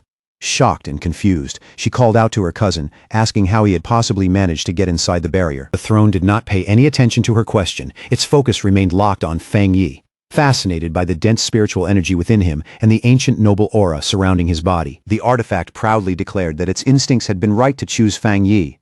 But just as it boasted, Lin Yiyi suddenly shouted out in alarm, desperately warning Fang Yi to be careful. In an instant, massive spheres of pure energy appeared around Fang Yi, surrounding him from every direction. Yet instead of launching an attack, the throne began proposing an alliance, insisting that humanity desperately needed a weapon as powerful as itself. The throne's energy wrapped tightly around Fang Yi like chains made of light. With almost feverish enthusiasm, it promised that if he accepted it, it would make him the absolute ruler of their world, the vast universe beyond it, and even realms he had never imagined existed. The artifact went even further, declaring that together they could reshape the laws of reality itself and place Fang Yi above all others, as the one true king. But faced with such an enormous temptation, Fang Yi merely smiled. Without even taking a moment to consider it, Fang Yi rejected the offer outright. Then, with effortless force, he shattered the energy binding him, leaving the proud sentient artifact completely stunned by his refusal. Fang Yi calmly told the metal throne that he had no interest whatsoever in claiming it for himself. He also pointed out that there was a serious problem with all those grand promises it had just made. Since several other ancient thrones already existed on Earth, Fang Yi remarked that the metal throne had no real way to prove it was the strongest among them. Its confidence alone was not enough to make that claim convincing. Then, as casually as if he were asking about something ordinary, Fang Yi wondered whether the ancient artifacts had some kind of ranking system. The question struck the throne like an insult, making it stammer in anger as it demanded to know whether Fang Yi truly dared to doubt its power. Fang Yi did not rise to its anger. Instead, he simply pointed toward Lin Yiyi and laid out a deal for the metal throne to consider. If the throne wanted to prove its strength and cooperate with him, then it would first have to accept his cousin as its master. Only by acknowledging Lin Yiyi could it even begin to earn a place beside him. Fang Yi explained that the Wood Throne and Thunder Throne had already shown far more wisdom. Unlike the Metal Throne, they had chosen to form useful partnerships with him and the people around him. With a faint smirk, Fang Yi reminded the throne that it could not force him into a pact no matter how powerful it was. If it truly wanted to fulfill its purpose, then it needed to stop clinging to impossible standards and seriously think over the offer in front of it. When the Metal Throne suddenly went quiet, Fang Yi felt a flicker of disappointment. The artifact's silence was not exactly the reaction he had been expecting. After all, the Metal Throne was famous for being violent and aggressive. Fang Yi had almost hoped it would lose its temper and attack, giving him the perfect chance to test his new armor in a real fight. Leaving the silent artifact behind, Fang Yi turned and walked over to Lin Yiyi. He told her that Taishi City no longer needed her to sacrifice herself, and if she wanted to leave, he would personally escort her out of this dangerous place. The crushing weight of duty finally lifted from her shoulders. Fang Yi looked at her seriously and asked the question that truly mattered. Did she still want the Metal Throne? And did she have the willpower to tame it with her own strength? Lin Yiyi met Fang Yi's gaze without looking away. Her eyes were steady, her expression firm, and there was no hesitation in her voice as she declared that she was ready to face the challenge. She thanked Fang Yi for always standing behind her and supporting her when it mattered most, but she also made it clear that her decision had already been made before he arrived to help her. Hearing that answer, Fang Yi's expression softened into a proud smile. In that moment, he could see that Lin Yiyi was no longer simply being pushed forward by duty. She had chosen this path for herself. He reminded her that in a world as dangerous as theirs, true strength was not just about ambition or pride. It was the only way to survive, protect the people closest to them, and keep their family safe from the threats waiting ahead. Filled with renewed confidence, Lin Yiyi promised that once she conquered the Metal Throne, she would finally step forward properly. From then on, she would take up her official role as the captain of Yuan City. After leaving his cousin behind to complete the rest of her trial, Feng Yi stepped back through the portal. The moment he returned to the real world, he found Elder Wu Zhaolan and President Ye Xiao waiting there, all of them clearly tense after everything that had happened. Seeing the worry on their faces, Feng Yi remained perfectly calm. He told them that the sentient Metal Throne had not rejected Lin Yiyi outright, and had instead agreed to seriously consider whether it would accept her as its master. He then reassured them that the artifact would no longer pose any danger to the city. For the time being, there was no need to panic or take drastic action. They simply had to seal off the mountain and keep it under quarantine. Feng Yi went on to explain that Yi had chosen to stay behind inside the trial space so she could finish the process properly. Because of that, he directly asked the leaders present to give her whatever support they could. President Ye Xiao accepted without the slightest hesitation. He immediately promised that every metal attribute spirit crystal held by the Spirit Association would be sent straight to Taishi City. All for the sake of helping Yi succeed. Elder Wu broke into a pleased smile and joined in just as eagerly. He guaranteed that the Star God Combat Zone would clear out its own vaults for her, and would even gather additional resources from other military bases to strengthen her training as much as possible. All around them, the pioneers and officials who had been standing nearby could no longer hold back their whispers. Their eyes kept drifting toward Feng Yi, filled with shock, admiration, and almost disbelief. To them, everything Feng Yi had done sounded almost impossible. He had survived the terrifying Dark Tide, destroyed entire waves of monsters, and even negotiated with a godlike throne as if it were nothing, only to turn around and refuse the throne for himself. Now that the city was finally out of danger, Feng Yi's expression slowly grew serious again. He looked toward Elder Wu and told him that there was still one final matter left.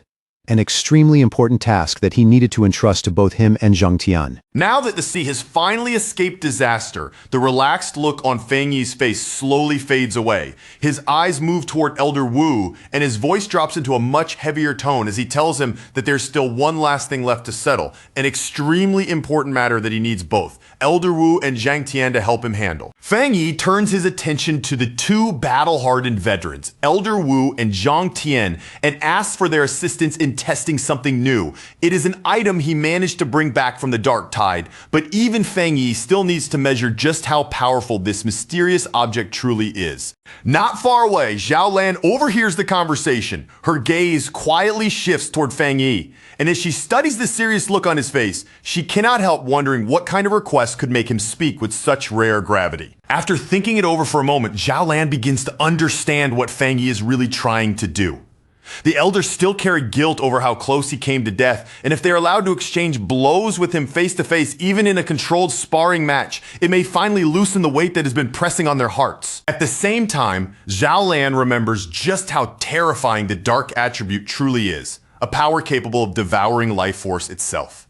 That memory only deepens her curiosity, making her wonder what kind of divine artifact Fang Yi could possibly have taken from such a deadly place. Her thoughts then drift toward the rumors about mysterious domains. Those places are said to be nightmarish, beyond imagination, and any artifact that comes out of them is not even supposed to belong to their universe, often carrying strange powers far beyond ordinary understanding. Elder Wu accepts the request without even a moment of hesitation. His eyes light up and he suddenly bursts into hearty laughter, saying that he has wanted a proper spar with Fang Yi for a long time, and is actually grateful that Fang Yi is giving him this opportunity. In that same moment, Fang Yi's mind turns to his cousin Lin Ye, who is still at the restricted mountain.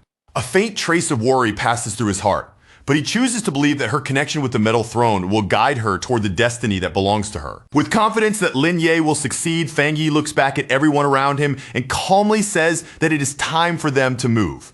Without delaying any longer, the group heads directly to the Elite Training Center in the Star God Combat Zone, a special facility designed to withstand terrifying levels of destructive force. Once they enter the facility, Elder Wu takes a careful look around the reinforced training space. Seeing the solid construction and the heavy defensive layout, he gives a satisfied nod, clearly feeling that this is the perfect place to test Fang Yi's new artifact. Fang Yi's eyes sweep across the surrounding walls, and he asks in a calm but direct voice whether this room is truly strong enough to contain a massive explosion without letting even the slightest impact leak out into the outside world. Standing inside the training room, Elder Wu answers with complete confidence. He assures Fang Yi that the facility is absolutely secure, telling him not to worry about damaging anything and not to hold back in the slightest. When Elder Wu asks how they should begin the test, Fang Yi gives the rule immediately. He will stay exactly where he is without moving even a single step, while the elders launch their attacks directly at him. The moment Fang Yi finishes speaking, a deep, dark surge of energy begins to rise around his body. Standing at the center of that ominous aura, he challenges the veterans to attack together and use every bit of strength they possess. Zhang Tian feels the pressure pouring from Fang Yi like some ancient force beginning to awaken. His expression stiffens slightly, and with a trace of unease in his voice, he asks whether Fang Yi has already activated some kind of defensive artifact. Another veteran breaks into a grin as his own energy starts gathering around him. Fang Yi's fearless attitude clearly stirs his fighting spirit, and after praising the young man's courage, he prepares himself to strike. Declaring that they will not show him any mercy, the elders launch forward at the same time.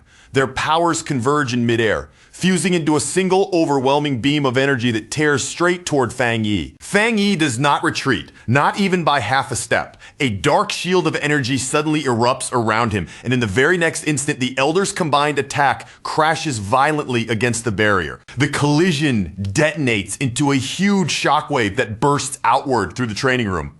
The attackers are forced to stagger backward under the crushing pressure, yet through the rolling smoke and swirling dust, Fang Yi's silhouette remains completely unmoved as the dust slowly begins to thin. Fang Yi's figure gradually appears again. Covering his entire body is the ancient god demon armor, dark, heavy, and terrifying, while he stands in place as steady and motionless as a mountain. The elders freeze where they stand, staring at him in total disbelief. Their full-powered attack has not left even the faintest mark on the armor, and Fang Yi himself has not suffered even the slightest injury. Elder Wu swallows hard, his earlier confidence now replaced by a deep and uneasy awe. He admits that if Fang Yi were ever to stand against them as an enemy, he would be more terrifying than any disaster or beast king they had ever encountered, while Fang Yi merely says their attack was far too weak and barely felt like anything at all. At that moment, Fang Yi fully understands the true strength of the ancient armor. Forged across countless millennia, it can absorb both spiritual energy and demonic energy, making it resistant to dark attributes, while even using that power as nourishment to grow stronger. The heavy silence is finally broken when Elder Wu suddenly bursts into laughter. He declares that the test is already over, clearly convinced by Fang Yi's overwhelming strength, then turns toward Zhang Tian and urges him to admit defeat as well. With visible relief spreading across his face, Elder Wu says that he can finally put down the burden he has carried for so many years. He respectfully calls Fang Yi a true hero, someone destined to lead them toward a brighter future. As the terrifying armor slowly fades away from Fang Yi's body, Elder Wu looks at him with a much more serious expression.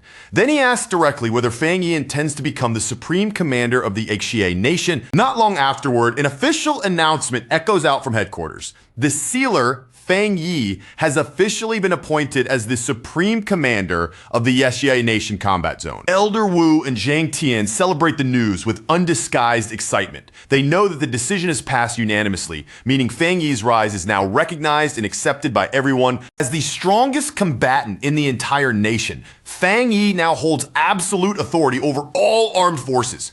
From this point forward, the future of the Xia Nation's military power rests directly in his hands. The announcement spreads like a thunderclap, shaking people everywhere. Fang Yi's ex-girlfriend Chu Qingli can barely believe how high he has risen, while others who once knew him are thrilled. His friends cheer loudly, and Major Han Li smiles as he remembers how they once joked about this tyrant becoming their new leader. Lin Yi's friend is left completely stunned by the news. She can hardly process the fact that the legendary sealer everyone is talking about is actually Lin Yi's own cousin. When Wang Liang excitedly rushes to bring the news to Ji Ruoyan, he clearly expects her to celebrate with him. Instead, she reacts with irritation, coldly ordering extra training and giving him no chance at all to enjoy the moment. Zhang Lu breaks down in tears of happiness, proudly boasting that his teacher is the greatest of them all. Gu Yuru and Captain Chen Ru also celebrate, fully believing that the sealer will continue creating miracles just like he always has. At headquarters, Wang Lan's peers finally admit that Fang Yi has proven his worth beyond any possible doubt. Su Qingying is amazed that the man she once monitored has now become the nation's pillar, while the leading official agrees that they owe everything to Fang Yi. At a public rally, a speaker raises his voice in front of the gathered crowd. He praises the sealer as a hero who has resolved countless disasters and tells every student present that Fang Yi's contributions must never be forgotten. Back at home, Fang Yi's aunt watches the news with tears shining in her eyes. A deep wave of relief washes over her as she thinks about all the hardship Fang Yi and Yi Yi have endured to finally reach this day. Meanwhile, inside the Divine Pavilion, an enraged official smashes a crystal to pieces with a furious strike. His face twists with anger as he realizes that his faction has been completely ignored in such an important appointment. While his anger continues to burn, a sinister red shadow suddenly appears before him. The strange entity mocks him in a low, tempting voice, saying that the other factions clearly intend to push the Divine Pavilion aside. The red shadow then offers him a pact, promising that he can obtain everything he desires. Still cautious, the official narrows his eyes and asks what kind of help this strange being can actually give him. Before the red shadow can answer, the sharp ring of the official's phone suddenly cuts through the tense silence in the room. The official answers the call, only to be hit by a frantic report from the other side. His expression changes in an instant as he hears that the Thunder Throne has suddenly gone berserk. The red shadow curls into a grin, looking as if everything has unfolded exactly according to plan. It tells the official that the help it promised has already arrived, then urges him to handle the crisis and show how he will use this opportunity. Over at the Chuan City Restricted Zone, a monstrous lightning storm rips across the sky. Emergency warnings blare throughout the entire area, ordering a full citywide evacuation as abnormal energy threatens to wipe out everything nearby. At the very center of the storm, the sentient Gordvine, master of the Thunder Throne, thrashes wildly chaotic. Purple lightning erupts from it in violent bursts, making the creature look as though it has been corrupted by some unseen force. At the base of the mountain, the pioneers fight desperately against the relentless lightning raining down around them. One of them collapses under the assault, and his comrade panics, admitting that the enraged Thunder Throne is overwhelming them, and that they are about to lose control. As another pioneer rushes over to heal the wounded man, he clings tightly to the last bit of hope in his heart. He remembers the rumors that the sealer can communicate with the artifact and silently prays that Fang Yi will arrive before everything completely falls apart. At that critical moment, Fang Yi arrives together with Elder Wu, Zhang Tian, and the other veterans. Their figures cut through the chaos like reinforcements appearing at the exact moment they are needed most. The defenders cry out in relief the instant they see him. Fang Yi thanks them for holding the line for so long, then steps forward and calmly tells them that he will take over from here. High above everyone's heads, the storm clouds suddenly split apart with a blinding flash. A colossal pillar of purple lightning crashes down from the sky, aimed directly at Fang Yi and all the people gathered below. The lead pioneers react purely on instinct, raising their hands with every bit of strength they have left as they try to block the devastating strike that is bearing down on them. Now, with that suffocating tension still pressing down around them, everyone steadied themselves in place, their focus locked straight ahead. Feng Yi's corrupted ally was standing before them as the next threat they could no longer avoid, and with the atmosphere growing heavier by the second, they braced their bodies and their nerves for the violent clash that was about to erupt. Fang Yi turned to the defending pioneers, his expression serious, and recounted his long history with the Thunder Throne. He explained that its master, the sentient gourd vine, had grown tremendously through cultivation over the years and had once played a crucial role in helping them fend off a devastating mutant beast disaster. He continued, explaining that a sudden surge of spiritual energy had triggered a secondary evolution within the throne, causing it to lose control over the immense power it had newly acquired. Under the crushing force radiating from the artifact, Elder Wu let out a deep, strained groan, the weight of the energy pressing heavily against his chest. Beside him, President Yi Zhao's eyes widened in disbelief as he assessed the artifact. He declared that the Thunder Throne's raw power had now surpassed the third level of the Jinggang realm and had broken into the legendary Shenyue realm. The veteran defenders gaped, their faces frozen in shock as they watched the storm of uncontrollable energy rage before them. Yi Zhao explained the gravity of the situation. Anyone who reached the Shenyue realm would see their spiritual power shatter the limits of the mortal world. Such a being could ascend to godhood, wielding authority equal to a mysterious domain, or even a throne. He added that, with the rapid acceleration of spiritual energy recovery, reaching the Shenyue realm was now within reach. And inevitably, even higher tiers, like the star-altering Juri realm, would emerge in the future. Panic rippled through the pioneers as they realized the Xia nation had not produced a single Shenyue realm pioneer. Fear and despair clouded their thoughts as they questioned whether the rampaging Thunder Throne could even be contained. Fang Yi raised his hand calmly, urging the defenders not to succumb to panic. He sensed a flicker of the artifact's original consciousness and announced that hope was not lost. Determined, he resolved to communicate directly with the Thunder Throne. Channeling his energy, Fang Yi activated the Thunder Domain Divine Limit. A glowing spiral materialized on his forehead as he focused intensely, drawing the chaotic currents toward him.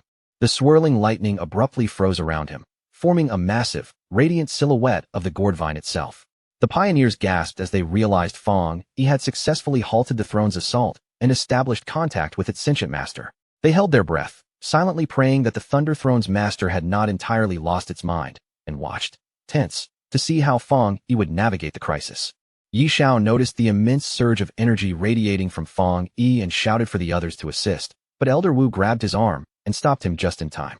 He realized that Fang Yi had already forged a direct connection with the Thunder Throne, and no further intervention was needed. Fang Yi's consciousness slipped seamlessly into the throne's inner domain, entering the chaotic heart of its being. Amid the roiling currents of power, Fang Yi found the sentient gourd vine thrashing helplessly. He asked quietly but firmly whether it had lost control of its own strength. Seeing no response and witnessing its inability to even speak, Fang Yi confirmed that the artifact was completely overwhelmed. He instructed the struggling entity to follow his lead. Calmly, he urged it to sense its own spiritual energy and envision it as a serene lake, the ripples under its control. A wild burst of energy shot from the Thunder Throne, scattering lightning like a storm, but Fang Yi effortlessly dodged the attack, keeping his focus steady. He knew that if the gourd vine didn't regain control soon, it risked slipping entirely into madness. Emitting a soothing aura, Fang Yi guided the throne, encouraging the entity to calm the turbulent lake within its spiritual core. He told it to embrace the flowing energy instead of resisting it, to accept the leaked spiritual power and bend it to its will.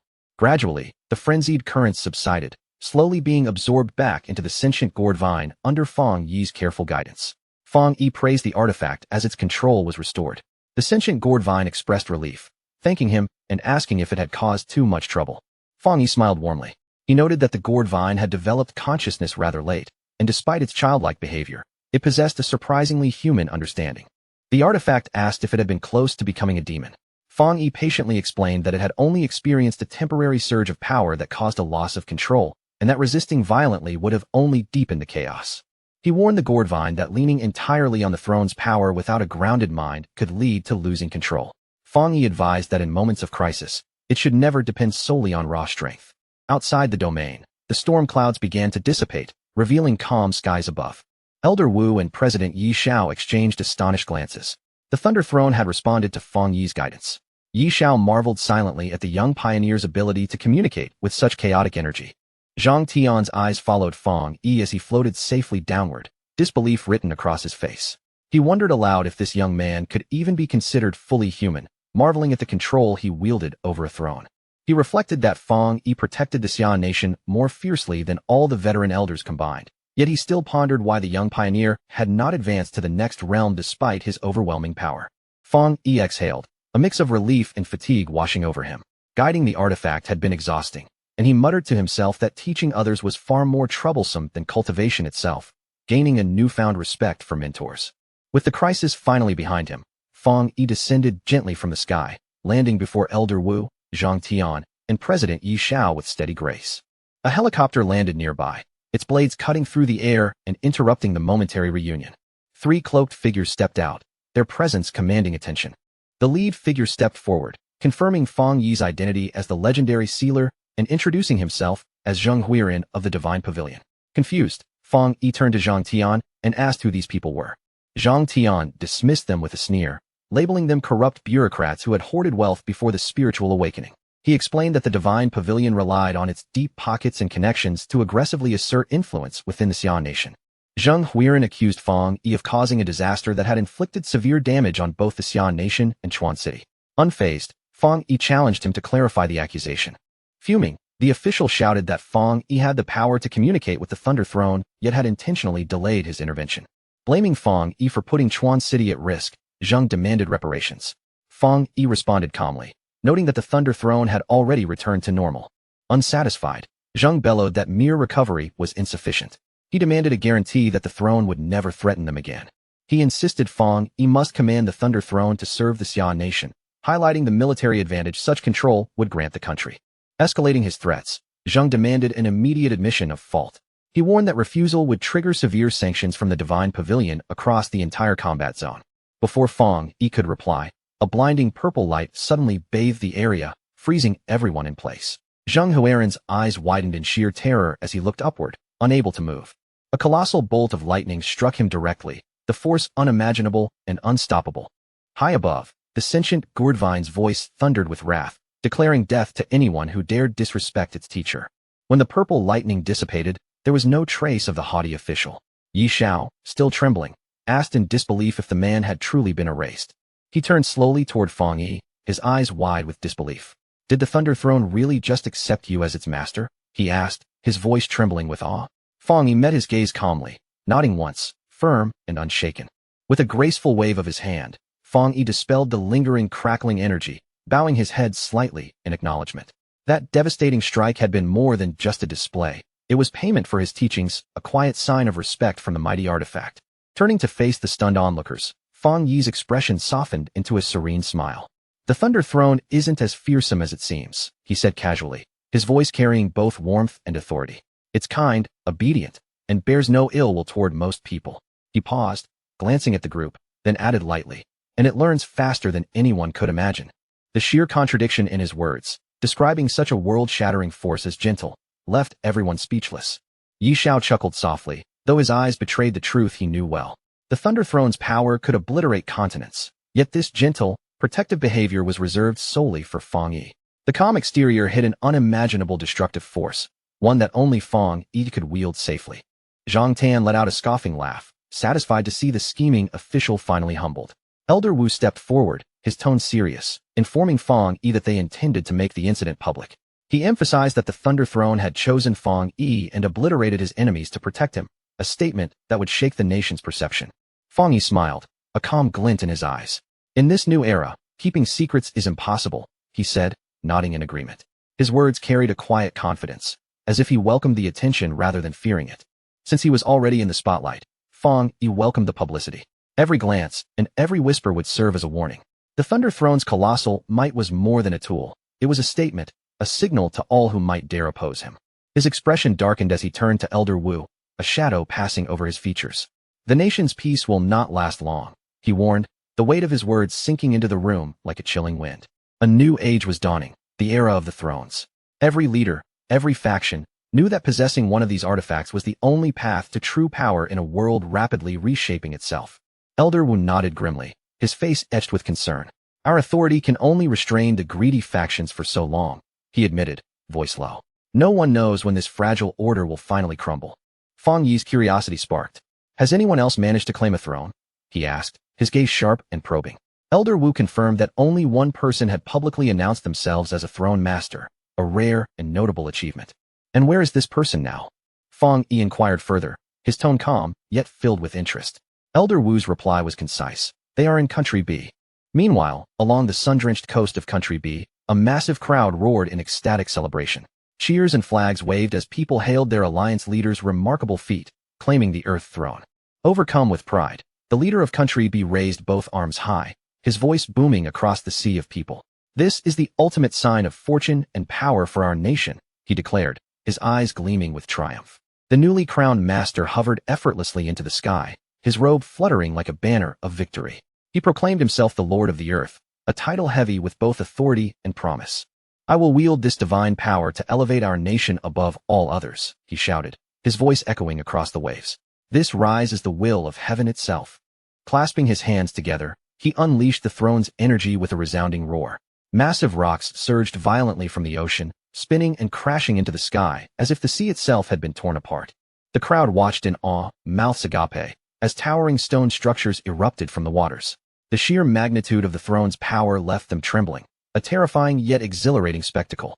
The Country B leader turned to his followers, shouting orders to record every moment. The event would broadcast their nation's strength to the world. He praised the unparalleled power that only a throne master could command, eager to imprint their dominance on every screen.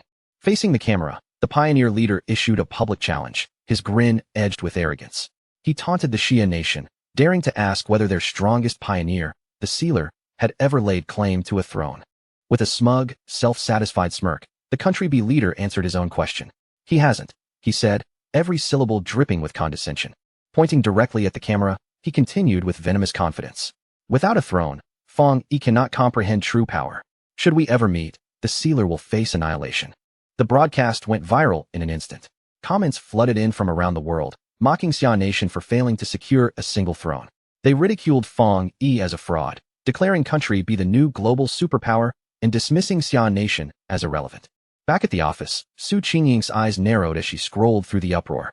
Have they already forgotten how easily Fang Yi eliminated one of their elite teams? She muttered, frustration lacing her words. The lead official frowned, scrolling through the backlash. The public announcement isn't even the worst part, he explained. They're using public opinion to make Xia Nation appear weak, simply because we lack an official throne master. Su Qingying's gaze hardened.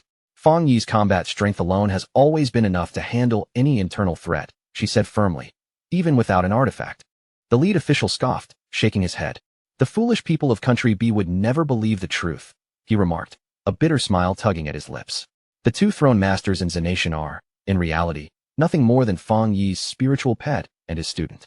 Meanwhile, from the Fang family villa, a blinding pillar of golden light shot straight into the sky, cutting through the clouds with brilliant intensity. Inside, Fang Yi sat in deep meditation, his body still but his energy rippling outward. Every muscle, every breath, tuned to the rhythm of his powerful cultivation technique. A familiar sensation washed over him, a stirring in his soul that signaled the approach of a monumental breakthrough. His energy resonated with an ancient, almost primal force, a dark tide guiding and shaping his strength with precision. The sheer concentration of his spiritual energy erupted into a brilliant beam of golden light, piercing through the clouds and forming a swirling vortex high above the city. Alarms blared at the monitoring center, sending staff into a state of panic. One employee gasped, reporting that the city's spiritual energy had shattered all measurable limits. As they pinpointed the source, shock spread through the room. The anomaly originated directly from Fang Yi's home, warping the sky itself with the overwhelming force of his energy. Su Qingying's voice trembled as she announced the revelation. Fang Yi is attempting to break through to the next realm. The officials froze, utterly stunned by the magnitude of the news. In the depths of his trance, Fang Yi's form floated serenely before a massive glowing moon, his breathing steady and controlled as his spiritual essence radiated with calm focus. The system confirmed it. A breakthrough to the Shunyue realm was imminent, a shift that would elevate Feng Yi's power beyond his current limits. Storm clouds spiraled menacingly around the moon as the system issued a warning. The Shunyue realm governed cold and illusion, and Feng Yi would have to endure a heavenly tribulation to succeed in his breakthrough. The once peaceful mental landscape erupted into chaos. Dark red currents swirled violently around his form, lashing out with sharp, relentless attacks. Through his spiritual vision, Feng Yi scrutinized the chaotic storm, analyzing the force battering against his barrier. He recognized the tribulation for what it was, pure dark energy. The association with the moon made perfect sense. It embodied chaos and disorder, reflecting the true nature of the realm he was entering. Feng Yi understood the essence of the Shunyue realm. Though mortals saw the moon as serene and beautiful, its power was one of madness and manipulation, twisting faith into fanatical devotion and bending minds with subtle control. A confident smile crept across his face. This breakthrough won't be easy, he admitted, anticipation and resolve shining through his calm exterior. He summoned a massive sphere of golden energy around himself, forming a protective shield as the system warned him of the tribulation's insidious attempts to corrupt his mind. Blinding slashes of dark energy collided with divine lightning, hammering against his fiery barrier with relentless force. The tribulation drew upon its amassed energy, striving to crush his defenses and overwhelm his will. Unyielding, Feng Yi let out a thunderous shout, summoning the ancient god-demon armor that surged over his form like molten darkness made flesh. A colossal wave of dark red power erupted around him, fused with the throne's energy, pushing back the storm with terrifying intensity. Feng Yi unleashed a devastating fire slash, cutting through the celestial tribulation with raw, unrelenting force. Pouring every ounce of his strength into the attack, he employed a secret technique to summon a massive flood of dark energy, engulfing the storm and asserting his dominance over the heavenly trial. The swirling black energy slowly twists and coils, greedily devouring the chaotic fury of the storm as if it were nothing more than a candle flame. With the tempest subdued, Feng Yi rises effortlessly, drifting upward toward the luminous glow of the full moon that hangs like a guardian in the night sky.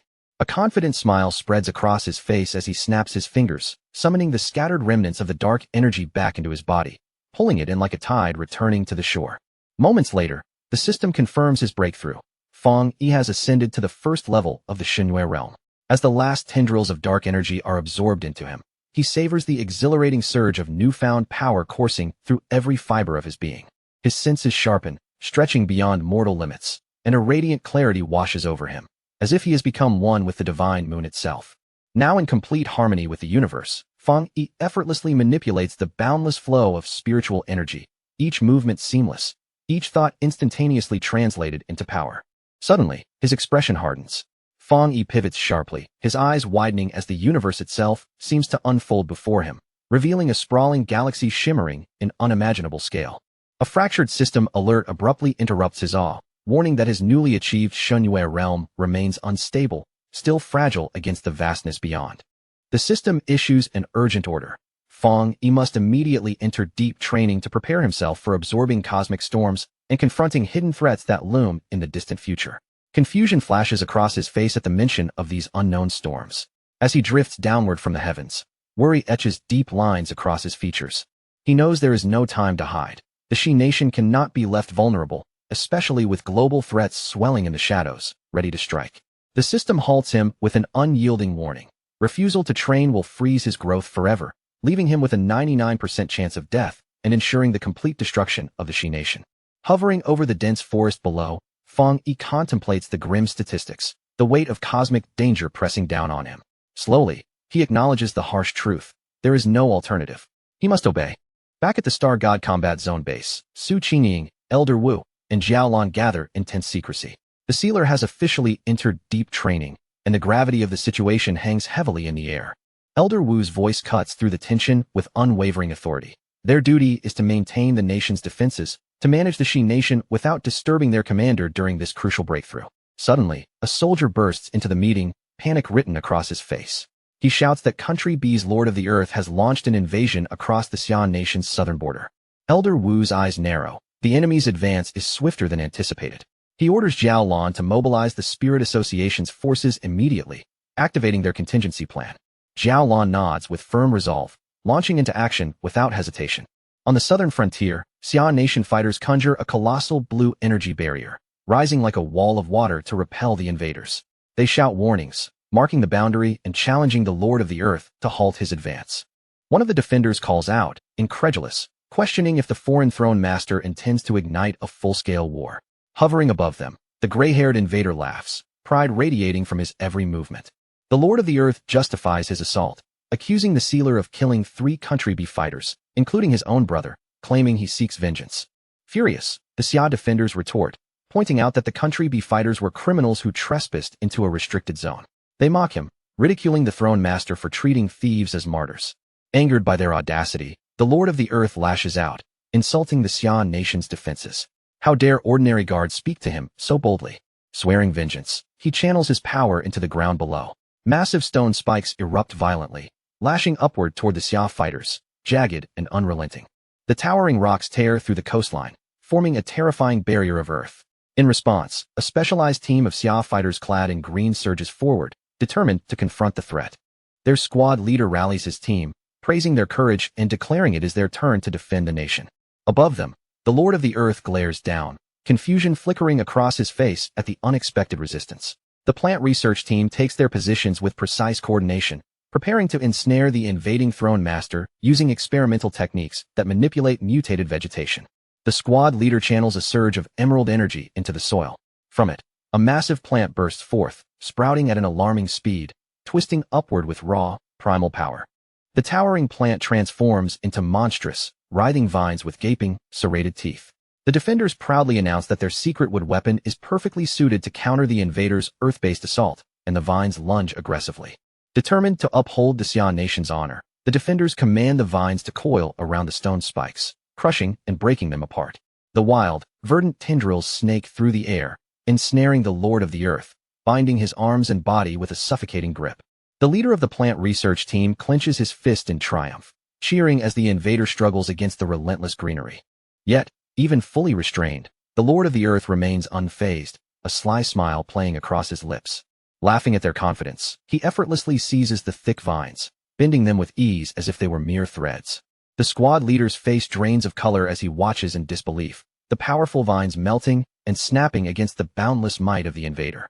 Recognizing the immediate danger, he urgently commands his team to deploy their ultimate defensive measure. Slamming their hands onto the ground, they conjure a lethal fog of poison, a toxic wall rising along the coast designed to annihilate any intruder. The Lord of the Earth merely sneers at the trap, dismissing the Xia defenders as insignificant insects. With a simple flick of his fingers, the monstrous, poisonous barrier disintegrates instantly, powerless against him. Cursing the shattered defenses, the squad leader refuses to yield. He shouts for his men to hold fast, to fight even at the cost of their lives, and charges headlong into the battle. Hovering above, the Lord of the Earth looks down with contempt, calling the fighters worthless.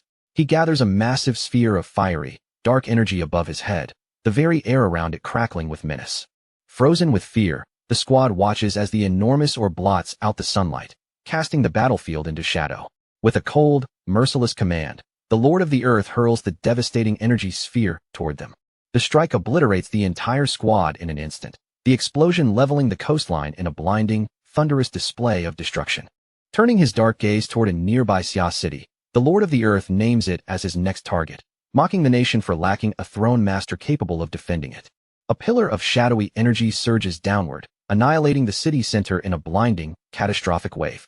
Deep within the ruins, terrified citizens huddle together, their cries piercing the smoke-filled air as they plead for salvation. A lone local fighter steps forward, bracing against falling debris, vowing that the defenders have not abandoned them. Far away, in the stillness of his private training chamber, Fang Yi sits in deep meditation beneath the radiant moon, centering his spirit. Suddenly, a violent jolt of spiritual shock from the distant attack shatters his concentration. Blood streaks from his mouth as he coughs violently, yet he ignores the pain.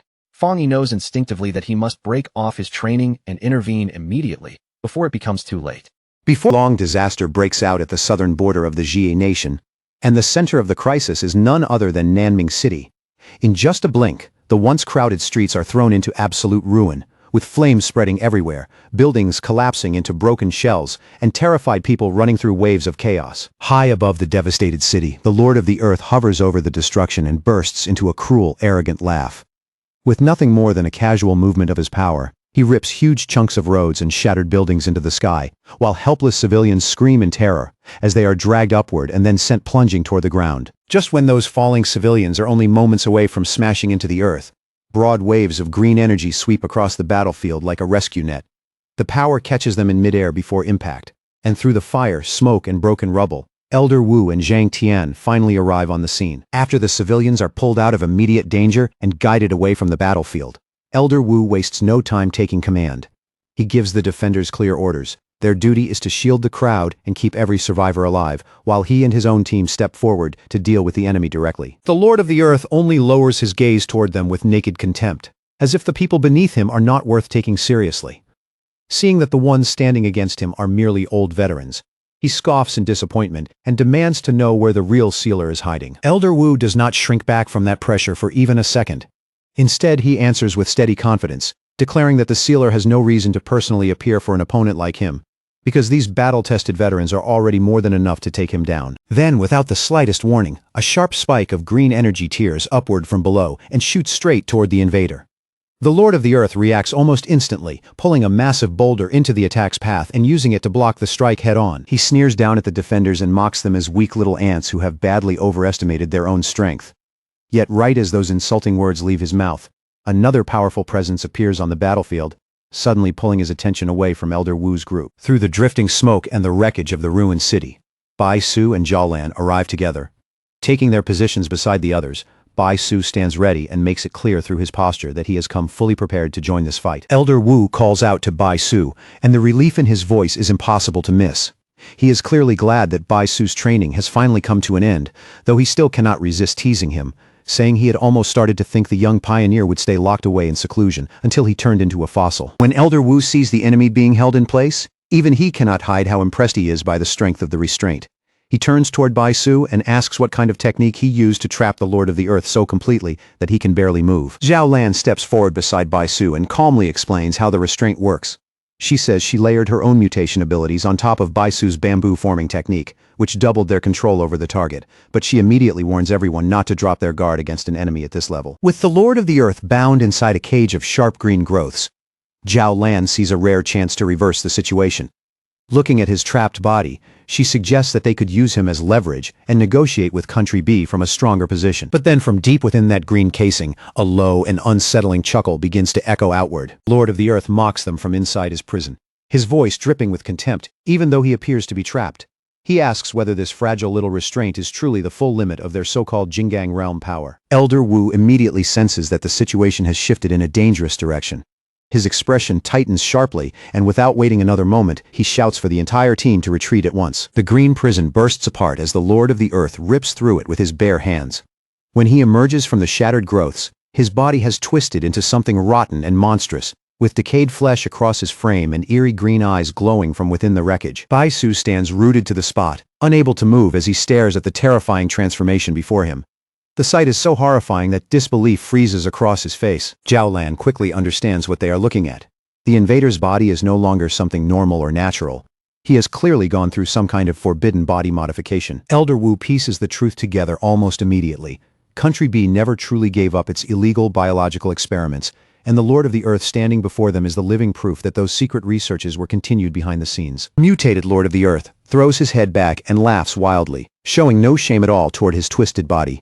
Instead of treating it as something criminal or unnatural, he proudly declares that this modified form is Country B's greatest masterpiece. Chaotic energy starts gathering around him like a violent storm, twisting through the air with suffocating pressure.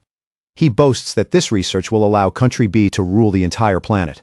And then he unleashes a devastating blast at the XCI defenders, while claiming that all the sacrificed test subjects should thank him for giving their deaths meaning. The overwhelming force of the strike crashes down over the defenders like a mountain, slamming them against the ground and leaving them pinned in place with almost no room to move. Zhang Tian struggles under the crushing weight and forces his own ability into motion, turning the solidifying rock around them into loose sand before it can fully trap them.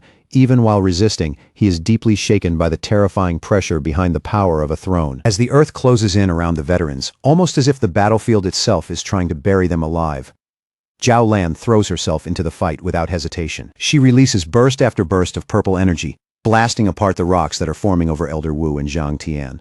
While smashing the stone away from them, she warns both of them not to let the dirt harden around their bodies, or they will be trapped completely. The Lord of the Earth slowly turns his head, and his glowing green eyes settle directly on Zhao Lan.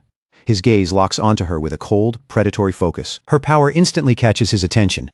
He declares that her mutant attribute is perfectly suited for him to devour, and after choosing her as his first victim, he launches a barrage of sharp energy spikes straight toward her. Before those spikes can reach Zhao Lan, a roaring fire dragon tears across the battlefield with explosive force and crashes into the attack, intercepting it in midair. In the next moments, even more fire dragons surge into view one after another, cutting through the smoke-filled sky.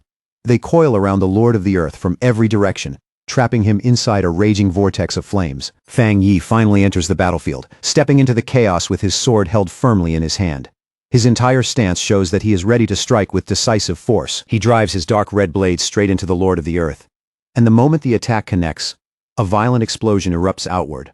Fire and smoke swallow the battlefield, shaking the ruined ground around them. Elder Wu and the other defenders cry out in relief the instant they recognize who has arrived. After all the danger and pressure they have endured, the sealer has finally appeared. Still stunned by Fang Yi's sudden arrival, they call out to him from the battlefield and ask why he ended his training early just to come here. Fang Yi does not waste even a breath explaining himself.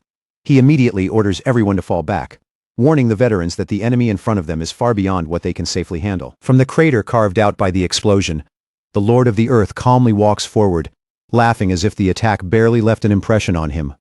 With a sneer, he says that the so-called sealer does not seem all that special after all. He breaks apart the layer of rock armor covering his body and declares that Fang Yi's flames are useless without the power of a throne behind them. In his eyes, those flames cannot truly injure him, much less seal him away. Fang Yi launches himself forward without the slightest hesitation, cutting across the battlefield and closing the distance between them in an instant. As Fang Yi studies the Lord of the Earth's grotesque, mutated body up close, his tone turns cold and mocking. He asks whether that horrifying appearance is the result of a failed breakthrough and the backlash of unstable energy. The Lord of the Earth does not bother responding to the insult. In the very next instant, the two fighters crash into each other head-on. Fang Yi unleashes a rapid storm of blade strikes, his sword flashing again and again as each slash hammers against the invaders' layered rock defenses. From a safer distance, Zhao Lan keeps her eyes fixed on the battle, and quickly notices that Fang Yi's condition does not seem right. She considers with Elder Wu whether they should step in to help, but in the end, she chooses to trust Fang Yi's command and stay back, knowing they might only become a burden if they rush in carelessly. The Lord of the Earth manages to strike Fang Yi across the back, landing a heavy blow that cuts through the rhythm of the fight. As Fang Yi feels the impact tear through him, he realizes that the invader's understanding of his power is not entirely wrong. Blood spills from Fang Yi's mouth as he coughs violently, his body clearly struggling under the strain. In that painful moment, he understands just how unstable and dangerous the energy of the Shenyue realm truly is to control. Then warning alerts flash from the system, revealing that Fang Yi's current cultivation realm is unstable. Overwhelmed by the violent backlash surging through him, Fang Yi screams in pain as red energy erupts uncontrollably from his body. Fang Yi desperately fights to suppress the chaotic aura tearing through him from within. He realizes this is the price of cutting his seclusion short because he interrupted the process midway. He cannot draw out his full post-breakthrough strength, and now his body is being forced to endure the consequences. Lord of the Earth instantly catches that moment of weakness. Without giving Fang Yi any chance to recover, he moves in while the sealer is vulnerable. He mocks Fang Yi for daring to stand on the battlefield while suffering from an energy backlash. Then, with a surge of power, he calls up two enormous stone pillars from the ground. A cruel grin spreads across the Lord of the Earth's monstrous face as he looks at Fang Yi and declares his death sentence. Then he brings his hands together with ruthless intent. Two colossal slabs of earth slam inward from both sides at terrifying speed. With a thunderous crash, they crush shut around Fang Yi, trapping him between them under overwhelming force. At southern border of the XEA nation, the earth that had slammed down and buried Fang Yi no longer looked like ordinary rubble. Layer after layer of massive stone plates had fused together, piling into a towering boulder that stood like a grim monument on the ruined battlefield. Zhao Lan, Elder Wu, and the few surviving pioneers could only stare at the empty battlefield in stunned silence. Their eyes stayed fixed on the place where Fang Yi had vanished, as if their minds still refused to accept what had just happened right in front of them. Bai Su stood frozen where he was, his face filled with disbelief. His voice trembled as he stammered that it was impossible because someone as legendary as the Sealer could never have been taken down so easily. Grief washed over the remaining pioneers as they gathered together, their shoulders heavy and their faces pale. Elder Wu lowered his gaze in deep regret, blaming himself for not holding the line just a little longer to protect the commander they all respected so deeply.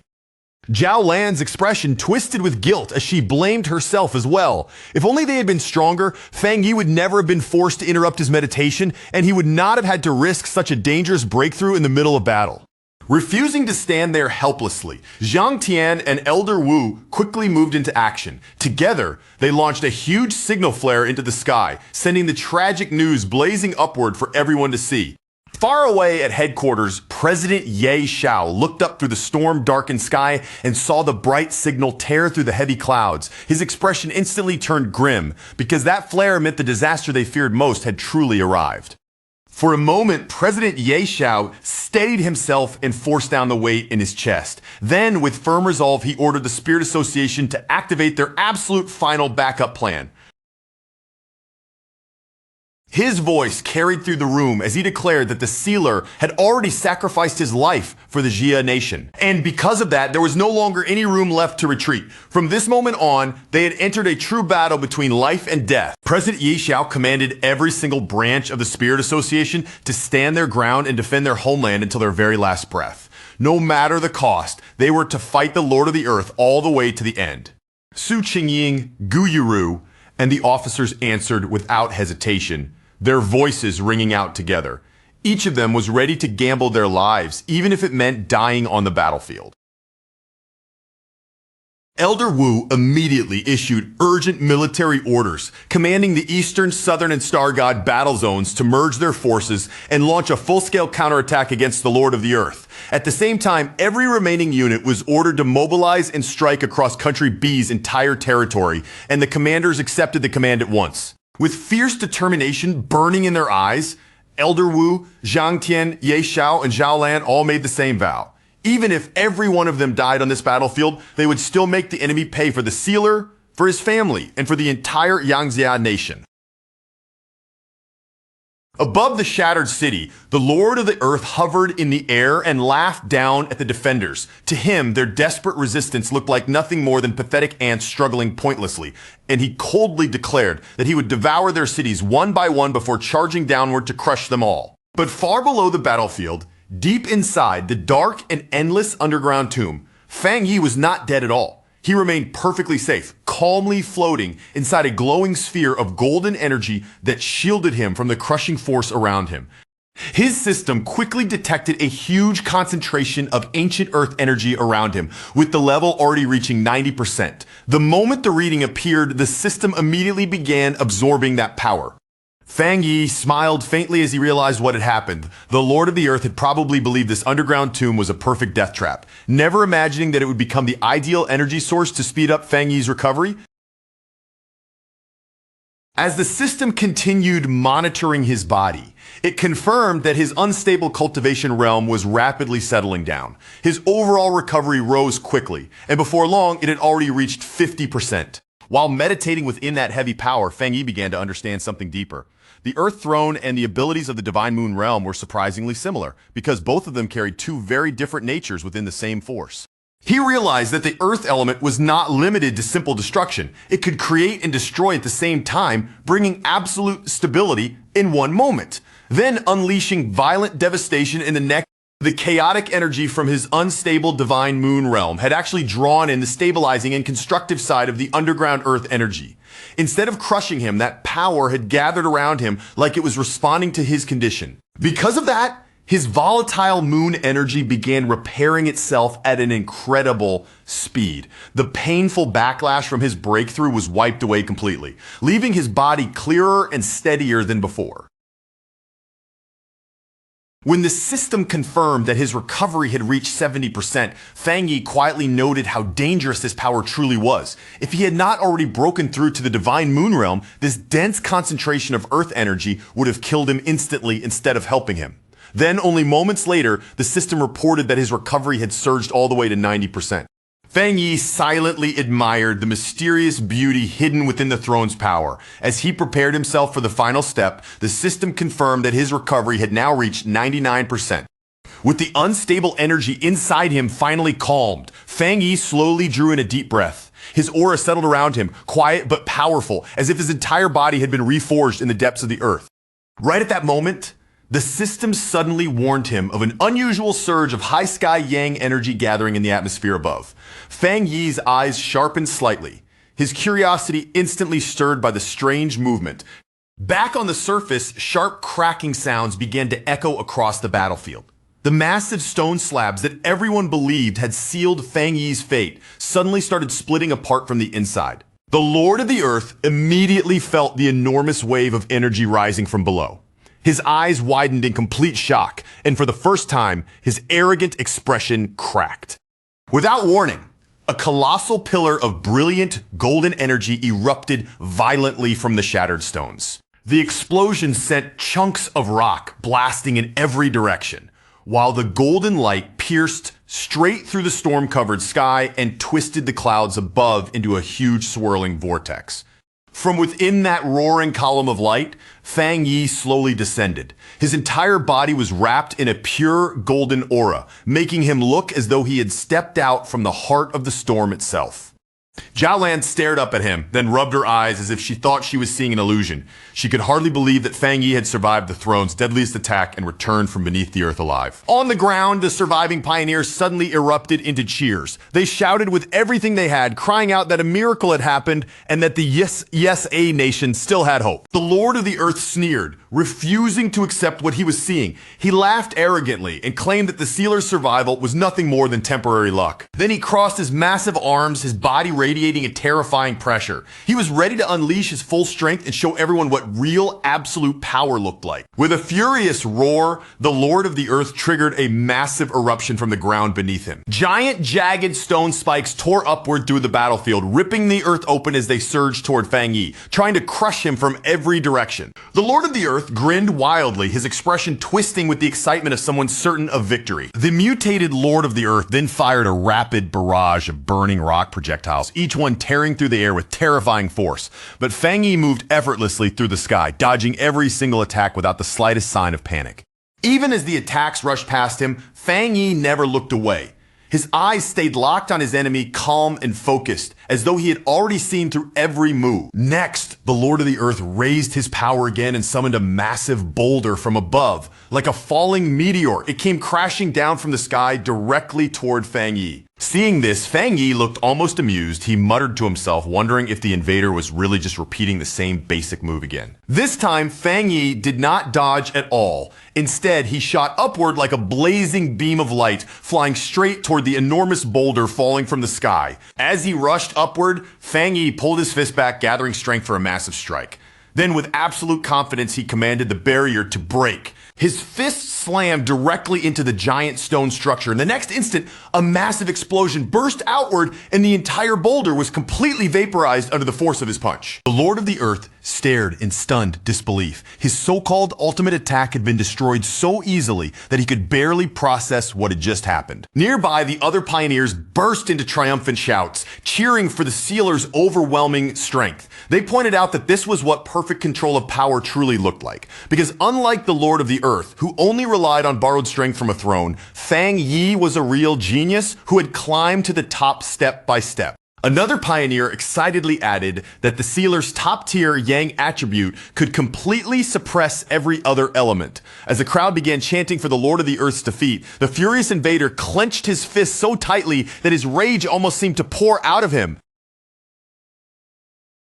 Consumed by anger, the Lord of the Earth screamed in denial. He rejected their talk of attribute suppression and perfect control, shouting that he was the Lord of the throne and that he would never allow anyone to mock him. Furious that anyone would dare defy the authority of a throne, he raises his power without holding anything back. A violent surge of chaotic energy explodes outward from him, crashing through the air like a storm as he vows to punish every last person there and grant them a death more terrifying than anything they could possibly imagine. But Fang Yi does not flinch at all. He pays no mind to the threat raging in front of him and simply lifts his gaze toward the sky, his expression calm and steady. Then, in a quiet voice, he murmurs that the moment has finally come and that it is time for it to arrive. The Lord of the Earth, still burning with rage, freezes for a brief second at those strange words. Confusion cuts through his anger as he follows Fang Yi's gaze and looks up into the sky as well, demanding to know what the sealer is talking about. Fang Yi lowers his eyes back onto him, meeting his furious stare without the slightest fear. Then, with absolute clarity, he declares that the time has come for his own throne to descend. The very next instant, the heavens split open with an overwhelming brilliance. A blinding pillar of golden light crashes down from above, pouring over Fang Yi's entire body and wrapping him completely in its radiant glow. And in that dazzling golden radiance, a new king is born. The legendary Yang attribute throne finally descends into the world, and with its arrival, it officially recognizes Fang Yi as its one true master. A blinding pillar of radiance suddenly tears down from the sky, crashing into the heart of the city like a second sun descending from the heavens. And within that overwhelming light, the legendary Yang attribute throne finally reveals itself. At the very center of that brilliant surge of energy, Fang Yi remains suspended in midair, his posture steady and calm, as though he has been waiting for this moment all along and is quietly welcoming the throne's power into himself. The Lord of the Earth stares upward in disbelief, his eyes widening as he realizes that a completely new supreme throne has appeared right in front of him, breaking everything he thought he understood. Elder Wu's expression turns solemn as he wonders whether this world-shaking artifact has truly chosen to stand on the sealer's side, while nearby, Jialan senses the scale of its energy and feels it stretching far beyond anything he can properly measure. The mutated Lord of the Earth lets out a furious roar, his monstrous body trembling with rage as he demands to know what kind of impossible situation is unfolding before his eyes. He screams with veins bulging across his face, refusing to accept it, shouting that there is no way any throne in existence could possess power greater than his own. Driven deeper into madness, he rages that he was the one human in a billion chosen by a throne, a being who should have already stepped beyond ordinary humanity and stood just one step away from becoming a god. Clinging to that twisted confidence, he convinces himself that this new throne is no different from the one he already mastered, and that he can force it under his control the same way. With a savage cry, he releases a violent shockwave of earth magic, the ground trembling beneath him as he insists that such a mighty power would never lower itself to choose someone like the sealer. At the same time, inside monitoring centers across the world, warning alarms begin screaming one after another as frantic researchers report that the energy readings along the Xian nation's border have shattered every previous record.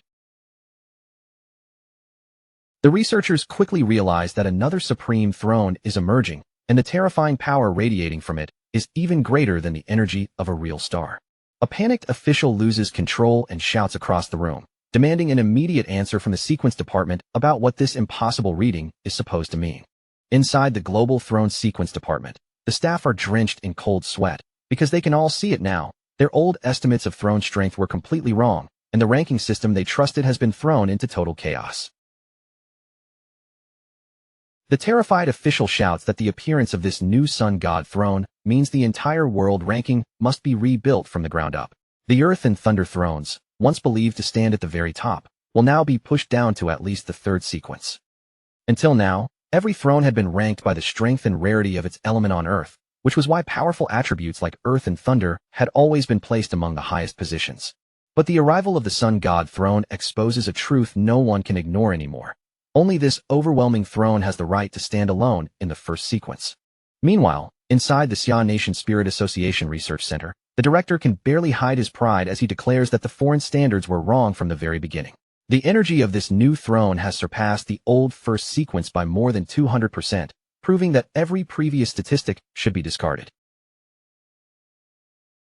A research analyst speaks with firm confidence, saying that a true first sequence power should only belong to terrifying forces on the level of pure yang or absolute darkness.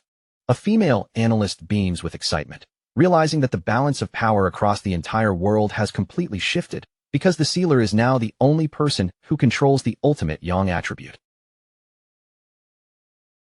But the moment her eyes return to the live data on the screen, the joy on her face slowly freezes, and her smile fades away. Her voice begins to tremble as she stammers that the Sun God throne did not simply appear by coincidence, and it did not merely choose the sealer on its own. Elder Wu soon understands the truth as well. The sealer had not been passively waiting for a throne to accept him. Instead, he had used an active and powerful summoning to force the solar artifact into the world, and that kind of method meant complete mastery from the very start.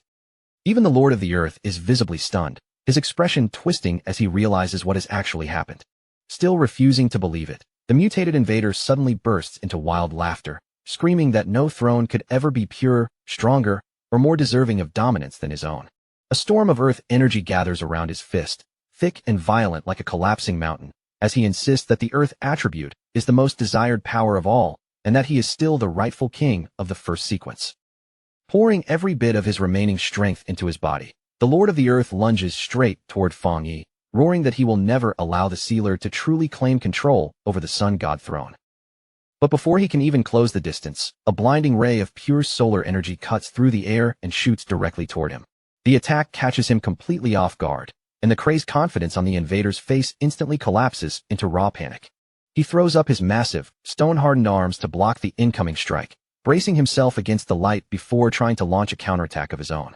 But another beam follows immediately, burning straight through him and cleanly tearing away one of his mutated stone arms, while the rocky armor around his body cracks and bursts apart. The solar blast punches through his strongest defenses without slowing down, then erupts into a massive explosion that sweeps across the coastline like a wave of scorching light. When the smoke and dust finally begin to clear, the Lord of the Earth is no longer standing in that terrifying monstrous form. He lets out a shocked gasp, his body swaying helplessly, before he collapses backward under the weight of his defeat. Blood spills from his mouth as he coughs violently, one hand clutching his chest, while his entire body trembles in pain. Then he slowly lifts his head, only to see Elder Wu, Bai Su, and President Yi Shao standing above him, their gazes cold as they look down at his fallen figure. Zhang Ten steps forward at once and orders his forces to capture the Lord of the Earth immediately. He warns them not to kill the invader, because keeping him alive will turn him into a valuable hostage and undeniable proof of Country B's illegal experiments. News of the battle spreads through Country B at incredible speed, and crowds gather in front of public screens, staring in shock as their once-celebrated Lord of the Earth kneels in defeat.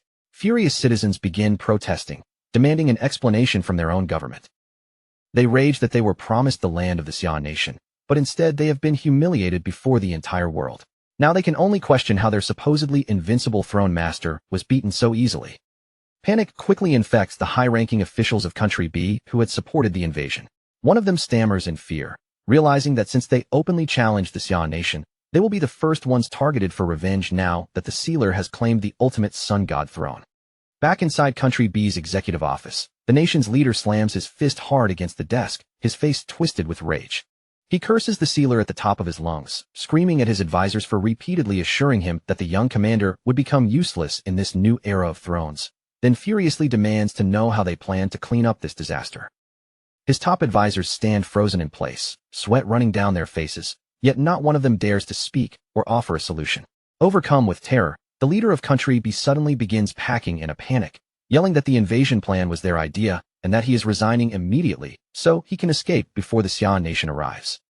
But just as he is about to flee, a hand lands firmly on his shoulder, gripping him in place and making his entire body go stiff. A scarred executive tells him to wait, his eyes cold and chilling, reminding him that as their leader, he cannot simply abandon them now. Besides, they still have one final hidden card left to play. Across the Xia nation, citizens burst into celebration in front of public screens, laughing at the defeated invader from Country B. Excited voices fill the streets as people proudly boast that the world's top pioneer has now claimed the highest-tier throne, securing their nation's absolute dominance. Wang Lan thinks back to all the critics who once claimed that the older pioneers, including the sealer himself, would be left behind by the new era. Song Yiming nods along, admitting that even he had briefly worried their legendary commander might eventually be forgotten. Zhenglu immediately scolds them with pride for ever doubting their leader, reminding everyone that the boss will always be the boss. Captain Shenruo, unable to hide his excitement, adds that the Xia nation now possesses the strongest throne master in the entire world. Su Qingying stands quietly among them, watching everything in silence as the cheers continue around her. Then the sky erupts with solar energy once again, blazing even brighter than before, and everyone realizes that the sealer is about to enter the core of the sun god throne and complete his mastery. Everyone watching can't help but wonder what kind of final trial and artifact this overwhelmingly powerful will choose for Feng Yi once he steps into its domain. The moment Feng Yi steps into the swirling golden void within the throne, his body seems to sink into another world, and his glowing red eyes slowly open in the middle of that radiant storm. He looks around at the fiery darkness surrounding him and quickly realizes that the interior of the sun god throne is nothing like its dazzling outer appearance. Inside, everything feels strange, silent, and completely unique. As Fang Yi drifts forward through the quiet black space, he studies the dark energy flowing around him and faintly senses a mysterious connection, one that feels disturbingly close to the power of the dark tide. Thinking over his own abilities, Fang Yi realizes something fascinating. The pure yang power of the sun god throne and the corrupted darkness of his ancient god demon armor should be complete opposites, yet somehow, they seem to come from the same hidden origin. A faint smile appears on Fang Yi's face as that strange realization settles in. To him, this connection is not frightening at all. It is incredibly interesting. At that moment, the legendary first sequence sun god throne descends from the heavens, its blazing golden radiance tearing straight through the violent storm above. As that enormous pillar of light crashes down, top-tier defenders like Su Qingying and Zhao Lan immediately move into position, sealing off the entire area with powerful protective barriers to guard the sealer during his transition. Su Qingying understands very well that ordinary people could never even dream of approaching an artifact this absurdly powerful. Even so, her expression remains serious, because stopping every possible outside interference is still their absolute responsibility. But Su Qingying is not the only one feeling the pressure. Zhao Lan and the nation's battle-hardened veterans all carry the same heavy, ominous feeling in their hearts, which is exactly why powerful pioneers from across the country have been called in to stand guard. In truth, countless eager volunteers had practically begged for a place on this security mission, but the higher-ups quickly rejected most of them for one simple reason. At a time like this, enthusiasm meant nothing if their loyalty could not be trusted. After all, a mission of this level demands absolute trust. With old traitors and hidden spies still lurking in the shadows, no one can risk another disaster like the chaos that once destroyed Taisher's city. And almost as if answering their worst fears, a sinister purple flash suddenly erupts in the distance, instantly sharpening the senses of both Su Qingying and Zhao Lan. The moment that hostile energy shoots straight toward the golden beam, Zhao Lan immediately understands what is happening. This is not a random attack. It is a targeted secret technique meant to disrupt the sealer's breakthrough. Zhao Lan leaps into action and quickly warns the others that these drum-like sound waves may be harmless to normal people, but for someone standing at the most critical stage of a breakthrough, they are no different from a death sentence. If those vibrations shake the sealer's focus even for a moment, the energy inside him could instantly backlash, spiral out of control, and tear him apart from the inside on the spot. Worse yet, ordinary defensive barriers are completely useless against this kind of attack. The acoustic frequency can pass straight through spiritual arrays as if the walls protecting them do not even exist. Looking out over the rain-soaked city, Zhao Lan forces herself to remain calm. With the barriers unable to block the sound waves, her only option is to locate the hidden spellcasters as fast as possible and eliminate them directly. But before Zhao Lan can even begin searching, a sudden blinding surge of light erupts nearby, catching her completely off guard. The sun god throne itself lets out a thunderous roar, and its golden energy flares wildly, as if the divine artifact has become furious over this hidden attempt to harm its newly chosen master. Meanwhile, far away inside a dark mountain cave, the true culprits finally appear. A group of cloaked traders stand around a cursed drum, beating it in a steady rhythm to send those mind-shattering waves across the distance. One operative marvels at the drum's bizarre power, even laughing in disbelief that native Xia traders would willingly work with country B just to sabotage their own homeland. But their leader immediately snaps at him to shut his mouth and keep drumming. The leader smugly boasts that this acoustic weapon is the perfect tool. They can cripple the defenders without ever facing them directly, and from his confident expression, he truly believes their hiding place can never be traced. Clenching his fist in resentment, the lead trader thinks back to how the Sealer and the Spirit Association ruined his previous schemes. Now, with his target's luck finally running out, he swears he will take back everything he lost. Believing they have already done enough to endanger the Sealer's breakthrough, the leader decides it is time to escape before reinforcements arrive, leaving the others behind to continue the operation. But the mercenaries watching him walk away have no intention of staying loyal either. One of them sneers at the native trader's stupidity and reveals that he secretly brought elite powerhouses from country to seize control of the entire plan. Before they can even enjoy their scheme, one of the mercenaries suddenly feels an overwhelming danger pressing down on them. He rushes to look outside the cave, only to see 3 blinding lights ignite across the dark sky. In the next instant, 3 colossal pillars of golden solar energy descend from the heavens like divine missiles, locking directly onto the hidden cave with terrifying precision. The hidden operatives scream in pure terror as they recognize the suffocating aura of the Sun God throne. None of them can understand how a godlike artifact could possibly have found their secret location. With death crashing down toward them, the elite experts from country desperately gather their strength, pouring their energy together to form defensive shields around the cave. But the moment they sense the true power of the incoming strike, the traitors panic completely. They scream for everyone to retreat and try to trigger their final backup plan, just as the solar beams lock onto them. A split second later, the sunbeams slam into the mountain, unleashing a blinding, cataclysmic explosion that completely vaporizes the entire peak. Zhao Lan raises her arm to shield her eyes from the shockwave, and in that terrifying moment, she finally understands the true wrath of the Sun God throne.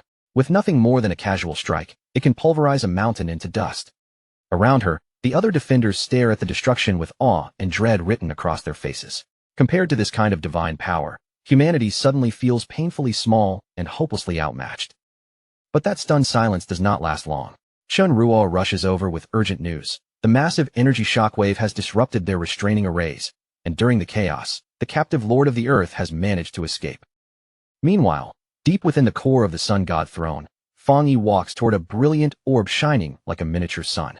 As strange, bird-like cries echo through the dark space, he wonders whether his trial has finally begun.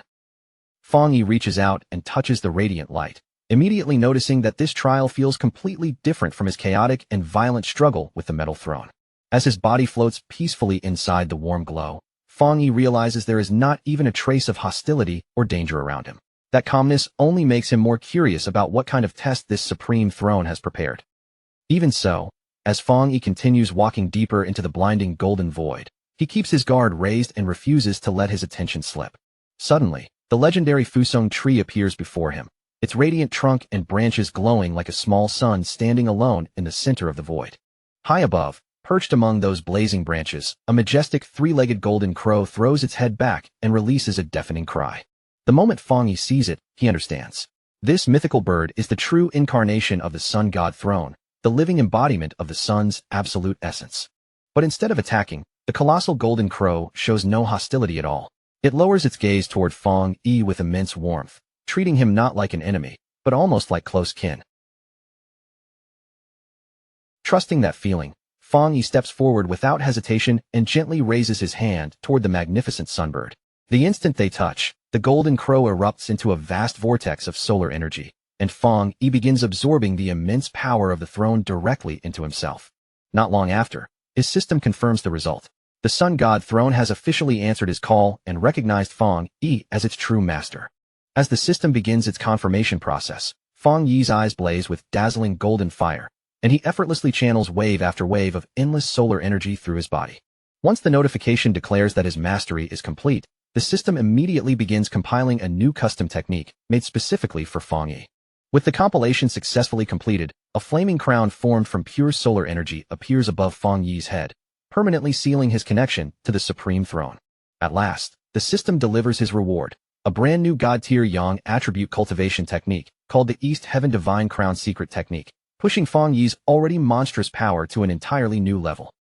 Deep within the Sun God throne, the system's voice suddenly rang out in Fang Yi's mind, granting him a brand new divine technique known as the East Heaven Divine Crown. The moment the name appeared, it was clear this power was not ordinary, and once mastered, it would cause his combat strength to rise by a terrifying amount. After glancing over the technique's brief description, the sealer's lips curled into a faint smile. He knew the system far too well by now. The shorter and simpler the explanation looked, the more absurd and overpowered the actual ability usually became once it was unleashed. But before he could fully settle his mind and digest this newly obtained power, the peaceful atmosphere inside the throne suddenly twisted. A sharp wave of hostile energy surged in from outside, cutting through the silence like a hidden blade. Meanwhile, outside the throne, two figures wrapped tightly in cloaks slipped past the layers of defense. In their hands was a strange experimental artifact shaped like an eye, and both of them were stunned to realize that this bizarre device had actually allowed them to sneak through the supreme barrier. One of the figures slowly lowered his hood, revealing Wang Lan's face beneath the shadow. In a low voice, he explained that this strange artifact was their only chance, the single key that could let them enter the throne and interrupt the breakthrough ceremony before it was too late. Song Yiming nodded with a tense expression, fully agreeing with him.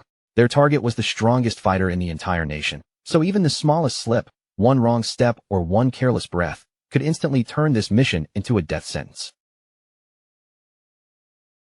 As the two of them continued edging forward, Song Yiming's eyes stayed sharp beneath his hood. In his heart, he could only pray that the artifact's stealth field was powerful enough to hide them from the sealer's terrifyingly sensitive perception. But in the next instant, their entire plan collapsed. A cold voice suddenly sounded from behind them, asking exactly who they thought they were hiding from. Their bodies locked up in fear as golden light spilled over the ground, and Fong Yi slowly descended right behind them like a judgment from the sun itself. The two intruders were instantly drenched in panic, but they forced stiff smiles onto their faces and tried to act calm. With trembling voices, they desperately claimed that Elder Wu had sent them over as part of a personal guard detail. Their lie did not last even a second. Fong Yi's overwhelming pressure crashed down on them, freezing their bodies in place until they could not move a finger. Only then did the horrible truth sink in.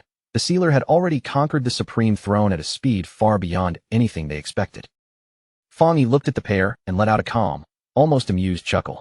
To him, their so-called disguise was nothing more than a joke, completely transparent the moment they appeared before him.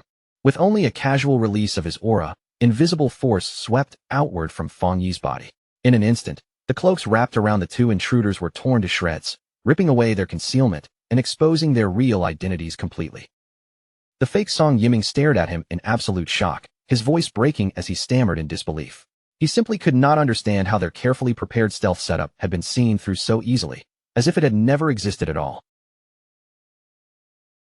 Before either of them could make another move, Fong Yi raised his hand and released a burst of blazing golden flame.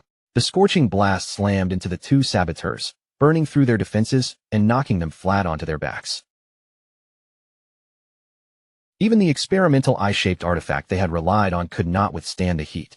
Under the golden fire, it was completely vaporized, leaving behind only drifting ash where their greatest trump card had been. As the smoke slowly scattered, a majestic golden figure emerged through the light. The spirit of the golden crow appeared beside the sealer, circling around him with perfect harmony, as if it had already accepted him as its true master. The divine beast leaned close and rubbed against him with surprising affection. Fong Yi smiled quietly, feeling the energy within his body finally stabilize, and at that moment, everything he needed for his breakthrough had fallen perfectly into place. High above the mountains, the enormous pillar of solar energy that had pierced the sky began to fade little by little. Its retreat signaled that the first phase of the throne's integration had finally been completed. With the timing now perfect and the surrounding energy fully under control, Fong Yi slowly drew in a deep breath. Then he closed his eyes and stepped into a deeper state of cultivation, beginning the next stage of his training. Sometime later, Song Yiming groggily came back to his senses and began shaking his partner awake. Wang Lan, still dazed and half-conscious, squinted against the overwhelming brightness and complained weakly about the blinding light around them. Their confusion vanished almost immediately when a shadow fell over them. Looking up, they saw Jalen standing there, towering above them with a calm but imposing presence. Song Yiming quickly tried to warn her that enemies had broken in, his voice still rough from waking up. But Jalen only smiled faintly and told him there was no need to worry anymore. The threat had already been dealt with. As the recovered pioneers turned their eyes toward the distance, realization slowly spread across their faces. That dazzling solar radiance flooding the area was not coming from the sky or the throne itself.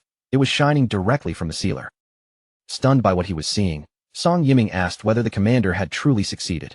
Jalen's expression filled with pride as she confirmed it. He had officially become the master of the first sequence Sun God throne. She then explained that Fong Yi was not merely resting after the integration. He was already pushing past his own limits and breaking into the next realm, while the two intruders they had encountered earlier had turned out to be enemy spies. Those spies were not ordinary infiltrators either. One was a traitor from the Xia nation, while the other was a mercenary, and both had been carrying advanced disguise equipment along with a secret artifact specifically designed to invade throne spaces. Just as her words settled, a violent shockwave of golden energy suddenly erupted from Fong Yi's body. The brilliant force swept outward like a blazing tide, marking the true beginning of his breakthrough. All around the area, the soldiers stared upward in awe before breaking into thunderous cheers. As they watched the sealer ascend into the second level of the Shenyue realm, their voices rose together, praising him as their eternal god. The pressure released by his divine moon aura became so intense that the surrounding air seemed to crack and shatter under its weight. With that overwhelming force spreading in every direction, his ascension was finally completed. Far away from the center of the phenomenon, President Yi Xiao watched everything unfold with disbelief written across his face. He could hardly comprehend how Fang Yi had stepped into the second tier so smoothly, without showing even the slightest sign of difficulty. Elder Wu nodded beside him, equally shaken by what he was witnessing. The sealer's aura was far too vast, and the cosmic phenomenon surrounding him made it obvious that this was no ordinary breakthrough. As Yi Xiao thought back to his own cultivation path, his expression became complicated. He remembered how much pain, struggle, and suffering they had endured just to barely reach a half-step into the Xinyue realm. Elder Wu also fell into memory, recalling the brutal hardships he had faced while chasing the divine realm. For people like them, that level had taken ages to approach, yet Fang Yi made one breakthrough after another look almost effortless. Within the vast cosmic space, the Golden Crow continued absorbing the enormous energy contained inside the lunar orb.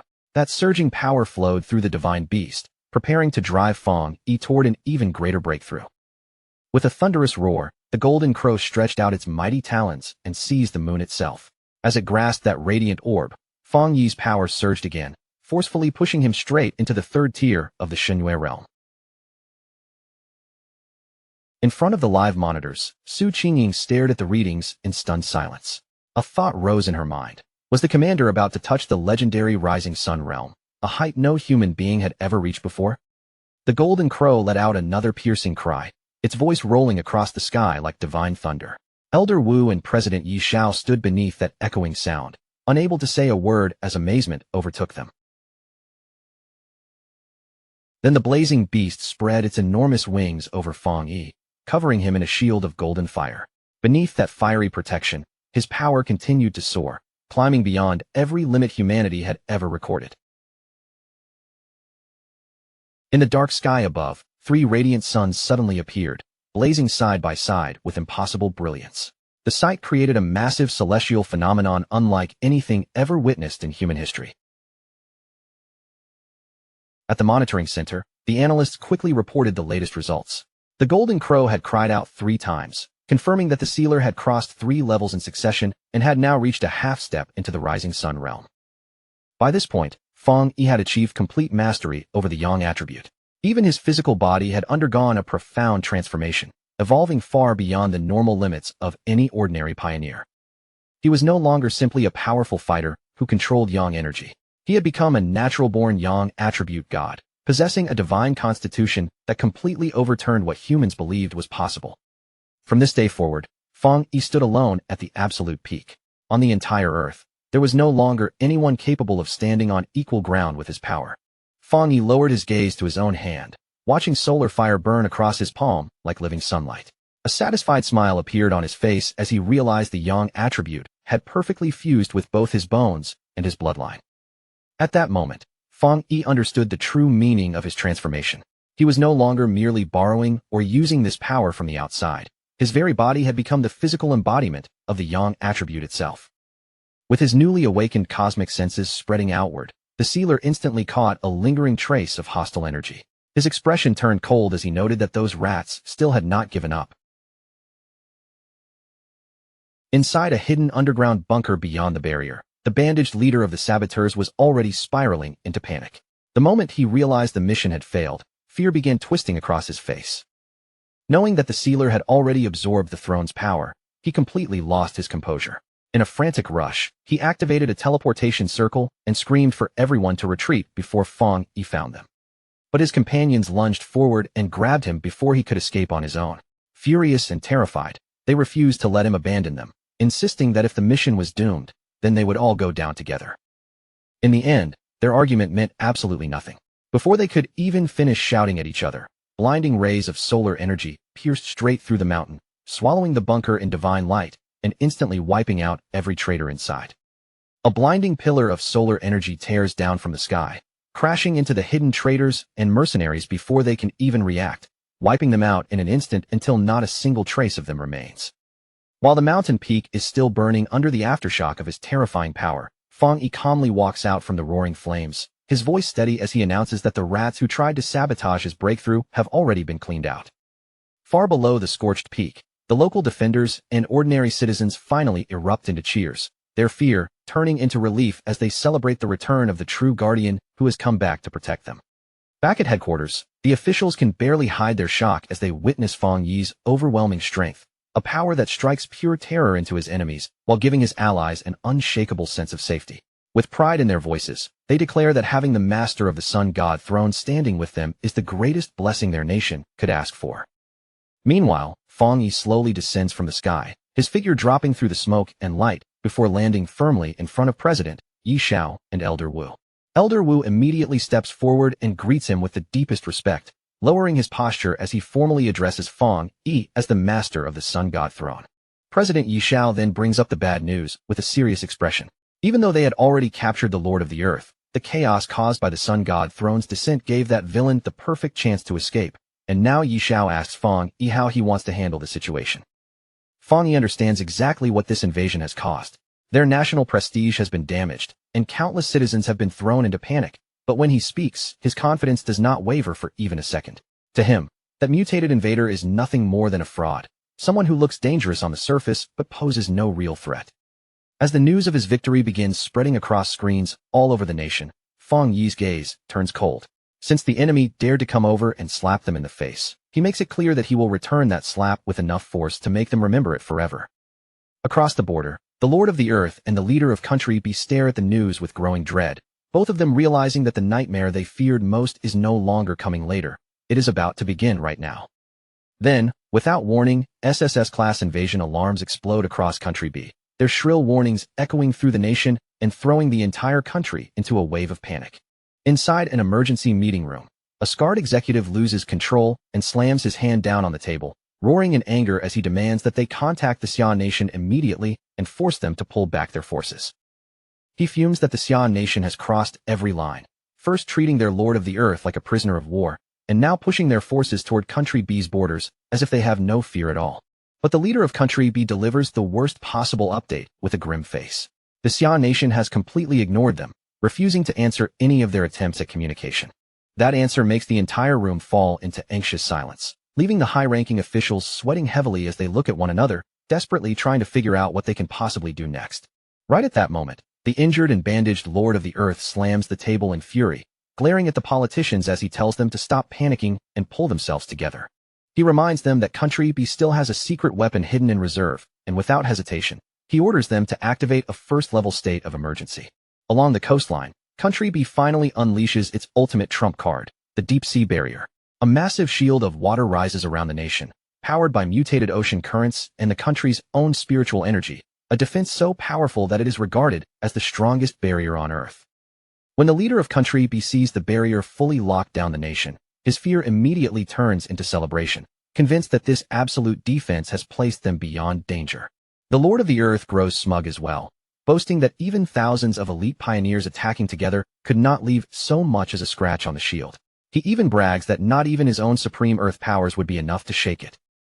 He proudly claims that the barrier is strong enough to withstand the combined assault of 10 throne masters at once, and that this incredible technology is so advanced that even other global superpowers have looked at it with envy. Calling it Country B's final and strongest trump card, he laughs confidently, convinced that the sealer will never be able to break through. Instead, they plan to turn the situation around by using international public opinion to pressure the Xia Nation into handing Fang Yi over. A crazed grin spreads across his face as he imagines Fang Yi falling into his hands, thrilled by the thought of controlling both the sealer's life and his terrifying abilities. All across Country B, the citizens begin mocking the sealer's warning. With the so-called impenetrable barrier protecting them, they arrogantly complain that the Xia Nation is acting like a bully, and some even wish they could personally execute Fang Yi themselves. But far out on the open ocean, a familiar figure quietly arrives. Wrapped in roaring golden flames, Fang Yi hovers above their precious deep sea barrier, looking down at it with a cold, knowing smirk. The massive ocean barrier does not intimidate Fang Yi in the slightest. Without a trace of fear on his face, he begins preparing a strike powerful enough to shake the sea itself. At the same time, the Lord of the Earth is holding a live-streamed press conference, putting on a dramatic performance as he explains to the whole world that the deep sea barrier was originally Country B's top-secret weapon. He plays the victim in front of the cameras, crying about how the ruthless Xia Nation supposedly tried to assassinate him, forcing him to survive by the narrowest margin and flee for his life. And just as Fang Yi raises his hand, gathering a storm of blazing solar energy above the ocean, the Lord of the Earth boldly welcomes the sealer to come and test his luck against their defense. That arrogant fool even dares Fong Yi to try breaking through, proudly claiming that any attack will only prove the deep-sea barrier's absolute dominance to the entire world. But before he can even finish bragging, Fong Yi releases his power. A colossal pillar of fire comes crashing down into the shield, and the once confident Lord of the Earth is left staring in complete shock. As terrified reporters scream and scatter in every direction, the SSS-class alarms keep shrieking without stopping. The disaster level surges beyond measurement, all because of the horrifying shockwave released by Fong Yi's solar flames. Looking at the scorched barrier still barely holding together, Fong Yi casually admits that he is a little impressed it managed to survive a direct blow from the power of the sun god. Then his expression turns cold and dangerous. He mutters that one hit is already the barrier's limit, and in the next moment, he channels an even more explosive wave of solar energy. This second strike erupts with heat and light far beyond the first, detonating like a catastrophe over the sea and instantly vaporizing the entire ocean barrier into a towering cloud of steam. Deep beneath the ocean, inside the undersea control room, the destruction of the barrier triggers a brutal spiritual backlash. The researchers are struck by the force of it all at once, coughing up blood before collapsing to the ground in agony. Still floating calmly in the sky above Country B, Fong Yi looks down with icy indifference and commands the Lord of the Earth to stop hiding and come out to face his doom. The Lord of the Earth stares up at Fong Yi in disbelief, his face twisting with rage as he curses how Fong Yi could have obtained such a terrifyingly powerful opportunity. Sweat rolls down his face as anger burns in his eyes. He admits that the sealer's current presence is far beyond what it was when Fong Yi invaded their nation before, but even with that pressure crushing down on him, he refuses to surrender. Then a twisted grin slowly creeps across his face. To him, this terrifying public spectacle suddenly becomes a golden opportunity, because if he can kill the sealer here in front of the world, his global status will soar to a whole new level. Driven by desperation and ambition, he slams his hand hard against the ground, and the city street beneath him instantly shatters open, splitting apart into a massive abyss. From the depths of that enormous crater, his true ultimate trump card begins to rise. A colossal earth giant emerges from the broken ground, a massive stone golem so huge that it towers over the surrounding skyscrapers, making the entire city tremble beneath its weight. The terrifying monster looms high above Fong Yi, casting its enormous presence over the battlefield, but Fong Yi does not even blink. He simply stays where he is, perfectly calm in the face of that monstrous giant. The Lord of the Earth screams with all his rage, ordering the giant golem to smash the sealer into pieces and crush him completely.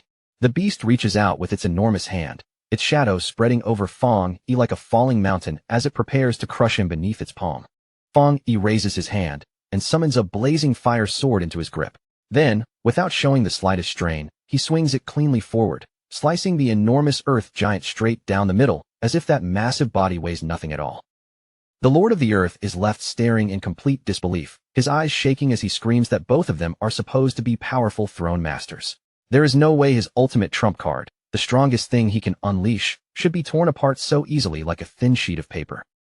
Fong Yi looks down at his sweating opponent with a cold, emotionless gaze, and that stare alone nearly drives the invader mad. Refusing to accept what just happened, the Lord of the Earth shouts that this must be some kind of illusion, then desperately hurls out a massive storm of exploding boulders. But Fong Yi does not even blink. He simply floats there in midair with his body steady and relaxed, while those giant rocks roar past him one after another, missing him completely and failing to leave even the smallest mark. Still unwilling to admit defeat, the Lord of the Earth forces every last bit of his strength into one final move. With a furious roar, he activates his hidden technique and traps Fong Yi inside a gigantic dome made from solid stone. Inside that dark stone tomb, Fong Yi remains frighteningly calm. He slowly lifts one hand in the silence, as if the prison around him is nothing more than a minor inconvenience, and gives a simple command to break the seal. In the next instant, a massive explosion erupts from within. The entire stone prison is blasted into dust and scattered through the air, leaving the Lord of the Earth standing there completely frozen, unable to believe his own eyes. As broken stone and ash rain down over the ruined city, Fong Yi steps out from the dust, his whole body wrapped in roaring golden flames. He looks at his terrified opponent with icy contempt and asks if that is truly all he is capable of. At the same time, sheer panic spreads across Country B. Crowds watching the live broadcast stare at the screen in horror, while the nation's top leaders nearly lose their minds, gripping their heads as they realize their champion is on the edge of total destruction. They continue staring at the giant public screens, unable to process how their greatest fighter is being crushed so badly. Meanwhile, on the battlefield, the mutated Lord of the Earth is drenched in sweat, feeling the pressure closing in as he finally understands that Fong Yi is on a completely different level. With every defense already shattered, the Lord of the Earth can only look up helplessly as the sky above him turns a terrifying shade of red. Fong Yi then unleashes the power of the sun god, raining down a horrifying shower of burning solar meteors directly onto his body. The Lord of the Earth screams in unbearable agony as the blinding solar storm crashes down and swallows him whole. In a flash of burning light, his body is completely vaporized, while his top commander watches the explosion and screams his title in horror. Fong Yi looks down at the smoking crater left behind and speaks with cold indifference. Even though both of them possessed the power of a throne, the invader was simply far too weak, and daring to challenge Fong Yi's absolute strength was no different from asking for death. When the news reaches Country B's headquarters, the entire command room falls into chaos. Their leader, overwhelmed by fear and rage, frantically orders his officers to mobilize the entire army for one last desperate hunt, even if it means sending everyone to their deaths. But his furious general rushes forward and grabs him by the collar, stopping him before that madness can continue. He warns him that sending more soldiers now is nothing but self-destruction, and their only remaining hope is to pray that the sealer chooses to spare them. Back on the battlefield, just as the dust begins to settle over the crater, Fong Yi suddenly senses movement from below. A massive beam of golden energy bursts out from the pit and shoots straight up through the air toward him. Fong Yi reaches out and catches the glowing light in his hand. The moment he touches it, he quickly realizes what it is, the core of the Earth throne, now willingly offering him its power and submitting itself to his control. Right after that, the system's alert appears before him. Because Fong Yi has defeated the throne's previous owner, he has now gained complete authority over the Earth throne. A faint smile appears on Fong Yi's face as he looks at this unexpected reward. Then he clenches his fist, and the vast, swirling Earth energy is immediately pulled into his body like a raging current. A glowing sphere of two different elemental powers forms around him as Fong Yi completes the absorption. His red eyes shine even brighter, and the second throne's power settles fully into him. A gigantic pillar of golden light shoots straight into the sky, lighting up the battlefield from above. Nearby enemy scouts tremble as they watch the sealer casually absorb the greatest treasure their nation had ever relied on. From their own headquarters, Elder Wu and Su Qingying watch the scene unfold in complete amazement.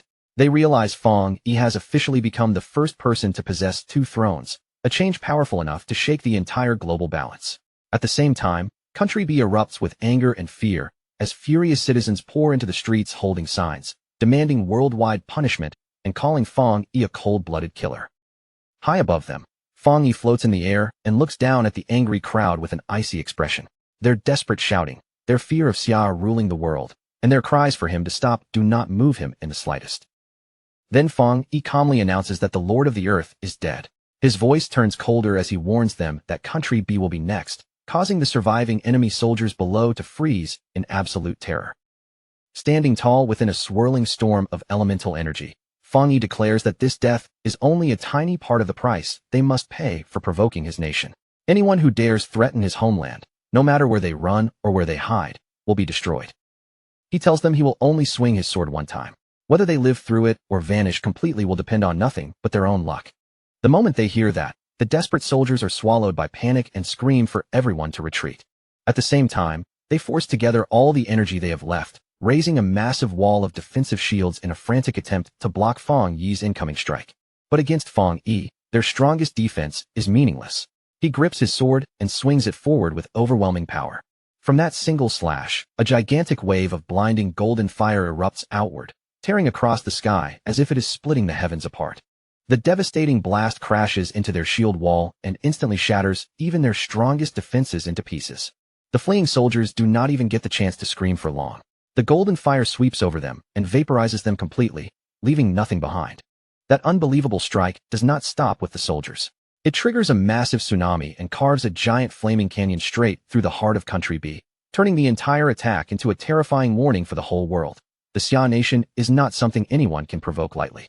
The system immediately detects that Fong Yi has fully mastered the Earth throne, then prompts him with a new option, asking whether he wants to merge with its Earth attribute and unlock a completely new technique from that power.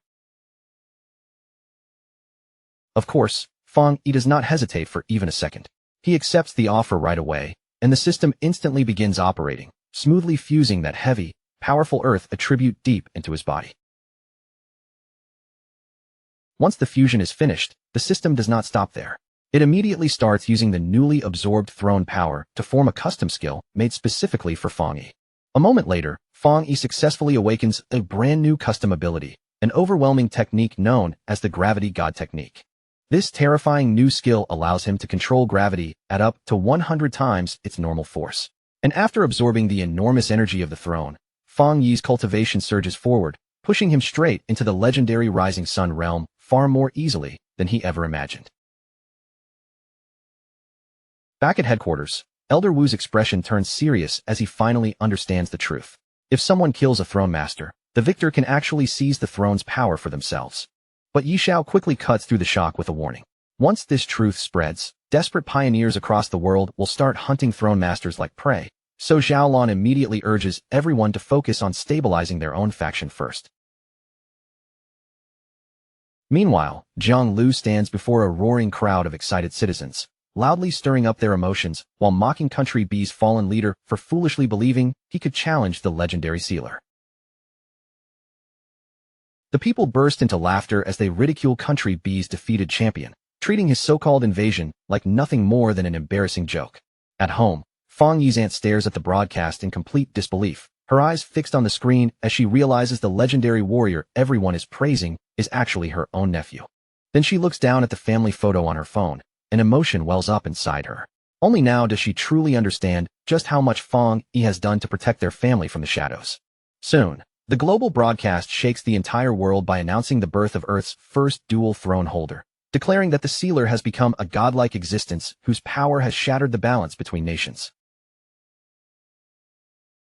But that same announcement also lights a dangerous fire in the hearts of countless power-hungry pioneers, because they now realize that killing a throne's current master could let them claim that power for themselves. Inside Country A's executive office, the nation's leader watches the situation unfold with a delighted smile, clearly thrilled by how perfectly the world's sudden change fits into his plans. A twisted grin spreads across his face as he decides to spread the news of throne stealing even further, intending to throw every faction on Earth into bloody chaos. Behind him, the mysterious red-eyed advisor smiles with quiet satisfaction, saying that although the sealer's sudden rise was unexpected, everything he has done has only helped their plan move forward. The advisor even remarks that they should thank the sealer, because his actions have forced all of humanity to finally accept the brutal rules of this new spiritual era. The leader calmly points out that if pioneers across the world start fighting each other over thrones, then their own faction will have a much easier time taking those thrones in the end. The two conspirators savor the thought of letting the entire world exhaust itself through endless conflict. Also, Country A can eventually step in and claim control over every throne. Then their glasses meet with a crisp clink, and the leader raises his drink with a pleased expression before slowly taking a sip. The red-eyed advisor then gives a careful warning. Since the sealer is far too powerful right now, they should avoid confronting him directly, even with their own forces prepared, and instead keep a friendly face on the surface. But the leader already has another idea in mind. Rather than rushing at Fang Yi, he suggests moving first to steal the other thrones before the Xian nation can secure them. The advisor smiles at that, saying this new era follows only one rule: survival of the fittest. All they need to do now is sit back and watch pioneers around the world slaughter one another for power. At the same time, deep in the back mountains of Taimu City, a massive vortex of golden spiritual energy swirls around Fang Yi's cousin, Lin Yi, as she sits in meditation. Suddenly, Lin Yi opens her eyes, and they shine with brilliant golden light. In the next instant, a towering pillar of energy erupts from her body and shoots straight into the sky. Watching from a safe distance, the lead official and his guards stare at the dazzling light with tense expressions, wondering whether Lin Yi has truly succeeded. As the brilliant column slowly fades and the smoke begins to drift away, a powerful figure calmly walks out from within the haze. The protectors are left completely speechless, frozen in place as the overwhelming pressure rolling off that figure presses down on them. Lin Yi steps forward with steady confidence, thanking the team for protecting her during the process. She then announces that she has successfully claimed the metal throne and promises to stop their enemies. The lead official softens his tone and gently tells her that the chaos in Taimu City has already been dealt with. With visible excitement, he explains that her cousin has already wiped out the invaders, protected the city, and become Earth's first dual throne holder in the Rising Sun realm. Lin Yi is stunned on the spot, barely able to process how far Fang Yi has grown in such a short time. The official continues, telling her that while she was focused on claiming her own throne, country B launched an invasion, only for Fang Yi to crush their champion effortlessly and even split their nation in half. He adds that because of that battle, the entire world now knows the terrifying truth. A throne's power can be stolen by killing its master. He believes Fang Yi is probably busy meeting with the top leaders right now, because locating the remaining thrones and protecting the ones they already have will be an enormous task. Their current allies, the masters of the Thunder Throne and Wood Throne, have now become extremely valuable targets, which means the nation must prioritize protecting them at all costs. Lin Yi's face darkens as the danger becomes clear to her. The world's enemies may not dare to challenge Fang Yi directly, but they will absolutely come after weaker throne masters like her. She clenches her fists in frustration, realizing that even after risking her life to claim a throne and protect her family, she is still not strong enough and may still have to depend on Fang Yi. Just then, Fang Yi casually steps out from between the trees, his presence calm and confident, telling his cousin that as long as he is watching their enemies, no one will dare set foot in their country. The moment Lin Yi sees him, her face lights up with joy. She rushes forward and throws her arms around her cousin, relieved beyond words that he is safe. Fang Yi gently pats her on the head, teasing her with a smile, and asking why she is feeling so insecure when she is already a dual attribute pioneer and the master of the Metal Throne. Lin Yi's eyes brighten as she asks whether he was the one who secretly helped her survive the trial, and Fang Yi confirms it with a smile, lightly scolding her for being so reckless. Lin Yi proudly tells him that he was the one who taught her to seize her own opportunities, and that she wanted to become strong enough to stand beside him instead of always staying behind. She tightens her fist with fierce determination, admitting that she had been so resolved to succeed that she even wrote her will before taking on the trial. Hearing how serious she was, Fang Yi suddenly claps his hands, a sly grin appearing on his face as he announces that he has already prepared a harsh training program for her, and they are starting immediately. That sudden declaration instantly throws Lin Yi and the guards into panic, and Lin Yi stares at him in alarm, asking what kind of training program he is talking about. But the moment she sees the knowing smirk on Fang Yi's face, Lin Yi's heart sinks. She immediately gets the terrible feeling that the training waiting for her is going to be an absolute nightmare.